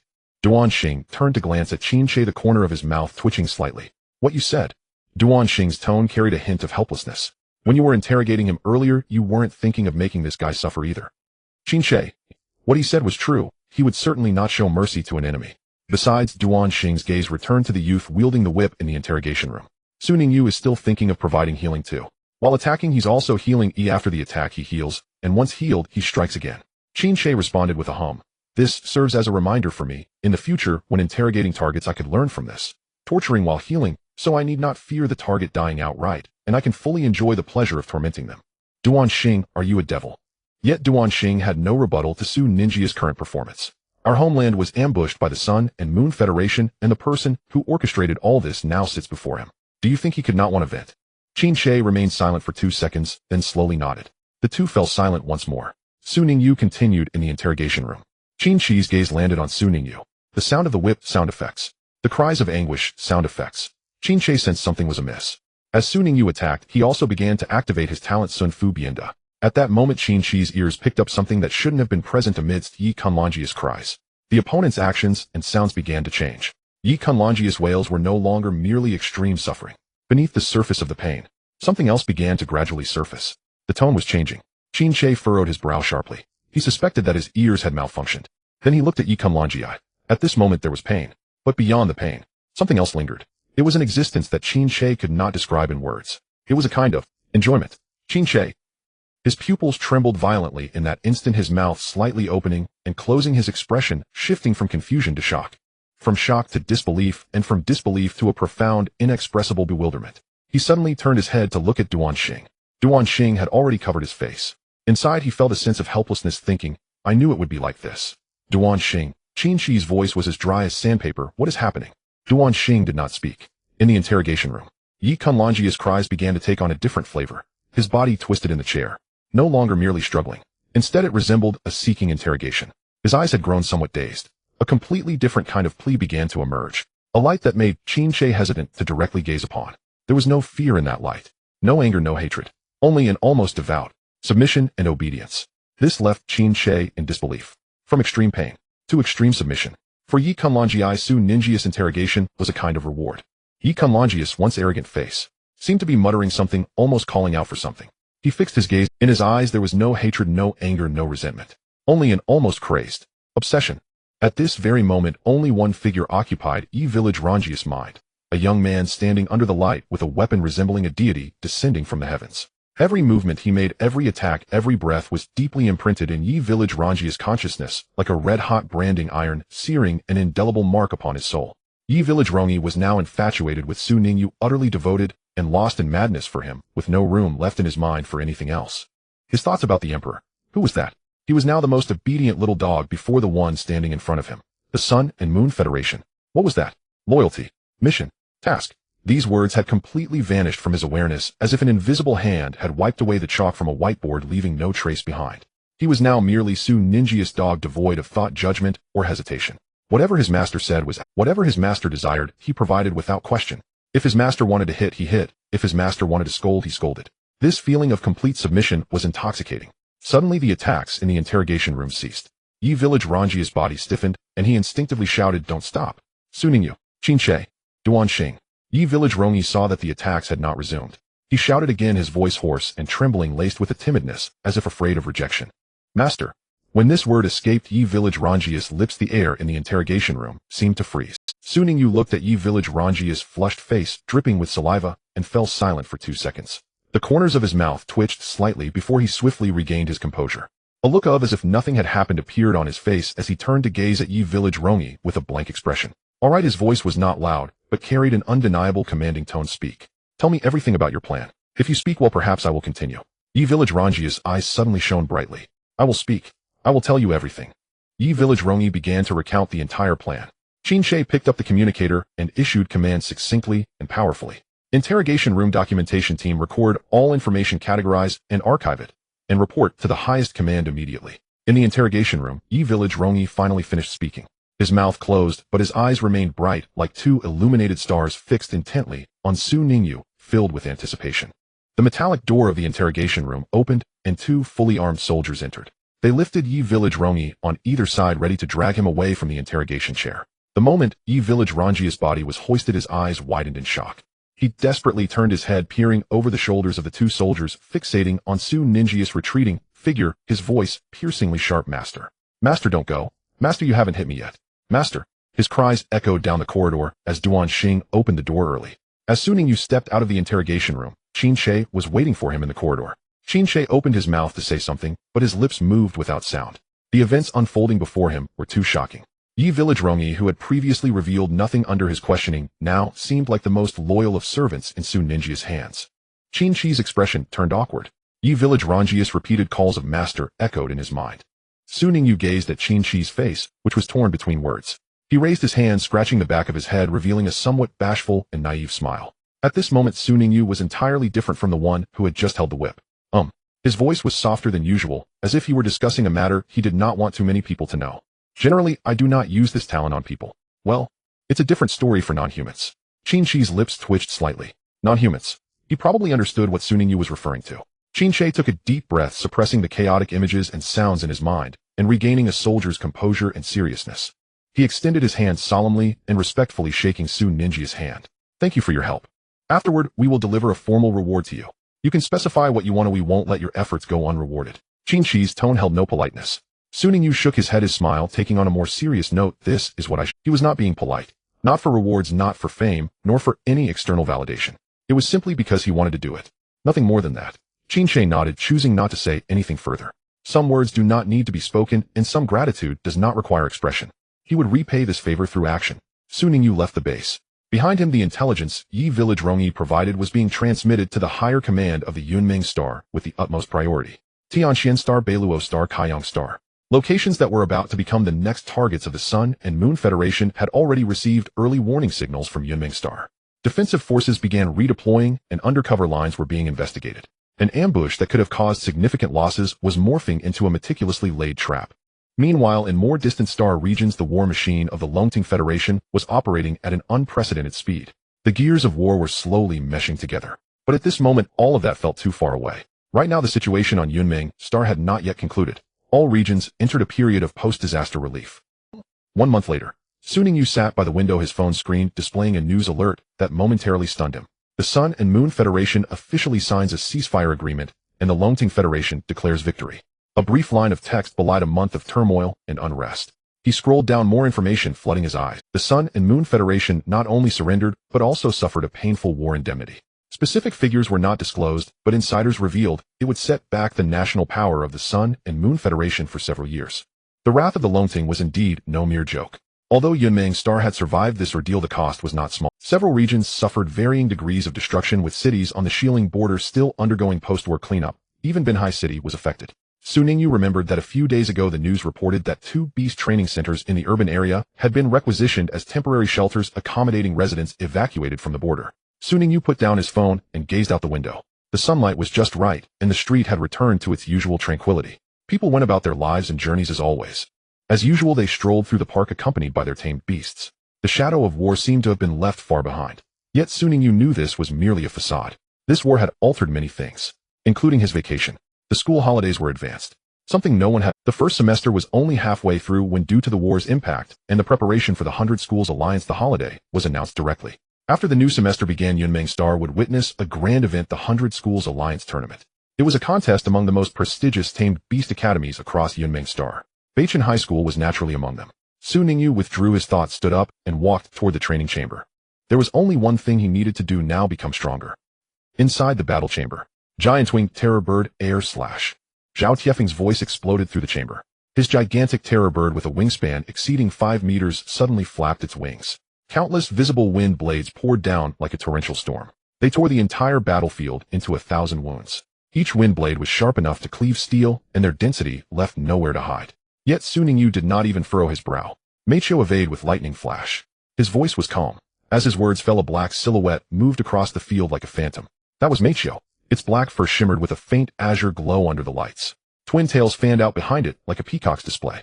Every strand of fur trembled slightly, as if sensing every subtle shift in the air currents. Its movements were incredibly light. It sprang up the moment its toes touched the ground. The entire cat seemed to be dancing amidst the wind blades. Graceful, beautiful, calm, and unhurried. Zhao Tiefeng's eye twitched involuntarily. His giant winged terror bird was 2 full ranks above that cat. It held absolute advantage in both energy intensity and skill potency. But what use was that if it couldn't land a hit? This black cat was like an eel. At the moment the wind blades were about to strike, it twisted its body at an incredible angle to evade. No, it wasn't mere evasion, it seemed to predict in advance. It appeared to read the terror bird's attack intent, making avoidance moves before the wind blades had even formed. Our turn. Su Ningyu's voice rang out again, this time tinged with sharpness. Meicho approached and used the second stage kick. Before the words finished, the black figure suddenly accelerated. A flash of lightning. Meicho became a streak of black lightning tearing through the dense web of wind blades to carve a path. Its form suddenly enlarged before the giant winged terror bird. With a nimble leap it reached the height of the massive, then its hind legs delivered a rapid succession of flying kicks. Bang! Bang! 2 heavy impacts sounded almost simultaneously. Meicho's hind legs, as if spring-loaded, struck precisely left and right on the terror bird's head. The terror bird let out a miserable scream. Its enormous body crashed to the ground with a thud, wings twitching a few times before it could no longer take flight. Zhao Taifeng froze for a second, then gave a wry smile and recalled his tamed beast. Enough. He waved helplessly. Your cat has grown stronger again. Is it about to evolve? Su Ningyu also recalled Meicho and nodded. Soon enough. Meicho's current strength had reached silver rank 1. Though outwardly Su Ningyu still concealed himself at bronze rank 9. Meicho was about to undergo its first true evolution. Its next evolutionary form was the Flash Spirit Cat Demon. That would be a qualitative leap. Zhao Taifeng sighed, his tone laced with envy. It makes me want to become a breeder, but alas, my mind isn't suited for it. He paused, then his eyes brightened. But Junior, you can help me draft breeding plans. Su Ningyu glanced at Zhao Taifeng. You need me to make plans? Hasn't someone already pointed you the right path for all your tamed beasts' breeding directions? Zhao Taifeng chuckled without denying it. Indeed, with the Zhao family's heritage, he hardly needed outsiders guiding his tamed beast breeding. They had high-level breeders inherited through their lineage. There was no need for Su Ningyu to worry. Moreover, Zhao Taifeng possessed numerous Tolongseries tamed beasts, and his family's wealth was considerable. By the way, Zhao Tiefeng's smile faded as he spoke seriously. The 100 Schools Alliance is about to begin. You must seize this holiday and not slack off. The 100 Schools Alliance, the highest-level student tamed beast battle event on Yunmeng Star, gathering elite students from hundreds of top high schools across the entire planet. To achieve rankings in the 100 Schools Alliance was not only a personal honor, but also proof of a school's strength. Su Ningyu nodded. I know. Too many incidents had occurred in the first semester. The attack of the Truth Society, the crash of the Starry Vessel, the emergence of the Inheritance Monument. One after another, these events shattered his meticulously planned schedule. The school's early holiday was something no one expected. The aftermath of the war had not fully subsided. The authorities needed time to clear hidden dangers lurking in the shadows. It was safer for students not to stay on campus. But this holiday could not be wasted. After the new semester began, the 100 Schools Alliance would commence. It was a grand event of Yunmeng's star, and an opportunity he must grasp. Su Ningyu stroked Meicio's head. Bloodline Catalogue activate. The evolution path of Meicio, like an unfolding map, appeared before his consciousness. Demon God Sequence, Second Sequence, Flash Spirit, Cat Demon. Evolution conditions: first, strength level must reach Silver rank 1. Second, collect spiritual treasures of heaven and earth moonlight dew. Third, devour the essences of 3 special cat-type tamed beasts. Fourth, killing evolution must complete evolution in a true life and death battle, cannot break through in a safe environment. Su Ningyu regarded these 4 conditions in silence for a long while. The first condition was the easiest. Strength was already achieved. The second and third were difficult, but as long as one had money they could be obtained. Moonlight dew, though rare, could be purchased. The essences of the 3 special cat-type tamed beasts could also be acquired through special channels such as the Breeder Association. The truly troublesome one was the fourth. Killing evolution. Not combat, not defeat, but killing. True killing that deprives life. Su Ningyu closed his eyes. Within Meicio's body lay the remnant soul of the Calamity Fox. That demon fox which once stirred upheavals in the region. What it left Meicio was not only a formidable talent, but also an innate craving for killing. The evolution path of the Demon God Sequence was never gentle. To walk this path, one must face blood and fire directly, must personally end lives and water one's evolution with the enemy's blood. Su Ningyu opened his eyes and stroked Meicio's head. The black cat narrowed its eyes, emitting a contented purr as its tail gently curled around his wrist. Sun Ningyu now faced not only the immense difficulty of acquiring evolution resources for Meicio, but also equally staggering requirements for Xiao Lingdong's second sequence, Blazing Sunflower. To evolve into its next form, the Blazing Sunflower must absorb vast quantities of fire and light affinity spirit materials, and complete its metamorphosis amid a specific spiritual tide. Most peculiarly, one prerequisite demanded mastering a unique dance, an insurmountable hurdle for Sun Ningyu. Though skilled in martial arts, he possessed no training in dance. Then there was Ji Wawa's Fortune God Sequence. Its first stage, the auspicious Golden Toad, required grasping the nascent form of fate-manipulating techniques, or locating a rare spirit material embodying the profound concept of fortune. Such materials were serendipitous, never guaranteed, but Sun Ningyu immediately contacted Qinche to exchange earned rewards for copper coin-class spirit weapons. For skill comprehension, he had already activated Ji Wawa's metaphysical mode. This holiday holds far too much to accomplish. Sun Ningyu rose and walked to the window. Outside, the city's silhouette stretched long and languid beneath the setting sun. In the distant sky, several patrol-flying spirit beasts circled slowly, the enhanced security force deployed after the war. Without hesitation, he returned to his desk, spread out a sheet of white paper, and began drafting his holiday action plan. First, trace leads. Second, contact sellers of feline spirit beast essences. Third, prepare for Xiao Lingdong's second evolution. Fourth, assist Ji Wawa in mastering a new technique. Fifth, he wrote relentlessly, dense, meticulous entries filling the entire page. When finished, he stared at it in silence for a long while. This holiday will be exceptionally busy. Meicio leapt onto the desk and nuzzled his hand. As a spirit beast breeder with sufficient funds, even rare materials were readily obtainable, though ordinary people might search their entire lives in vain. A breeder needed only utter a single inquiry within the circle, and 3 or 5 leads would instantly surface. Connections, resources, information. These were the true wealth of any spirit beast breeder. Sun Ningyu understood this perfectly, so he dialed Zhang Hengyu's number without delay. Moonlight dew. Zhang Hengyu's voice carried mild surprise. That's no inexpensive commodity. What grand project are you undertaking? For a spirit beast's evolution, Sun Ningyu replied candidly. Senior brother Zhang, do you have any contacts? Zhang Hengyu paused, seemingly pondering. Rustling paper and muffled murmurs echoed faintly through the line. After a prolonged silence, his voice returned. I do have a connection. I know someone who currently possesses moonlight dew. He paused, then shifted tone. But junior brother, I'll need your assistance in return. Sun Ningyu arched a brow. What kind of assistance? It's too complex for the phone, Zhang Hengyu said, his tone turning earnest. Simply put, I'm leading a major research initiative, but progress has stalled. He paused again, a subtle smile threading his words. I reckon your mind is unusually agile, brimming with unconventional insights. Perhaps your presence could ignite fresh sparks within our team. So, would you join this initiative? Sun Ningyu didn't hesitate. Agreed. So long as moonlight dew is secured, I'll gladly lend my aid. Splendid. Zhang Hengyu laughed. Then make your way to Binjiang City as soon as possible. Hanging up, Sun Ningyu gazed out the window at the landscape rushing past, his lips lifting faintly. Moonlight dew was now secured, another condition for Meicio's evolution fulfilled. As for Zhang Hengyu's research initiative, it promised growth not just for him, but for Sun Ningyu himself. The urban transit network of Yunmeng Star had suffered severe damage during the Emperor's cataclysm, but after 1 month of intensive repairs, intercity routes had largely resumed normal operation. The train hurtled along its rails outside the skyline of Dongjun gradually gave way to Binjiang's crisscrossing rivers and waterways. Leaning against the window sun, Ningyu watched the broad river shimmer golden beneath the sun, a quiet affirmation that Meicio's evolutionary path had finally taken tangible shape. The train eased into Binjiang Station. Sun Ningyu disembarked alongside Wei Lin. Wei Lin had changed, not outwardly. His face remained youthfully unlined, yet something intangible had shifted. Everything appeared unchanged, yet everything had transformed. Brother Su, I'm off. Wei Lin halted, turned, and met Sun Ningyu's gaze. His expression held a solemnity Sun Ningyu had never seen before. This holiday, I'll begin strengthening myself, seriously. Sun Ningyu simply looked at him silent. Ever since that call with Zhang Quan, Wei Lin had undergone a metamorphosis. News of Zhang Quan sweating relentlessly on the training grounds of Dun Star pierced Wei Lin like a thorn. It reminded him constantly others were growing stronger, far away, faster, farther than he dared imagine, and the string of near-fatal perils he'd endured.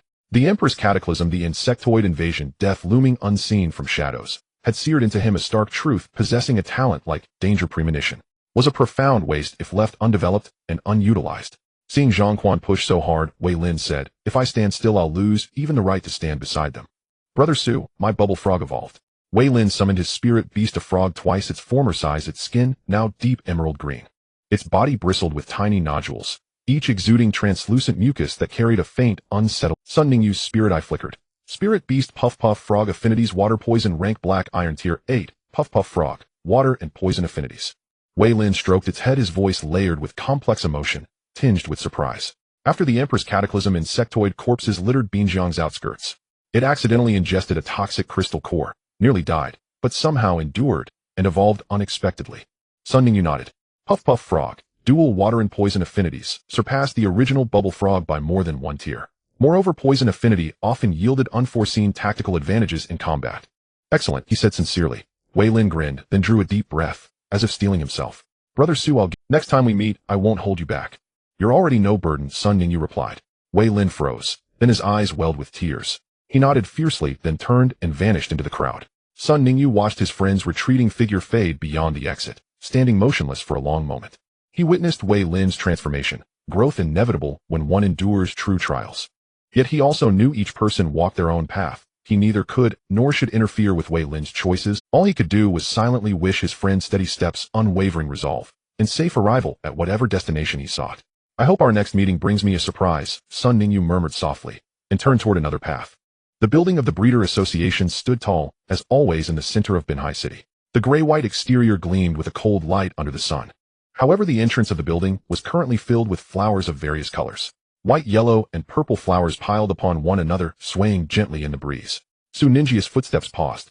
He saw rows of photographs ahead. In front of each photo were flowers and candles. Some photographs displayed the face of a young person, while others showed family portraits. This scene was one Su Ningyu had witnessed far too many times in the past month. Around street corners, in the center of squares, on school playgrounds, and in front of hospitals. Almost every gathering place was adorned with such flowers and photographs. Those who lost their lives in the Queen's disaster were remembered by their family, friends, colleagues, and neighbors in this way. Zhang Hengyu did not know when he had walked up beside him. He looked at the flowers and photographs, remaining silent for a long time. Let's go, he said no more, merely patted Su Ningyu on the shoulder, shifting the topic. What do you plan to use the moonlight do for this time? For which beast companion? The sunlight flower. Have you discovered a new evolution path for it? Zhang Hengyu initially asked casually. He did not expect Su Ningyu to actually respond. It's not for the sunlight flower, but for another one. However, I also have ideas for the next form of the sunlight flower. Su Ningyu did not elaborate, but Zhang Hengyu was momentarily stunned, his eyes widening. He remained silent for 3 seconds before letting out a long sigh. You shouldn't be going to high school, you know. He shook his head, his tone filled with helplessness. You should directly start researching breeders. Apply for an independent laboratory. It won't be long before the new series of beast companions you create will shock the entire breeder federation. Upon hearing Zhang's joke, Su Ningyu casually replied, then he'll take your good wishes, senior. He'll open a breeding research lab soon, and when the time comes you must come and be my technical advisor. Zhang Hengyu knew Su Ningyu was joking, at least partly. He understood this junior, he was not the arrogant type. He was just responding to the teasing in a light-hearted manner. Just as Zhang Hengyu was about to speak, his mouth opened, but he hadn't had time to make a sound. A snicker came from the other end of the corridor. The laughter was not loud, but it carried a condescending and unabashed mockery. Oh, my cultivating new series of beast companions. Who do you think you are? Even the president of the Breeder Association would not dare to speak such grandiose words. A kid like you who hasn't even grown up has quite the audacity. Su Ningyu turned to look. He saw a young man standing at the corner of the corridor. With his hands in his pockets and chin slightly raised, he exuded an air of arrogance. He was dressed in a well-tailored dark coat. His hair was meticulously styled. The expression on his face spoke one word: arrogance. This arrogance was not feigned, but stemmed from the very core of his being. Yet the pride in his eyes was uncomfortable to Li He, a peer of Zhang Hengyu and Song Xinyu, a young talent from the Shilin Breeder Association. He had obtained formal breeder certification at a young age. He had gained some notoriety in the breeding circles of Yunming Star. Naturally, his reputation stemmed partly from his talent and ability, and partly from his personality. The kind of personality that made one want to punch him. Upon seeing this person, the smile that had been on Zhang Hengji's face vanished instantly. "Don't mind him, Su," he said quietly to Su Ningyu. "Let's go." The two turned to leave. Seeing Zhang Hengyu and the braggart ignore him, Li He's expression immediately darkened. Having mixed in this area for so many years, when had he ever been so ignored? Zhang Hengyu. His voice rose a few notches. "Aren't you going to introduce this fanciful, arrogant boy? Is he a newcomer from East County? How low has the threshold in East County gotten that any Tom, Dick, or Harry can enter the association?" Zhang Hengyu paused his steps. He turned around looking at Li He with an expressionless face, but his tone carried a casually sharp edge. "Li He is a breeder. You should know about the sunlight flower, right? If you don't even know this, we have to question whether your breeder qualification certificate is legitimate." Li He's face instantly flushed red. He certainly understood what Zhang Hengyu was implying. The implication was that his certificate's credibility was in question, and he was ignorant and unlearned. He suddenly turned his head and shot Su Ningyu a fierce glare. The look was vicious and inexplicable, as if to say, "It's all your fault, Su Ningyu." He felt very innocent. Throughout this, he had only said two sentences. One was a response to Zhang Hengji's joke, and the other was a follow-up to Zhang Hengji's words. Yet this Mr. Li had inexplicably come out of nowhere, mockingly taunted him, became inexplicably angry, and now was glaring at him inexplicably. He did not know Li He, but Li He clearly recognized Su Ningyu. "Isn't this the Su Ningyu who cultivated the new series of bellflower?" Li He snorted coldly, raising his chin even higher. "As if I don't know you." Zhang Hengyu raised an eyebrow. "Oh, isn't that so? Then Li He, you should also cultivate a new series of beast companions." "What? Don't wanna." Such a jab left Li He momentarily breathless. His face shifted from red to white, then from white to green, like a cat whose tail had been stepped on, fur bristling, yet finding no place to scratch. "You." He pointed at Zhang Hengyu, his fingers trembling. "You wait for me." His voice was sharp and angry, echoing, "In this national breeder competition, I will definitely crush you to dust." After saying this, he abruptly turned around and marched down the corridor, his polished shoes making a clack-clack sound on the floor, his back radiating a sense of frantic anger. However, just a few steps after Li He walked away, a girl wearing glasses came jogging after him from behind. She had a low ponytail and wore a simple light blue coat, her face slightly flushed with embarrassment as she approached Zhang Hengyu, and Su Ningyu bowing slightly. "I'm sorry, my brother just has that temper and doesn't speak very nicely. Please don't take it to heart." Upon seeing this girl, the coldness on Zhang Hengji's face noticeably softened. "Xingran, your brother is your brother. You no need to apologize for him." His tone had calmed significantly, even carrying a hint of warmth. "Xinyu is inside. You can go find her."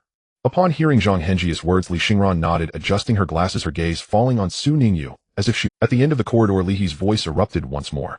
"Li Xingran, what are you doing? Hurry up and come here." The urgency and anger in his tone suggested he was about to rush over to drag her away. Li Xingran's body trembled slightly, and she quickly waved her hand at Zhang Hengyu and Su Ningyu. "We'll talk later." She then turned and jogged off. Su Ningyu watched her hurried figure and then glanced at Zhang Hengyu. "Li He's sister."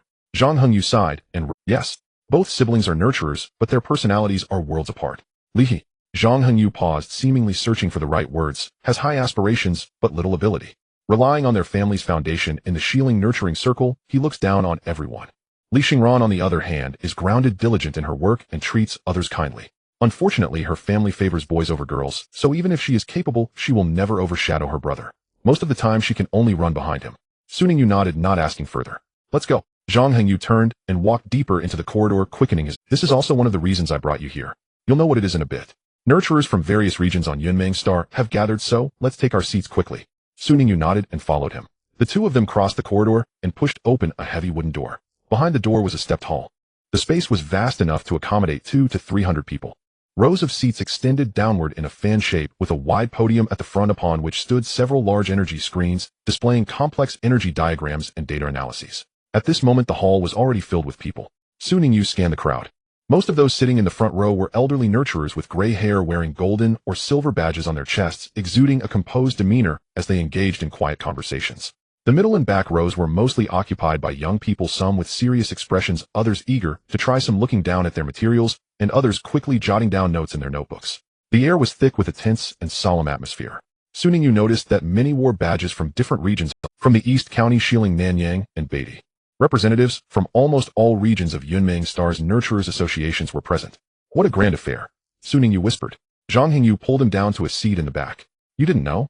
Zhang Hengyu lowered his voice. The World Nurturer Competition is being hosted by us on Yunming Star this year. The purpose of gathering nurturers from all over Yunming Star is to discuss the details of the competition. Su Ningyu raised an eyebrow slightly. The World Nurturer Competition. That is the highest level nurturer event in the entire Beastmaster Federation. Held once every 5 years, it is organized by different federations in rotation. Nurturers who win awards in such competitions are coveted by factions wherever they go. And now this grand event is to be held on Yunming Star. Moreover, Zhang Hengji's voice lowered even further. I heard there are significant changes to the rules this year. You'll find out the specifics shortly. Su Ningyu nodded, his gaze turning toward the podium ahead. Suddenly the words of Li He echoed in his mind. This time in the National Nurturer Competition, I will definitely overshadow Zhang Hengyu. I see now. Su Ningyu retracted his gaze and quietly waited. In the stepped hall the voices gradually faded. The hundreds of attendees transitioned from noise to silence with only the occasional rustle of paper and whispers. The elderly nurturers in the front row sat upright like pines while the young people in the back straightened their backs, all eyes fixed on the podium. This was an internal discussion meeting. No media, no outsiders, only representatives from the nurturing community across Yunming Star. Only nurturers could enter here. Su Ningyu saw many nurturers he had only ever seen on TV. Xiao Yixuan stood on the podium, his white beard glistening under the lights. He did not use a microphone, but his hoarse yet powerful voice resonated clearly throughout the hall. Everyone knows that the World Nurturer Competition will be held on Yunming Star. His gaze swept the crowd, his tone steady. However, we on Yunming Star experienced the schemes of the Sun and Moon Federation a month ago. We survived that disaster, but the scars remain. The hall fell silent. Because of this, the competition is drawing even more attention. Xiao Yixin's voice rose slightly. The entire Longting Federation, even federations from other star systems, are watching us. They want to see how much confidence Yunming Star retains after that disaster. So, he paused, his gaze piercing. We must demonstrate our strength. As soon as he finished speaking, murmurs arose. A few senior nurturers in the front row began exchanging opinions. Some nodded, some frowned, and others were quickly writing in their notebooks. Su Ningyu sat quietly in the back listening. On stage, Xiao Yixuan continued to outline the arrangements for the competition schedule, rules, eligibility, and evaluation criteria. Representatives from various regions also took turns to speak, some reporting on their area's preparations, others making suggestions, and some arguing about specific details. As Su Ningyu listened, he slightly tilted his head closer to Zhang Hengyu. Senior Zhang, he whispered, you didn't bring me here just to listen to the World Nurturer Competition, did you? Zhang Hengyu lowered his voice. No, the World Nurturer Competition doesn't start for over a month. I just wanted you to be informed and prepared in advance. What I truly need your help with is something else. As the two were talking, suddenly someone appeared beside them. Duan Long had slipped over at some point, plopping down in the empty seat next to Su Ningyu, a grin on his face. Su Ningyu, long time no see. Senior Duan. Su Ningyu nodded. Zhang Hengyu gestured towards Duan Long. Yes, the person who truly needs your help has arrived. Duan Long chuckled and pulled out a delicate metal box from his pocket, waving it in front of Su Ningyu before quickly tucking it away, his movements quick, as if he were making a secret deal. Good little brother, I heard you need moonlight dew. His eyes sparkled like a cat that had caught a fish. As long as you help me with my project and complete that research, I can get you this and the cat-type beast spirit soul you mentioned. Su Ningyu looked at Duan Long, then glanced at Zhang Hengyu. So the so-called help refers to Senior Duan's research on beast evolution. Zhang Hengyu nodded. Exactly. Duan Long rubbed his hands together and lowered his voice. It's about the evolution attempts of silkworms towards the Tunglong sequence. Su Ningyi's eyebrows twitched slightly. Silkworms. Tunglong sequence. Are they trying to make insects turn into dragons? He looked at Duan Long's excited yet somewhat obsessed face and fell silent for a couple of seconds. Senior Duan, you haven't given up on that idea yet. Before Duan Long could speak, Zhang Hengyu could not help but laugh. His laughter attracted the attention of a few people in the front row, and he quickly covered his mouth, his shoulders shaking. Isn't this all your influence? Zhang Hengyu whispered. He elbowed Su Ningyu. You had the Bellflower evolve from the Green Spirit sequence to the Sunfire sequence. After seeing that, Duan Long went completely mad. He kept chanting, if Bellflower can evolve across sequences, why can't? Then he dove headfirst into this project, and no one could pull him out. Duan Long did not deny it, but rather puffed out his chest with righteous indignation. That's right. Su Jr., if you can do it, I can too. Why can't silkworms turn into dragons? There's only a tongue character difference between insects and dragons. Su Ningyu was speechless. The difference between insects and dragons is not just a singleton character. What he didn't know was that his sunlight flower had actually played such an inspiring role. He glanced at Duan Long's bloodshot eyes, then looked at Zhang Hengji's expression of I told you so, and finally sighed. Do you really have moonlight dew? Duan Long immediately pulled out a metallic box and opened a small gap. A cool energy with a moonlit aura wafted out, coalescing into a faint silver-white glow in the air. 92% purity, is that sufficient? I heard you also need the souls of feline beasts. I can help you with that too. Su Ningyu reached out to take the box, closed the lid, and tucked it away. Deal. Duan Long's eyes instantly lit up, nearly bouncing out of his seat. Good brother. I knew you. Zhang Hengyu shook his head and chuckled, remaining silent. The meeting on stage continued. Su Ningyu listened to the discussions about the World Breeder competition, quietly calculating his own schedule. The evolution of the coal ball, the next stage of the little bellflower, the skill development of G-Frog. Suddenly, he heard Duan Long's voice. By the way, Su Ningyu, do you want to participate in the World Breeder competition? Su Ningyu turned to look at him. Duan Long was counting on his fingers. Both Zhang Hengyu and I are participating. This is the highest level breeder competition in the entire Longting Federation, held once every 5 years, and this time, it's finally Yunmeng Star's turn to host it. Participants come from various federations, and there are experts galore. Moreover, he lowered his voice mysteriously. I heard that the prizes for this competition are extremely valuable. The specifics haven't been announced yet, but according to insider information, they are things that money can't buy. Zhang Hengyu nodded beside him. Right, I've already signed up. Even if I don't win a place, it's a rare opportunity to witness the level of breeders from other star systems. Su Ningyu was silent for a moment, then nodded. If I have the time, I will definitely participate. He really didn't want to miss such a grand event. The highest level in the entire federation. Talents gathered from all sides, forces converging. On such a stage, what one could see, learn, and gain was all unknown. And the unknown often signifies opportunity. The meeting on stage finally concluded.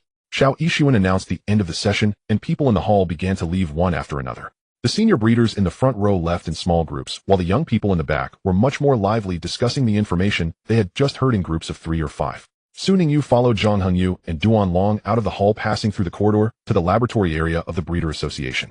Duan Long pushed open a door, revealing a spacious laboratory. Various instruments and equipment were neatly arranged on the operation table, with energy detectors, gene analyzers, and evolution simulators all present. The most eye-catching feature of the laboratory was the transparent breeding boxes in the corner. Inside the breeding boxes, silkworms were comfortably lying on mulberry leaves, their plump, white bodies moving slowly, occasionally lifting their heads to glance around with their shiny black eyes, before continuing to munch on the leaves.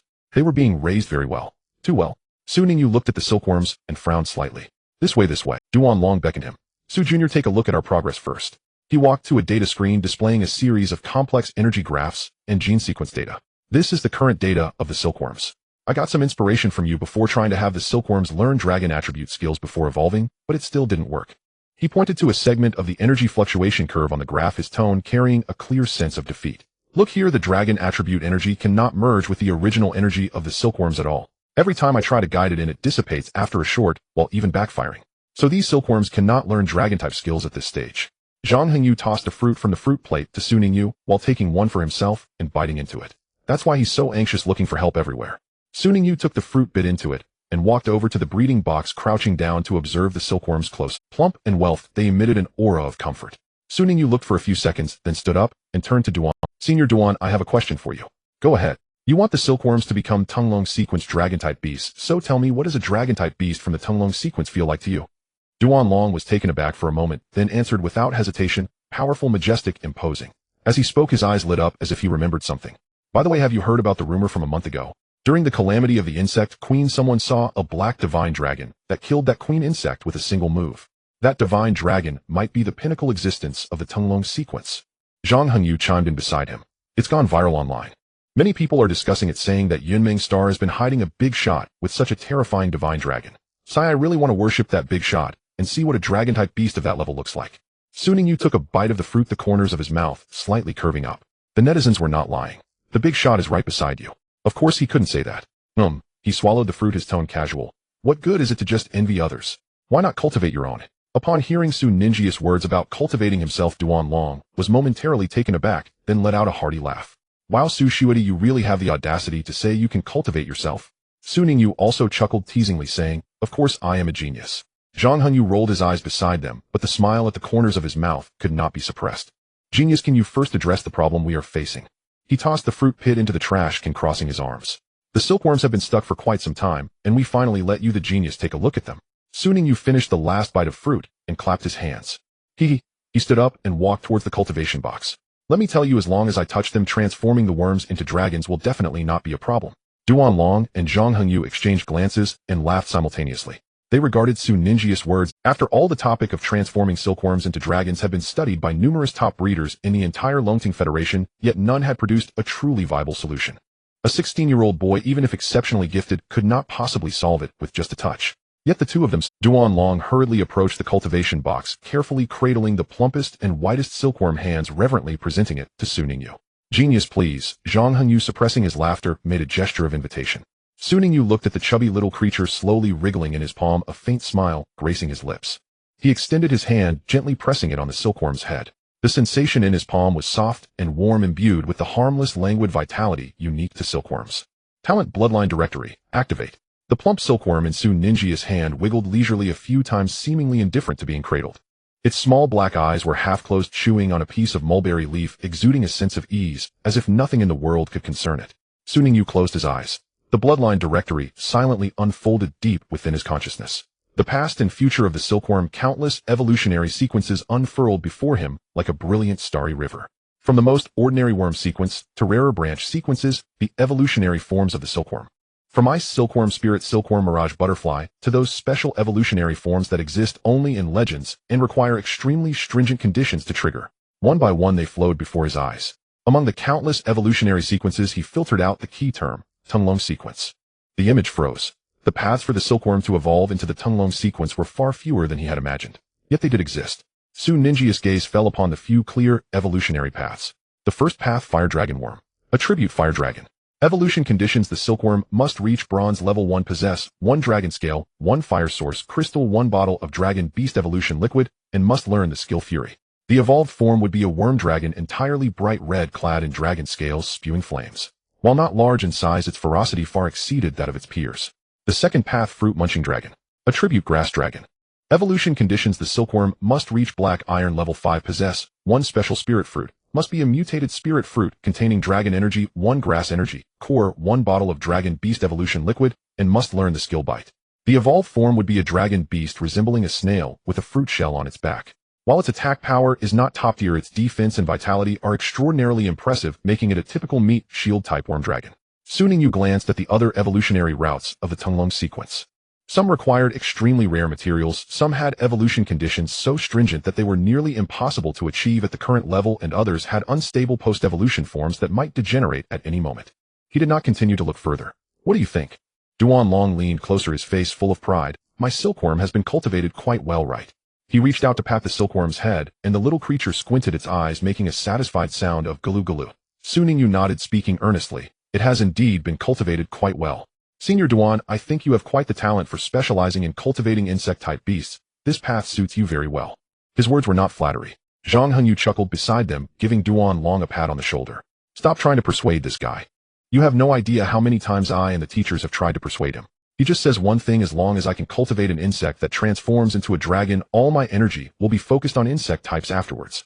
Duan Long spread his hands, showing Su Ningyu a look of "See, just this persistent." Su Ningyu could only, Senior Duan, we just discussed that beasts of the Tunglong sequence are all imposing, majestic existences.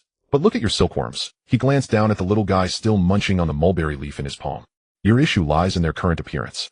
Keeping the silkworms so comfortable eating and sleeping all day, they lack any sense of crisis. If you want them to evolve into dragon-type beasts, it's not enough to just feed them well. Duan Long's expression dims. Is this also a reason? His voice dropped a notch. Previously you mentioned that the silkworms should learn some dragon-type skills first. Your sunlight flower learned Spark during the bellflower period, which inspired me. I was thinking that if they could learn dragon-type moves, perhaps the chances of the silkworms evolving into the Tunglong sequence would increase. But he left it unsaid, yet Su Ningyu already understood. Now no matter how I make them learn, the silkworms cannot learn dragon-type skills. Duan Long's expression was dejected. I have tried dozens of methods. Dragon energy infusion, dragon beast blood induction, dragon skill simulation training.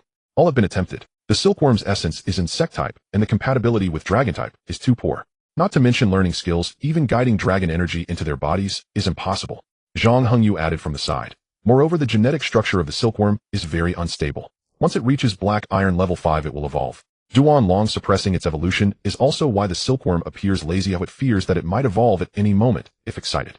Duan Long lifted his head, looking at Su Ningyu with a hint of reluctance, mixed with a last glimmer of hope. Su Shuadi, tell me the truth. Is there really no possibility for the silkworm to evolve into the Tunglong sequence?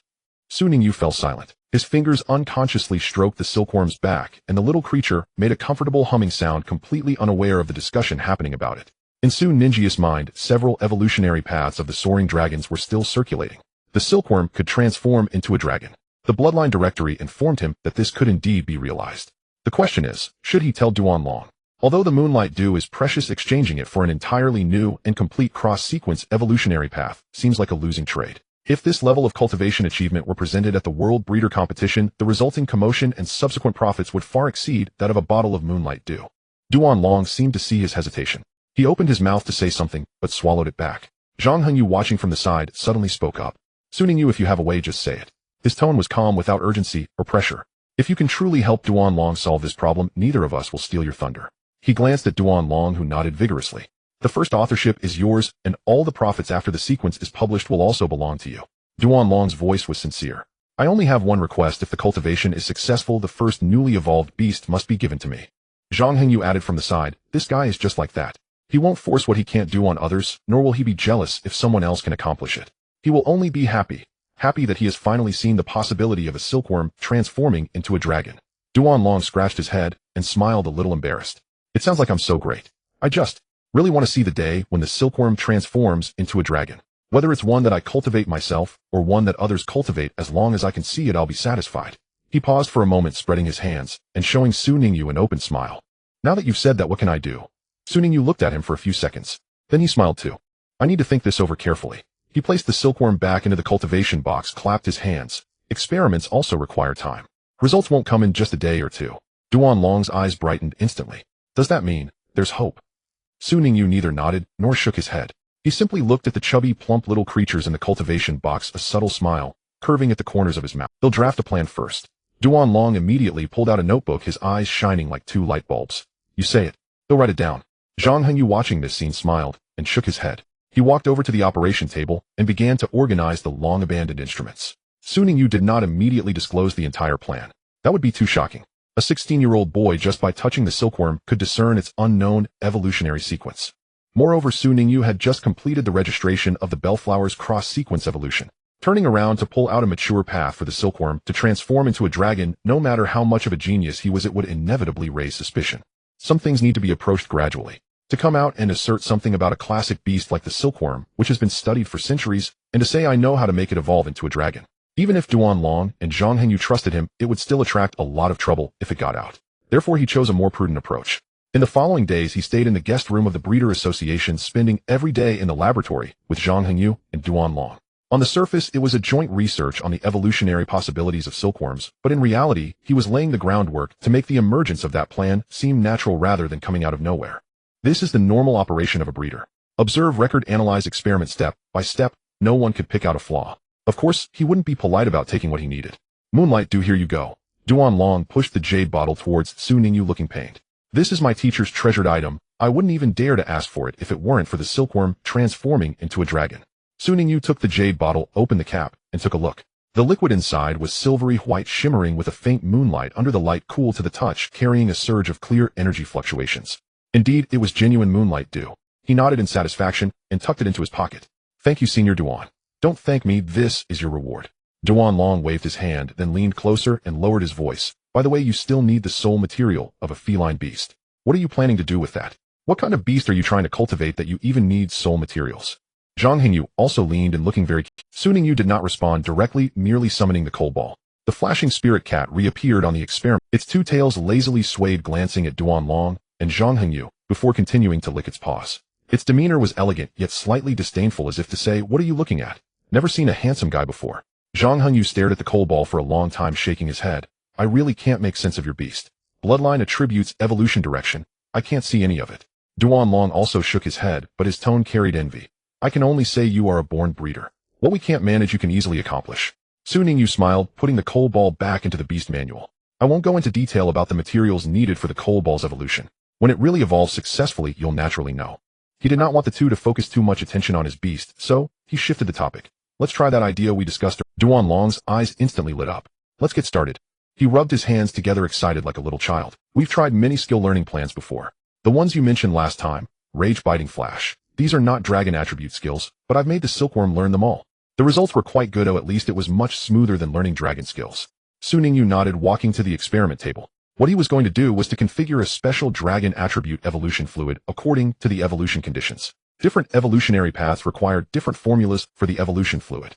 He was clear about the evolution conditions for the fire dragon worm and the fruit-biting dragon, but which one to use still depended on the actual situation.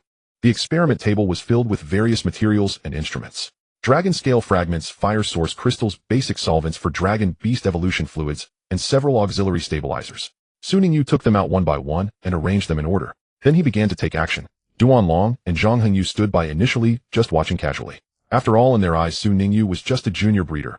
How high could his potion refining level be? At most it would be just average. But as they watched, their expressions changed. Su Ningyu's movements were too fast. It wasn't that kind of clumsy speed, but rather like flowing clouds and flowing water. Su Ninjia's technique for concocting potions was precise, to the millimeter, in every step. The amounts of each ingredient were just right, and the stirring strength and frequency seemed meticulously calculated. What truly captivated the onlookers was Su Ninjia's gestures. It was as if he were performing a silent dance, elegant and rhythmic, making it impossible for anyone to look away. Duanlong's mouth fell agape. When did Su Jr.'s potion-making skills become so advanced? This technique feels even better than Mei Qin's. Moreover, the visual appeal. Just look at those movements, it's like an artistic performance.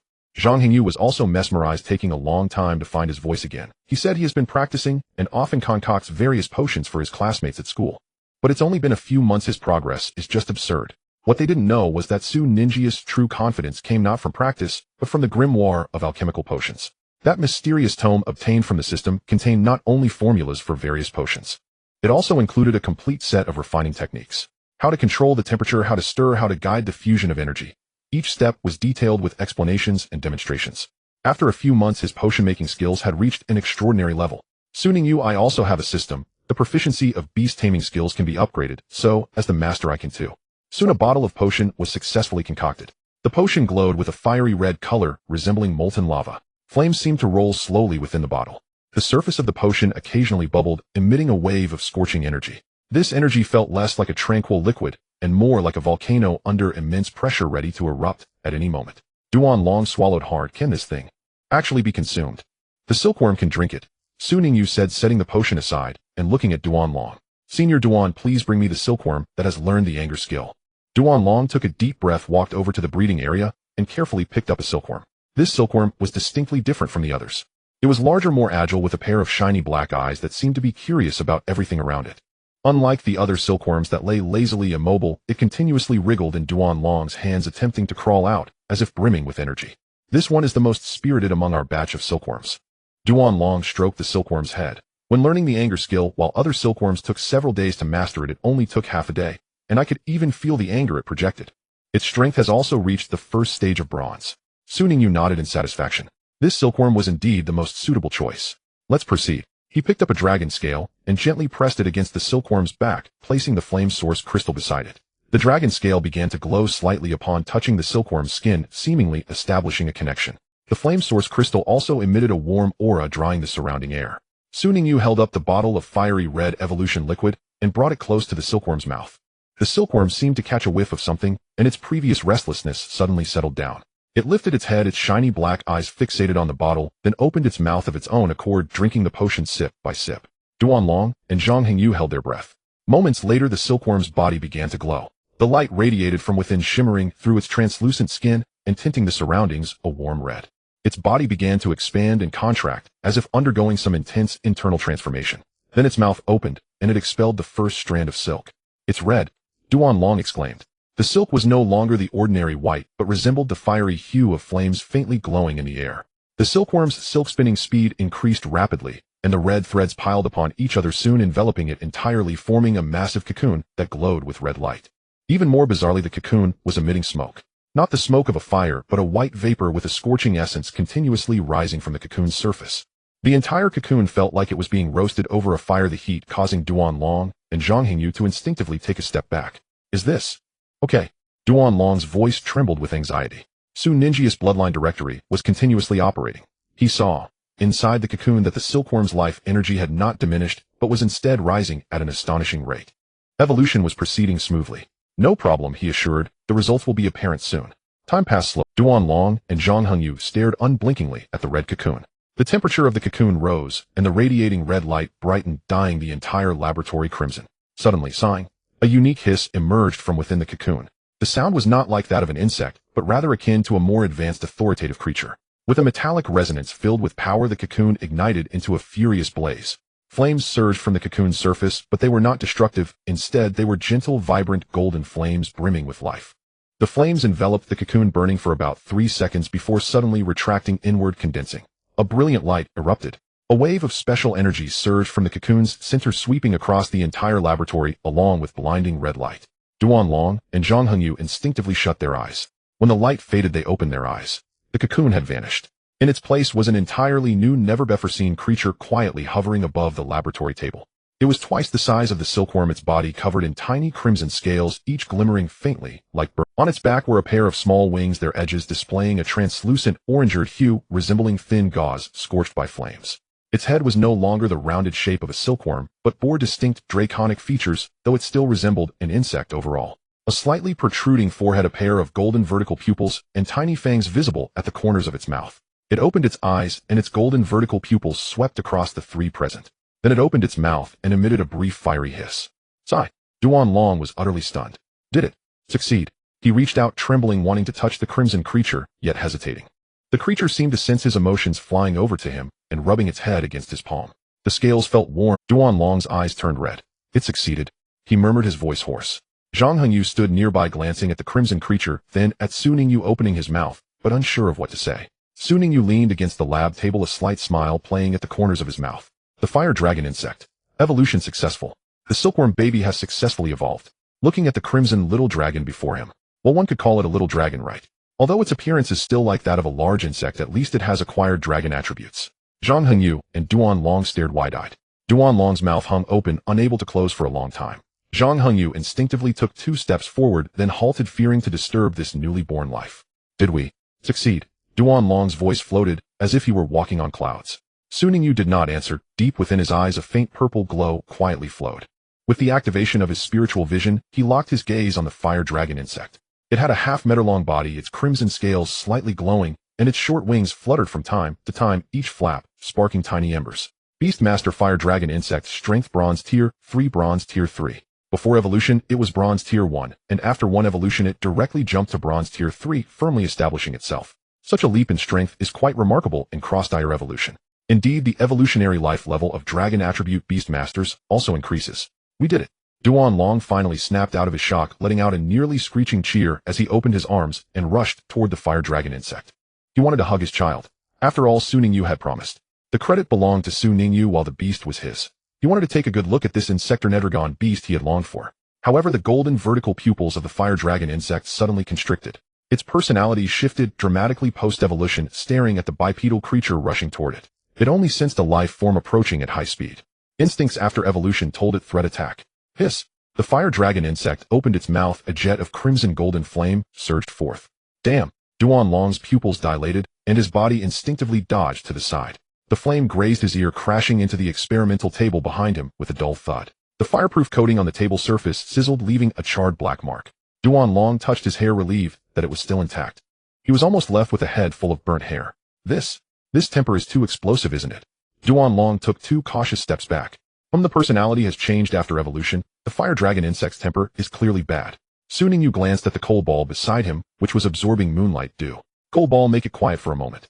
The coal ball lay in the corner of the experimental table, surrounded by a faint. That was the characteristic of the energy from the moonlight dew being absorbed by the coal ball. Hearing the master's command, the coal ball lazily lifted its head. It glanced at the snarling fire dragon insect. Then it moved. Without sound, without warning, the coal ball's figure vanished from its spot and appeared in front of the fire dragon insect in an instant. 2 tails unfurled behind it, with an ethereal glow flowing among its fur. An invisible pressure radiated from it. Not heavy, yet carrying a certain suppression that lower-tier dragon types could not resist. The coal ball's level peaked Silver Tier 1, just a step away from Tier 2. While the fire dragon insect had already reached Bronze Tier 3 in strength, it had just completed its evolution, its energy still unstable, and its spirit in a fragile state. More importantly, within the coal ball, a trace of the Calamity Fox demigod's remnant soul was present. It held a natural deterrence against low-tier dragon types that had just embarked on their dragon path. The fire dragon insect's screech abruptly ceased. Its golden vertical pupils fixed on the large black cat before it, and its body instinctively recoiled a bit. The coal ball nodded in satisfaction, retracting its pressure before lazily returning to the corner to continue absorbing moonlight dew. Zhang Hengyu watched this scene, took a deep breath, and tried to make his voice sound normal. I will tell the teacher this good news. Our Tunlong Sequence Beastmaster has gained a new member. He took out his phone, quickly edited a message, and sent it. Duanlong cautiously squatted beside the fire dragon. This time he learned his lesson, not daring to approach recklessly, but instead observing it from a distance with bright sparkling eyes. So beautiful. Really so beautiful. He murmured like a child who had just received a beloved toy. By the way, Su Ningyu, you have already named this new beast the fire dragon insect. It's quite fitting. Su Ningyu smiled, not disturbing them. However, he did not anticipate that Zhang Henji's message would summon a crowd. Meanwhile, in the conference hall of the Breeder Association, a heated debate was underway about whether the World Breeder Competition should be held in Dongjun or Xiling. I firmly believe it should be held in Xiling. An elderly man with graying hair but a spirited demeanor slammed his hand on the table, his voice booming. Our Xiling has a long history of profound breeding culture and recently produced a new sequence like the Flame Armor Hound. In terms of strength and qualifications, Xiling is undoubtedly deserving. The representative from Dongjun sitting across did not back down. Are you implying that our Dongjun breeders have no achievements? How long has the Sunlight Flower's new sequence been registered? Crossdire evolution grass type evolving into the Flame Sun sequence. How can your Xiling do that? That was just luck. Luck is also a part of strength. The two sides argued back and forth, neither yielding. Xiao Yixuan sat in the main seat meditating with his eyes closed, as if he were oblivious to all of this. Qi Wanxing sat beside him listening to the debates with an expressionless face, already pondering dinner. Just then his phone. Qi Wanxing glanced down. It was a message from his student Zhang Hengyu. Teacher, we succeeded. Su Ningyu has really researched crossdire evolution of the silkworm baby Tunglong sequence new beastmaster. You must come and see. Qi Wanxing's brows shot up and the weariness on his face vanished in an instant. He stood up and said to the arguing crowd, "You all continue, my student has made some progress, I need to check it out." With that he walked out without looking back. Xiao Yixuan opened his eyes. He knew what Qi Wanxing's student and Su Ningyu were researching. Now they had announced results. That only meant they had truly succeeded. Wait. Xiao Yixuan stood up, his aged voice not loud, yet it silenced the entire hall. I will go see too. The representative from Xiling, Yin Xiuhua, sneered. Are you trying to change the subject? Fine, let's all go see. I want to see what incredible beast master Qi Wanxing's student can nurture. He spoke mockingly but had already stepped out. Thus what was originally just Zhang Hengyu wanting to share good news with his teacher turned into a live inspection by a group of big shots. When Xiao Yixuan, Yin Xiuhua, and a dozen high-level breeders from both the east and west streamed into the laboratory, Duan Long was crouched beside the fire dragon insect, carefully feeding it. This is the new sequence beastmaster. Yin Xiuhua was the first to speak, his gaze fixed on the half-meter-long crimson creature. He circled the fire dragon insect twice, his brows furrowing and then relaxing. The new evolutionary form of the silkworm baby. Crossdire evolution into the Tunglong sequence. Duan Long quickly stood up wanting to explain something, but Yin Xiuhua had already crouched down meticulously observing the fire dragon insect. Fire and dragon attributes, complete scale, structure. The dragon aura is weak, but indeed present. He stroked his chin, his tone shifting from initial skepticism to seriousness. Interesting. The insect attribute has crossed into fire and dragon. That's quite a leap. What about the breeding method? What materials were used? How was the guidance process designed? He was filled with curiosity. Duan Long was taken aback by the question. He instinctively looked at Su Ningyu. All of this is Su's idea. Oh, my role was merely to provide suitable silkworms for beast taming. Zhang Hengyu also candidly replied, Duan Xing and I only provided the well-cultivated silkworms. The entire evolution plan, including material selection, evolution, liquid formulation, and guidance process, was all handled by Su. Upon hearing this, all eyes simultaneously turned to Su Ningyu. Su Ningyu was standing by the experimental table, a small bell floating on his shoulder, while a coal ball lay at his feet, soaking up the moonlight dew. He was holding a culture dish in his hand, containing some leftover material that had not been cleaned up. Under the gaze of over a dozen senior cultivators, Su Ningyu remained unfazed. It was just luck, he said. Yin Xiuhua twitched his lips. Luck? Luck can allow the silkworms to undergo inter-sequence evolution into dragons. Then did these old fellows waste their years? He also wished to have such luck. Remembering who Su Ningyu was, Yin Xiuhua felt a pang. On the other side, Xiao Yixuan was not looking at the fire dragon insect. His gaze fell upon the coal ball at Su Ningyi's feet. The black cat with its two tails lazily swaying was surrounded by a faint silvery glow. Xiao Yixuan could sense that the aura surrounding this beast harbored an energy fluctuation not inferior to that of ordinary beasts, carrying a hint of an inexplicable danger. Qi Wanxing also noticed the coal ball. He adjusted his glasses deep in thought. Su Ningyu, Xiao Yixuan spoke, his voice not loud but clear. Did you cultivate this double-tailed cat as well? Su Ningyu glanced down at the coal ball and nodded. Its scientific name is the flashing spirit cat. Is it about to evolve? Qi Wanxing asked. Yes, the materials have been mostly collected. Yin Xiuhua finally shifted his gaze from the fire dragon insect to Su. This young man was much younger than he had imagined. The new sequence of the Sunlight Flower had already become one of the most remarkable achievements of this year's Eastern County Cultivators Association. And now he had produced a silkworm that evolved into a dragon across sequences. Your name is Su Ningyu? She asked. Yes. Would you be interested in coming to Xiling? Resources equipment team. Whatever you want, we can discuss it. Hey. Several cultivators from the Eastern County exploded in anger. Yin Xiuhua, what do you mean by this? Are you trying to poach talent right in front of us? I was just asking. Su Ningyu chuckled, not responding further. The noise in the laboratory resumed. Meanwhile, the fire dragon insect lounged in the corner, lazily sweeping its golden vertical pupils over the noisy humans, yawning and expelling a small burst of sparks. The successful cultivation of the fire dragon insect once again left the crowd in awe. Xiao Yixuan, forgetting to lower his hand, stroking his beard, gaped with his mouth half open, his gaze shifting back and forth between Su Ningyu and the fire dragon insect, ultimately exclaiming a long, "Good." He turned to Yin Xiuhua, his tone dripping with unabashed pride. "So what do you think, Yin Xiuhua? Our eastern county still has such gifted cultivators, right? How do they compare to those geniuses from Shilling you bragged about before? Su Ningyu is still just a high school student." "A high school student? Do you understand the weight of that? Think about what you were doing in high school. I bet you were still playing in the mud, right?" Yin Kuo's face turned slightly pale, but Xiao Yixuan showed no signs of stopping. "Now adding this one." He suddenly paused, looking at Su Ningyu. "Fire dragon insect," Su Ningyu said. "Fire." Xiao Yixuan slapped his thigh, his voice rising a few pitches. "With the sunlight flower and the fire dragon insect, Su Ningyu alone has cultivated 2 new types of beasts that underwent inter-sequence evolution." "2. How many have you managed to cultivate in Shilling over the past few years combined? Yin Xiuhua, can you count them on your fingers?" He paused as if recalling an even more exciting topic. "Oh, by the way, the previous cultivator exchange meeting held in your Shilling, where you grandly promoted the flame-armored fighting dog, Su Ningyu was supposed to attend too. If it weren't for the incident with the starship and the disturbance caused by the Truth Society, he wouldn't have missed it. Otherwise, with the sunlight flower cultivated by Su Ningyu, he could have definitely rubbed your pride, the flame-armored fighting dog, into the ground." Yin Kuo's face had turned from pale to dark. He ignored Xiao Yixuan. He turned around and walked up to Su Ningyu, hands clasped behind his back, slightly bowing his head, staring at Su Ningyu with his murky, yet sharp eyes for quite a while. Then he spoke. "Su Ningyu." His voice was not loud, but each word was pronounced clearly. "Would you like to take me as your master? I will impart all my knowledge to you." The laboratory fell silent in an instant. Duan Long tightened his grip on the fire dragon insect, which grumbled in its sleep. Zhang Hengyu was recording data, the pen tip, leaving a long ink mark on the paper. The other cultivators, still observing the fire dragon insect, simultaneously looked up, their gazes darting between Yin Xiuhua and Xiao Yixuan, their faces filled with expressions that said, "This is going to be entertaining."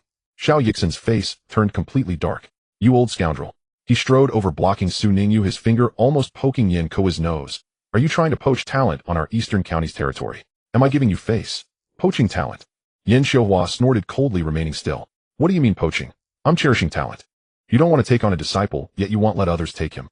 A talent like Su Ningyu would be wasted in your eastern county. Come to Shilling, I have better resources, more advanced equipment, and more." "More of what?" Xiao Yixuan interrupted him. "What do you have in Shilling?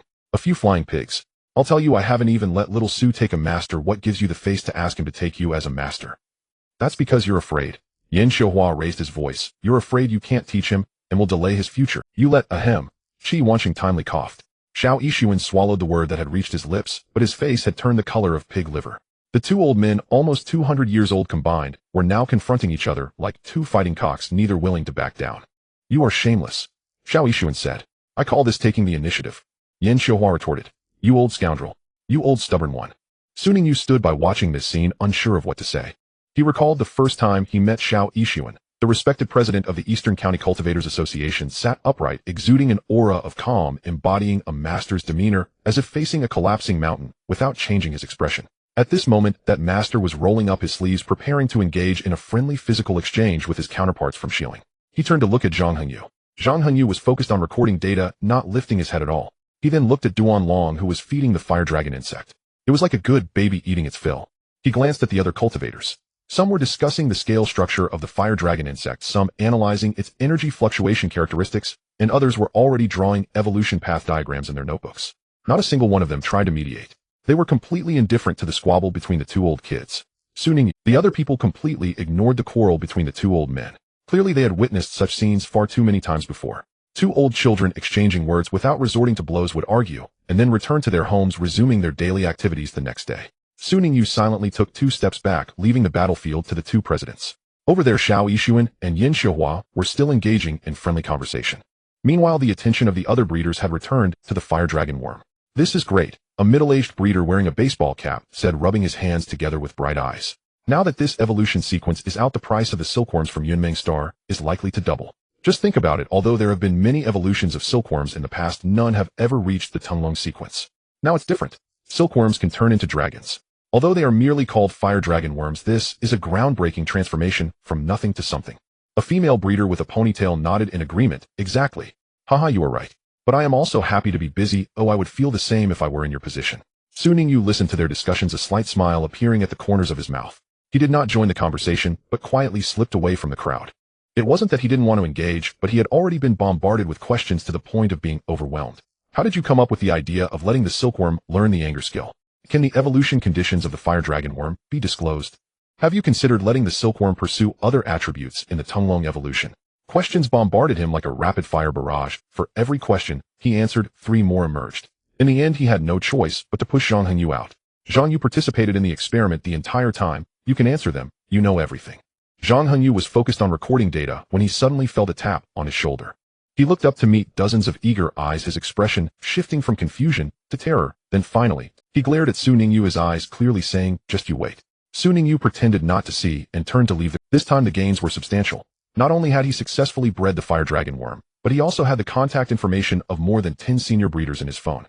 His phone vibrated several times, and he pulled it out to look. There were several new friend requests, all noted with names like Certain Breeder Association, Certain Research Institute, and Certain Beast Industry Group. Su Ningyu accepted them one by one, and then replied uniformly. He tucked his phone back into his pocket, a slight smile on his lips. This trip had exceeded his expectations. However, the greatest gain was not these material things. It was the connections he made.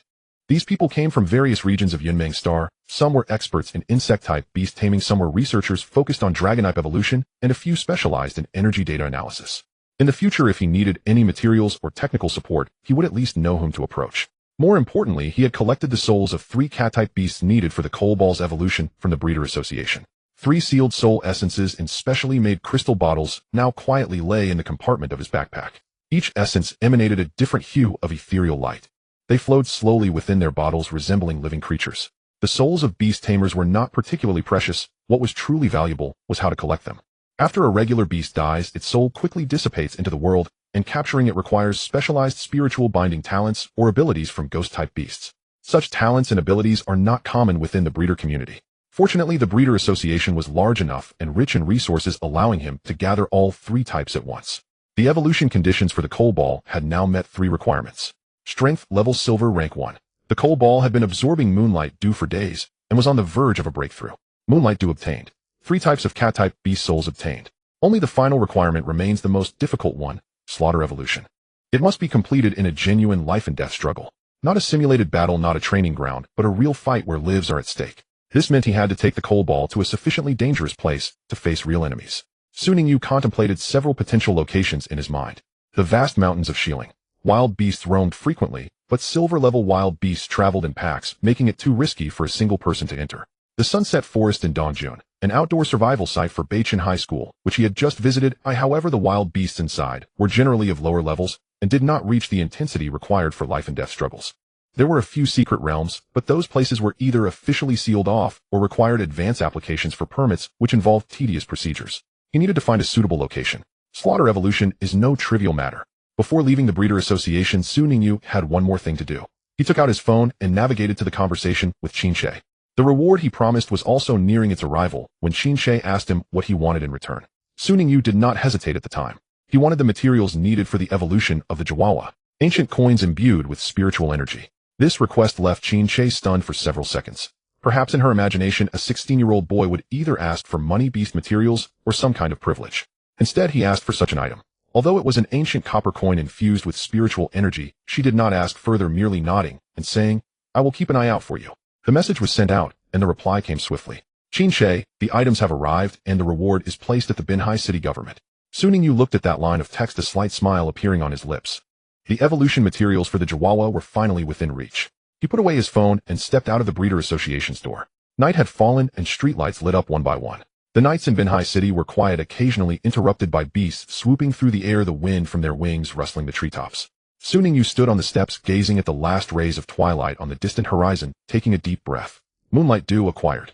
3 types of cat-type beast souls acquired. The evolution materials for the Chihuahua, soon to be acquired. The evolution conditions for the Coal Ball were just missing the last requirement of slaughter evolution. He needed to start seeking materials for the next stage of the Small Bell's evolution, and the evolution route for the Chihuahua also needed careful planning. He stepped down the stairs and walked towards the Binhai city government. The staff entering the government glanced at him before returning to their work. "I am here to collect the reward materials approved by Specialist Qin Shi." Su Ningyu handed over his identity card. The staff took the card, checked it in the system, then looked up with a somewhat subtle expression. "You are Su Ningyu?" "Yes." "Please wait." The staff turned and walked into the vault behind, taking a long time to emerge holding a delicate brocade box. The brocade box was not large, about the size of a palm, with ancient cloud patterns embroidered on the surface, looking somewhat aged. This was specially entrusted by Specialist Qin. The staff handed the brocade box to Su Ningyu. Please check if this is it. Su Ningyu opened the exquisite box. Inside lay a coin, ancient bronze in color, round with a square hole, its surface marked by the passage of time. The front of the coin bore an unfamiliar ancient inscription. The back featured a delicate engraving of an unnamed auspicious beast standing on clouds, with a copper coin clasped in its mouth. A faint, indescribable wave of energy slowly emanated from the coin. It wasn't about the intensity of the energy, but rather the nature of that fluctuation. It carried an enigmatic aura seemingly connected to a higher level of rules. Su Ninja Spirit, I automatically activated, scanning the coin. The feedback was vague, with only a few discernible phrases: ancient spiritual energy, fortune, and blessings. The auspicious frog's deity sequence. The first phase of the fortuitous golden toad required such an item. A special coin-like spiritual object embodying the powerful concept of fortune. Su Ningyu closed the box, the upward curve of his lips widening significantly. That's right, this is it. He tucked the box away and left. As he stepped outside, Su Ningyu focused his mind, and the Beastmaster manual shone brightly, summoning the auspicious frog to his shoulder. Its body as radiant as white jade glimmered under the golden sunlight, its golden patterns shimmering faintly. As soon as it appeared, it took a deep breath, its amber eyes squinting into a narrow slit, wearing a satisfied expression, as if it were finally free to stretch its legs. Here. Su Ningyu retrieved the exquisite box from his pocket, opened it, revealing the ancient copper coin inside. Take this. This is one of the conditions for your evolution. Now all that's left is to meet the strength requirements and automatically comprehend skills related to destiny or luck. The auspicious frog's amber eyes instantly widened. It stared at the copper coin, feeling the profound energy fluctuation, and its entire being became restless. It swallowed the coin whole, its cheeks puffing out slightly in satisfaction as it patted its belly, producing a muffled quack quack. I understand. Don't worry, master, I can feel it. It'll comprehend the skill soon. The auspicious frog puffed out its chest, its tiny claws forming a fist, its dark eyes burning with fierce determination. Quack quack quack. I, the great King Frog, am about to welcome my shining moment. Su Ningyu looked at its earnest expression, a slight smile appearing at the corners of his mouth. Oh really? Then if you can't comprehend it, soon I'll have Ballot give you some intensity. The auspicious frog's body visibly Ballot, the black dragon that had torn the insect queen to shreds during the queen's disaster. Just imagining that scene made the auspicious frog feel as though its froggy life had come to an end. Quack. It didn't want to die yet. Su Ningyu chuckled, not continuing to frighten it. The man and frog walked along the street towards home. The nighttime Binjiang city was quiet and peaceful. The streetlights cast a long shadow behind him, and occasionally beasts flew overhead, the wind from their wings rustling the trees along the roadside, creating a soft sound. Su Ningyu passed through an intersection. On a large screen ahead, something was being broadcast, and as the images switched, a beautiful figure appeared on the screen. Su Ningyu slowed his pace. Across the street, a promotional video was playing on a large screen. In the footage, a woman dressed in a white gown stood in the center of the stage, the spotlight illuminating her figure with a silver halo. She closed her eyes slightly, raised her head, and gently lifted her hands. Then her voice began to sing. The sound was as clear as a spring, ethereal as the wind, as if it could penetrate the screen and reach the depths of the heart. As the scene changed, a photo of her with her beast appeared on the screen. A gigantic swan, pure white, and with frost-like wings, floated quietly behind her. At the bottom of the screen, a line of bold letters slowly emerged. Famed singer by Yaxian of the Longting Federation is about to arrive at Yunming Star for a week-long charity performance. It is reported that this performance aims to soothe the emotional trauma of the victims affected by the Queen's disaster, while also serving as a warm-up for the upcoming World Beastmaster competition. Bai Yaxian expressed great anticipation to meet her fans on Yunming Star. Su Ningyu looked at the exquisite and gentle face on the screen, momentarily taken aback. Bai Yaxian, the most renowned singer in the Longting Federation without exception. Her voice has been hailed as the sound that can heal the soul. Her concerts are always in high demand, and her albums have topped the charts on StarNet for 7 consecutive years. Her fans are spread across every inhabited planet in the Longting Federation. Her influence has surpassed the realm of entertainment. She is a cultural symbol of the Longting Federation, a spiritual anchor for countless people. She is the daughter of the Federation who arrives at the scene of every disaster to soothe the pain with her songs. Su Ningyu knew of her not because he was particularly interested in the entertainment industry, but because of his roommate, Jiang Shang. Jiang Shanghua was typically as silent as a stone, barely speaking 10 words a day. But one night, when Su Ningyu got up to drink water, he saw a small lamp glowing at Jiang Shanghua's bedside with him, holding a Bai Yaxian album, his face bearing an almost reverential expression. That was the first time he had seen that taciturn fellow display such emotion. If Jiang Shanghua knew Bai Yaxian was coming to Yunming Star, he would surely be very excited. Su Ningyu muttered to himself, unaware that several of his roommates, Jiang Shanghua, Lin Dong, and Chai Bohuai, had all seemingly been stimulated by something after the Queen's disaster, transforming into hard-working individuals relentlessly honing themselves during their vacation. Jiang Shanghua got up at 4 in the morning every day to train his beasts, while Lin Dong even ran off to the deep mountains for some intense training. As for the reason, it's simple. They didn't want to be left too far behind by Su Ningyu. Su Ningyu shifted his gaze and continued walking forward. Night fell, and the mirror world awaited. The mirror world was particularly lively today. 2 old monsters were simultaneously taking action, and soon Ninja's 4 beasts were being pushed to their limits. Ballot transformed into a human form, wielding a sword forged from incantations with blue runes swirling along its blade. He stood in the center of the arena, expressionless, watching the 4 panting beasts before him. Hey, can't you hold out any longer? His voice was not loud, but it carried a chilling coldness that sent shivers down one's spine. You still want to be the master's beast in this state. Even waste has its limits. The petals of the small bell curled inwards, its faint golden light flickering, clearly indicating tremendous energy consumption. It had just been struck by Ballot's incantations 17 times in a row, each time precisely interrupting its skill release, leaving no opportunity to retaliate. The coal ball lay on the ground, its twin tails weakly splayed out, its blue luster dimmed significantly compared to usual. Its proud speed was utterly meaningless before Ballot. The black dragon seemed to anticipate every trajectory of its evasive maneuvers, the sword always poised at its throat the moment it landed. The slime had already turned into a real liquid, sprawled on the ground, lacking even the strength to squirm. In its simple mind, only one thought remained: why must it fight?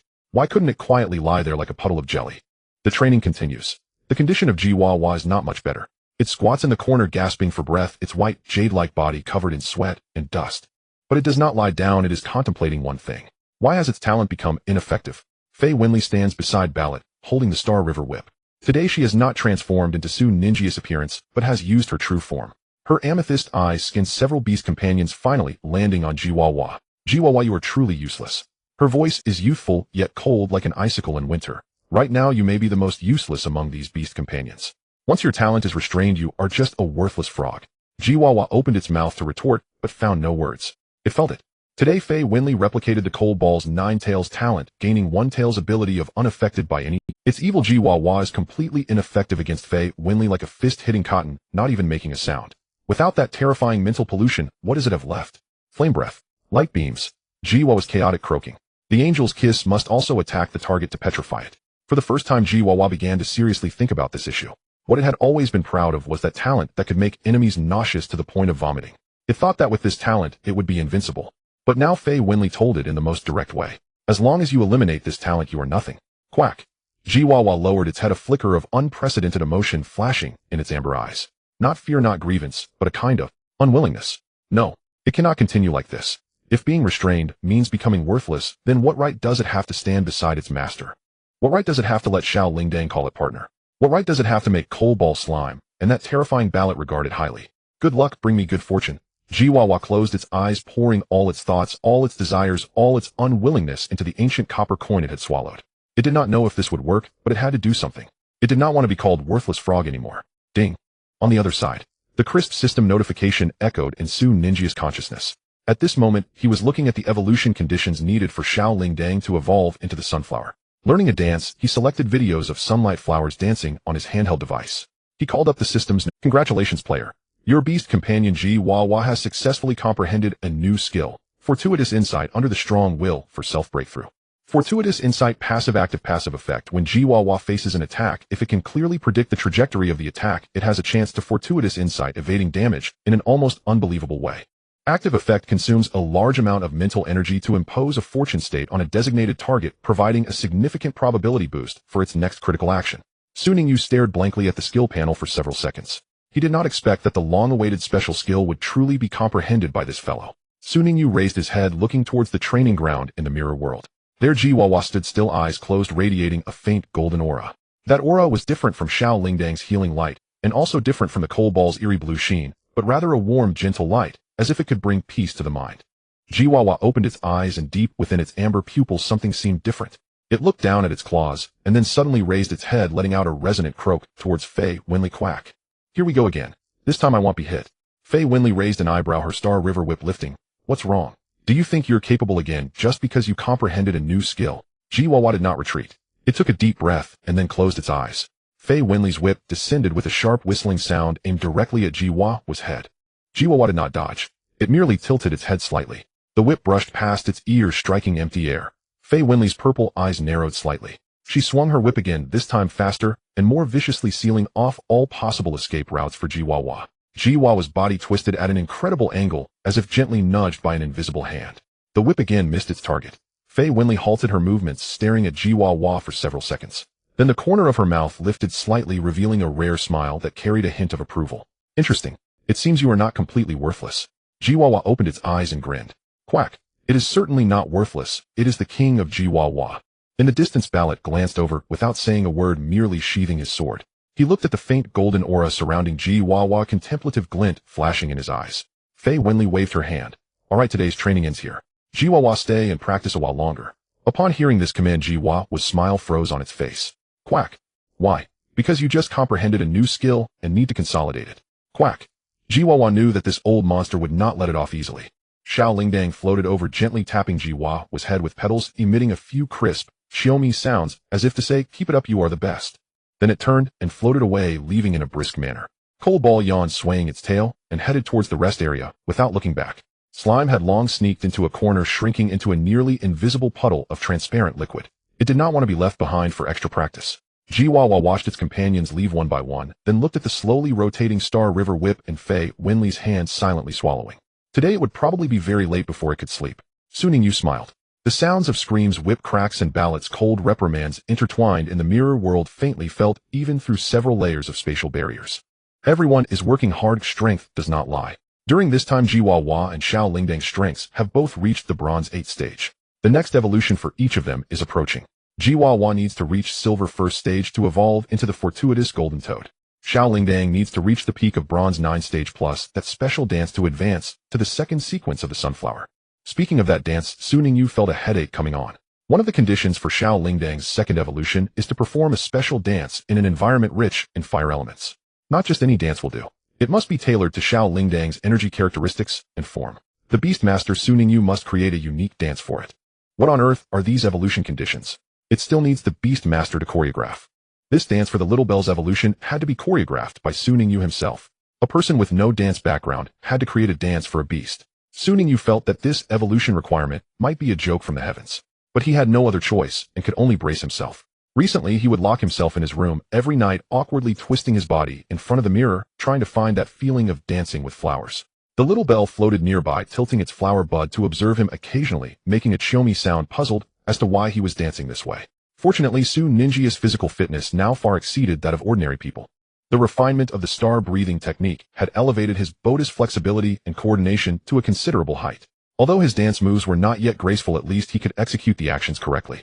He was confident that he could choreograph this dance before the evolution of the Coal Ball was complete. Right now, the Coal Ball was his top priority. Jiwa and the Little Bell were steadily improving, and the slime was growing at an incredible speed. It had skyrocketed from Black Iron Level 3 to Black Iron Level 9, a speed that surprised Su Ningyu. Perhaps the training intensity in the mirror world was too great. That once empty-headed little jelly under the torment of Ballet and Fei Wenli had been forced to unleash its potential. At Black Iron Level 9, it was already ready for evolution. Su Ningyu sat in a corner of the mirror world, a blank notebook spread out before him. The slime lay at his feet, its light blue body gently rising and falling as if it were dozing. Yet its tentacles occasionally lifted slightly, secretly observing its master's expression. It sensed that the way its master looked at it today was different. Bloodline directory activate. In Su Ninjia's consciousness, the evolution diagram of the slime slowly unfolded. The dense series of paths spread out like a galaxy, each one pointing to a different future. Sea God Deep Sea Sequence Water Element Slime. Evolution conditions Black Iron Level 9, a Water Element Evolution Potion. This is the most conventional evolution route. The evolved water element slime can exert extremely strong combat power in water, and it is one of the most common slime evolution forms in the Caesar Federation. Wine God Toxic Sequence Corrosive Slime. Evolution conditions Black Iron Level 9, Toxic. This type of slime is filled with highly acidic venom capable of corroding even metal wherever it goes, making it a particularly dangerous poison-type beast. Beast God Ancient Sequence Giant Slime. Evolution conditions Black Iron Level 9, Beast. This slime size can expand to dozens of times its original, crushing enemies with pure physical force. Its intelligence will not significantly increase, but its destructive power is astonishing. There is also the light element slime from the Angel God Angel sequence, the fire element slime from the Sun God, the ghost slime from the Death God Phantom sequence. Different sequences correspond to different attributes, each of which has been researched, cultivated, and validated in actual combat within the Caesar Federation. The paths are clear, the materials are specified, and the success rate is guaranteed. Su Ningyu glanced through them, his brow slightly furrowing. These sequences are all very mature. Maturity implies stability, a high success rate, and that predecessors have already navigated all the pitfalls. The Caesar Federation has studied slimes for hundreds of years, and these evolution routes have long been thoroughly understood. The requirements for materials, potential problems along the way, and the heights that the final form can achieve are all backed by existing data and experience. If he chose any of these routes, the evolution of the little slime would be quite smooth. But Su Ningyu did not want that. What he desired was not a standard slime, but a unique beast that belonged solely to him. Just like how the little bell embarked on the sacred branch of the flame sequence and Jiwa awakened the embryonic form of the fortune god sequence, the coal ball inherited the disaster fox's demon god sequence. He wanted to give the slime a path that was different from all others. The bloodline directory continued to scroll down. He skipped over those conventional sequences, focusing on the paths marked as rare, uncommon, and unknown. Then he saw a sequence that caught his eye. The thousand-faced god fusion sequence. Evolution form, shapeshifting. Su Ningyu's gaze was firmly locked on this information, his heartbeat slightly accelerating. Shapeshifting slime. This evolution form is an extremely rare variant in the Beastmaster sequence game, not obtainable through conventional. Its birth is often accompanied by special opportunities, unique materials, or special cultivation techniques. Once evolution is successful, this slime will possess an incredibly astonishing ability, armament. Su Ningyu's lips slowly curled up. This is quite interesting, he said softly. The slime at his feet suddenly raised its tentacles, its light blue body glowing slightly, as if asking, Master, have you made your choice? Choose me. Choose me. Su Ningyu glanced down at it, and flicked its bouncy body with his finger. Don't rush, let me study it a bit more. The evolution conditions for the shape-shifting slime are not that simple. The slime shook slightly from the flick, letting out a goo sound, and returned to lying down, but its tentacles remained raised, not lowering for a moment. Su Ningyu turned to a new page in his notebook, writing down the words, shape-shifting slime, and then listing the evolution conditions for the slime below. Su Ningyu's pen tip-tapped lightly on the paper, producing a rhythmic tap-tap sound. The slime lay at his feet, secretly opening its eyes, watching its master's serious profile. It didn't quite understand what evolution sequences or the shape-shifting slime were, but it could sense that its master was putting thought into it. That feeling was quite wonderful. Slime happy. Back when it was in the secret lake, it was just an ordinary water slime, spending its days floating on the water's surface, soaking up the sun, occasionally bouncing back and forth with its companions. Its consciousness was pitifully simple, only knowing to absorb energy from the water when hungry and to curl up and sleep when tired. When it was first brought out of the secret realm by its master, it was scared. That woman with the whip was terrifying. The sunflower that spewed fire all day was too fierce. The white jade toad's talent was disgusting.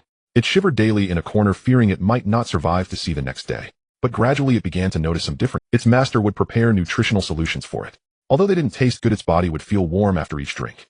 The little slime's mind had already forgotten the times when the demon Su Ningyu fed it experimental potions. The little bell would share some energy with it, though it always complained about how silly it was. Jiwa would occasionally jump beside it and pat its body with its paw, then say a bunch of things it didn't understand. Even that most terrifying Fei Wenli would sometimes lightly poke it with the Star River whip after training, confirming that it hadn't been trained to death. It began to feel that this place wasn't so scary after all.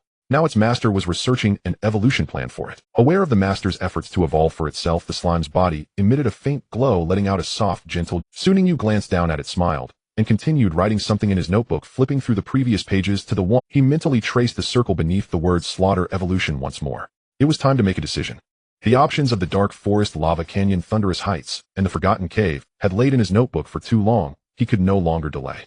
He picked up his pen and marked a check next to dark forest. The dark forest, a primordial forest located in the northern region of Yunmeng Star. Spanning an area of over 3,000 square kilometers, the forest was shrouded in thick fog year-round with insufficient light and low visibility. The Beast Tamer's populations there were quite noisy, with levels ranging from bronze to gold, while the mid to high-level silver beasts were most numerous, perfectly matching the kobold's level. The terrain of the forest was complex, featuring swamps, caves, and underground rivers, making the environment inherently dangerous and uncertain. Fighting there meant facing not only the threats from the beasts, but also the challenges posed by nature. This was exactly what Su Ningyu needed. A fight without rules, without retreat, a true battle. He wrote a small note beneath the words dark forest. Departure time is tomorrow. He then closed the notebook and placed it beside his pillow, lying down. The next day, Su Ningyu boarded the airship heading to the northern region. This time there were no unexpected incidents in the sky. No attacks from the Truth Society, no sudden openings of secret realms. The airship glided smoothly through the clouds. Sunlight streamed through the porthole, bathing the entire cabin in a warm golden hue. Su Ningyu leaned against the window seat, watching the online course he had purchased on his phone. Introduction to Dance Arts. It contained various breakdown tutorials of dance movements with key points and notes densely annotated alongside. As he watched, he mentally simulated the force application and body postures of those movements, occasionally gesturing with his hands, drawing curious glances from the passengers around him. The evolution requirements for the little bell were laid out before him. He had to learn them.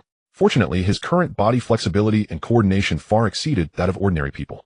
The refinement from the star-breathing technique had made his muscles and bones quite agile. Although he was still quite far from being a dancer, at least he could execute the movements correctly. He was confident that he could choreograph this dance before the coal ball's evolution was complete. The airship descended slowly, the view outside shifting from a sea of clouds to rolling mountains and then to vast grasslands. Soon Ningyu put down his phone and looked outside. He had arrived in the northern region. The scenery was entirely different from the eastern county. The northern region was rugged, unrestrained, and wild. The buildings were mostly constructed of massive stones and raw timber with sharp angles devoid of any unnecessary decorations. The streets were wide enough for 4 horse-drawn carriages to pass side by side, with the pavement made of unpolished green stone slabs and stubborn wild grass sprouting between the cracks. What impressed Su Ningyu the most were the beast tamers there. Almost everyone was accompanied by a massive beast. Some were riding armored rhinoceroses covered in thick scales, their hooves thundering like drumbeats. Others stood atop giant eagles with wingspans exceeding 10 meters, soaring at low altitudes. There were also individuals accompanied by gigantic wolves larger than adult bulls, their fangs exposed, eyes fierce. When will I be able to ride my own beast? Su Ningyu couldn't help but sigh as he watched those beast tamers riding to and fro. He thought about his own few beasts. Coal Ball, a cat, although its double tails were impressive, riding a cat. The image was too beautiful to contemplate. Coal Ball, a cat, although its double tails were impressive, riding a cat. The image was too beautiful to contemplate. Slime, a puddle of jelly, would probably get stuck if he tried to ride it. Ballot. Su Ningyu imagined himself riding on the back of that black dragon. Ballot would probably be very excited, even lowering itself to let him climb on. But once that black dragon appeared in public view, the entire star network would explode. Just imagining a headline like, "A mythical black dragon spotted on Yunming Star, identity of rider unknown," was enough to give him a headache. Su Ningyu shook his head, casting these unrealistic thoughts out of his mind. He shouldered his backpack and walked towards the dark forest in the northern region. The entrance to the dark forest was quite different from what he had imagined. He had thought it would be a desolate place only ventured by adventurers, but the scene before him resembled a bustling marketplace. On either side of the entrance were various simple, yet sturdy stalls, some selling survival gear, others selling beast eggs, potions, and rations, with a few vendors laying out strange items directly on the ground. The sounds of haggling, bargaining, and beast roars intertwined, creating a noisy, yet vibrant atmosphere. What surprised Su Ningyu even more was the crowd gathered at the entrance. Not just a few, but hundreds, or even thousands of people were clustered together, seemingly waiting for someone or teaming up. Their equipment varied, some fully armed while others carried only shabby backpacks, yet all their faces bore the same expression: anticipation. What's going on here? Su Ningyu frowned slightly. He had researched the dark forest, and although it was dangerous, there usually weren't this many people entering at the same time. Unless something special had appeared in the forest. Are you also here for the fairy Lingji flower? A voice called from behind him, clearly filled with excitement. Su Ningyu turned around. A young man was approaching him, looking only a few years older than him, in his early 20s, not very tall, with bright eyes. He was dressed in a dark green explorer's outfit, carrying a bulging backpack with a short knife and several potion bottles strapped to his waist, clearly well prepared. Fairy Lingji flower. Su Ningyu repeated the name. As a cultivator, he certainly knew what the fairy Lingji flower was. It was an extremely rare treasure of heaven and earth with straightforward effects. After consumption, a beast tamer would receive the blessing of the 100 Flowers Fairy, gaining a guardian akin to a talent. Immune to all poisons, naturally harmonious, and even able to communicate simply with plants. Legend has it that the fairy Lingji flower was a heavenly spirit nurtured from the blood of the mythical beast, the 100 Flowers Fairy, after its fall. Of course, this was just a legend, and no one could verify it. But one thing was acknowledged: the blessing of the fairy Lingji flower was equivalent to an additional talent for beast tamers. Su Ninjia's expression grew serious. He knew better than anyone what an extra talent meant. His 2 beast manuals had granted him multiple talents, allowing him to reach where he was today. If one were to receive the blessing of the fairy Lingji flower and awaken a new talent, who wouldn't go mad with excitement? If you're also here to find the fairy Lingji flower, we can team up. It would be safer in the dark forest that way. Seeing Su Ningyu in a daze, the young man thought he was hesitating and continued, "There are many dangers in the forest. Going in alone is too risky. My name is Su Jingyu, a local university student from the north. I'm quite familiar with the dark forest. If we team up, the safety factor increases significantly." Su Ningyu glanced at him, neither agreeing immediately nor rejecting him. Su Ningyu, he introduced himself first, then asked, "How did you know I was here to find the fairy Lingji flower? What if I was just passing through?" Su Jingyu chuckled, pointing at Su Ninjia's backpack. "Those who come to the dark forest are either hunting beasts for profit or gathering materials. Your bag is too small. It doesn't look like you're here to hunt large beasts." Su Ninjia's lips curved up slightly. This person had good observational skills, but he still guessed wrong. Su Ningyu was not here for the fairy Lingji flower, yet knowing about such a rare treasure, he would not give up. Are you alone? Su Ningyu asked. I was at first, but seeing you I thought it would be nice to have company. I'm not very strong on my own, and I don't have much of a background, so I want to find the fairy Lingji flower ahead of those big powers. Going solo is definitely not an option. The more people, the more support we have. Su Ningyu was silent for a moment. He did need more detailed information. Su Jingyu, being a local, surely knew more about the Dark Forest than he did. Moreover, teaming up didn't mean they had to stay together the whole time. If they found it unsuitable midway, they could part ways anytime. He nodded. Then let's go together. Su Jingyu's eyes lit up as he extended his hand. Pleasure to cooperate. Su Ningyu shook hands with him. The moment their hands clasped, Su Ningyu habitually activated his spiritual sight. Beastmaster Su Jingyu Bronze Beastmaster Talent Eagle Eye significantly enhances vision distance and detail capture. Su Jingyu is a bronze level Beastmaster just like me. His talent is Eagle Eye. No wonder his gaze is so sharp. Su Ningyu retracted his gaze discreetly, ending his spiritual sight. Let's go, he said, looking toward the dark forest. You can tell me what you know along the way. The two walked side by side towards the forest entrance.